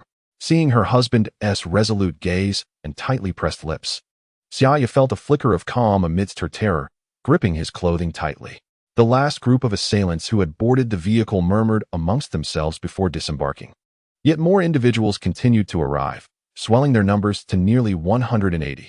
They surrounded the bus in a dense throng, leaving no room for escape. At that moment, a figure resembling an official approached leisurely, attempting to mediate with the crowd. He then summoned the driver down and allowed the young man who had initially obstructed the vehicle to board, prompting the crowd to gradually disperse. Relieved after what felt like a narrow escape, Dong Jiajun and Xia Ya exchanged glances, both exhaling deeply. Although the driver had been struck rather severely, he fortunately suffered no life-threatening injuries and was still capable of driving. Once the vehicle was back on the road, the passengers began to denounce the young man who had obstructed them, particularly those who had been slapped. They hurled insults at him, their anger boiling over. The young man, receiving their scorn, remained silent, likely recognizing his culpability. With no vacant seats available, he crouched in the aisle, resembling a kangaroo. After they had traveled for over 10 minutes, the driver abruptly slammed the brakes, seizing the young man and dragging him out of the vehicle. The passengers who had been struck surged forward, collectively pulling the young man off the bus. A brutal assault ensued. Once their frustrations were vented, they returned to the bus, leaving the young man curled up on the ground as they drove away. Dong Jiajun couldn't help but lament the state of the times, where many areas still fell outside the reach of the law. Such incidents occurred daily, with people resorting to violence to alleviate their grievances and frustrations, a painful reality of the nation's ongoing growth. Finally arriving at the transfer station in Longzhou County, they boarded a minibus headed for Huangshui. Unbeknownst to Dong Jiajun and Xia Ya, even greater dangers awaited them ahead, as they would soon traverse the threshold of peril once more. Chapter 117. Oh dear, my wife, you are truly talented. The journey to Huangshui followed the banks of the Yangtze River, flanked on one side by towering mountains and on the other by the surging waters of the river. From Longzhou to Huangshui, the automobile traverses the opposite bank of the Yangtze River, with Huangshui perched atop towering mountains, accompanied by winding mountain roads along the journey. While at the base, the weather was clear, but upon reaching the mid-mountain, a veil of mist enveloped the surroundings. It was here that Dong Jiajun and his wife truly experienced the essence of the Misty Mountains. Dong Jiajun recalled studying the term Misty Mountains during his school days, a concept he could not grasp then, questioning how clouds could rest halfway up the mountain. Now, immersed in the experience, he acknowledged the truth of it. As the vehicle climbed to the mid-mountain, the outside world was shrouded in fog. The driver, wielding a broom in one hand while steering with the other, attempted to clear the mist from the windshield. The bus gradually slowed, navigating the serpentine roads, while Dong Jiajun peered out the window at the breathtaking abyss below. Xia Ya clutched her husband's hand tightly, her heart racing as she gazed at the unfamiliar scenery outside. Apart from Dong Jiajun and Xia Ya, the passengers were predominantly locals, accustomed to the winding roads, seemingly unperturbed by fear. When the minibus reached the summit, a light rain began to fall, marking their arrival in Huangshui, a modest township. While waiting at the riverside at the foot of the mountain, the weather had been scorching and clear, but upon reaching the peak, a refreshing coolness enveloped them. Within the bus, conversations flowed, discussing the trade of huanglian, as Huangshui is a primary source of the authentic medicinal herb, chickenfoot huanglian. Dong Jiajun and Xia Ya followed the crowd as they disembarked, strolling through the quaint township. Observing their surroundings, they noted the desolation. The uneven slopes were muddied, with few residences in sight. Most houses were dilapidated, resembling mere shanties, with bamboo poles supporting roofs and lacking proper walls. Only a makeshift curtain of bamboo strips offering minimal privacy. Standing outside one such shack, Dong Jiajun peered inside, finding it cluttered with livestock and farming tools. A mosquito net draped over a bed pushed against one wall. They soon discovered a small lodging in the town, a wooden two-story structure where those from afar came to purchase huanglian. The building, aged and darkened with time, was laden with dust. The first floor housed a restaurant and storeroom, while the second floor served as accommodations. Dong Jiajun mused over the notion of needing a marriage certificate in such a place. Nowadays, in more urban areas like Binjiang, even with a marriage certificate, couples were required to occupy separate rooms. He and Xia Ya had never registered their marriage, embodying the spirit of getting on the bus before buying the ticket. At the time, when Xia Ya sought to retrieve her household registration to formalize their union, her mother had hidden it, knowing her daughter was determined to marry in the impoverished valley of Jeju. Ultimately, Xia Ya's unwavering resolve led to a rift with her parents, resulting in her being cast out. Throughout their journey, the two did not stay in hotels, spending most of their time on trains and buses. They had intended to stay a night in Rongqing, but the price of a 20 yuan single room startled Xia Ya. Ultimately, they made their way to Kaiyun village, where they stayed for several nights at the home of Han Shuizhen, thus saving on accommodation expenses. Now, however, a different situation presented itself. To their surprise, they discovered that this small inn charged only 2 yuan per day for a single room. Upon seeing that the innkeeper was a man and that there were no staff, Dong Jiajun paid the 2 yuan and settled into a room. The couple ascended the wooden staircase to the second floor, only to find the room devoid of furniture, containing merely a dark bed and a stool. A small mirror hung on the wall, and outside, a light rain fell, making the room quite damp. After inspecting the doors and windows, Dong Jiajun deemed the room relatively secure as it had no windows, only a door. After a brief rest, they ventured downstairs to the dining area, where rice cost 10 cents per bowl and noodles were 13 cents. A sign on the wall displayed the prices for various stir-fried dishes. Dong Jiajun desired spicy sliced meat, but Xia Ya halted him upon seeing its price of 1 yuan 20. Spotting spicy tofu at 20 cents, they ordered a plate of it, which turned out to be quite delicious. Dong Jiajun, truly hungry, found the food appetizing. However, while he was engrossed in his meal, he noticed Xia Ya staring blankly at her bowl. A glance around the room revealed the dismal hygiene. Cobwebs adorned the ceiling, and a layer of dust covered the cooking area. The hands of the cook and server were grimy, with dirt lodged under their nails, and the once white aprons were unrecognizable.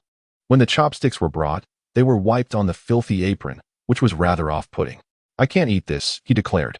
Xia Ya, seeing Dong Jiajun enjoying his meal, refrained from commenting, not wanting to dampen his appetite. "I'll step outside to get you some bread," she offered as she prepared to rise.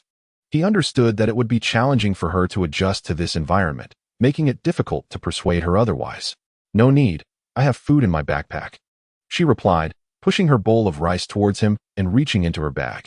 To Dong Jiajun's astonishment, Xia Ya pulled out a pancake and began to eat without a glance in his direction. "My dear, you are quite resourceful." Dong Jiajun was momentarily stunned. "Did you not say there was none left? How is it that you have more?" Her backpack seemed an endless treasure trove. Xia Ya smiled silently. Dong Jiajun, with no choice, finished both bowls of rice and the plate of spicy tofu. Having traveled extensively for work in his past life, he was highly adaptable, yet he felt a twinge of guilt towards his wife. Had he known it would be like this, he would have preferred for her to wait for him in the mountain city, where the conditions were undoubtedly better. However, Dong Jiajun was acutely aware that his wife would never abandon him to navigate this journey alone. "I am truly sorry, my dear wife, for subjecting you to these hardships alongside me," he said, his voice thick with emotion as he glanced at her, nearly moved to tears. "Why should you apologize?" She replied gently. "One must endure life's trials to rise above them. I simply need a bit of time to acclimate. It is nothing to worry about." Seeing Dong Jiajun's distressed expression tugged at Xia Ya's heartstrings, she reached out, clasping her husband's hand softly. "I will learn to adapt, but I still find pancakes to be quite delectable," she declared, lifting the pancake in her hand to boast to Dong Jiajun. "You dear," he remarked, recognizing that his wife was attempting to comfort him. Yet, he could only resign himself to the situation as it was. Just as Dong Jiajun was about to rise, feeling satisfied and ready to take a stroll with Xia Ya, he suddenly felt a hand on his shoulder. Turning swiftly to see who it was, he found the innkeeper standing behind him. The proprietor, a man in his 50s wearing a large apron and a blue cloth wrapped around his head, was a member of the Jia ethnic group. "Is there something you need?" Dong Jiajun inquired politely, producing a cigarette as he had intended to strike up a conversation earlier. He had not seen the innkeeper during their meal and was surprised to see him now. "What brings you here? If you require any assistance, please do not hesitate to ask," the innkeeper replied with a warm smile. Accepting the cigarette and inhaling its aroma with satisfaction when he recognized it as a brand he favored, Dong Jiajun, not wishing to conceal his intentions, candidly expressed his interest in purchasing some huanglian and inquired if the innkeeper had any leads. The innkeeper, having already discerned the couple's purpose, was eager to engage in this business transaction. Outsiders purchasing huanglian could not traverse the market freely, as local farmers often struggled to comprehend the language of their customers. The innkeeper facilitated the acquisition of huanglian for his guests, selecting quality products at the marketplace and handling the necessary transactions, for which he would charge a modest fee. Upon hearing this, Dong Jiajun readily agreed to entrust the innkeeper with the procurement of huanglian, though he emphasized that pricing was paramount. After all, Dong Jiajun had researched the herbal medicine market in the mountain city and knew that purchasing in bulk there could fetch a price of 17 yuan per jin.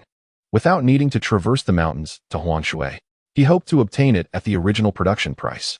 The innkeeper, pleased by Dong Jiajun's willingness to commission him for the procurement, felt a surge of joy. Operating a small inn and restaurant yielded little profit, as few outsiders visited. Most of his earnings came from local villagers dining during market days.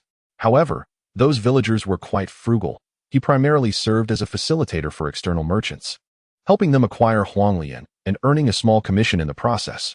Outside the inn lay a dirt road, frequented by farmers bringing their goods to market. The lunar calendar designated certain days for trading, specifically the 1st, 3rd, 5th, 7th, and 9th days, essentially every other day. After concluding his conversation with the innkeeper, Dong Jiajun decided to first confirm the pricing before revealing his desired quantity.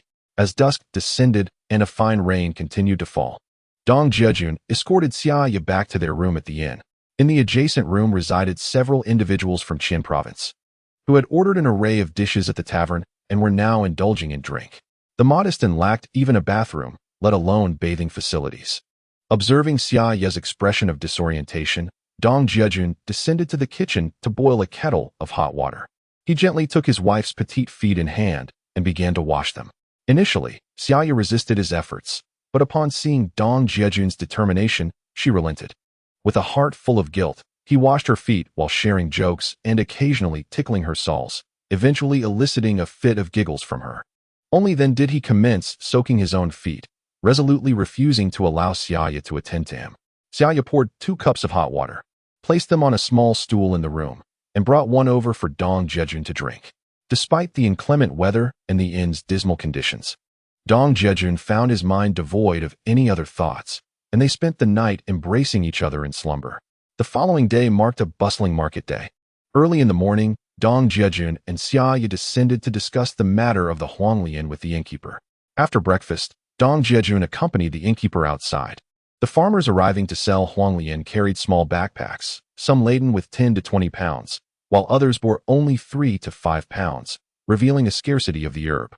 Following closely behind the innkeeper, Dong Jiajun watched as he haggled with the farmers, unable to comprehend their exchanges. On this market day, the innkeeper procured over 200 pounds of huanglian at an approximate price of 15 yuan, which was 2 yuan less than the market price in Shanxing. The quality of the huanglian was commendable, and the harvested goods were stored in the innkeeper's warehouse. The market was bustling with activity, and Dong Jiajun meandered through the crowd. Outside the inn, on a narrow dirt path, he noticed it was muddied and bent down to carry Xia Ya. She evaded his grasp, prompting him to jest. This is akin to Zhu Beiji carrying his wife. Observing her husband's shoes caked in mud, Xia Ya hesitated. Suddenly, a commotion erupted nearby, drawing spectators who rushed to the scene. Dong Jiajun, uninterested in joining the fray, stood at a distance to listen to the murmurs. It turned out that a merchant from Jiangcheng had come to purchase huanglian.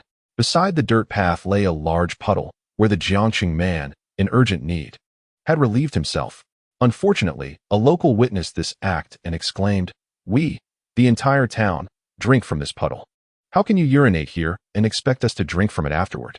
The puddle served as the town's drinking water, utilized by the local populace.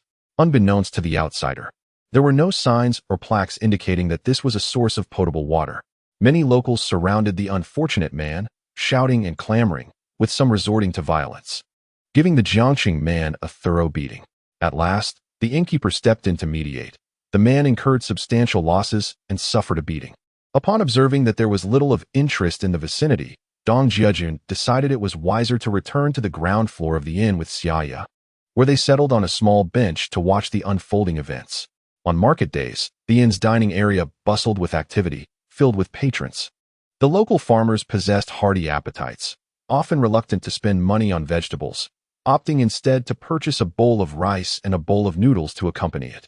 The rice cost merely 10 cents per bowl, while the flavorful noodles were a mere 13 cents. It was indeed remarkable to encounter individuals even more frugal than oneself. Jiajun remarked teasingly upon noticing Xia Ya in deep thought. "Only those who manage a household truly understand the value of every grain," she mused. The farmers selling huanglian were predominantly of minority descent, their speech largely incomprehensible to Jiajun and Xia Ya. They had resided at the inn for 3 days, waiting for the next market day, and finally amassed 500 pounds of huanglian. After accounting for the innkeeper's commission, they averaged 15 yuan per pound, totaling 7,500 yuan. With time on his hands, Jiajun strolled outside with Xia Ya, noting the town's lack of decent accommodations. The local government operated an inn, constructed of brick and tile, offering superior lodging conditions compared to private establishments. However, Xia Ya, mindful of expenses, declined to relocate, and Jiajun saw no need to press the matter, knowing their departure was imminent. The innkeeper assisted Jiajun with a cart, transporting the 500 pounds of huanglian to the bus station, even helping to secure the goods atop the minibus. Just as he was about to board, the innkeeper called out to him. Confused, Jiajun instructed Xia Ya to board first to reserve their seats while he approached the innkeeper. Chapter 119. Would you prefer pork filling or sauerkraut and oil residue filling? The innkeeper, seeing Jiajun approach, quickly set down the cart and greeted him with a smile. "Here, have a smoke." Jiajun initially assumed the innkeeper was requesting transportation fees for the cart, despite their prior agreement of assistance. After all, the innkeeper had already earned over 200 yuan from him. It seemed inappropriate to ask for more. "My friend, here is my contact information. If you ever need huanglian again, feel free to call or send a telegram," the innkeeper said, producing a slip of paper with his name, phone number, and address. The number was, of course, that of the local government, but the innkeeper was well acquainted with the personnel there and would receive any calls directed to him. "That's wonderful. I was just thinking about how to get your contact details, and in the hustle, I forgot," Jiajun replied, relieved that the innkeeper was not asking for cart fees.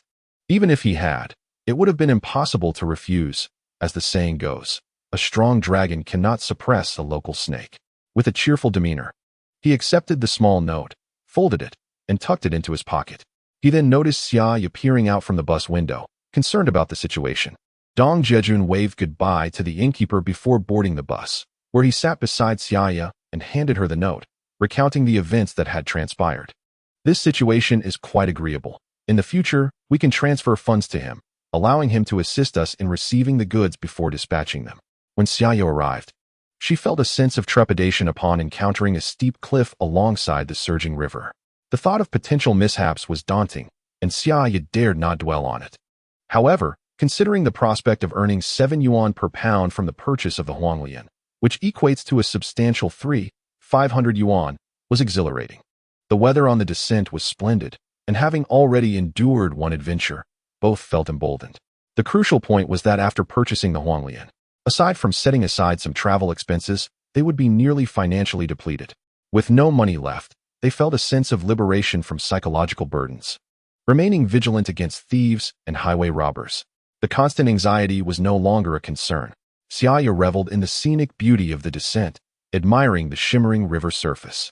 The elegance of Jiangnan's landscapes contrasted sharply with the rugged grandeur of the northeast, each possessing its own unique charm and allure. Upon returning to the railway station in the mountain city, Jiajun arranged for the shipment of 500 pounds of huanglian to Yingzhou. He then purchased 2 train tickets to Yingzhou.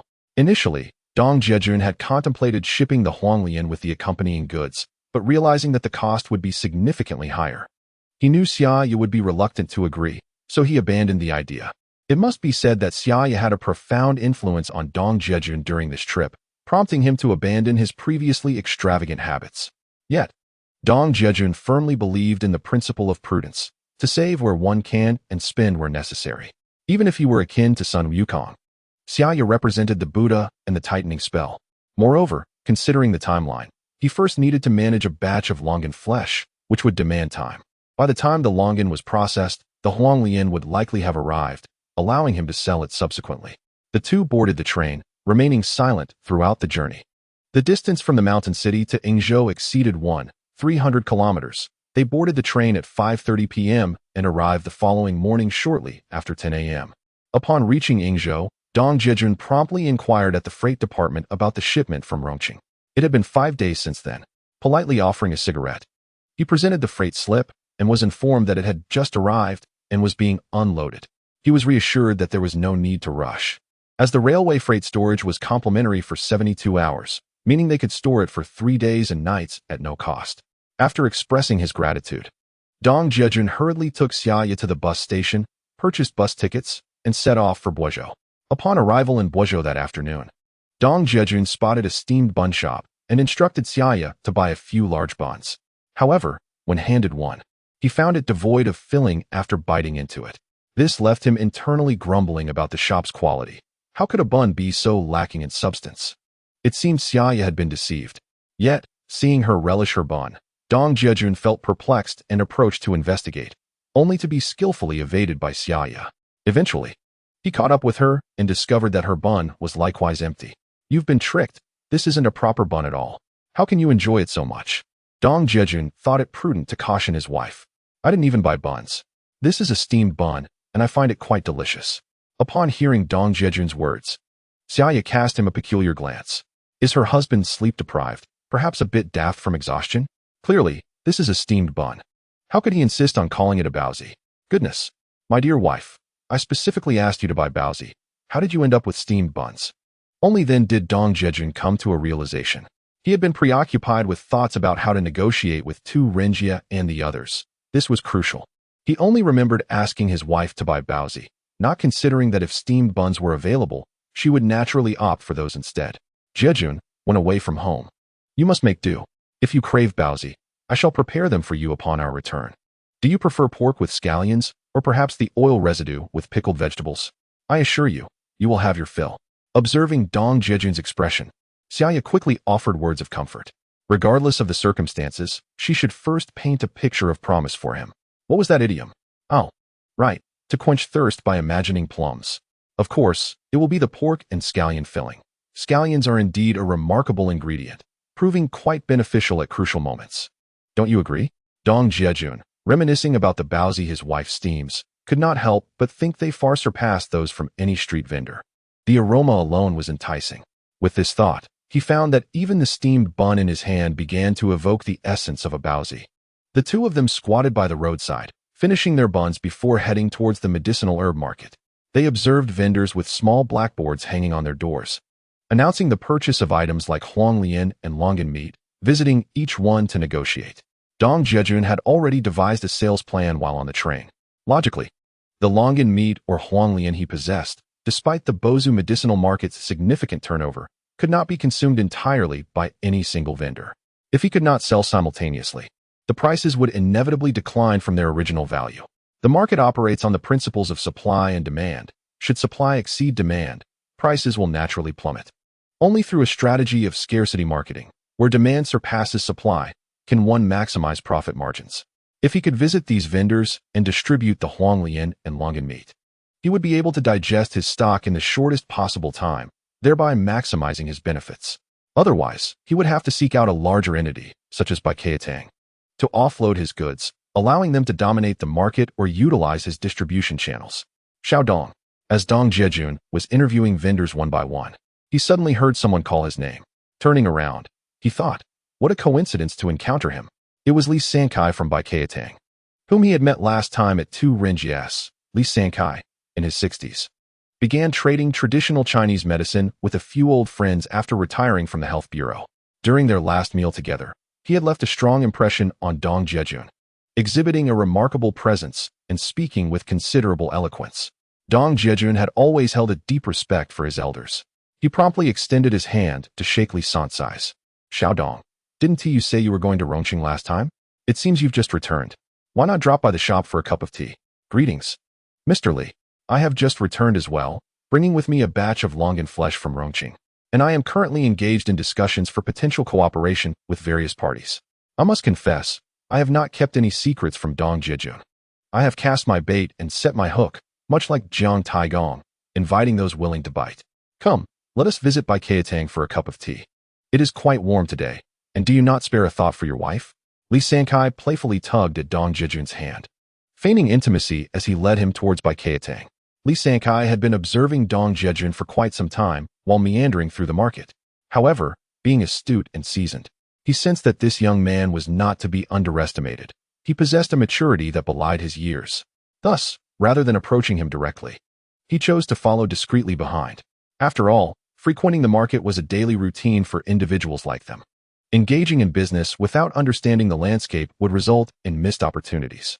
Even if Dong Jiajun noticed his presence, it mattered little. Upon seeing Dong Jiajun accompanied by his wife, he entered a shop displaying a small blackboard, engaging in conversation. A closer inspection revealed that the blackboards outside the shops either advertised the purchase of huanglian or longan flesh. Li Sankai deduced that Dong Jiajun likely had goods in hand and was seeking suitable buyers to sell them to. The reason Bai Keitang has achieved a prominent status in the herbal market is attributed to their remarkable team. Though comprised of individuals in their twilight years, they have spent a lifetime navigating the realm of traditional Chinese medicine, amassing resources, connections, and, of course, financial acumen. Their capability to mobilize funds is formidable, and their business strategies remain refreshingly modern, enabling Bai Keitang to flourish in the herbal market. Having concluded discussions with various shops, Dong Jiajun had a clear understanding of their intentions regarding the sales strategy. As he contemplated how to approach Bai Keitang and gauge the sentiments of Tu Renjia and others, he recognized the importance of tact. Despite being introduced to Tu Renjia through Lu Yongxiang, their relationship was purely transactional. In matters of business, it is prudent to exercise caution, for as the saying goes, one should not rush into a deal. If he were to approach Tu Renjia impulsively to discuss cooperation, he would immediately find himself in a disadvantageous position. Thus, his serendipitous encounter with Li Sankai felt like a stroke of fortune. Following Li Sankai, Dong Jiajun and his wife soon arrived at Bai Keitang, where they found Tu Renjia and others engaged in tea and conversation. Upon entering, Li Sankai exclaimed, "Old Tu, look who has returned."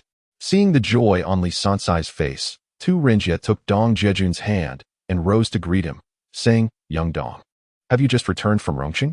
I trust your trip was fruitful? It is quite hot. Please take a seat and enjoy some tea." "Indeed, I have just returned," replied Dong Jiajun. "I brought along some longan flesh and decided to explore the market, only to run into Mr. Li." Without hesitation, he guided Xia Ya to the tea table, promptly poured a cup of tea for her, and then took a sip himself before continuing. "We had steamed buns for lunch and no water to drink." After traversing the bustling market, Dong Jiajun felt as if his throat were ablaze. This time, having returned from Rongqing with a batch of longan flesh, he wandered about the marketplace in search of potential buyers when I happened to spot him. Li Sankai exchanged a knowing glance with Tu Renjia, who immediately understood the unspoken communication. The team at Bai Keitang had collaborated for so long that their synergy was nothing short of remarkable. A mere glance or gesture sufficed for mutual understanding. Recently, the market had experienced a severe shortage of longan flesh, leading many shops to display signs proclaiming their wish to purchase it. Such notices would not appear if the product were readily available. "Ah, Dong, how could you return without stopping by Bai Keitang? It's as if you passed by your own front door without entering," Tu Renjia feigned reproach, pointing a finger at Dong Jiajun in mock complaint. In terms of age, Dong Jiajun was not much older than his grandson, making the term child quite fitting. Moreover, it fostered a sense of closeness, did it not? "Mr. Tu, I only arrived at the market around noon and did not want to impose. After all, the last time was quite grand, chickens and fish everywhere. I felt it would be inappropriate to trouble you all again," Dong Jiajun quickly clarified to Tu Renjia and the others. It wasn't my first visit, after all. I was introduced by Lu Yongxiang. If I didn't treat you well, old Lu would surely scold me. Upon hearing Dong Jiajun's explanation, Tu Renjia couldn't help but regard this young man with newfound respect. Conducting oneself with courtesy and respect, while maintaining the right balance, is indeed a rare quality. Social interactions often devolve into mere performances, where mutual facades do not necessarily equate to genuine recognition. If one were to indulge too frequently, it would be inappropriate to simply drop by uninvited, wouldn't it? Nevertheless, I've decided that whenever I come to the market, I shall first report to you. Uncle Tuesday, I won't prepare anything special. I'll simply eat whatever is available. It's merely a matter of adding a few extra bowls and chopsticks. Isn't it? Dong Jiajun replied, amused by Tu Renjia's remarks, and added with a touch of sincerity, but for my wife and I. It's certainly not just a matter of a single set of bowls and chopsticks. Are you deliberately picking at my words? Tu Renjia teased. It's all the same. Besides, stop calling me Mr. Tu. Why bother with such formalities? I'm over 60, so you might as well call me Uncle Tuesday. You wouldn't lose out on anything, would you? Seeing Dong Jiajun banter so freely, even poking fun at himself, brought a smile to Tu Renjia's face. The previously aloof atmosphere began to warm as the two engaged in this playful exchange, fostering a deeper bond between the elder and the younger. As the conversation reached a suitable juncture, Tu Renjia shifted to the matter at hand. So, young Dong, how much longan flesh did you bring back from Rongqing? What are your plans for selling it? Do share with me. With Tu Renjia finally expressing curiosity about the longan flesh, Dong Jiajun felt a surge of enthusiasm. In truth, after visiting several shops, he noted that the demand from each was modest. Some sought a couple of £100, while others required no more than 50 or so.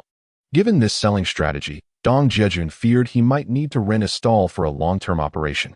Of course, there existed another approach, collaborating with a well-established Chinese medicine shop, such as Baijiatang, which possessed both strength and influence.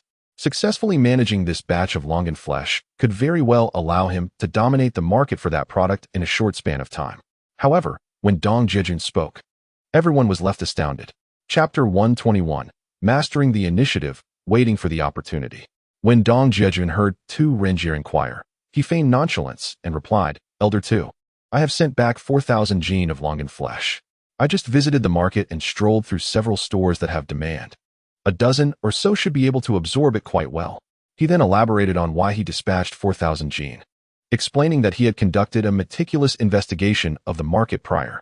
He analyzed and assessed the current demand for longan flesh within the medicinal herb market and had also communicated in advance with several traditional Chinese medicine shops. Now that the goods had arrived in Yingzhou, had it not been for encountering Li Sankai, he would have prepared to dispose of this batch of longan flesh before visiting Baijiatang to meet everyone. After Dong Jiajun articulated his thoughts clearly and calmly, he inadvertently left the listeners in a haze of confusion. Those who frequented the medicinal herb market daily were well aware that Dong Jiajun's words held merit. At the very least, the sales strategy he proposed was theoretically sound. As for practical execution, that was open to individual interpretation. Nonetheless, Dong Jiajun's true intention was that, while theoretically selling the longan flesh posed no issue, he might not necessarily achieve maximum profitability. Furthermore, as sales progressed and the market became increasingly saturated, the price would likely not reach an average of 24 yuan per jin, leading to a corresponding reduction in anticipated profits. This was the very reason Dong Jiajun aimed for Baijiatang to absorb the entirety of this batch. However, he knew he could not express this desire outright, lest he find himself in a passive position. These elders were seasoned veterans from Dongting Lake. To entice them, one must employ a degree of strategy. The current approach was one of feigned restraint. How much are you asking for? Not only was Tu Renjia wide-eyed, but even Li Sankai and the others displayed expressions of disbelief. In terms of the medicinal herb market, it was inconceivable that a few thousand jin of longan flesh posed any challenge. Even tens of thousands of jin would not be a problem, given the substantial daily turnover. If distributed nationwide, it would be trivial. However, selling it all at once was indeed no simple task. Observing the expressions of Tu Renjia and the others, Dong Jiajun could not help but smile wryly. He recalled that initially, in Kaiyun village, he had not intended to purchase 4,000 jin, but considered 2,000 jin as the threshold necessary to lower the price from 6 yuan to 5 yuan and 80 cents per jin. thereby reducing his procurement cost by 800 yuan. The money saved would effectively translate into profit. Dong Jiajun was acutely aware of this calculation. Furthermore, at that time, he and Xia Ya carried over 30,000 yuan, which felt precarious. After all, traversing dark paths often leads one to encounter specters. Thus, spending the money felt significantly safer. Even if it meant earning a little less, it was of little consequence. This encapsulated Dong Jiajun's logic. Elder 2, Old Li, it is indeed 4,000 jin. Dong Jiajun gazed at the crowd with a calm and assured demeanor. You, young man, possess considerable audacity. It seems we have truly grown old. Our courage waning and becoming less useful, Xia and the others remarked in unison. After exchanging glances, it was Li San who first broke the silence, saying, Xiaodong, what price are you considering? Dong Jiajun anticipated that there would certainly be some negotiation regarding the price. However, he held the advantage, adopting a strategy of patience and caution. The market purchase price stands at 24 yuan. I just quoted 24.50 to those individuals, as they are the ones in need. Dong Jiajun concluded with a smile. Addressing the group, from an economic perspective, when market demand is robust and exceeds supply, the buyer sets the price. Esteemed seniors, do you agree with my reasoning? Upon hearing this, Xia and the others noted that this young man was invoking market economics, albeit from textbook knowledge. Yet, the principle held true. In the medicinal herb market, materials that are not in demand are driven to the lowest prices by buyers. If there is no opportunity to obtain goods at a bargain, no one wishes to accumulate excessive inventory, as market prices are in constant flux. Xiaodong, take a moment to enjoy your tea. There's no rush to make a decision. Let us retire to the backyard for a discussion, and we shall reconvene shortly, Xia remarked. Nodding at Dong Jiajun before the group of elderly gentlemen made their way to the rear courtyard. Watching their retreating figures, Dong Jiajun turned to Xia Ya with a smile, saying, Dear, the heat can lead to irritability, so it's essential to stay hydrated. Otherwise, even the most beautiful flowers may wither without nourishment. Xia Ya, who had been attentively listening to the exchange, felt a swell of admiration as she observed her husband articulating concepts she barely understood. When did he learn about economics? Unbeknownst to her, Dong Jiajun had been subtly engaging with Xia and the others, gradually influencing their thoughts and judgments. Their retreat to the backyard was, in fact, to deliberate over his earlier statements while simultaneously cultivating a keen interest in the batch of goods. Most were eager to acquire the items, but the price at which to do so was paramount. Suddenly, Xia Ya noticed her husband pouring tea for her and recalled his metaphors of flowers and nourishment, causing her cheeks to flush. How could he not sense the appropriateness of the moment? However, seeing that there was only one assistant in the shop attending to customers, she felt a sense of relief. As she lifted her teacup, ready to inquire further, Dong Jiajun seemed to anticipate her thoughts. Placing a finger to his lips in a gesture for silence. Leaning closer, he whispered in her ear, we can discuss this later. Xia Ya immediately understood and refrained from speaking, quietly savoring the tea her husband had poured, reflecting not only on its flavor, but also on his earlier remarks. After what felt like an eternity, Xia and the others gradually returned from the courtyard, observing Dong Jiajun and his wife seated quietly, enjoying their tea while occasionally glancing at the busy shop assistant. Xia chimed in, Xiaodong. We shareholders have conferred and believe that the batch of Longan flesh should be entrusted to us at Baijiaotang, saving you the trouble of running around. He looked at Dong Jiajun with a warm smile, being the first to speak. Master Tu is interested in this batch of Longan meat. I certainly have no objections. I simply wonder what price you can offer. Dong Jiajun, observing that Xia and his associates have made a decision, surmises that they are likely to engage in a price war. He directly asks, Little Dong, if we are to purchase this batch of Longan meat in one go, what considerations do you have regarding the price? At this moment, Li Sankai also interjects. Old Li, the pricing is quite transparent. Many vendors in the market display it on their small blackboards. Since we are familiar with each other, I would still like to hear your quotation. Dong Jiajun, however, is not inclined to quote a price first. The current leverage rests firmly with the sellers. You crafty little fellow, let me propose a price first. If it's unacceptable, we can negotiate further. Xia, aware of Dong Jiajun's reluctance to quote initially, sees through his intentions. However, when Xia finally discloses his price, he notices Dong Jiajun frowning. Chapter 122. A Couple's Alliance. Outwitting the old fox, Dong Jiajun could hardly anticipate that 2 ringgit would offer a price of 20 yuan. According to his calculations, this batch of longan meat was acquired at 5 yuan and 80 cents, and with shipping costs, it should not exceed 6 yuan. The herbal market is surprisingly offering 24 yuan per pound, which is nothing short of exorbitant profits. This translates to a staggering 400% profit, leaving Dong Jiajun feeling incredulous. He is puzzled as to why there is such a stark contrast in the price of longan meat between Liqing and Guozhou. Perhaps in Liqing, they are accustomed to selling longan as a fruit or transforming longan meat into candied snacks. Dong Jiajun harbors a suspicion that the longan meat market is inflated, reminiscent of the glorified clivia he observed on the train. Many might have profited in the early stages, yet, akin to a game of passing the parcel. Those who follow the trend could end up with losses. Some individuals may even face ruin. Even if 2 ringgit were to quote a price of 15 to 16 yuan per pound, Dong Jiajun would still consider selling. There are ample opportunities for profit. Even if this batch of longan meat generates a mere 10 yuan profit per pound, that would amount to 40,000 yuan, a secure gain that outweighs all else.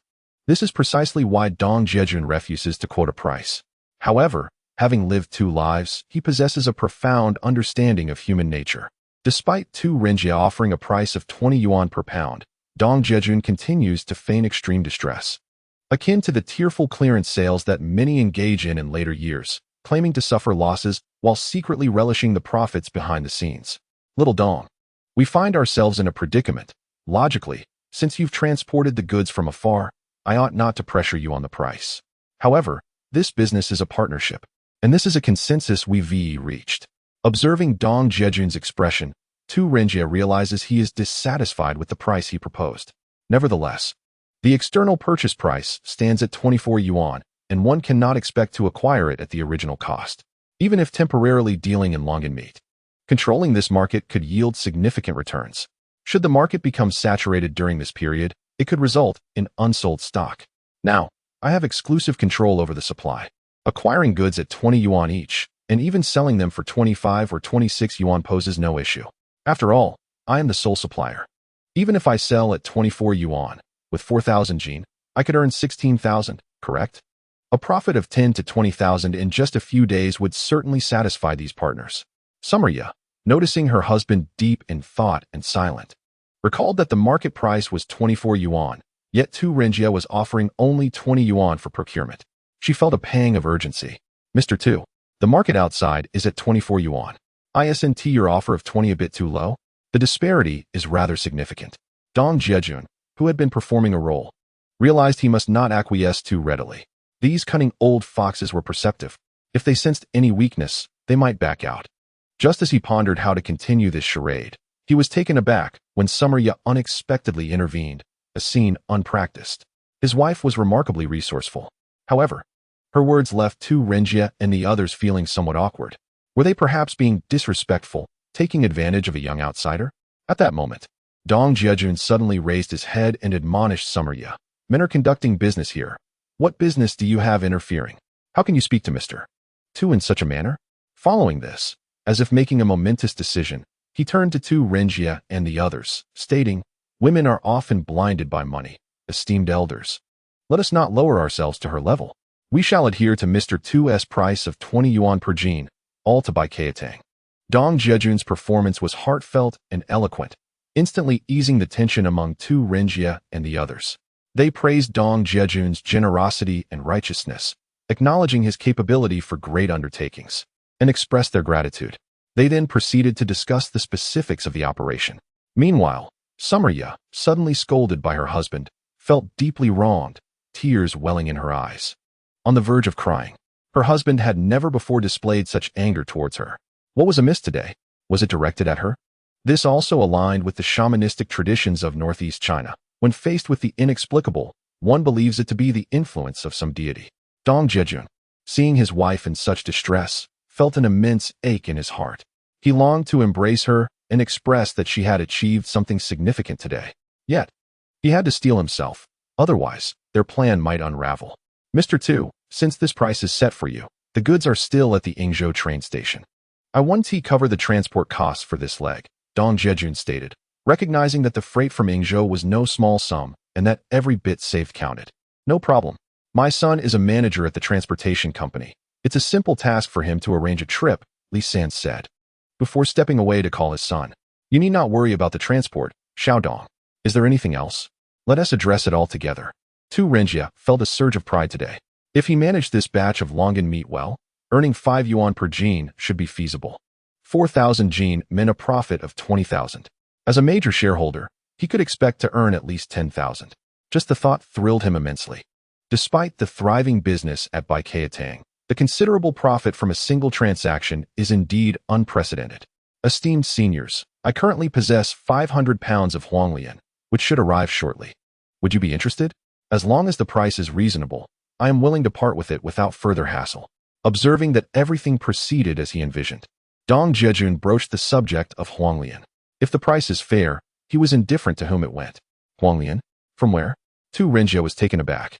Dong Jiajun was indeed resourceful, holding stock of a highly sought-after commodity. This was truly a windfall, akin to a divine gift. It was authentic Jiaju Huanglian, renowned for its superior quality. Dong Jiajun surmised they would be keenly interested, given the scarcity of such traditional medicinal materials. Jiaju Huanglian? Splendid. I will take all 500 pounds at 23 yuan per pound. How does that sound? Tu Renjie decided without consulting his partners this time. The crux of the matter was the limited yield of Jiaju Huanglian, which even Baikeatang had been unable to stock. The blackboard at the entrance displayed a purchase price of 24 yuan. It would be unreasonable to pressure for a lower price. Moreover, the earlier disagreement between the young couple over longan flesh still lingered in the air. One must not be overly demanding, after all. Very well. We shall settle at 23 yuan per pound for Baikeatang, Dong Jiajun decisively concluded.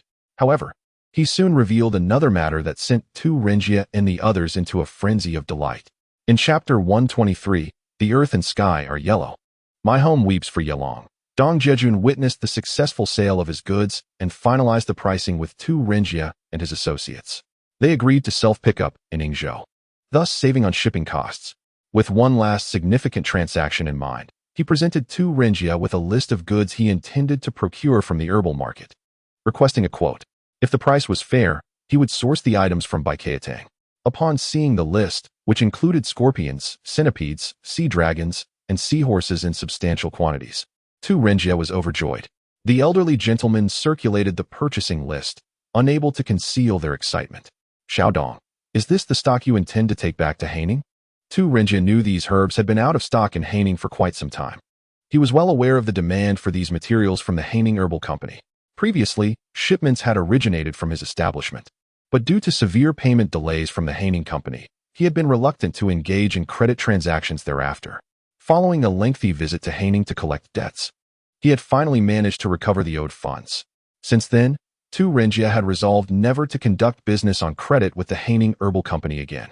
If they wished to receive shipments, payment would need to be made up front. This situation was now common knowledge in the herbal market, leading to a reluctance among suppliers to engage with the Haining Company, which had garnered a poor reputation. This was also the sentiment shared by Dong Jiajun during his conversations with Lu Yongxiang and Li Meng, both of whom were burdened with grievances as heads of their respective supply and sales departments. Lacking financial resources, they resorted to acquiring goods on credit, failing to adhere to contracts and subsequently delaying payments indefinitely. Ultimately, not only the Boizhou medicinal herb market, but also the markets in Anghua and Jiangsu ceased their supply. The overdue payments were incessantly pursued through telephone calls and telegrams, causing exasperation on all sides. Some even traveled great distances, insisting they would not leave without receiving their dues. In this predicament, Lu Yongxiang could only offer gentle persuasion, caught in a predicament akin to a mouse trapped in a windbox, suffering from both ends. Daily, he had to play the role of a companion, indulging in meals and drinks, uttering sweet words. Tu Renjie had experienced this firsthand, enduring the biting cold until just before the new year to retrieve the payment. The experience of kneeling to collect money was far from pleasant. Tu Renjie was acutely aware that Dong Jiajun insisted on cash for goods, even if it meant sacrificing a few percentage points of profit. He was willing to collaborate with such a client. Moreover, the 4,000 jean of longan flesh would likely sell for around 25 or 26 yuan. As for the chicken feet and Coptis chinensis, despite the market price being 24 yuan, even if he procured it at 23, he would still need to sell it for at least 30 yuan. After all, Chicken feet and Coptis chinensis were not the same. The latter had a significantly lower yield and had been in short supply in the herb market for quite some time. Even if it were expensive, there would still be buyers. With 500 gene of Coptis chinensis, he could anticipate a profit exceeding 5,000 yuan. Furthermore, considering the order list provided by Dong Jiajun, even if he allowed a few extra percentage points of profit, he would still stand to gain substantially. This exemplifies the adage that buyers will never outsmart sellers. Observing Dong Jiajun, along with Tu Renjie and others, everyone wore expressions of delight. They were particularly enthusiastic towards Dong Jiajun, even offering to arrange accommodations and meals for him at no expense. Upon hearing that their meals and lodging were covered, Xia Ya's mood improved significantly. Although she was still somewhat upset with her husband, her demeanor had softened considerably. She simply could not comprehend why they sold the longan flesh for 20 yuan when they could have fetched 24. Xia Ya was unaware of her husband's underlying motives. However, she firmly believed her husband was not foolish and surely had his reasoning. Yet, no matter how sound the reasoning, one should not raise their voice in front of outsiders. What was happening here? Normally, he would go to great lengths to pamper her. Was there some divine influence at play? Just as Xia Ya was lost in thought, the vehicle summoned by Li Sankai arrived. Dong Jiajun took Xia Ya to the Yingzhou freight office to collect the goods. Before departing, Tu Renjie reminded them to return early, as he planned to prepare stewed, free yellow chicken with daylily for the couple that evening. The truck sent by Li Sansai's son was a blue Jinbei light truck with double rows of seats. Dong Jiajun knew this was all due to Li Sansai's influence and had little to do with him. The driver, a taciturn individual, suited Dong Jiajun just fine as it spared him unnecessary conversation. At this moment, the priority was to quickly cheer up his wife. Seeing Xia Ya in distress was like a needle piercing his heart, causing him great pain. Dong Jiajun deliberately chose to sit in the back seat with his wife. Then, leaning close to his wife's ear, he whispered softly, "My dear, the success of this business negotiation is largely due to your efforts." Dong Jiajun's words left Xia Ya momentarily bewildered. What was happening? Hadn't she just made a mistake? As a woman, she had previously admonished the need to refrain from interrupting. How could there be such a complete reversal, leaving her feeling disoriented? Was her husband truly under some divine influence? Xia Ya reached out to touch her husband's forehead, finding it cool to the touch. He must not be speaking nonsense. Perhaps it was merely a case of weakness. She decided it would be best to recite a few words for him. When Little Tiger and Little Phoenix had been unwell, her mother-in-law had taught her to draw talismans on yellow paper and affix them to the tree at the entrance. Then, she would whisper to the children, "Heavenly Sovereign, Earthly Sovereign, I have a child who cries at night. Passers-by, recite it thrice, and they will sleep soundly until dawn." Now, without yellow paper or anything of the sort, she opted for simplicity. She would begin by murmuring softly in her husband's ear. With this thought in mind, Xia Ya took action. Turning to Dong Jiajun, she instructed, "Close your eyes. Open them only when I tell you to." Dong Jiajun was oblivious to her inner thoughts. After having upset her earlier, he felt compelled to obey. If it made her happy, he would do whatever it took. Seeing her husband obediently close his eyes, Xia Ya felt a sense of relief. It seemed his condition was not severe. Her recitation might indeed be effective. She leaned closer to Dong Jiajun's ear and began softly murmuring, "Heavenly Sovereign, Earthly Sovereign, I have a child who cries at night." It was only now that Dong Jiajun realized what his wife intended. How had she appropriated this ritual meant for Little Tiger and Little Phoenix for herself? Had he truly been elevated to such a status, enjoying the same treatment as the two little treasures? Dong Jiajun was entirely unaware of Xia Ya's thoughts. Otherwise, he would have surely laughed out loud. Nevertheless, he complied with her wishes, which pleased Xia Ya immensely. Finally finishing her recitation, she declared, "You may open your eyes now."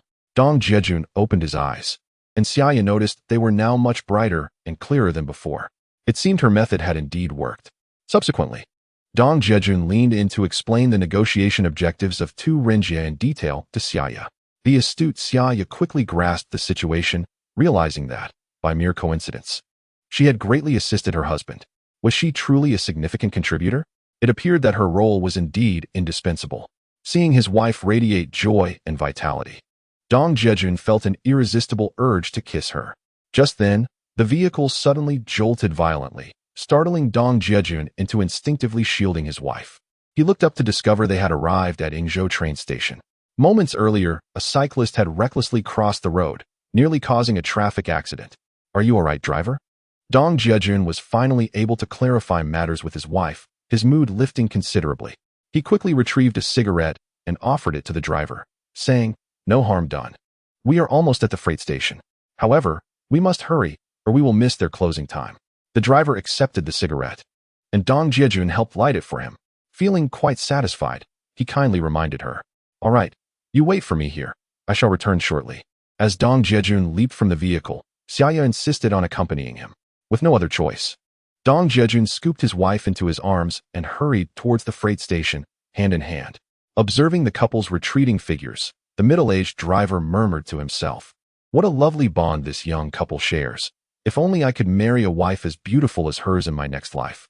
I would gladly forfeit 10 years of my life." Upon reaching the freight office, Dong Jiajun glanced at the clock, noting that only half an hour remained before closing. The staff inside had begun tidying up the paperwork in preparation for departure. When they saw Dong Jiajun rushing towards them, they impatiently waved him off, saying, "We're closing for the day. Come back tomorrow." "Brother, I've traveled over 100 kilometers from afar. I implore you to assist me," Dong Jiajun pleaded, offering a cigarette. The clerk hesitated momentarily, and Dong Jiajun swiftly took his hand in a shake, feeling something unusual in his palm. The railway uniformed employee opened his hand to discover a substantial sum of money. Instantly, he smiled at Dong Jiajun, saying, "Look, we're about to close. Quickly hand me your receipt, and I'll see what I can do for you." He deftly tucked the money into his pocket. "Thank you so much. I truly appreciate your help," Dong Jiajun said, hastily handing over the railway receipt. "Oh my, you have quite a substantial shipment here." The clerk was taken aback upon seeing the receipt, initially assuming it was a minor parcel. He had not anticipated 2 tons of goods.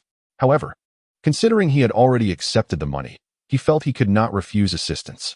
After all, there were the loading and unloading crew to consider. After a short while, the clerk returned with a troubled expression, addressing Dong Jiajun. "I apologize. It's not that I don't want to help, but I've completed the paperwork here. And the loading crew won't accept the goods. I'm afraid you'll have to come back tomorrow." As he spoke, he reached into his pocket, intending to return the money. Dong Jiajun thought, this cannot be allowed to happen. Market opportunities are fleeting. Who knows if the price of longan meat will drop by tomorrow? Moreover, the vehicle had already arrived today. It would be futile to return empty-handed. Resolving himself, Dong Jiajun pulled out another substantial sum and handed it to the clerk, saying, "Brother, please help me coordinate this. Consider it to buy the crew a box of cigarettes." The clerk was taken aback by Dong Jiajun's generosity. Was he truly willing to part with 2 substantial sums just to retrieve this shipment? "You could just wait another day. What difference would it make? This amount is nearly half my monthly salary." But he thought, what is the point of having money if you don't earn it? After a moment of deliberation, the clerk accepted the additional sum and soon returned, beaming, "Brother, after much discussion, they have finally agreed to assist. I'll arrange for your goods to be loaded immediately. Hurry to the shipping dock to collect your shipment." "Thank you so much. I've held you up from your closing time." Dong Jiajun expressed his gratitude. "Don't mention it. It's all in a day's work to serve the people." The window attendant, noticing Dong Jiajun's polite demeanor, could only respond with a vague pleasantry. Dong Jiajun, however, found amusement in the situation. What does it mean to serve the people? Isn't it all about monetary gain? Just moments ago, the window attendant had stepped out to hand out a pack of cigarettes to the unloading crew, then asked them to assist because a relative of his was coming to pick up goods. Upon hearing this, the unloading crew felt compelled to oblige. After all, they depended on him for their livelihoods. The window attendant was not one to part with generous offerings lightly. Who wouldn't be thrilled at the prospect of receiving money just before the end of their shift? 2 crisp bills of substantial value were enough to spark excitement. Dong Jiajun understood the dynamics at play. The unloading crew were not official railway employees. They relied on the influence of someone like the window attendant, a figure of authority with a stable job, for support. Naturally, they would not refuse to lend a hand. This exemplifies the adage that money can indeed persuade even the most stubborn of individuals. Whether money can invoke divine intervention is beyond Dong Jiajun's knowledge. However, the undeniable truth remains that money facilitates action. Xia Ya, witnessing Dong Jiajun part with 2 bills, felt a pang of regret. Why does money lose its value outside? Such an amount would be a fortune in Yetziu, and even in Huaining, 20 yuan could buy over 100 pounds of rice or several pounds of pork. Yet, Xia Ya wisely chose to remain silent, deciding that it was best to inquire with her husband later. He was her most reliable teacher. Reflecting on this, Xia Ya couldn't help but notice the remarkable changes in her husband lately, particularly during their intimate moments together, which had become more inventive than she could manage. This teacher of hers was a bit mischievous. The thought made her cheeks flush. Exiting the freight area, she observed the workers loading goods onto the truck. Jiajun once again distributed red Pagoda Mountain cigarettes, placing them into the hands of those who had no free hands to accept them. He urged everyone to handle the items with care while expressing his heartfelt gratitude. Jiajun's demeanor instilled a sense of respect among the laborers, who typically toiled under harsh conditions. Even the light truck drivers were taken aback, despite having half an hour until quitting time. It was generally impossible to retrieve goods at this hour. They pondered how to explain this to their superiors, especially since it was a personal job arranged by the leader, allegedly at the behest of the leader's father. Those working in state-owned enterprises understood that delays in public projects were inconsequential, but failing to deliver on a personal assignment from a superior could lead to complications. In a few days, one might receive a pair of shoes that, upon trying, would prove to be a size too small. If the leader deemed one unworthy, how could one continue to navigate the workplace? For these laborers, 2 tons of cargo was trivial. They were accustomed to unloading entire train cars, each weighing 60 tons. After securing the last bag, the driver joyfully approached the vehicle, preparing to start the engine, only to notice Jiajun had yet to board. He turned back, feeling a mix of emotions welling within him. Chapter 125. The couple's conversation. 1 + 1 is greater than 2. Upon witnessing the completion of the loading process, Jiajun promptly called to the dock workers, distributing cigarettes to each individual. The surprise was palpable, not only among the workers, but also the driver. It is often said that one should prioritize their employees' well-being. The earlier gesture of offering cigarettes to the dock workers was intended to ensure the careful handling of the cargo. However, this subsequent act of gratitude was a sincere expression of thanks. This young man conducted his affairs with impeccable precision. Jiajun asked the driver to wait momentarily and dashed to the freight office to greet the attendant at the window. He expressed his gratitude for the assistance provided, acknowledging that the loading had delayed the attendant's departure. The attendant, though initially unsure of the necessity of such appreciation, found himself somewhat embarrassed by Jiajun's earnest demeanor. This young man is quite remarkable, he thought, and his impression of Jiajun deepened significantly. After completing the necessary wrap-up tasks, Jiajun finally returned to the vehicle, heading towards Boizhou. As they traveled, he noticed his wife's hesitant demeanor, indicating that there were aspects of his actions she still struggled to comprehend. Thus, he took the time to clarify his reasoning for Xia Ya. Upon hearing her husband's explanations, Xia Ya finally grasped the underlying significance of his gestures, whether it was the offering to the attendant or the subsequent expressions of gratitude. In the grand scheme, the 200 yuan spent on cigarettes was a trivial amount. In business, one must be willing to take risks to reap rewards. Should the goods not be transported today, market conditions could shift dramatically. All medicinal materials are subject to the whims of market dynamics. If the price of longan meat were to drop tomorrow, a decrease of merely 1 yuan per pound would result in a loss of 4,000 yuan. If the decline were 10 or even 20 yuan per pound, the implications would be dire. Time is akin to money, and efficiency is life itself. This adage, revered in the future city of Pengcheng, resonated deeply with Xia Ya. Reflecting on her husband's wisdom, she realized that not only was 20 yuan insignificant, but even 200 yuan seemed trivial in light of their aim to transport the goods to the Baikatang warehouse today. Once the cargo was delivered, they would have fulfilled their agreement. The fluctuations of the longan meat price tomorrow would, in a strict sense, no longer concern them. With this understanding, Xia Ya felt a renewed admiration for her husband, who had always been exceptional, yet she had not anticipated the depth of his capabilities. His meticulous thought process, decisive actions, and formidable resolve left her in awe. Particularly resonant was the phrase, "Time is money, and efficiency is life," which she committed to memory, repeating it within her mind. Moreover, returning to the freight office to bid farewell and express thanks further strengthened the bond between them and the attendant. What began as a mutually beneficial relationship had evolved to include a subtle emotional connection. In future dealings, they would now be familiar faces, making transactions notably smoother. Even in the act of carrying a pig's head, one must find the temple's entrance. Offering incense is indeed an art that requires skill. This reflects the husband's adeptness and versatility in handling matters.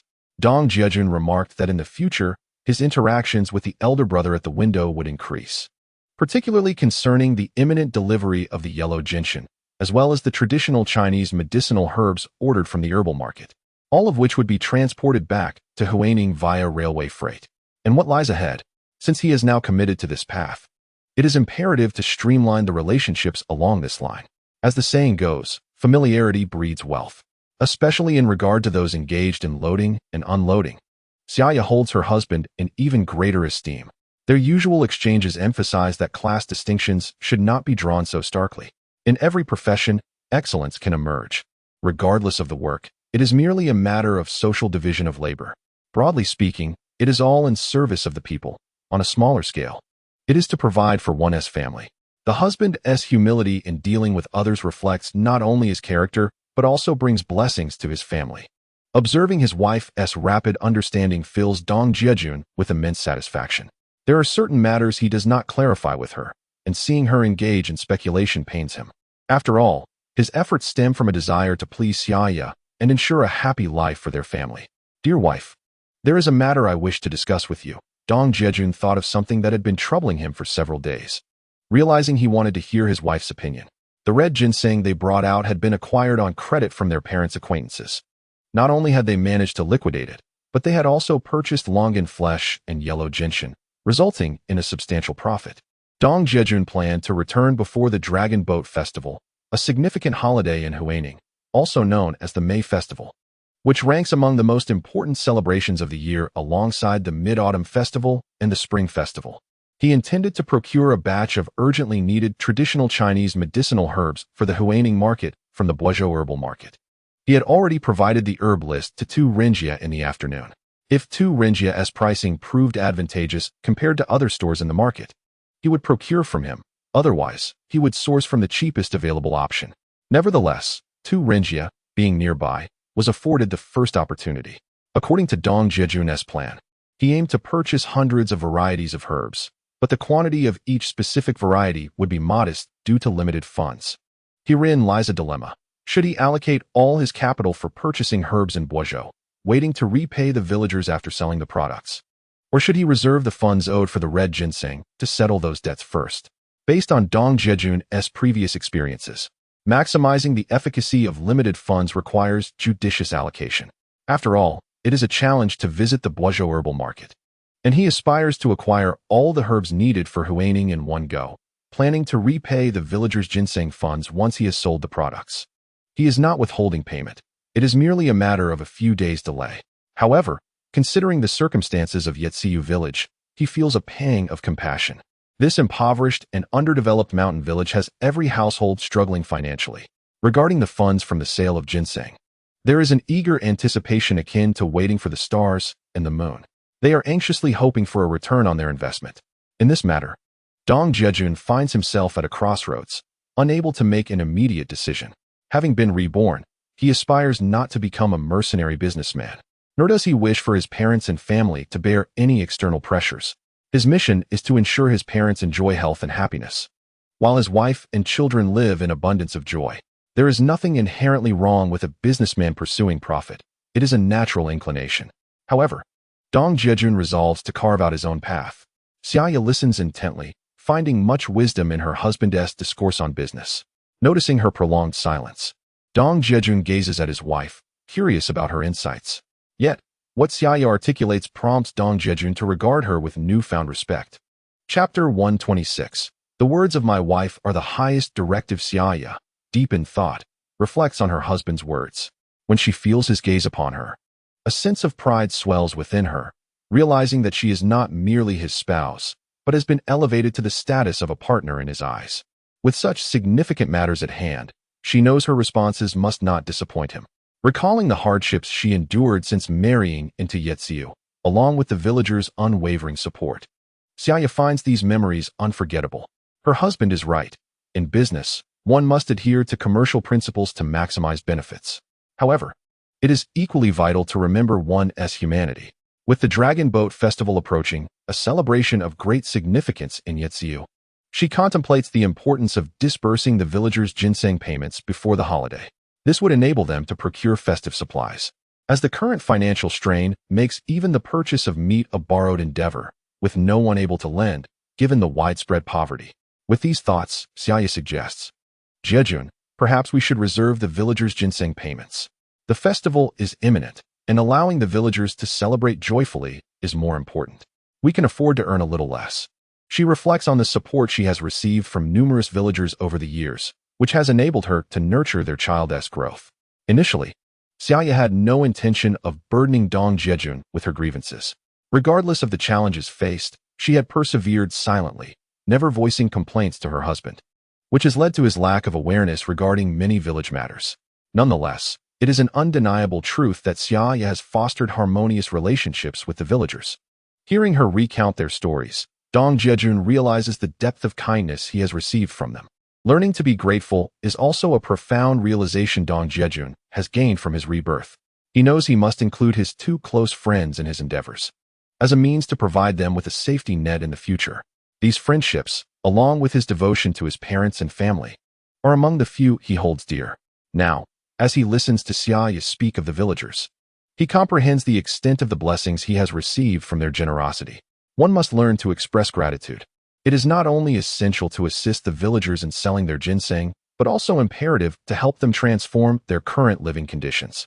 Despite my limited capabilities, I shall endeavor to guide the villagers towards a prosperous path. I wish for my parents to hold their heads high in the village and for my wife to feel at ease. I have come to understand that my wife's decisions are the highest directives in our household, and I, as her husband, shall adhere to them without question. As Dong Jiajun contemplated kissing his wife's cheek, he caught a glimpse of the driver grinning in the rearview mirror, prompting him to suppress his inappropriate thoughts. Instead, he gently squeezed Xia Ya's hand in appreciation. Thank you, Jiajun. Earning money can take time, but one cannot neglect the bonds of human kindness. Xia Ya softly whispered in his ear. Young man, your character is truly commendable. The affection between you two is genuinely enviable, the driver interjected, having observed the couple's intimate exchange and eager to join the conversation. Master, I truly appreciate your efforts on this journey. Here, have a cigarette. Dong Jiajun had finally reached a consensus with his wife, and his heart felt remarkably light. He graciously accepted the driver's heartfelt praise, offering him a cigarette and lighting it for him. He then casually tossed a box of Hongtao Mountain cigarettes onto the driver's work desk. May I ask your name? You are being overly courteous. Master, I am Dong Jiajun from Binjiang Huaining. Just call me Xiao Dong, he replied. The driver, feeling honored by Dong Jiajun's respectful demeanor and the gift of cigarettes, couldn't help but admire him further. This young man truly possesses commendable qualities. The driver was merely running a private errand for his superior and felt a twinge of dissatisfaction, as he had not anticipated that they would arrive just as the freight office was about to close. He often had to spend the night nearby in similar situations, waiting for the office to reopen the next day, which would invariably cause delays. If his personal task were to be hindered, it could spark discontent from his superior. However, he was astonished to see Dong Jiajun resolve matters at the freight office in a remarkably short time and successfully load the goods. Afterward, he witnessed Dong Jiajun generously distributing cigarettes to the dock workers, which solidified the driver's admiration for this young man. The driver had hoped to engage Dong Jiajun in conversation, recognizing that as a businessman, he would frequently visit the medicinal herb market. Such interactions could lead to potential collaboration in future cargo transport, allowing the driver to earn some extra income. The prospect of working with someone as straightforward as Dong Jiajun instilled confidence in him. Now, as they neared home and Dong Jiajun tossed him another box of cigarettes, the sentiment felt entirely different. In truth, although this trip involved helping Dong Jiajun transport goods, it bore no direct relation to him as the cargo owner. The vehicle was summoned by the manager's father, and Dong Jiajun was merely responsible for completing the necessary procedures at the freight station. He could easily disregard the driver. Alternatively, it would be quite normal to offer the driver a box of cigarettes during the journey to foster good relations. As the task was nearing completion, Dong Jiajun's gesture left the driver feeling quite touched. This young man knows how to connect. The driver mused. Little Dong, I'm Gao Dogwan. When we get out of the car, I'll leave you my number. Whenever you need a vehicle, just reach out to me. We're friends, and I won't charge you extra. The transportation company, being a state-owned entity, meant that the driver earned a meager salary along with travel allowances. He held considerable sway in his daily dealings. Without an official introduction from a unit, It was nearly impossible to hire a vehicle, even for a fee. Unlike in later times, when every city had parking lots and truck drivers would wait around for work, eventually leading to platforms like Hualala and Shaozhu Kuai Pao, where one could book trucks online. Dong Jiajun quickly realized that his box of cigarettes was quite effective. He readily agreed, mentioning he would trouble Master Gao for future cargo needs. Thus, inadvertently, Dong Jiajun established a freight line. The light truck finally arrived at the Baikatang warehouse, where Tu Renjie and others were eagerly waiting. Upon seeing the truck, they promptly organized the unloading and weighing of goods. Xia Ya rushed over, her eyes fixed on the scale, jotting down the weight of each bag in her notebook. Fortunately, during the loading process, Dong Jiajun had fostered a good rapport with the loaders, resulting in virtually no damages. At the final tally, everything matched up to 4,000 jin, which relieved Xia Ya immensely.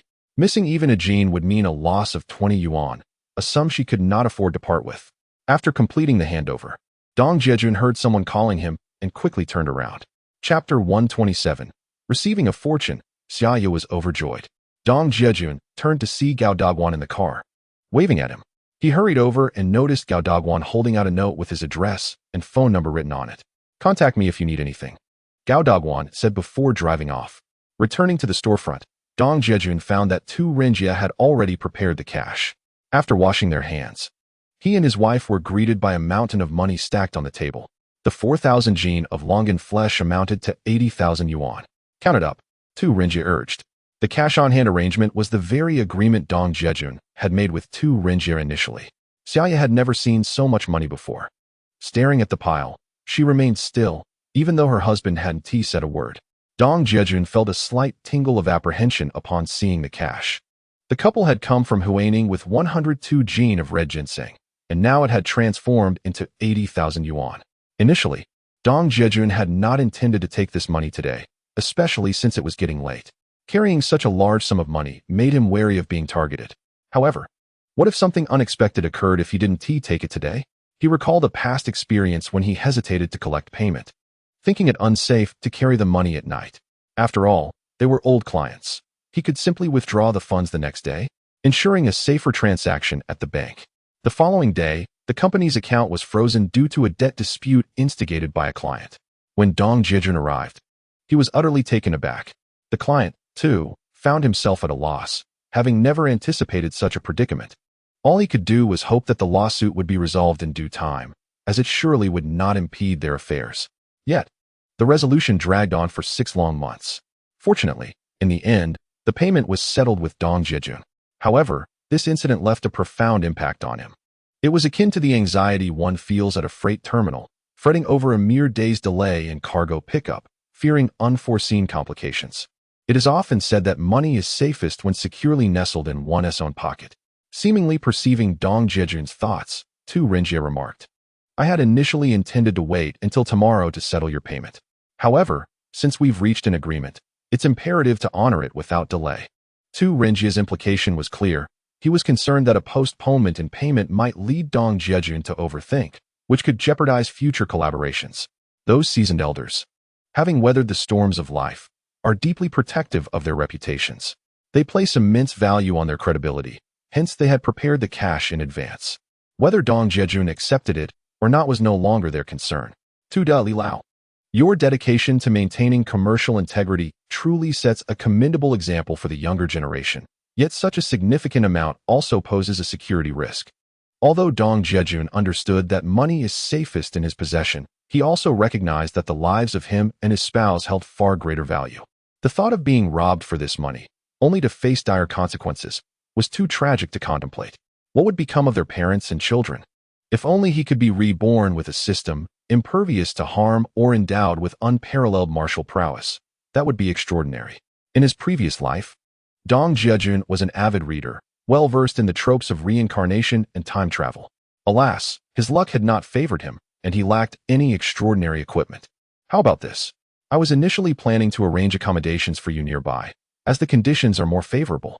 However, if you harbor any concerns, I have a suggestion, albeit it may be somewhat inconvenient for you. Tu Renjie had long anticipated this nuance.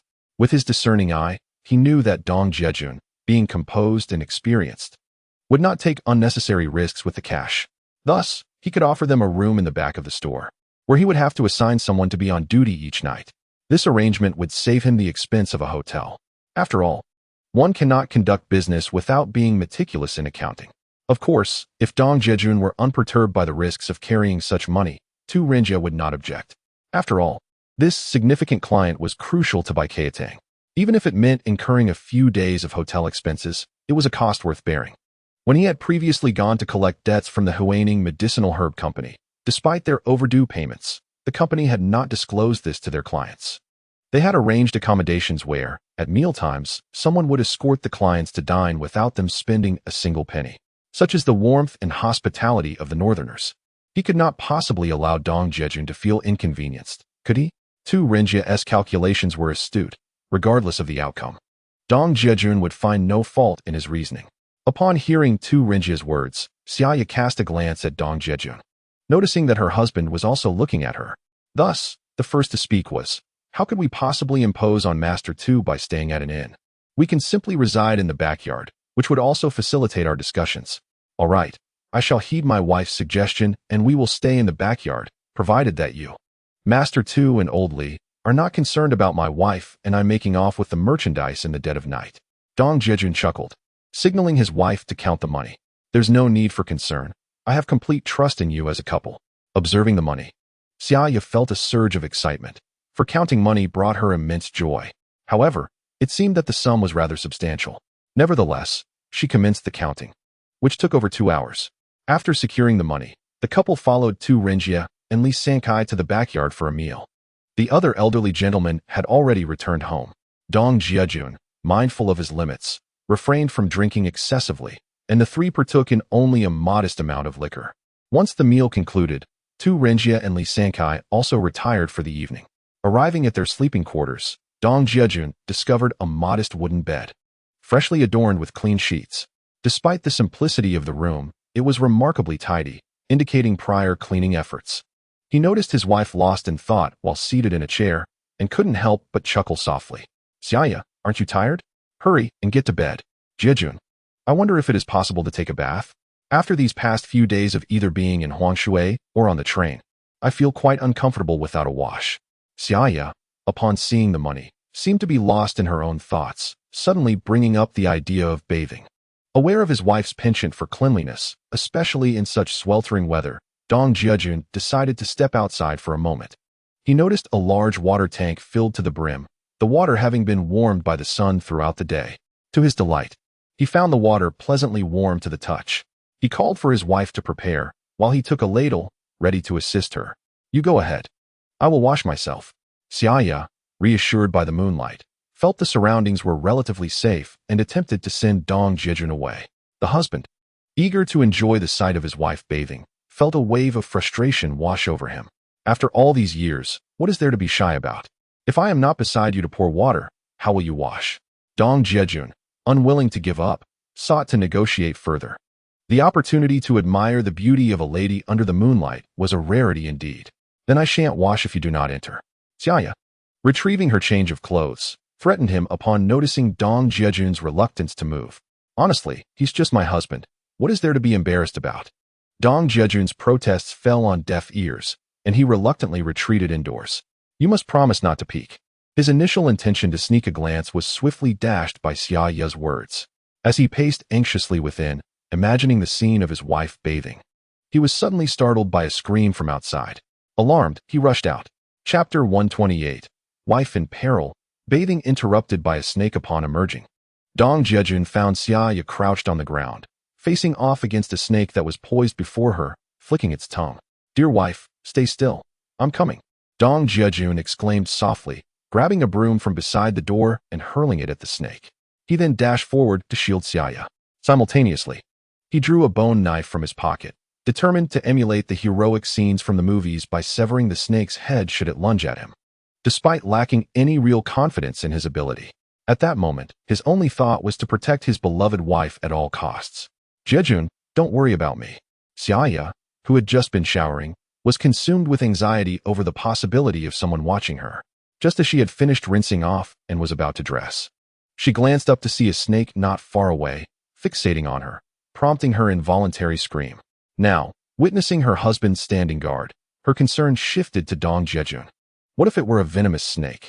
She would rather bear the injury herself than see her husband harmed. Xia Ya knew that despite Dong Jiajun's upbringing in the countryside, he harbored a deep-seated fear of snakes and rats. "It's all right. You hurry inside," he urged, aware of her worry for him. Yet, in his moment of panic, he had rushed out without a second thought.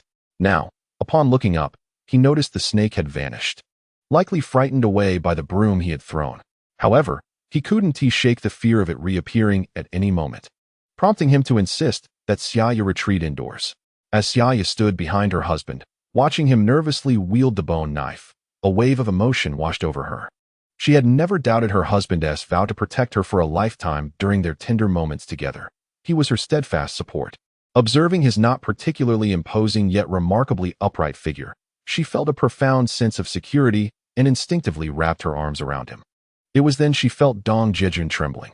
Dong Jiajun, acutely aware of Xia Ya's embrace, felt her warmth against his back. Yet his legs felt as heavy as lead, rendering him immobile. The adrenaline from earlier had taken its toll. Just as he was about to turn around, Xia Ya's voice called out, "Don't move. Let me get inside first." Soon, the sound of hurried footsteps echoed behind him. Dong Jiajun could only feel exasperated at his wife's antics. "All right," he replied. As he turned, he suddenly felt his legs give way beneath him, resulting in a soft thud as he sat down on the ground. "What's wrong?" Xia Ya, now dressed, rushed out to see her husband slumped on the floor and hurried over to assist him. "What's the matter? Can't manage?" she asked with concern. "When has your man ever been unable to perform?" he retorted, feeling insulted by her implication. Grabbing her arm, he was met with a sudden realization that perhaps he had overreacted. It dawned on him that he had inadvertently stepped into a sensitive territory. After all, he recalled the jokes about men never admitting to weakness and women never being too casual. Had she unwittingly crossed a line? Feeling momentarily trapped, he suddenly had a flash of inspiration and exclaimed, "Don't make a fuss. It's just a snake." Upon hearing this, Dong Jiajun promptly ceased his actions. He reached for the bone-cutting knife as if facing a formidable adversary, only to realize that his hands were empty. Xia Ya had long since made her escape. It was then that he understood he had been deceived. Upon returning to the house, he beheld the enchanting sight of Xia Ya post-bath, her beauty striking. Unable to resist, he expressed, "I too wish to bathe. Aren't you afraid of the snake outside?" Xia Ya, noticing Dong Jiajun's frustrated expression, playfully teased him. "You can stand by with a broom. Just wave it if a snake approaches. They fear this tool."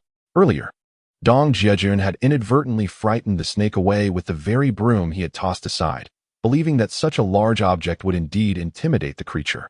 "Are you not ashamed? You wish to bathe while I stand here?" Xia Ya felt her cheeks flush at her husband's mischievous demeanor. As she grappled with her thoughts, Dong Jiajun added, "Earlier, I risked my life to save my wife. Can't you do something for your husband in return?" Realizing the logic in his words, Xia Ya conceded, reflecting that he was, after all, her husband. What if she were not present while bathing and a snake attacked? With that thought, her hesitation dissipated, and she gracefully moved, saying, "All right, I shall keep watch for snakes." "Now we're talking," Dong Jiajun thought, pleased that he had finally swayed her.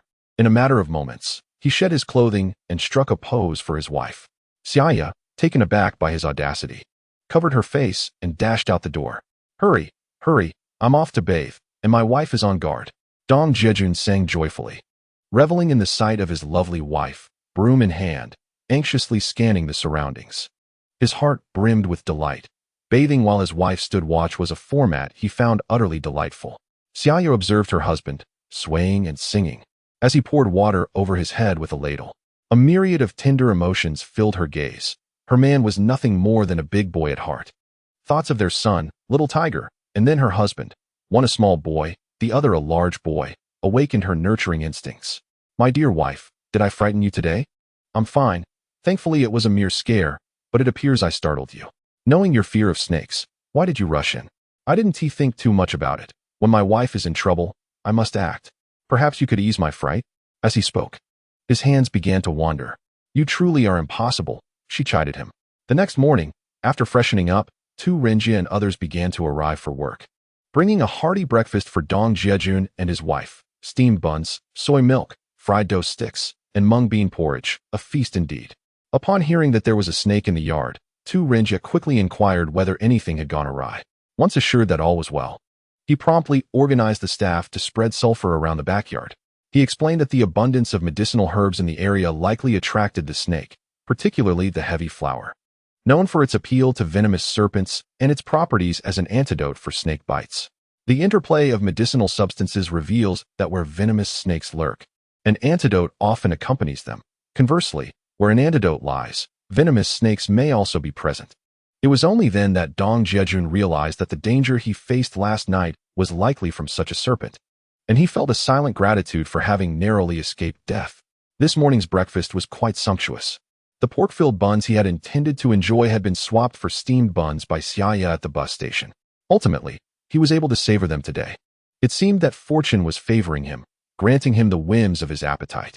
Dong Jiajun reflected on this, disregarding any concerns for appearances, and devoured his meal with abandon.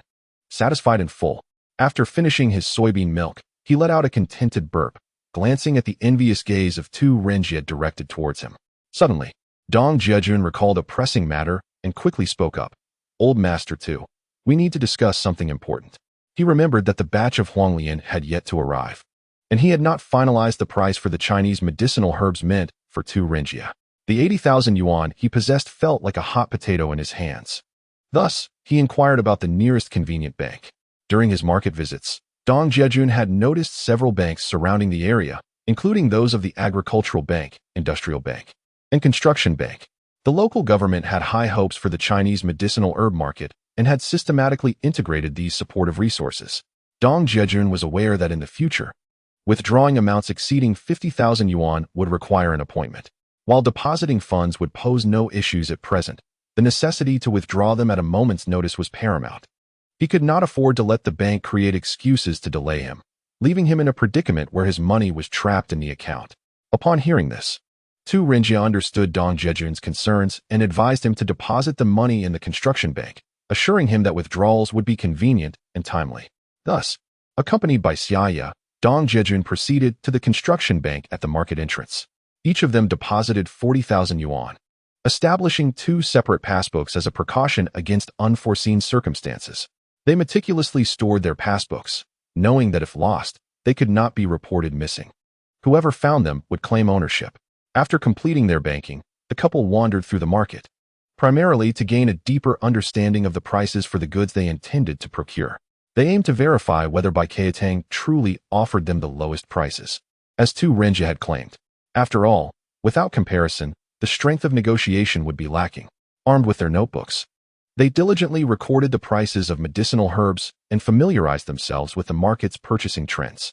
When the time came, a glance at their notes would provide clarity, for a good memory pales in comparison to a well-kept record. As noon approached, they returned to Baijiatang for their agreed-upon lunch with Tu Renjie. Dong Jiajun insisted on abstaining from alcohol, and Tu Renjie and his companions graciously complied. After their meal, Dong Jiajun engaged in casual conversation over tea regarding the herbs listed on their inventory, appearing nonchalant. However, Xia Ya occasionally referred to their notebook, interjecting comments on prices, which took Tu Renjie by surprise. He had not anticipated such thorough preliminary research from the couple. Initially, he had hoped to take advantage of the somewhat opaque pricing of certain herbs, as is often the nature of business dealings. Dong Jiajun was able to empathize with this mindset. However, upon observing the couple, Tu Renjie realized that they were not easily deceived, and thus he abandoned any illusions he had. He decided to lower the price by 2 to 3 percentage points, aligning it with the market rate, which was indeed commendable. Noticing his wife nodding in agreement, Dong Jiajun understood that Tu Renjie's pricing was quite accurate. Subsequently, they focused on determining the quantities for over 100 varieties. Once the dust settled, Dong Jiajun proposed to inspect the goods and subsequently visited the warehouse to assess the quality of the products. However, there were certain varieties that Baijiatang did not possess, necessitating a request for stock adjustments. Dong Jiajun comprehended these circumstances. Each apothecary carries different varieties, each with its own strengths. With nearly 2,000 types of Chinese medicinal materials, it was impossible for any single establishment to have each one in stock. Fortunately, the herbal market was sufficiently vast, making it relatively easy to arrange for stock transfers. Even among competitors, they need not be adversaries. If assistance could be rendered, why not offer it?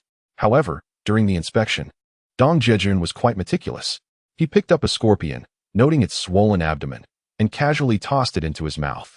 Xia Ya was taken aback by her husband's audacity in consuming a scorpion. Yet, after chewing, Dong Jiajun turned to Tu Renjie and stated, "Master Tu, this scorpion is a brine scorpion. I cannot accept it. I require a freshwater scorpion." The underlying implication of Dong Jiajun's words was that the quality of this scorpion was subpar. A brine scorpion is one that has been fed well during processing, infused with copious amounts of salt. In contrast, a freshwater scorpion's abdomen is deflated, indicating it has not consumed anything. Strictly speaking, this constitutes a form of adulteration. Tu Renjie was astonished by Dong Jiajun's expertise, as the production of brine scorpions was, until now, a tacit secret within the industry. Feeling somewhat embarrassed, he recognized that Dong Jiajun was quite knowledgeable. "Impressive, young Dong. You grasped this as well?" Most products in the market were of that nature. But Tu Renjie resolved to assist in procuring the correct stock. He patted Dong Jiajun on the shoulder, forcing a smile to mask his inner embarrassment and shock. It appeared that this time, he would need to exercise extra caution in his preparations, as this young man possessed an astute eye. Otherwise, he risked losing a significant client. Both I and Xia Ya graduated from a pharmaceutical vocational school, specializing in Chinese medicine. In terms of experience, we are far inferior to you. Dong Jiajun, though not entirely knowledgeable, understood the necessity of establishing authority. This would ensure that Tu Renjie would have no opportunity to engage in unscrupulous practices during procurement. The depths of the Chinese medicinal materials industry are profound, akin to the antique trade. Without decades of experience, one cannot navigate it effectively. Dong Jiajun recognized that to command Tu Renjie's attention, it was essential to assert himself appropriately. He then picked up a myrrh resin, examining it closely for a considerable time before saying, "Master Tu, this myrrh is processed from frankincense. Please do not send me this stock." Upon seeing that Dong Jiajun could distinguish between frankincense and myrrh, Tu Renjie was utterly astonished. Clearly, he had been somewhat negligent in his preparations this time. While frankincense and myrrh share similar medicinal properties, their prices differ significantly. Currently, frankincense is priced at 6 yuan, whereas myrrh costs 36 yuan per pound. Frying frankincense in a large pot until it is scorched allows it to be sold as myrrh. Those who lack expertise are easily deceived. As Dong Jiajun looked at him with a smirk, Tu Renjie felt a buzzing in his head, as if it had suddenly expanded. This young man, despite his youth and study of traditional Chinese medicine, had not encountered such knowledge in the compendium of Materia Medica. Meanwhile, Xia Ya was utterly perplexed, unable to comprehend when her partner had become so knowledgeable. Although he had performed well in school, these were not lessons taught by any teacher. The depths of traditional Chinese medicine were indeed profound. Why did her husband seem to be growing increasingly exceptional? Observing the twinkle in Xia Ya's eyes, Dong Jiajun, seizing the moment while Tu Renjie was still in a daze, raised an eyebrow in playful arrogance, which made Xia Ya stifle a laugh. Tu Renjie, feeling anxious, hurried to arrange for more supplies, no longer daring to underestimate this young man. As he departed, he added a touch of respect towards Dong Jiajun, saying he would prepare additional dishes for the evening and hurried off. Upon returning, he needed to convene a meeting to prioritize the quality of the upcoming shipment. Failure was not an option. If he mishandled this opportunity, he risked losing a significant client and the potential for profit. As Tu Renjie's figure receded, Xia Ya could no longer contain her curiosity. "When did you become so remarkable? Did you not see how Tu's expression changed? You must tell me what is going on." "It's a secret, but if you let me kiss you, I shall reveal it," Dong Jiajun replied, leaning in. "Dream on, always making demands and taking advantage of me. I want to engage with you." Xia Ya laughed and ran away. "Don't run. Is it so hard to tell you?" Dong Jiajun called after her. Chapter 130, Jiajun, will you be my teacher? Xia Ya finally halted. The two continued to meander through the herbal market, where Dong Jiajun elaborated on the unspoken rules of commercial cooperation. Xia Ya began to realize that while conducting business might seem straightforward, it was fraught with hidden intricacies. A moment's inattention could lead one to be ensnared in traps. In their initial collaboration with Tu Renjie, both the pricing and quality of the herbs were scrutinized. Through Dong Jiajun's strategic maneuvering, he successfully dissuaded the seasoned merchant from any underhanded tactics. Initially, in terms of pricing, they compared the costs of the herbs at both the Shanxing and Boizhou herbal markets. Ensuring that Tu Renjie made significant concessions during negotiations, ultimately securing the lowest price in the market.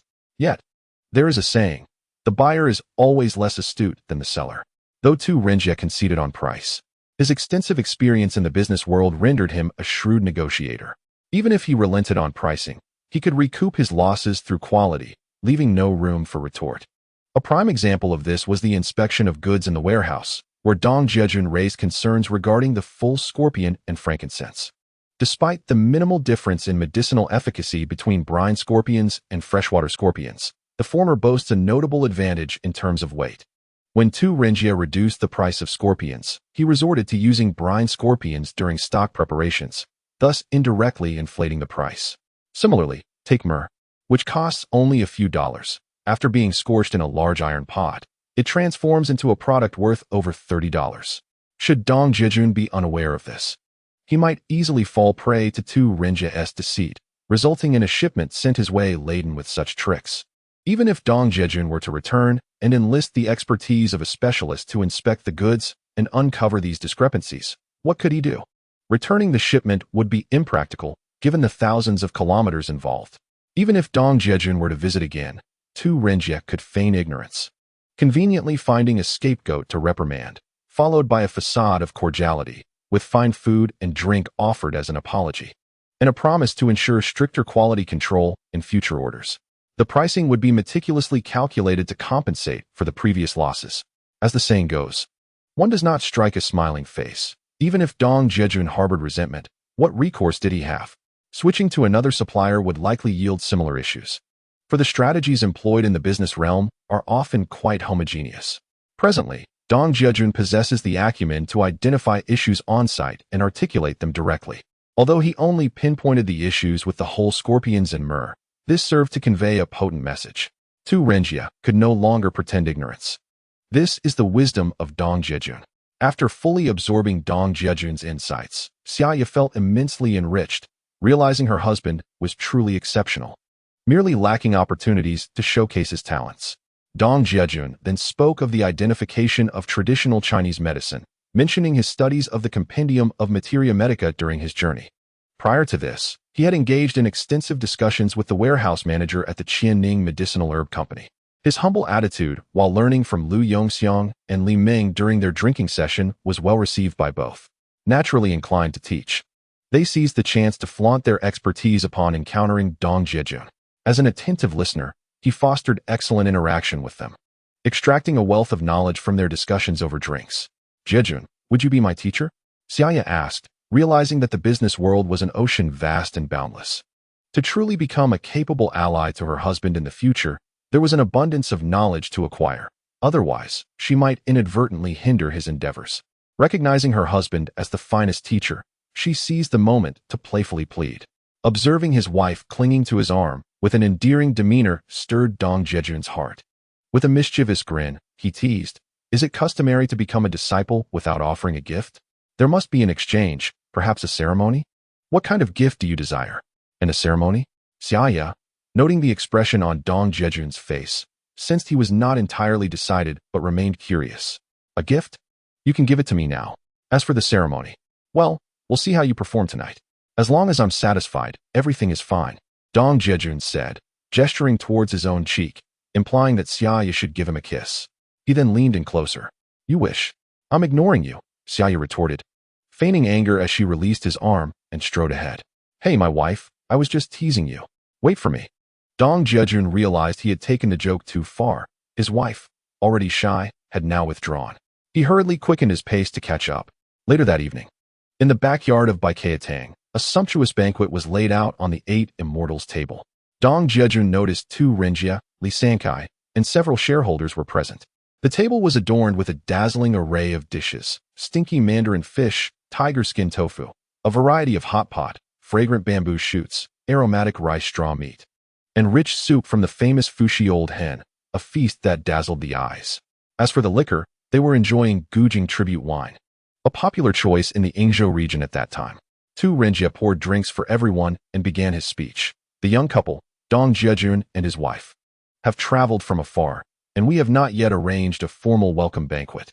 Today serves as both a welcome and a celebration."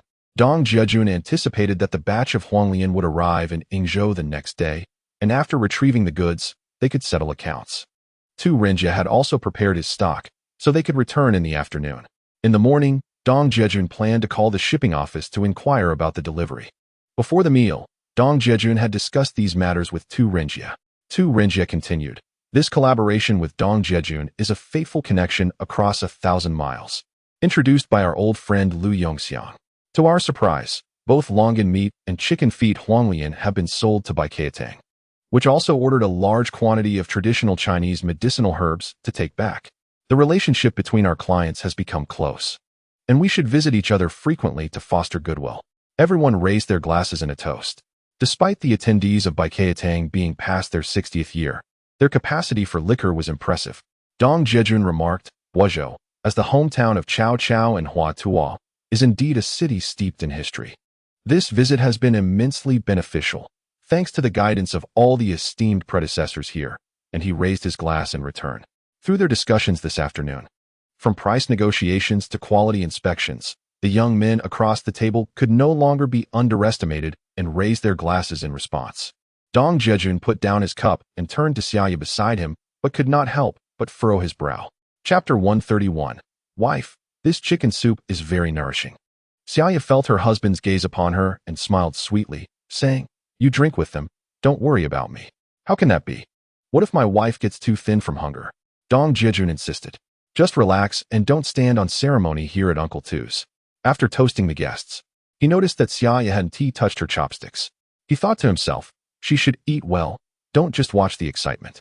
He quickly picked up a chicken leg and placed it in her bowl, then filled her bowl with chicken soup and set it before her. Xia and others admired Jiajun's meticulous care for his wife, showering him with praise. They marveled at the sweet affection shared between the young couple. Jiajun reminisced about his past struggles, recalling how Xia Ya followed him unwaveringly during his times of hardship, even blessing him with a pair of dragon and phoenix twins. Her steadfast support and filial piety towards his parents left him deeply grateful. He acknowledged that this journey together had been fraught with challenges, and he resolved to treat his wife with greater kindness. Xia and his companions, all blessed with numerous descendants, reflected on their own familial challenges as they compared their lives to that of Jiajun and his wife, feeling a sense of envy towards their youthful wisdom and composure. They raised their glasses in a toast to the loving couple. Soon, they began introducing the local delicacies on the table, such as stinky mandarin fish, fragrant rice-stuffed pork, and nourishing old hen soup, urging Xia Ya to partake in the chicken soup known for its restorative properties, enhanced by the addition of traditional medicinal herbs. Grateful, Xia Ya acknowledged the wisdom of the elderly who had spent years working with herbal medicine, their rosy complexions a testament to their good health. Although she initially found the scent of stinky mandarin fish unappealing, once Jiajun placed a piece in her bowl, her eyes lit up with delight.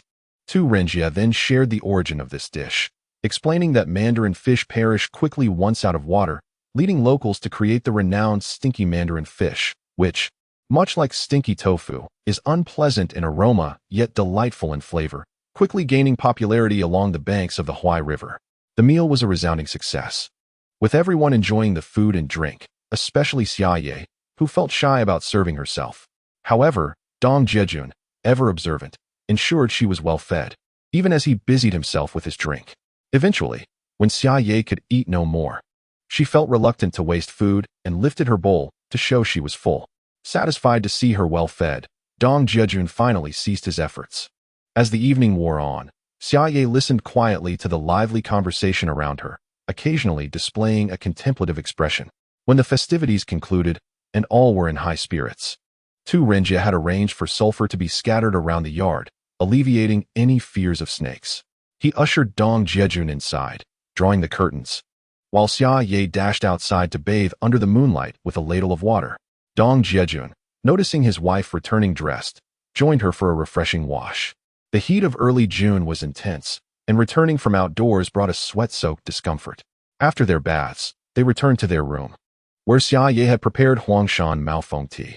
They enjoyed a moment of tea and conversation, reflecting on the day's events, a sort of review of their experiences.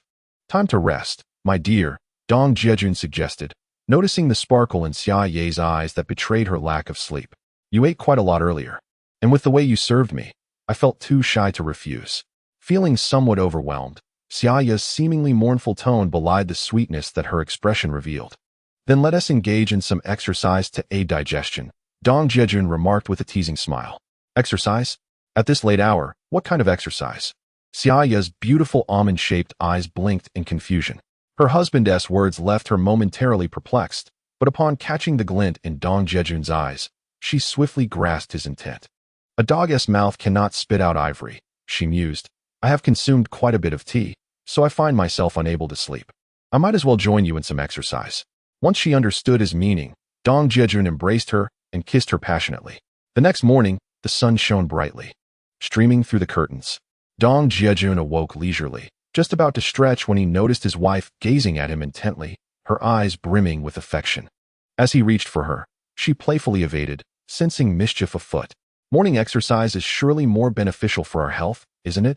Rise and shine, you lazy cat. Xia Ya teased. Realizing his plans might be thwarted, Dong Jiajun reluctantly got out of bed to freshen up. After a short while, two Renjie arrived with breakfast. Having enjoyed their meal, Dong Jiajun made his way to the shop and picked up the phone to call the cargo department. Upon confirming that the goods had arrived, he turned to two Renjie and instructed him to prepare the vehicle for pickup. Not long after, Li Sankai approached to inform them that the car was on its way. Dong Jiajun and Xia Ya, accompanied by Li Sankai, proceeded to wait at the corner for the vehicle. Before long, a light truck pulled up beside them, and Dong Jiajun recognized the driver, Gao Dogwang, who was also acquainted with Li Sankai. After exchanging greetings, Gao Dogwang led the couple towards the Yingzhou train station. During the ride, Xia Ya inquired, "How did you obtain the cargo department's phone number?" "Of course, I requested it from the gentleman at the window. It's quite convenient," Dong Jiajun replied, his eyes sparkling with pride at his foresight. "I thought we would have to take a separate trip to the station for inquiries," Xia Ya mused, surprised by her husband's meticulous planning. It seemed the 20 yuan spent was indeed worth it. Otherwise, they would have wasted time traveling to the station and purchasing tickets. Besides, the cargo department typically did not accept phone inquiries, and even if one called, they would likely be ignored. Her husband truly possessed remarkable foresight. Gao Dogwang, the driver, had not anticipated that Dong Jiajun had built a network of contacts merely from one trip to the cargo department. Unlike them, who had to present a pickup slip in person for inquiries, the cargo department had no obligation to assist with such matters. In those days, the railway authority was quite formidable, disregarding both state-run enterprises and other institutions alike. Services within the railway system operated independently, with law enforcement and judicial entities functioning separately, leaving little room for local intervention. Consequently, there was no necessity to cater to those from the local community. At this moment, Xia Ya recalled something and gently tugged at her husband's sleeve, saying, "Jiajun, there's another matter." Chapter 132. I shall not reveal it. The sage has his own ingenious plans. Dong Jiajun, noticing his wife's gaze upon him, inquired with curiosity, "What is it, my dear? Speak freely." Xia Ya glanced at the tall driver, Gao Dogwan, hesitating to voice her thoughts. Finally, she leaned close to Dong Jiajun's ear and whispered, "Once we retrieve the Huanglian, we can return home this afternoon. However, we still need to arrange for the shipment of our goods. How shall we transport them?" Xia Ya pondered, realizing the substantial quantity of her goods. The cost of hiring a light truck for the journey from Guizhou to Yingzhou would undoubtedly be significant. Naturally, she was reluctant to spend money. Yet, she contemplated whether it was possible to negotiate that the shipping fees be borne by the buyer. She wondered if her husband had considered this as well. Regarding this matter, the sage has his own ingenious plans. You shall see in due time, Dong Jiajun teased, leaving Xia Ya in a state of bewilderment. However, sensing the presence of the driver might render further inquiry inappropriate, she refrained from pressing the matter further. Within 2 hours, they arrived at the Yingzhou Freight Center. Dong Jiajun instructed Gao Dogwan to wait momentarily before leading Xia Ya inside to collect their goods. Upon entering the freight center, Dong Jiajun recognized the same clerk at the window and politely remarked about the inconvenience caused by his earlier phone inquiry. He then casually produced a box of Huangshan cigarettes and placed it on the clerk's desk. "My good fellow, you are always so courteous. It was merely a trivial effort. Should you require assistance in the future, do not hesitate to ask." The clerk, appreciating Dong Jiajun's respect, accepted the small ticket and began arranging for the loading of the goods. "I shall depart immediately after the goods are loaded without stopping for pleasantries." Dong Jiajun expressed his gratitude to the clerk before stepping outside to await the cargo. As the loaders brought out the goods, Dong Jiajun promptly approached them, offering cigarettes with polite words. Some loaders recognized him as the owner from 2 days prior and assured him that they would handle the goods with care. They encountered numerous owners daily, yet few exhibited such courtesy towards the laborers, leaving a lasting impression on them. Soon, 500 jin of Huanglian were loaded onto the vehicle, and Dong Jiajun distributed another round of cigarettes, continuously expressing his thanks. He then hurried to the ticket counter to purchase train tickets to the capital for that evening before returning to the vehicle. Gao Dagwan, having completed the tasks, drove back towards the Baikatang warehouse. Upon seeing the Huanglian arrive, Tu Renjia and others were captivated, unable to part with the authentic chicken claw Huanglian. The medicinal herb market had been devoid of stock for quite some time. By strategically managing the release of the goods, they anticipated fetching a good price this time. After inspection, weighing, and storage, they proceeded to settle the payment at the shop. This time, Dong Jiajun did not desire cash. He merely calculated the accounts. 500 pounds of Huanglian at 23 yuan per pound amounted to 11,500 yuan. He also assessed the price he had paid for acquiring goods at Baikatang. This procurement was funded according to the cash he had on hand, which now totaled 91,500 yuan. Upon returning, he needed to settle the payment for 100 pounds of red ginseng, which he had taken on credit at 80 yuan per pound, equaling 8,000 yuan. With the Dragon Boat Festival approaching, he felt it was time to spend wisely. Ultimately, he set aside 1,500 yuan, investing the remainder entirely in traditional Chinese medicine, accumulating a total of 82,000 yuan worth of herbs at Baikatang. After settling the accounts, Dong Jiajun proceeded to the bank to withdraw the 80,000 yuan he had deposited the previous day.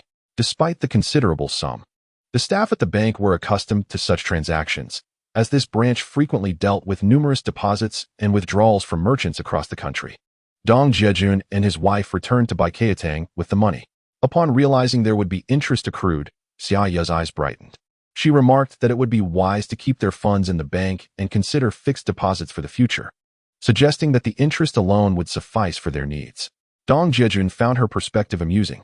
He contemplated the meager interest offered by banks and the looming specter of inflation.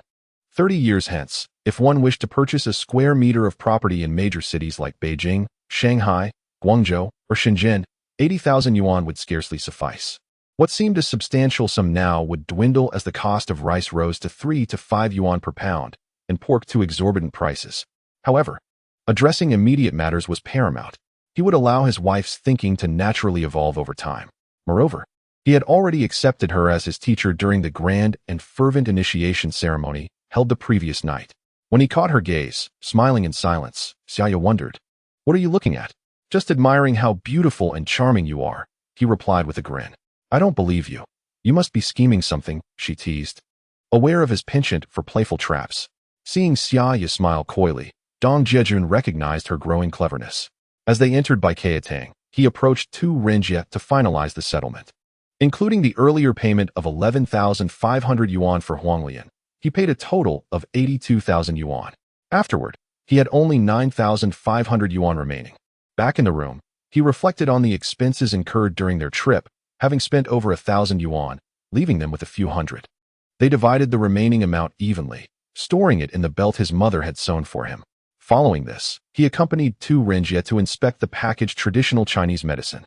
Tu Renjia prepared the herbs, but did not rush to seal the packages, knowing Dong Jiajun's meticulous nature would require a thorough inspection.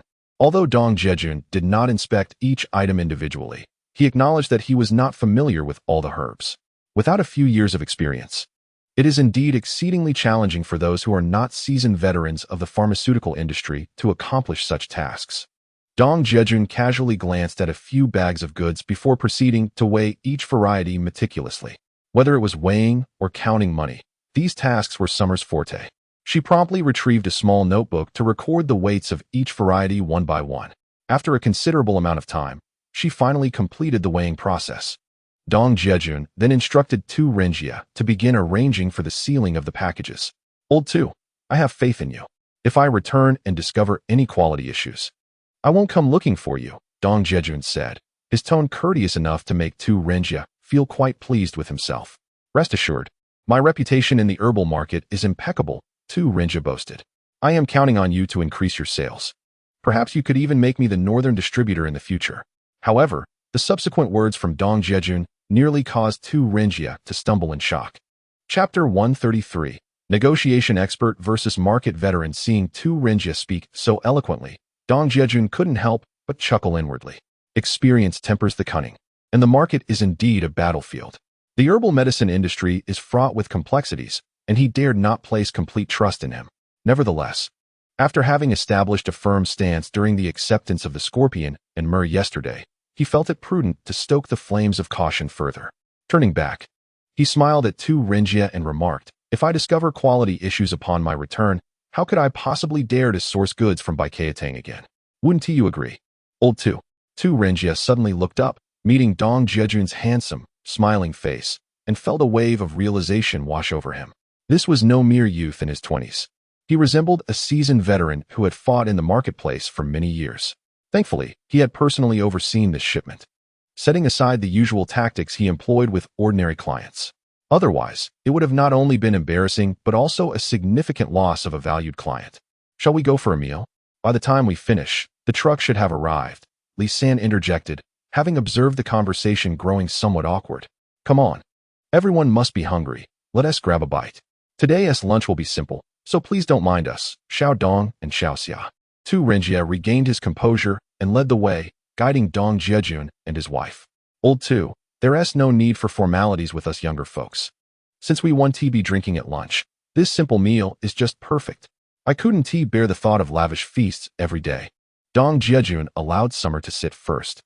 Upon noticing the 4 dishes and a soup, 2 meat and 2 vegetable options, alongside rice and steamed buns, he grabbed a bun and began eating heartily. Hearing that the delivery truck was on its way, Summer exchanged a glance with her husband but refrained from speaking, instead concentrating on her meal. Before long, they had finished eating, and the truck for loading the goods had arrived. Everyone worked together to load the cargo onto the vehicle. Tu Renjie dispatched an assistant to accompany the truck. Dong Jiajun noticed that this time it was not a grand vehicle, but the doors bore the insignia of a transportation company. He then settled into the back seat with Summer, while Dong Jiajun and Tu Renjie waved goodbye, agreeing to meet again. The double-cab Jiajun light truck set forth towards Yingzhou. On board, Xia Ya found herself hesitating to speak on several occasions. She was uncertain about the shipping costs to Yingzhou and puzzled as to why Tu Renjie had arranged for someone to accompany the vehicle. Noticing that Dong Jiajun showed no intention of providing an explanation, Xia Ya prudently refrained from asking further questions. Despite the suboptimal road conditions, there were not as many vehicles as in later years, thus avoiding any traffic jams. Furthermore, the drivers of that time possessed remarkable skills, adept not only at driving but also at vehicle repairs. The journey was smooth, and they arrived at the freight station without incident. A worker approached to handle the shipping procedures. Dong Jiajun offered the driver a cigarette and then called Xia Ya down from the truck, cheerfully inquiring, "Did you have something you wanted to say earlier? Let me guess, was it about the shipping costs?" Surprised that her husband had anticipated her thoughts, Xia Ya blushed and nodded slightly. Dong Jiajun then proceeded to elucidate the situation. It turned out that after finalizing the price for this batch of goods, Dong Jiajun had discussed it with Tu Renjie. Since Baikatang had set this price, he felt it inappropriate to lower it further. However, given the substantial volume of goods he was dealing with, he could not adhere to the standards typically applied to clients placing orders in the range of hundreds or thousands. A differentiated approach was necessary. Moreover, he neither offered credit terms nor cash on delivery, opting instead for a prepayment arrangement. Thus, some special terms were warranted. He insisted that the shipping costs from Guizhou to Yingzhou, as well as the railway freight, be borne entirely by the seller. As the seller, Baikatang was expected to cover the costs to Huaining Station, tying this obligation to future cooperation. Tu Renjie was taken aback by Dong Jiajun's request and hurriedly consulted with his shareholders, considering that one could not let a sitting duck fly away. He recalled the previous experience of supplying goods to Huaining Medicinal Materials Company, where he had not only borne the shipping costs, but had also extended a 3-month credit period. Ultimately, payment had been delayed for 6 months, necessitating Tu Renjie to personally visit, incurring travel expenses and spending several days there before recovering the funds. Even after reclaiming the money, the costs of capital occupation and travel rendered the transaction a loss. Now, with a business volume exceeding 80,000, this was undoubtedly a significant deal, especially with the other party opting for cash settlement. The shipping costs were negligible in comparison. Thus, Bai Keitang arranged for a vehicle and sent personnel to the freight station to complete the shipping procedures. However, Tu Rinjia insisted on using slow railway services, claiming he could not afford the higher costs of express delivery. Dong Jiajun, recognizing the opportunity, agreed to this compromise. After all, while railway express services typically took 3 to 5 days, slow services could take 7 to 10 days, though in practice, delivery might be delayed by a day or two. Nevertheless, this was of little concern to Dong Jiajun, who was not pressed for time. Ultimately, both parties reached a consensus. How was I unaware of this? Xia Ya pondered, bewildered, as she had been present throughout the discussions regarding pricing, quantity, and variety. How could I have missed such a splendid moment? Think back, where were you at that time? Dong Jiajun observed his wife's eagerness to learn and continuously imparted to her the principles of business negotiation, along with its rules and techniques. She truly resembled a sponge, diligently absorbing knowledge. Suddenly, Xia Ya smacked her forehead and recalled that she had gone to the restroom at that crucial moment. Why did I choose that precise moment to leave? It felt akin to missing out on $1 million prize. Xia Ya stamped her foot in frustration, her face etched with regret. Seeing his wife's self-reproach, Dong Jiajun quickly reassured her. Do not be upset, my dear. I will explain the principles of this negotiation to you, and once we are in the car, I will recount the entire process of the negotiation. That should suffice, right? Jiajun, why do I feel this is all so surreal? I know you are exceptional, but I never anticipated you to be this remarkable. Is this still the same you? Xia Ya instinctively reached out to touch Dong Jiajun's face. However, upon noticing the bustling crowd around them, her delicate hand hesitated in midair. My goodness, could this truly be my husband? Xia Ya was certain that her husband could not be an illusion. Every night, nestled in his embrace, she listened to the vigorous beating of his heart, feeling the warmth of his affection. All of this was undeniably real. Through her recent interactions with the shareholders of Bai Keitang, she recognized the formidable prowess of each shareholder. Yet, even when confronting seasoned veterans like Tu Rinjia, her husband did not falter. He appeared entirely at ease, almost as if he were casually conversing while the competition crumbled into dust. Lost in this thought, she gazed at her husband with a hint of infatuation. Are you all here? I searched high and low for you. Xia Ya suddenly snapped back to reality, turning to see Dong Jiajun speaking. Have all the formalities been completed? You've truly borne the brunt of it. As Xia Ya turned, she saw one of the associates from Bai Keitang, with Dong Jiajun smiling broadly and shaking his hand. He casually took the freight bill and examined it intently. It's nothing. It's all part of the process. Wishing you a smooth journey. The associate waved goodbye to the couple before heading towards the Yedong light truck. Observing the empty cargo space of the truck, Dong Jiajun fell into contemplation, realizing that these goods would arrive in Huaining within a week. At that time, he could truly showcase his capabilities, and a surge of ambition filled his heart. This represented his first substantial earnings since his rebirth. With this leverage, he could propel himself toward even greater ambitions, gradually transforming his dreams into reality. He was determined to leave a significant mark in this extraordinary era, one that would make his parents and family proud. Xia Ya, witnessing her husband's spirited demeanor and radiant energy, envisioned the traditional Chinese medicine they had shipped transforming into vibrant bills, dancing before her eyes. Jiajun, how much do you think we can earn from these herbs? Xia Ya, resembling a little money enthusiast, softly inquired of her husband. Shouldn't you tell me how much you can earn? Dong Jiajun, captivated by the sparkle in his wife's eyes, felt a surge of childlike excitement. He playfully pinched her delicate nose and, laughing heartily, dashed away. You are incorrigible. Xia Ya, engrossed in her thoughts, pondered the figures her husband had mentioned. How much could he possibly earn? Suddenly, a wave of emotion washed over her, realizing she had been teased. With a playful pout, she chased after him, oblivious to the astonished gazes of those near the freight office. They were unrestrained, releasing the pent-up passion that had lingered for far too long. Ultimately, amidst their joyful pursuit, they collapsed onto the ground, breathless and gazing into each other's eyes. I must say, your current posture bears a striking resemblance to. Xia Ya, observing Dong Jiajun gasping for air, was struck by a sudden image. Before she could finish her thought, laughter erupted from her lips. What do you think I resemble? Dong Jiajun, witnessing Xia Ya's playful giggles, felt somewhat perplexed. It resembles something, Xia Ya began but couldn't help but laugh once more. What exactly do I resemble? Do tell. With curiosity piqued, Dong Jiajun pressed her for answers, eager to comprehend how she perceived him. Perhaps I shall refrain from saying, lest I bruise your ego. Xia Ya finally managed to stifle her laughter, a hint of shyness creeping in. Yet, Dong Jiajun was relentless, approaching her and taking her hand, continuing to pry for the answer. He was eager to discover how his wife envisioned him. Tall and imposing, perhaps? Let go of me, and I shall divulge, Xia Ya. Realizing the implications of her statement, had already scouted her escape route. If I release you, will you finally share? She teased, stepping back with a grin. I just saw you crouched on the ground, tongue out, gasping for breath. You looked remarkably like our pet, Wang Kai, Xia Ya declared, and before Dong Jiajun could react, she sprinted away. What do you mean I resemble Wang Kai? Dong Jiajun was at a loss, feeling a mix of despair and frustration as he longed to establish a noble image before his wife. Instead, he found himself compared to their pet. Reflecting upon his earlier antics, he realized that he had indeed drawn inspiration from Wang Kai, all in an effort to elicit a smile from his beloved. As Xia Ya ran further away, she noticed that her husband had not pursued her, but was instead contemplating the earlier pose. Concerned, she returned with a worried expression. Jiajun, are you all right? Am I all right? My dignity has been wounded. He feigned a dejected demeanor. Upon seeing Xia Ya approach, he suddenly lunged at her with a playful cry. Oh my! She gasped, startled by his sudden movement. This time, however, she was unable to escape, caught in his embrace like a hawk seizing its prey.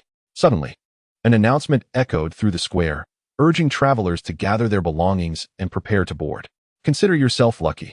Dong Jiajun feigned a fierce demeanor, releasing Xia Ya's hand. Jiajun, I truly did not mean it. It is not that you resemble Wang Kai. Rather, it is Wang Kai who resembles you. Xia Ya and Dong Jiajun swiftly made their way towards the waiting room, feeling the need to clarify matters with her husband. However, as soon as the words left her lips, she noticed Dong Jiajun stumble in disbelief. What? Wang Kai resembles me? How can that even be? Once aboard the train, they found their seats, this time carrying little luggage. They had merely brought a packet of Danshan cigarettes for Dong's father, as well as for Feng Zhendong and Wu Wenwei. These cigarettes contained the medicinal herb Danshan, serving as a health-oriented smoke. Considering how often he consumed their offerings, this gesture felt appropriate for such a rare journey. After settling in, the couple immersed themselves in their books. Eventually, Xia Ya succumbed to sleep, her eyes fluttering shut, a smile gracing her lips as she leaned against his shoulder.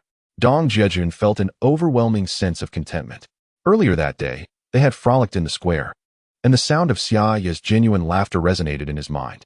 It felt like a distant memory, once upon a time, during their school days. Xia Ya was particularly fond of laughter, often amused by his antics. However, since returning to Yetsiu, her laughter had faded, buried deep within her heart alongside her joys and grievances. Each day, she tirelessly cared for Xiao Hu and Xiao Feng, while also being mindful of his moods. Fortunately, even when toiling in the fields, Xia Ya took great care to shield herself from the sun. This diligence preserved her natural beauty, protecting her skin from the harsh rays of UV light. Now, accompanying him from the northeast to the southeast, and then to the southwest, they had endured many hardships. Nevertheless, as the medicinal herbs began to arrive and sales commenced, the funds started to trickle back in, hinting at a sweet reward following their struggles. Dong Jiajun learned from Lu Yongxiang and Li Ming that there was a pressing market demand for this batch of herbs. However, he was not inclined to employ the current rudimentary sales methods. The marketing strategies of the future were abundant and varied. He needed to select one that was suitably refined. Otherwise, he would find himself reduced to a pitiful existence, pedaling a bicycle from village to village, knocking on doors, a far cry from the dignity of a reborn individual. Though Dong Jiajun was not averse to hardship, the notion of engaging in physical confrontations when he possessed greater resources felt foolish. The integration of resources would allow everyone to utilize their strengths optimally, achieving efficiency and effectiveness. The world was vast, teeming with opportunities for profit. Yet time was a precious commodity. As the train sped northward through the inky blackness of the night, Dong Jiajun's mind began to crystallize a plan. Yes, this is how it shall be, he mused inwardly. Chapter 135. On the journey back to the city, once again to the capital as dawn broke in the east, Xia Ya stirred from her slumber. She beheld her husband, who, despite a sleepless night, gazed out the window with profound eyes, embodying a spirit of ambition and resolve. How is it that you remain so spirited despite a sleepless night? You seem devoid of any fatigue. What thoughts occupy your mind? Observing my wife as she slumbers is, in itself, a pleasure. The more deeply she sleeps, the greater my joy, and thus I forget what weariness feels like. Dong Jiajun appears invigorated, his eyes bloodshot yet devoid of any hint of exhaustion. As he gazes at his wife, lazily resting against his shoulder, he feels a sense of accomplishment from the plans that have ripened overnight. However, executing this endeavor necessitates several critical elements. Upon returning home, he intends to discuss the particulars with Feng Zhendong and Wu Wenhui before finalizing the details. Your sweet tongue, as if coated in honey, will surely charm those lovely ladies when success graces you. Xia Ya feels a surge of happiness, yet a tinge of concern lingers in her heart. Once this batch of traditional medicine is sold, her husband will instantly become a man of considerable wealth. Young, affluent, and handsome, he possesses the gift of eloquence. Even if he remains steadfast, the allure of certain women might still prove irresistible. After all, where in this world can one find a paragon of virtue like Lu Xiahui? Fear not, my beloved, my sweet nothings are reserved solely for you. No one else possesses the right to bask in such privilege, Dong Jiajun reassures her, sensing the undercurrents of worry in her tone. He cannot help but shake his head in resignation. Women are indeed curious beings, enamored with dreams, yet yearning for affection, often caught in a web of anxiety about their worth. Perhaps this is simply the nature of their sentimental disposition. It seems he must exercise extra caution in his interactions with women, striving to embody the virtues of Lu Xiahui, remaining steadfast and unyielding. Yet, he recalls a humorous anecdote suggesting that Lu Xiahui's restraint stemmed from his status as a eunuch. Such notions are surely the fabrications of those men who cannot govern their baser instincts. In his previous life, although he played the role of a son-in-law, he traversed vast landscapes, encountering myriad experiences in the bustling world of commerce. He has seen enough of the fleeting charms of life to recognize them for what they are, a mere dalliance. He has long since acquired an innate immunity to such tricks. As a song aptly puts it, a lifetime devoted to loving but one. He vows never to commit such a base error. After conversing for a while, Xia Ya is fully reassured by her husband's words, realizing her earlier worries were but a fleeting whim. Observing her husband as he closes his eyes for a brief respite, she picks up a book and immerses herself in the study of accounting principles, entering a mode of shared vigilance. Dear travelers, the next stop is the final destination, Jingqing Station. Please gather your belongings and prepare to disembark. We wish you a pleasant journey. The train announcer's warm and melodious voice resonates through the carriage, prompting Dong Jiajun to open his eyes. He notices Xia Ya gazing at him. You're awake. We're almost at our destination. Let us prepare ourselves, he says. Upon hearing the announcement, Xia Ya instinctively reaches for their luggage. What are we searching for? All our possessions are here. We have no other baggage. Dong Jiajun chuckles, tapping the backpack resting on his shoulders. It dawns on Xia Ya. Indeed, they have returned with nothing but the bags slung around their necks. Once again, standing before the square of the capital station, I am reminded of just a few days prior when the two of us sat upon a flower bed. Beneath us lay 2 bags of ginseng. As the Cadillac of the consulate passed by, the promise made to Xia Ya echoed in my ears. Grasping her hand, we ventured into the ticket hall. The train to Binjiang was only available in the evening, a journey that would arrive by dawn. My dear, would you care to queue for the tickets? Dong Jiajun inquired, his excitement palpable upon seeing Xia Ya. Wonderful. I shall purchase the tickets. Xia Ya joyfully joined the line behind him. My love, with your fortunate little hands, whether we secure seats now rests entirely upon you, Dong Jiajun remarked, following her closely. Ever vigilant of his pocket even at the capital station, lest he unwittingly create an opportunity for pickpockets. Upon reaching the counter, Xia Ya swiftly procured the tickets, emerging from the crowd with an expression of uncontainable delight. I got them. I truly have seats, she exclaimed, raising the train tickets aloft. Her excitement reminiscent of a child's. Dong Jiajun was aware that purchasing tickets at this hour significantly increased the likelihood of securing seats. Thus, he graciously allowed Xia Ya the opportunity. As the ancients entertained their lords with feasts of fire, merely to elicit a smile from a fair maiden, so too did Dong Jiajun encourage his wife to buy tickets, solely to see her in good spirits and basking in a sense of achievement. Behold, my wife's luck is indeed extraordinary. The matter of buying tickets is all a matter of chance. Had I gone to purchase them, I would have needed to resort to a scalper for exorbitantly priced tickets. As he accepted the tickets, He noted they were for a departure at 6:30 in the evening, giving Xia Ya an approving thumbs up, praising her profusely. It is not as mystical as you make it out to be. It was merely serendipity. Xia Ya reflected upon her fortuitous streak. Just as she was turning to exit with the tickets, she overheard a conversation between a fellow traveler and the ticket clerk. Indeed, only standing tickets remain. Isn't that just good fortune? Do not be so modest. Now we have the entire day in the capital. Shouldn't we do something? Dong Jiajun, knowing that only evening trains ran from the capital to Binjiang, had already planned to utilize the daylight hours to take his wife on an exploration of the city's splendor. His only concern was for Xia Ya, fearing she might hesitate to spend. What shall we do? No matter where we go, it will cost money. Might as well sit in the square all day. It is rather lively here. As anticipated, Xia Ya considered that shopping would entail expenses, and she was reluctant to spend frivolously. With that money, we could buy something nice for Xiao Hu and Xiao Feng instead. Besides, in such a vast city, everything must surely be pricier than in Huaining.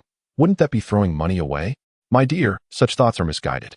Today, with your extraordinary fortune, perhaps if we simply glance down while walking the streets, we might find some money.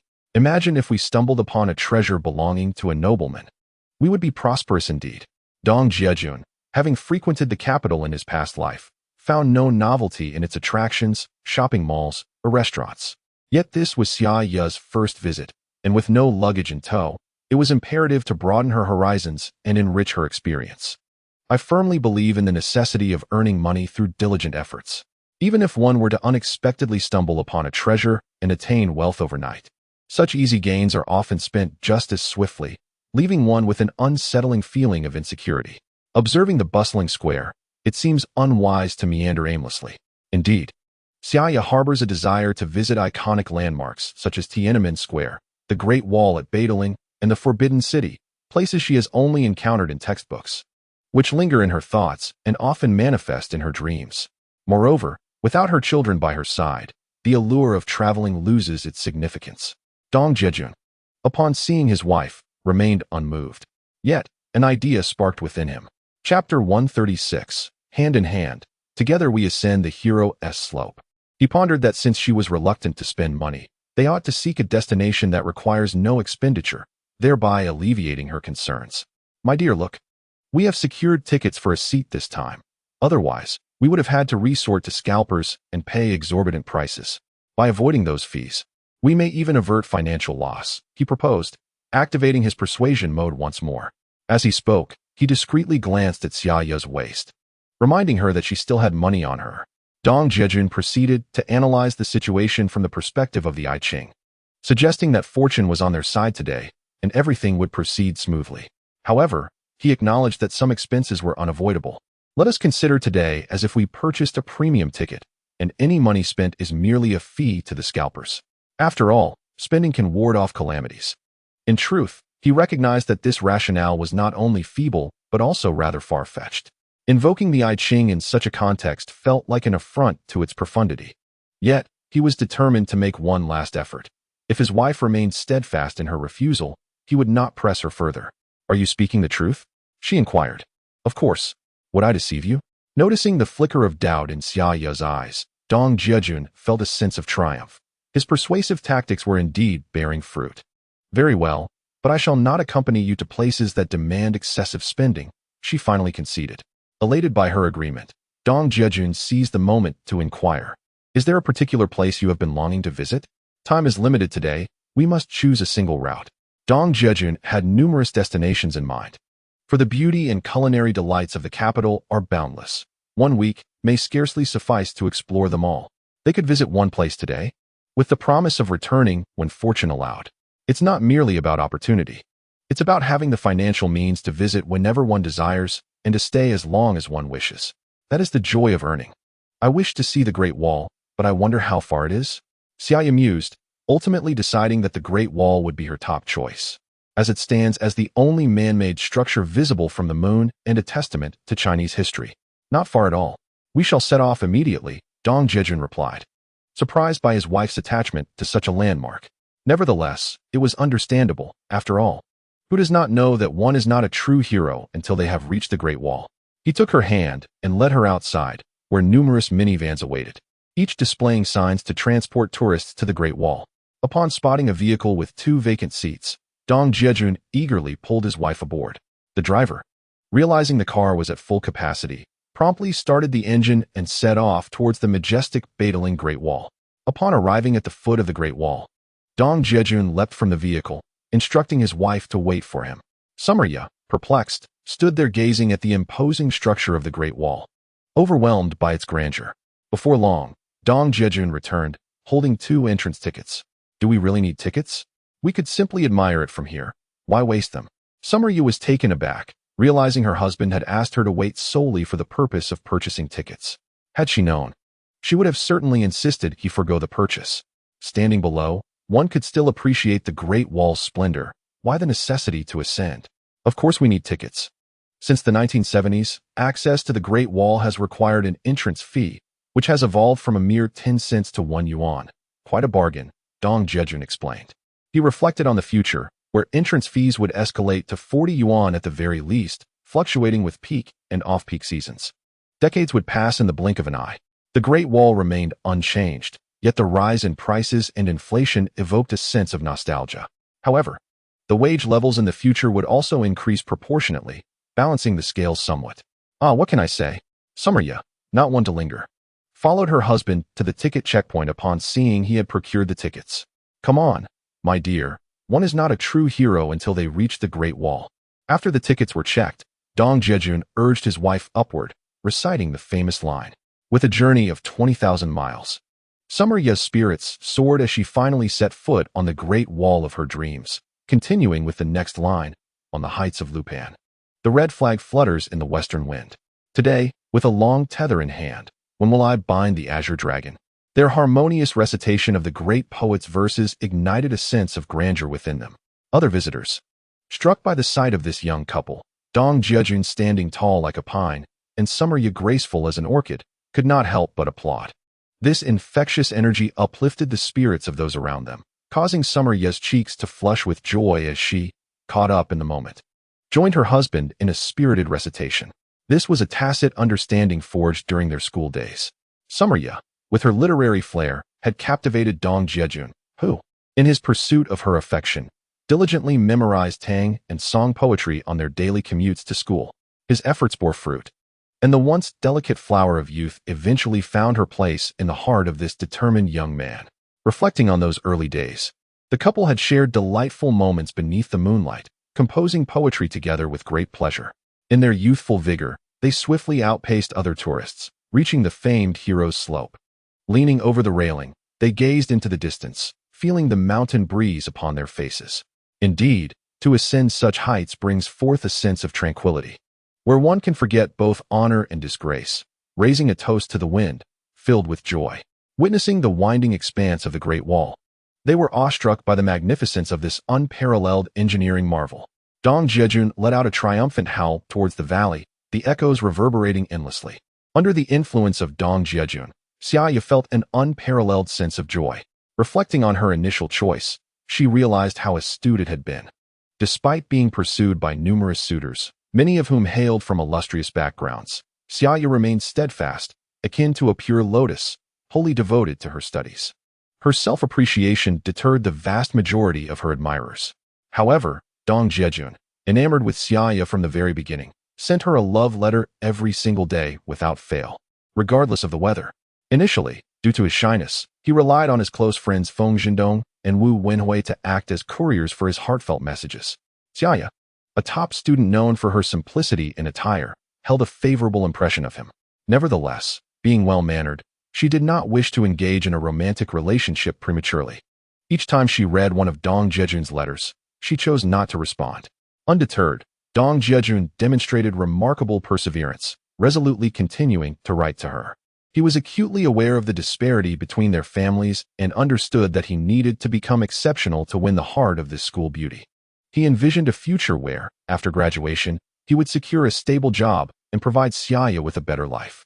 Daily, he confided his thoughts to himself, ensuring he never intruded upon Xia Ya's studies or daily life, believing that only after graduation, once he had established a promising career, would he be worthy of pursuing her. A year later, after writing 365 letters, he finally received a reply from Xia Ya. marking the beginning of their official courtship, filled with romantic exchanges beneath the moonlight. However, as graduation approached, Dong Jiajun discovered to his dismay that his name was absent from the allocation list. Despondent and disheartened, he fell into despair. Yet, Xia Ya, having already given her heart to him, overcame all obstacles to accompany him back to Xia village. Xia Ya's emotions surged as she pondered their future when suddenly she heard someone shout, "Stand still, don't move." Startled, she realized her husband was nowhere in sight. Turning quickly, she was relieved to find Dong Jiajun smiling at her. The photographer was instructing them to pose for a picture. "Are we taking a picture?" Xia Ya asked her husband in surprise. "Of course. Now that we've reached Haohan Slope and climbed the Great Wall, how could we not capture this moment?" Dong Jiajun replied, his smile fading as he approached her, taking her arm. They chose the finest backdrop, with the majestic Great Wall and stunning peaks behind them. "I don't want to embarrass you in front of others," Xia Ya thought, understanding that Dong Jiajun had likely arranged this with the photographer. So, she decided to cast aside her reservations, lifting her proud face to cooperate with her husband's pose, nestling against him like a little bird. With a click, the photographer captured the moment, immortalizing their cherished memory. "Thank you." Dong Jiajun received a Polaroid photograph, and after a few flicks in the wind, he observed the image gradually coming into focus. To his astonishment, it was indeed a Polaroid. Xia Ya, unable to suppress her surprise, covered her mouth with a soft gasp. She recognized that this instant film was far more expensive than traditional roll film, and a wave of heartache washed over her. How extravagant her husband was. He had slipped away to undertake a significant matter without even consulting her beforehand. Yet, as she pondered, she realized that had he sought her opinion, she would surely have disapproved. Thus, he had taken the initiative, presenting the photograph to her with a flourish. "Look, my dear, how splendidly you appear, standing in the wind with your flowing hair, resembling a celestial being, exuding an ethereal grace. You are even more beautiful than the stars on cinema posters." He had paid for the photo and now approached her, eager to show it off. "This instant film is outrageously expensive. You truly are a spendthrift. Had I known you were so adept at parting with money, I would have advised against it," she lamented, still feeling the sting of financial concern. It was not that she was miserly. They had endured hardship for too long, and the fear of poverty lingered. Nonetheless, Xia Ya understood that her husband acted out of love for her. Now that they were at the Great Wall, how could they forego capturing a moment together? She lamented only that she hadn't considered the implications more thoroughly. "It's not as exaggerated as you claim. I cannot compete with those movie stars in beauty. They possess such skill in presentation." Upon seeing the photograph, Xia Ya felt it futile to continue her complaints. She did not wish to resemble a nagging wife, perpetually scolding her husband. Such negativity could disrupt the harmony of their home. In her school days, Xia Ya had often indulged in an array of leisurely reading alongside her studies. Her mother had consistently advised her, a young lady must cultivate an air of grace by immersing herself in literature. She had urged her with the saying, "A wealth of knowledge brings forth elegance," continually motivating her. Their home boasted an extensive collection of books, and Xia Ya had indeed explored some texts on metaphysics and feng shui. This background explained why. At the train station, Dong Jiajun had mentioned the I Ching and concepts of financial loss and disaster avoidance, which resonated with her. Moreover, in the village of Xia, after meals, she would often take her children, Xiao Hu and Xiao Feng, to play beneath the old locust tree. The elders enjoyed engaging in casual conversations about family matters. Although Xia Ya never interjected, she listened intently, often hearing tales of couples who constantly quarreled or wives who lamented their husband's lack of capability. The chaotic lives of these families served as significant lessons to her. The knowledge gleaned from books, when juxtaposed with the realities around her, imbued Xia Ya with a sense of detachment and wisdom.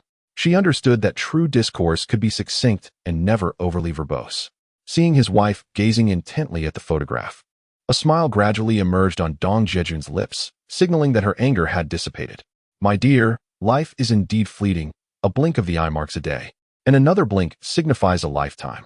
When we reach our twilight years and look back at this photograph, how will we feel?" Dong Jiajun recalled a skit performed by Uncle Ben Shan at the Spring Festival Gala, and he couldn't help but quote it. Indeed, these words possess a profound philosophical insight. "Jiajun, I believe you should delve into more philosophical literature." Upon hearing this, Xia Ya's eyes widened as she mulled over the statement, reflecting on her husband's undeniable talent. "My dear wife, He remarked, "Do you remember when we were at the freight office, and I handed a large sum to the man at the window?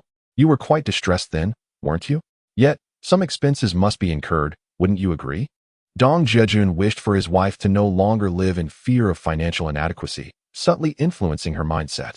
Throughout their journey, whether in transit or resting, they engaged in constant communication, aiming to gradually align her thoughts with his own. The purpose of earning money?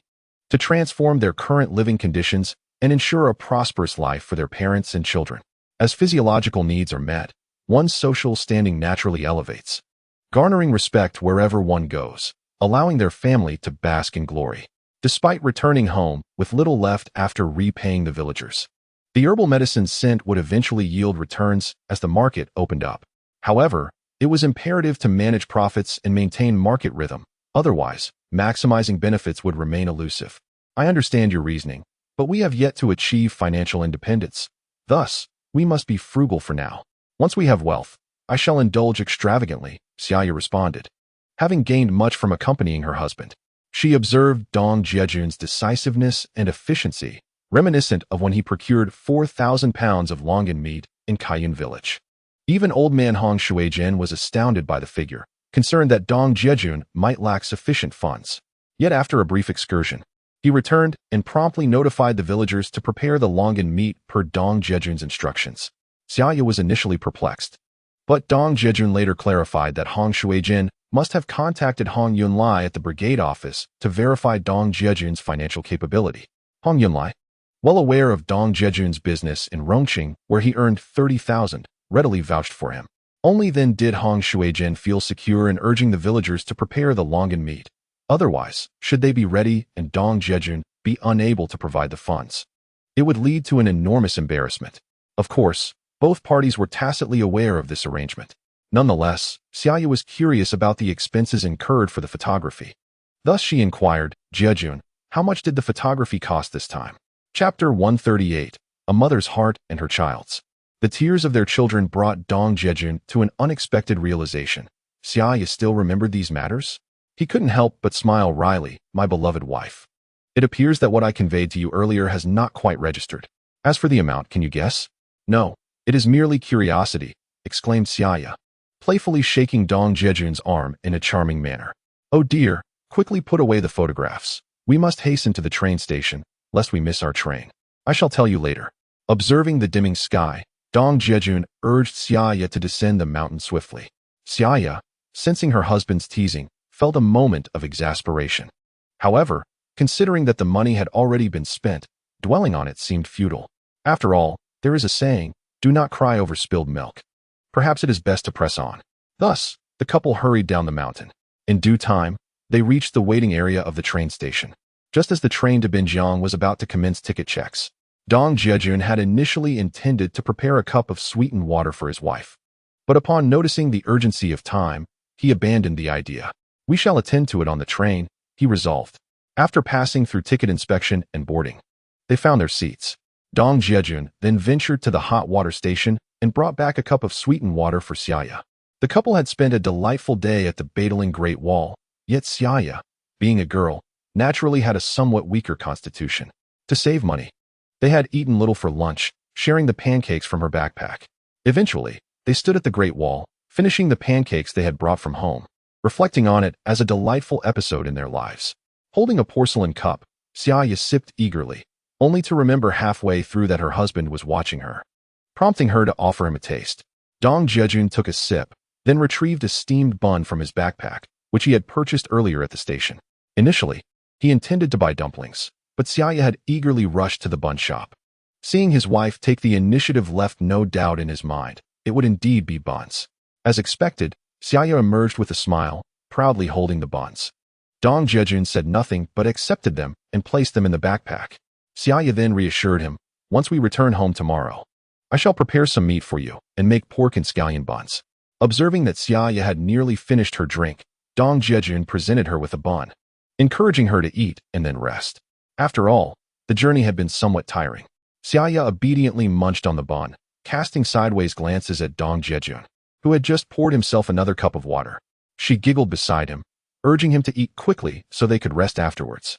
Dong Jiajun, aware of Xia Ya's feelings of guilt, feigned a stern demeanor. Xia Ya recognized his playful intent and was not perturbed. After finishing the bun, she leaned against Dong Jiajun's shoulder, and before long, she had fallen asleep. The following morning, they arrived at the Binjiang train station and subsequently purchased tickets to Huaining. Upon reaching Huaining station, they made their way to the herbal medicine company, where Feng Zhendong was taken aback to see the couple together. After exchanging a few pleasantries, it became evident that it was Xia Ya accompanying Dong Jiajun on his outing. I could not help but shower Xia Ya with compliments. As I spoke, I reached for my phone to call Wu Wenhui, hoping to invite him over for lunch to welcome Dong Jiajun and his wife. However, Dong Jiajun declined the invitation, explaining that after being away for so long, Xia Ya longed for their children.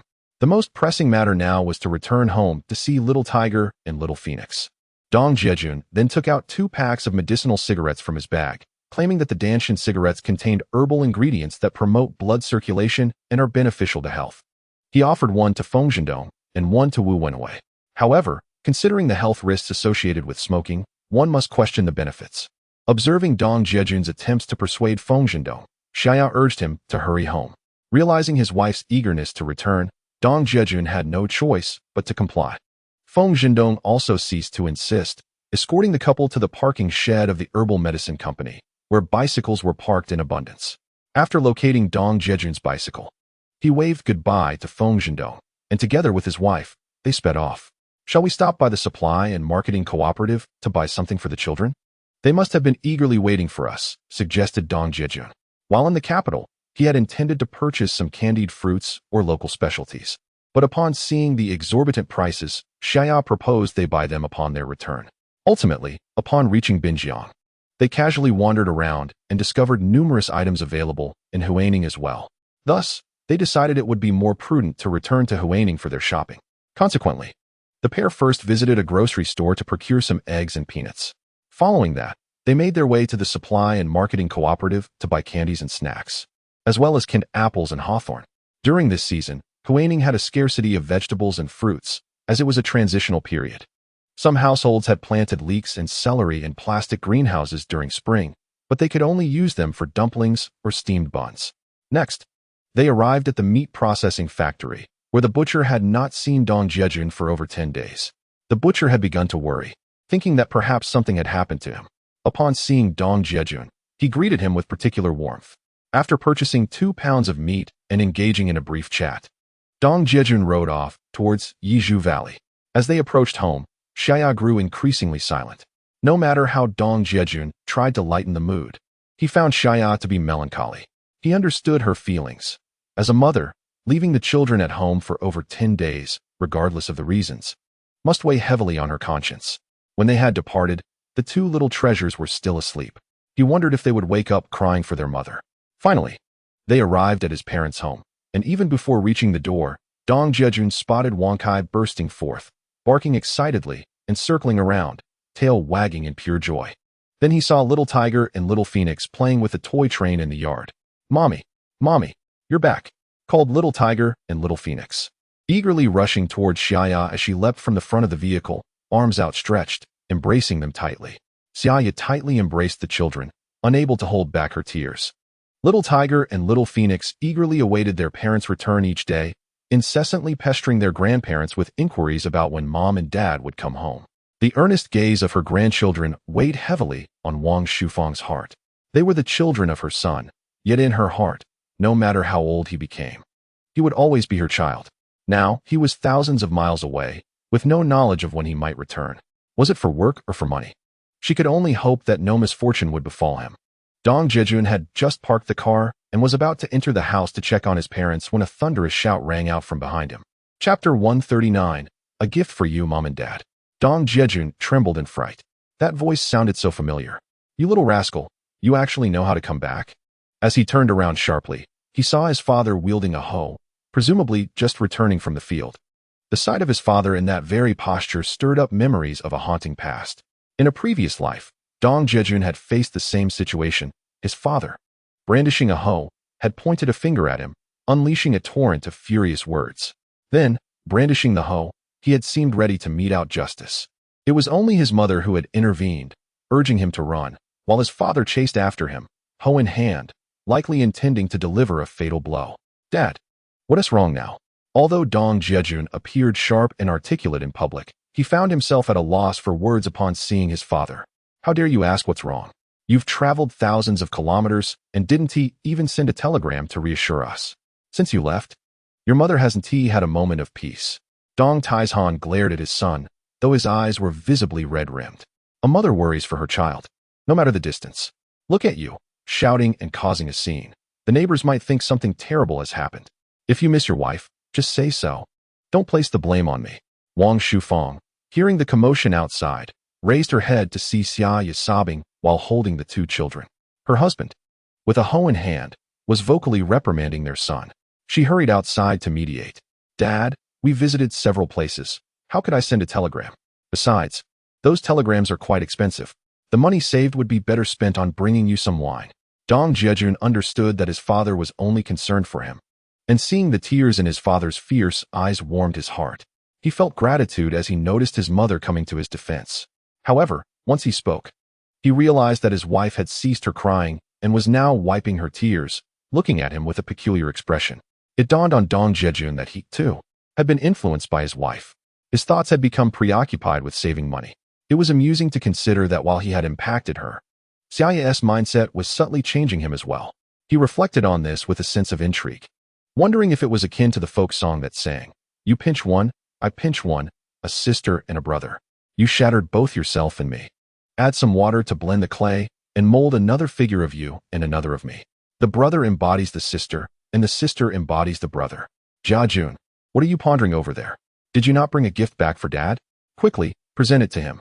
Upon noticing her husband lost in thought, Xia Ya hastily reminded him. Right, Dad. Look, this is the danshin cigarette I brought back for you, infused with traditional Chinese medicinal herb danshin, known for invigorating blood circulation and resolving blood stasis. Dong Jiajun had been momentarily distracted, lost in the lyrics of a song. Hearing his wife's prompt, he quickly retrieved a pack of cigarettes from his backpack, grinning as he handed it to his father. Goodness, another pack of cigarettes? Are you just going to waste money? How much did this cost? You have no sense of frugality. Dong Taizhan scolded, albeit with a hint of curiosity as he accepted the pack, pondering how he might show it off. These cigarettes, infused with medicinal herbs? What could they possibly taste like? You are indeed correct, Dad. We should be more prudent with our finances. Sending telegrams charges by the word, and saving on telegram expenses allows me to purchase cigarettes for you. Dong Jiajun replied with a smile as he produced an already opened box of danshin cigarettes. After offering one to his father and lighting it with a match, he asked, "What do you think of the flavor?" "Well, I must say, it does possess a hint of herbal essence. I wonder who could have possibly researched and developed this. It even has a slight coolness to it." As Dong Taizhan inhaled the cigarette his son had lit, he felt a profound sense of satisfaction. This little rascal has never bought himself a gift throughout his life.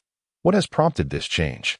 First, he buys fabric to make clothes for his elderly parents, then liberation shoes, and even remembers to bring back cigarettes from thousands of kilometers away, not just a pack, but an entire carton.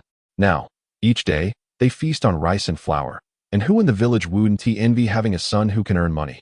Suddenly, a thought struck him, and he quickly inquired, "Eldest, have you sold all that red ginseng? Have you collected the money?" "Of course. Not only did I sell it, but I also made quite a profit. I would never let you and Mom down," Dong Jiajun assured him. He noticed his wife was busy washing Little Hu and Little Feng's hands before giving them snacks. Remembering something, he swiftly pulled 2 baseball caps from his backpack and returned his father's tattered straw hat. "Mom and Dad, I bought you both these caps. They are the most fashionable baseball hats from the South, far superior to straw hats," he said, placing the caps on Dong Taizhan and Wang Shufang's heads. Before they could react, he rushed over to Little Hu and Little Feng, embracing them with both arms. He planted kisses on their cheeks and exclaimed, "Dad also brought you gifts. Ding ding ding, close your eyes, a delightful surprise awaits." Having seen their father reprimanded by their grandfather, Little Hu and Little Feng had kept their distance. But now, witnessing the reconciliation between their father and grandfather, they wrapped their arms around their father's neck, saying, "Daddy, we missed you so much." Upon hearing there were gifts involved, they promptly closed their eyes, forgetting all about the snacks. Dong Jiajun cast a knowing glance at Xia Ya, who promptly understood and hurriedly retrieved 2 small red hats from her backpack. She placed them atop the heads of the little ones, Xiao Hu and Xiao Feng. The 2 children, sensing something new upon their heads, opened their eyes at their father's urging and instinctively reached up to feel the hats. "The little red hats are so beautiful. Daddy, I love them," exclaimed Xiaofeng, her sweet demeanor shining through as she not only thanked Dong Jiajun, but also bestowed a kiss upon him. "What on earth is this? It's too extravagant. Who wears such things in the village?" Dong Taizhan and Wang Shufang were momentarily taken aback by their son's earlier actions, exchanging bewildered glances, unsure of how to respond. Suddenly, they noticed their grandchildren each sporting a hat, and it dawned on them. They reached up to grasp their own hats, examining them closely in their hands. These baseball caps, let alone in Jeju Valley, aren't even seen in Waning. Xia Ya bought them in Rongqing. They were custom-made from Taiwan and Hong Kong. They are quite fashionable. At that moment, Dong Jiajun felt a surge of admiration for his wife. After purchasing the two hats in Rongqing and returning from Cayenne Village, Xia Ya had passed by a roadside shop selling imported goods. It wouldn't hurt to bring back something for the parents and kids, perhaps a few hats? She had suggested, leading her to bargain for 4 caps. Now, faced with his parents, Dong Jiajun felt a tinge of embarrassment about wearing them. Suddenly struck with inspiration, he placed the children down and retrieved another item from his backpack, eliciting laughter from everyone present. Chapter 140. Wouldn't it be wonderful if the whole family could take a picture together? Dong Taizhan and Wang Shufang had removed their baseball caps and were inspecting them closely. Should we wear them? It feels a bit awkward. They are rather trendy. But if we don't wear them, it's such a gesture of affection from our son and daughter-in-law, they pondered. Just then, they witnessed their son, as if performing a magic trick, pulling out 2 yellow baseball caps from his bag. He placed one on Xia Ya and donned the other himself. Dong Jiajun turned to Xia Ya and asked the children, "Do you think our hats are pretty? Daddy, Mommy's yellow hat is so beautiful. And yours looks so handsome too. You and Mommy are both so stylish." Xiao Hu exclaimed, his innocent heart reflecting admiration for his mother, whose face radiated warmth and love beneath the yellow cap. Xiaofeng, ever the clever one, darted her eyes back and forth between her parents, eager to flatter both. Xiao Hu and Xiaofeng, "Don't you think it would look great if Grandpa and Grandma wore hats too?" Dong Jiajun encouraged. He knew he had no way of persuading his father. But the grandchildren were Dong Taizhan's soft spot. "Grandpa, let me put this hat on you. You'll look so handsome," Xiao Hu declared. "Grandma, this hat will make you look just as beautiful as Mommy," Xiaofeng chimed in. Seeing their grandparents holding the hats and glancing around, the 2 children rushed over eagerly. Taking the hats from their hands, the children climbed onto their grandparents to place them upon their heads. Dong Taizhan and Wang Shufang watched with delight as their grandchildren adorned them with the hats, their smiles stretching wide. They quickly crouched down, allowing the children to fit the hats on their heads. "Mom and Dad, see how much more comfortable this feels now?" In the courtyard, the couple donned their 2 iron gray hats, while Dong Jiajun and Xia Ya wore bright yellow caps, and the little tiger and phoenix sported cheerful red ones. The entire family of 6 wore their hats, and Dong Taizhan and Wang Shufang felt a sense of ease wash over them. "If only we had a camera. We could take a picture together in the courtyard, all wearing our hats," Dong Jiajun remarked to Xia Ya. "We are one family," Xia Ya replied. "We are a team," Dong Jiajun added. The little tiger and phoenix chimed in. "We are a loving family." Laughter erupted as Dong Jiajun quipped, "You sure know how to make things lively. All right, I'll keep this hat on and take a stroll around the village." Dong Taizhan felt a wave of contentment as he adjusted his hat, playfully scolding while stepping out to showcase it. "Mom, let us go inside and count the money," Xia Ya said, pulling her mother-in-law's hand towards the house, with Dong Jiajun following, as they were all laden with cash. Wait, just as Dong Jiajun was about to turn around, he spotted his father exiting and called out to him. "Could you give me that box of Danshan cigarettes you just opened?" Dong Taizhan reached out. "Oh, here you go. Is it enough?" Dong Jiajun understood. His father had refrained from opening the whole pack, intending to promote himself around the village. "That's plenty. I just want to let everyone know you're back, and we'll be bringing money to them after dinner." With a sense of pride, Dong Taizhan received the cigarettes and strode out of the house. Recently, the old man had felt quite downcast. It had been over 10 days since Dong Jiajun had left without a word, leading to whispers in the village suggesting that the couple had absconded with the ginseng profits. Although no one dared approach Dong Taizhan for money, the rumors had nonetheless reached the couple's ears, adding to their stress. Nevertheless, they trusted their son, believing he wouldn't lead them astray. Even if he strayed from conventional paths, their faith in their daughter-in-law remained unwavering. Thus, when Dong Taizhan finally saw his son today, His temper flared, a culmination of the worry he had been harboring. Now, he would take a stroll and later deliver money to those who had purchased red ginseng, putting the rumors to rest. Dong Jiajun, however, was unaware of these underlying tensions and had grown accustomed to his father's scolding. If a few days passed without reprimand, he would feel quite unsettled. Upon returning home, he found his mother and Xia Ya cheerfully extracting cash from the belt they had sewn. Dong Jiajun also unfastened his belt and laid it on the bed. Observing the joyful counting of money between Xia Ya and his mother filled him with a sense of accomplishment. Xia Ya, having witnessed the considerable sum of 80,000 at Baikatang, remained unperturbed. Wang Shufang, on the other hand, was astonished, as she rarely saw even 100 yuan, let alone the vast amount sprawled across the bed, exceeding 10,000. Is this what they call a household worth 10,000? As Xia Ya adeptly counted the money, Wang Shufang's hands trembled with disbelief. She never anticipated that her son had become so capable, earning such a substantial sum during a single outing. Observing her daughter-in-law's once pale and emaciated visage now appeared plump and radiant, she felt an uncontainable joy. Wang Shufang regarded this daughter-in-law, who had come from the city, as if she were her own flesh and blood. No matter how one looked at her, she was a sight to behold. Unbeknownst to her, despite the arduous journey, Xia Ya had dined quite lavishly. Whether during her stay at the Hong family or with Tu Renjia, the meals were consistently abundant. With enhanced nutrition, her health had naturally improved. After finishing the count, Wang Shufang noticed that after taking the 8,000 yuan for 100 jin of red ginseng, only 1,500 remained. She couldn't help but sigh, lamenting that ultimately, the majority of the earnings would go to the villagers, leaving them with little after such hard work.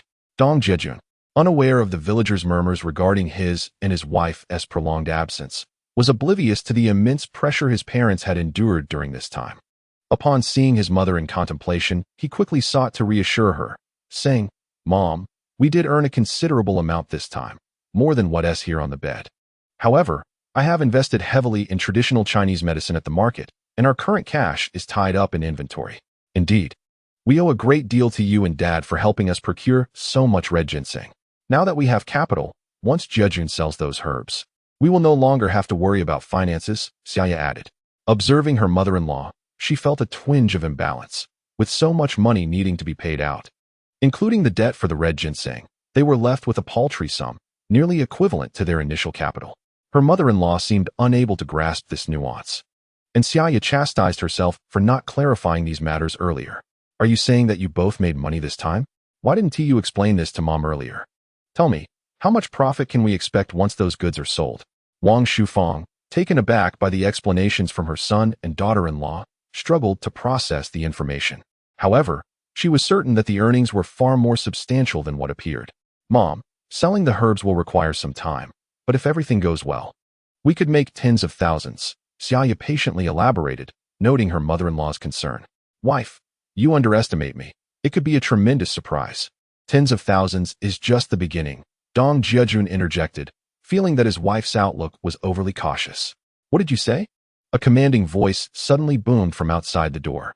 Chapter 141. Profits Earned. Preparing to build a new home, the occupants of the room were startled by the unexpected shout. They were taken aback, realizing the implications of their conversation. It is often said that wealth should not be flaunted, and they wondered why they had spoken so carelessly. If word got out, it would not only provoke envy but also attract unwelcome attention. In unison, they turned to glance out the window, but saw no one, only hearing footsteps approaching the door. "Oh my goodness, you old man. Must you always startle me like that? You nearly gave me a fright," Wang Shufang exclaimed as she lifted her gaze to see Dong Taizhan entering the room, her heart finally at ease as she patted her chest in complaint. Dong Jiajun and Xia Ya also breathed a sigh of relief. Initially, they had no intention of revealing the amount of money they had earned to their mother. However, witnessing her earlier state, they decided it best not to let her worry too much about them. Thus they shared the news. "Look at your feeble courage. Scared for no reason.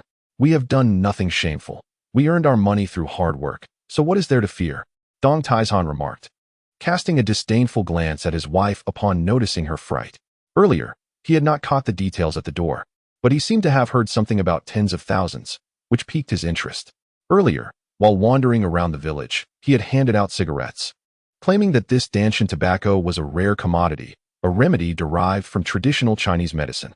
The villagers who received the cigarettes cherished them like treasures.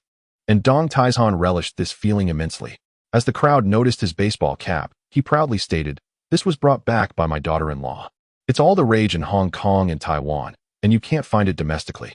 He informed those who had borrowed ginseng that he would visit after dinner to bring them money, instructing each household to keep someone available to discuss matters. After basking in the attention, he hummed a tune as he made his way home. Upon reaching the door, he overheard the three women discussing among themselves. "Dad, it's nothing much. We just made some money on this trip, and we're back with medicinal herbs. Once we sell them, we could build a new house. And then our family can all live together," Dong Jiajun explained, noticing his father's interest in the matter. "Build a new house? Live together? What on earth are you thinking? Do you know how much it costs to build a brick house? With your younger brother, we would need at least 4 rooms to accommodate our 7-person family." Dong Taizhan replied, surprised that his son had returned from the south after selling ginseng and was already making grand claims. "Is this really how you think? You can't just build a brick house on a whim. That's utterly unrealistic." He chided, "I wouldn't dare to deceive anyone, least of all you.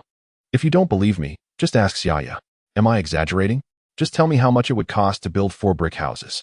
Dong Jiajun felt a pang of bitter laughter, pondering why he seemed to lack his father's trust. It appeared he needed to rebuild his credibility. "Well, let us start with this house project then," he thought, gesturing to Xia Ya.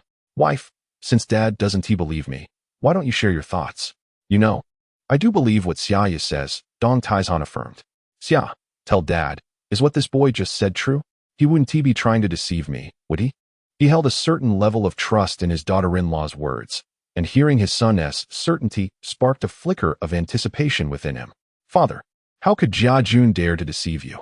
This time, we used the profits to purchase 82,000 yuan worth of Chinese medicinal herbs, which we have sent back. Once these herbs are sold, we plan to build a new house." Upon seeing her husband, who had brought the ball back to her, Xia Ya could only explain to her father-in-law, "How much did we earn? More than 80,000? Am I mistaken?" Not only was Dong Taizhan bewildered, but even Wang Shufang was astonished that their son managed to earn such a substantial sum during this trip. The elderly couple exchanged glances, their eyes filled with confusion. How could 100 jin of red ginseng yield so much? It seemed implausible. How could those who dealt in such ginseng still be so impoverished? This was truly astonishing. You heard correctly. The profits from these over 80,000 yuan worth of herbs, once sold to the township clinics and pharmacies, will be quite considerable. Building a house will certainly not be a problem.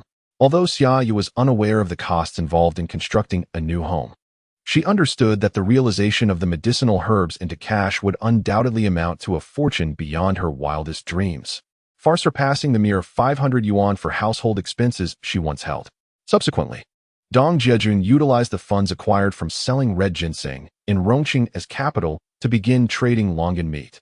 He later traveled to Shanxing to purchase huanglian. Ultimately, he sold everything at the Boizhou herbal market, making a substantial profit. He deliberately set aside the debts incurred from the red ginseng, bringing back cash specifically to settle accounts with the villagers. All the profits were invested in goods, and after a while, they would be realized into money. After listening to their son's narrative, the elderly couple finally comprehended. What their son had engaged in was indeed business. In just over 10 days, he had traversed nearly 9,000 kilometers, selling red ginseng, buying longan meat, acquiring huanglian, then selling at the herbal market, and returning to sell more goods. It seemed their son had a true knack for business. When did he become so astute? Dong Taizhan and his wife exchanged long glances, repeatedly processing their son's words in their minds. Although they still felt somewhat dazed, it was clear that their son was speaking the truth, especially with their daughter-in-law as a testament to it. They finally believed him, and when they looked at their son again, they perceived a remarkable change in him. "Father, mother, once we have the money, how much do you think it will cost to build a house? I am not well versed in the intricacies of construction. Just give me a figure, and I will consider it." Dong Jiajun genuinely did not know how much it would cost to build a house. Such concepts were foreign to him. He sincerely sought his father's guidance. Seeing that his son was indeed serious about building a house, Dong Taizhan realized he needed to think carefully about the expenses. Wang Shufang, contemplating the prospect of soon moving into a large home, felt a surge of emotion. She thought she would never live in a brick house in her lifetime, yet unexpectedly, in her old age, she was benefiting from her son's efforts. As she spoke, tears began to flow. She recalled how, To provide their son with a new home for marriage, they had to live in a dugout pit, later managing to piece together 2 thatched cottages. It was only this spring that they had finally repaid the borrowed money. Before I could catch my breath, my youngest son is on the verge of taking the college entrance examination, and we have yet to secure the funds for his university education. If it comes to it, we may have to incur debt to afford his tuition. Each night, my wife and I lie awake, burdened by worry and sighs of despair. With no other options, I often venture into the mountains to hunt, hoping to earn a little money, though it hardly makes a dent in the costs of education. My son excels academically. How could we possibly let him drop out? The heartache of parents is indeed profound. Stop crying, listen to me, I said, noticing my wife shedding tears. Though her tears were sorrowful, they also carried a sense of solace. In truth, she felt a flicker of joy within. Now, upon hearing my voice raised, she was not angered but accepted a towel from Xia Ya to dry her eyes, responding, "What are you shouting about? All I hear is your booming voice. If you're so capable, then speak up." After hearing my son's words, I was profoundly moved, beginning to reconsider my perceptions of him. Nonetheless, as the head of the family, I must maintain my authority. If we were to build a 4-room tiled house, I estimate it would cost no more than 3,000 yuan, furniture included, I mused. 3,000 for 4 rooms? Why not just construct a small Western-style building instead? Surely, a 3-story house could be erected for 20,000, my son, Dong Jiajun, remarked, astonished that a 4-room tiled house could be so inexpensive. Initially, he planned to gradually build a 4-room house on our homestead, intending to save more money for a small Western-style structure later. However, seeing that the cost was merely a few thousand made him reconsider. Why not go straight for the larger house? In the future, as the children grow, we must consider their educational needs. We cannot allow them to remain in Yetsu indefinitely. What did you say? Both my wife, Wang Shufang, and I were taken aback by our son's declaration. Did he have a fever and speak nonsense? He proposed using 20,000 to build a house. Would we be able to live after that? This was akin to living beyond our means. The finest house in Yetsu, aside from the large tiled house owned by the contractor Qian Lu, belonged to the village secretary, which was merely a 3-room brick house. Constructing 4 tiled rooms would already place us among the best in Yetsu. And now he suggested building a Western-style house. Wang Shufang envisioned herself seated atop a small Western-style building, surveying the village from a lofty vantage point, a thrilling thought indeed. Yet, she couldn't help but wonder if her son was truly in his right mind. Swiftly, she moved beside him, placing her hand on his forehead. This child. Is he not feverish? Mom, I'm fine. Did you think I was rambling due to a fever? You can ask Xia Ya. We have a plan in place, Dong Jiajun replied. Noticing Xia Ya sitting there, calm and composed, and turned his attention back to his wife. On the surface, Xia Ya appeared unfazed, for Dong Jiajun had previously assured her that they would reside in a villa with their child in the future. At that time, she assumed her husband was merely trying to placate her.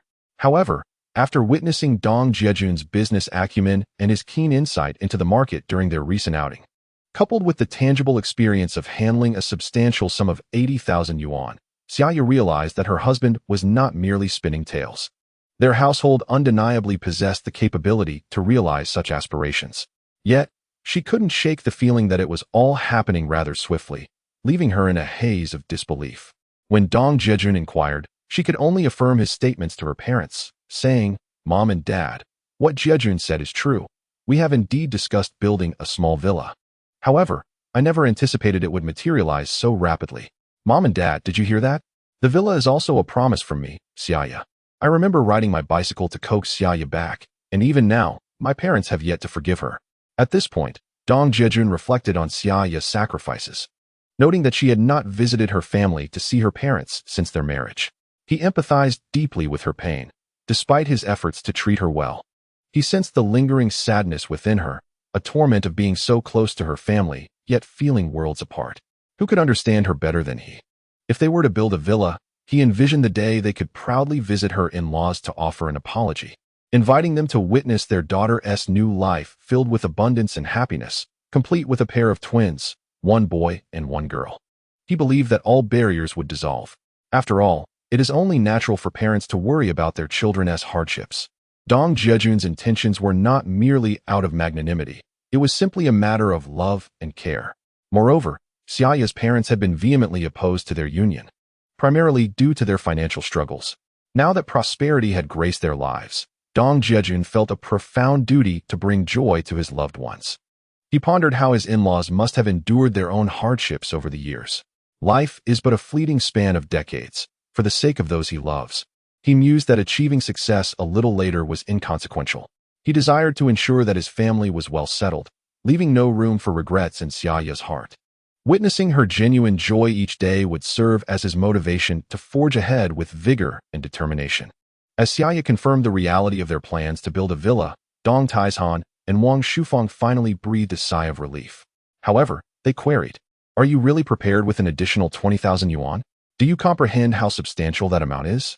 Just a little money seems to have clouded your judgment. Even building a 3-story villa shouldn't require so much. Perhaps we should consult someone before proceeding." Dong Taizhan reflected on his son's words and conceded that, for Xia Ya's sake, earning their parents' forgiveness was essential. He admired his son's courage despite maintaining a stern demeanor, a habit ingrained over the years. Even though his son was on the brink of affluence, he remained unyielding in his attitude. What did it matter? Even if one becomes the county head, he remains merely a son. He would not dare to disown this father. It is prudent to quickly secure the money. Leaving it exposed could lead to undesirable perceptions, as if we were intentionally flaunting our wealth. Upon noticing the pile of money on the Kong, Dong Taizhan offered a gentle reminder. "Mother, please hand me the list of debts for the red ginseng. I need to verify it."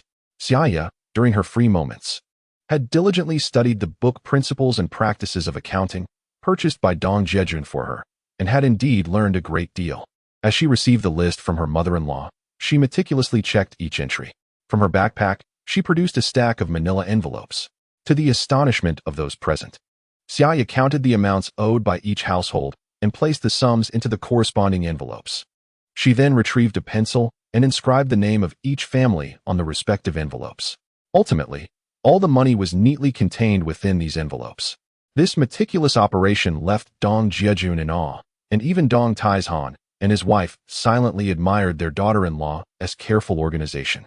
Initially, Wang Shufang had harbored concerns about the potential for confusion with such a large sum of money. But she was pleasantly surprised to see that her daughter-in-law had anticipated this issue. After organizing the envelopes, Xia Ya presented a box of red ink, recently purchased from the supply and marketing cooperative, to her mother-in-law. What followed next left everyone speechless. Chapter 143. Gentlemen, can you handle the ink business? Xia Ya, observing her mother-in-law secure the envelopes, inquired if any debt note had been recorded when the red ginseng was purchased.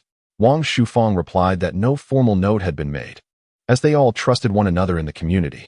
Xia Ya had initially intended to remind her in-laws to collect the debt notes when delivering the money, but upon realizing none had been made, she took out a small notebook from her bag and handed it to her mother-in-law. "Mother, when each family repays the money, please remember to collect the envelopes back. They will need to be reused." Wang Shufang nodded in agreement, and it dawned on Dong Jiajun that his wife had thoughtfully inscribed each envelope with names and amounts using pencil. This foresight was intended for future reuse. Reflecting on his wife's thriftiness, he thought it was impossible not to prosper with someone so resourceful. However, when Xia Ya mentioned her intention to buy a box of red ink at the cooperative, Dong Jiajun had inquired about its purpose. Xia Ya merely smiled in response. But now curiosity got the better of him. "What do you need the ink for? Surely, you can share now?"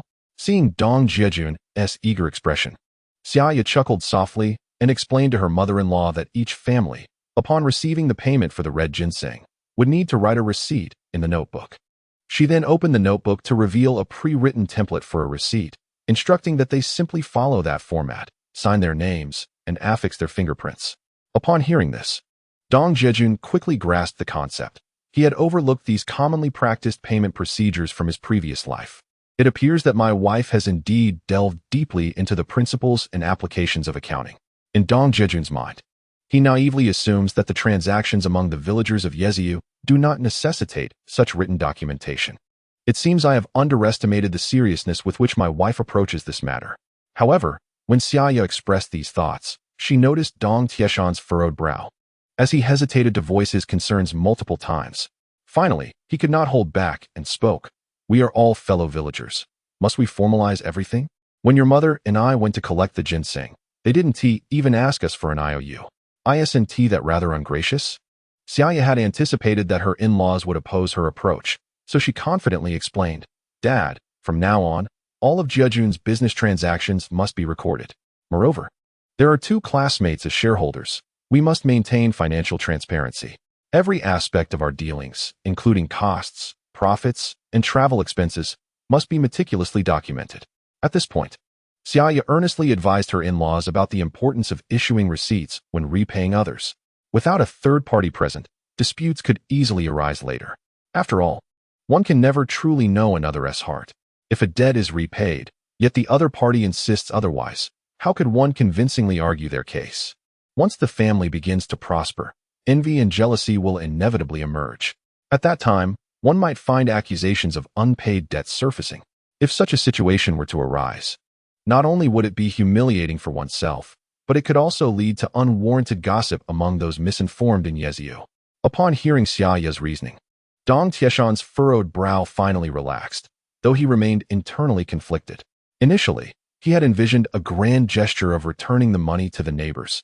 Yet despite the validity of his daughter-in-law's points, he found it difficult to ask the villagers for receipts.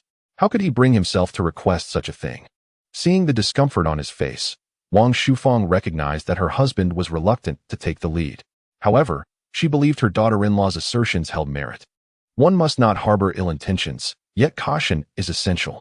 If they were to build a new home, wouldn't some individuals become envious?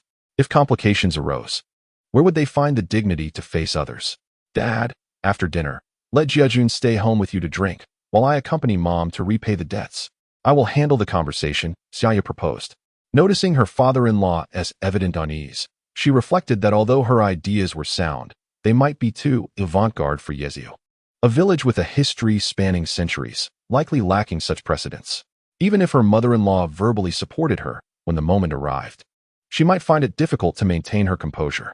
It would be better for her to accompany her mother-in-law and patiently explain to each household that this was a requirement from the medicinal herb company, especially since everyone was aware of the company's letter of introduction upon collecting the ginseng. It was still Xia Ya who understood me. "Then you all go ahead," Dong Taizhan said, taking his pipe and sitting on a small stool in the courtyard to smoke, watching Xiao Hu and Xiao Feng frolic. "Mom, how about steaming buns tonight?" Jiajun outside was already chattering, particularly eager for your steamed buns. Noticing the time was getting late, Xia Ya prepared to join her mother-in-law in making meat buns. Upon hearing Xia Ya's words, Wang Shufang quickly got out of bed, put on her shoes, and joyfully tapped her son's head, saying, "At least you have a bit of conscience. Your mother's skill in steaming buns is no exaggeration." In the outer kitchen, Xia Ya and her mother-in-law were busy chopping filling, selecting vegetables, and kneading dough. Thoroughly enjoying their work, Dong Jiajun walked into the courtyard, carrying a small stool and approaching his father. "Dad, may I have another cigarette?" He handed one to his father and struck a match to light it, taking one for himself as well.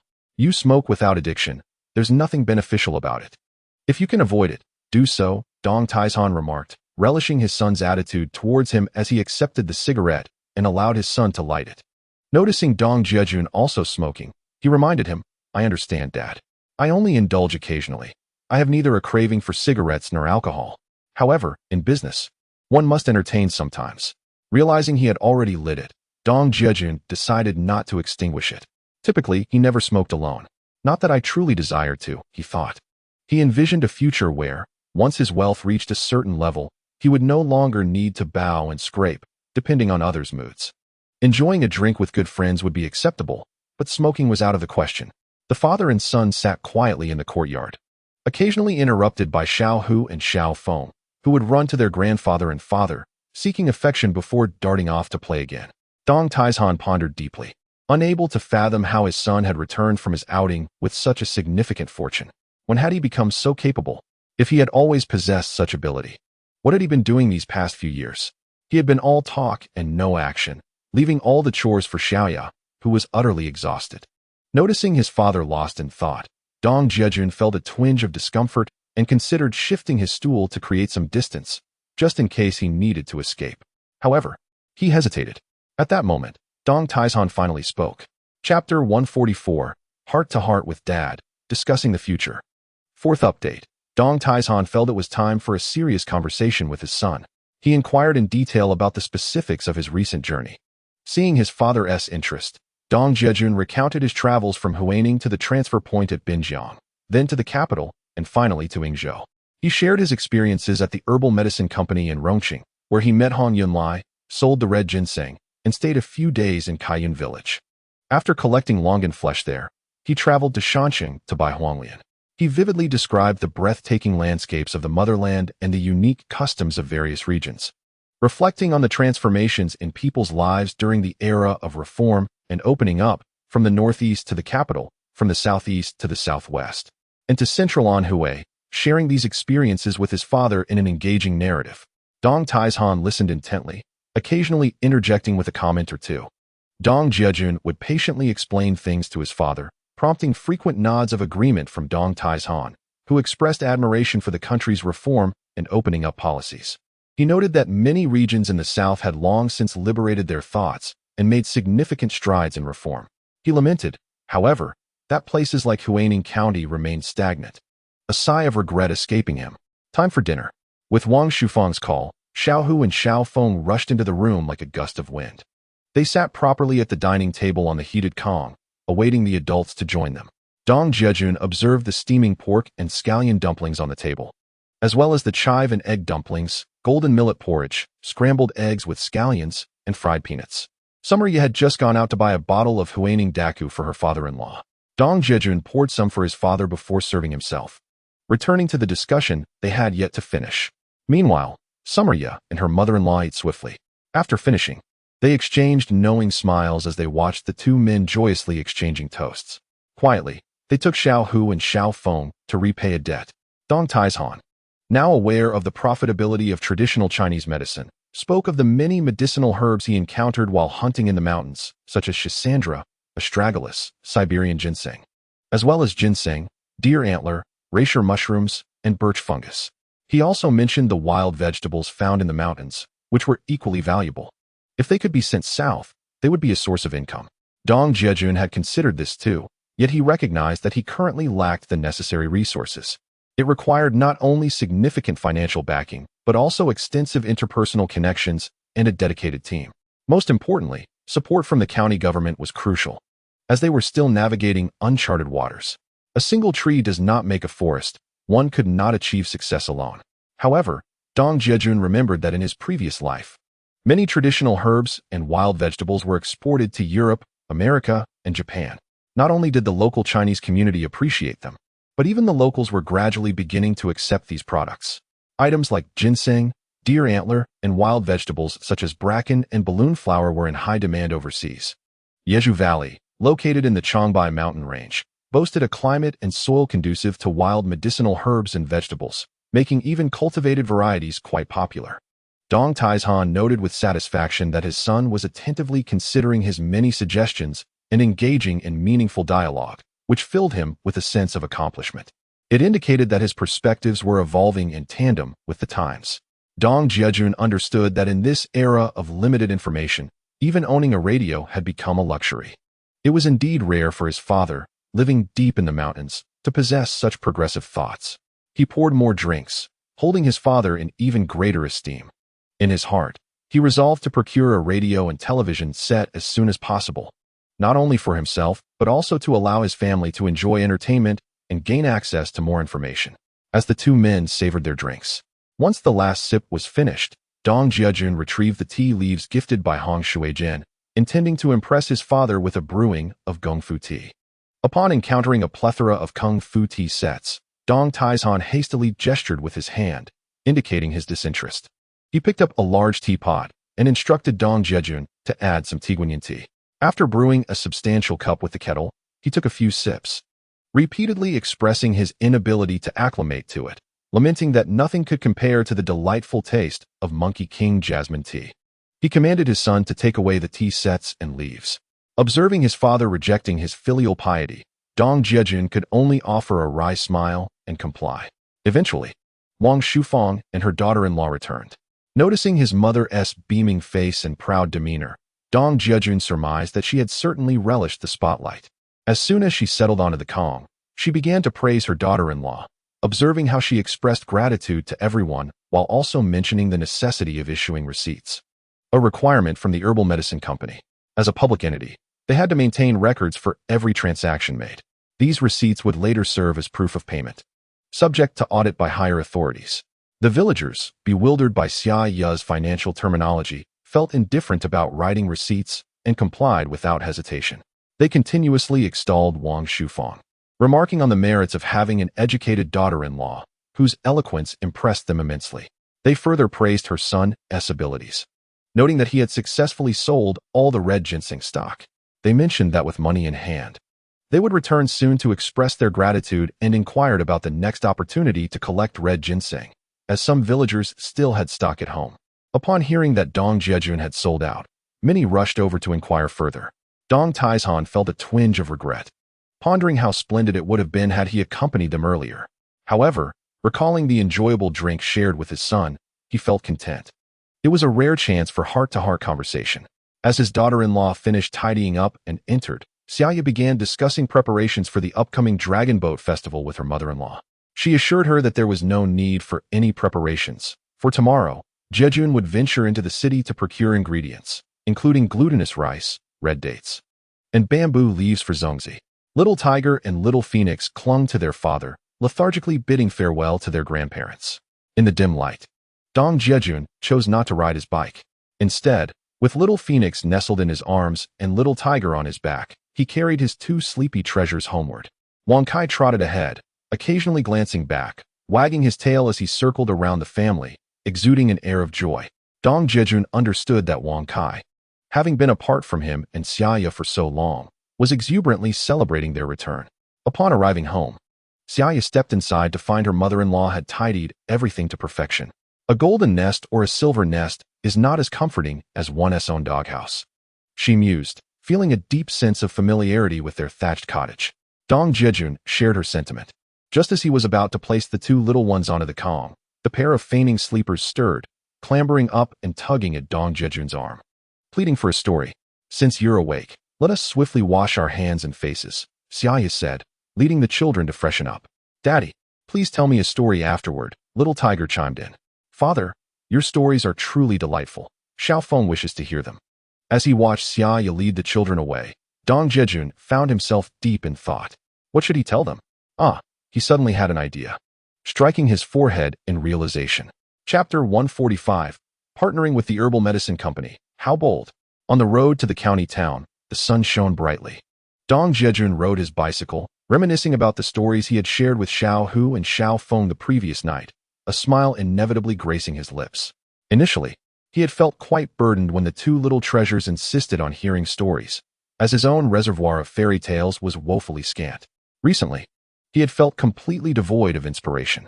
However, he suddenly recalled the characters from his past life, such as Bear Big and Bear 2, along with Pleasant Goat and Big Big Wolf. Instantly, he felt a surge of clarity. He decided to consider it a preemptive treat for the children. In his previous life, after becoming a son-in-law, Dong Jiajun had lived in a rather dismal state. Apart from maintaining a polished appearance at work, he felt suffocated upon returning home to a loveless marriage. The disconnect in their worldviews made meaningful communication nearly impossible. Additionally, the guilt he felt towards his wife and children constantly tormented him. Consequently, he learned to escape into the realm of animated shows, which became his sole means of alleviating his melancholy, making him a devoted fan of Pleasant Goat and Big Big Wolf, as well as the bears. If he missed the airing time, he would eagerly watch the reruns. It was only in that illusory world that he found a semblance of solace. Starting last night, he narrated those stories to Xiao Hu and Xiaofeng, and not only did the two little ones listen with rapt enthusiasm, but even his dear wife, Xia Ya, appeared lost in thought, resting her chin on her hand, filling Dong Jiajun with a sense of accomplishment. That evening, as the children drifted off to sleep, Dong Jiajun held his wife close, listening as she softly murmured in his ear, I feel you resemble that Big Big Wolf a bit, don't you think? Upon hearing this, Dong Jiajun, recalling the character of Big Big Wolf, mischievously extended his claws and stuck out his tongue, saying, if I were Big Big Wolf, how splendid it would be. Despite often appearing battered and bruised, I would still be a devoted husband who loves his wife, a true gentleman. Would you be my Red Big Wolf? Oh, spare me. I have no affinity for Red Big Wolf. She's far too fierce for my liking. I prefer to just be myself, Xia Ya replied languidly, lost in the embrace of her beloved. as a gentle breeze wafted through. Dong Jiajun suddenly remembered that Big Wolf had presented Red Big Wolf with a diamond ring.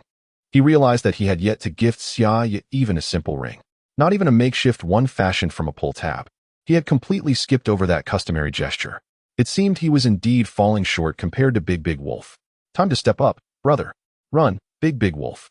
Earn that money swiftly. Thus, after a hearty breakfast, Dong Jiajun prepared to meet with Feng Zhendong and Wu Wenhui. He needed to discuss the details of this trip with the two shareholders. Additionally, the herbal medicine supplies were to arrive post-festival. How to market them? Dong Jiajun needed to present his plan and not only seek their opinions, but also secure their robust support. The initial 3 steps are the most challenging. Once this phase is completed, the remaining journey unfolds smoothly. Soon, they arrived at the herbal medicine company. Outside, an elderly gentleman spotted Dong Jiajun and promptly greeted him. Young Dong, is that girl who came with you yesterday your girlfriend? She is truly beautiful, with an extraordinary demeanor. Sir, she is not my girlfriend, Dong Jiajun replied, producing a packet of Danshan cigarettes and offering one to the gatekeeper. Noticing the bewildered expression on the old man's face, he couldn't help but chuckle. That is my wife. We have been married for over 3 years. The gatekeeper, still pondering how they seemed so intimate if they were not dating, reflected on how times had changed. The younger generation now appeared quite liberal. Upon hearing Dong Jiajun's words, he burst into laughter. You rascal, always teasing me. After sharing a light-hearted moment with the gatekeeper, Dong Jiajun proceeded to Feng Zhendong's office. He found Feng still casually smoking, sipping tea, and perusing a newspaper, his feet propped up on the desk, embodying a relaxed demeanor. Look at you, living so comfortably. You stand without any posture and sit without any grace. Why not just elevate your legs to the heavens? Upon seeing Dong Jiajun at the door, Feng Zhendong leaped from his chair, exclaiming, What's up? Are you jealous or envious? What's on your mind? Should I let you sit here for a few days too? All talk, no substance. If you weren't the manager, none of this would hold weight. If you really could manage, I'd be quite eager to experience it myself, Dong Jiajun replied, secretly pleased by Feng Zhendong's words. As the saying goes, the speaker may be oblivious, yet the listener is attentive. During his journey back, Dong Jiajun continued to ponder this matter. After all, the herbal medicine industry is a unique field. With just an introduction letter, one could only temporarily bluff their way through. It might suffice for emergencies. But should one delve deeper into the truth, one's affiliation with the herbal company would undoubtedly be scrutinized. Such a situation would not only pose a dilemma for him, but could also implicate Feng Zhendong. Dong Jiajun recalled from his past life that some herbal companies, due to mismanagement and continuous losses, had resorted to allowing certain herbal vendors to affiliate with them. This arrangement did not occupy official positions or require salary payments. The affiliated vendors would pay an annual fee to the herbal or pharmaceutical companies, thus augmenting their income. It seemed that a herbal company in Sichuan had pioneered this approach. With proven success, having brought back the newspaper he had seen on this outing, he pondered further. Since the topic had arisen, it was worth exploring. As for matters of official status or identity, Dong Jiajun regarded them with indifference. The pursuit of profit was paramount. Everything else felt ephemeral. Goodness. Did your brain get kicked by a donkey during your outing? What's the point of coming here without an official status? Being nameless and unsigned places you at a disadvantage wherever you go. Feng Zhendong dismissed Dong Jiajun's musings, tossing him a cigarette with disdain. My mind is just fine.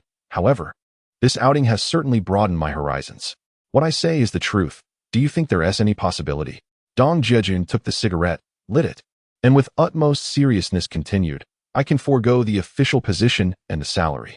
I can even pay the herbal medicine company a fee for affiliation, thereby providing them with an additional source of income. Isn't that quite advantageous? Feng Zhendong was momentarily taken aback, leaving Dong Jiajun in a state of bewilderment. He stood there for a while, forcefully tapping his head, finding the proposition utterly incredulous, almost like a tale from a distant fantasy. To relinquish an official position? To forfeit a salary? And to pay the herbal medicine company? How could such fortune exist? What had possessed his friend to entertain such notions? This was overwhelming. He needed to process the information. In truth, the model that Dong Jiajun proposed became quite prevalent in later times.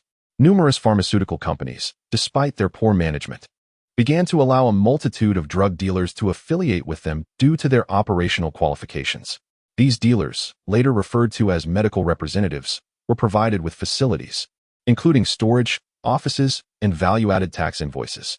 The owners of these pharmaceutical companies merely needed to maintain good relations with the regulatory authorities, spending their days playing cards and drinking, while abstaining from any business dealings, much like vampires, profiting handsomely from the affiliation fees.